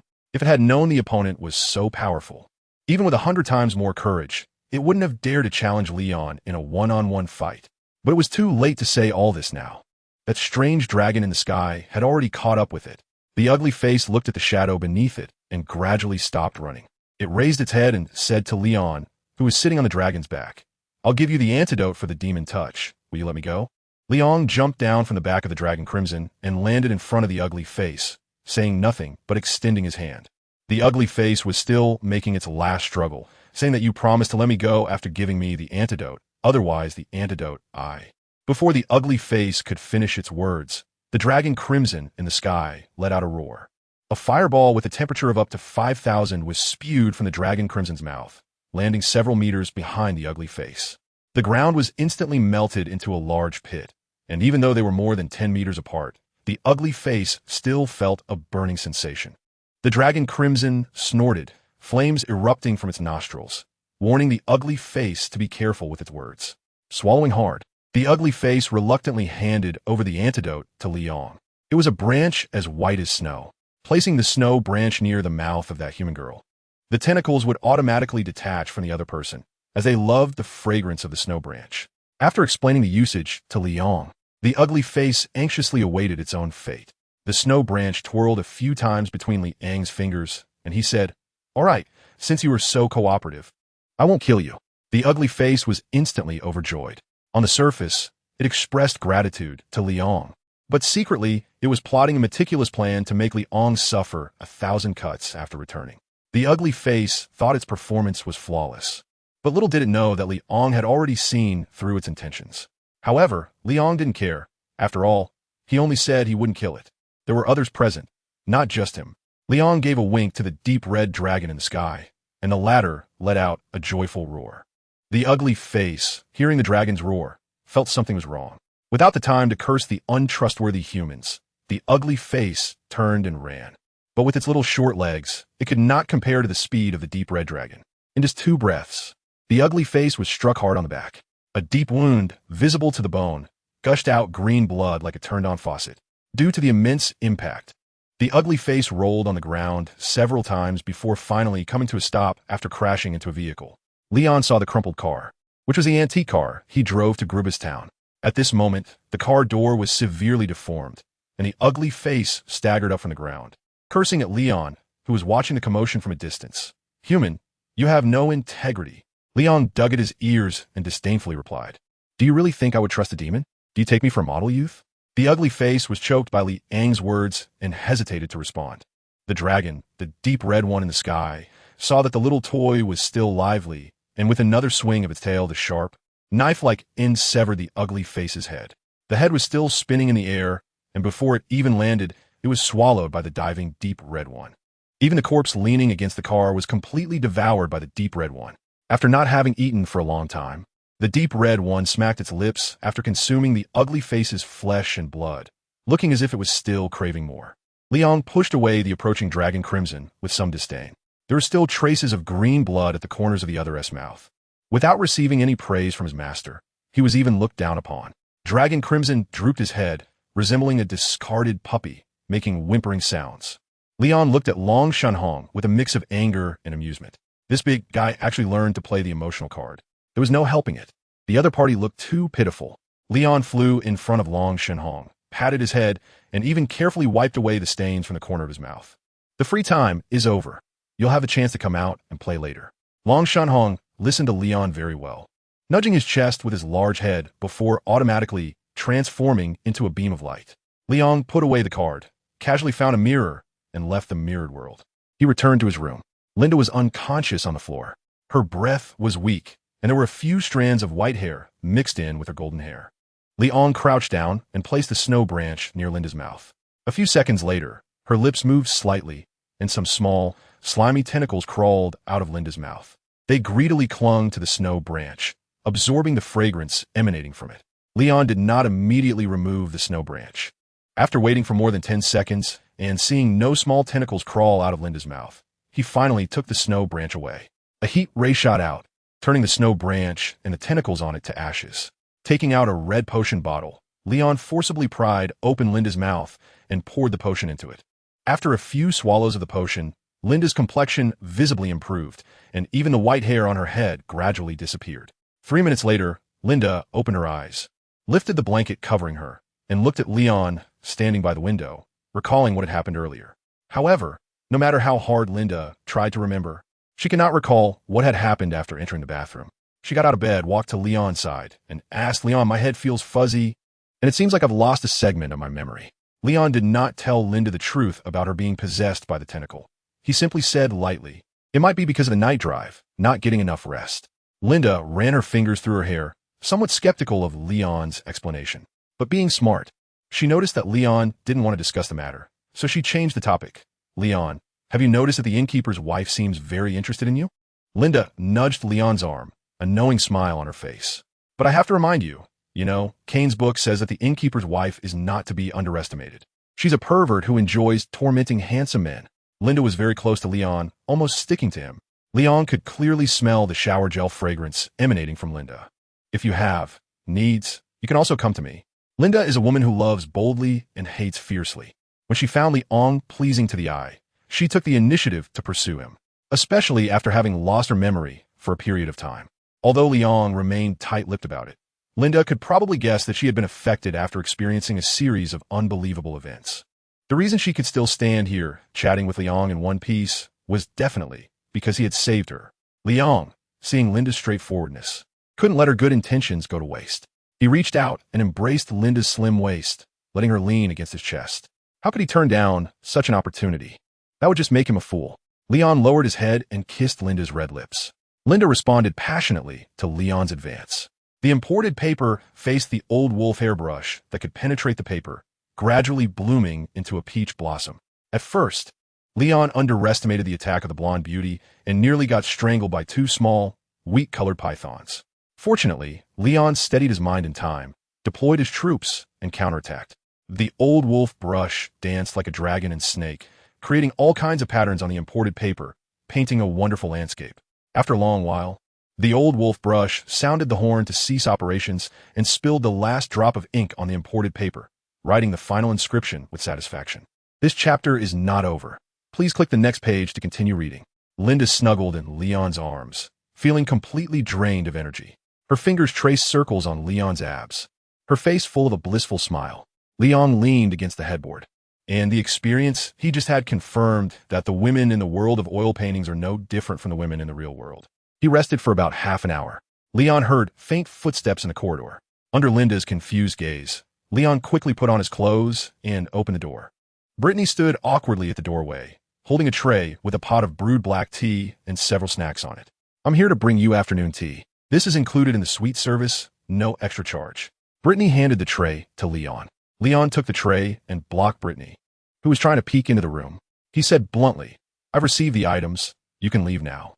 Brittany seemed to not hear the dismissal in his words and reached out her hand, wanting to touch Leon's face. Leon stood still, his expression growing increasingly cold. Brittany was stunned by Liang's frightening gaze. Her outstretched hand froze midway, unsure whether to move forward or withdraw. "Mrs. Brittany, please be mindful of your words and actions, or your husband might not be pleased," Leon said, closing the door without waiting for Brittany's response. Brittany stood alone in the corridor, glaring fiercely at the closed door. Her chest rose and fell rapidly, and beneath her loose clothing, it seemed something was about to burst forth. Struggling to control her anger, Brittany shook her head and left in a hurry. In the room, Linda casually threw on a nightgown and, with her long legs, walked over to Liang, who was holding a small dessert and a drink. Linda had overheard Brittany and Liang's conversation clearly. She was very pleased with her temporary husband's rejection of beauty. Pouring herself a cup of black tea, she was about to take a sip when Liang stopped her. "You can't drink this tea," Liang said. Linda was obedient to Liang's words and immediately set down the cup upon hearing she couldn't drink the black tea. Liang opened the teapot and gestured for Linda to take a look inside. Linda leaned in and saw that the teapot was filled with water. And besides the necessary tea bags, there were a dozen or so egg-like things the size of grains of rice. One of the eggs moved, startling Linda. These disgusting things were actually alive. Linda patted her chest, still feeling shaken. If it weren't for Liang's reminder, she might have swallowed the spiced black tea. Just thinking about those white eggs parasitizing her body made Linda gag uncontrollably. Liang shifted his gaze from the red tea to the fragrant desserts. Some of these desserts were normal, but they were very few in number, likely akin to playing Russian roulette with a handgun. Out of 10 pastries, one was edible. But whether one could pick the edible one depended on personal luck. Leon picked up an egg and held it in front of his eyes. Perhaps sensing the presence of a human, the egg began to tremble violently, and then a small worm covered in spines drilled its way out. The worm landed on Leon's hand, opened its mouth filled with sharp teeth, and started gnawing at Leon's skin. Its purpose was simple, to bite through the human skin, burrow into their body, and then begin to reproduce. However, Leon's skin was tougher than bulletproof, let alone the teeth of a mealworm. With a single slap, he turned the little worm on his hand into a pulp, wiped it clean with a tissue, and said to Linda, who was on the verge of vomiting, "Stay in the room and don't move. I'll be right back." Linda, clutching the trash can and throwing up continuously, asked him to take the tray with him, as she didn't want to share a room with the white, glistening worm eggs. Leon curled his lip. He had figured out that the weakness of this blonde beauty was her extreme aversion to bugs. Shrugging, Leon picked up the tray and left the room. Down on the first floor, he tossed the red tea and desserts along with the tray into the trash can, then headed straight for the room behind the counter. As he passed the counter, Leon noticed a blood-soaked iron chain underneath it. A severed arm was still attached to the chain, and swarms of tiny bugs were hatching from the wound. With the intention of doing a good deed, Red light gathered in Leon's eyes as he unleashed a heat ray, filling the air with a burning stench. He violently pushed open the locked door, revealing a staircase leading down to the basement. Leon stepped on the wooden stairs, making a creaking sound. There was almost no light in the basement, but it did not hinder Leon's exploration. His eyes surveyed the surroundings, damp, foul-smelling, and piles of white bones in the corners. These things were nothing but a warning to Leon that this seemingly ordinary and was akin to hell for an ordinary person. The basement was large, and Leon had previously used his X-ray vision to observe it. Beneath his feet, there was another layer of space. The Brittany he was looking for was also down there. At that moment, Brittany was unaware of the approaching danger, as she was selecting various torturous instruments hanging on the wall that brought her joy. A bloodstained chainsaw, a flail covered in flesh, a cleaver rigged with a flamethrower. Each of these weapons had claimed numerous lives. A few meters away from Brittany, on the ground, lay a man with twisted legs. His eyes and tongue had been devoured by small parasites living within him, and the remaining ear listened to Brittany's occasional laughter, fearfully covering his ear hole with his palm. After spending a long time selecting torture devices, Brittany had not found what she desired. The wicked fire ignited by Leon's provocation was becoming too much for her to contain, so she simply abandoned the idea of using instruments for fun. She herself was the best instrument of torture. Walking gracefully up to the man, Brittany crouched down and caressed his face. "Dear Bruce, why are you covering your ears?" Feeling her fingers wandering on his face, Bruce emitted a whimpering sound, seemingly pleading with Brittany for mercy. Brittany's fingers stopped on Bruce's mouth, silencing him. "Shoo! How many times have I told you? At times like this, if you just cooperate with me, you can survive, but why don't you listen?" Brittany frowned slightly, clearly displeased with Bruce's disobedience. Those who did not comply had to be punished. She pinched Bruce's lips and then pulled hard, ripping the flesh from his lips and chin. Bruce writhed on the ground in agony, his hands no longer covering his ears, but reaching out towards Brittany. She did not dodge or resist as Bruce grabbed her. His nails dug into her flesh, and she made no effort to fight back. Looking at the piece of flesh that had just been on Bruce's face, Brittany not only did not recoil from the blood and the exposed eggs of the parasites, but instead gently kissed it. Bruce's eyes were already blind. Otherwise, witnessing this scene would have terrified him to death, even if he were not tortured to death by Brittany. After a kiss, Brittany casually tossed the piece of flesh away. Her eyes widened as she shouted, "This isn't right. This isn't the feeling I wanted." Brittany's hysterical scream made Bruce release his grip. He had been imprisoned for so long. It was the first time he had seen her so angry. "Is that blonde woman more beautiful than me? Does she have a better figure than me? Why did that man choose her and not me?" Brittany stomped on Bruce's head, saliva flying from her mouth as she questioned, "Tell me, where am I worse than that blonde woman? Tell me, how could Bruce possibly know who that blonde woman Brittany was referring to?" He had been trapped in the basement for nearly a week. The only reason he was still alive was thanks to the skills he had honed in college. Before his tongue was consumed by the small parasites, he had used sweet words to manipulate another man in the same predicament to be brutally dismembered by Brittany. But now, with no one left to torment, Bruce's mouth was naturally rendered useless. As the pressure on his head increased, Bruce's struggles grew weaker. Just before dying, Bruce trembled and tried to say something to the towering Brittany. But Brittany had lost interest in her former pet, not even glancing at him. And with a push of her foot, she stomped Bruce's head as if crushing an ant. Red and white splattered across the filthy floor once more. Brittany lifted her foot with a lack of enthusiasm, murmuring, "Sigh, what a letdown. I didn't vent any of my pent-up frustration at all." Ignoring the insects quickly devouring Bruce's corpse, Brittany approached a pure black coffin.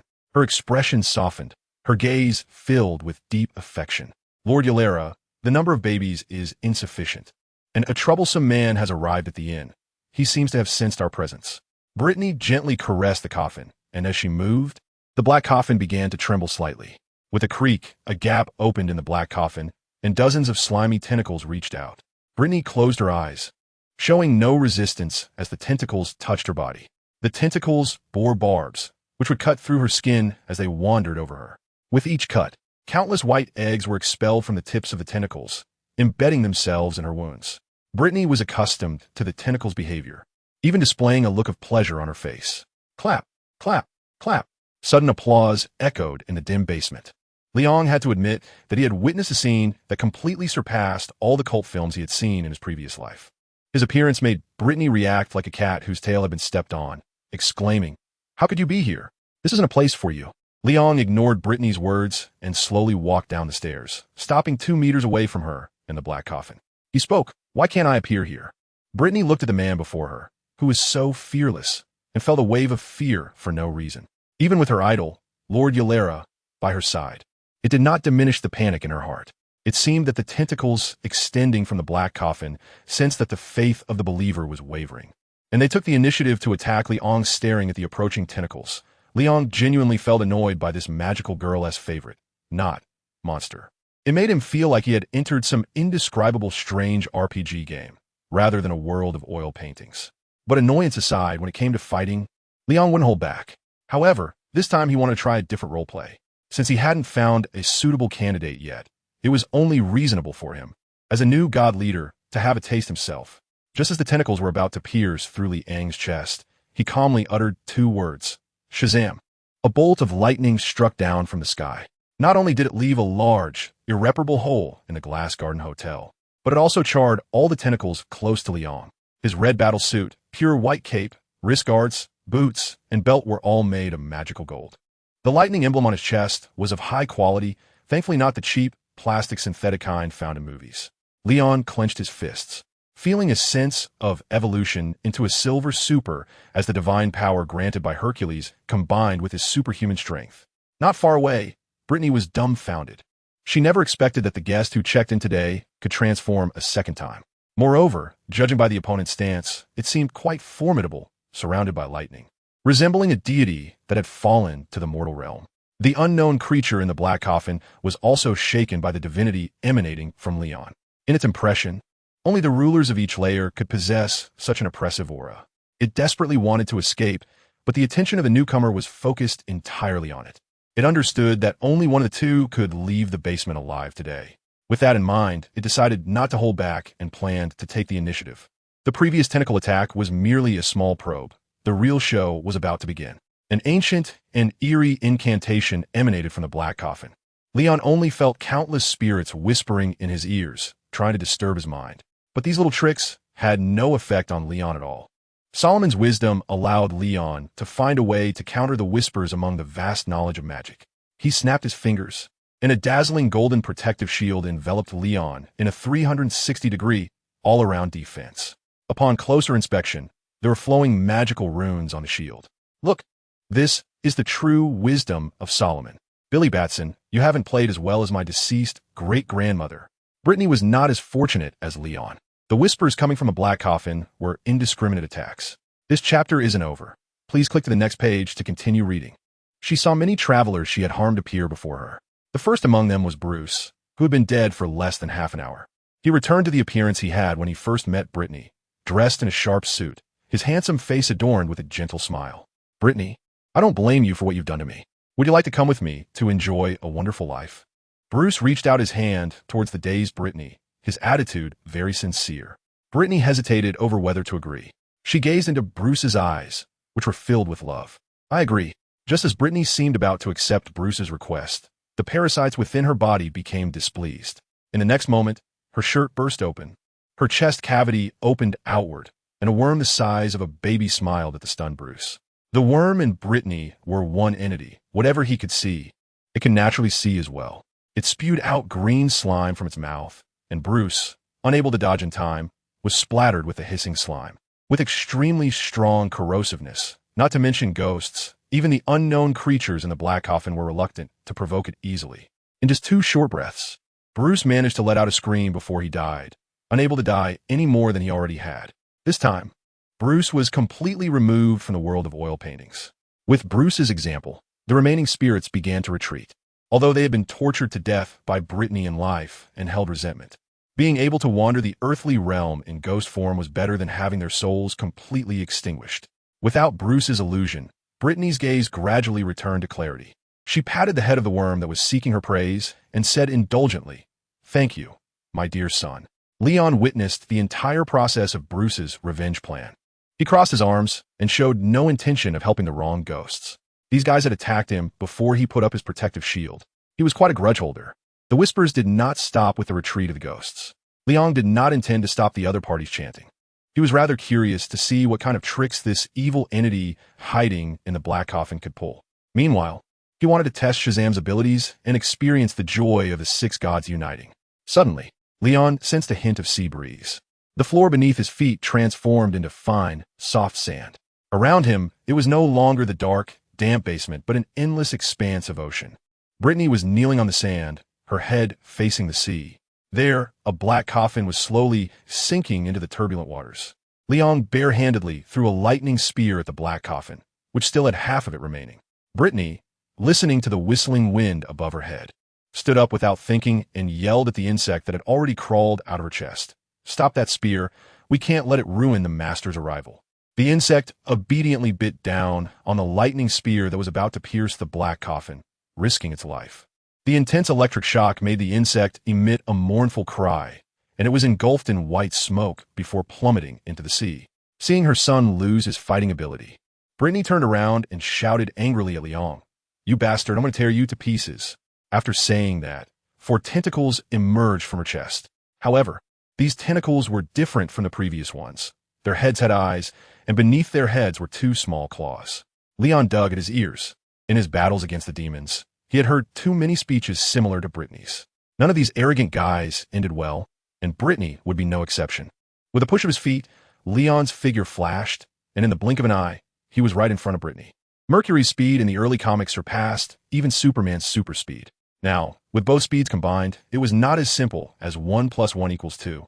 A large hand grasped Brittany's head, and under her terrified gaze, a bolt of lightning as thick as an elephant's leg struck down from the sky. Brittany screamed in agony, her cries echoing in the sandy ground for a long time. Within seconds, only a small handful of ashes remained in Leon's hand. He casually brushed the ashes away and turned his gaze towards the black coffin that had completely sunk into the sea. A huge shadow appeared beneath the surface of the ocean. Leon flew into the sky, still unable to see what lay beneath the surface of the sea. A trident burst out of the water, aiming straight at him, skillfully dodging the attack and adhering to the excellent tradition of reciprocity. The lightning on Liang's body began to stir. His eyes turned a deep blue, and crackling arcs of electricity wrapped around his arms. With thunder, he shattered the darkness. Liang's rare second-degree soul ignited. A large amount of lightning fell from the sky, illuminating the shadowy sea area. The strong electric current caused the evil creature hidden beneath the seawater to suffer immensely. It roared while revealing its true form, a giant merman wearing a crown. Liang's physique, compared to the other party, is like a mung bean next to a watermelon, appearing incredibly small. However, size is one aspect, and strength is another. The strength displayed by Leon makes the fish people very wary. Otherwise, it wouldn't hesitate to show itself, only daring to hide underwater and occasionally launch sneak attacks. Young Master, there's more in this chapter. Please click the next page to continue reading. It gets even more exciting. Is this really your true form? It's truly ugly. So far, Leon has not seen any demon that meets his aesthetic standards. Aurelia from time travel doesn't count. That's just someone wearing human skin. In hell, there's succubi specifically for the male demographic, but why have they become so lackluster in the outside world? Leon's complaints were not deliberately kept down, so Ylera naturally heard them. The reason it chose to present itself in the form of a black coffin is due to its ugly appearance. It's important to know that the Fishman tribe was once the beauty of the sea a long time ago. The transformation into their current state occurred because of external invasions. Initially, they were victims.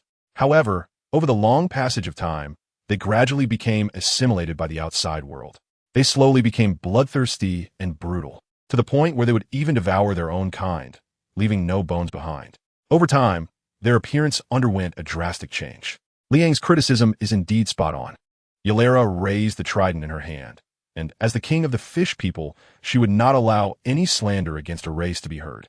Leon floated in midair without moving, and the opponent's actions seemed as slow as a snail in his eyes. He was too lazy to even make a dodging move, allowing the trident to poke into his chest. The scene of his belly bursting and intestines spilling that Ylera had imagined did not occur. Instead, it only felt that the trident had collided with something incredibly hard. It widened its murky yellow eyes as the little person, only slightly larger than its fish scales, greeted it without a scratch. "Haven't you eaten? Is that all the strength you have?" Liang mockingly shouted. "With that kind of strength, you think you can kill me? Are you out of your mind?"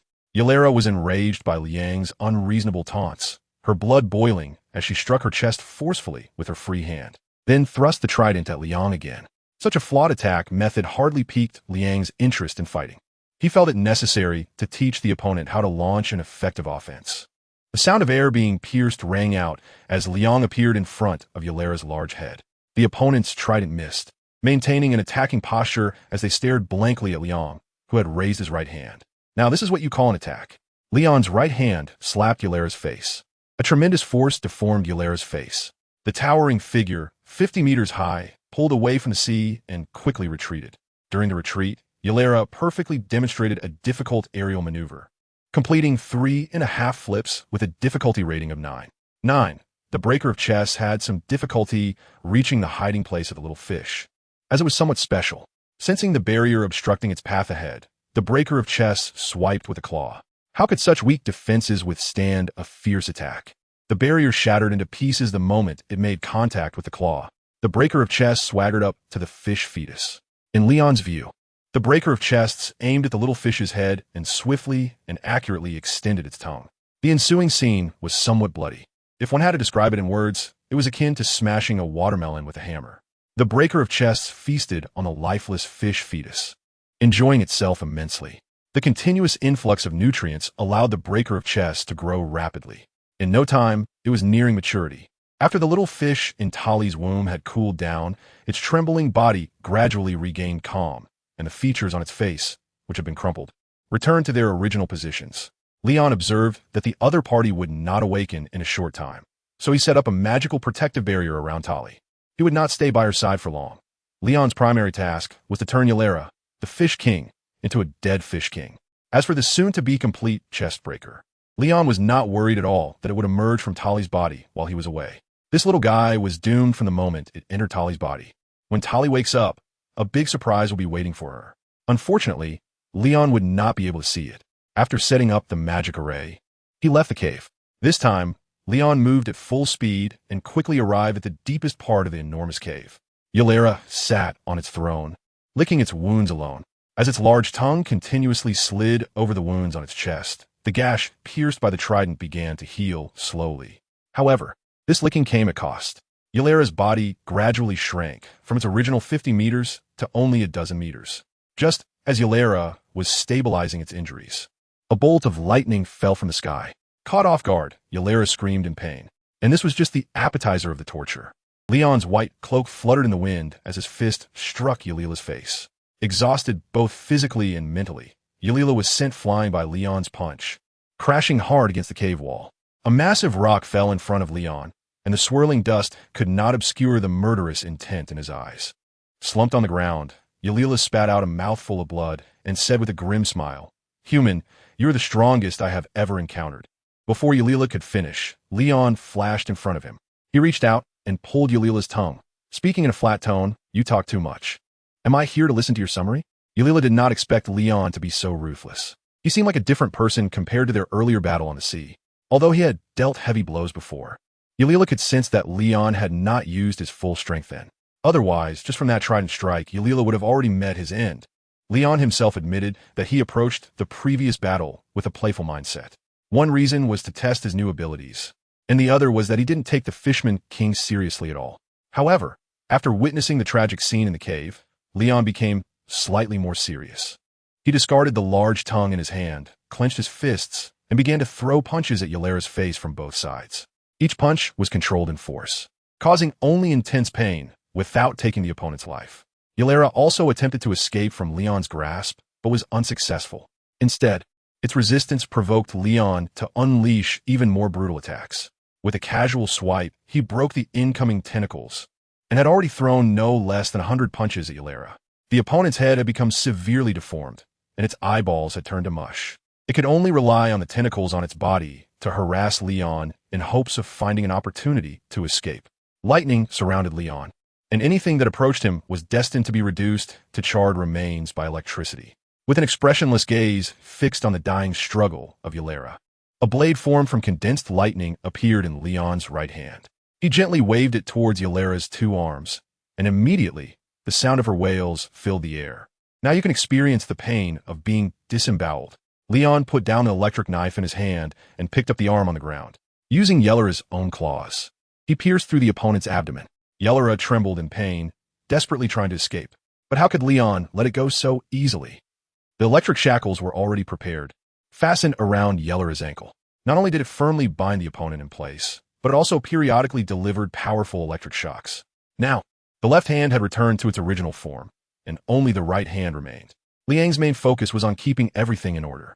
Just as he was about to thrust his right hand into Yellera's stomach, she shouted angrily, "Give me a quick end. Stop tormenting me." Upon hearing this, Liang paused his movements and replied with a faint smile, "Give you a quick end? Have you ever given those dead women a quick end?"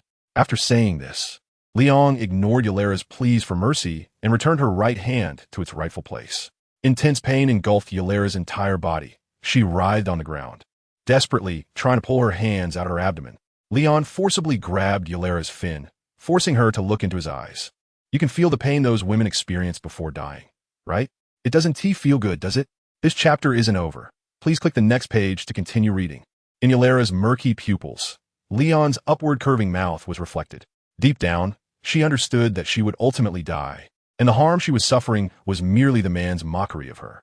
Her Adam's apple moved up and down, and even if she were to die, Yellera wanted to show this man a bit of defiance, to let him know that the Fishman tribe can be defeated but cannot be humiliated. However, just as Yellera's plan was about to begin, Leon crushed it in its cradle. A swift chop struck Yellera's neck, and a crisp cracking sound echoed in the cave. Leon let out a mocking laugh. "Please, next time you want to do something bad, don't let the murderous intent flash in your eyes. It's just too obvious." "Oh wait, you won't have it next time." Yellera's body suddenly rose high as Leon threw her out with great force. Countless azure lightning bolts formed in the cave, each transforming into blue arrows, waiting for their master's command. Leon looked at Yellera, whose head was buried in the cave wall, hanging above the cavern. He flicked his fingers, and the prepared lightning arrows shot out in unison, allowing Yellera to experience the feeling of being pierced by thousands of arrows. Looking at the Fishman King, who had turned into a porcupine, Leon turned away without a hint of nostalgia. This place held no meaning for him anymore. Before leaving the underwater cave, Leon first went to the cavern to check on Tali's condition. The woman was still peacefully asleep on the stone platform, her expression gentle, and there were no signs of damage to the magic circle. With Yellera's death, the underwater cave began to collapse. Leon will not leave Tali to fend for herself. Although he is somewhat repulsed by her smell and dirty clothes, desperate times call for desperate measures. Leon could only choose a relatively clean waste to trap Tali and quickly flew away from the sea. After flying out of the water, Leon found himself not on the sand, but back in the basement. It seemed that once Yellera died, the small world lost its energy support and would automatically kick people out. This setting is quite humane. Leon carried Tali out of the basement and went straight up to the second floor. At this point, Linda no longer felt nauseous. She looked at Leon, who pushed the door open, and the woman in his arms, raising her finely arched eyebrows. She was not a jealous girl, and seeing the woman Leon had thrown on the bed, she thought she was not as good-looking as herself and was probably older. After comparing in various aspects, Linda felt she had the upper hand. "Who is this woman? She has such an unpleasant smell, and you just threw her on the bed?" Linda walked over to Leon, smoothing the wrinkles on his clothes with one hand while wrapping her other arm around his. "Her name is Tali, the only survivor of the boss's wife and the demon subordinates." Liang's response left Linda a bit confused. How did it suddenly turn to the boss lady? Aside from the fact that the other person acted as if they were wearing Pinru's clothes and liked to add a few personal preferences to the food, it seemed like there wasn't any other flaw. Of course, Linda would remember the afternoon tea with bug eggs for a lifetime. Those bug eggs had disgusted her for a long time, nearly making her throw up. Hiss, it seems that what Kane wrote in the book might really be true. While saying this, Linda pulled Liang to the window. She really couldn't stand the strange smell emanating from Tali. Moreover, after being exposed to that strange smell for a while, Linda felt a bit restless again. She licked her lips and forcefully suppressed the fire in her heart. She really didn't dare to act recklessly in front of Liang anymore. That old wolf hair of his made her feel both love and hate. Although it is said that there are only exhausted cows, not ruined fields, this principle doesn't apply to Liang. Linda glanced at Liang, who hadn't noticed her abnormality. She let out a long sigh and continued. According to the first half of the content Kane sent to the publisher, Brittany, that BTCH, should have died on the third night after the male lead checked into the hotel, with her head blown to bits by the male lead's gun. But now, with your involvement, Brittany's death has been brought forward. I wonder if it will have a significant impact on the subsequent plot. After hearing Linda's words, A flash of inspiration crossed Liang's mind. He knew how to solve that damn sense of rejection. He just needed to passively disrupt the plot or intervene early, right? Such a simple solution had only just come to mind. Liang wished he could slap himself. He hurriedly asked Linda, according to the plot in the book, what did the male protagonist do after Brittany died? Linda thought carefully and said that the male protagonist tried to drive out of the town, but after several failed attempts, he went to a bar to drown his sorrows and then met a cowboy, with whom he had a great conversation. A bar? Leon's superbrain began to operate. The entire topographic map of Grubs appeared in his mind. There was only one bar in the small town, named Flamingo. When the locals had nothing to do, they would go to the bar for a draft beer and then joke around with others. According to the map Leon had noted down, the Flamingo bar was not far from the Glass Garden Inn. Their business hours were from 7 p.m. to 4 a.m. It was only 3:30 p.m. now, still quite early before they opened. Leon planned to take a break. Brittany, the boss lady, had become a thing of the past. Now the inn was under Leon's control. Little Master, there's more in this chapter. Please click the next page to continue reading. It gets even more exciting. Their room had been passed on to Tali. The two of them were going to try out the mattress in the luxury suite to see how comfortable it was. Just now, Leon clearly noticed the way Linda looked at him. But at that moment, he was brainstorming, and there were others in the room, so he pretended not to see. As they walked out of the large suite, Linda's steps were a bit unsteady. Her face was flushed, and her breath was fragrant, making it difficult for her to look into his eyes. Leon, very understanding, held Linda, who had turned into a puddle of mud, in his arms. There were only a few of us in the hotel, and in order to ensure that future guests had a comfortable living environment, we needed to personally try out the mattresses in the luxury suite to see if they were soft enough. Liang's ability to speak nonsense has reached an extraordinary level. Linda shot him an annoyed glance. Are you testing how soft the mattress is? You're clearly just being provocative. And how could there possibly be tourists in this godforsaken place? I just don't want to expose you, otherwise, Linda turned her head to the side, pouting, although she acted a bit displeased. Her increasingly flushed cheeks betrayed her. Leon also noticed that Linda, in his arms, was feeling a bit moody. He lowered his head and kissed her lips, which were still stunning even without lipstick. Linda was initially taken aback. She was clearly still angry, but this road detective had just kissed her. It left her feeling both amused and exasperated. She wanted to push him away, yet couldn't bear to do so. She wanted to follow his lead, but was still upset. Until she saw the starry depth in Leon's eyes, Linda felt relieved. He had saved her life. What was she being so stubborn about? It was important to know that a man like Leon, with an air of mystery, was incredibly attractive to girls. Linda reached out and caressed Leon's face, smiling as she said, "Meeting you is truly the greatest luck of my life." Leon also stroked Linda's hair, and the little golden tabby cat showed a look of joy. He was destined not to stay long in the world of oil paintings, as there were many people in the real world waiting for his return. But if he could take someone from the world of oil paintings, then Linda would be Leon's first choice. The two embraced and went up to the third floor. The decor on this floor was obviously much more luxurious than that on the second floor. Leon casually kicked open a door and walked in with his beloved. Looking at the pink big bed in the room, Leon unhesitatingly threw Linda onto the bed. The mattress was very soft, and after Linda landed on it, she almost sank into it. Leon turned back to the door and closed the rickety door. What happened next cannot be expressed in ordinary words. If it had to be described, it would mostly be filled with interjections. The imported paper bravely declared war on the experienced old wolf brush to regain the face it had lost earlier. However, how could the seasoned old wolf brush be challenged by the inexperienced imported paper? Ink was recklessly splashed across the paper surface. Every stroke was powerful and full of variety. Leon sighed for the second time, marveling at the melodious sound of the paper. The painting was finished. The sky outside gradually darkened. Leon got dressed under Linda's service.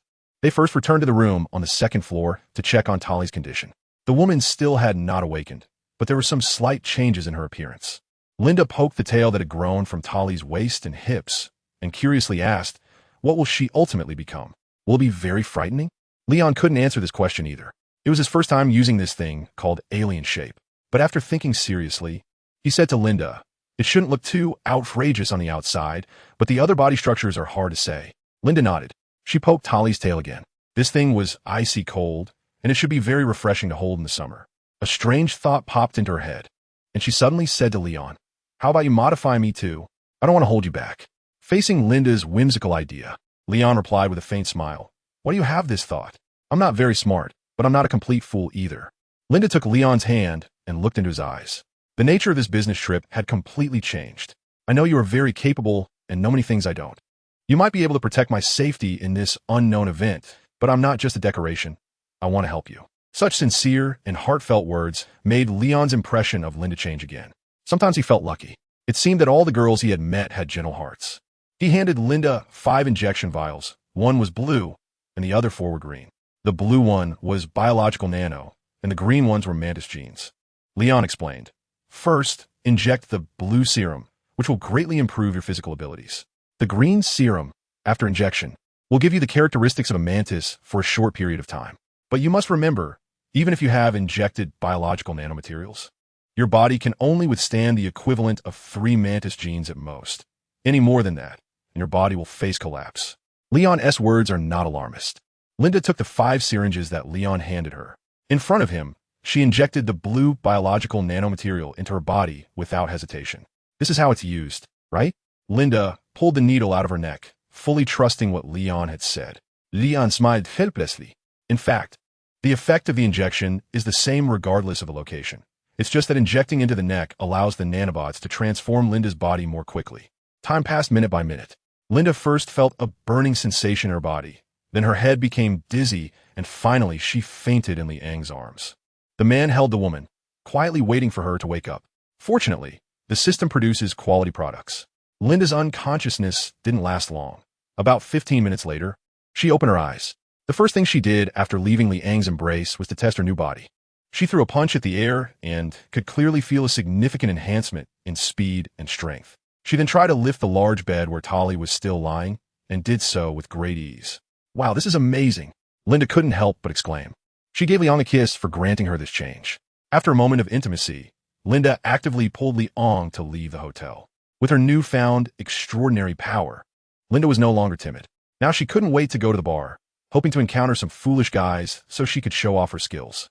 However, when Liang and Linda arrived at the bar, they found that the reality was somewhat different from what they had imagined. The large bar was quite deserted. There was no bartender or customers, only a disheveled man drinking alone. The man was Felix, who had previously met Linda and Liang. There were already several empty bottles at his feet, and a shotgun leaned against the wall. Felix was not yet drunk to the point of losing his senses. He glanced at the man and woman entering the bar, with a faint smile of bitterness on his face. "Are you two looking for death? You should leave, grubs." Felix still had a bit of goodwill towards the 2 outsiders, especially Liang, who had dared to enter the Black Spire Church without any protective measures, which left a deep impression on Felix. Linda picked up on Felix's warning. If it were before, she would have just walked away. But now, with Liang, this super strong ally beside her, Linda was full of confidence. She casually sat down next to Felix and forcibly pulled Liang over. The 3 sat around a small round table. Seeing that his warning had no effect, Felix stopped wasting words. "Little master, there's more to this chapter.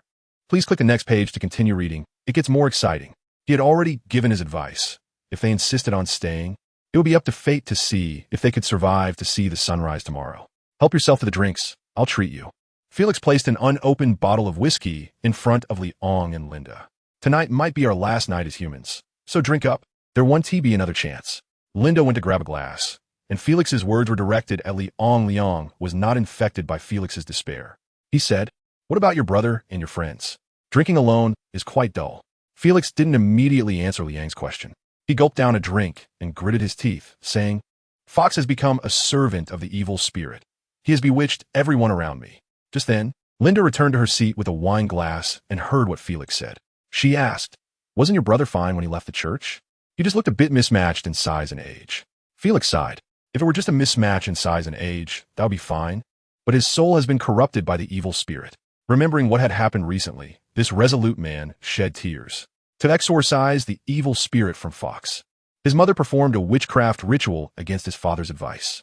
The outcome was obvious. His mother failed, and the completely unleashed evil Fox killed both his mother and father. And the neighbors did not escape the claws of the evil either. Felix took another swig of alcohol, this time finishing off the half bottle of brandy he had left. "The reason I came to the bar to drown my sorrows is that there isn't a single normal person left in the town. Originally, I planned to get drunk and then take my gun to the Black Spire Church for a showdown. But unexpectedly, I ran into you two. Don't be fooled by Felix's disheveled appearance. He may look scruffy, but he is actually a decent person with a kind heart. Even now, He is still urging Linda and Leon to leave Jeebus quickly. As Linda poured wine for Leon, she casually said, "Oh, thank you for your kindness, but we are not leaving." Felix was infuriated by Linda's attitude. He smashed the empty bottle in his hand and shouted, "Why won't you listen? This place has become a breeding ground for evil spirits. You still have a chance? Quick, drive away." Leon picked up his glass and took a small sip. He wasn't very fond of the taste of whiskey. After placing the glass back on the table, he said lightly to the furious Felix, "Let me correct you. They're not called evil spirits. It's more appropriate to refer to them as demons." Felix paused, confused. Was this really the time to nitpick on names? After saying so much, how could the two in front of him not take in a single word? Linda also chimed in at the right moment. "Felix, I know you're worried about our safety, but please believe me, as long as Leon is here, we'll be fine." Felix took Linda's words with a grain of salt. He had faced evil spirits head-on. His proud shotgun had done absolutely no damage to the demonized fox. If it hadn't been for his friends risking their lives to save him at the last moment, he might have fallen victim to temptation.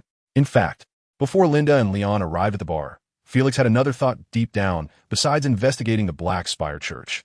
After a good meal and drink, he would shoot himself. He was already desperate about the future. He didn't believe anyone could handle such powerful evil spirits. Seeing that soft methods weren't working, Felix decided to take a hard approach. He grabbed the shotgun beside him, aimed it at Leon and Linda, and threatened, "Now you two have a choice. 1. Leave Jeebus right now. 2. I shoot you dead. You choose." Linda was extremely angry at Felix's rude behavior.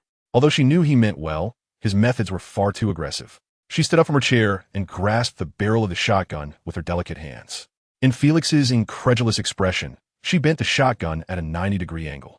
As if she had accomplished something trivial, Linda clapped her hands and said earnestly, "Can we sit down and have a proper talk now?"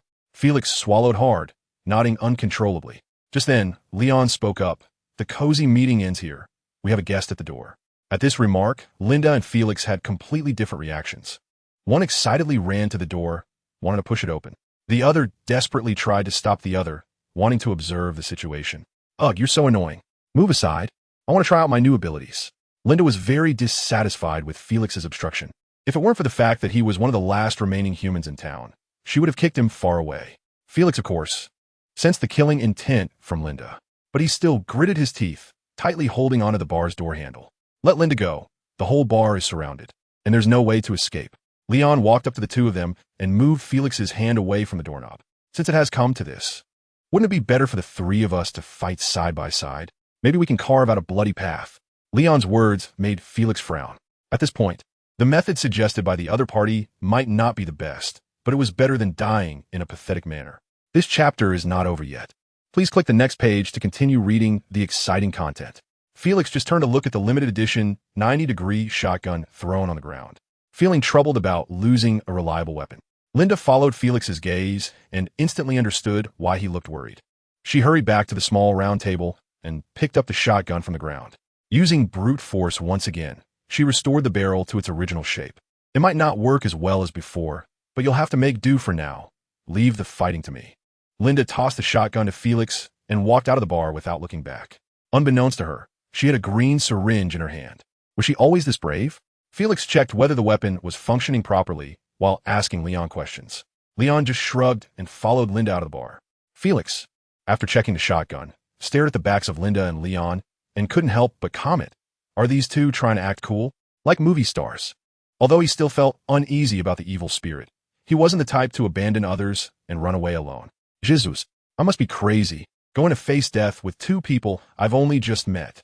Felix scratched the back of his head. Taking a deep breath, he resolutely stepped out of the bar. At that moment, Linda was extremely excited, her hand holding the syringe trembling slightly. In front of her was a mass of people, each with vacant stares and varying degrees of wounds. The wounds were oozing pus, and white maggots could be vaguely seen. Leon stood silently behind Linda. His ability to see through things allowed him to gather more information than Linda and Felix. The mastermind manipulating the crowd was hiding at the back of the line. Leon was looking at the other person while the other person was also peeking at him. "Leon, can I inject the drug?" Although Linda's excited and charming face was already flushed, she still tried hard to control her impulses. Of course, as long as it's not in excess. The conversation between Leon and Linda left Felix, who had just followed them, somewhat confused. He only took a few seconds of delay. So why did it feel like he missed out on fortune?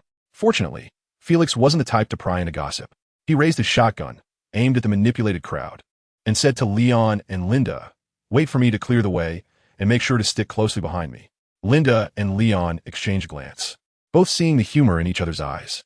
With an air of maturity, Linda patted Felix on the shoulder and said, "Young man, there's no need to make it so complicated.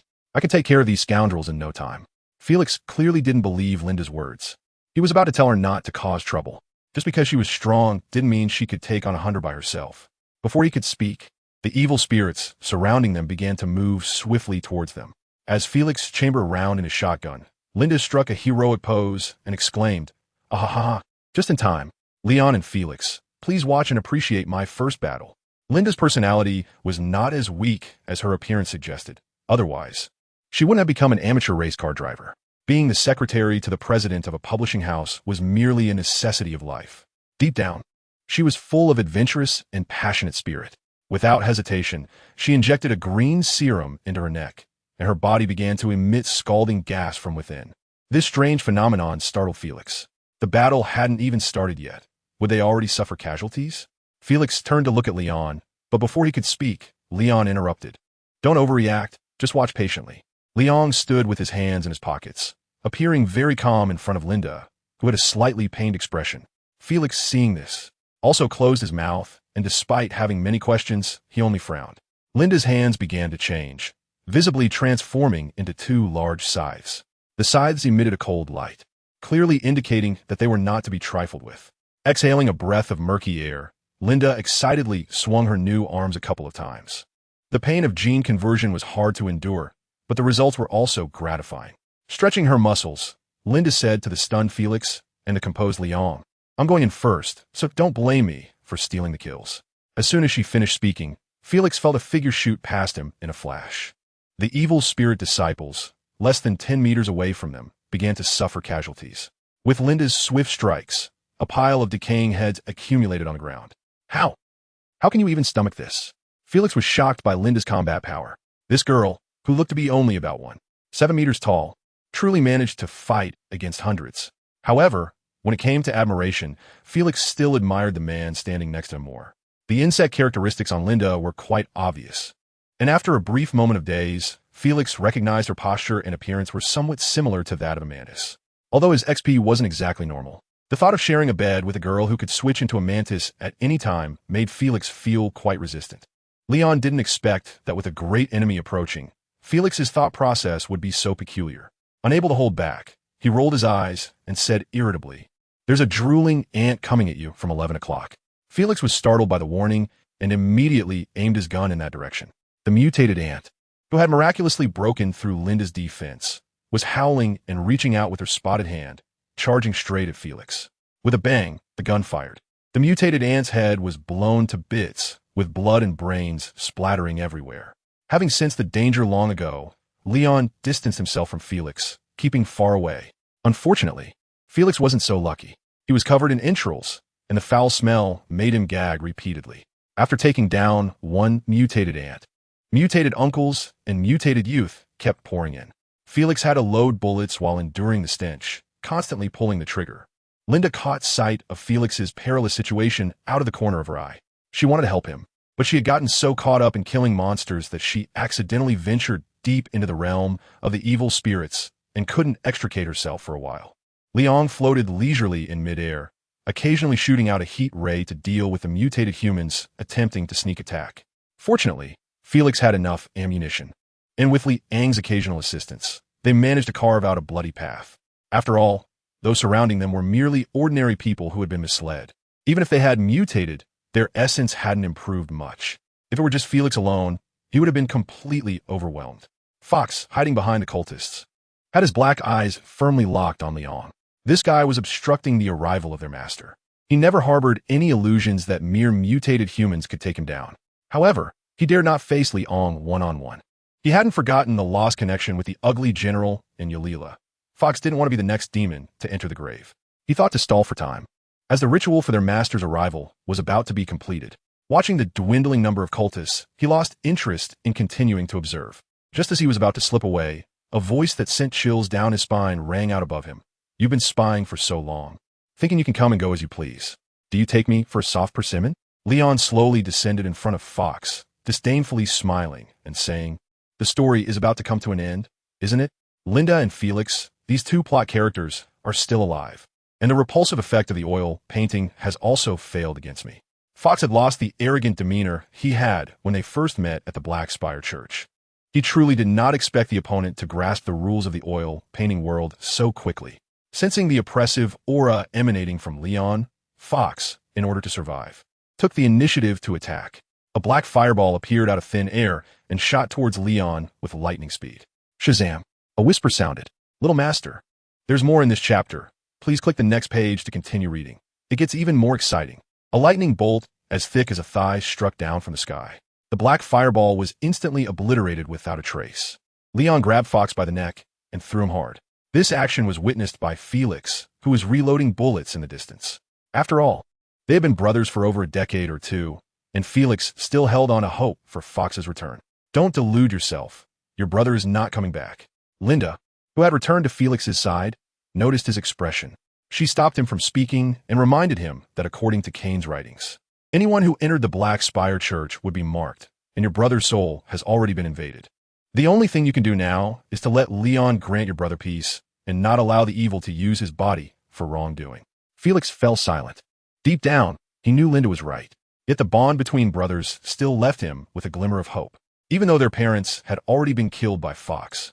If Fox truly could not come back, he would be left to live in solitude. Seeing a grown man being so wishy-washy, Linda said impatiently, "Can you show some manly spirit? Think of your deceased friends and family, and then think of the townsfolk harmed by the evil." Linda's words struck Felix like a wake-up call. Yes, he had been a bit selfish. Fox was already gone. He could not let the evil control his body to continue committing heinous acts. After coming to terms with everything, Felix loaded the last bullet into the shotgun and blew apart the two mutated humans that lunged at him. Out of bullets, Felix wasn't intimidated. He picked up the makeshift weapon and smashed it against the evil spirits that craved his flesh. Linda was very pleased with Felix's sudden realization. She didn't want him to interfere with Leon's decisions. Leon, who was currently tormenting Fox, naturally heard the conversation between Linda and Felix. Personally, he certainly didn't care about Felix's feelings. Anything related to the evil must be eradicated in Leon's eyes. Fox's body was on the verge of collapse, and many small black bugs flew out from the cracks in his skin. Leon immediately recognized that this was a demon trying to escape. Better to mistakenly kill 1,000 than let one go. A cage made of lightning trapped Leon and Fox. The desperate flapping of a little bug unexpectedly collided with the lightning bars, instantly turning it into a pile of ashes. Seeing that the situation was hopeless, Fox, knowing his final fate, began to vent his emotions before death, laughing wildly. "The ceremony for the arrival of the master is ready. You will forever remain in the world of oil paintings, forever." The piercing laughter echoed in his ears. Watching the frantic Fox, Leon compassionately sent him on his way. A lightning sword pierced through Fox's heart. A fierce electric current surged wildly within Fox's body, and in the blink of an eye, nothing was left on the ground. Leon removed the lightning cage that surrounded the two of them, glanced at Linda and Felix, who were still battling against the evil spirits, and raised his hand, causing a series of lightning to erupt from his fingertips. The remaining evil spirits were all taken away by the chain lightning. Linda was swinging her scythe at a mutated dog that was pouncing towards her. Before she even made contact, the mutated dog stiffened and turned to dust. In the end, it really had to be Leon, otherwise I would have been exhausted to death. Linda sat down on the ground without any grace. The evil spirits she had defeated numbered at least 80, if not 100, even though her body had been modified with biological nanotechnology. Such intense fighting still left Linda feeling quite fatigued. Felix, who was beside her, looked even more disheveled. His physique was relatively strong among men, but even so, Felix was now completely drained of strength. During the final battle, if it weren't for Linda helping him out of dangerous situations, Felix might have already been done for. Leon flew to the two of them and said, "You two go back to the hotel first. I'm going to take a look at the Black Spire Church. I need to understand this incident." Linda naturally had no objections to Liang's orders. Even though her body was still a bit sore, she forced herself to stand up from the ground, smiling as she said, "You must be careful. I'll be waiting for you to come back at the hotel." Leon smiled lightly and didn't say a word. Just as he was about to fly away, Felix called out to him, "Although I don't know why you possess the superpowers that only exist in movies, I hope you can save this small town. It shouldn't have become like this." Liang Fei paused in the air, still not speaking, but he slightly nodded his head.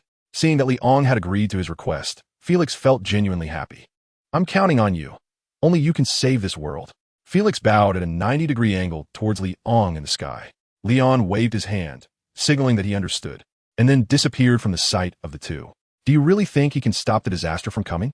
Felix straightened up, a look of confusion in his eyes. Linda patted his shoulder and walked toward the Glass Garden Hotel without looking back, her pleasant voice drifting into Felix's ears. Believe in him. He is Liang. Felix was momentarily stunned, then smiled in relief. Little master, there's more after this chapter. Please click the next page to continue reading. It gets even more exciting. The two walked slowly under the moonlight. At this moment, Liang had landed at the entrance of the Black Spire Church. Even though the full moon in the sky was very bright, the Black Spire Church remained in darkness. Kicking the door open with force, Liang strode inside. The furnishings in the church were exactly the same as when he had come before. Liang had no fondness for this eerie place. Lightning gathered in his palm, the crackling sound particularly harsh in the empty church. The long-accumulated lightning was unleashed by Liang. The blue, raging spirit wreaked havoc on the tables, chairs, and candlesticks in the church. Enough. A figure emerged from behind the statue placed in the center of the church.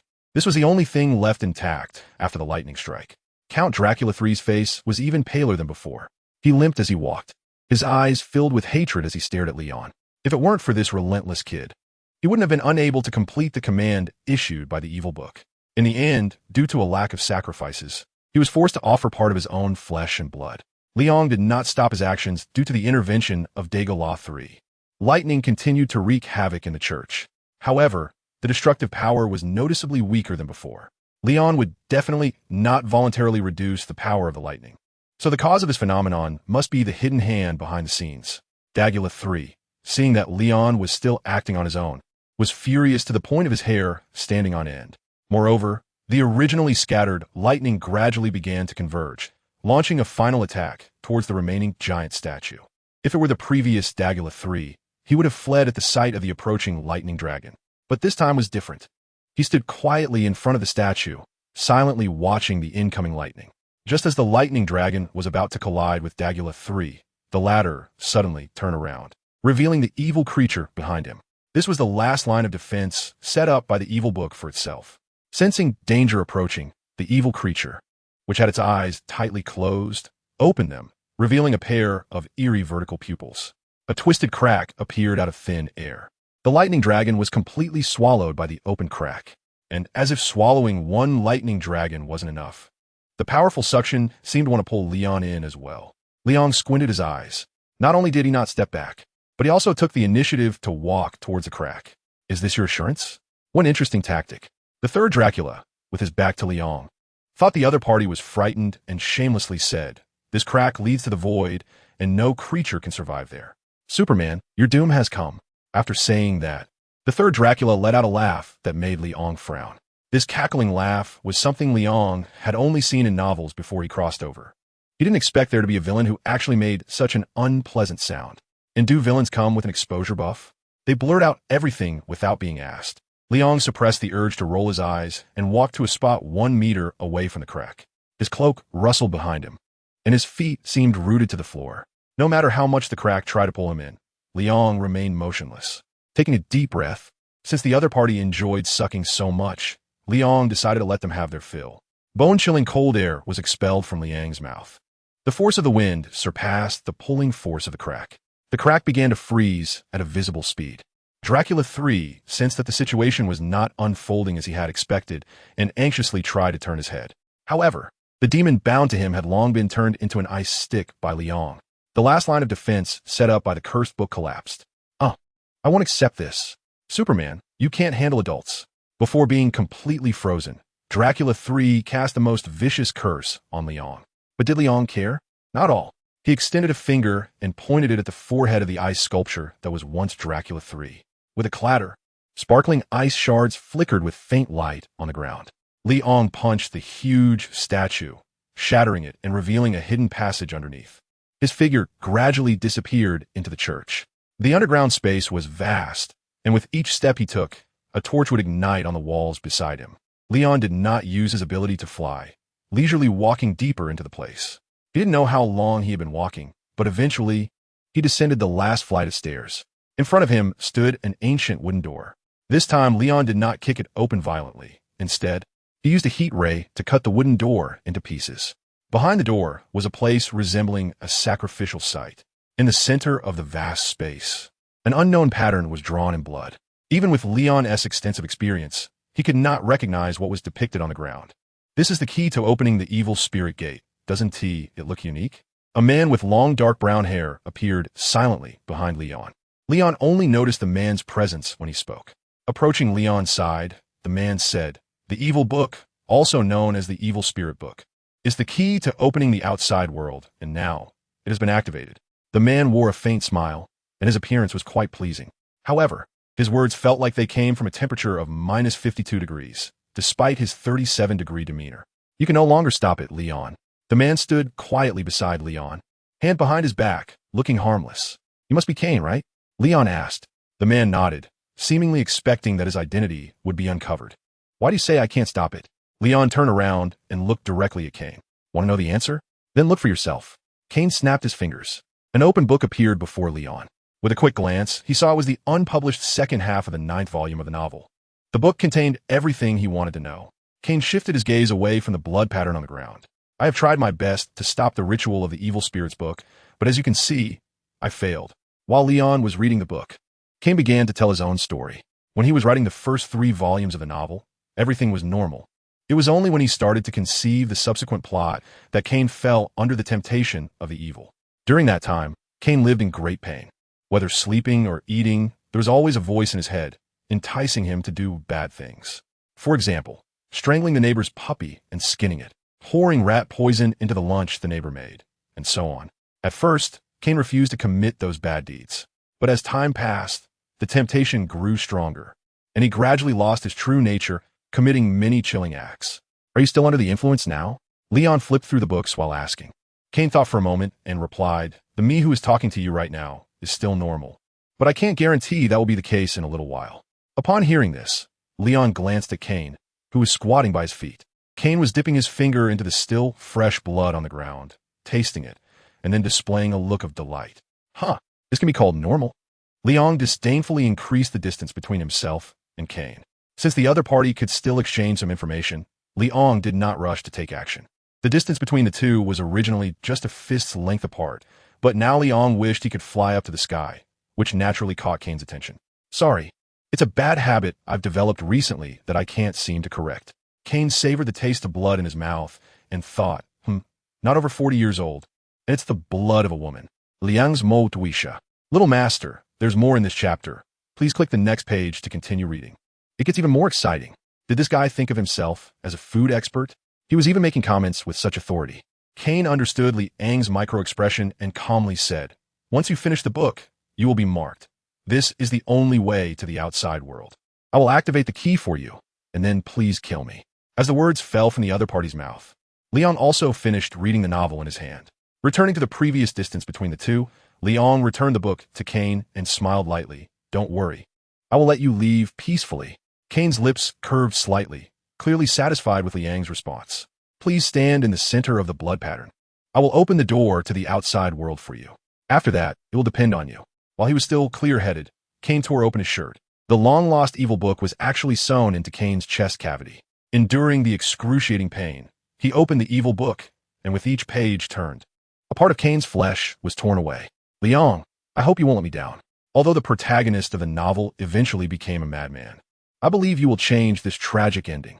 Cain placed the fallen flesh on the blood pattern and quickly chanted a strange incantation. As the chanting continued, a faint red light spread around Leon.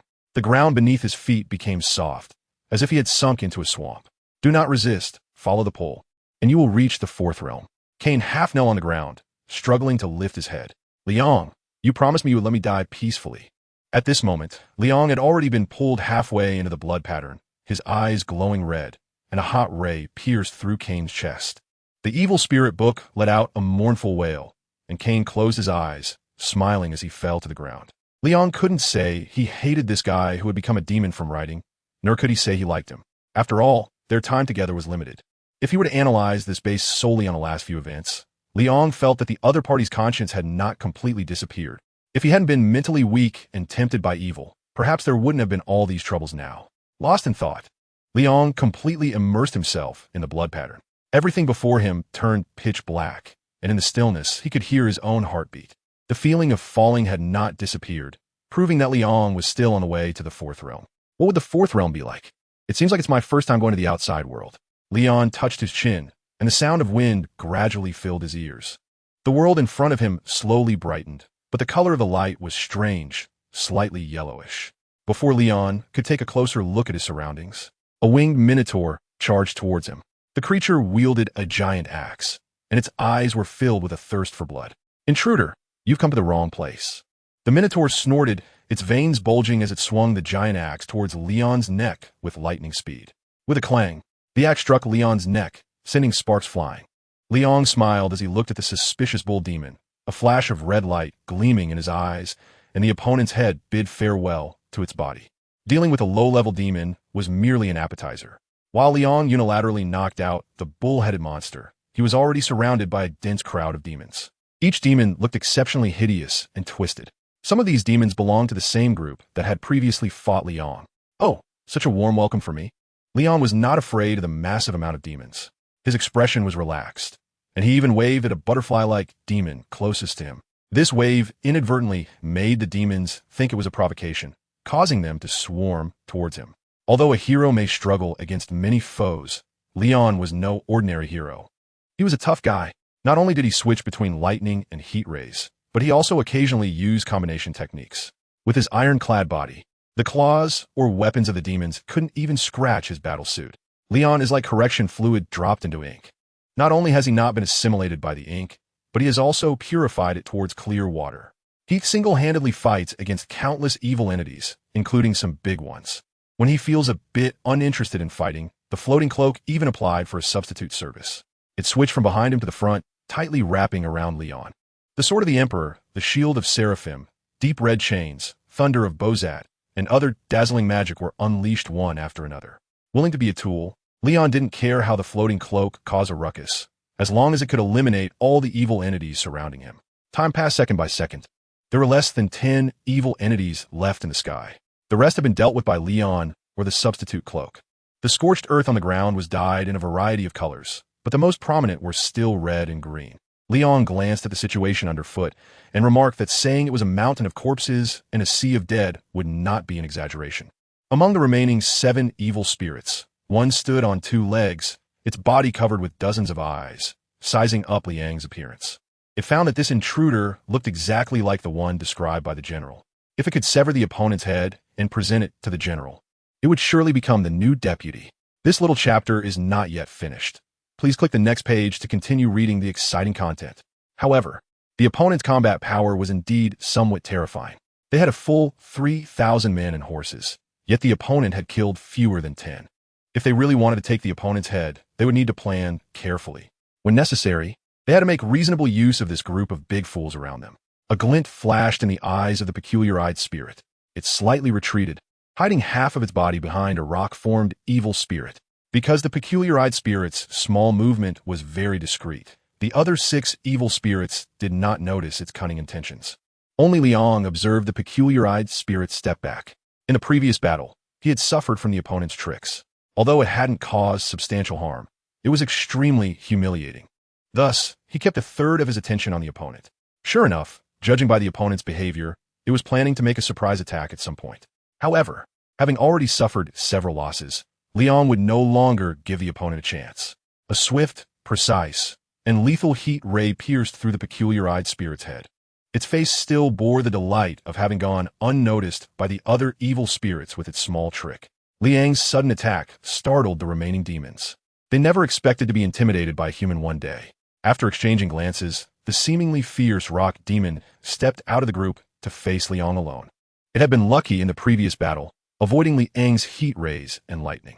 However, even if it had been hit by elemental damage, it wouldn't have cared. As long as its core hidden in the rock wasn't destroyed, it was immortal. "Kid, let me..." Before the rock demon could finish its sentence, Liang's arm pierced through its chest. A grayish orb appeared in his hand. Among the demons nearby, one immediately recognized that the object in Liang's hand was the core of the rock demon. With its lifeline controlled by another, the rock demon lost its previous arrogance. Goodness. Before it could finish speaking, it was struck by a black tiger's heart extraction, which accurately found the location of its hidden core. If it weren't for cheating, the rock demon wouldn't believe it.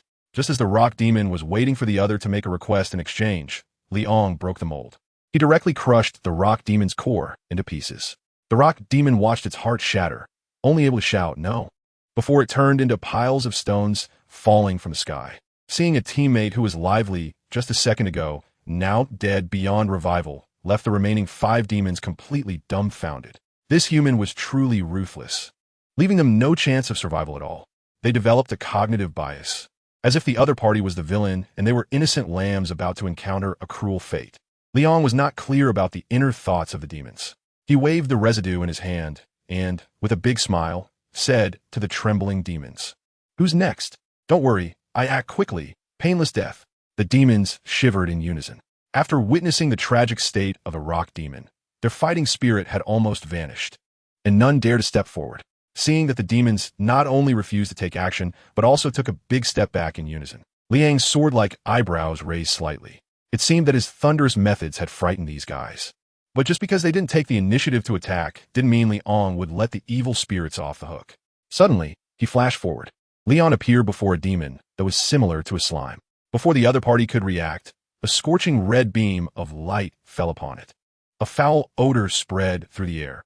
The gooey demon desperately twisted its body, secreting more viscous substance from its surface in an attempt to resist the encroachment of the heat ray. Unfortunately, while it struggled to survive, Liang easily sent it to hell. The other 4 demons, seeing that Liang wasn't focused on them, exchanged brief glances before choosing different directions to flee. Did Liang really not notice the movements of the other evil creatures? The answer is definitely no.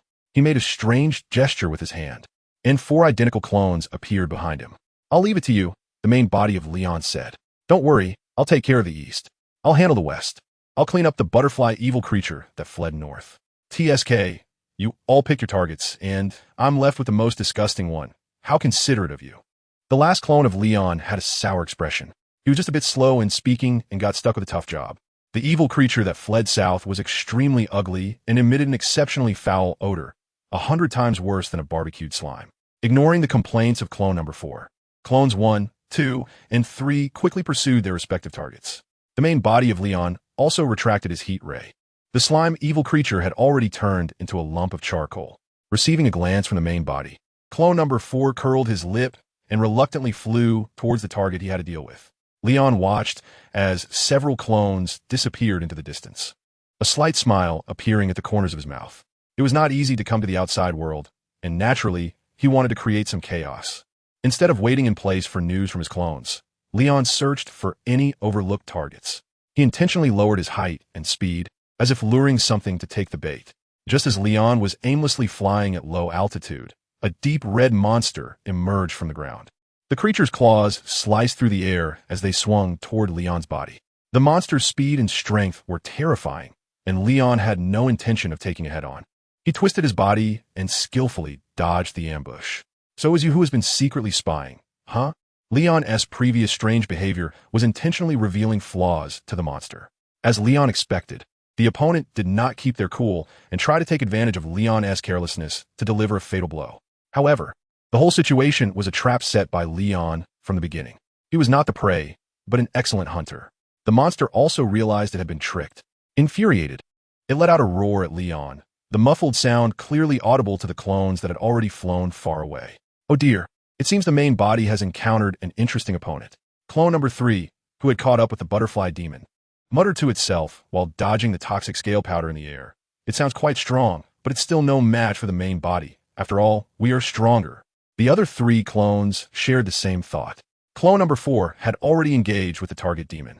It felt incredibly envious of the other clones for not having to deal with such a disgusting creature. Although this hideously ugly demon, which emitted a foul odor, had no real means of attack and only spewed strong acid at clone number 4 repeatedly, the creature's appearance and smell were enough to make one's sanity plummet. Clone number 4's fists and feet were instantly sealed, leaving only lightning and heat rays at its disposal.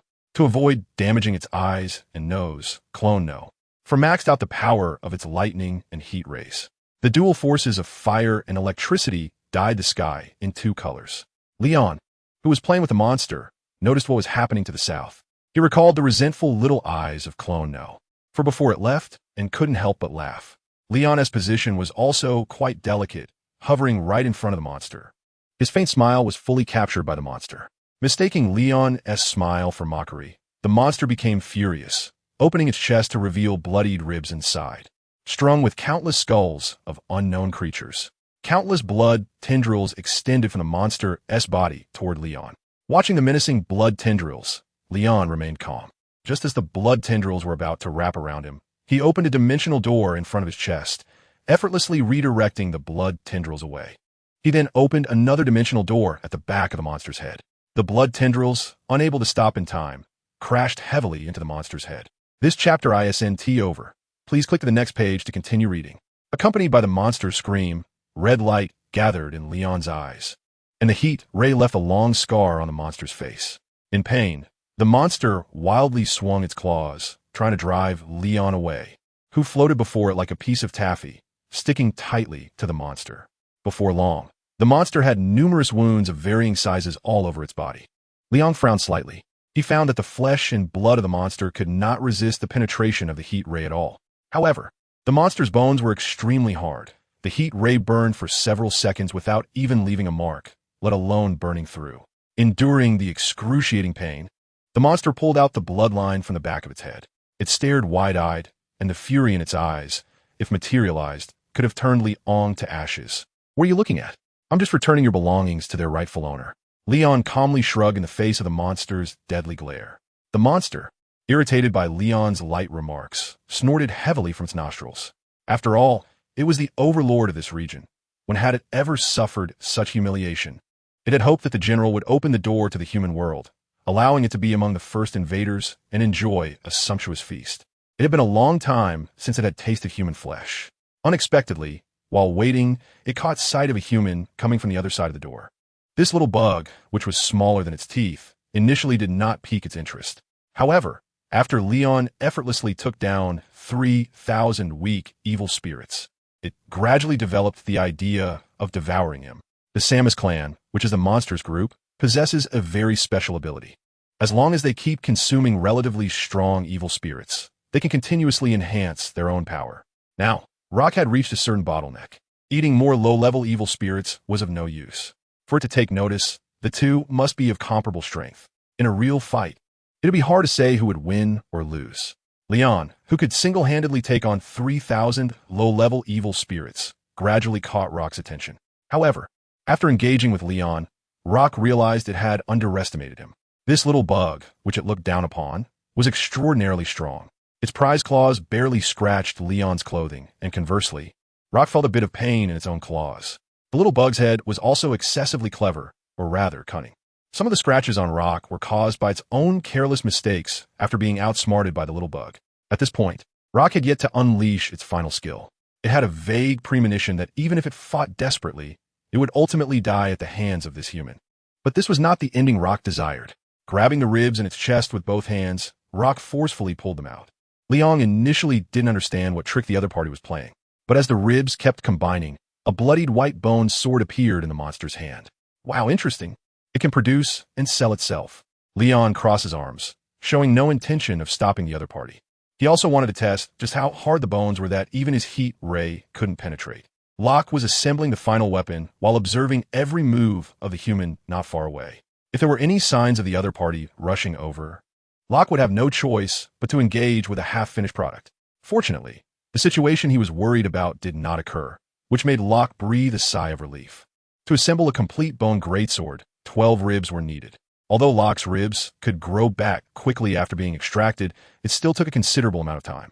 By the time he had completely assembled the bone sword, 2 minutes had already passed.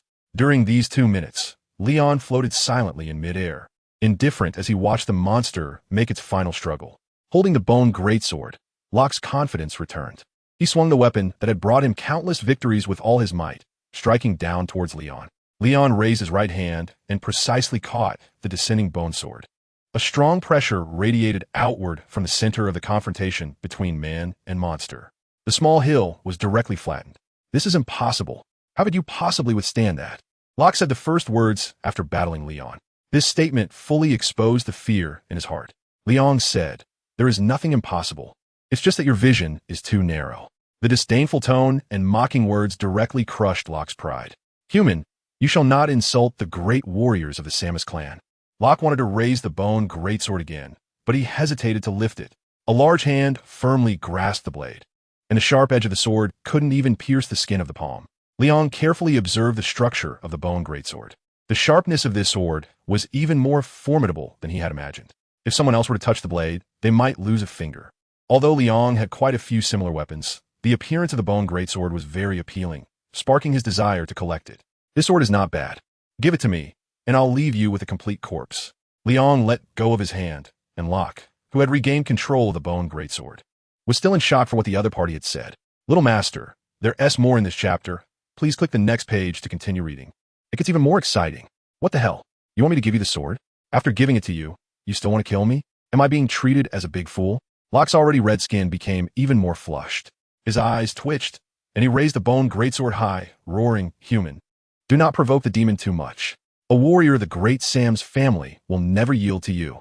After saying that, he swung the bone greatsword towards Leon again, this time with intense flames attached to the sword. Leon didn't expect to obtain a favored weapon just by talking his way out. His figure flashed and appeared at the back of Locke's neck. Fiery rays erupted from his eyes. After a scream, Locke quickly turned around in response to the counterattack. However, in Liang's eyes, his speed was as slow as a snail. By the time Locke turned around, Leon had already vanished without a trace. "Bastard, come out. Stop playing hide and seek with me." Locke furiously slashed at the air several times. The flames on his sword reflected the anger in his eyes. A sound of something slicing through the air rang in Locke's ears, and by the time he realized it, Leon was already floating in front of him. "Congratulations. I've lost my patience." In Leon's eyes, arcs of electricity flickered. He extended his right hand and waved it toward Locke in the void. Lightning struck Locke's left cheek, and the tremendous impact sent him flying to the side. But it wasn't over. Leon followed suit. He maintained the same speed as Locke and waved toward him again. This time, the lightning was even more powerful than before. Locke screamed in agony as the electricity coursed through him, leaving his skin torn and bleeding. He was so exhausted that he could no longer hold onto the bone sword, which slipped from his grip and stuck into the ground. Leon did not pay attention to the still flying Locke and quickly flew to the side of the bone greatsword. To be honest, this sword is indeed very good looking. If the Fourth Realm were compared to a game, then the bone greatsword would be like a highly popular and well-made mod. Leon placed his hand on the hilt of the sword, gently stroking it.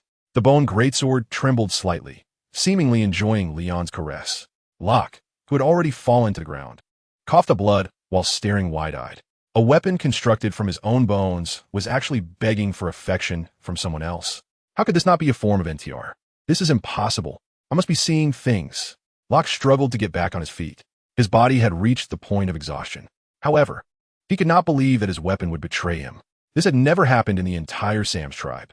Leon naturally knew that Locke was slowly walking towards him, but he didn't have time to care about a dying demon. The originally enormous bone sword was struggling to shrink itself.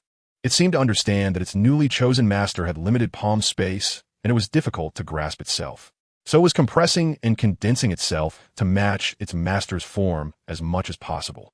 Leon was very satisfied with the autonomy of the bone greatsword.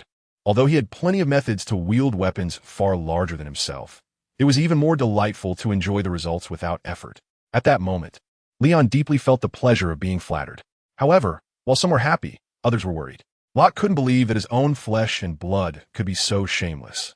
His old father was still alive, yet he was already trying to please his new dad. With this gloomy thought, his injuries seemed to hurt even more. Dragging his half-dead body, Locke approached Leon, who was playing with the bone greatsword, now shrunk to 5 meters long.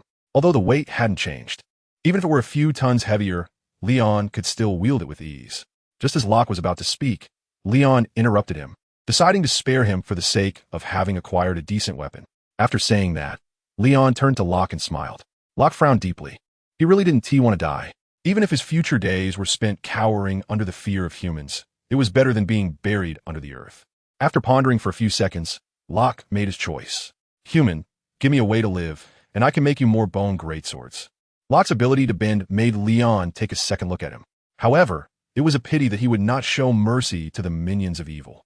With a flash of the sword, a bloody line appeared on Locke's neck, who was still anxiously waiting for Leon's response. Locke widened his eyes and covered his neck with both hands, trying to stop the blood from flowing. Until death. He could not understand why the other party would reject his proposal. Although the bone greatsword could not be considered a divine weapon, it was indeed a rare treasure in the outside world. It was hard to imagine that someone could refuse such an enticing thing. Watching Locke fall to the ground, lifeless, Leon shook off the blood from the blade. The bone greatsword trembled slightly in his hand, showing no discomfort for its act of killing its master. The strong would only submit to those stronger than themselves. After dealing with a minor boss, Leon's state of mind remained undisturbed. In his view, the only opponents who could excite him might be the generals mentioned by the evil beings. And he had already shed rivers of blood in the fourth realm. The one hidden behind the curtain should also be getting restless. Just as Leon was lost in thought, his avatars returned. However, the first three maintained a certain distance from the fourth, and Leon also caught a whiff of the unpleasant smell coming from them, quietly taking 2 steps back. They were all on the same side, and he was well aware of their little thoughts. The fourth avatar merely clicked his tongue in disdain for the main body, but did not take any other action, as he was also quite disgusted with himself. Ahem, the mission is complete, right? Then everyone come back. Leon avoided the gaze from the fourth figure, and once again formed a strange gesture with his hands, causing his clones to merge with him one after another. After receiving the shared memories from the clones, Leon received some joyful news. The butterfly demon revealed the general location of the general while begging for mercy. A few days ago, it had caught a fleeting glimpse of the figures back in front of the cave to the southwest. Although it was just a brief glance, the general's presence left a deep impression on it. With a clear direction to move forward, Leon no longer wandered aimlessly like a headless fly and immediately flew toward the target location. The scenery along the way became increasingly desolate, with bones and corpses vividly in sight. Some reckless demons were taken down by Leon. After flying for a considerable distance, a naturally formed huge cave appeared before him. There were no demons guarding the entrance, only gusts of cold wind blowing out from inside the cave. Without using his vision to observe the situation inside, Leon flew straight in. The cave was vast, far beyond the underwater cave. Leon noticed that the stone walls on both sides of the cave were manually carved, forming some bizarre statues. The shapes of the statues were all unique, but the only commonality was that they were all standing on the corpses of humans in terrible states. Leon considers himself not a good person, but certainly not an extremely bad one either. He does things based on his own feelings. When he is in a good mood and encounters someone being hunted by evil forces, he can easily save 2 people. When he is in a bad mood, he might just stand by and do nothing even if he can help.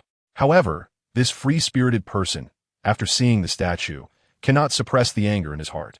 Leon's flight speed suddenly increased, and in the blink of an eye, he reached the deepest part of the cave. A man in a white robe was sitting on a high throne, looking at him with a smile. "You're here. I've been waiting for you for a long time." The man's voice was very magnetic, and his appearance was exceptionally refined. If it weren't for the external circumstances, Leon would not associate the man in front of him with evil. "Let me introduce myself. My name is Aikido, the general of the fourth realm." The man stood up from the throne and slowly approached Leon. Leon fell from midair, staring expressionlessly at Aikido, who was less than 5 meters away from him. "Little master, there's more in this chapter. Please click the next page to continue reading. It gets even more exciting. Don't look at me with that cold expression. Survival of the fittest is a natural law that no one can change." Aikido tried to get a little closer, but was stopped by a bolt of lightning striking near his feet. "This distance is just right. No need to get any closer," Leon said. Aikido shrugged, not angered by Leon's rudeness. "I know the purpose of your visit. I intentionally lured you here." Aikido's frankness made Leon frown. "You can strike me down at any time. I won't resist at all." As he spoke, Aikido maintained eye contact with Leon. Leon saw no signs of deceit in the other's eyes. "What is the reason for luring me here?" Leon believed that what the other party said was not false. Aikido stood a few meters away from him, with numerous flaws visible. Apart from wearing a pure white robe, he carried no weapons. By time, Aikido answered truthfully. Kane's words were actually not wrong. The Book of Evil Spirits is the key to opening the gateway between the outside world and the present world, but it requires a continuous supply of energy to activate. At this point, Aikido waved his hand upward. 5 projection screens appeared before Liang's eyes. It was the battle he had experienced with his avatar earlier. "This was all thanks to you. The fierce battle caused by you and your friends had overflowed energy that filled the gap." Aikido noticed that Liang's face was getting worse and chuckled, saying, It will take 3 more minutes to completely open the passage. Your only solution now is to take me down. Liang seemed somewhat unconvinced, seeing that the other party didn't take his words to heart. Akito retracted the smile on his face. His expression became serious, and he added in a serious tone, "Don't delude yourself into thinking there are other options. You have many magical tools, but in this matter, you must do as I say."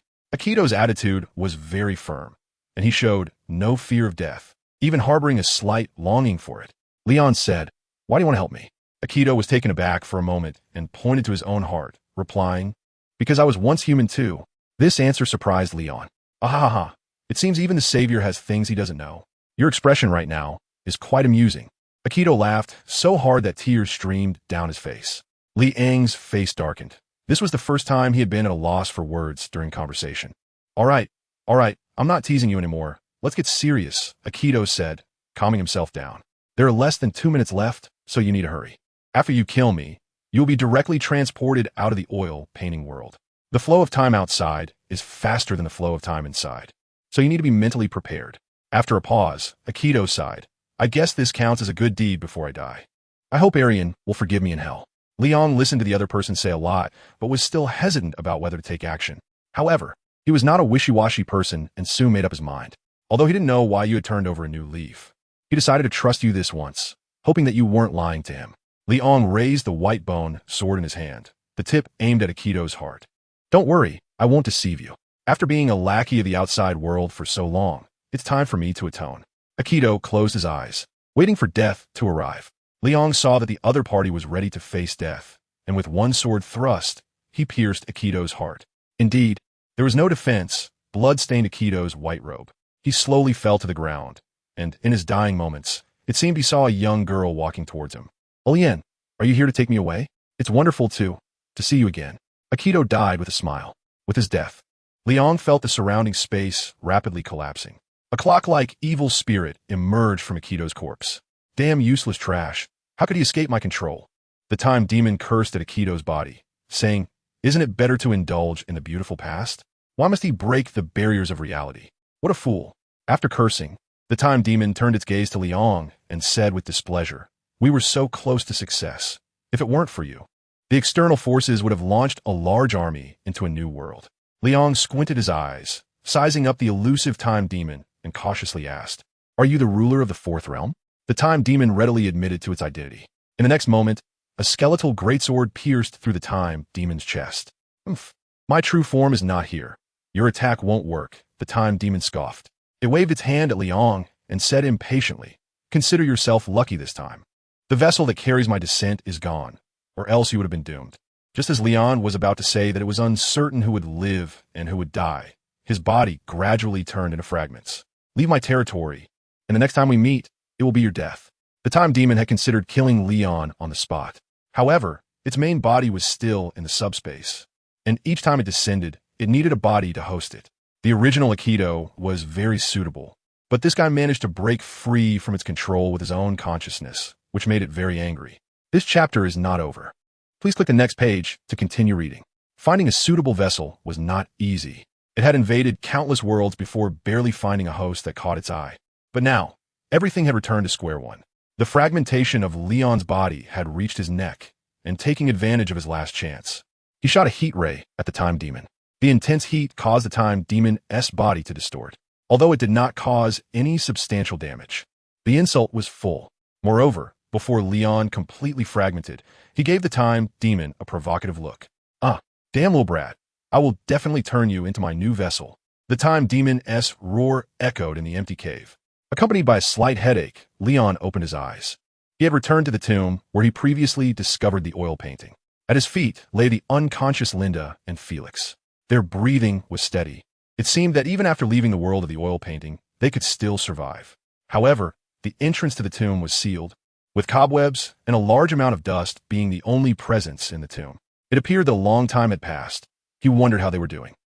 Leon woke up the two people at his feet and shattered the cement blocking the tomb with a punch. Outside, heavy snow was falling, and Linda, who was following Leon and had received a nanogene injection, was relatively resistant to the cold. Felix, an ordinary person, tightened his jacket and was shivering from the cold. They still didn't realize they had entered another world. They were curious about how they had suddenly gone from the Glass Garden Hotel to a dirty tomb. Linda wanted to ask Leon, but her keen observation skills picked up on the anxiety beneath his calm exterior, so she wisely refrained from asking. The three of them hadn't walked far when they encountered an old man shoveling snow. The old man looked at the handsome young man and beautiful woman in front of him with confusion. He didn't remember allowing anyone to enter the cemetery. Hey, did you three sneak in? The old man's attitude was not good. Although this job was hard, the pay was decent.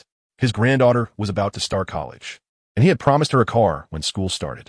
If he got fired now for failing in his duties, he would have to break that promise. He left the negotiations to Linda. Leon walked into the house where the old man lived with Felix. Felix immediately rummaged through the cabinets and put on a few pieces of clothing for himself. Leon then noticed the time on the calendar. It had been exactly 5 years since he entered the tomb. Sigh, he had been played. Leon scratched the back of his head. He still clearly remembered the advice given to him by several women when he went to chase after Dracula 3. At that time, he had confidently promised that nothing would go wrong. And what was the result? It's hard to explain. He never expected to capsize in a ditch. It perfectly echoed the old saying, if you walk by the river often, how can you avoid getting your shoes wet? This also rang a warning bell in Liang's heart. One must always seek stability in everything. Creaking, Linda entered the room with the old man. Her expression was somewhat dazed. She had already learned from the old man where the others were located, in a city she had never heard of before, New York. Reflecting on the previous oddities, even if Linda was reluctant to believe it, she had to admit one fact. It seemed she had arrived in another world. An unknown panic spread in her heart. Linda's hands involuntarily clenched, and for a moment, she didn't dare to look at Liang's face. Noticing Linda's discomfort, Liang didn't immediately explain. He had some questions to ask the old man, but just as he opened his mouth, the other party spoke first. Hello, sir. May I take a closer look at your face? The old man's voice trembled slightly. He wasn't sure if he had seen correctly. It had been very dark outside, just now, and the several people were separated by dozens of meters, so he couldn't discern the faces of the two men and one woman clearly. Now, in the brightly lit room, the old man looked at one of the men's faces, which was extremely similar to the man in the photo that was promoted on television every day. Liang did not refuse the old man's request. After receiving permission, the old man took out his glasses, walked about half a meter away from Liang, and carefully looked at the man's face in front of him. It looks like him. Really looks like him. Except for a slight difference in hairstyle, his features seem to be carved from the same mold. Sir, may I be so bold as to ask your name? The old man felt he had likely encountered the rumored man. It should be noted that the cemetery was quite lively 2 or 3 years ago. In addition to the few beautiful girls who came every day, powerful figures from various countries would also be present. However, as time passed, the number of visitors gradually decreased, leaving only one of the beautiful girls. The girl with black hair, who would come every day. Just call me Liang. Sure enough, the old man's guess was confirmed. Tears blurred his glasses, and the old man excitedly grasped Liang's hand, choking back his emotions as he said, Mr. Liang, I have always believed you were not dead. Thank you for calming the Lizard Man incident in Queens 5 years ago. My family lives there, and if it weren't for you, I might have lost my loved ones. The old man was named Shalon, a gravekeeper who had worked for nearly 20 years. His original work area was not here. He had voluntarily submitted a transfer request to his superiors after hearing that the hero who saved Queens had disappeared in this cemetery. Linda perked up her ears to listen to the conversation between Liang and Shalon. Her strange behavior caught Felix's attention. If you want to listen, just listen openly. Do you really need to be so cautious? Linda shot Felix an annoyed glance. This guy is really carefree. Doesn't he sense that things are developing in a direction they don't understand? Felix understood the look Linda threw at him. He wasn't a fool. How could he not notice the awkwardness around them? But with family and friends already dead at the hands of the evil spirit, Felix had no one left to worry about. Even if he had to live in a different world, it wasn't unacceptable. Looking at Linda's conflicted face, this man, who had both a rough exterior and a keen insight, decided to properly counsel her. Linda, don't overthink it. Even if things are developing differently from what you expected, at least Liang is here, right? He would never harm you, Felix said as he dragged Linda to a corner of the room, speaking earnestly. Linda bit her lower lip, fully aware of what he was trying to express. However, the suddenness of the situation was too much for her to accept. Give me some time. I need to adjust, she said, forcing a smile as she patted Felix's shoulder. I didn't expect your ability to adapt to a new environment to be quite strong. Felix returned the eye roll Linda had given him earlier. If he had a choice, he wouldn't want to switch to a new world either. Although Leon had been communicating with Salon, The house was not very big, and he could hear Linda and Felix's whispers clearly. Let's not mention whether that oil painting still exists. Even if he could still enter the world of the oil painting, Leon would not let Linda go in. There were too many uncontrollable factors, and even he could not guarantee a perfect escape. Oh, by the way, Mr. Leon, Miss Akizuki comes to the cemetery every evening to see if there are any new developments. Salon suddenly remembered something and immediately said to Leon, "She left me her phone number. Should I call her now?" Leon thought for a moment and shook his head. With his flying speed, returning to Neon would only take seconds. Moreover, he was eager to see his lovely female subordinates as soon as possible. "Thank you for the information. This piece of gold will serve as a reward." Leon magically pulled out a gold ingot the size of a fist. Siren's gaze was immediately attracted by the shining gold. However, he did not reach out to take it right away. Instead, he thought for a few seconds and then declined Liang's kindness. "Mr. Liang, there's no need for a reward. It was just a few words, and you've already paid me. This chapter is not over. Please click the next page to continue reading." Siren took a family photo from his wallet. In it, he was holding his newly born granddaughter, with a happy smile on his old face. Leon did not expect the other party to refuse him, but it was just a piece of gold, and he didn't value it much. Casually tossing the gold to Salon, Leon turned and walked towards the door, not forgetting to call Linda and Felix along the way. As he pushed open the door, a biting cold wind rushed towards him. Leon turned his head to look at the old man who seemed hesitant to speak, and said with a smile, "I've already given you the things. The decision is in your hands. If you really don't want it, just throw it away." After saying that, Leon walked straight out. Linda and Felix exchanged glances and closely followed Leon. Seal, holding the heavy gold, moved her lips a couple of times, finally letting out a sigh. "Mr. Leon, you truly deserve the title of hero." Ignoring how Seal would deal with the gold, Leon domineeringly took Linda's hand and said, "Hold on tight. I'll take you to see the other members." The warmth flowed from their palm to palm. Felix, witnessing this display of affection, was moved to tears. "What about me? Should I hold your hand too?" Felix hurriedly came to Leon's other side, reaching out to grab his hand. But how could Leon hold a man's hand? Without looking back, he said, "Just grab my cloak." Felix, wow, this double standard is too obvious. Felix secretly complained a bit, reluctantly grabbing Leon's cloak.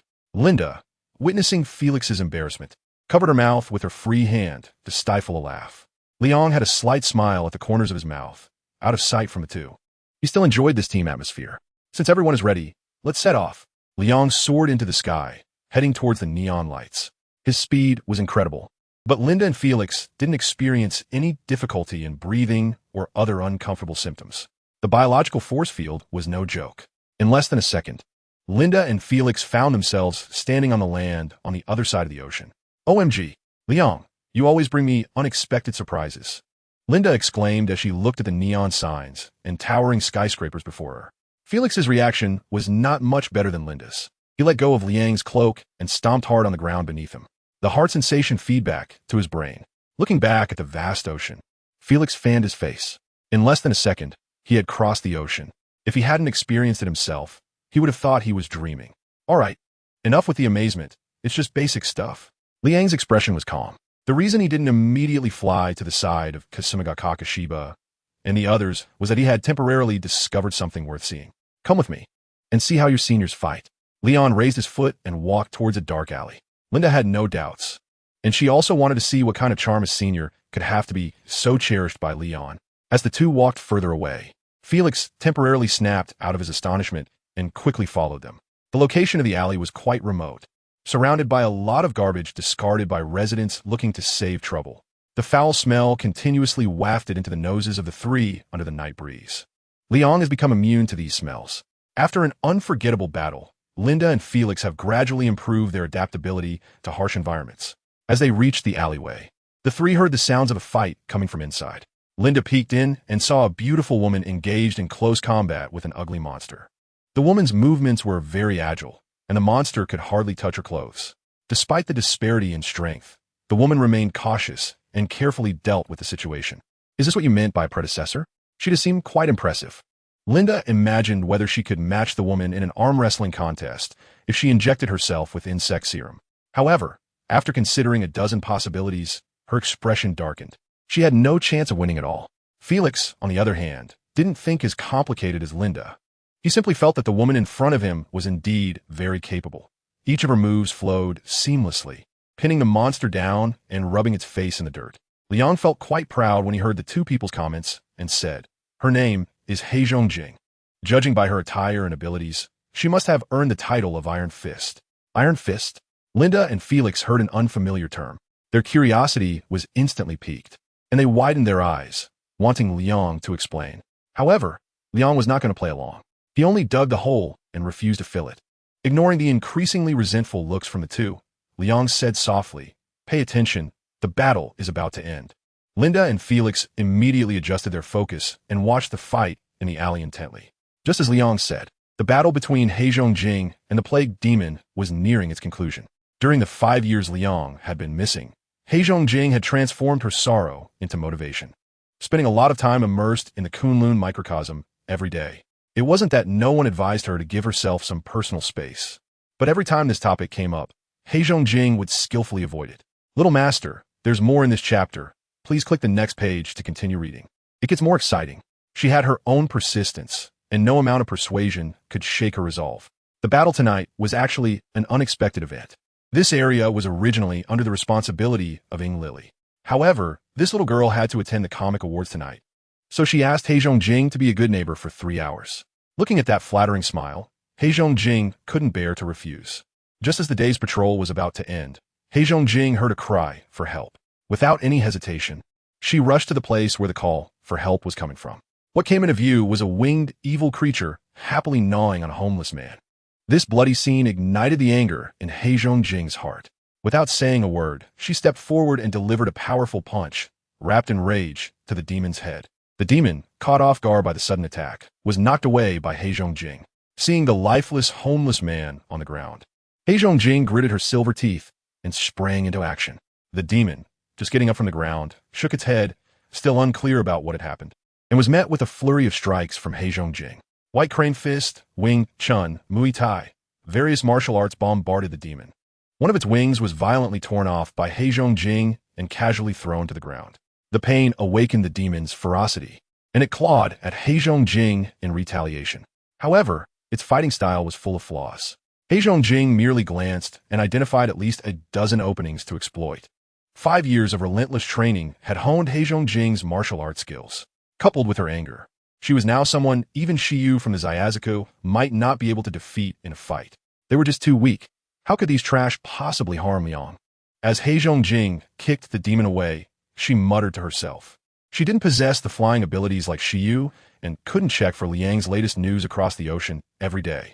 However, every month, she would take a week to spend a few days in America. She would bring Liang's favorite food and sit at the sealed entrance of the tomb, recounting interesting events that had happened recently.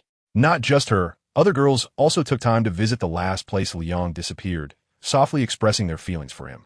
Heizhong Jing didn't believe the news reports claiming that the superhero was dead or anything like that. To her, these rumors were nothing but a way to attract attention. How could such a powerful and cunning guy like Leon easily die? Once again, approaching the plague demon, Seiju Shizuka grabbed its ankle and slammed it to the ground like wielding a heavy hammer. The piercing wails echoed in her ears. But Shizuka's heart was calm, even a bit amused.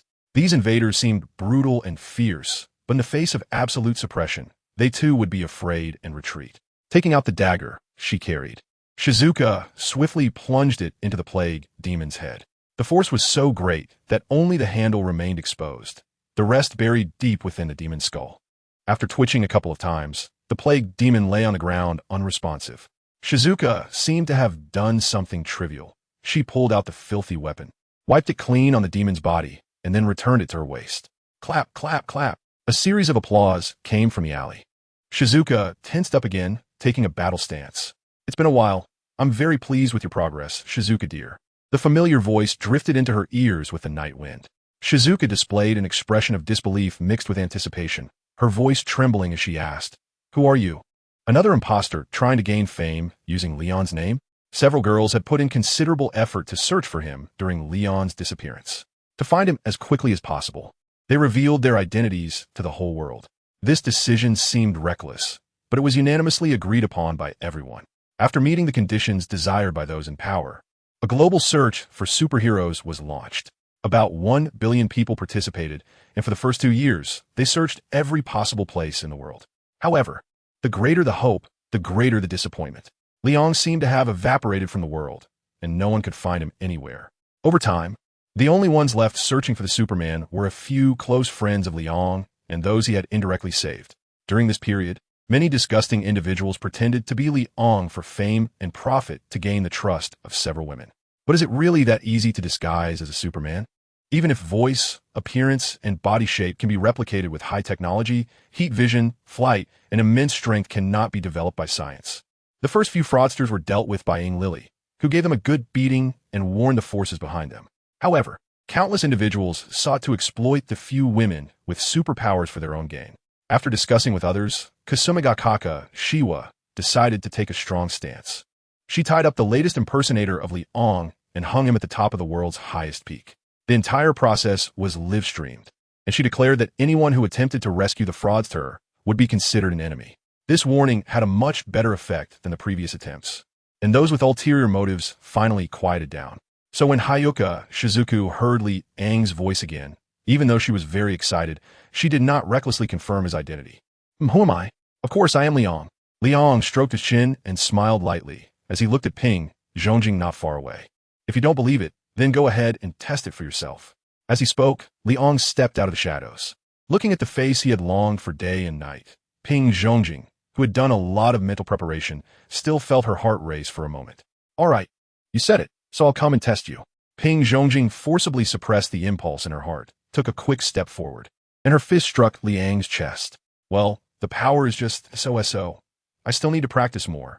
Liang grabbed the hand of Hiroyazumi Shizuka, who was trying to retract it, raised an eyebrow, and asked, "Do you still want to continue verifying? My abilities are something you'll never fully explore in your lifetime." Hearing such infuriating words again, Shizuka's eyes reddened visibly. She knew just how terrifying her current power was. Even iron could be easily pierced through. "It's really you. You finally came back, Liang." Hiroyazumi Shizuka's voice trembled, and tears uncontrollably slid down her cheeks. "I'm sorry for making you worry." Liang reached out his hand, gently wiping away the tears on the other person's face. Looking at the beautiful woman so close, Liang lowered his head. Ping Zhongjing did not reject his kiss. Instead, she actively responded. Under the endless moonlight, the two expressed their longing for each other. However, while Liang was happily engaged, Felix was suffering. Linda's expression became extremely terrifying. Her fists clenched tightly, making cracking sounds, and she quietly said, "Is this what they call a senior? Felix, do you think such a senior is necessary?" Felix, being called out, really wanted to refuse to answer this question. He did not want to get involved in the emotional disputes of the big shots. But under Linda's increasingly dangerous gaze, Felix could only muster his courage and say, "A capable man will definitely attract many beautiful girls. Not to mention that man is Liang." "Oh, beautiful? Are you saying that woman is prettier than me?" At this moment, Linda was on the verge of breakdown. If it weren't for her remaining rationality, reminding her not to act impulsively, she would have rushed out to question that woman about why she was kissing Liang, completely ignoring the fact that Liang initiated it first. Felix was anxious, scratching his head as he defended his big brother. "Hey Linda, don't be angry yet.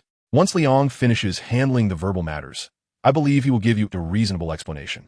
This chapter is not over yet. Please click the next page to continue reading the exciting content." Linda pouted, shifting her gaze from Liang and Ping Zhongjing, leaning against the wall in frustration. Seeing that Linda finally calmed down, Felix felt a sense of relief in his heart. Ping Zhongjing's perception was also keen. While embracing Liang, she sensed there were others in the shadows at the alley entrance. But since Liang didn't say anything, she wouldn't proactively ask. The 5 years of longing had caused her great distress. Now that she could finally be released, she had to seize the opportunity to enjoy her time with Liang before any other girls joined in. Having kissed enough and hugged comfortably, she cherished the moment. Liang temporarily separated from Ping Zhongjing. The other person's gaze kept wandering over Liang's face, as if they could never get enough. All right, do I have flowers on my face? You've been staring for so long," Liang joked. If this were heard by other girls in their 20s, they would surely shyly turn their heads away. However, the 32-year-old Ping Zhongjing merely nodded silently. Indeed, unable to get enough, she wanted to imprint him in her mind. Simple, sweet words can touch the heart the most. Although Liang is a high and mighty god among humans, he has not abandoned the joys and sorrows of being human. He longs for love, just the same. Not for any other reason, but simply to provide a warm home for all the beautiful girls. Gently patting Hinzuka Shizuku's back, Leon smiled and said, "It's been years since we last met, and you've learned to speak sweet nothings. Who taught you? Was it Lily?" Hinzuka Shizuku shook her head, resting her head against Leon's chest, listening to his strong heartbeat and feeling very reassured. The two of them cuddled for a while longer, until Linda's second flame was about to erupt. Hinzuka Shizuku voluntarily stepped out of Leon's embrace. "Let me take you to see the new base. It's even bigger than the previous Phoenix Society." Upon hearing Hinzuka Shizuku's words, Leon also showed a hint of interest. However, before that, there was something else to do. "You all come out now. Let's say hello." Leon waved his hand towards the shadowy corner behind him. The expressionless Linda and the smirking Felix walked up to Leon and Hiratsuka Shizun. Linda had a sour expression and, noticing Shizun's gaze lingering on her, huffed in displeasure. Felix, on the other hand, wiped his hands on his clothes and extended his hand towards Shizun, saying, "Hello, nice to meet you, I'm Felix." Shizun smiled and shook Felix's hand, saying, "Just call me Hiratsuka Shizun. I'm a member of the New Gods." New Gods? Another name I haven't heard before, but from a description, it seemed to be the name of an organization.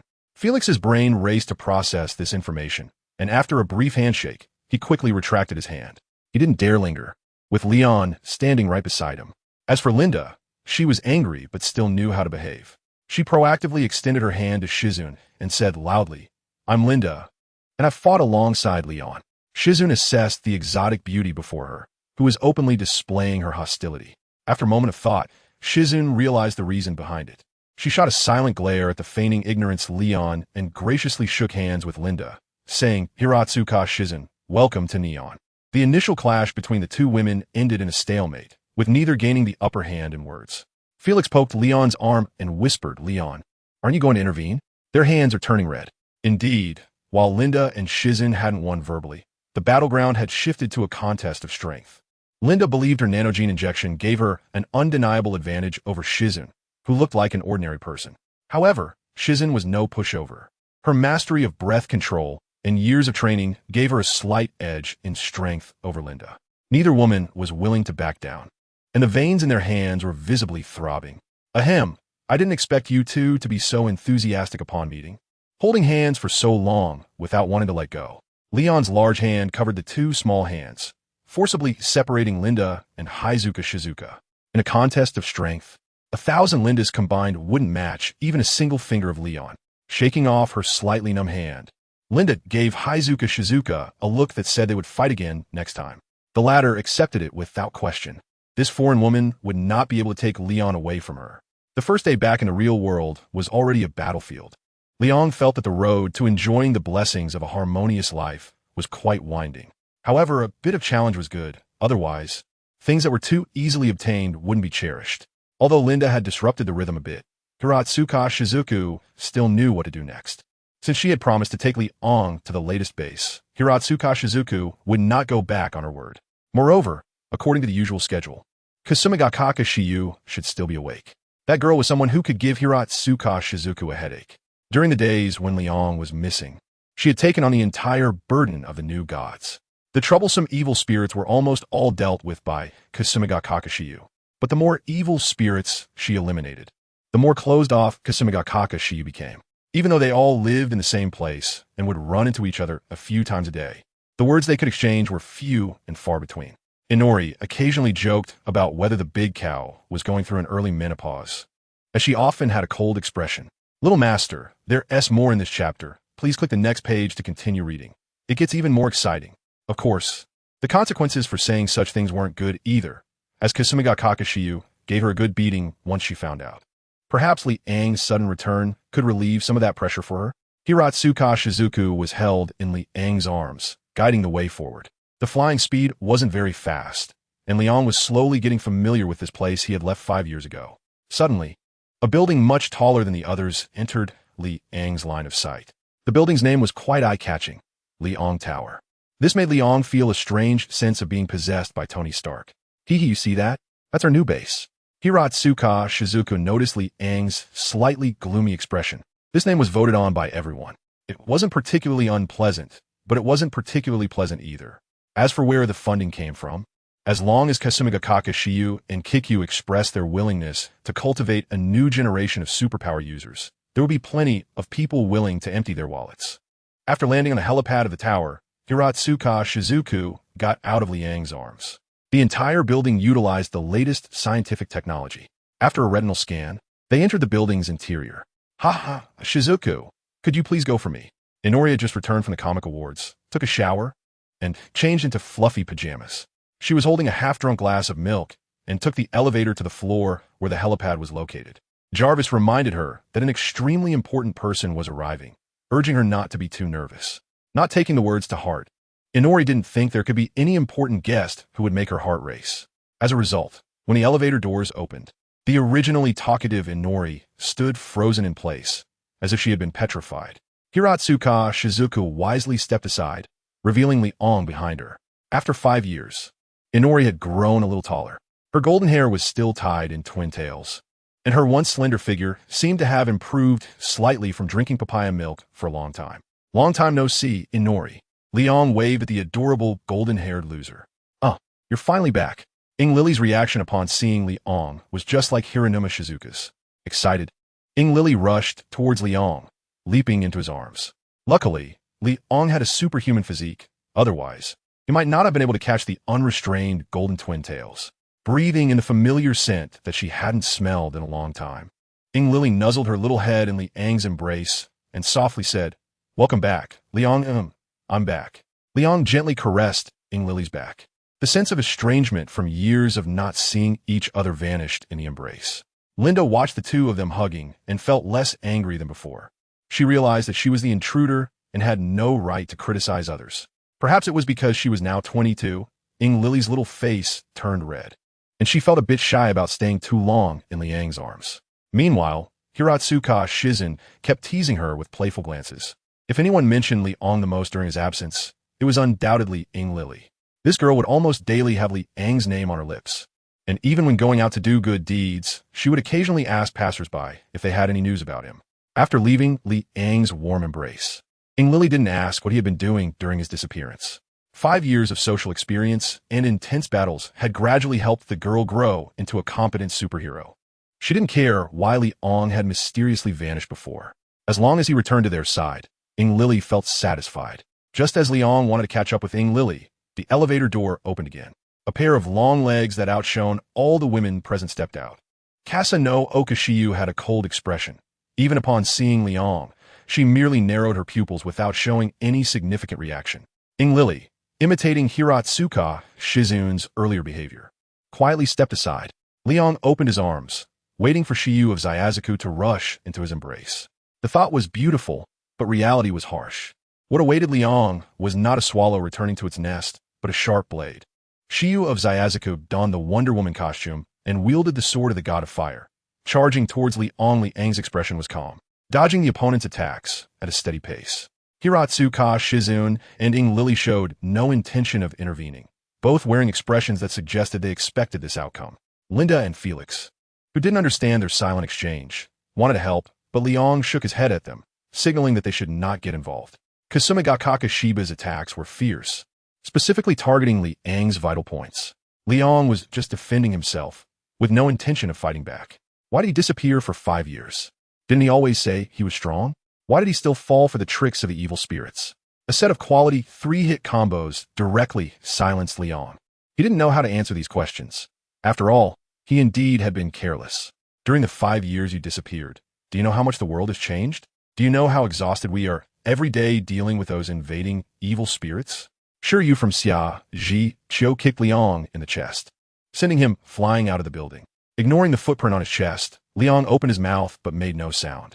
The two floated outside the building, looking at each other in silence. Is this how you respond to me?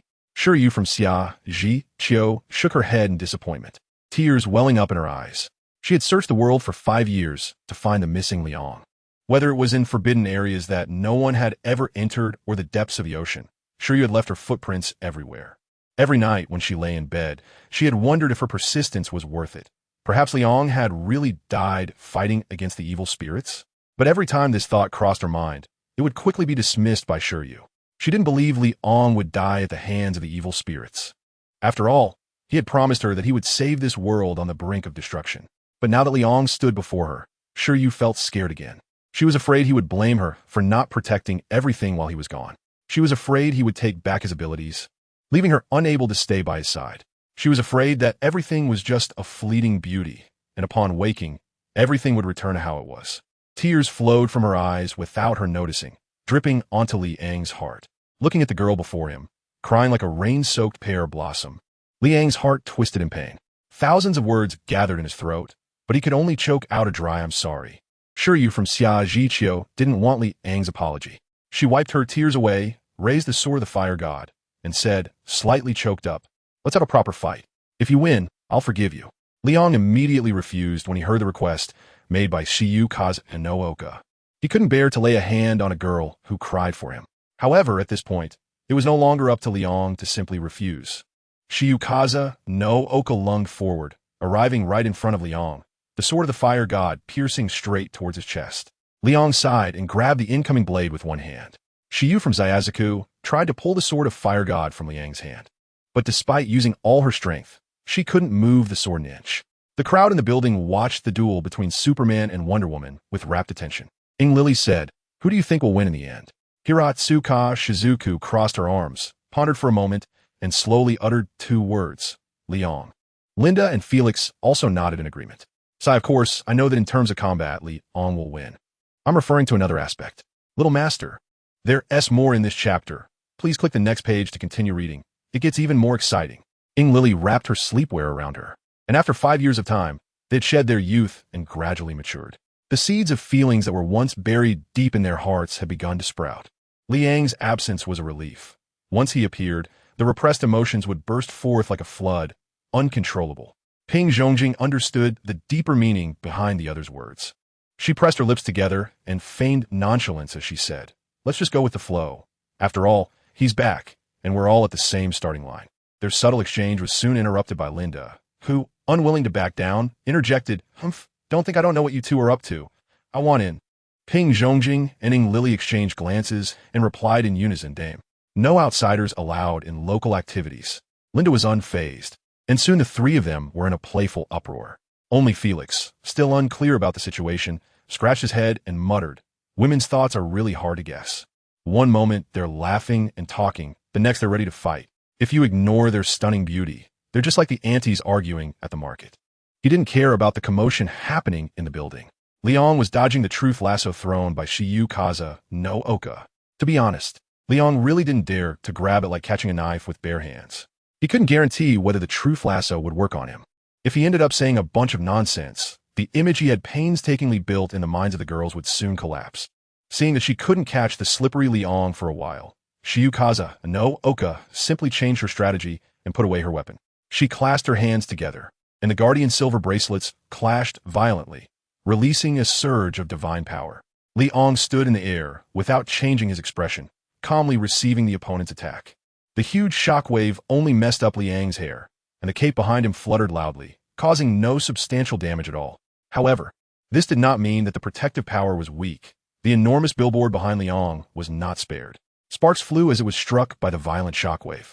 Splitting the middle, the battle between the two quickly drew the attention of people on the ground. They widened their eyes, curious about which reckless person dared to provoke a superhero.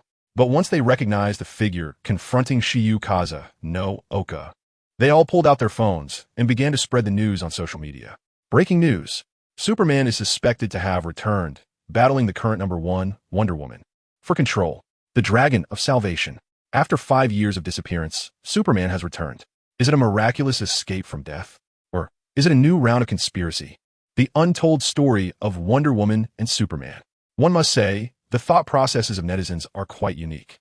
Such a lively scene could not escape the attention of television stations.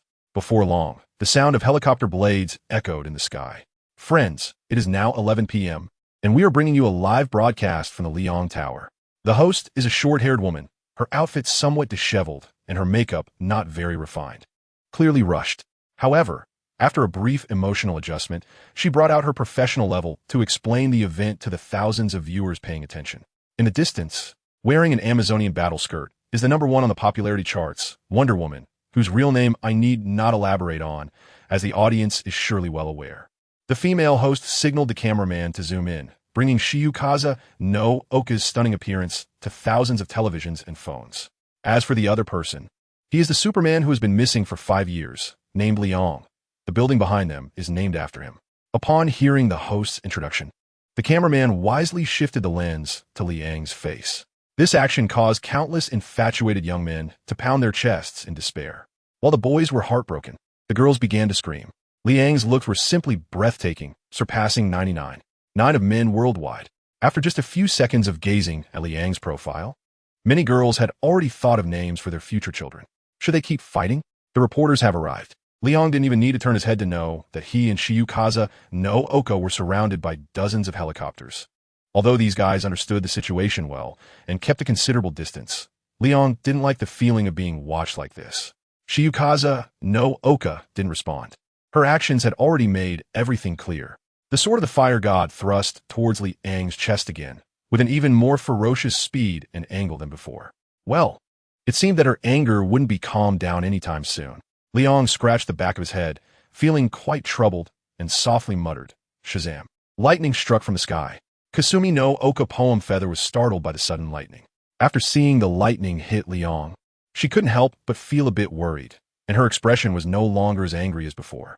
Liang, now in a new battle suit, moved his neck as Solomon's wisdom quickly searched for a way to turn Kasumi no Oka poem feather from an angry lioness into a gentle rabbit. Billy Batson. Huh? Solomon's wisdom can also be used to pick up girls? This chapter is not over yet. Please click the next page to continue reading the exciting content. Liang's stunning transformation was broadcasted live to audiences worldwide. Not to mention that Kasumi Kakashiyu was a bit bewildered. The others didn't perform much better either. Hiratsuka Shizen, who was pinning Linda down, turned to Eri and said, "Have you seen Liang in this form? He looks quite imposing." Eri shook her head. She had never seen Liang like this either. "Haha, you all have things you don't know." Even though she was being forcefully subdued, Linda was in a good mood at the moment. Finally, she could have the upper hand over these women in some matters. However, Linda was laughing too early. She had forgotten that there was someone present who had seen Liang's new look. Wow, is this the outfit that can release lightning? Is Liang serious about this? Felix's voice was kept as low as possible. Unfortunately, aside from him, there wasn't a single ordinary person who didn't hear his whisper clearly. Just as Linda was about to tell Felix to shut up, she was preemptively silenced by Hiratsuka Shizen covering her mouth. After receiving a look from Hiratsuka, Eri approached Felix. Felix felt a bit awkward with the suddenly close blonde girl. In his mind, these beautiful women all had some unexplainable relationship with Liang. As someone who just wanted to live happily in chaotic times, Felix understood the importance of being cautious with his words and actions. "Hello, you're Felix, right?" Eri had learned his name from Hiratsuka and was the first to strike up a conversation. Felix nodded eagerly. "Yes, how can I help you?"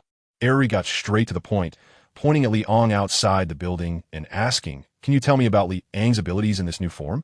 Felix found himself in a dilemma. He didn't know whether he should speak or remain silent.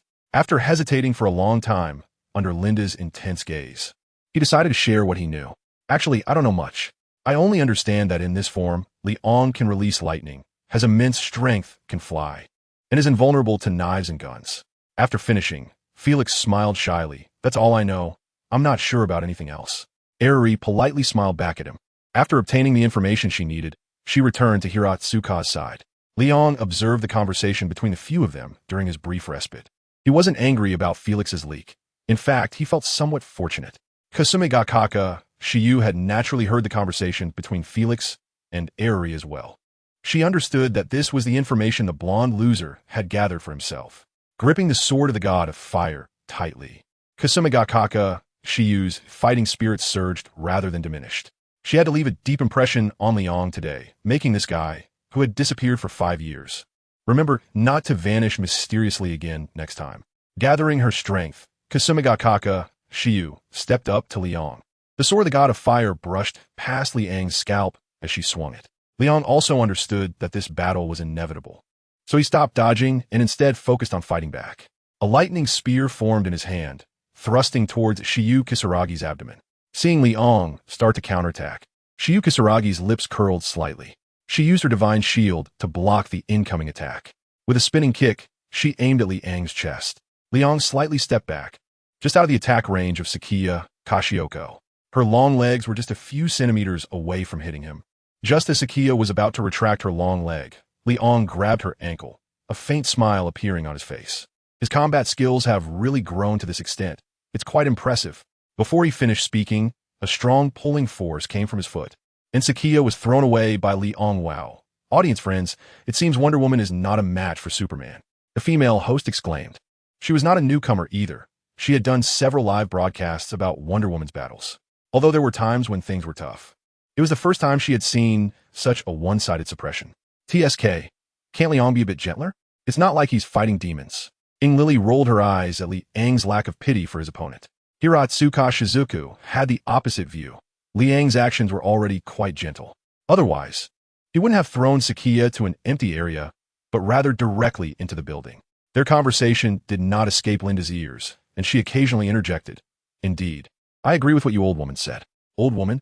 Hiratsuka Shizuku's eye twitched. She was only 32 years old, and with the enhancement of her anger, she looked even younger. You call me an old woman? Then feel the methods of an old woman.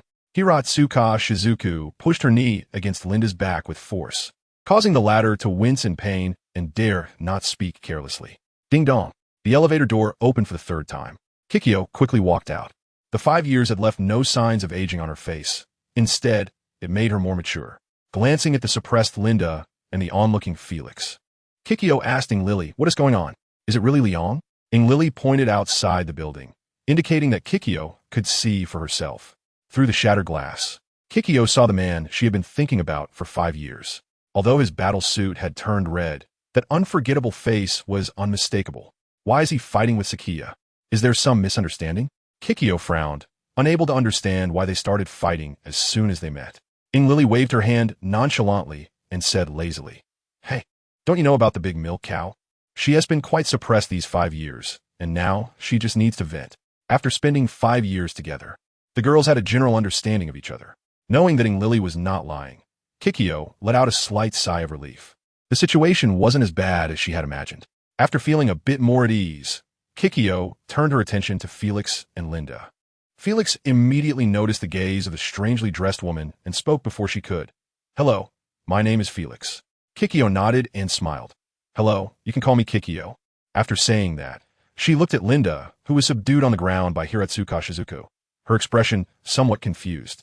If this woman were a demon, she wouldn't go through so much trouble to control her limbs. This woman is named Linda. You don't need to worry about her. She just has a bit of a foul mouth, and we'll help her with that. Lily introduced herself on behalf of Linda, who had her mouth covered. Kikyo was not a fool either. Combining the sudden return of Liang with the unfamiliar Felix and Linda, she guessed the reason for their displeasure. Moreover, she had her own selfish motives. Seeing Linda's beauty, which was not inferior to the women present, her eyes gradually narrowed. Just as Felix was awkwardly picking at his toes in the building, the battle between Liang and Sakiya Kashioko was nearing its end. The sky was filled with lightning, forcing the helicopters that kept approaching them to retreat. Some who wanted to capture explosive news and get a close-up shot of Liang were directly shot down by the lightning he controlled. Grabbing the fire god sword that Sakiya thrust at him, despite her relentless training on Paradise Island, her overall level was still far behind Liang's. Have you vented enough? Liang's expression was somewhat helpless. Shiyu from Izayazuku stubbornly tried to pull her arm away from the other person, attempting several times without success. Let me go. Shiyu's eyes turned red again. Sigh, after 5 years apart, how did that sharp-tongued girl become a crying girl? This chapter is not over. Please click the next page to continue reading. Liang sighed, not letting go of the other person's hand, but instead pulling Kasumigakaka Shiba into his embrace. At 23, Kasumigakaka Shiba had long shed her childishness, and her long black hair stirred Liang's heartstrings. Kasumigakaka Shiba struggled continuously in Liang's arms, wanting to escape the embrace that made her feel both reluctant and warm. All right, it's my fault, there won't be a next time. Liang tightly embraced Shiyu of Zayazuku, and sincere apologies echoed in her ear. Warm tears fell onto Liang's hand. Shiyu quietly leaned against Liang's chest, listening to his strong heartbeat, and choked out, I'm so glad you could come back. Liang gently caressed the other person's back. Seeing the heartbroken Shiyukaza know Oka for the first time, his thoughts unconsciously drifted back to the first time they met. At that time, Shiyu was so frightened by the plague demon that her little face turned pale, if Liang hadn't appeared in time. There might not have been a miraculous Wonder Woman now. 5 whole years had passed in the blink of an eye, and Liang had missed too many moments with those who loved him. Although these lost memories were a regret, it was not too late to make amends. From now on, I won't go anywhere else. I'll stay by your side. Liang's state of mind quietly changed. Originally, he planned to eradicate the external threats and then enjoy a carefree life in other worlds. However, what he saw and heard tonight made him realize where his true home actually was. With her height and battle boots, Shiyukaza no Oka was only half a head shorter than Liang, curling up in his arms like a spoiled little cat. You really are a greedy person. Using the term you all, Shiyukaza no Oka playfully pinched the soft flesh at Liang's waist. It was surprising that he would mention other women in front of a woman. It was only natural for Shiyukaza no Oka to be upset. Liang didn't refute it either. As a superhero, isn't it unusual to have a few female heroes by his side? If it weren't for being misled by the Time Sorcerer wasting 5 years, perhaps the new gods would have developed to a point where almost all of them were female heroes.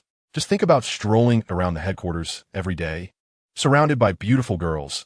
The whole day would be full of vitality. Are you thinking of something very inappropriate? Shiyu Kisaragi raised her head, noticing that Liang's expression management was a bit out of control, and she caught a glimpse of the clues. No, how could that be? Liang would never reveal his true thoughts.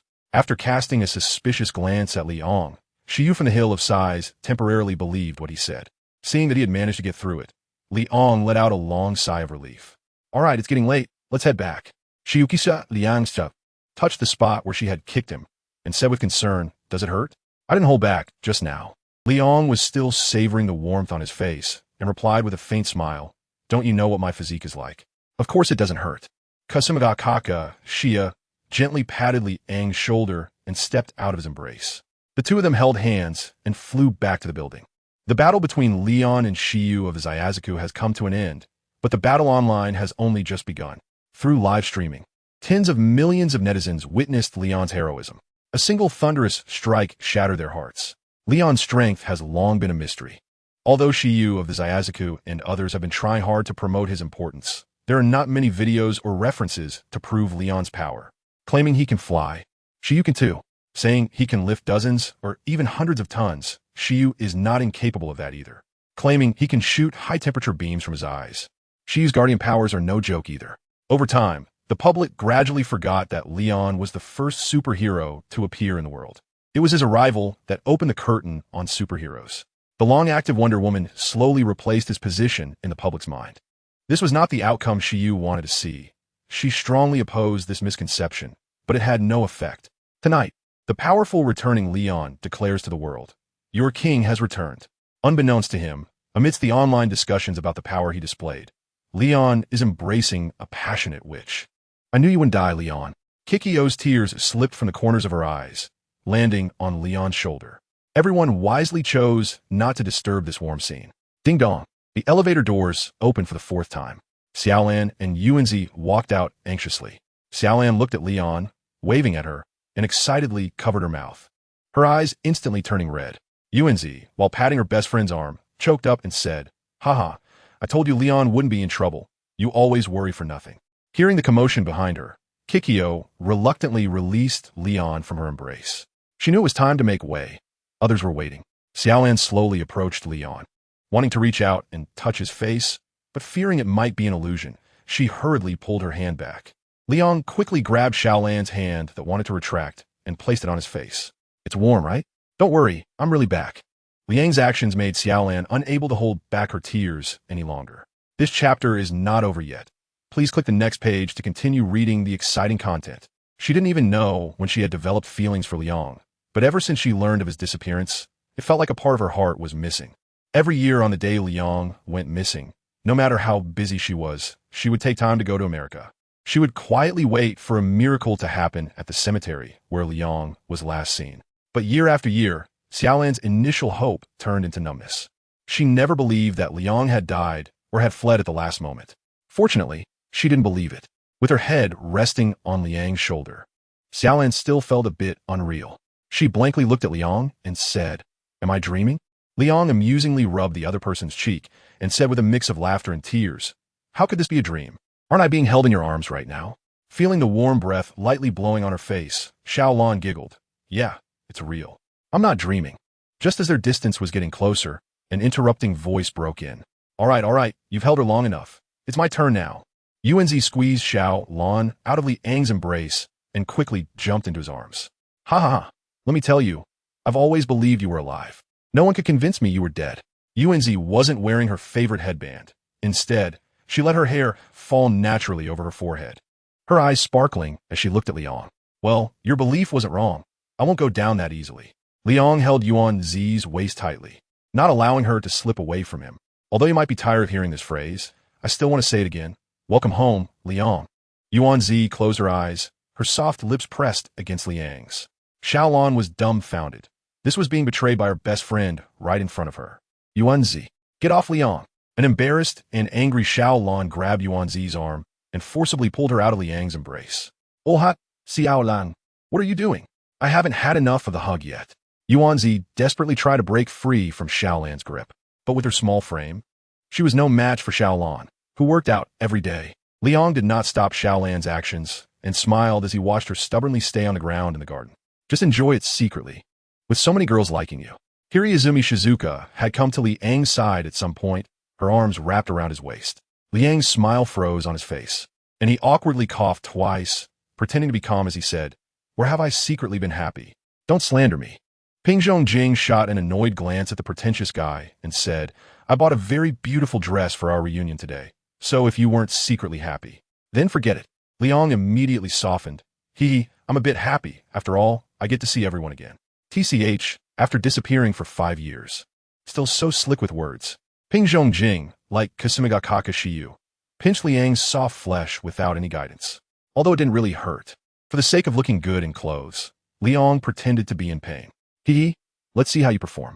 Ping Zhongjing released her hold on Liang, and under his speechless expression, returned to Kasumigakaka Shiyu's side.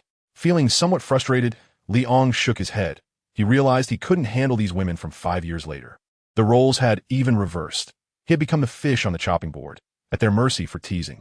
All right, it's getting late. Let's talk about things in the morning. As the leader, Jieka clapped her hands, signaling Ing Lily to let go of Linda, who had been crawling on the ground for quite some time. Be careful with your words from now on, or you won't even get a sip of soup. Ing Lily helped the half-numb Linda up from the ground. Looking at the defiant expression on Linda's face, she warned her slightly, "Don't be stubborn. Which girl here doesn't have more experience than you? Just obediently line up at the back." As Linda rubbed her numb arm, she silently stood next to Felix. "Sai, just listen to them. A wise man doesn't suffer losses in front of him." Felix quickly whispered to Linda when no one was paying attention to them. Linda knew Felix was right. But after being pinned down for nearly an hour, how could she swallow this anger? Especially that woman with golden twin tails, who even dared to threaten her. Further dampening Linda's mood, Kasumigakaka Shiyu observed Linda's pensive expression, knowing this woman was not easy to deal with. She walked over to Jieka, and the two whispered to each other. Jieka occasionally glanced at Linda before finally nodding. Before taking the elevator away from the helipad, Jieka assigned everyone to their rooms. Liang lived on the top floor, which was specially reserved for him, and the amenities that were the most luxurious in the entire building. Linda and Felix lived on the 15th floor, where the reserve team resided. Xiaolan reluctantly said goodbye to Liang, dragging along the garden that was not ready to leave. Although she had many things to say to Liang, there would be plenty of opportunities in the future to share her experiences from the past few years. Ing Lily yawned, hugged Liang once more, and reluctantly returned to her room. She knew that tonight did not belong to her, so she left decisively. Ping Zhongjing's beautiful eyes lingered on Shiyu Kaza no Oka and Kikyo for a few seconds. The corners of her mouth curled slightly, as if she had guessed something. To avoid interrupting someone's good fortune, Ping Zhongjing squeezed into the elevator that Ing Lily took.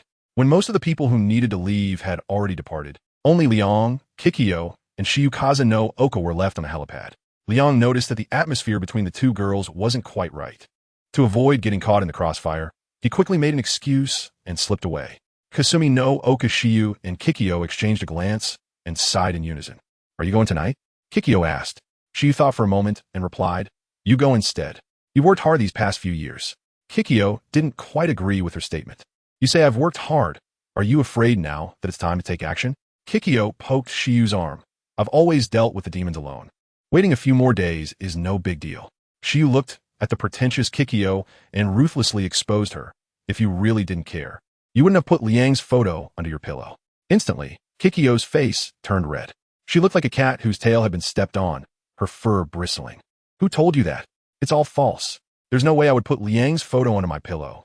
Shiyu crossed her arms, determined to present some evidence against the dishonest witch. Jarvis, show Miss Kikyo the video of Lily sneaking into her room last time. Okay, Miss Shiyu. I'll pull up the surveillance footage from that day now. As Jarvis's electronic voice faded, a light screen projected in front of Shiyu and Kikyo. The footage showed Lily, still in her Spider-Man costume, peeking around the hallway. Noticing no one was around, she slipped into Kikyo's room. Kikyo's hands clenched tightly. She regretted giving Lily access to her room. This is inviting a little mouse into my home. To protect the privacy of each member. No cameras were installed inside the rooms. When Lily came out of Kikyo's room, it was already a minute later. What is she doing there? Kikyo gritted her teeth, wishing she could storm into Lily's room right now and drag her out of bed for a good beating. Are you sure you want to watch? Shiyu raised an eyebrow. Yes. Show it to me. Kikyo replied. Jarvis, fulfill Miss Kikyo's request and reveal the mischief Lily did. As you wish, Miss Shiyu. Jarvis displayed a photo on the screen.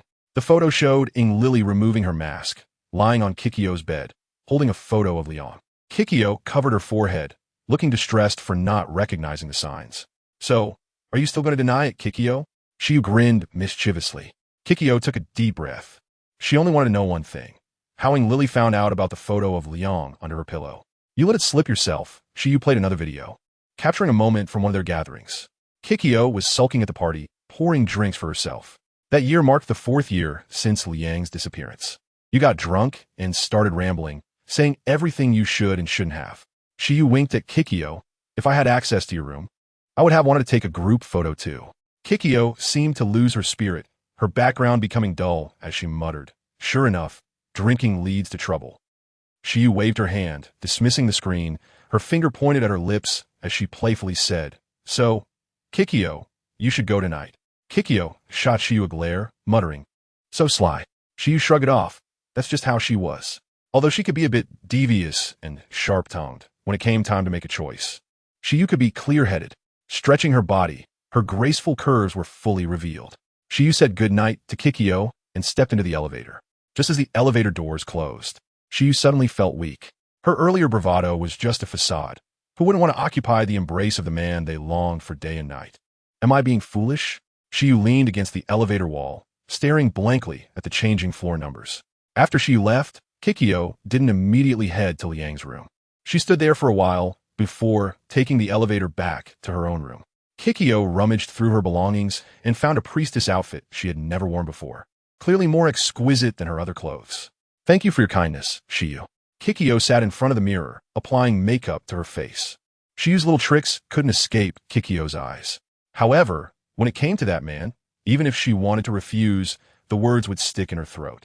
After 5 long years of waiting, it was hard for any girl to bear, especially when the moment of true expectation came. Kikyo could feel the deep affection in the way the other girls looked at Liang. Logically speaking, it wasn't her place to seek out the other person tonight. Everyone could see who had put in the most effort. Kikyo never imagined that Shiyu would give the opportunity to her, which surprised her a little. After finishing her lipstick, having lived in the real world for almost 6 years, Kikyo had learned how to present her most beautiful side. Looking at the stunning woman in the mirror, Kikyo smiled.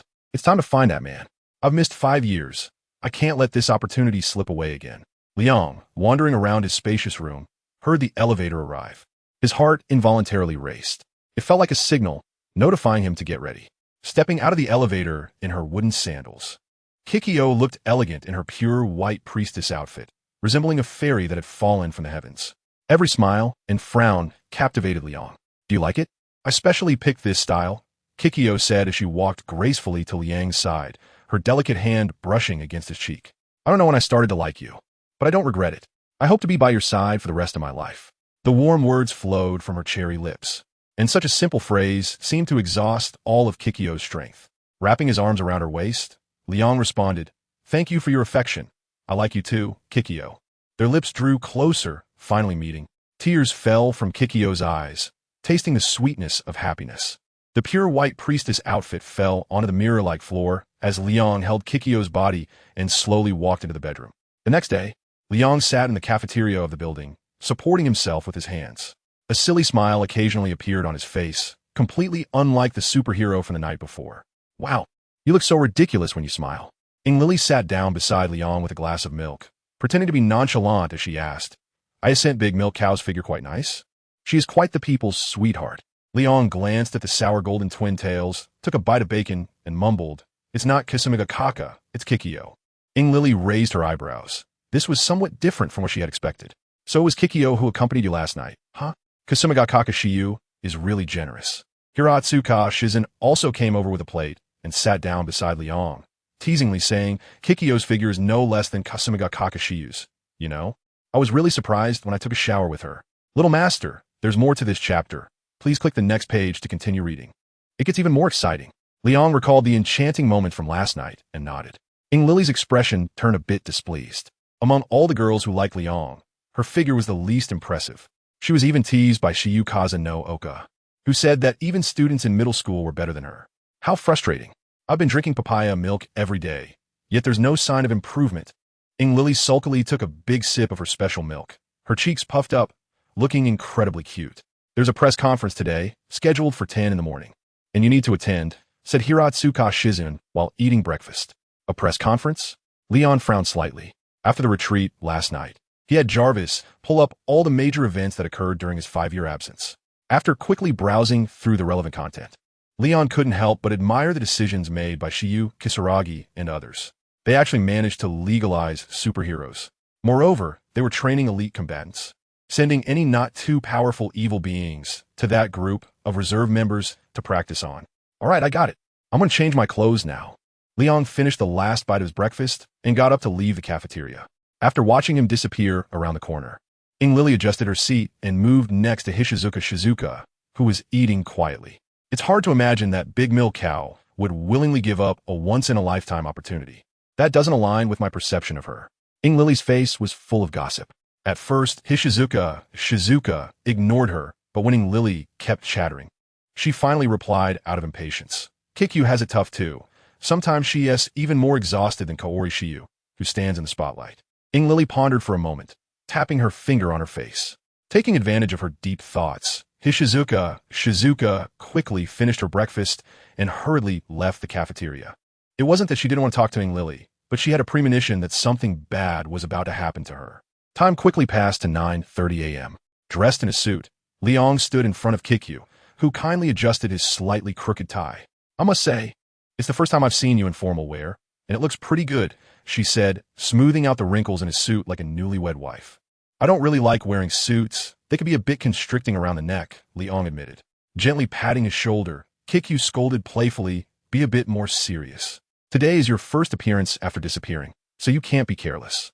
Leon kissed Kikyo's cheek and said with a smile, I promise to complete the task, Kikyo-sama. After being teased by the other party, Kikyo shot Leon an annoyed glance. Oh dear, did I come the wrong time? Yuan was leaning at the bedroom door, peeking out with a teasing expression. Leon was just about to open his mouth to say no, that it was just the right time for him to come, when he was pushed away by the blushing Kaiki. It seemed that the garden also realized it had caused trouble, stuck out its tongue, and turned to walk towards the elevator, saying as it walked, the press conference is about to start, and Kazunooka asked me to come up and hurry you all. Leon replied with a good, and walked into the elevator hand in hand with Jiekong. Yuanzi looked back and forth between Jiekong and Leon, her scorching gaze making Jiekong feel embarrassed. If you want to say something, just say it. Don't keep staring. Leon gave Yuanzi a sharp slap.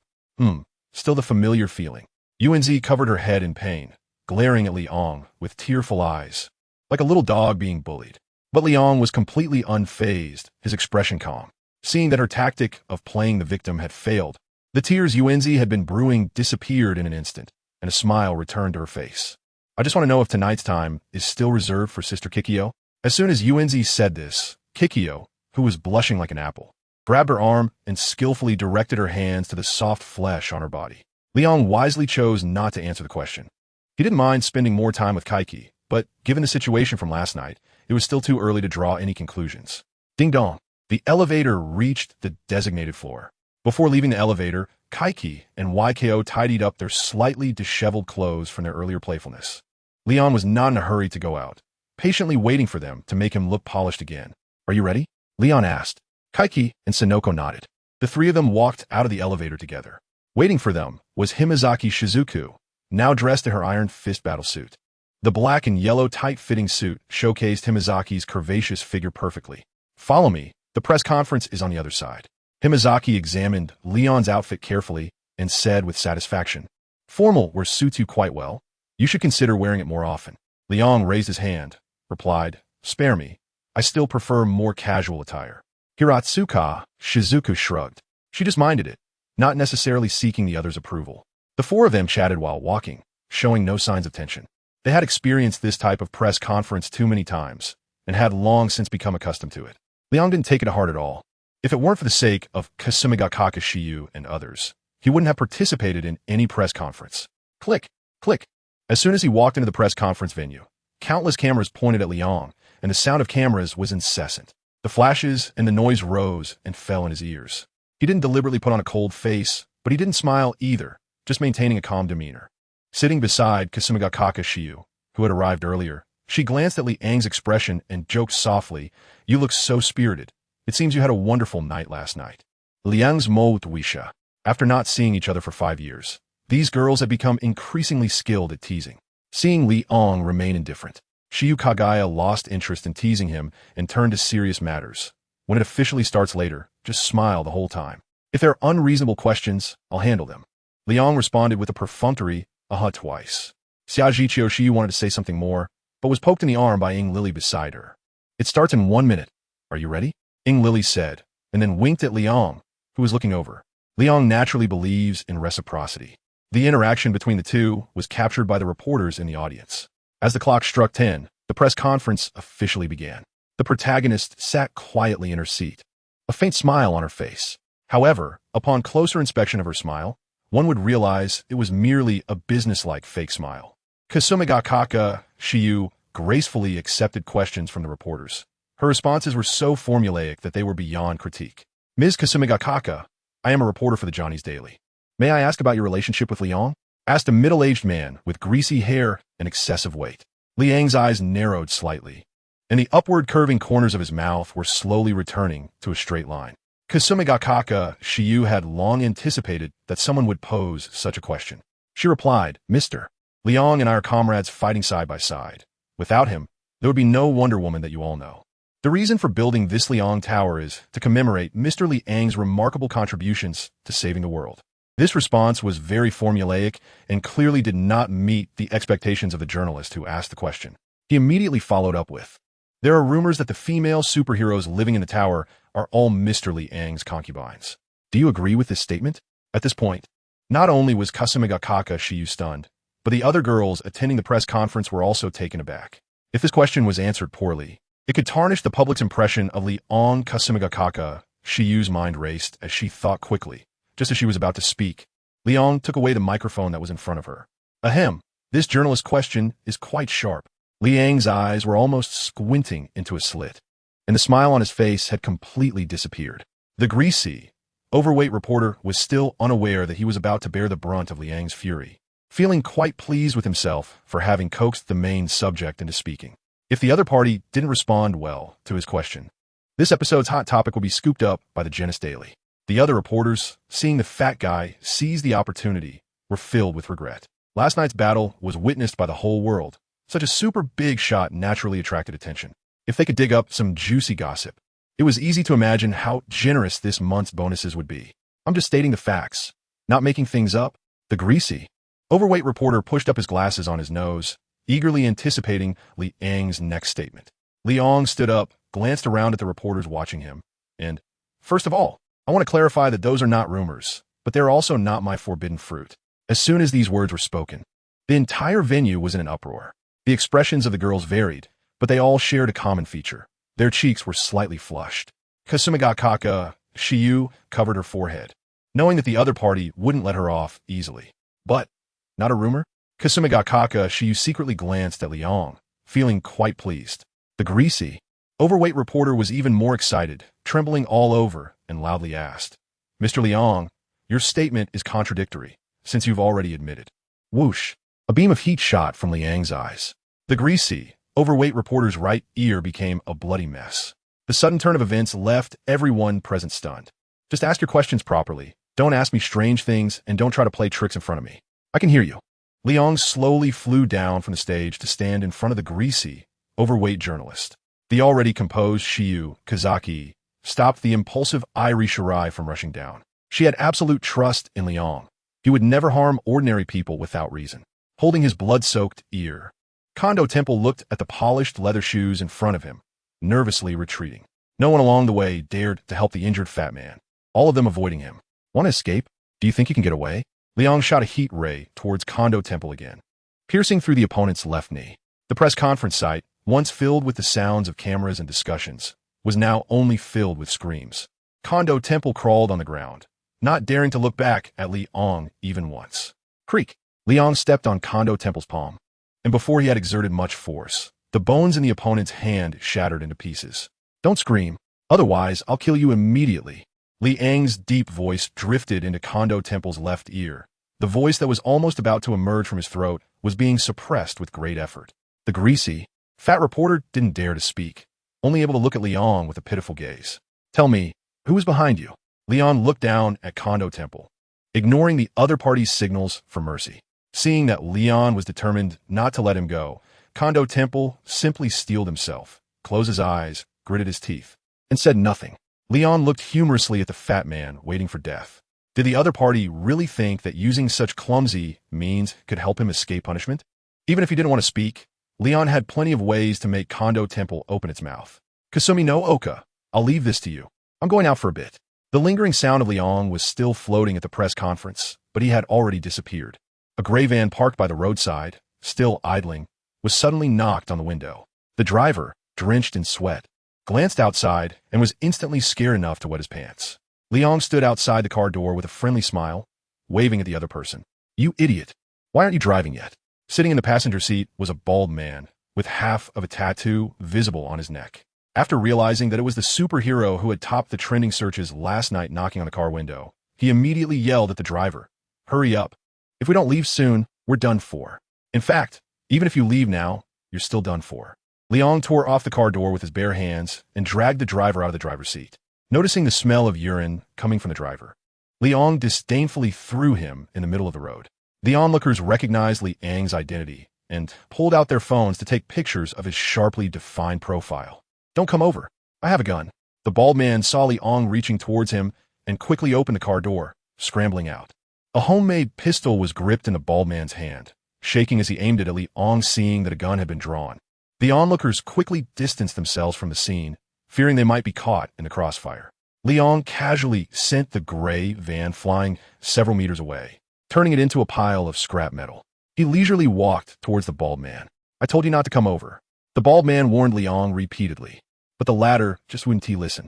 Bang, bang, bang. Succumbing to the fear in his heart, the bald man fired 3 shots at Liang's chest. Ding, ding, ding. The deformed bullets fell to the ground as Liang walked up to the bald man, as if nothing had happened. Grabbing the man by the neck, he lifted him up. Tell me, who is behind you? Is it the Janus Daily? This chapter isn't over. Please click the next page to continue reading. With a blank expression, Liang shattered the bald man's perception of superheroes. Isn't it said that superheroes are always friendly to ordinary people? Even those violent criminals, after breaking a leg or an arm, are simply handed over to the police. So why doesn't this rule apply to Superman? The bald man was nearly stunned by Liang's killing intent. The gun in his hand clattered to the ground, and warm urine soaked his pants. Liang furrowed his brows and quickly threw the bald man out. With a thud, the bald man had an intimate encounter with the wall. A splatter of flesh stuck to the wall, red and white, glaringly bright. Ugh, I can't take it anymore. It's just too much. Some pedestrians with weaker tolerance collapsed to the ground, continuously vomiting out filth. Kasumi no Oka poem Feather, holding the truth lasso, suspended the pale-faced Kondo Temple and flew to Liang's side. I found out that they were instructed by the Janus Daily to deliberately tarnish your reputation. Retrieving the truth lasso, Kasumi no Oka poem Feather caught a glimpse of the wall, still radiating heat. She knew it was Liang's handiwork, but she didn't say much. An organization hostile to Liang was an enemy to them as well, and the girls would steadfastly support Liang all right. Thank you for your hard work. Liang turned around and patted Shiyu of Xiaji Hill on the head, his face no longer showing a cold expression. Embarrassed, she gently swatted away the large hand on her head and said in a low voice, We're still outside. Pay attention to our image. Liang chuckled silently. Well, This really has the burden of a hero. Noticing Li Ang's teasing gaze, Shiyukaza no Oka's pretty face flushed with 2 shades of red. To prevent the atmosphere from sinking further into a pink hue, Shiyukaza no Oka kicked the feigning dead Kondoji at her feet and asked, "What do you plan to do with this person?" Kondoji, who was called out, dared not lie on the ground pretending to be dead any longer. He stumbled to his knees and bowed to Liang in apology. "Is Miyako still working at the police station?" Liang asked. "Yes, and she has a pretty high position. If you get the chance, you should have her try on a police uniform for you." Shiyukaza no Oka winked at Liang. It was clearly a very normal question, but it gradually took a strange turn. Liang sighed helplessly. Is this the charm of mature women? Talking about risky topics so casually. Ahem, let's discuss these matters later. I'll leave this man to Miko to handle. And I'll go check the Johnny's daily. Liang didn't spare a glance at Kondo Temple at his feet from beginning to end. In his heart, such a person was no different from the dead. Even if he left it to Sato Mawako to handle, it probably wouldn't end well. After all, the muscles Liang displayed would make those above think twice about the consequences of offending him. In the blink of an eye, Liang arrived at the building with the Johnny's newspaper sign. Ignoring the curious gazes from passers-by, he swaggered inside. The front desk was a young woman dressed very fashionably. At that moment, she was trembling behind the counter, watching the handsome man effortlessly dismantle the door as he approached. "Inform your boss. Give him 10 seconds to come down and see me. If he is a second late, I'll break one of his fingers." Liang spoke with a smile, but the content he expressed made the young woman break out in a cold sweat. "All right, sir, please. Wait a moment, I will notify our boss." Under Liang's pressure, the young woman stuttered while speaking, and her fingers fumbled as she dialed the phone. The beeping continued, but no one answered. 10 seconds had already passed, and seeing Liang's growing impatience, the young woman was suddenly frightened to tears. "Please don't kill me. I'm just a worker. I don't know what they did to you." The young woman threw down the unanswered receiver, weeping as she pleaded with Liang. Liang touched his chin and said, "Do I look like a bad guy?" The young woman, while sobbing, quickly glanced at Liang and then lowered her head, shaking it. "You look very handsome, not like those ugly villains in movies." Even in such a critical moment involving life and death, the young woman was still dazzled by Liang's handsome appearance. Fortunately, she was looking down, otherwise Liang would have easily seen her flushed cheeks. "So, how could I possibly kill the innocent?" Liang shrugged his shoulders, gesturing for the young woman to come out from behind the counter. The woman hesitated for a moment and slowly walked out from behind the counter. "You can go, the farther the better. This building is suspected of violations and needs to be demolished immediately."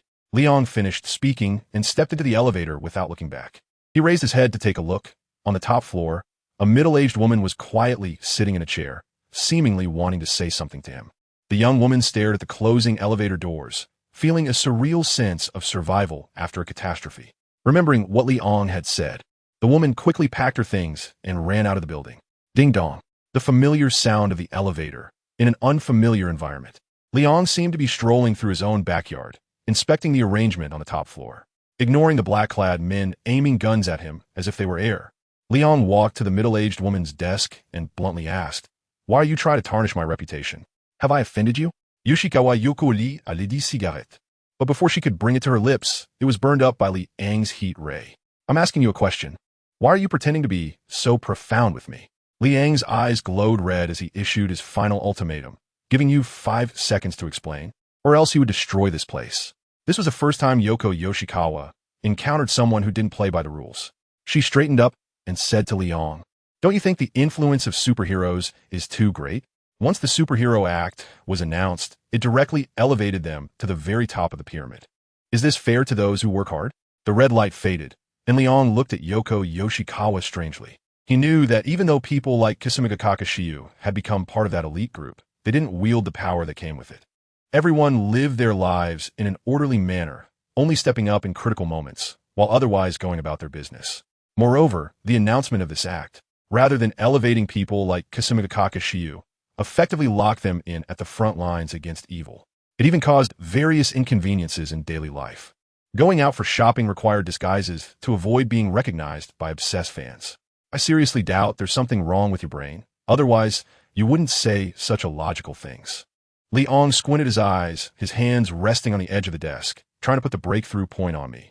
"Unfortunately, my performance seems to have surpassed your expectations, right? I'm not someone who follows the rules." Yoshiko Yoko nodded, locking eyes with Liang, and said word by word, "Indeed. Your performance is somewhat beyond my imagination, but you did take action in public just now. Didn't you? My goal has been achieved." A smile appeared on Yoshikawa Yoko's face. However, within a few seconds, it shifted to Liang's face. He wore an indifferent expression and said lightly, "Yes, I did take action, but your people drew their guns. So I consider it self-defense." Liang revealed a big white smile, so bright that it nearly blinded Yoshikawa Yoko. Idiots. These useless fools. Yoko never expected that her meticulously planned scheme would fail at the hands of a few idiots. This made it impossible for her to maintain her elegant demeanor, and she began to command her subordinates to shoot at Liang like a madwoman. A continuous series of gunshots echoed from the top floor. If one only listened to the sounds without seeing the scene, they might think it was some place celebrating the new year early, setting off firecrackers. Liang dug at his ear, letting the bullets hit him. He flipped over the desk in front of him, dodged to the side, and grabbed Yoshiko Yukikawa by the neck.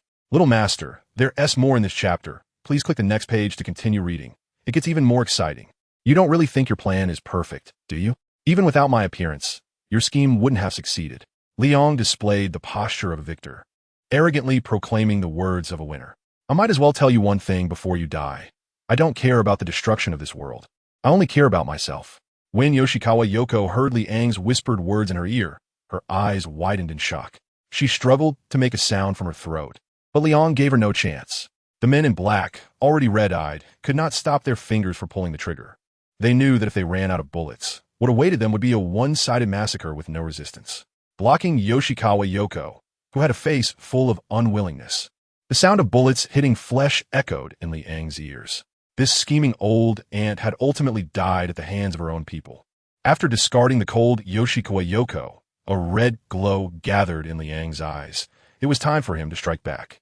Suddenly, a dragon's roar came from outside the window. Liang turned his head in confusion and saw a half-dragon person jump down from the helicopter and break through the window. "Liang, can I leave these people to you?" A familiar voice reached his ears. And Liang carefully looked at the woman whose face was covered by scales on one-third. It's Mei Heezy." Liang pointed at the half-dragon person in surprise and said, "How did you end up looking like this?" "It looks strange." Liang's words made Sato Mawako roll her eyes. The fact that she had turned into this half-dragon, half-human form was all thanks to him. Silently complaining about Liang, whom she hadn't seen in 5 years, her gaze reluctantly shifted away from his face. "Liang, I've already heard the whole story from Kasumi no Okayuta. Just leave the finishing work to me." Sato Mawako's scales were incredibly hard. Although they couldn't compare to Liang's steel body, they were more than sufficient to withstand small-caliber bullets. After thinking for a moment, Liang nodded, sat in the chair that originally belonged to Yoshikawa Yoko, and gestured to Sato Mawako to go ahead. Not knowing what tricks this man was up to, Sato Mawako actually wanted Liang to leave the building. However, it seemed he had seen through her intentions, finding the best vantage point, resting his chin on his hands, and scanning her with his eyes. What a difficult guy. Sato Mawako flicked her tail behind her, bringing her attention back to the black-clad men who were taking turns reloading their weapons. "You all throw down your guns now, and I will be lenient. Don't refuse a toast only to drink a forfeit." A flame ignited from Sato Mawako's dragon claws. The deep red flames made the black-clad men hesitate, unsure whether to surrender or fight to the death. "How about we surrender? Our employer is dead anyway," suggested black-clad man A. "Yeah, let's surrender. That man can take bullets without dying. We don't stand a chance," echoed black-clad man B. The other black-clad men looked at each other, swayed for a moment. "Damn it, if we surrender now, it's a dead end. That man will not let us go." Black-clad man C slapped a partner who was about to throw down his gun. Bang! A gunshot rang out. Black-clad man A raised his gun, aiming at black-clad man C. Blood quickly stained black-clad man C's white shirt, and the sunglasses on his nose fell to the ground, revealing a pair of eyes filled with disbelief. "Sorry, I really want to live, even if the chances are slim." After shooting black-clad man C, black-clad man A immediately threw down his gun, raised his hands, and shouted at Sato Mawako, "I surrender. I am willing to tell you everything I know." After saying that, black-clad man A knelt down, placing his hands behind his head, going through the motions so skillfully it was almost pitiful. The remaining black-clad men, seeing the situation was hopeless, also threw down their weapons, mimicking black-clad man A's actions, waiting to be captured by Sato Mawako. "TSK, how boring." Liang yawned, feeling quite speechless about these well-prepared men in black. They actually backed down. Couldn't they at least give Sato Mawako a couple of shots? Otherwise, how could they justify coming all this way? They really don't understand any manners. It's so rude. If Sato Mawako knew what Liang was thinking, she would definitely spit at him. Can't they handle things without resorting to chaos? Is it only considered comfortable when everything is in disarray? Perhaps sensing Liang's thoughts, Sato Mawako actually glanced at him just as he was plotting something bad. This glance had no special meaning. She simply felt that this guy was up to no good. Liang was startled by Sato Mihoko's sixth sense and quickly adjusted his attitude, smiling as he met her gaze. After looking at Liang for 2 or 3 seconds and realizing he wasn't doing anything strange or showing signs of having bad ideas, Sato Mihoko let out a sigh of relief. She was genuinely worried that Liang might come up with some wild idea and create trouble for her. At that point, she would be in a dilemma about whether to turn a blind eye or stop him. She waved at the helicopter hovering outside, and the fully armed SWAT team descended from above, prompting Sato Mihoko to revert from her transformation. This chapter is not yet finished. Please click the next page to continue reading the exciting content. Liang stretched lazily in his chair and casually walked over to Sato Mihoko, who was directing on site. Sato Mihoko, nearing 30, maintained herself like a girl in her early 20s. In this regard, Liang felt it was a common trait for women to love beauty by nature. So, soon to transform back. I was just about to touch her tail. Liang looked regretfully at Sato Mihoko's straight back. He had just missed the best opportunity to make a move. And now whether he could touch her depended on her mood. Sure enough, Sato Mihoko shot Liang a glance and disdainfully said, "To say such embarrassing things in public. You truly are something else." Liang shrugged nonchalantly. He pointed at the oblivious SWAT officers and said, "It's fine, they won't go out and talk nonsense. Aren't they all your subordinates? If anyone speaks out of turn, just fire them." The SWAT officers were putting handcuffs on the men in black. Sato Mawako was amused by Liang's unreasonable remarks. She didn't care about the appropriateness of the situation, and her hands gradually rose from Liang's chest to his cheeks. Her eyes were dreamy, with a hint of tears. "I knew you bad guy wouldn't die easily." Liang held the slightly cold small hand and rubbed it against his face. The only ones who have a chance to defeat me are you guys. In a special environment. Being in the neon-lit melting pot of a more open society, Sato Mihoko is not as pure-hearted as a blank sheet of paper. She instantly understood Liang's meaning, pouted her lips, and unhappily said, "Is that all you think about all day? Can't you get away from the lewd stuff?" Liang kissed Sato Mawako's palm and replied with a smile, "My tenderness is reserved just for you. Others haven't had the chance to experience it yet." Sato Mawako was not swayed by Liang's sweet talk. She stood on her tiptoes and gently pressed her lips against his. The soft sensation was fleeting. "I'm still at work. I'll come find you at the building when I'm off." After saying this, Sato Mawako pushed Liang away. The shy little woman instantly transformed into a capable career woman. The special police officers, who were still gossiping, immediately quickened their movements when their leader's sharp gaze swept over them.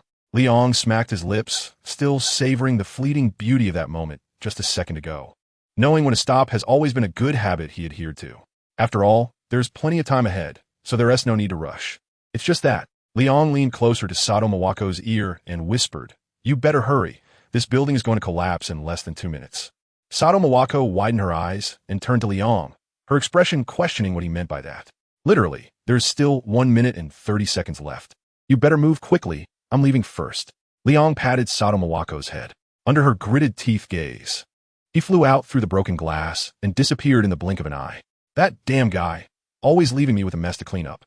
Sato Mawako helplessly covered her forehead and instructed her subordinates, "For those who haven't been handcuffed yet, do it later. We need to evacuate immediately. The building is about to collapse." Hearing their leader's command, the SWAT team's speed increased once again. The black-clad men kneeling on the ground, fearing the building's collapse, complied with the SWAT team's actions, terrified that if they didn't cooperate properly or were too slow, they would be left behind to die in the building.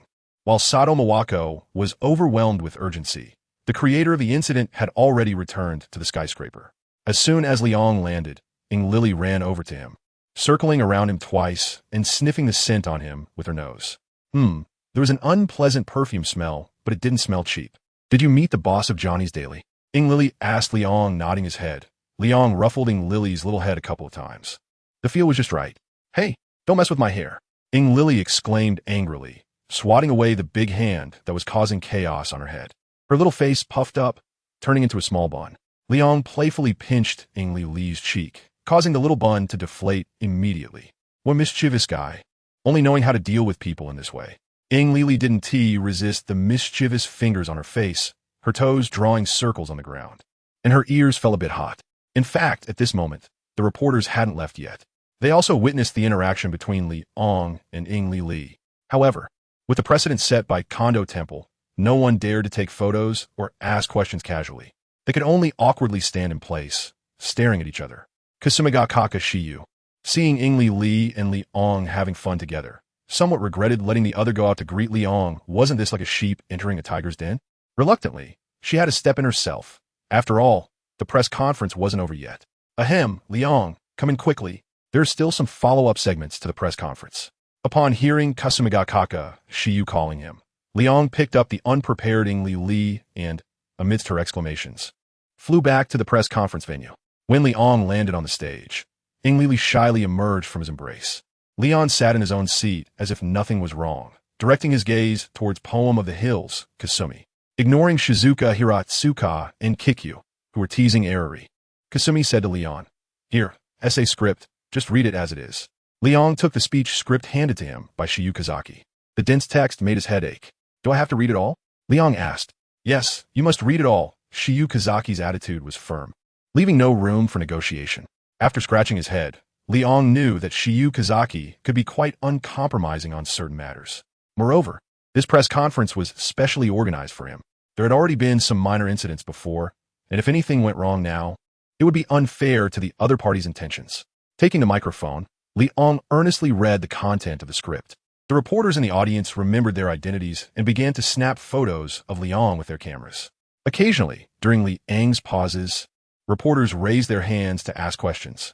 Fortunately, the questions were all fairly reasonable, and Leon handled them calmly. The press conference ended precisely at noon. Shiyu Kazaki instructed her assistant to distribute red envelopes to the journalists who attended. Judging by the thickness of the envelopes, it was clear that they contained a considerable amount of money.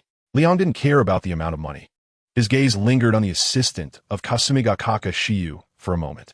This action caught the attention of Kaiki, who had been following him. "What's wrong? Does he have a problem?" Kaiki had a good impression of you, thinking that she was a competent person. Although her work ability wasn't exceptional, she was definitely at a level that wouldn't irritate her superiors. "Do you know that she's an assassin?" Leon withdrew his gaze. His words made Kikyo nod in agreement, as she knew that when she came to apply for the assistant position, she had already disclosed everything without any concealment. The organization had some gray areas that were somewhat unrelated to the Dark Forces, and they were mostly handled by Yor, who was a very reliable person. Kikyo truly had a good impression of Yor and tried her best to speak well of her in Liang's ear. Liang is not a fool. How could he not understand what Jeking was trying to express? All right, I'm not a bloodthirsty person. Since you all have such a good opinion of her, I'll show a little support too." Liang took out a bat-shaped dart and handed it to Jike. By placing it on her chest, she could don a Batman suit within 3 seconds. The suit has 2 modes, but I won't elaborate further. Jike was very happy that Liang trusted the person they chose. This heavy trust made her unable to resist kissing the side of Liang's face. "Ha! I didn't expect an unexpected gain. Little master, there is more in this chapter. Please click the next page to continue reading. It gets even more exciting." Liang wrapped his arms around Kaiki's waist and said with a smile, "No need to be so polite. As long as it's your choice, whether good or bad, I will support you." Kaiki leaned on Liang's shoulder, her heart filled with sweetness. Hey, I say you two have had enough. There are people around, and you are just flaunting your love so recklessly?" Ying Lili kicked Liang's calf in annoyance. "Am I being treated like air? How pitiful do I have to be ignored like this?" Leon glanced at Ying Lili, whose face was full of "please comfort me." And after a few seconds of eye contact with Kikyo, he couldn't help but burst into laughter. "Hey, you're not allowed to laugh." Ying Lili, blushing, hopped around Liang and Kikyo, slapping their backs with both hands. Kikyo still cared for Ying Lili very much. When she said not to laugh, Kikyo really held back her laughter. But Liang didn't care about that. He laughed as much as he wanted, and the laughter only grew louder. After all, Ying Lili's expression just now was too funny, like a bullied little kitten seeking comfort from its owner. "Liang, I hate you the most." Ying Lili suddenly shouted at Liang unbeknownst to her. Tears had begun to fill her eyes. Liang's laughter suddenly stopped when he saw Ying Lili's tears. In that moment, he realized he had gone too far. Jeko gently pushed Liang from behind, indicating for him to step forward and apologize. Liang is not someone who refuses to correct his mistakes. He used the force from Jieking to come in front of Ing Lily. However, before he could speak, Ing Lily turned around and ran away. Idiot, why aren't you going after her? Jieking shot Liang an annoyed glare. You mocked her, and now look. You've scared her off. Liang revealed a hint of a wry smile on his face. He kissed Kikyo's cheek, no longer wasting time, and with a whoosh, he left the building. Once Liang was gone, Kikyo, without looking back, said, "You can come out now." Poemi Korea peeked around the corner and slowly walked over to Kikyo's side. I don't know why we unhesitatingly fell for the same man. Is it really true, as those novels or films say, that love lowers one's IQ? Poemi's voice wasn't too loud, but it was just enough for Kikyo to hear. What is so strange about that? Because he is Leon. Kikyo turned her head to look at Poemi's profile and suddenly smiled. Tonight, it's your turn. Poemi, whose originally fair skin seemed to be covered with a layer of red gauze, had both anticipation and nervousness in her eyes. Don't be afraid. As someone who has been through it, I can only tell you one thing. Kikyo's expression became serious. Poemi was also influenced by her demeanor and listened attentively. Actually, after that, you'll find it quite comfortable, huh? Kikyo's prank was successful. Poemi blinked twice, initially not reacting, but after noticing the teasing in Kikyo's eyes, her face turned even redder. TCH, what a woman with a twisted sense of humor. Poemi feigned calmness and waved her hand at Kikyo, saying, I have some matters to attend to, so I'll take my leave. Kikyo watched Poemi flee in a fluster, her silver bell-like laughter echoing in the corridor. Today's neon lights seemed a bit calm. It seemed that Leon's return had slowed the pace of the demonic invasion. The wronged Ing Lily navigated through the tall buildings, encountering thieves and petty criminals. Her methods were no longer as lenient as before, but directly wrapped them up like Zhongzi and hung them at the police station's entrance. Leon followed Ing Lily closely behind. He had tried to greet her, but Ing Lily completely ignored him. No matter how much Liang apologized, Ing Lily remained silent. The two played a game of chase in the bustling city. After wandering for about 3 hours and feeling a bit bored, Ing Lily sat at the tip of Tokyo Tower, gazing out at the panoramic view of the city. Liang flew to the other side and sat down beside Ing Lily. He tried to take Ing Lily's hand and, not being rejected, he let out a slight sigh of relief. Do you think I'm being unreasonable? Ing Lily said without looking at Liang. It seems that since I met you, I haven't had a proper conversation with you. Liang listened quietly, his fingers gently stroking the back of the other person's hand. At this moment, Ing Lily had shed all her disguises, revealing her soft and helpless side in front of Liang. Since that attack, her mother's health had not been good. If it weren't for Sister May and Z lending her dragon scales to wear for a while, I think the sentence was left unfinished. But Liang could guess what the other person wanted to express. In fact, I really like our big family now. Everyone is friendly and helpful, without scheming against each other, all working hard to save the world. Ing Lily rested her head on Liang's arm, tears dripping from the tip of her pen onto Liang's hand. But I don't know what my role is. In terms of ability, I'm not as good as Kasumiga Kakashiwa. In terms of public relations, I'm not as good as Sister Kaiki. In terms of training, I'm not as good as Shizuku. The only help I might provide is financially. Don't look at me like this. I'm actually the top artist in Neon now. Little Master, there's more to this chapter. Please click the next page to continue reading. It gets even more exciting. Ing Lily laughed as she spoke. The combination of tears and a bitter smile made Liang feel particularly heartbroken. You're not without purpose. The work of maintaining the city's public safety is entrusted to you, isn't it? That's an incredible job. Liang hugged Ing Lily's waist, allowing her to sit comfortably against him. Ha ha ha. For this matter, Mikone has looked for me many times, asking me not to wrap the criminal up like a cicada pupa. Every time I try to get the other person out, it takes a lot of effort. Ing Lily pressed close to Liang's chest, secretly wiping away the tears from the corners of her eyes. Can you give me a good hug, Liang? Heh. Who was it that threw a tantrum just now? Now you're starting to act cute again. Liang rested his chin on Ing Lily's head, instinctively holding her a little tighter. It's all because you and Sister Jeko fed me dog food in person. I hate Liang the most. Ing Lily suddenly lifted her head and took a gentle bite at Liang's chin. But the force was very light, rather than a bite. It was more like a kiss. Even so, I still like Liang the most. Ing Lily hugged Liang's neck, nuzzling like a little cat, greedily inhaling the scent on him. I like you too, Ing Lily.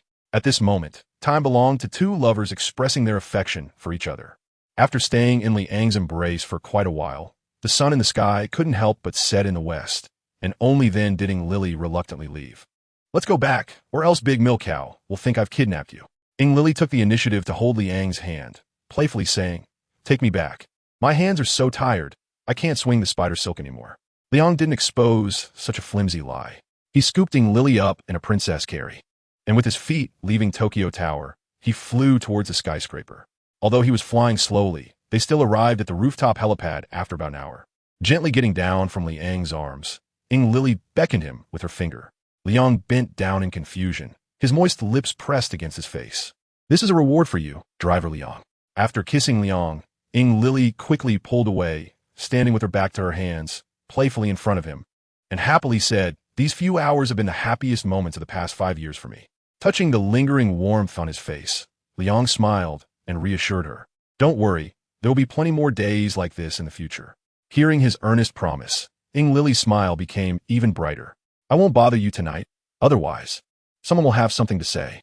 Ing Lily's distressed expression left Liang at a loss for words. Although he could change the girl's decisions with just a word, he chose not to. "Let's go have dinner. You didn't eat at noon, and your stomach is growling." Liang cleverly changed the subject, and Ing Lily didn't think much about it. She was indeed hungry. It's still your fault for making me angry." Ing Lily stuck her tongue out at Liang and bounced towards the elevator. After pressing the elevator button, she noticed that Liang was still standing in place. So Ing Lily pretended to be angry and said, "Why aren't you hurrying up? Always so slow." Liang rubbed his nose and didn't retort. The two took the elevator to the cafeteria. The number of diners in the evening was obviously much higher than in the morning. Liang saw many unfamiliar faces. Some were young, some were older, but without exception, they were all adults. The recruitment standard for the reserve team was to be at least 20 years old, with good talent and a determination to fight against evil. Those who were too young would not be accepted. Ing Lily noticed Liang's confusion and explained next to him. After understanding the situation, Liang couldn't help but admire the decisions made by Kasumi no Okiyudaha and others once again. The implementation of the Superhero Act reduced the workload for the girls. There were still plenty of skilled individuals in the community, and with a few people's cooperation, they could easily handle ordinary evil beings. As for those that exceeded the standard, the girls would proactively seek them out, nipping the evil in the bud. "Oh, look who it is, the superhero who disappeared all afternoon." Hiratsuka Shizuku crossed her legs, smoking a cigarette, with half a plate of pasta in front of her. "You must have had a great time this afternoon, enjoying the breeze at Tokyo Tower, right?" Hiratsuka took out her phone, tapping on the screen, then pointed it at Liang and Ing Lily. "The internet is buzzing about the story of Spider-Woman and Superman." The phone screen displayed a report, with a somewhat blurry image at the top, but from the actions, it was clear that Liang was holding Ing Lily. Liang, whose skin was as thick as a city wall, didn't think much of it, but Ing Lily's face was red, comparable to the afterglow of the setting sun. After putting away her phone, Hiratsuka extinguished her half-finished cigarette and said to the two who were still standing, "Does it look good standing there? Order whatever you want, and come over once you're done." Ing Lily, who had long wanted to escape the embarrassing scene, grabbed Liang's hand and quickly ran towards the ordering counter. "Aha! I've collected another piece of Ing Lily's black history." Hiratsuka slurped on her pasta, feeling good until Kikyu doused her with cold water. "Well, she was held by Liang all afternoon. What about you?" Hiratsuka's charming face instantly fell, and the delicious pasta in her mouth became tasteless. "Kikyu, can you not ruin my reputation at such a crucial moment?" With a bitter smile, Hiratsuka glanced at the calm Kikyu and said helplessly, "You know the order we all agreed on." Kikyu, who was eating a pork cutlet, paused her chewing and replied to Hiratsuka, "The agreed order cannot be changed, but no one said we couldn't throw in a few surprises along the way." Hiratsuka raised an eyebrow, waiting for her to continue. Liang's self-control is quite strong, but Kikyu thought of the scene from last night when he insisted on her putting on the shrine maiden outfit again. Her face flushed, and she hurriedly lowered her head. "As long as you bring out your personal charm and add a bit of creativity, he will obediently comply." Hiratsuka didn't expect that just after one night, Kikyu would understand Liang so well. But what does adding some creativity mean? Just as she was about to ask for advice, Liang and Ing Lily returned together, each holding their favorite food. "What are you talking about?" Liang sat down beside Kaiki and curiously asked. Kaiki first blinked at Hiratsuka, then calmly replied, "We talked about some clothing matters." As soon as Liang heard it was related to clothing, he realized it was beyond his business scope and immediately shut his mouth. The speaker was intentional, and the listener was attentive. Hiratsuka Shizuku suddenly realized, so this is what adding a bit of creativity means. Ing Lily looked suspiciously at Kikyo and Hiratsuka Shizuku, having witnessed their little interaction just now. But before she could take the initiative, Kikyo's light voice reached Ing Lily's ears. Ing Lily, can you explain why you sneaked into my room?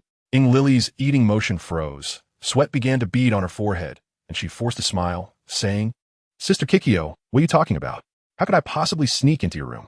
Kikyo had a look that said she didn't believe a word of it, extending her fair arm to her watch and saying, Jarvis, play the footage of Ing Lily sneaking into my...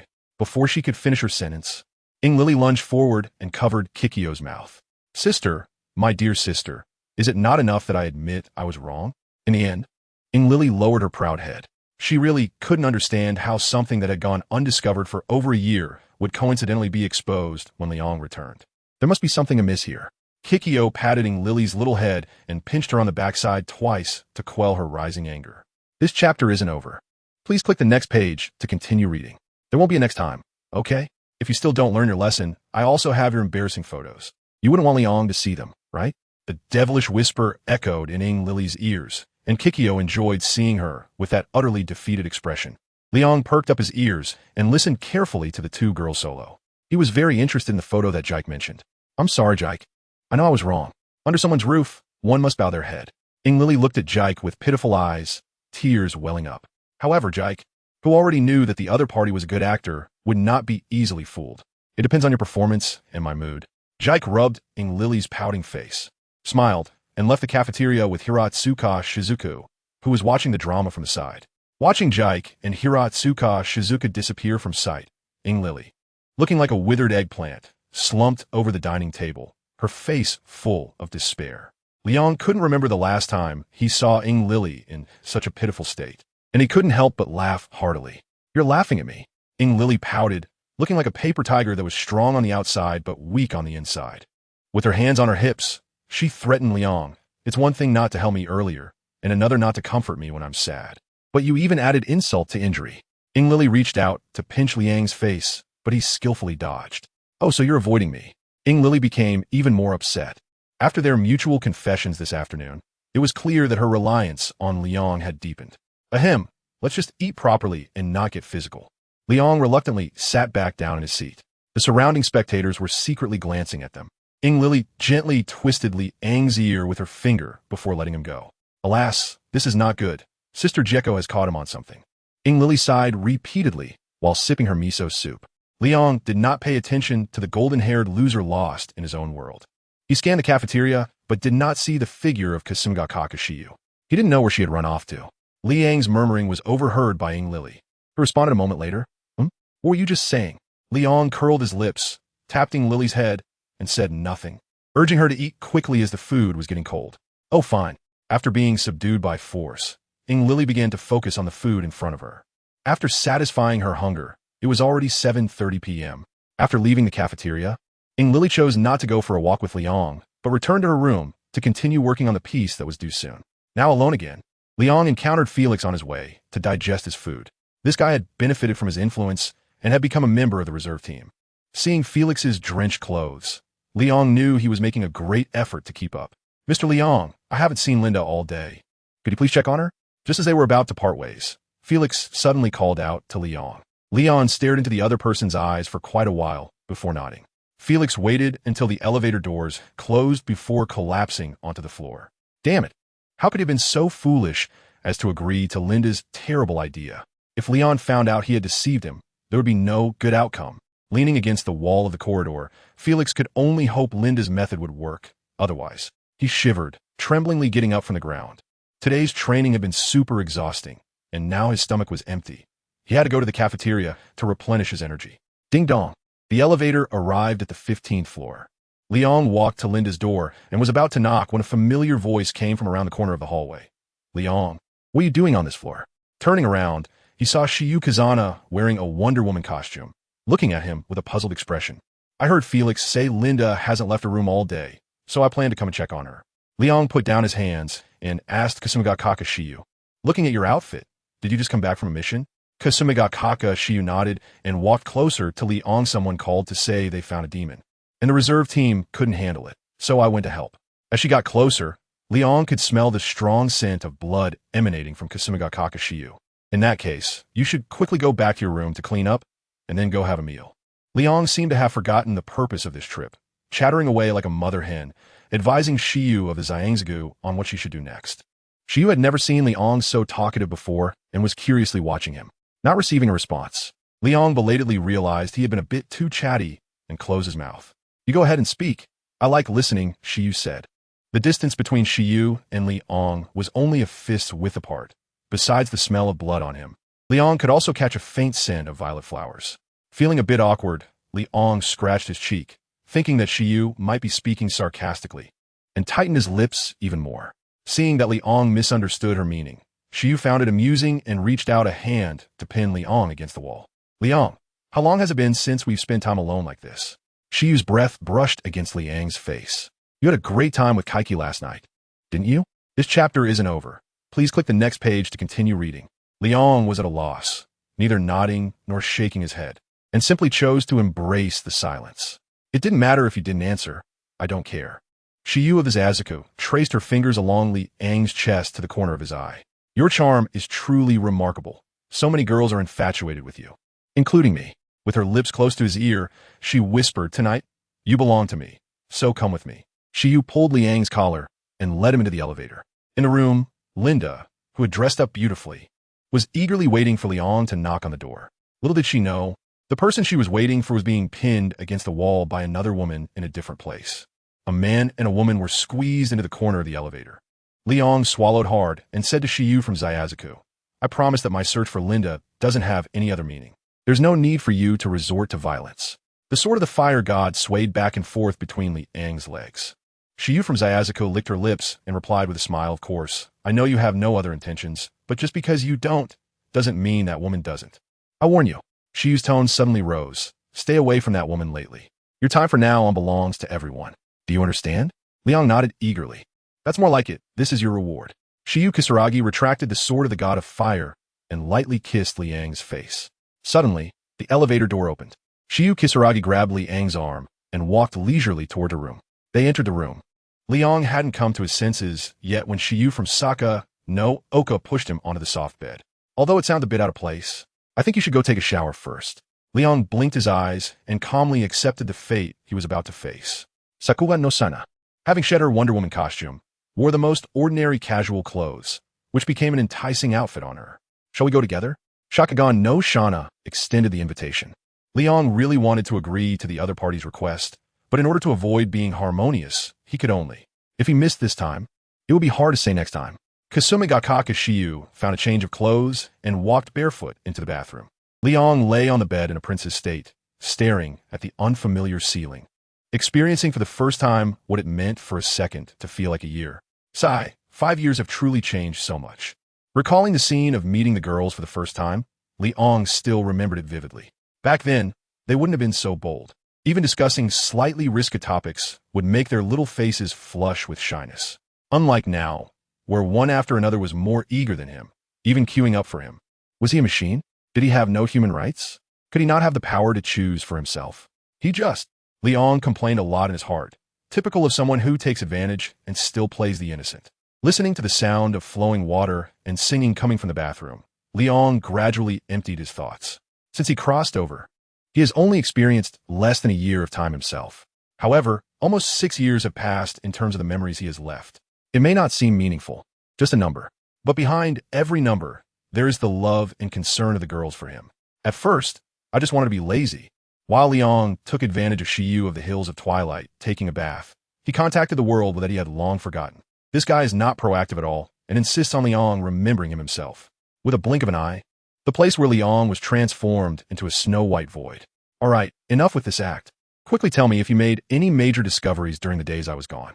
Liang's thoughts stirred, and a chair appeared behind him. The external invasions became more frequent, and relying solely on the people you trained is not enough to prevent the world's destruction. An ethereal voice echoed. Of course, I know that relying on them alone is not sufficient. What I asked was whether you have discovered a way to the outside world. Liang sat in the chair, poured himself a bottle of Fat House Happy Water, and took a big gulp, feeling quite pleased. Yes, but it's very troublesome, and with your current strength, you can't handle the ultimate darkness. After a silence of several seconds, the ethereal voice continued. There's a black hole 1 light year away from the planet. Through the black hole, You can directly reach the highest level of the outside world. Finally hearing some useful information, Liang stood up, intending to leave. Don't be reckless. You still need time. The ethereal voice was afraid that Liang would act impulsively and challenge the big boss. If he died, it would also be the end for it. All right, I know how to handle it. Liang waved his hand impatiently, severing the connection with the world's will. Are you asleep? You should go take a shower too. Shiyu Kasumigakaka walked out of the bathroom in a bathrobe, drying her hair with a towel while urging Liang to quickly take care of his personal hygiene. Liang shook his head and quickly rolled out of bed. As you command, Lord Kaza no Oka. Liang's gaze lingered on the collarbone exposed by Kasumigakaka Shiyu for 2 seconds. Then he quickly took off his shoes and rushed into the bathroom like the wind. A man typically takes about 10 minutes to shower, regardless of age. When Liang emerged wrapped in a towel, Kasumigakaka Shiyu's hair was still not dry. Are you done? She naturally asked upon hearing the sounds from the bathroom. Come help me dry my hair. It's too long, and it's a bit strenuous to do it by myself.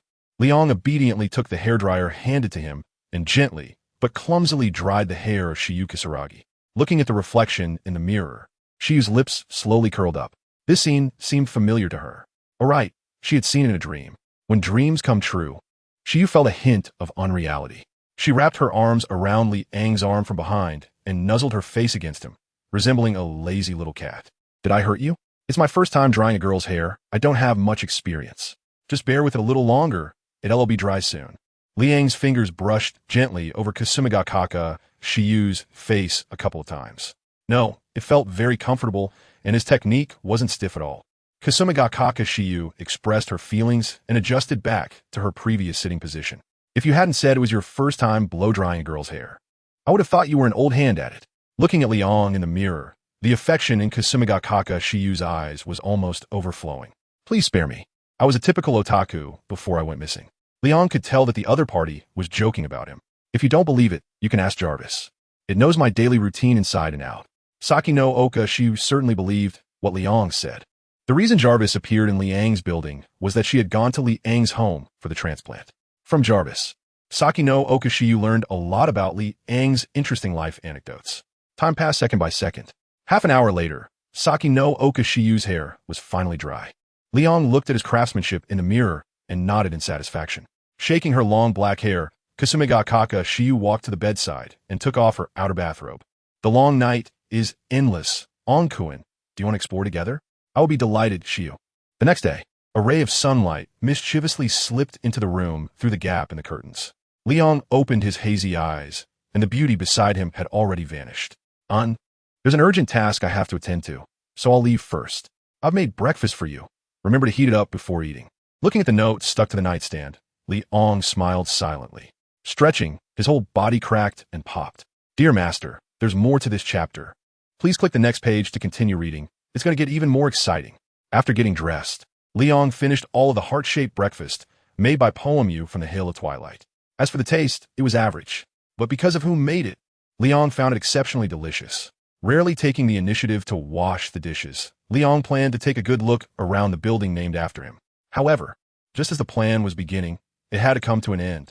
This was because he encountered Linda, who had heavy dark circles under her eyes, and her resentful gaze made Liang feel uneasy. In order to avoid Linda's sight, Liang had no choice but to change his plans. Instead of leisurely exploring the building, he decided to take a good look around the real world he hadn't seen in 5 years. In order to promote the superhero act, Poemu from the Hill of Twilight provided many unknown scientific and technological advancements to the higher-ups. With Jarvis around, these were all child's play. However, this initiative also indirectly accelerated the development of technology.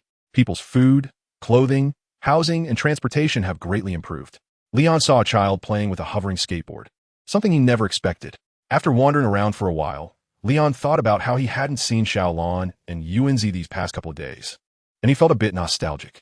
So, he hailed a taxi and headed towards Mihua Town. The taxi driver drove steadily and quickly, and before long, Liang arrived at his destination. After paying, Liang looked up at the second floor where the Mori agency sign was hanging and slowly walked up the stairs. He rang the doorbell, and a grumpy voice from inside said, "Who is it? Disturbing my dreams so early in the morning, really?" Then he heard the sound of slippers shuffling.